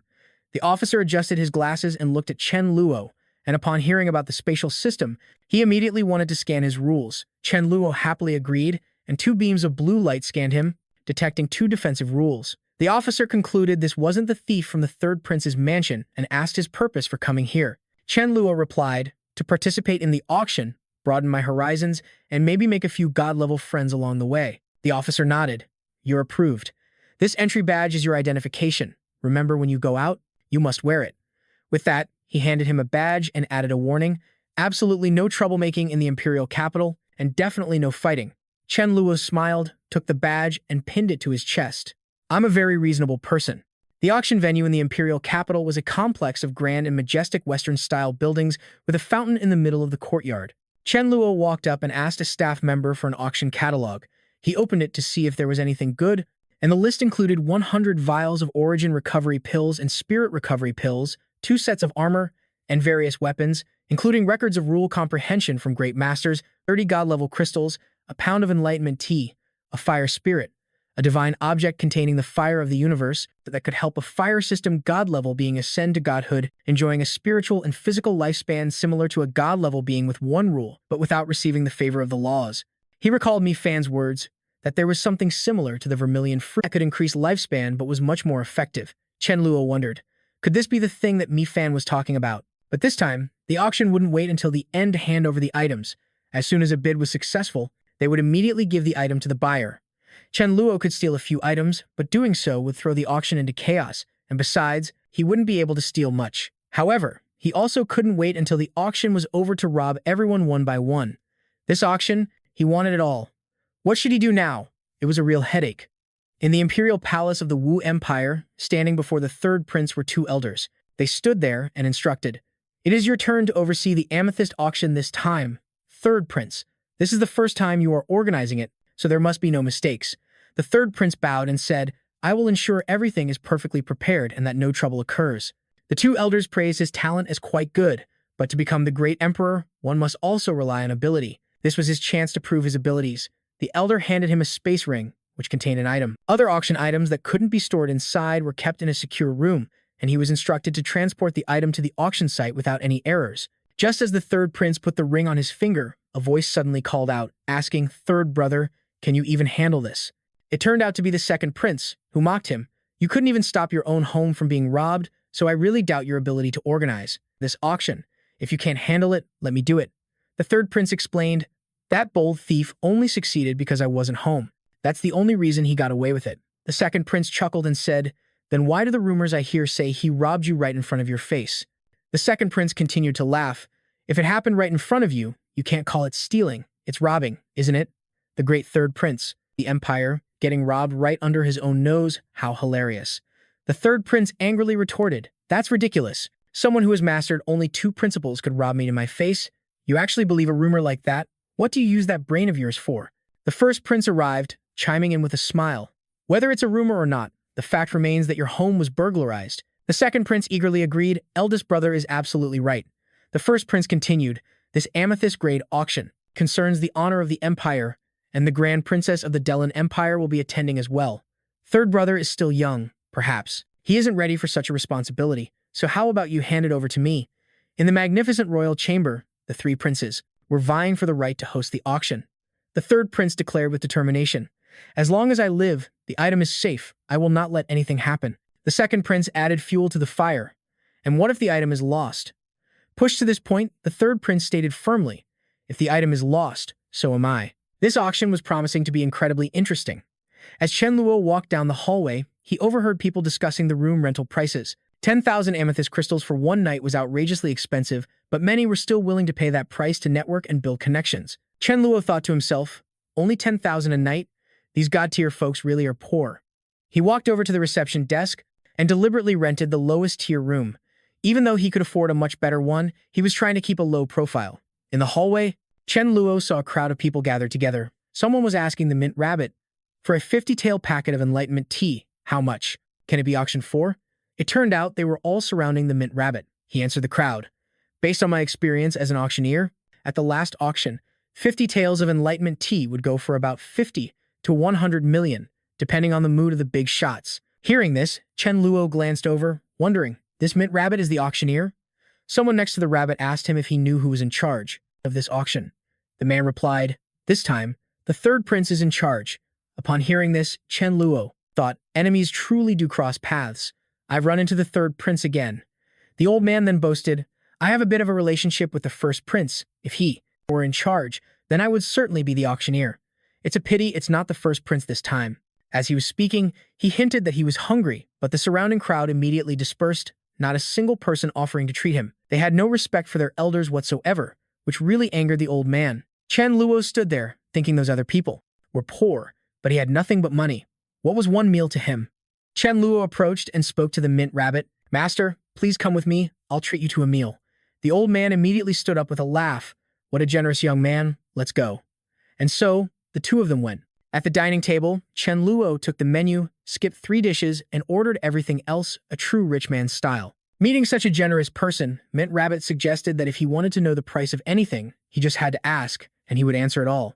Chen Luo cleverly saved that topic for later, bringing out 2 jugs of wine first. Half an hour later, when the liquor was flowing, Chen Luo started asking probing questions. The auction must be heavily guarded. Mint Rabbit then revealed that the host carries a storage ring, and as for the rest, what can't fit in the ring is put on a vehicle. Chen Luo sat there deducing that the third prince would carry the storage ring, while the living items would be transported by vehicle. The rabbit continued, the goods would arrive 1 hour early through the back door, and the third prince would patrol the area once. At this moment, Chen Luo raised his wine and continued to flatter him. At the entrance to the imperial capital, the third prince met Chu Yang, his uncle. The moment they met, he asked if he had any news about that Chen Luo.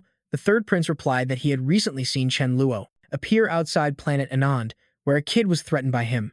The third prince smiled confidently and said, the imperial capital's security is strict, and with the special timing of the upcoming auction, I don't think Chen Luo can possibly sneak in. Chu Yang nodded, waiting for the third prince to pinpoint Chen Luo's exact location. Then he would go along. He was very curious to know why Chen Luo was using a void traversal address. Chu Yang's iron fist guard, who was standing behind him, heard this and said, Chen Luo was right in front of him and he didn't dare to capture him. What a useless fool. If it were me, I definitely would have beaten him until he wet his pants. Chu Yang glanced at him and said, don't be so arrogant. You think you can capture and beat him? Iron Fist laughed and replied, the third prince has already invited Elder Rui Lun, who can freeze time. He continued, when the time comes. We just need to freeze time on Chen Luo. And won't he be easily beaten then? Chu Yang pondered. With Rui Lun here, it will be difficult for Chen Luo to escape this calamity. Just as the third prince confirmed this was the case, a large shadow suddenly loomed over him. It turned out to be a spaceship from the Delen Empire. A spaceship of enormous size landed in the courtyard. The third prince knelt before the spaceship's door, respectfully welcoming the Grand Princess, the esteemed Her Highness Afra. The Grand Princess emerged, looking glamorous but a bit unapproachable. Looking at the third prince, she said, "We meet again, Listen." The Grand Princess walked over and asked the third prince if he had ever heard of someone named the Thunderclap Dharma King. Before, he had heard of executioners and monarchs, but never a Thunderclap Dharma King. He thought the Dharma King had offended the Grand Princess, but he had actually offended her friend. In the third divine ruin, she saw that his talent was extremely high, which piqued her interest. The Grand Princess turned back and added, "If you haven't heard of him, it's possible he hasn't ascended to godhood yet." The third prince respectfully said he would do his best to find the Thunderclap Dharma King and would report to her when he did. In the auction hall, that day, Chen Luo chose a strategic spot near a window, from which he could see the area below quite clearly. A large vehicle escorted by two smaller red cars appeared. The vehicle carrying the auction items had probably arrived. Knowing this operation was dangerous, Chen Luo put on extra armor to protect himself. After getting ready to make his move, he set out, using his void teleportation to begin his operation. A single void exile skill helped Chen Luo approach the auction items. With just a snap of his fingers, a series of void waves appeared all around. He quickly rummaged through the pile, his eyes lighting up when he got the item. What a professional thief! Recognizing the familiar anomaly, the third prince immediately notified Rui Lun that Chen Luo had arrived. He was inside the car behind them and acted immediately upon receiving the message. Chen Luo, naturally, felt his body slow down, as if something was affecting him. Behind him, a faint silhouette of an old man was applying the law of time to him. It was Elder Rui Lun. Chen Luo, in the air, looked down at the third prince, who was standing below, and beckoned him over with his hand. Seeing that Chen Luo was completely unharmed, he was a bit startled. Chen Luo continued to use Void Exile, closing in on the third prince with a sigh. This scene felt so familiar. At that very moment, another time-stopping attack came from behind Chen Luo, and Yun Chuyang appeared. As expected, Chen Luo was not simple at all. In his eyes, Chen Luo suddenly realized this was a god-level being with several laws interfering with him. He was in the middle of his work, so he unleashed a Void Exile behind him.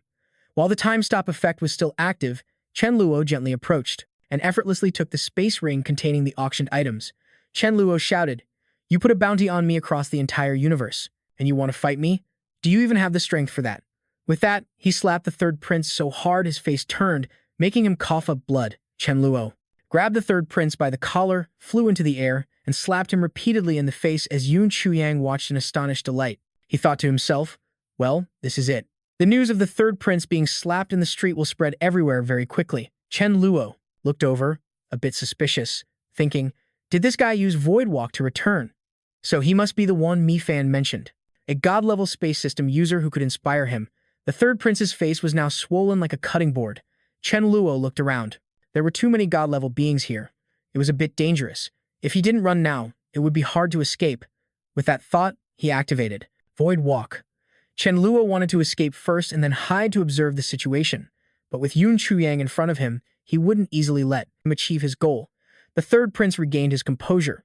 This is a complete disaster. He had lost his items and his face in front of so many witnesses. Chen Luo used Void Walk, appearing very far away in the sky. He let out a soft sigh. It seemed he was safe this time. But in an instant, Yun Chuyang appeared behind him, which gave Chen Luo a bit of a shock. Yun Chuyang reached out to grab Chen Luo, who wondered how this guy could possibly keep up with him like that. Chen Luo continued to use Void Walk to move, wanting to see how long he could keep chasing, but no matter how he moved, the man followed him step for step. He didn't know how he was doing it. Chen Luo was suspicious. Had he been marked somehow? Chen Luo stopped, turned around, and asked, "How are you able to pinpoint my location?" Yun Chuyang smiled, his expression full of confidence. "I heard you mastered 2 laws in 5 years, a rare talent. Indeed, it's a pity you're still young and green. You can't escape from the palm of my hand." Chen Luo found his tone too arrogant. He could use Void Walk without limits, so he guessed that the man was pinpointing his location thanks to some element within space. He needed to verify it. Chen Luo continued to move, but Yun Chuyang still relentlessly followed, saying as he went, "I told you, You can't escape. As Chen Luo moved, he looked back, and it seemed he had figured something out. Every time he moved, he left behind some trajectory traces in the air, so it was him. Followed that trajectory to track his every move, but strangely, there was nothing behind him. Chen Luo gradually understood the problem. No wonder his void walk was being countered continuously. This must be the reason. Immediately, Chen Luo stopped. Seeing this, Yun Chuyang said smugly, "Giving up already? Feeling discouraged? Keep going." Chen Luo smirked sarcastically. "I stopped specifically to thank you. Thank you for teaching me." Yun Chuyang was stunned, having no idea what he had taught him. A single void walk technique sent Chen Luo soaring high into the sky. Yun Chuyang was shocked and wondered, why are there no spatial traces this time? As Chen Luo floated in mid-air, a notification suddenly arrived. His mastery of void walk had reached 100%. He looked up at the sky as numerous blue streaks of void light appeared. It turned out his divine certification had arrived. Surrounding Chen Luo were images of spatial laws, perhaps appearing like this to make it easier for him to see. Seeing that scene, Yun Chuyang couldn't help but exclaim, "That is the divine certification." Yun Chuyang stood there with a million questions. It turned out that erasing the trajectory traces in space was the final hurdle to receiving the divine certification. He had only said it as a taunt, yet Chen Luo actually learned from it. The third prince's group finally caught up, all of them astonished by Chen Luo's divine certification. The third prince was bitter. On what basis could he receive that? The third prince blamed himself. Although the time crystal was rare and hard to find, with his status, he could have eventually obtained one from some low-level being if he had been a little more persistent. Why did he have to insist on taking it from Chen Luo? He recalled that it was Shi Su who told him Chen Luo had a time crystal, which made him act against him. This time, he had been screwed over by that guy Shi Su. The man in black standing with the eldest princess whispered, "Later, when all this is over, we must try to recruit him at any cost." The eldest princess nodded. Chen Luo was still floating there. The crowd below received a notification. "Space is bestowing a divine certification. We ask for your understanding." The notification continued, "Chen Luo, from this moment on, you will gain an additional 1 million years of lifespan, and the spatial rules will also grant you a spirit of space. Its functions are as follows. 1. It greatly reduces the supernatural power consumption when using spatial abilities. 2. Its stored supernatural power can substitute for your own, and it also increases the recovery speed of your supernatural power. 3. It increases harmony with all types of spatial powers, reducing the difficulty of comprehending the rules." Chen Luo thought it was indeed a good item, but it couldn't directly increase his combat power, nor could it enhance his mental and physical strength. The crowd below discussed, 1 million years of lifespan, that's incredible. But the important thing is the spirit of space. Having it boosts one's combat power. Furthermore, achieving perfection in other laws won't be a difficult task either. The third prince realized the problem. Chen Luo's future achievements would surely surpass his, but he had no way to crush him before his plan was complete. "Ah," pointing at Chen Luo, he shouted loudly. Chen Luo used Time Stop to steal all the antimatter auction items, showing no respect for the imperial capital. He intended to use this method to make the imperial capital deal with Chen Luo. Chen Luo smiled and said, "Is my benefactor, His Highness the Third Prince, here as well? Speaking of which, it's thanks to your enlightenment tea that my talent could break through so quickly." This made him so furious that he couldn't keep his composure. As the third prince charged forward to go all out against Chen Luo, a voice suddenly rang out, telling him to stop almost instantly. He was frozen solid right in front of Chen Luo, leaving the boy slightly stunned. Chen Luo was extremely curious and a bit wary. He wondered who could have acted so quickly. It turned out to be the great Emperor Lasad, and he never expected this matter would even alert him. He was the last bloodline of the royal family, named Fu, and had lived for over 2 million years. Chen Luo and the great emperor stared at each other. He cautiously identified him as the emperor of the Vonsi Empire, an ice-type user. He felt a bit tense, not knowing if the man had the power to kill him. The great emperor looked at the third prince, thinking he was finished. His spirit had been destroyed by this person named Chen Luo. Even with his great talent, it would be very difficult for him to make any further progress. The great emperor raised his hand and declared, "From this day forward, Len is stripped of his status as a prince." The block of ice shattered. The great emperor added, "Make him a commoner and confiscate Len's princely token and armor." The black-robed attendant respectfully reported, "Your Majesty, Len's ring was already taken by Chen Luo." Lasad announced that he was aware of the grudge between him and Len, and knew Len had started it first. Although Chen Luo had caused turmoil in the empire, he was willing to let bygones be bygones and cancel the arrest warrant for Chen Luo. The great emperor added, "The empire's principle is that all things return to one. I can act as if none of this ever happened, and I will also agree to bestow upon you the title of Marquis. Do you agree to join the empire?" Chen Luo was surprised. Not only was the emperor not angry, but he even wanted to recruit him. What a truly scheming emperor. Chen Luo seemed indifferent. He wasn't short on money, and he could find treasures on his own. Trying to recruit him with a mere marquis title was clearly an unfavorable exchange. He needed to think of a tactful way to refuse. Chen Luo told the great emperor that his offer was unexpected and that he needed more time to think. The emperor accepted and even allowed him to take 2 more treasures from the auction items. Think it over quickly. With that, the great emperor vanished, leaving Chen Luo still pondering. His speed is incredible. I wonder what his true power level is. Chen Luo noticed that the light the emperor emitted was of the light element, which meant he was also a dual ability user. The crowd in front of him swarmed toward Chen Luo. They hoped he would hand over the auction items he was holding. Some needed the vermilion fruit, others the armor of the fire spirit, and they all offered to exchange a favor for them. But he had fought hard to get these with his own strength, so how could he just hand them over to these people? Chen Luo raised his hand, refusing them all. He understood their desire for these items, as well as the great emperor's proposal, but he used the excuse of needing a quiet place to think before leaving. Chen Luo turned to meet privately with Yun Chuyang. He thanked him for helping fix the flaws in his void walk and then gave a signal for a private meeting, hoping the man would understand his intention. About 20 minutes later, on another planet, Yun Chuyang immediately asked why. Chen Luo had deliberately left a trail to meet him privately. Chen Luo acted respectfully, clasping his hands to show his gratitude for the earlier guidance. He also asked for the man's honorable name. You must be thinking about what Mi Fan told you. The man didn't hide his identity. My name is Yun Chuyang. Chen Luo added that since he had just reached the god level, his foundation was unstable, so he hoped the man could give him some guidance. Knowing that money talks, Chen Luo took out a purple card containing 1 billion purple crystals as a tuition fee. The man waved his hand. Don't call me master. Being the master of a troublemaker like you means I'll get into trouble the moment I step out the door, beaten to death by someone else.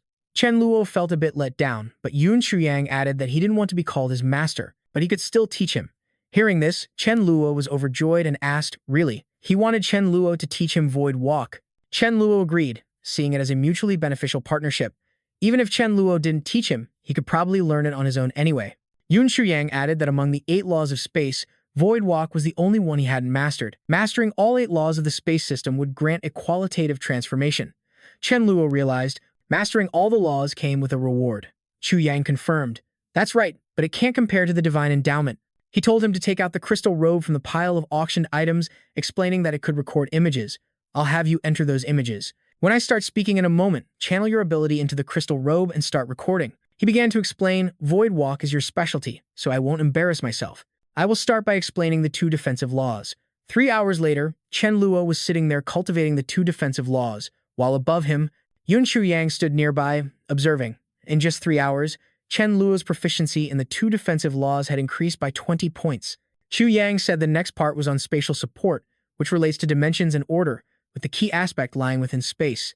As he spoke, he used his finger to create a purple dimension in front of them. His space was divided into 7 dimensions, meaning that even if Chen Luo were to enter, he wouldn't be able to find anything hidden inside. Once this law is mastered, one's spatial ability also becomes incredibly solid. Peering into Yun Chuyang's dimension was like looking into a multi-layered labyrinth, giving the feeling that one would never find a way out if they entered. Right now, comparing their spatial abilities, Chen Luo's was like a shack, while Yun Chuyang's was like a skyscraper. It was truly a world of difference. Chen Luo raised his hand and requested to hear about the offensive laws next. Yun Chuyang agreed, stating the offensive laws consisted of 3 types: dimensional space, spatial burial, and spatial penetration.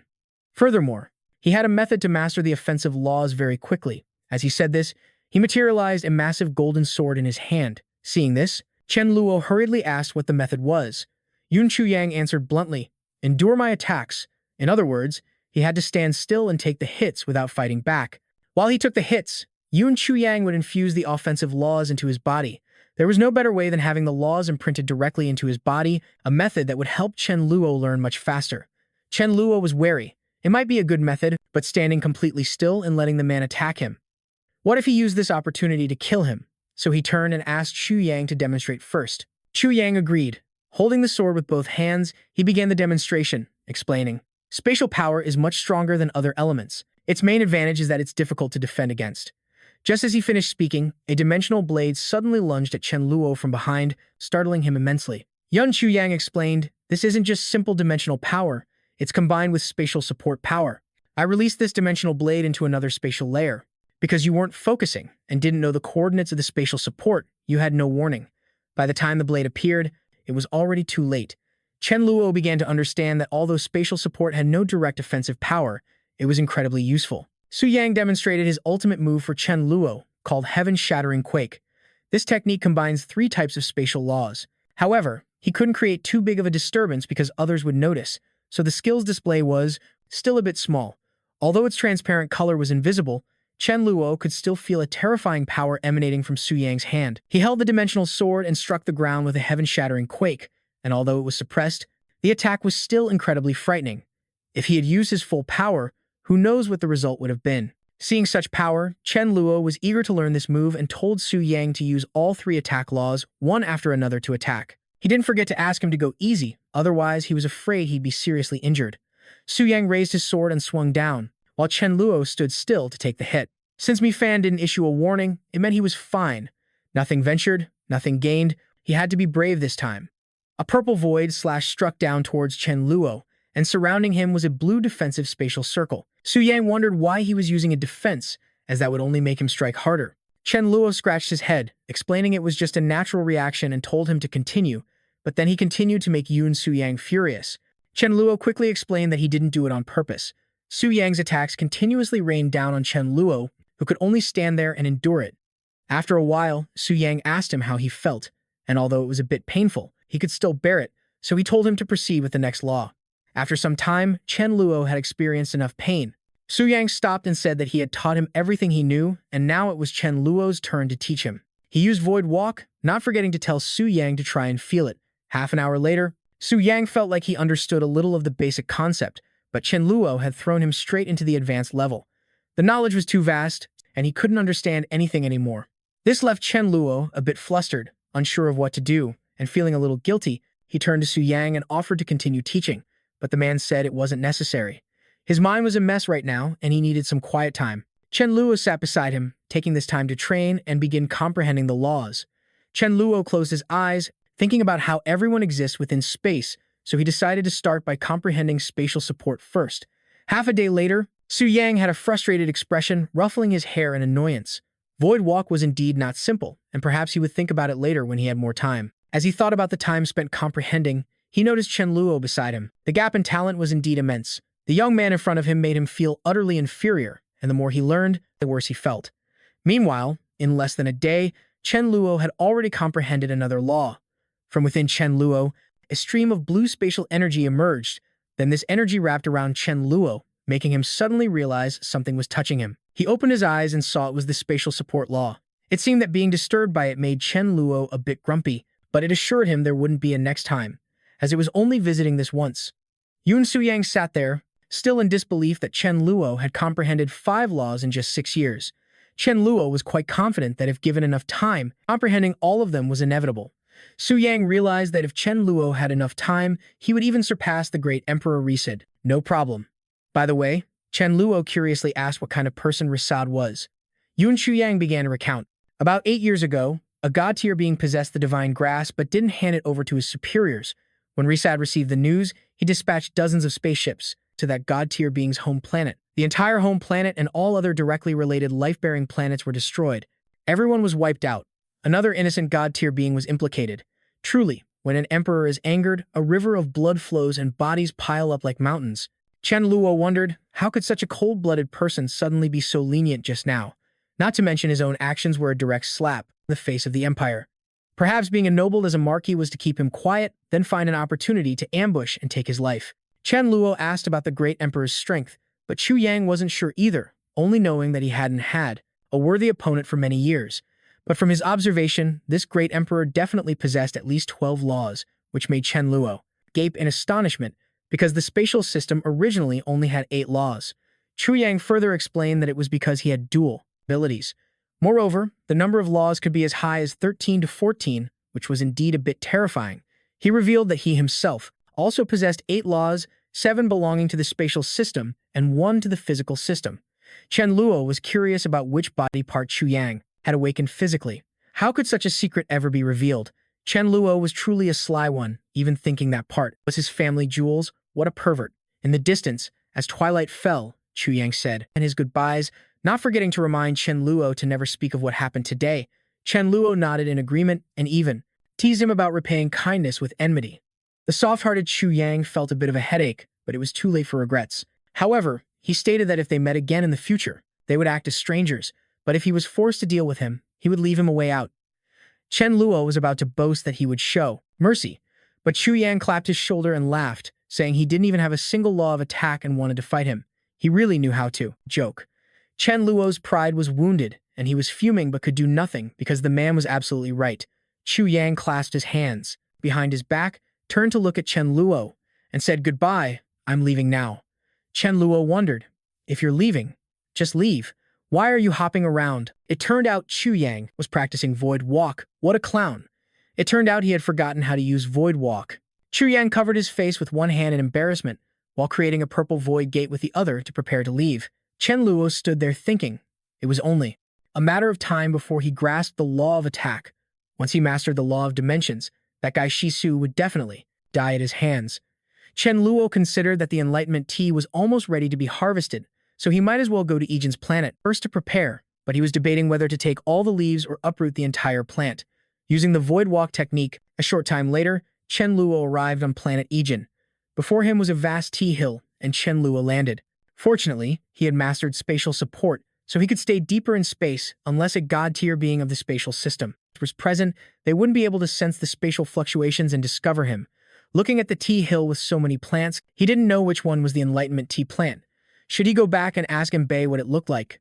Suddenly, over on the other side, a flower emitting a faint, colorful light caught Chen Luo's attention, startling him a bit. Seeing it stand out among the surrounding flowers, its appearance alone was already very special. This flower was definitely not ordinary. Luo was captivated by the uniqueness of this flower, standing there staring at it for a long time. Chen Luo suddenly snapped out of it, seeming to realize something. It turned out this flower possessed the power to accelerate time. Just looking at it for a few moments had cost him over 500 years of his lifespan. Chen Luo wondered about this. How can that be?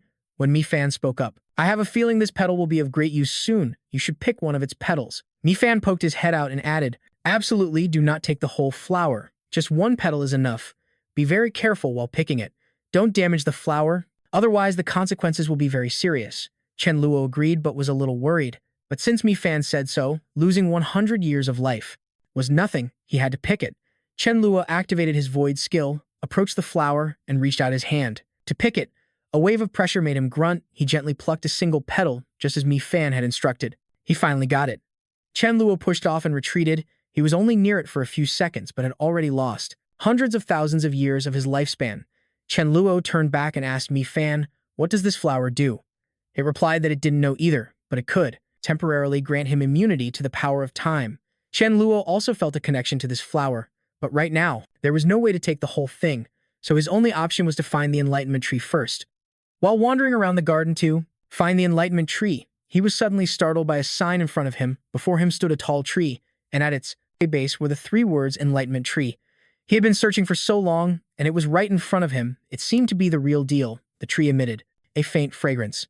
Chen Luo circled the tree, wondering, with a thief like him appearing in the imperial capital, there's no way Ijin wouldn't know about it. Why didn't he set up any defenses and even put up a sign? Was he afraid he wouldn't be able to find it? While he was inspecting the tree, a figure inside the house was looking out with a cunning smile. Hee hee. It turned out to be Caroline, she observed. Chen Luo and whispered, "He's here." Chen Luo noticed something was off, wondering how that girl could have detected him when he was deep within a spatial layer. Chen Luo hastily teleported away. He didn't know how she found him, but continuing to operate here was definitely not safe. Arriving at another spot in the garden, he guessed that this place of Ijin's seemed to be the most stable environment. Perhaps the Enlightenment tea tree was somewhere nearby. Looking at the tree on the left, he saw that its leaves looked a bit like the leaves of the Enlightenment tea tree.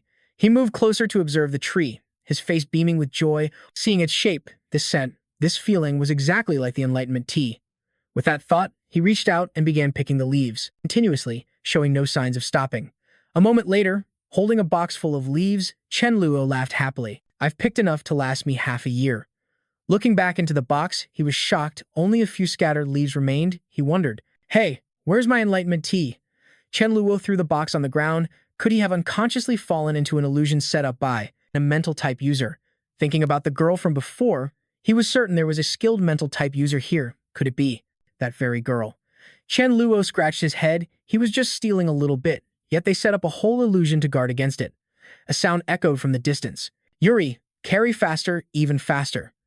In front of Chen Luo was a young man carrying 2 buckets. He wondered why Yuri was here. Looking at Yuri in front of him, just when he was about to grab someone to ask about the situation, wasn't this too much of a coincidence? In the blink of an eye, Chen Luo kicked Yuri's butt, pushing him into the spatial gate. 20 minutes later, Chen Luo learned that Yuri had accepted Egan as his adoptive father. Life really changes in an instant. What a joke of an adoptive father. Not trustworthy at all. Ever since I found Wu An, my situation has been worse than an animal's. Yuri hugged Chen Luo's leg, crying, "Big brother Chen Luo, you have to show some mercy and save me. If this continues, I'll really become a pig for Egan to slaughter." Chen Luo patted his shoulder. "Don't worry, people from Earth are all one family. Since he dares to bully you, your big brother will help you get revenge." Yuri was moved. "Thank you, big brother." Although he was crying, Yuri was quite clear-headed. He knew what kind of person Chen Luo had always been. If he didn't offer some benefit or contribution, nothing would get done. Yuri eagerly said, "Big brother, weren't you looking for the Enlightenment Tea Tree? I know how to enter the illusionary realm safely. Let me lead the way." Chen Luo happily nodded. Yuri was quite scheming. If Ijin discovered that he had led Chen Luo in, the outcome would surely be disastrous. It was better to strike first and frame Wu An for it. After all, the two of them looked alike. All they had to do was swap clothes. Wu An was sleeping under a tree, so Chen Luo used Void Walk to bring Yuri to the garden. He pointed into the distance. "That tree over there is the Enlightenment Tea Tree." He had observed that it could grow very well without any cultivation. In the blink of an eye, Chen Luo appeared by the tree. He used his strength to pull it out by the roots, thinking, having an inside man certainly makes things convenient.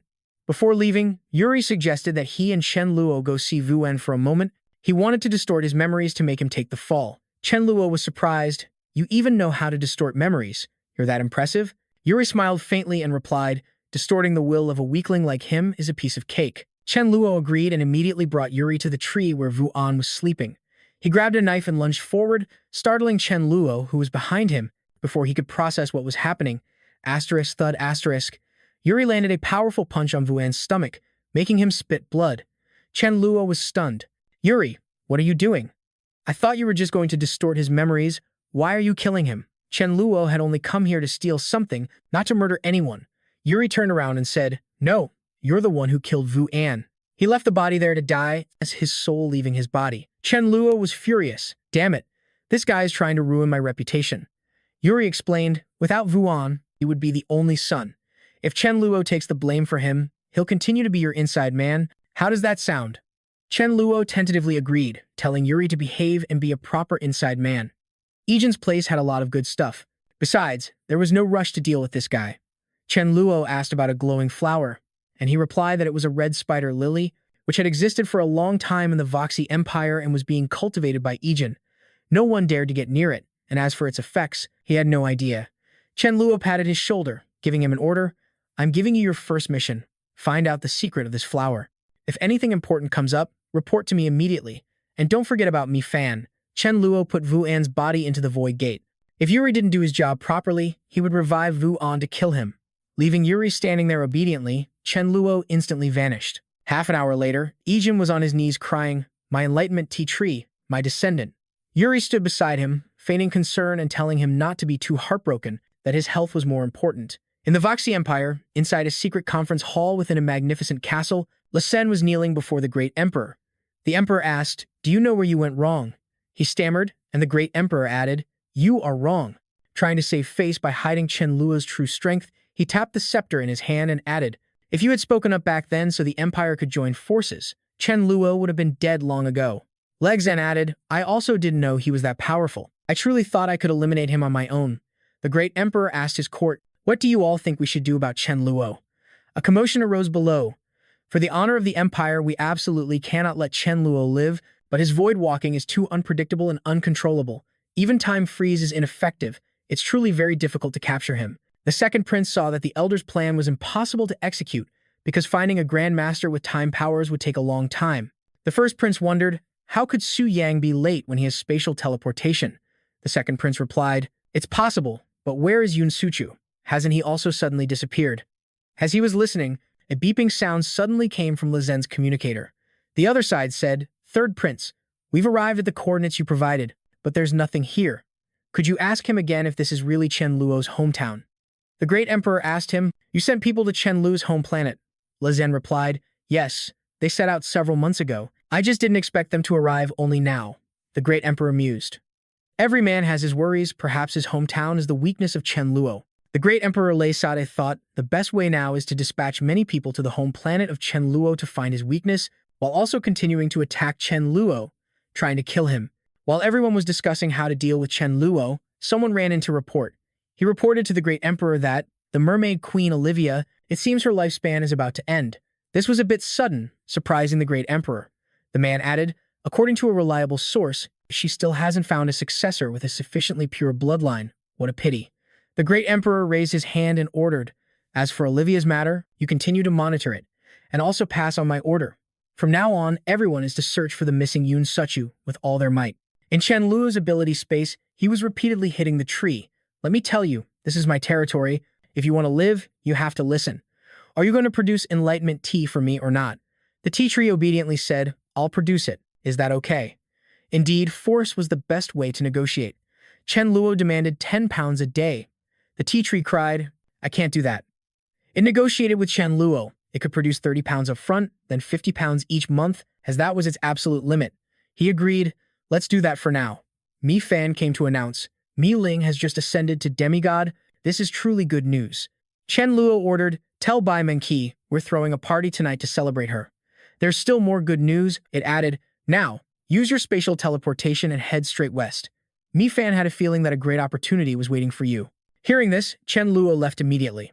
On an island called Bing Hun Li, in front of a castle, someone was standing and giving instructions. "Don't panic after I'm gone. I have a few good friends. They will take my place in caring for the mermaid clan." It turned out to be the mermaid queen Olivia. She possessed 8 ice system laws and 2 lightning system laws. Lei Sade also owed her a favor. In times of danger, the mermaid clan could also seek help from the Wuxi Empire.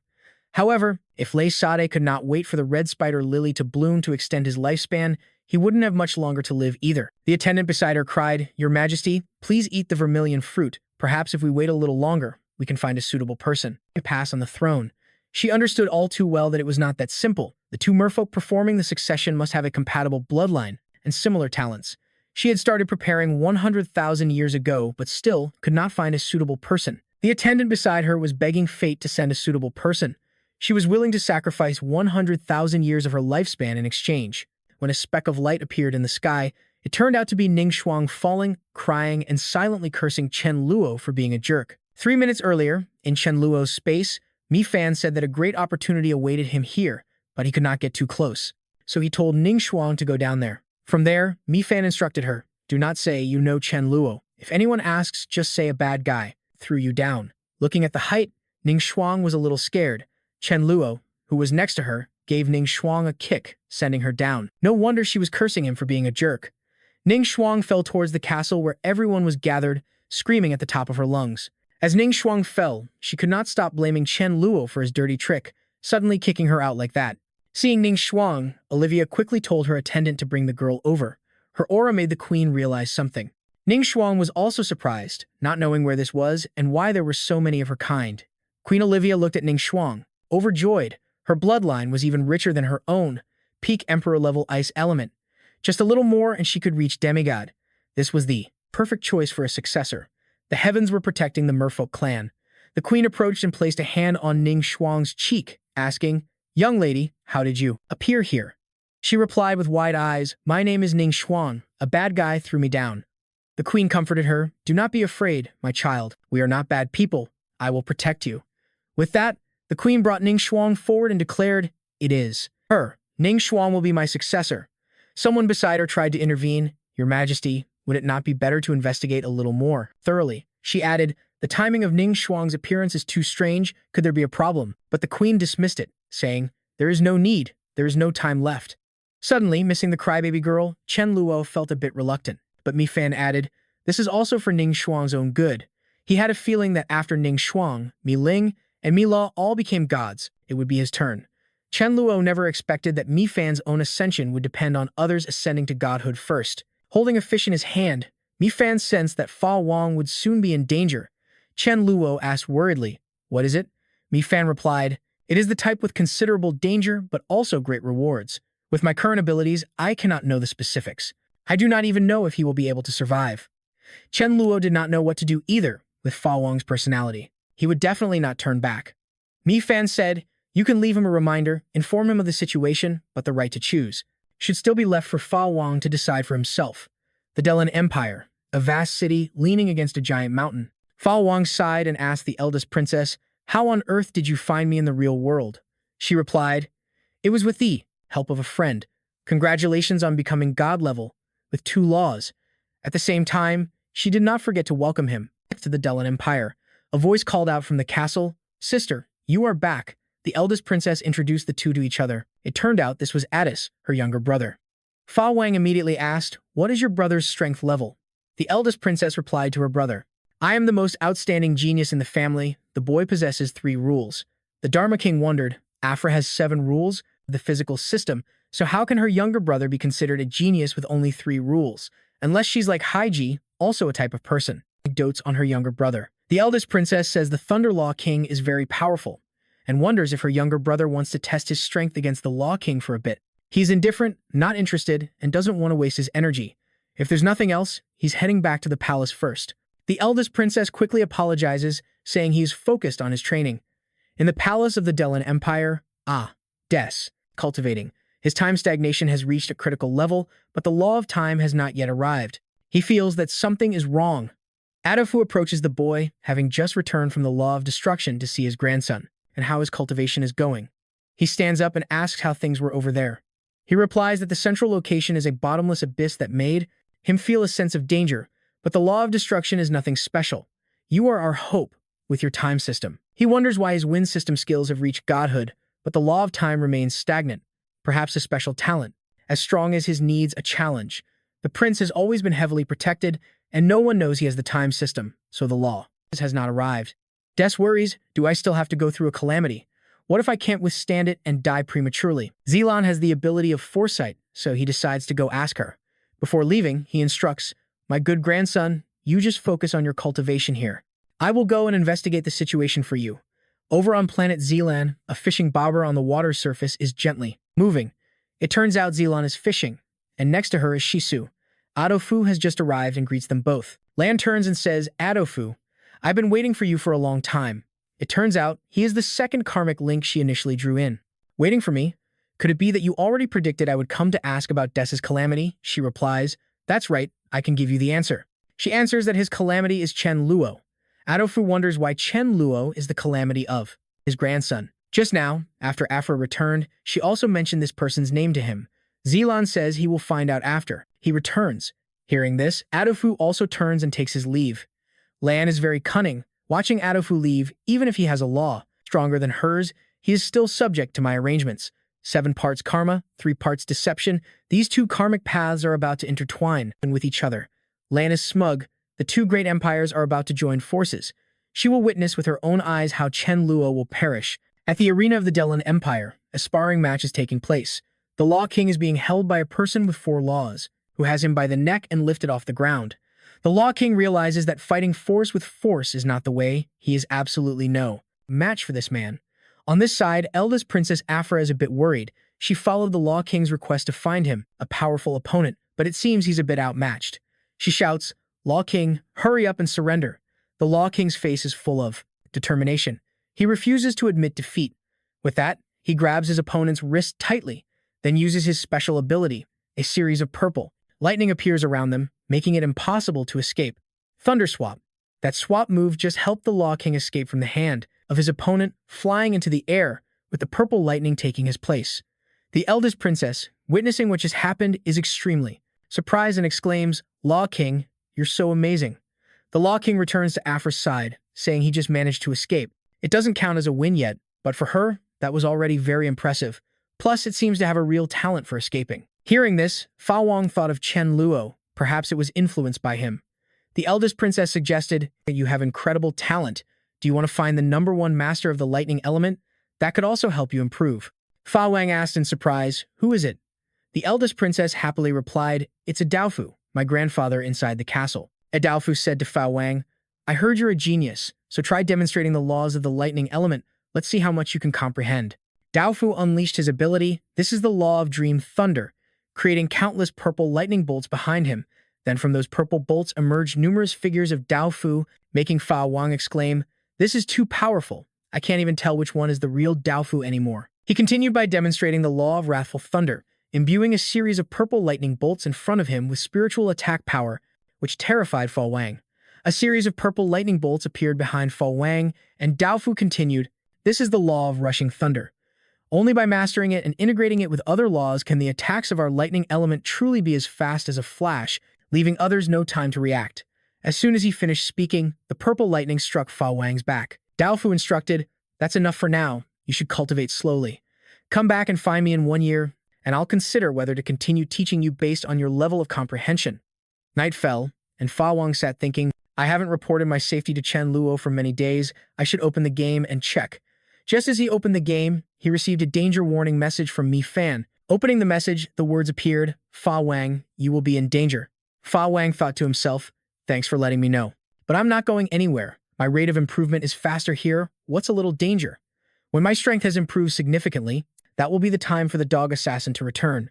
Fa Wang smiled. Just you wait. When that time comes and I issue the command to provide a spatial passage, the dog will be the most terrifying assassin, the fastest assassin.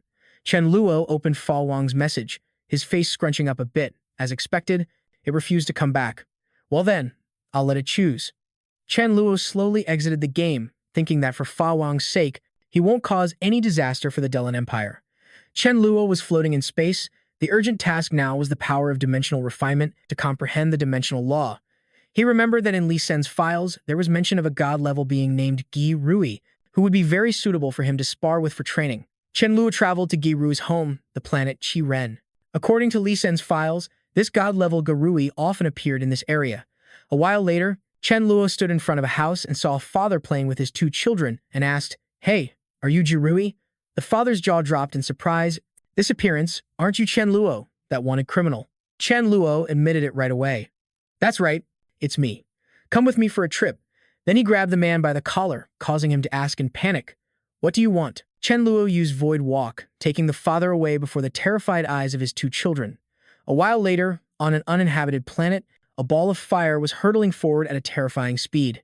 Garui immediately asked, Why did you find me? I haven't done anything to offend you, have I? Chen Luo said with a smile, Don't be afraid. I just want to spar with you a little. Without letting Jirui prepare, Chen Luo drew a dimensional sword and slashed down, making him panic. Let's talk this out slowly. He thought, being targeted by a big shot with 4 laws. The law, fighting like this will get me killed quickly, right? Karsui quickly raises his hands in panic. Oh my god, stop, and listen to me first. Chen Luo thinks it's very strange. No matter how he uses his dimensional power, he still can't progress.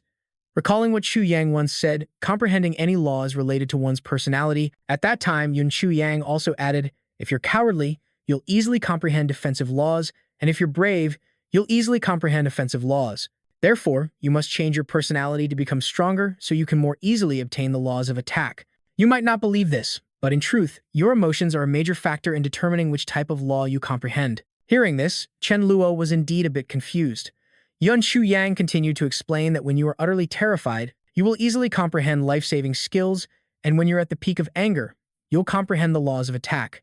In short, when your emotions are intense, you will enter a special state. Chu Yang suggested that if he couldn't comprehend the laws of attack, he could try to enter a state of extreme rage. Faced with this fight, Chen Luo could only scratch his head, as that was like torturing himself. Thinking back now, those words did make sense, but he didn't know what to do to enter a state of extreme rage, or what kind of situation could make him that furious. Thinking of the Dharma King, he realized it wasn't here anymore. Chen Luo closed his eyes in deep thought, trying to figure out how to comprehend the laws of attack, which left Jirui a bit confused. Opening his eyes, he thought to himself, You're the one who killed the Dharma King, right? Jirui panicked. What's with the grudge? Why are you giving me that terrifying look? Is this really just a sparring match? After that, the dimensional blade swung again, and this time it looked much more lethal, while Jirui was still in shock. Chen Luo yelled, Die, you damn mutt. Then unleashed an extremely powerful strike down on Garui's head. Garui cried out in fear. Oh my god, is he trying to kill me? That last attack created a massive explosion, kicking up a cloud of dust and debris, feeling as if it could destroy everything. Chen Luo hovered in the air, while below, Ji Rui was surrounded by a protective golden circle. Chen Luo wondered, why didn't it break? Maybe without the power of a law, no matter how strong dimensional power is, it has its limits. Suddenly, Chen Luo was startled. Oh my god, it's actually working. A new law appeared and charged from behind him. No wonder they say sacrificing a character for plot development greatly increases the main character's strength. Around Chen Luo, 4 small figures appeared, jumping and cheering. The big boss is here. The attacks have gotten stronger. Ji Rui was stunned. Did he really just comprehend a law by fighting me? Besides, wasn't he rumored to have 4 laws? How did he suddenly have 6? Garui turned to sneak away. How could someone with only 2 laws like him possibly fight against 6? He'd better get out of here fast. Chen Luo opened his eyes, using Void Exile to drag him back. Don't run. You helped me comprehend a law of attack, and I haven't even thanked you properly yet. Garui clasped his hands begging. No thanks are necessary. Please just let me go. Chen Luo replied, don't be like that. Actually, besides sparring with you, I also have some good news. After the Dharma King left home, its puppies became restless. The reason I chose to come to the planet of the dog-headed people this time was to help them find mates.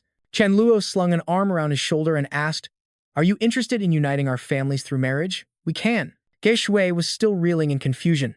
On the mermaid planet, there was an incredibly beautiful castle. In the middle of an ice island, the queen's figure was slowly fading away as she stroked Ning Chang's head and said, my child, I hope that after you become strong, you can lead our races to a better future. After she finished speaking, the queen's entire being merged into the body of Ning Chang. She thought that even though she had only known her for a day, this act of self-sacrifice to pass on her legacy to the next generation was so heartwarming.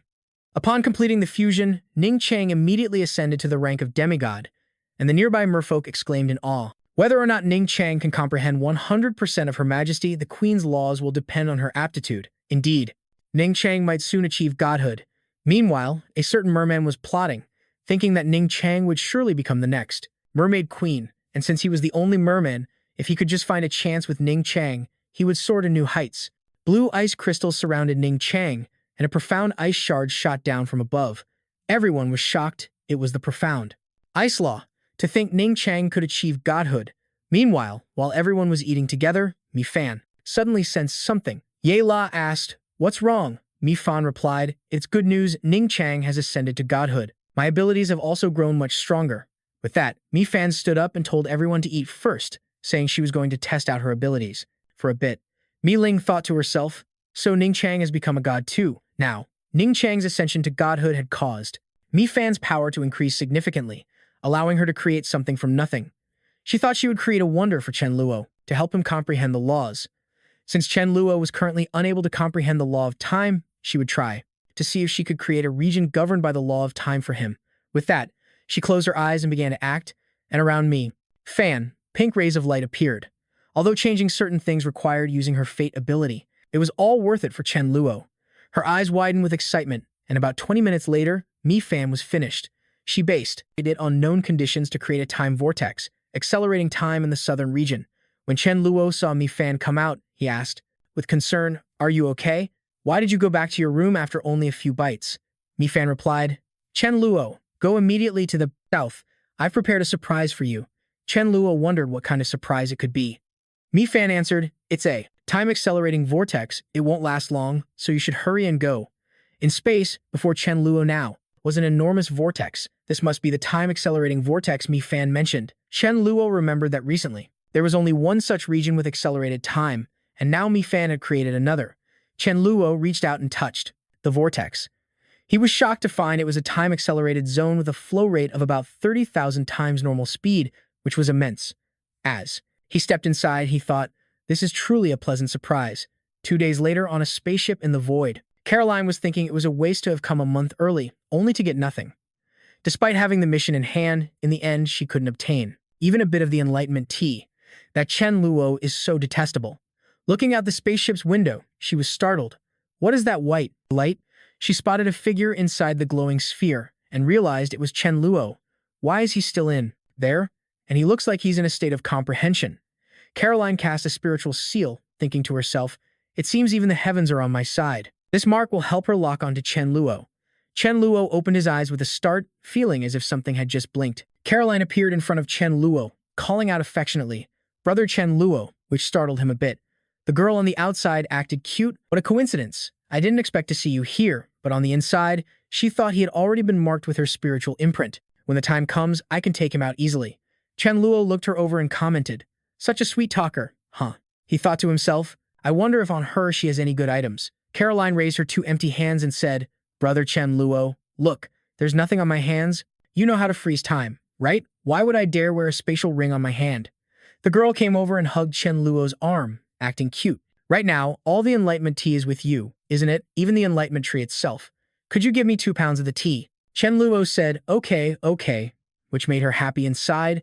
As expected, a cute little girl like me, who could possibly refuse?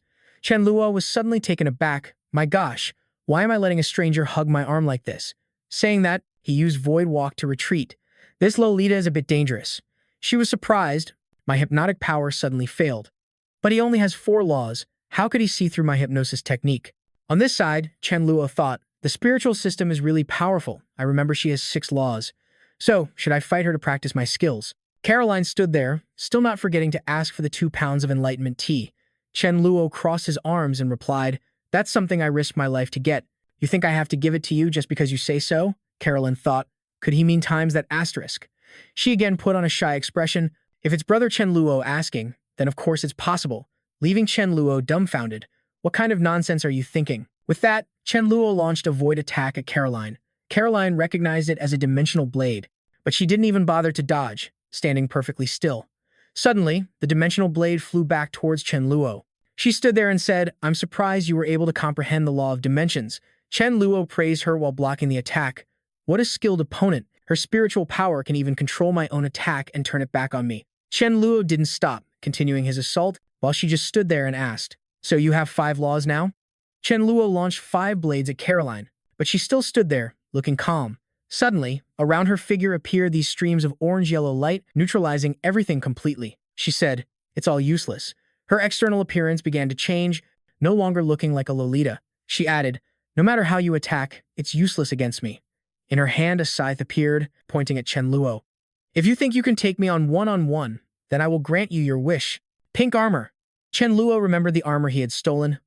It couldn't be Caroline's, could it? Caroline swung her scythe, a field of black and red light appearing behind her as she shouted, "Take this." Chen Luo continuously used Void Walk to dodge. Caroline said, "Stop wasting your energy dodging. I've already left a spiritual mark on you. As long as I wish it, I can lock onto you no matter where you are." She still relentlessly attacked Chen Luo. Chen Luo raised his hand and cast Time Freeze, causing Caroline to suddenly stop in midair. He thought, "You think I can't handle a little brat like you?" Caroline thought, "How dare you use such a dirty trick on me?" Chen Luo stepped forward to snatch the scythe from her hand. Then he slapped her jaw out of place and said, "I've been giving you too much face, haven't I?" He kicked her again. "Get out of my sight, so much for knowing how to treat a lady." Taking the blow was a bit painful, and Caroline started to negotiate. "I can't do anything to you, and you can't do anything to me, so let's make a deal. Give me 5 pounds of enlightenment tea, and I'll help you remove the mark." Chen Luo's face turned serious. Since when do I tolerate threats from others? Suddenly, the scythe in Chen Luo's hand started to disobey him, as 2 eerie eyes appeared on its blade, and the voice of Caroline rang out again. "Chen Luo, do you really think that just because you stole it, it's yours? Once it's in my hands, of course, it's mine." Chen Luo created a void gate, then threw the scythe into it. Unless it has the power of the 3 laws, otherwise, it can absolutely never escape. Seeing his action, she panicked a little. Chen Luo, what on earth is that ability? Fear started to show on Caroline's face. He could actually control her scythe, making her lose her connection to it. Chen Luo raised his hand. "Don't get angry just yet. I want that armor of yours too." Chen Luo flew towards her, shouting, "You can say goodbye to your armor." Chen Luo's space gate flashed past, instantly stripping the armor from Caroline's body, leaving her stunned. She furiously yelled, "How can you act so recklessly? Using spatial abilities for such trivial nonsense?" Chen Luo put on a cheeky grin and asked in return, "That pink dress you're wearing, it seems to be a shabby defensive item too, right?" Then, with just a snap of his fingers, he took the clothes right off Caroline, leaving her completely bare. A surge of energy enveloped Caroline, and she furiously screamed Chen Luo's name. Chen Luo just laughed smugly as he ran away. "Got what I came for, so goodbye." Meanwhile, in the Adao Palace, the chambers of the great emperor of the Endless Empire. Elder Jia welcomed Resid, his friend who had finally arrived. Resad asked, Elder Jia, I heard you detected the aura of the Law of Destruction. The elder admitted, that's right, that dark spirit went into the aftershock from the Law of Destruction's explosion. It almost couldn't get out, so I went there. But I have already dealt with those aftershocks. The epicenter is a bottomless abyss, and if I'm not mistaken, the Law of Destruction lies within it. Of course, I still value my life, so I won't risk checking it myself. That's why I asked you here. Do you want to give it a try? Just hearing the name, he knew this was not something to be messed with, and he immediately schemed to trick that greedy Chen Luo into going in first. If even he, Resad, didn't dare to go down, would that kid dare? Elder Jia also wanted to see Chen Luo die with his own eyes, otherwise, he would not be at ease. Resad also agreed, but unfortunately, Chen Luo's location was not easy to pinpoint. Upon receiving news, he informed the elder that Caroline had placed a spiritual mark on Chen Luo's body, and now it was possible to determine Chen Luo's position at any time. He was thrilled and smiled at the elder. It seems the heavens are truly on our side. Elder Jia eagerly contacted Caroline. Crying, she recounted that Chen Luo is so greedy and lecherous, I can't believe he stripped all my clothes off and stole everything. She willingly offered to provide his location and begged the two of them to help her get back the items that had been stolen. With Caroline's timely intelligence, pinpointing Chen Luo's location was no longer difficult. Caroline says he's greedy and lecherous. Haha. Resad already had a plan, and Elder Jia also suggested sending Chen Luo a temptation. Seduction. Perhaps they could have easily killed Chen Luo without even mobilizing their troops. The person Rezadik chose to seduce him this time was the peerless poisonous Madame Dana. Dana possesses 6 laws, and the old man willingly continued to supply her with the bloodthirsty bee red poison, and he was very pleased. Dana's poison combined with the bloodthirsty bee meant double the danger. The old man was also extremely confident in this poison. He refused to believe it couldn't kill Chen Luo. 3 days later, over where Chen Luo was, he was currently meditating to reverse time, and the energy circle around him gradually faded. Chen Luo had also successfully mastered the time reversal skill. His 3 sleepless days of effort were not in vain. As he frantically practiced using time reversal, he successfully erased Caroline's spiritual imprint. This success marked a historic breakthrough for his time powers. He was truly a genius. Suddenly, Chen Luo heard the sound of crying from somewhere nearby. In the distance, a girl was hunched over, crying non-stop. To be more precise, it was Dana, sent by Resadik. She continued to put on a pitiful act. Chen Luo wondered why a woman was here. Was she injured? Dana turned around, feigning surprise, and asked who was there. Based on her aura, he knew she was a god-level being. Her presence here made him suspicious, as the situation was rather strange. Dana suddenly shouted, "Stay back. Don't you come over here." She was about to play her seduction card. "If you come any closer, I'll." But before she could finish, Chen Luo had already turned around and walked away. Dana was stunned. He's really leaving? Or was the intelligence wrong? This Chen Luo doesn't seem like a pervert. As Chen Luo walked off, he whistled a tune as if to say, "Better luck next time." Dana quickly moved on to plan B, pretending to recognize him. "Oh, I recognize you. You're Chen Luo." She put on a pitiful expression, begging for help. "I know you're incredibly strong. Please save me. Can you help me?" Without waiting for an answer, she explained that she was injured by a god-level being with 2 laws who also kidnapped her husband, leaving her in this miserable state. She pleaded that if he helped rescue him, she would do whatever he wanted. She would even serve him for 10,000 years. Seeing her incredibly stiff acting, he knew right away this was a conspiracy and pointed right at her. "Just as I thought, you're up to no good. Tell me, are you trying to lure me into saving your lover, only to have someone ambush me?" Dana's jaw dropped, completely stunned. How could this be? How are you so smart? She hadn't even thought that far. She simply wanted to use her beauty to seduce him. His calling her out left her speechless. She had failed. He wasn't the complete pervert she expected.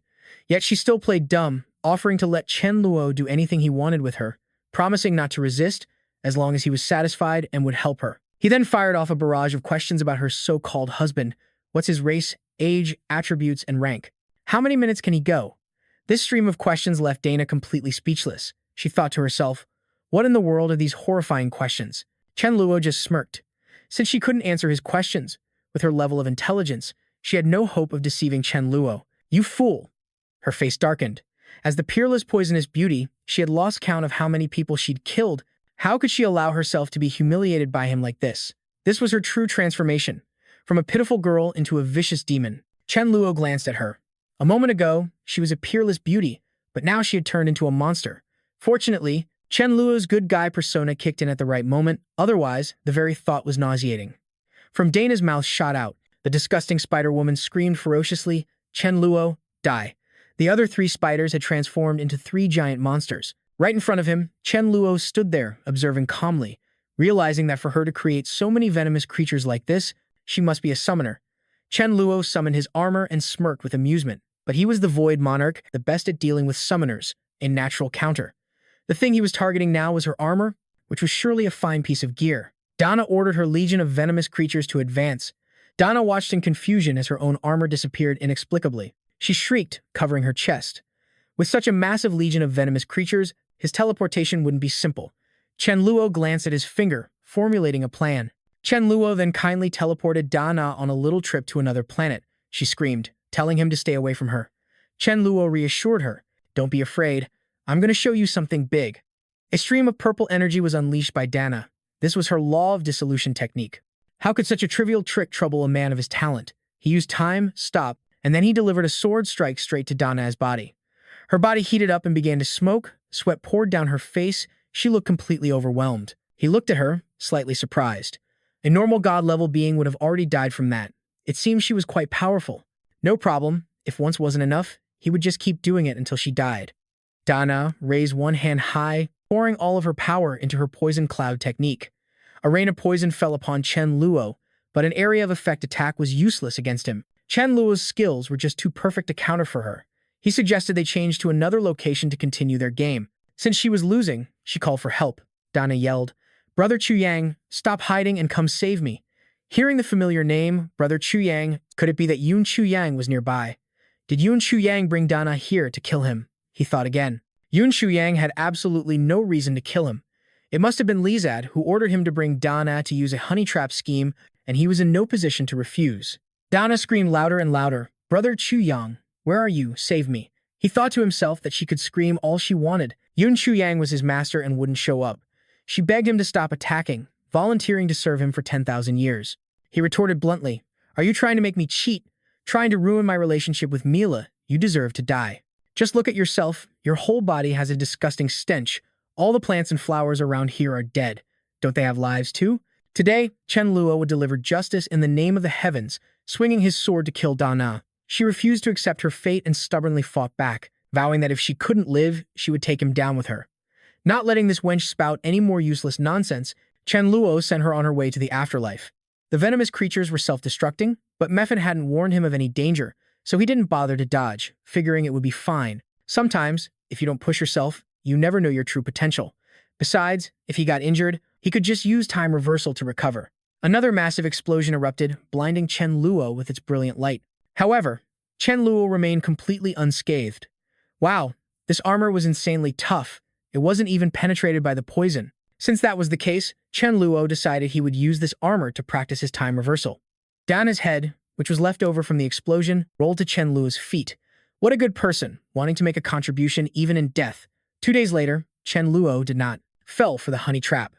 And while those two were fighting, Chen Luo used Void Walk to chase after Yun Chu Yang, but couldn't catch up. He wasn't sure what happened after that, but he feared Dana didn't make it. The elder dismissed him, stating that regardless of whether his and Sadis's judgment was wrong, or if Dana had revealed a weakness, they couldn't send any more people. Use his plan to make Chen Luo come to them. Sadis asked what his plan was, and the source of this whole Chen Luo mess was Shi Su. Sadis agreed. It was because Shi Su wanted to use Len's hand to kill Chen Luo that things ended up this way, but ever since Sadis stripped Len of his third prince title, his whereabouts became unknown. Also because the elder agreed to cover for him, hiding him in the Delan Empire. He was just now shocked to learn that Chen Luo was with the elder. It was indeed a good plan against Chen Luo, and Shi Su was indeed the best possible bait. In the ability space, a letter arrived for Chen Luo inviting him to help them explore the abyss of the Rule of Destruction. In return, besides publicly announcing information about the Rule of Destruction, they also prepared 3 gifts for him. First was Shi Su, second was 300 million purple crystals, and third was a space element magic staff crafted from a rare space magic stone, which would significantly increase the power of a god-level space user. Reading these conditions, Chen Luo was a bit tempted. It was truly an alluring offer. He asked Mifan for her opinion on the matter, wondering if he would encounter any danger, and Mifan said he could go, it would be fine. But she also reminded him that last time she told him the Dharma King was about to be in danger. She felt that danger was approaching, getting closer and closer. The fact that the Dharma King was in the Delan Empire might be related to this. After hearing this, Chen Luo decided he had to go there right now. The scene shifts to the training ground of the Delan Empire, where a battle was reaching its climax. The Dharma King used the rule of illusory lightning to create bolts of lightning to attack his opponent. He landed, laughing heartily in satisfaction. So satisfying, Afra came over to praise him, saying she didn't expect the Dharma King to grasp the rule of illusory lightning so quickly. He was truly a genius. He asked why she was here. Her father had been talking nonstop about wanting to take him as a disciple, but right now there was an opportunity to earn merit, and she wanted him to contribute as well, which would make it easier to speak on his behalf later. He eagerly asked what it was. Afra then told him two things. Her father had invited Chen Luo to help, and he had agreed. He would be here tomorrow. The Dharma King was secretly overjoyed. He was about to see Big Dog. But she didn't stop there. She added that in reality, her father wanted to make a move on Chen Luo. This statement made the Dharma King freeze. He wondered where these people got the confidence to think they could deal with Big Dog. He also asked about the plan. From what he knew, Big Dog hadn't offended them, so why did they want to make a move on him? Afra told him not to worry. They had their own ways of dealing with him. When the time comes, he just needed to follow her instructions and strike at Chen Luo at the right moment. Outwardly, he smiled and agreed cheerfully, but on the inside, the Dharma King was planning how to find a chance to escape. Next, in the Delan Empire, in front of the Hall of the Bottomless Abyss, Adis, wasn't he someone who never left the Imperial Palace? Why was he here today? The Dharma King had been in the Delan Empire for a long time, but he still didn't know what Adis's attribute was. He was truly mysterious. Could he be the weapon to deal with the big shot? They walked towards a deep pit, inside which there was a mysterious vortex leading to a deep space. Someone came to report that he had arrived, watching them from the deep space beyond. Afra whispered, "Brother, wait a moment. Once he's pinned down, attack him immediately." The Dharma King understood, but why did they have to deal with him? Because he was a threat to my younger brother, a threat to the Delaman Empire. The Dharma King was hesitant. Were these people being unreasonable? Dagu had never been here, so how could he threaten the Delaman Empire? Are these people unreasonable? Dagu had never been here, so how could he threaten her younger brother? He figured if they dared to set up an ambush like this, they must have some formidable tricks up their sleeves. Therefore, he had to warn him. He absolutely could not let him fall into this trap. The Dharma King suddenly turned and slapped Afra across the face. Only this could make things more complicated and chaotic, sending the clearest signal to Dagu. She turned in confusion to call out to the Dharma King as he yelled, "There's an ambush here. An ambush." The old man rushed at him, scolding, "Brat, you dare ruin my plans?" The Dharma King was in a terrible situation now, about to be sucked in by the pull of the abyss. The Dharma King fell straight into the deep space. The day he returns to this world, you will all die. Just like that, the Dharma King vanished from this world before everyone's eyes. On the Dharma King's side, orbs of lightning suddenly appeared, surrounding him. This energy enveloped his entire body, but it didn't harm him at all. A moment later, the Dharma King fell painfully to the ground. He had finally reached the bottom. Could he fly out? The Dharma King tried to fly up and escape, but something appeared. What was this situation? Was he going to be trapped here until he died? A voice rang out, "Stop struggling. You just need to pass his test and you'll be able to get out." He was bewildered, not knowing who was speaking. It told him again not to resist. Obediently accept his information and you will know everything. Something flew into his face and it seemed like an image entered his brain. Then the voice echoed again, "I was born to destroy. I am the destroyer, I am the wrath. The will to destroy will never fade. I will return again. Ha ha." An eerie laugh echoed throughout the cave. "I am the law of destruction, and I am about to return." It turned out that until now, no one had been able to comprehend the law of destruction because this entity wanted to destroy the world and was paralyzed and forced into a deep slumber by the other laws joining forces. The voice once again echoed, "I am a very special law, one that will depend on other laws. The two will fuse together. As long as you pass my test, my power will be yours alone. Only an unyielding will exist, and the only thing that can destroy your will is yourself. Destruction is also rebirth. If you can withstand it, you will be completely transformed. If you cannot, I will wait for another fated one." Excruciating pain began to invade the Dharma King's body. The Dharma King gritted his teeth against the pain as his mind screamed, "My child, my wife, I told you, none of you will be left alive." The resentful voice of that entity caused him unending pain. The Dharma King used his reason to remind himself, "I am an assassin for Dagu. I must wait for him. I just have to endure a little longer and I'll get used to the pain." He tried to calm himself with this thought. Unable to bear it, the Dharma King knelt and shouted, "Can you increase the frequency? He's about to get out." Deep within a layer of space, Chen Luo and Mi Fam were watching the Dharma King. He asked why he couldn't sense anything at all. Dharma King? Could he have disappeared into some special dimension? Mi Fan said not to worry because she doesn't sense that the Dharma King is in any danger. Mi Fan continued that although his life isn't at risk, she fears he will have to endure great suffering. Chen Luo was relieved. As long as he's okay, that's all that matters. As for the one who personally pushed the Dharma King down, he paused for a moment. He then continued, I will deal with him myself. He had never shown mercy to anyone who dared to bully his people. Chen Luo quickly flew over to investigate and discovered dimensional power emanating from this guy. What was he staring at? He was secretly pleased, having thought his plan had failed. He never expected his target to appear on his own.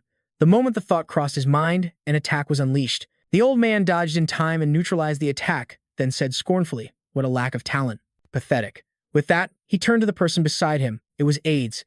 AIDS quickly responded, and the old man lifted AIDS up and instructed, when the time is right, act quickly and without hesitation.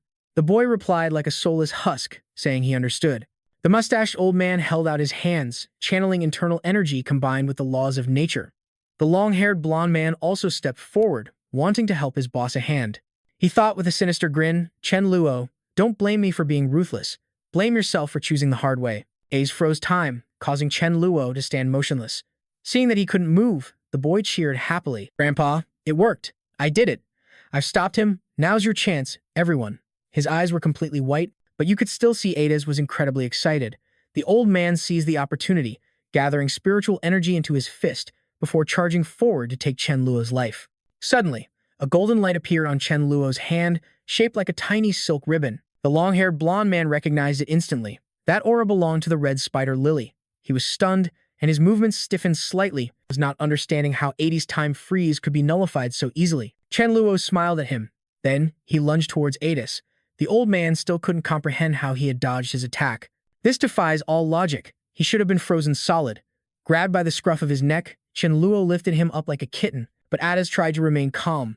His most urgent task now was to escape from Chen Luo's grasp. He tried to freeze time once more and quickly broke free from Chen Luo's hold. He slipped from his grasp, giving him a chance to escape. Unexpectedly, he had frozen his own time to slip out of his hand. This guy is actually pretty clever. Chen Luo was surprised by this new discovery. He never knew time freezing could be used that way. He silently thanked the boy for the lesson, but it was still a futile struggle. Today, he was determined to take AIDS with him, and no one could stop him. With that thought, he flew swiftly towards him. The old man was still feeling very proud that his grandson had escaped from such a powerful foe. He raised his hand and lightning crashed down. This was the old man's raging thunder technique. Crackling purple lightning bolts appeared, spreading out from small to large like a spider's web. Any ordinary person would have been terrified. Chen Luo was surrounded by the lightning. He thought to himself, this stubborn old man is truly terrifying. The blonde man used his power of blinding light to assist the old man. Chen Luo understood their plan.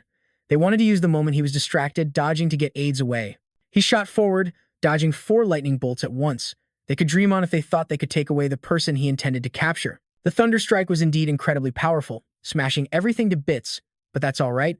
I can just use time reversal to fix everything later. It turned out he was facing a tough opponent, and Chen Luo was struggling a bit, relying solely on the power of space. I can't take them down like this. I'll have to use more of my time powers.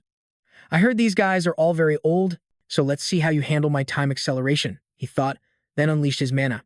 The blonde guy saw him start to move and immediately realized what he was trying to do. He shouted, asking if he was trying to use the power of the spider lily petals to accelerate time. Then, he flew up, saying that his level of time acceleration was completely useless against him. Chen Luo didn't know if he was just bluffing or had some powerful treasure that could block his time powers. He carefully observed his opponent. The two faced off, and the man challenged him, calling him a good-for-nothing who only knew how to jump around, and dared him, if he had any guts, to stand in front of him and fight a proper battle. Chen Luo arrogantly retorted, telling him if he had the guts, then he should come and hit him. Very quickly, a beam of light from the blonde guy pierced through his body. Chen Luo stood there and took the hit, feeling and evaluating the sensation like a judge, showing no signs of fear or panic. The blonde guy was surprised because he didn't even try to dodge. His jaw dropped in astonishment, but he quickly launched another, more powerful attack towards Chen Luo. He still stood there defiantly, silently analyzing that if he wasn't mistaken, this power of his was a combination of space and time.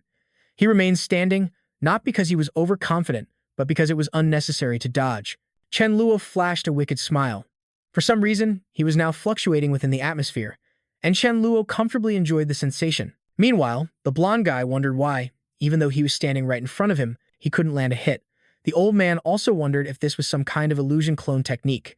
In a flash, Chen Luo appeared in front of the old man with the mustache. He asked, "Didn't you just say I only know how to run?" As soon as he saw him, the man quickly raised his claws to attack, but he just stood there motionless, crossing his arms and watching him struggle. Chen Luo said, "Now I'm not running anymore. So what can you do if I just stand still like this?" The old man stubbornly continued his futile attacks. It turned out that earlier, when Adis attacked, he had unintentionally given him the idea that he could also use the powers of space and time on himself. He smiled to himself in satisfaction. After these two skills are combined, they can create a hidden pocket dimension inside the body, except an attack could pierce through time itself. It couldn't harm him. The old man kept attacking, but he remained completely unscathed and angrily shouted, "You damn brat, if you have any guts, come out and fight me head on." Chen Luo crossed his arms and mocked, "These two old geezers have lived for who knows how many years. Yet they talk like this to a young man who's only 20 years old. How shameless." After that, he snapped his fingers, and both of them screamed simultaneously before disappearing. After dealing with the two troublesome old men, he immediately dashed in front of Addis. Earlier, he couldn't do anything to this kid when he froze his own time to escape, but now, dealing with him was much easier.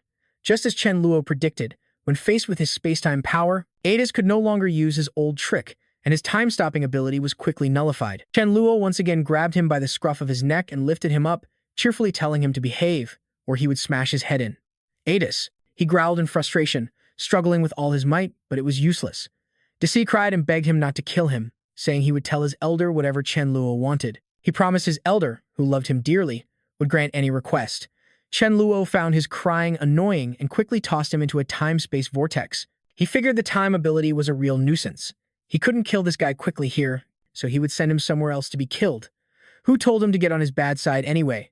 Chen Luo turned and saw Shi Su was still tied up. He immediately banished the captors, making them disappear. Shi Su was stunned by this, and Chen Luo quickly ran to his side. He cheerfully grabbed Shi Su by the collar and said, "My old friend, we meet again." Seeing Chen Luo, Shi Su was terrified and looked at him. It was as if he was seeing a ghost, stammering for Chen Luo to let him go. At that moment, those two old guys flew over, and the white-haired one shouted loudly when he saw Chen Luo. Hearing his name called unexpectedly, Chen Luo turned his head and smiled. He grabbed Shi Su and then politely said, "Thank you for the gift. I'll be taking my leave now." As he spoke, he gave a friendly wave to the two old men. Seeing his grandson captured, the white-haired old man screamed that Chen Luo wouldn't get away with this. But Chen Luo couldn't care less about his words and simply vanished. He took Shi Su to a desert and upon arrival, violently threw him to the ground. He panicked and said it was all Zi Luolin's fault, that she was the one who told him to kill Chen Luo. Chen Luo seriously asked who Zi Luolin was and why she wanted him to harm him. Shi Su said Zi Luolin was a wicked woman, a vile person who enjoyed turning others into her pawns. She was the legendary causality system user. She was already a god before Shi Su became one. He continued, saying he used space teleportation to ascend to godhood. Although his strength wasn't great, he didn't want to be dependent on anyone else, so when he learned of Zi Luolin, he quickly brought her lavish gifts. Zi Luolin, who had never met with anyone before, agreed to see him. At that time, Shi Su thought this was the start of his good fortune, but he would later learn it was the beginning of his nightmare. He had a powerful backer and a wide network of connections, so every day was wonderful. He knew of her abilities, so he often begged her to reveal future causality, and she told him that one day, he, Shi Su, would be harmed at the hands of Chen Luo. Right at that moment, the Bata family also sent news, so he believed her without a shred of doubt and personally brought a demigod from the Bata family to Earth. He didn't know how Chen Luo had managed to withstand the demigod before, but he was afraid that once Chen Luo grew stronger, he would seek revenge, so he had to strike first. As he told the story, tears welled up in his eyes. Shi Su looked up at Chen Luo with a tear-streaked face and said, "Sincerely, I'm about to die. Can you tell me, given your personality, if you had known I teleported the demigod to you, would you have dealt with me?" Chen Luo bluntly said he had it all wrong. He wouldn't have done that. On the contrary, he would have thanked him profusely.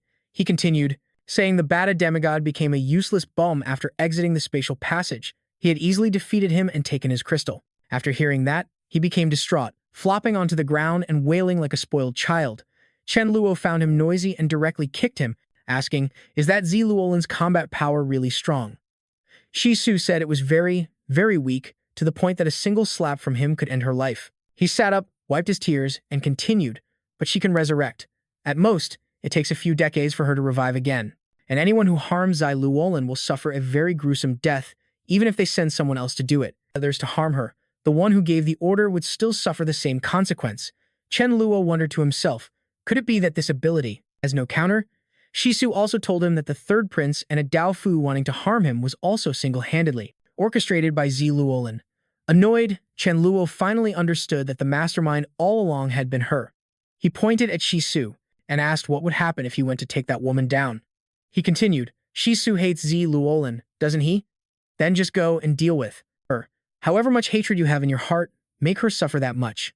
Shisu was startled, then hatefully clenched in his fists, saying with determination, all right, I don't have long to live anyway, so what is there to be afraid of? Suddenly, a voice rang out, said, You can't let Shisu do it. Chen Luo was surprised it was Mi Fan.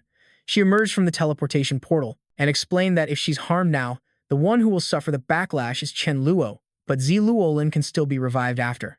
She becomes a god, so the rebound effect would be very light. Don't rush. Mi Fan had a feeling that Chen Luo would be able to suppress that wicked girl. Chen Luo looked at the smiling Mi Fan and suddenly remembered she was fate. How could she be weaker than karma? Remembering this, his heart calmed down a bit.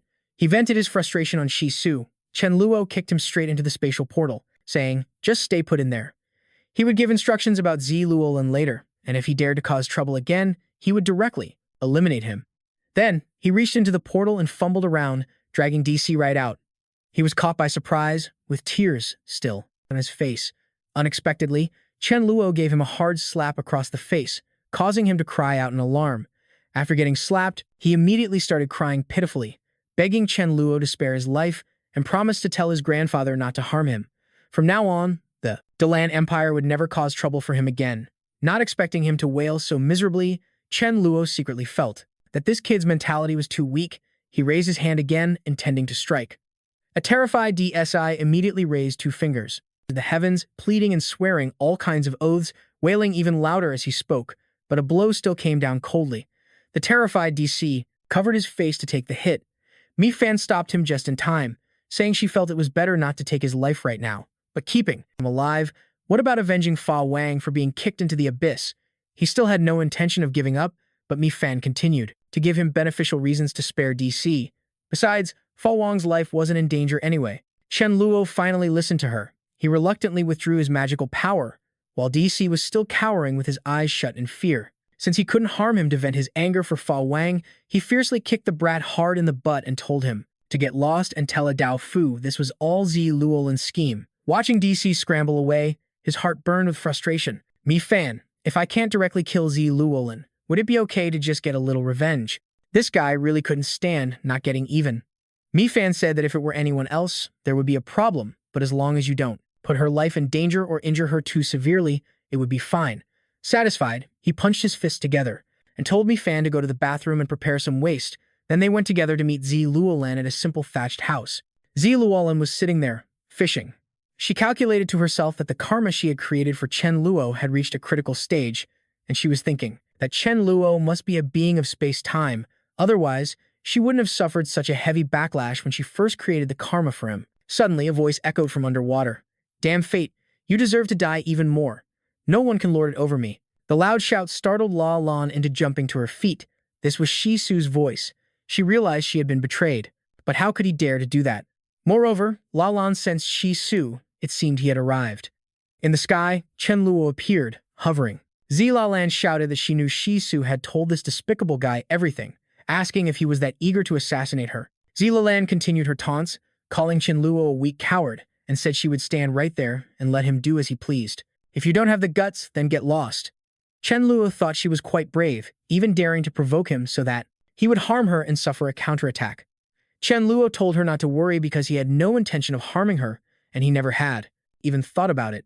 After all, taking her life would be letting her off too easy.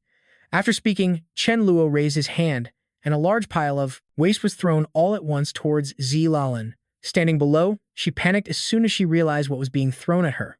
After all, she was a girl who could stand facing such a disgusting pile of stuff. Zi Lalin screamed loudly, shut her eyes tight, and tried to run, but who was Chen Luo? How could he let her escape so easily? The rain of waste poured straight down on Zi Lalan's head. She was as if frozen, panicking, and not knowing how to flee. Chen Luo said this was the reason he had traveled all this way. He just wanted to help her with some fertilizer. Lalan cursed loudly, but Chen Luo cheerfully acted as if he didn't hear a thing. He brazenly asked if she wanted more. then he would grant her wish. With that, the waste continued to pour down on her. A wave of nausea hit her, and Zilalan couldn't help but vomit. After getting his revenge on Zilalan, Chen Luo happily returned home. He was ecstatic. Playing like this was much more fun than taking her life. As soon as he returned, Mi Luo frantically reported some terrible news. It turned out Shimu had been captured. The Elephant Empire had released a video. Mi Luo quickly showed it to him, and Chen Luo snatched it in a panic to watch. Shimu was tied to a post, brutally beaten. In the video, she told Chen Luo that they were doing this to force his hand. He watched the video tensely, recalling the great sacrifices she had made for him and everyone here. He knew this was a trap for him, but he couldn't just ignore her being in danger, especially since Shimu was in this predicament because of him. He immediately teleported away. Mi Fan was surprised that he left right after hearing the news, without regard for the danger and without asking her if he should go. Chen Luo firmly replied that there was no need, because if he didn't go this time, his heart would never be at peace. Mi Fan predicted a 98% success rate for this mission, so it seems this time is truly dangerous, Chen Luo thought, and quickly arrived at the location. IPS, I'm here. As soon as he appeared, he was eager to demand the person back, so Chen Luo really did come. He was surprised because he thought Chen Luo had no feelings for that girl. The king stood up and said that since he had come, he wouldn't be leaving with his life. Chen Luo remained calm and analyzed. There was no irreconcilable hatred between him and the empire. At most, he had only bullied Lei Ziren a little. Chen Luo pointed his sword at the king, saying that if he released Shimu now, then they would owe each other nothing. The king smiled cordially and agreed, saying he didn't want to be enemies with him either. Shimu was in the center of the imperial capital. He could directly go and bring her back. The people wondered if their great emperor was really letting him go so easily. Chen Luo also felt that things were too simple, and he felt a little uneasy, but he couldn't just stand there doubting forever. He turned his back and started to leave. As he left, he warned that if the king dared to pull any tricks, he would bury his entire Voni empire. The king smirked sinisterly. He thought Chen Luo could be as arrogant as he wanted, because very soon, with the fatal killing intent hidden on Shimu, he would quickly no longer be able to act so wildly. In the imperial capital, Shimu was tied to an iron pillar thicker than a house column, having been beaten until she was covered in injuries. One of the men ordered the soldiers not to move, and to just let Chen Luo take Shimu away. Seeing him arrive, Shimu couldn't hold back her tears, wondering if she should be grateful or regretful for having a friend like him. Chen Luo gave a pained, bitter smile, not forgetting to apologize for getting her involved. But Shimu also wondered why that great emperor would let Chen Luo take her away so easily. Just as the thought crossed her mind, a spider lily flower suddenly bloomed in a golden color from her body. Something was enveloping Chen Luo, and he was surprised, not knowing what it was. He suddenly understood and turned back to look. I'll remember this grudge. The king was also smiling as he watched him. But right now, the important thing was to leave this place first. Afterwards, Chen Luo took Shimu and flew away. On an uninhabited planet, Chen Luo collapsed to the ground. He wondered if this method could accelerate the spider lily flower's time. Seeing him like this, Shimu stood to the side, unable to help but worry. She anxiously asked what was wrong, but Chen Luo gestured for her not to bother him, saying he wanted some quiet. Chen Luo sat down cross-legged and began to meditate. To him, this was a crisis but also an opportunity. If he could overcome the spider lily flower, he would become the god of time. Mi Fan's voice echoed in his ear, telling him to quickly open his spatial ability so Mi Luo could help him. Mi Luo and Mi Fan had arrived to assist. Mi Luo's ability could be used to extend life, so it could be used to help Chen Luo resist. Mi Fan quickly instructed Mi Luo, who promptly agreed and raised her hands to begin unleashing her power. Her hands intertwined with Chen Luo's, and a stream of green light began to radiate, flowing into his body. Shimu stood to the side, worried. She hoped the couple could withstand this ordeal. There was complete silence all around, as everyone quietly focused on watching the two of them, while also standing by to protect them. But it seemed something in the sky was secretly watching them. At the Voni Empire's imperial palace, a subordinate ran up to report to his great emperor that according to the life detector, Chen Luo was on planet EDM 1226. Upon hearing this, he immediately ordered the summoning of nearby god-level beings to go with him and take Chen Luo's life. The crowd below roared in unison, acknowledging the order. It seemed this guy was determined to hunt him to the very end. Su Yang, standing beside the great emperor, thought to himself that he never expected the emperor to use the spider lily flower against Chen Luo and wondered about his current situation. He was the only seed and the hope of the entire spatial system. Lei Sade ordered the person next to him to create a spatial teleportation device to take him there. But Su Yang knew that if the emperor arrived, Chen Luo's chances of survival would be slim. Damn it, for the future of the spatial system, I can't aid the enemy. He was plotting something, and soon a sinister smile appeared on his face. The teleportation device was ready, and the Great Emperor was invited to enter. Today, I'll let him be a brave man for once. The Great Emperor's men stepped inside, and Su Yang deliberately lagged behind, watching them. It turned out he had intentionally set the spatial teleportation to the wrong destination, aiming to buy time for Chen Luo to escape. Waiting for them to be distracted, he quickly escaped from that space. Having committed this act of betrayal, from this day on, Su Yang would have to wander the universe. But he seemed very pleased with his decision, while over here, the Great Emperor had no idea where he had gone. He furiously asked, "Where is Yun Shuyang?" But he had snuck away long ago.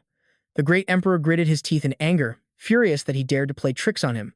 "Yun Shuyang, you've got some nerve."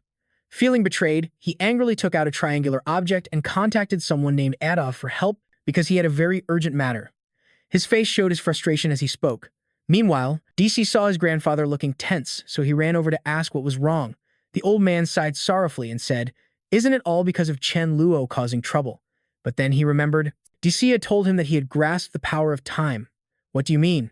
DC said, "It's not like freezing time, it's accelerating time." Old man Jia was overjoyed, because if he could master reversing time later on, their entire family could achieve immortality. But for now, the task at hand was for the grandfather and grandson to find Chen Luo together to send him on his way. With that said, the old man led the way. 30 minutes later, 2 airships had arrived at the location where Chen Luo was believed to be. One man ordered another at the controls to use the astral cannon. Don't injure the god-level individual, but the order from their superior was just to cause a disturbance. From a distance, Mi Ling's group spotted the appearance of strangers. Samu was about to step up and handle it, but Mi Ling was one step ahead. Since Samu was injured, Mi Ling alone could handle it cleanly. She flew up and launched flames, setting their airships on fire. Inside, a warning was immediately issued that they were under attack. Very quickly, the 2 airships were brought down by Mi Ling's fire, crashing to the ground. Still not satisfied, she continued to use her power, making everything explode. Samu watched worriedly from the side. Mi Fan reassured her, saying, "Now that Mi Ling is a god, so she can take care of trivial matters like this in a few minutes." Suddenly, Mi Fan jumped in surprise. She was fuming because she had spoken too soon. That weakling was trying to cause trouble again, forcefully using the power of causality. But no. Meanwhile, Mi La was still healing Chen Luo. The 2 of them had been sitting there for a while. 1 hour later, Mi La looked weary, her face covered in sweat. Her ability was completely depleted, but she kept pushing herself. "For Chen Luo, I can sacrifice my lifespan for him." Then, Mi La closed her eyes and continued. Chen Luo had opened his eyes by now, and he said, "There's no need to do that. I'm already fine." He then pulled his hand away from Mi La, but she gripped his hand tightly and said cheerfully, "It's rare that I get a chance to help you for once. Just let me try my best this one time." Chen Luo's expression changed, turning to anger. That damn Great Emperor. If he didn't avenge this, he wouldn't be Chen Luo. Very quickly, Mi La began to age rapidly, her face starting to show many wrinkles. Pained, Chen Luo wanted to stop her but couldn't. Suddenly, Mi Fan saw something appear in the sky. She exclaimed happily, "Look, look! That's the rule of life." Seeing it, Chen Luo was overjoyed. "It's Mi La! She's ascending to godhood." Quickly, the wrinkles on her face disappeared, and her hair returned to its black color. But surprisingly, something about Mi Fan also changed slightly. Chen Luo asked suspiciously. She explained cheerfully, "I followed you for a long time, and I've witnessed the fall and rise of many god-level beings. Now the time is ripe." Mi Fan was still smiling brightly as she said, "Theoretically, my rule of fate is also about to arrive." Mi La's hair had grown longer, and her body had become more curvaceous. The transformation was complete. She now looked more mature. Mi Fan called out to Chen Luo, and he quickly ran over, concerned. He went to this little cat girl to ask how Mi Fan was doing, and she said grimly that he should slow down his reformation of the time rules a bit. She herself would endure the restoration of the complete time rules to let them reform him on their own. Chen Luo was surprised because he hadn't thought of this method. Was it like being certified as a great god and receiving a huge reward? He asked curiously, but Mi Fan said no, it just made the reformation a little faster. Suddenly a red beam of light appeared, surprising Chen Luo. The tiny kid with a clock on his head spoke sharply. "I'm letting it slide this time out of respect for you, but I'm telling you now, the reward for comprehending the law of time reversal won't be much." He warned Mi Fan in advance. Mi Fan thought, "I finally become a god. It's time to deal with that." Pathetic little causality wretch. Chen Luo was currently absorbing new power. At Zi Luolan's residence, she roared. In disbelief, how could this possibly be happening to me? Her skin began to wrinkle, aging rapidly. But she had sensed it correctly. the god of fate, had been born. Su Dau dragged her old, tired body, lying on the ground and panting heavily. She screamed unwillingly, "I did so much. How could you still become the god of fate? Standing above causality is just a rumor. That's all. I won't lose to you. I can still turn the tables." Su Dau now looked no different from an old hag. Suddenly, something descended upon Su Dau, and she panicked, not knowing what it was. Very quickly, the laws were stripped from her body.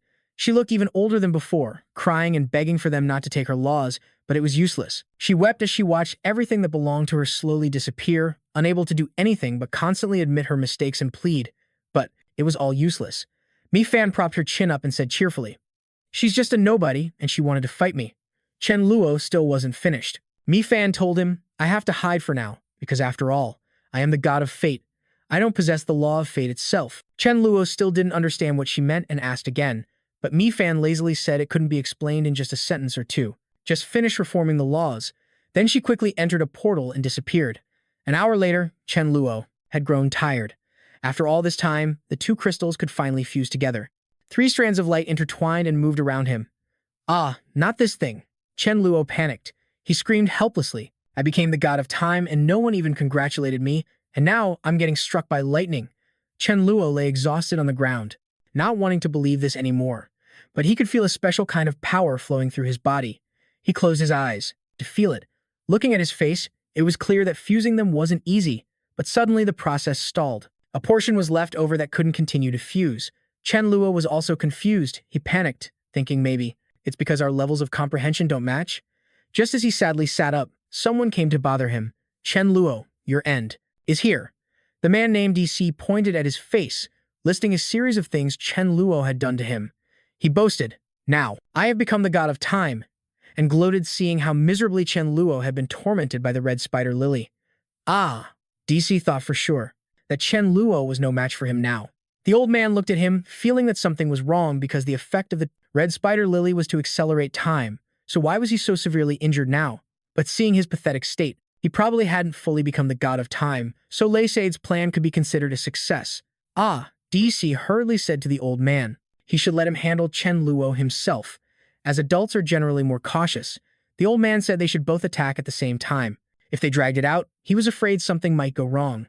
Chen Luo felt helpless listening to this grandfather and grandson talk. Were they looking down on him? With that, he smiled, using his time reversal ability to restore everything to how it was. He asked Adis, did he think he let him go just so he could come back for revenge?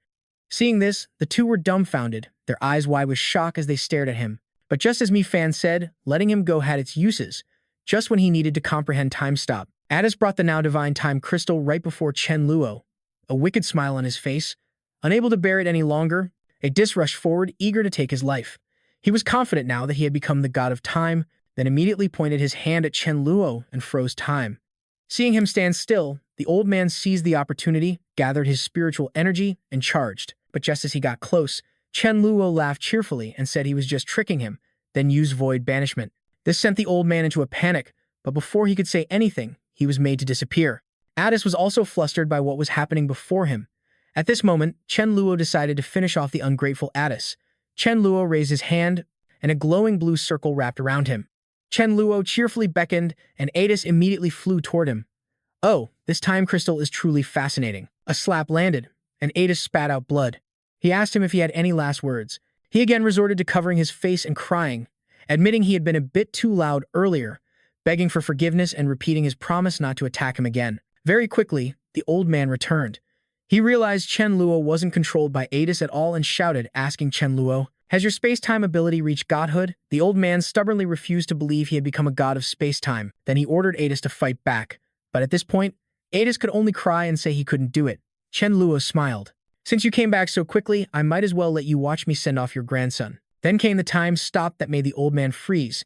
The old man was shocked, not understanding why Chen Luo could also use time stop. He could only stare blankly, his question unanswered. Very quickly, Chen Luo's expression changed, his target starting with this guy Adis. This was also a good chance to test his space-time ability. He swung his arm, and a blade-like flash of light appeared. Adis could only dodge instinctively, unable to fight back. A vortex formed around his arm, but this made Chen Luo surprised. It disappeared? How could that be? This also left him confused and flustered. Adis collapsed to the ground, crying and clutching his missing arm. He struggled and begged his grandfather for help. Chen Luo felt that this space-time ability was truly powerful, but he still didn't know how to use it properly. While lost in thought, what the hell? Chen Luo only had time to curse once before he was ambushed. Caught by surprise, he couldn't dodge. The old man had broken free from the time stop and used this chance to take his grandson away. He was knocked to the ground, watching the two figures retreat. It seemed the old man was also very powerful. The time stop could only hold him for a short while. He couldn't let them go so easily. He laughed cruelly and asked the grandfather and grandson where they thought they were going. Then he launched a void banishment, and Addis was quickly captured again. He cried again. This guy, besides crying, was completely useless, forced to kneel at Chen Luo's feet. Addis once again begged and promised to be spared this time. I won't dare do it again this time. Chen Luo was too bored with his act, saying he had said the same thing last time. Without another word, Chen Luo's sword pierced his hand, causing Addis to scream in pain. This time, he understood more about how to use his time-space ability. Because he had done it incorrectly before, only one of Addis's arms had disappeared. He slammed him harder to the ground and he screamed in pain, begging for his life. Chen Luo was still analyzing and drawing conclusions from experimenting with his power on this kid, so even if he screamed louder, Chen Luo couldn't be bothered. All right, I'll let you go, so you can depart quickly. The tip of the sword touched the top of Addis's head, and he thought to himself that he never expected the day he became a god would also be the day his soul left his body. The long sword continued to plunge deep into his head very quickly. It was already halfway in. Taking Addis's life was as easy as flipping a hand for Chen Luo. He wasn't even standing properly when he took his life. Finally, Addis's crystal was in his hands. Chen Luo took out the two blue crystals and happily collected them. The old man had returned by now, and seeing his grandson collapsed on the ground, he cried out helplessly. His precious grandson had just become a god not long ago, which was a rare event in history. Yet now, he was murdered like this. The old man cried while shouting Chen Luo's name. The old man's expression became lifeless and filled with rage. It was clear his grandson was his greatest hope, and he was furious. The old man roared that he would take his life, then quickly gathered his power, fueled by his anger. His magic power became denser because of it. Chen Luo found it interesting. It turned out this old man was a dual-element user, lightning and darkness. No wonder. He seemed somewhat capable. He lunged forward, shouting, Chen Luo, die. Chen Luo took a defensive stance with his sword, contemptuously saying, just you alone, wants to take my life? Well, it was true that the older one gets, the stronger they become. He possessed 15 converged laws, making him not easy to deal with. The two of them kicked off and flew into the air. More and more lightning crackled around the old man, and he roared again, shouting his name. Chen Luo lost his momentum and was thrown back. Perhaps today would be a death match between him and this old man Daofu, but that was fine. This would be beneficial for his space and time powers, but first, he had to absorb Addis's crystal too, see if he could master time suspension. He gritted his teeth and tried to defend himself as the furious Daofu unleashed stronger attacks. He couldn't believe he could keep dodging like this, so he launched continuous lightning strikes. The chaotic barrage made even Chen Luo feel flustered. What a stubborn old man. He patiently looked for a way to break through, and finally, he decided to counterattack. The dimensional blade was unleashed, and thousands of powerful green blades shot towards Daofu. He raised his hand to the sky and shouted loudly, quickly overwhelming Chen Luo's attacks. Still not willing to be outdone, the old man unleashed another attack, the illusory Thunder Law, with lightning striking down continuously. Daofu started using a cloning technique continuously. 1, 2, and then many clones appeared. Chen Luo thought to himself, does this old man think that with more people, his chances of hitting me will be higher? He sneered, calling the old man naive. Chen Luo's gaze then became sharp and dangerous. Chen Luo struck back, creating a huge explosion. Debris flew everywhere, and Daofu shielded his face to avoid it. He was surprised by his power, wondering to himself how he could possibly land a hit on Chen Luo. He continued to swing his sword.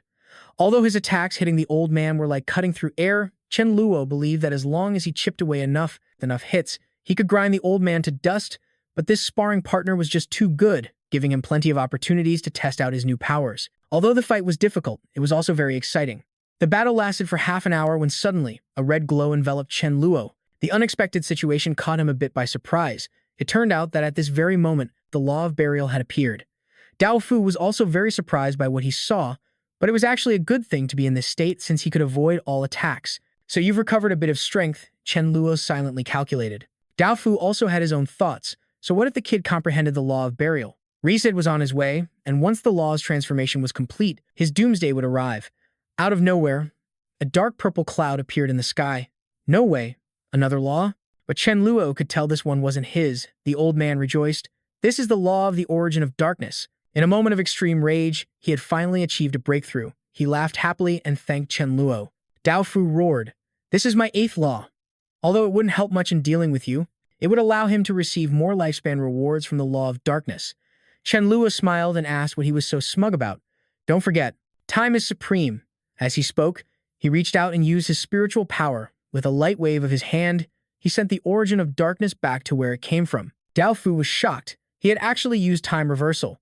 The old man was furious, refusing to believe what he was seeing. Chen Luo playfully crossed his arms, tauntingly asking him why he wasn't laughing anymore. "Go on, keep laughing." Suddenly, everything was engulfed in darkness. This was the complete law of darkness. Chen Luo was finally panicking, goosebumps crawling all over his skin. This old man was really bullying a junior. A voice echoed from the darkness, "You dare to reverse a law's descent?" Chen Luo started to feel worried. The law of darkness was truly terrifying. His special abilities couldn't be used anymore. The voice continued to echo, "You broke the rules, so disaster is inevitable." Our boy Luo got scared and said he was sorry. "I won't dare to do it again." But the warning voice kept repeating itself. He couldn't believe that messing with the old man's law transformation would cause this. Even though he had backed down and apologized, the voice kept insisting he pay some price. Losing his patience, Chen Luo yelled, "So you're not going to show me any face, are you?" He pointed at the sky and cursed angrily, saying he wasn't afraid of that thing. "Worst comes to worst, let's just fight it out." At this point, there was no backing down. He had to keep fighting. Chen Luo began to summon his power. He gritted his teeth and thought, "Back on Earth, I called upon old Six from a past life, but now I can only ask for help from my future self. After all, I'm a god now, so I'll definitely be stronger in the future." He struggled against his fate with all his might. "I have to live. I can do this." Chen Luo roared, concentrating his power. He finally succeeded in opening a path of light. He eagerly awaited for his future self to appear. But the one who stepped out of time was a gloomy, disheveled young man named Rose Dia, who didn't look very strong at all. But Chen Luo prayed it wasn't his past self. He felt a sense of unease seeing this guy, who looked so gloomy and lifeless. However, the moment it saw the newcomer, the voice from the darkness agreed to let Chen Luo off, but only for this once. Chen Luo was thrilled and laughed to himself. It's scared. Suddenly, he coughed violently. This summoning had not only consumed all his energy but also caused the crystal fusion point to shatter, far exceeding his limits. The laid-back Chen Luo casually snapped his fingers, and the darkness immediately retreated. As if splitting the heavens and earth, the night finally vanished completely, returning the clear blue sky. Chen Luo silently marveled. He never expected his future self to be so powerful. A single snap of his fingers and the source of darkness retreated. After that was done, the laid-back Chen Luo also vanished. He was surprised that he left in such a hurry, but unexpectedly, he himself also vanished. A Dao Fu was stunned, not understanding what on earth was happening. He could only stand there dumbfounded watching him being taken to a strange planet, but the surroundings were filled with lush green trees, and it looked very pristine. Chen Luo was confused, not knowing where he had been taken. Mi Fan appeared and said, "No matter where this is, at least you're safe now. Otherwise, in the current situation, waiting for Lei Sei to arrive and fight that old man, you wouldn't have met a good end."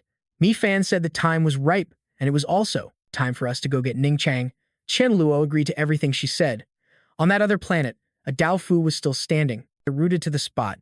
He still didn't know where Chen Luo had gone, and the law of darkness seemed to no longer exist.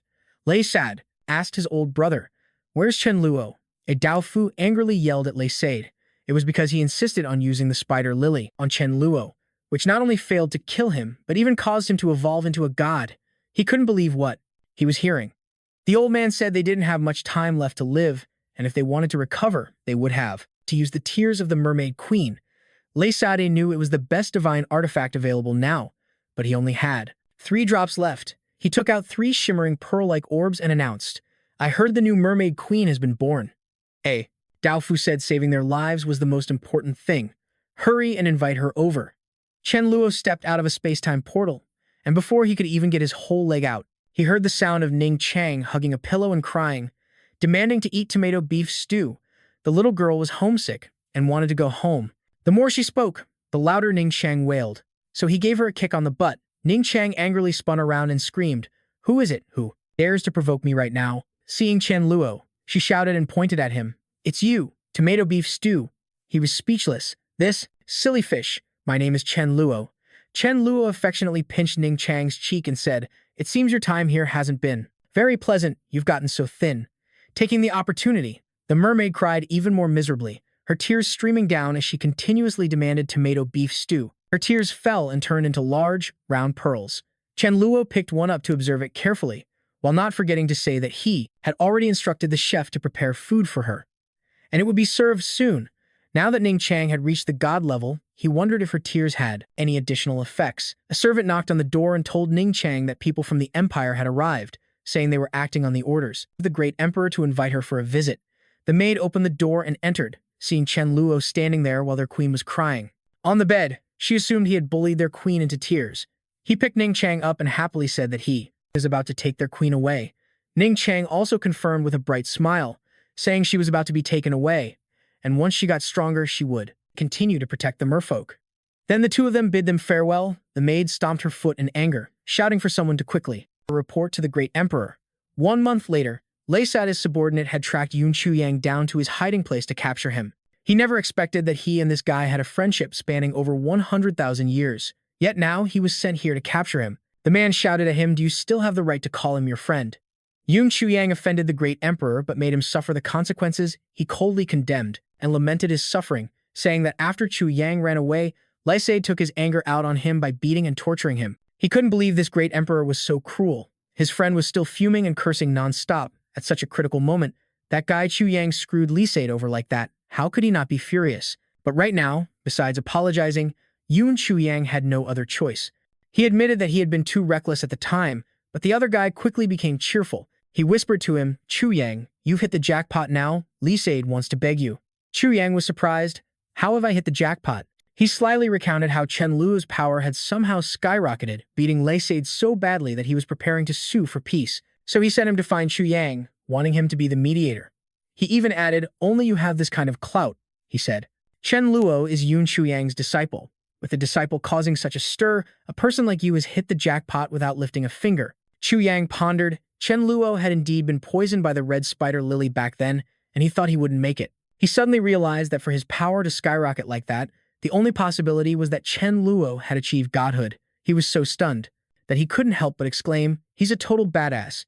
He thought proudly of Chen Luo. Achieving godhood in a temporal space was something he had never heard of before, and to beat Lai Sei to the point of begging for peace, for someone like that to call Chu Yang master was an incredible honor for him. He happily gave his friend a playful punch, thanking him for the news, but got too excited and out of control, making his friend spit out blood. But making peace also depended on whether this disciple would agree. At the imperial palace, with the court officials buzzing with discussion, no one expected that in just half a year, Chen Luo had become so strong that no one in the entire empire could do anything to him. But fortunately, this time Chen Luo had proactively contacted the emperor. They all hoped they could turn this war into peace. After all, in any conflict, it is the common people who suffer the most. Soon, Chen Luo appeared, floating in the air. Seeing the third prince bound and kneeling on the ground, he taunted him for a bit. Chen Luo covered his mouth, toying with him. The third prince could only show his anger through his eyes. Meeting Chen Luo was the biggest mistake of his life, but ultimately, it was still his own fault. Li Said walked towards him, sincerely saying he knew that just one third prince was not enough to appease his anger. He himself had also dealt with the mastermind behind the scenes, Ziluolin. The conflict between you and him should also. Before the great emperor could finish, Chen Luo cut in with a laugh and asked, "Is that all?" He then said, "Or perhaps you want to take anyone's life you want." Very direct, no beating around the bush. He said he also wanted the great emperor's life. Li Said said, "If Chen Luo wants my life today, then I will give it to you. But if I die, I will also take a secret with me to the grave." Chen Luo wondered what that secret could be. Li Said turned, flew up, and told him to follow. Chen Luo warned him, "You'd better not pull any tricks." At the Green Consonant homestead, both of them looked down from above. He said, "Take a good look at that place." Then, Li Said stretched out his hands, using fire to burn the place. He said, "I didn't create this desert, but the one who has to bear the punishment is who?" Li Said continued, "Nature doesn't care who the culprit is, and everyone must face its retribution. Just like your hometown, someone else was clearly the cause, but the unlucky ones were you and your people." Chen Luo was still a bit fuzzy on what he meant. He said he guessed that if the destruction of nature continued to increase, it would affect the entire universe. So, what would that punishment be? Chen Luo realized Regressed was talking about the fundamental laws. He said, "That's right. Whether it's nature or the source of the law, once it's destroyed, everyone must be punished." This is also why he and a Dao Fu have never had a large-scale conflict, especially when facing the source of the law. Living beings are also a type of natural resource. They won't punish all living beings, but all sources of destruction will be eliminated. Lei Sade slowly explained. Lei Sade smiled and said, "You must guarantee that you and the god of fate will absolutely not take action." He spoke to him in a very sincere tone. Back when Obrian and Yan fought, it caused your homeland to be destroyed. He asked him, "Do you want your own battle to cause war to break out everywhere, becoming the very person you hate the most?" Chen Luo smirked mischievously. This guy seemed to have some skill, even bringing up morality to restrain him. He told him that he wasn't a noble person, but he could promise not to touch the two nations for 100 years. He said that, but in reality, he also needed time to slowly explore his time-space abilities. Chen Luo made this promise because later on, once he had mastered all the laws, it wouldn't be too late to act. With the negotiation over, they returned to today's main topic. Chen Luo was still determined to take his life. As soon as he finished speaking, he pointed his finger at Lei Sade and began accelerating time-space, but he was already mentally prepared and had no intention of fighting back. He absolutely could not let fate continue to help him. Besides, he had calculated that only by dying would everything he had prepared beforehand become effective. It's unclear what scheme he had concocted, but Lei Sade crushed something purple in his hand as a signal. Instantly, he began to age rapidly, his skin sagging and wrinkling. Lei Sade lamented internally. As expected of time-space, it's truly powerful. Something that looked extremely fast and heavy fell from the sky, kicking up a massive cloud of dust. A Daofu and Lei Sade's men arrived, but it was too late. He was lying on the ground, no longer breathing. Sade's subordinate said, "Old man, don't be so sad. He didn't intend to live on anyway, but his great emperor told me to pass on the message that he has dealt with fate already." A Daofu was shocked. He made a move against the god of fate. Could it be, as he suspected, the old man finally understood why Lei Sade insisted on meeting Chen Luo alone and forbade him from coming along? It turned out, he was afraid his old brother would also be dragged into this vortex of fate and be punished along with him. A Daofu silently grieved, blaming him. On a distant planet, the people of the Van's empire were begging the god of fate not to harm them. After all, this was a war of the gods, and the humans desperately wanted to live. Lei Sade's subordinate stood above, preparing to take action. So, before taking his last breath, he had secretly planned this all along. No wonder he said he had dealt with fate. The subordinate gave the order to begin. It looked like bombs, and they were dropped on the people of the empire. He wanted to take advantage of the situation to make the people misunderstand fate. Only when they were filled with resentment could the source of fate be summoned, allowing them to profit from the conflict and eliminate that thorn in their side, fate. Soon, living beings everywhere were wailing in resentment, crying and complaining. She didn't understand what she had done wrong to deserve this at the Luzhou estate. Something appeared in the sky, introducing itself as the source of fate. Chen Luo wondered why. The source of fate was black. The black aura declared that those with ill intent towards fate would not be forgiven, and all around echoed the sound of a myriad of calamities arriving as lightning struck down furiously. A Daofu looked up, judging in his heart that the slaughter by the source of fate against the involved parties and the murderer had begun. He realized that under the source of the law, they were nothing more than ants. The old man grew frightened and immediately backed away from Lei Sade's body. Now, he was truly afraid of being implicated. Mi Fan started to feel pain and fear, sensing the arrival of the source of fate, but everything that had happened wasn't her fault. The source of fate told Chen Luo to hand over Mi Fan for it to pass judgment. Chen Luo also wanted to see what kind of judgment it would pass on Mi Fan, and then he would figure out how to deal with it. Chen Luo led Mi Fan out by the hand. She was frightened, with tears still welling in the corners of her eyes. Mi Fan said, "Please say something fair for me. It's obvious I didn't cause any of this. So why am I being held accountable?" Chen Luo had already used his power to form a protective circle around them. The source of fate began to announce its judgment, stating that while she didn't cause it, she was the reason for it. The god of fate should not exist. The ill will from those who resent fate was all directed at her, and as per the judgment, it would reclaim the power of fate from Mi Fan. This was the most merciful judgment it could offer her. Mi Fan clasped her hands together, trembling in fear. Chen Luo couldn't stand seeing his girl being pushed around like this, so he shouted a warning at it. Worried that he would get into trouble, Mi Fan stopped him, saying she didn't need this power anyway. Mi Fan extracted all the power herself to return it. That thing. It dared to bully his Mi Fan, so he charged forward while she tried to hold him back. But Chen Luo had already learned a truth from its words. The source of darkness hadn't been destroyed, it was merely in a deep slumber. Just as he thought, it still hadn't truly vanished. He angrily surmised that this source was indestructible. Seeing Mi Fan still crying sadly, Chen Luo tried to cheer her up. "If you like it, I'll just create a new one for you later."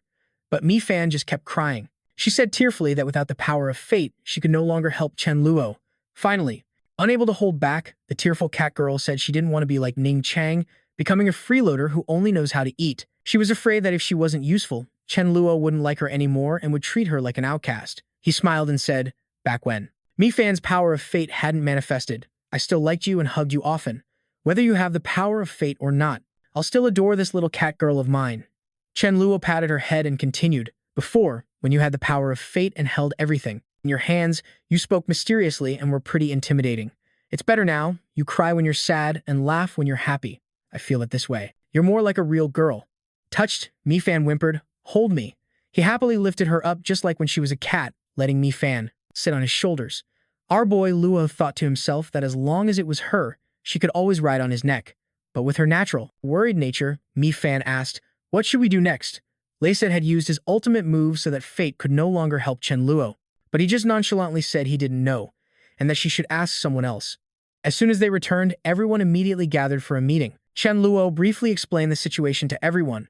For Mi Fan's safety, he couldn't pursue Dao Fu to the end.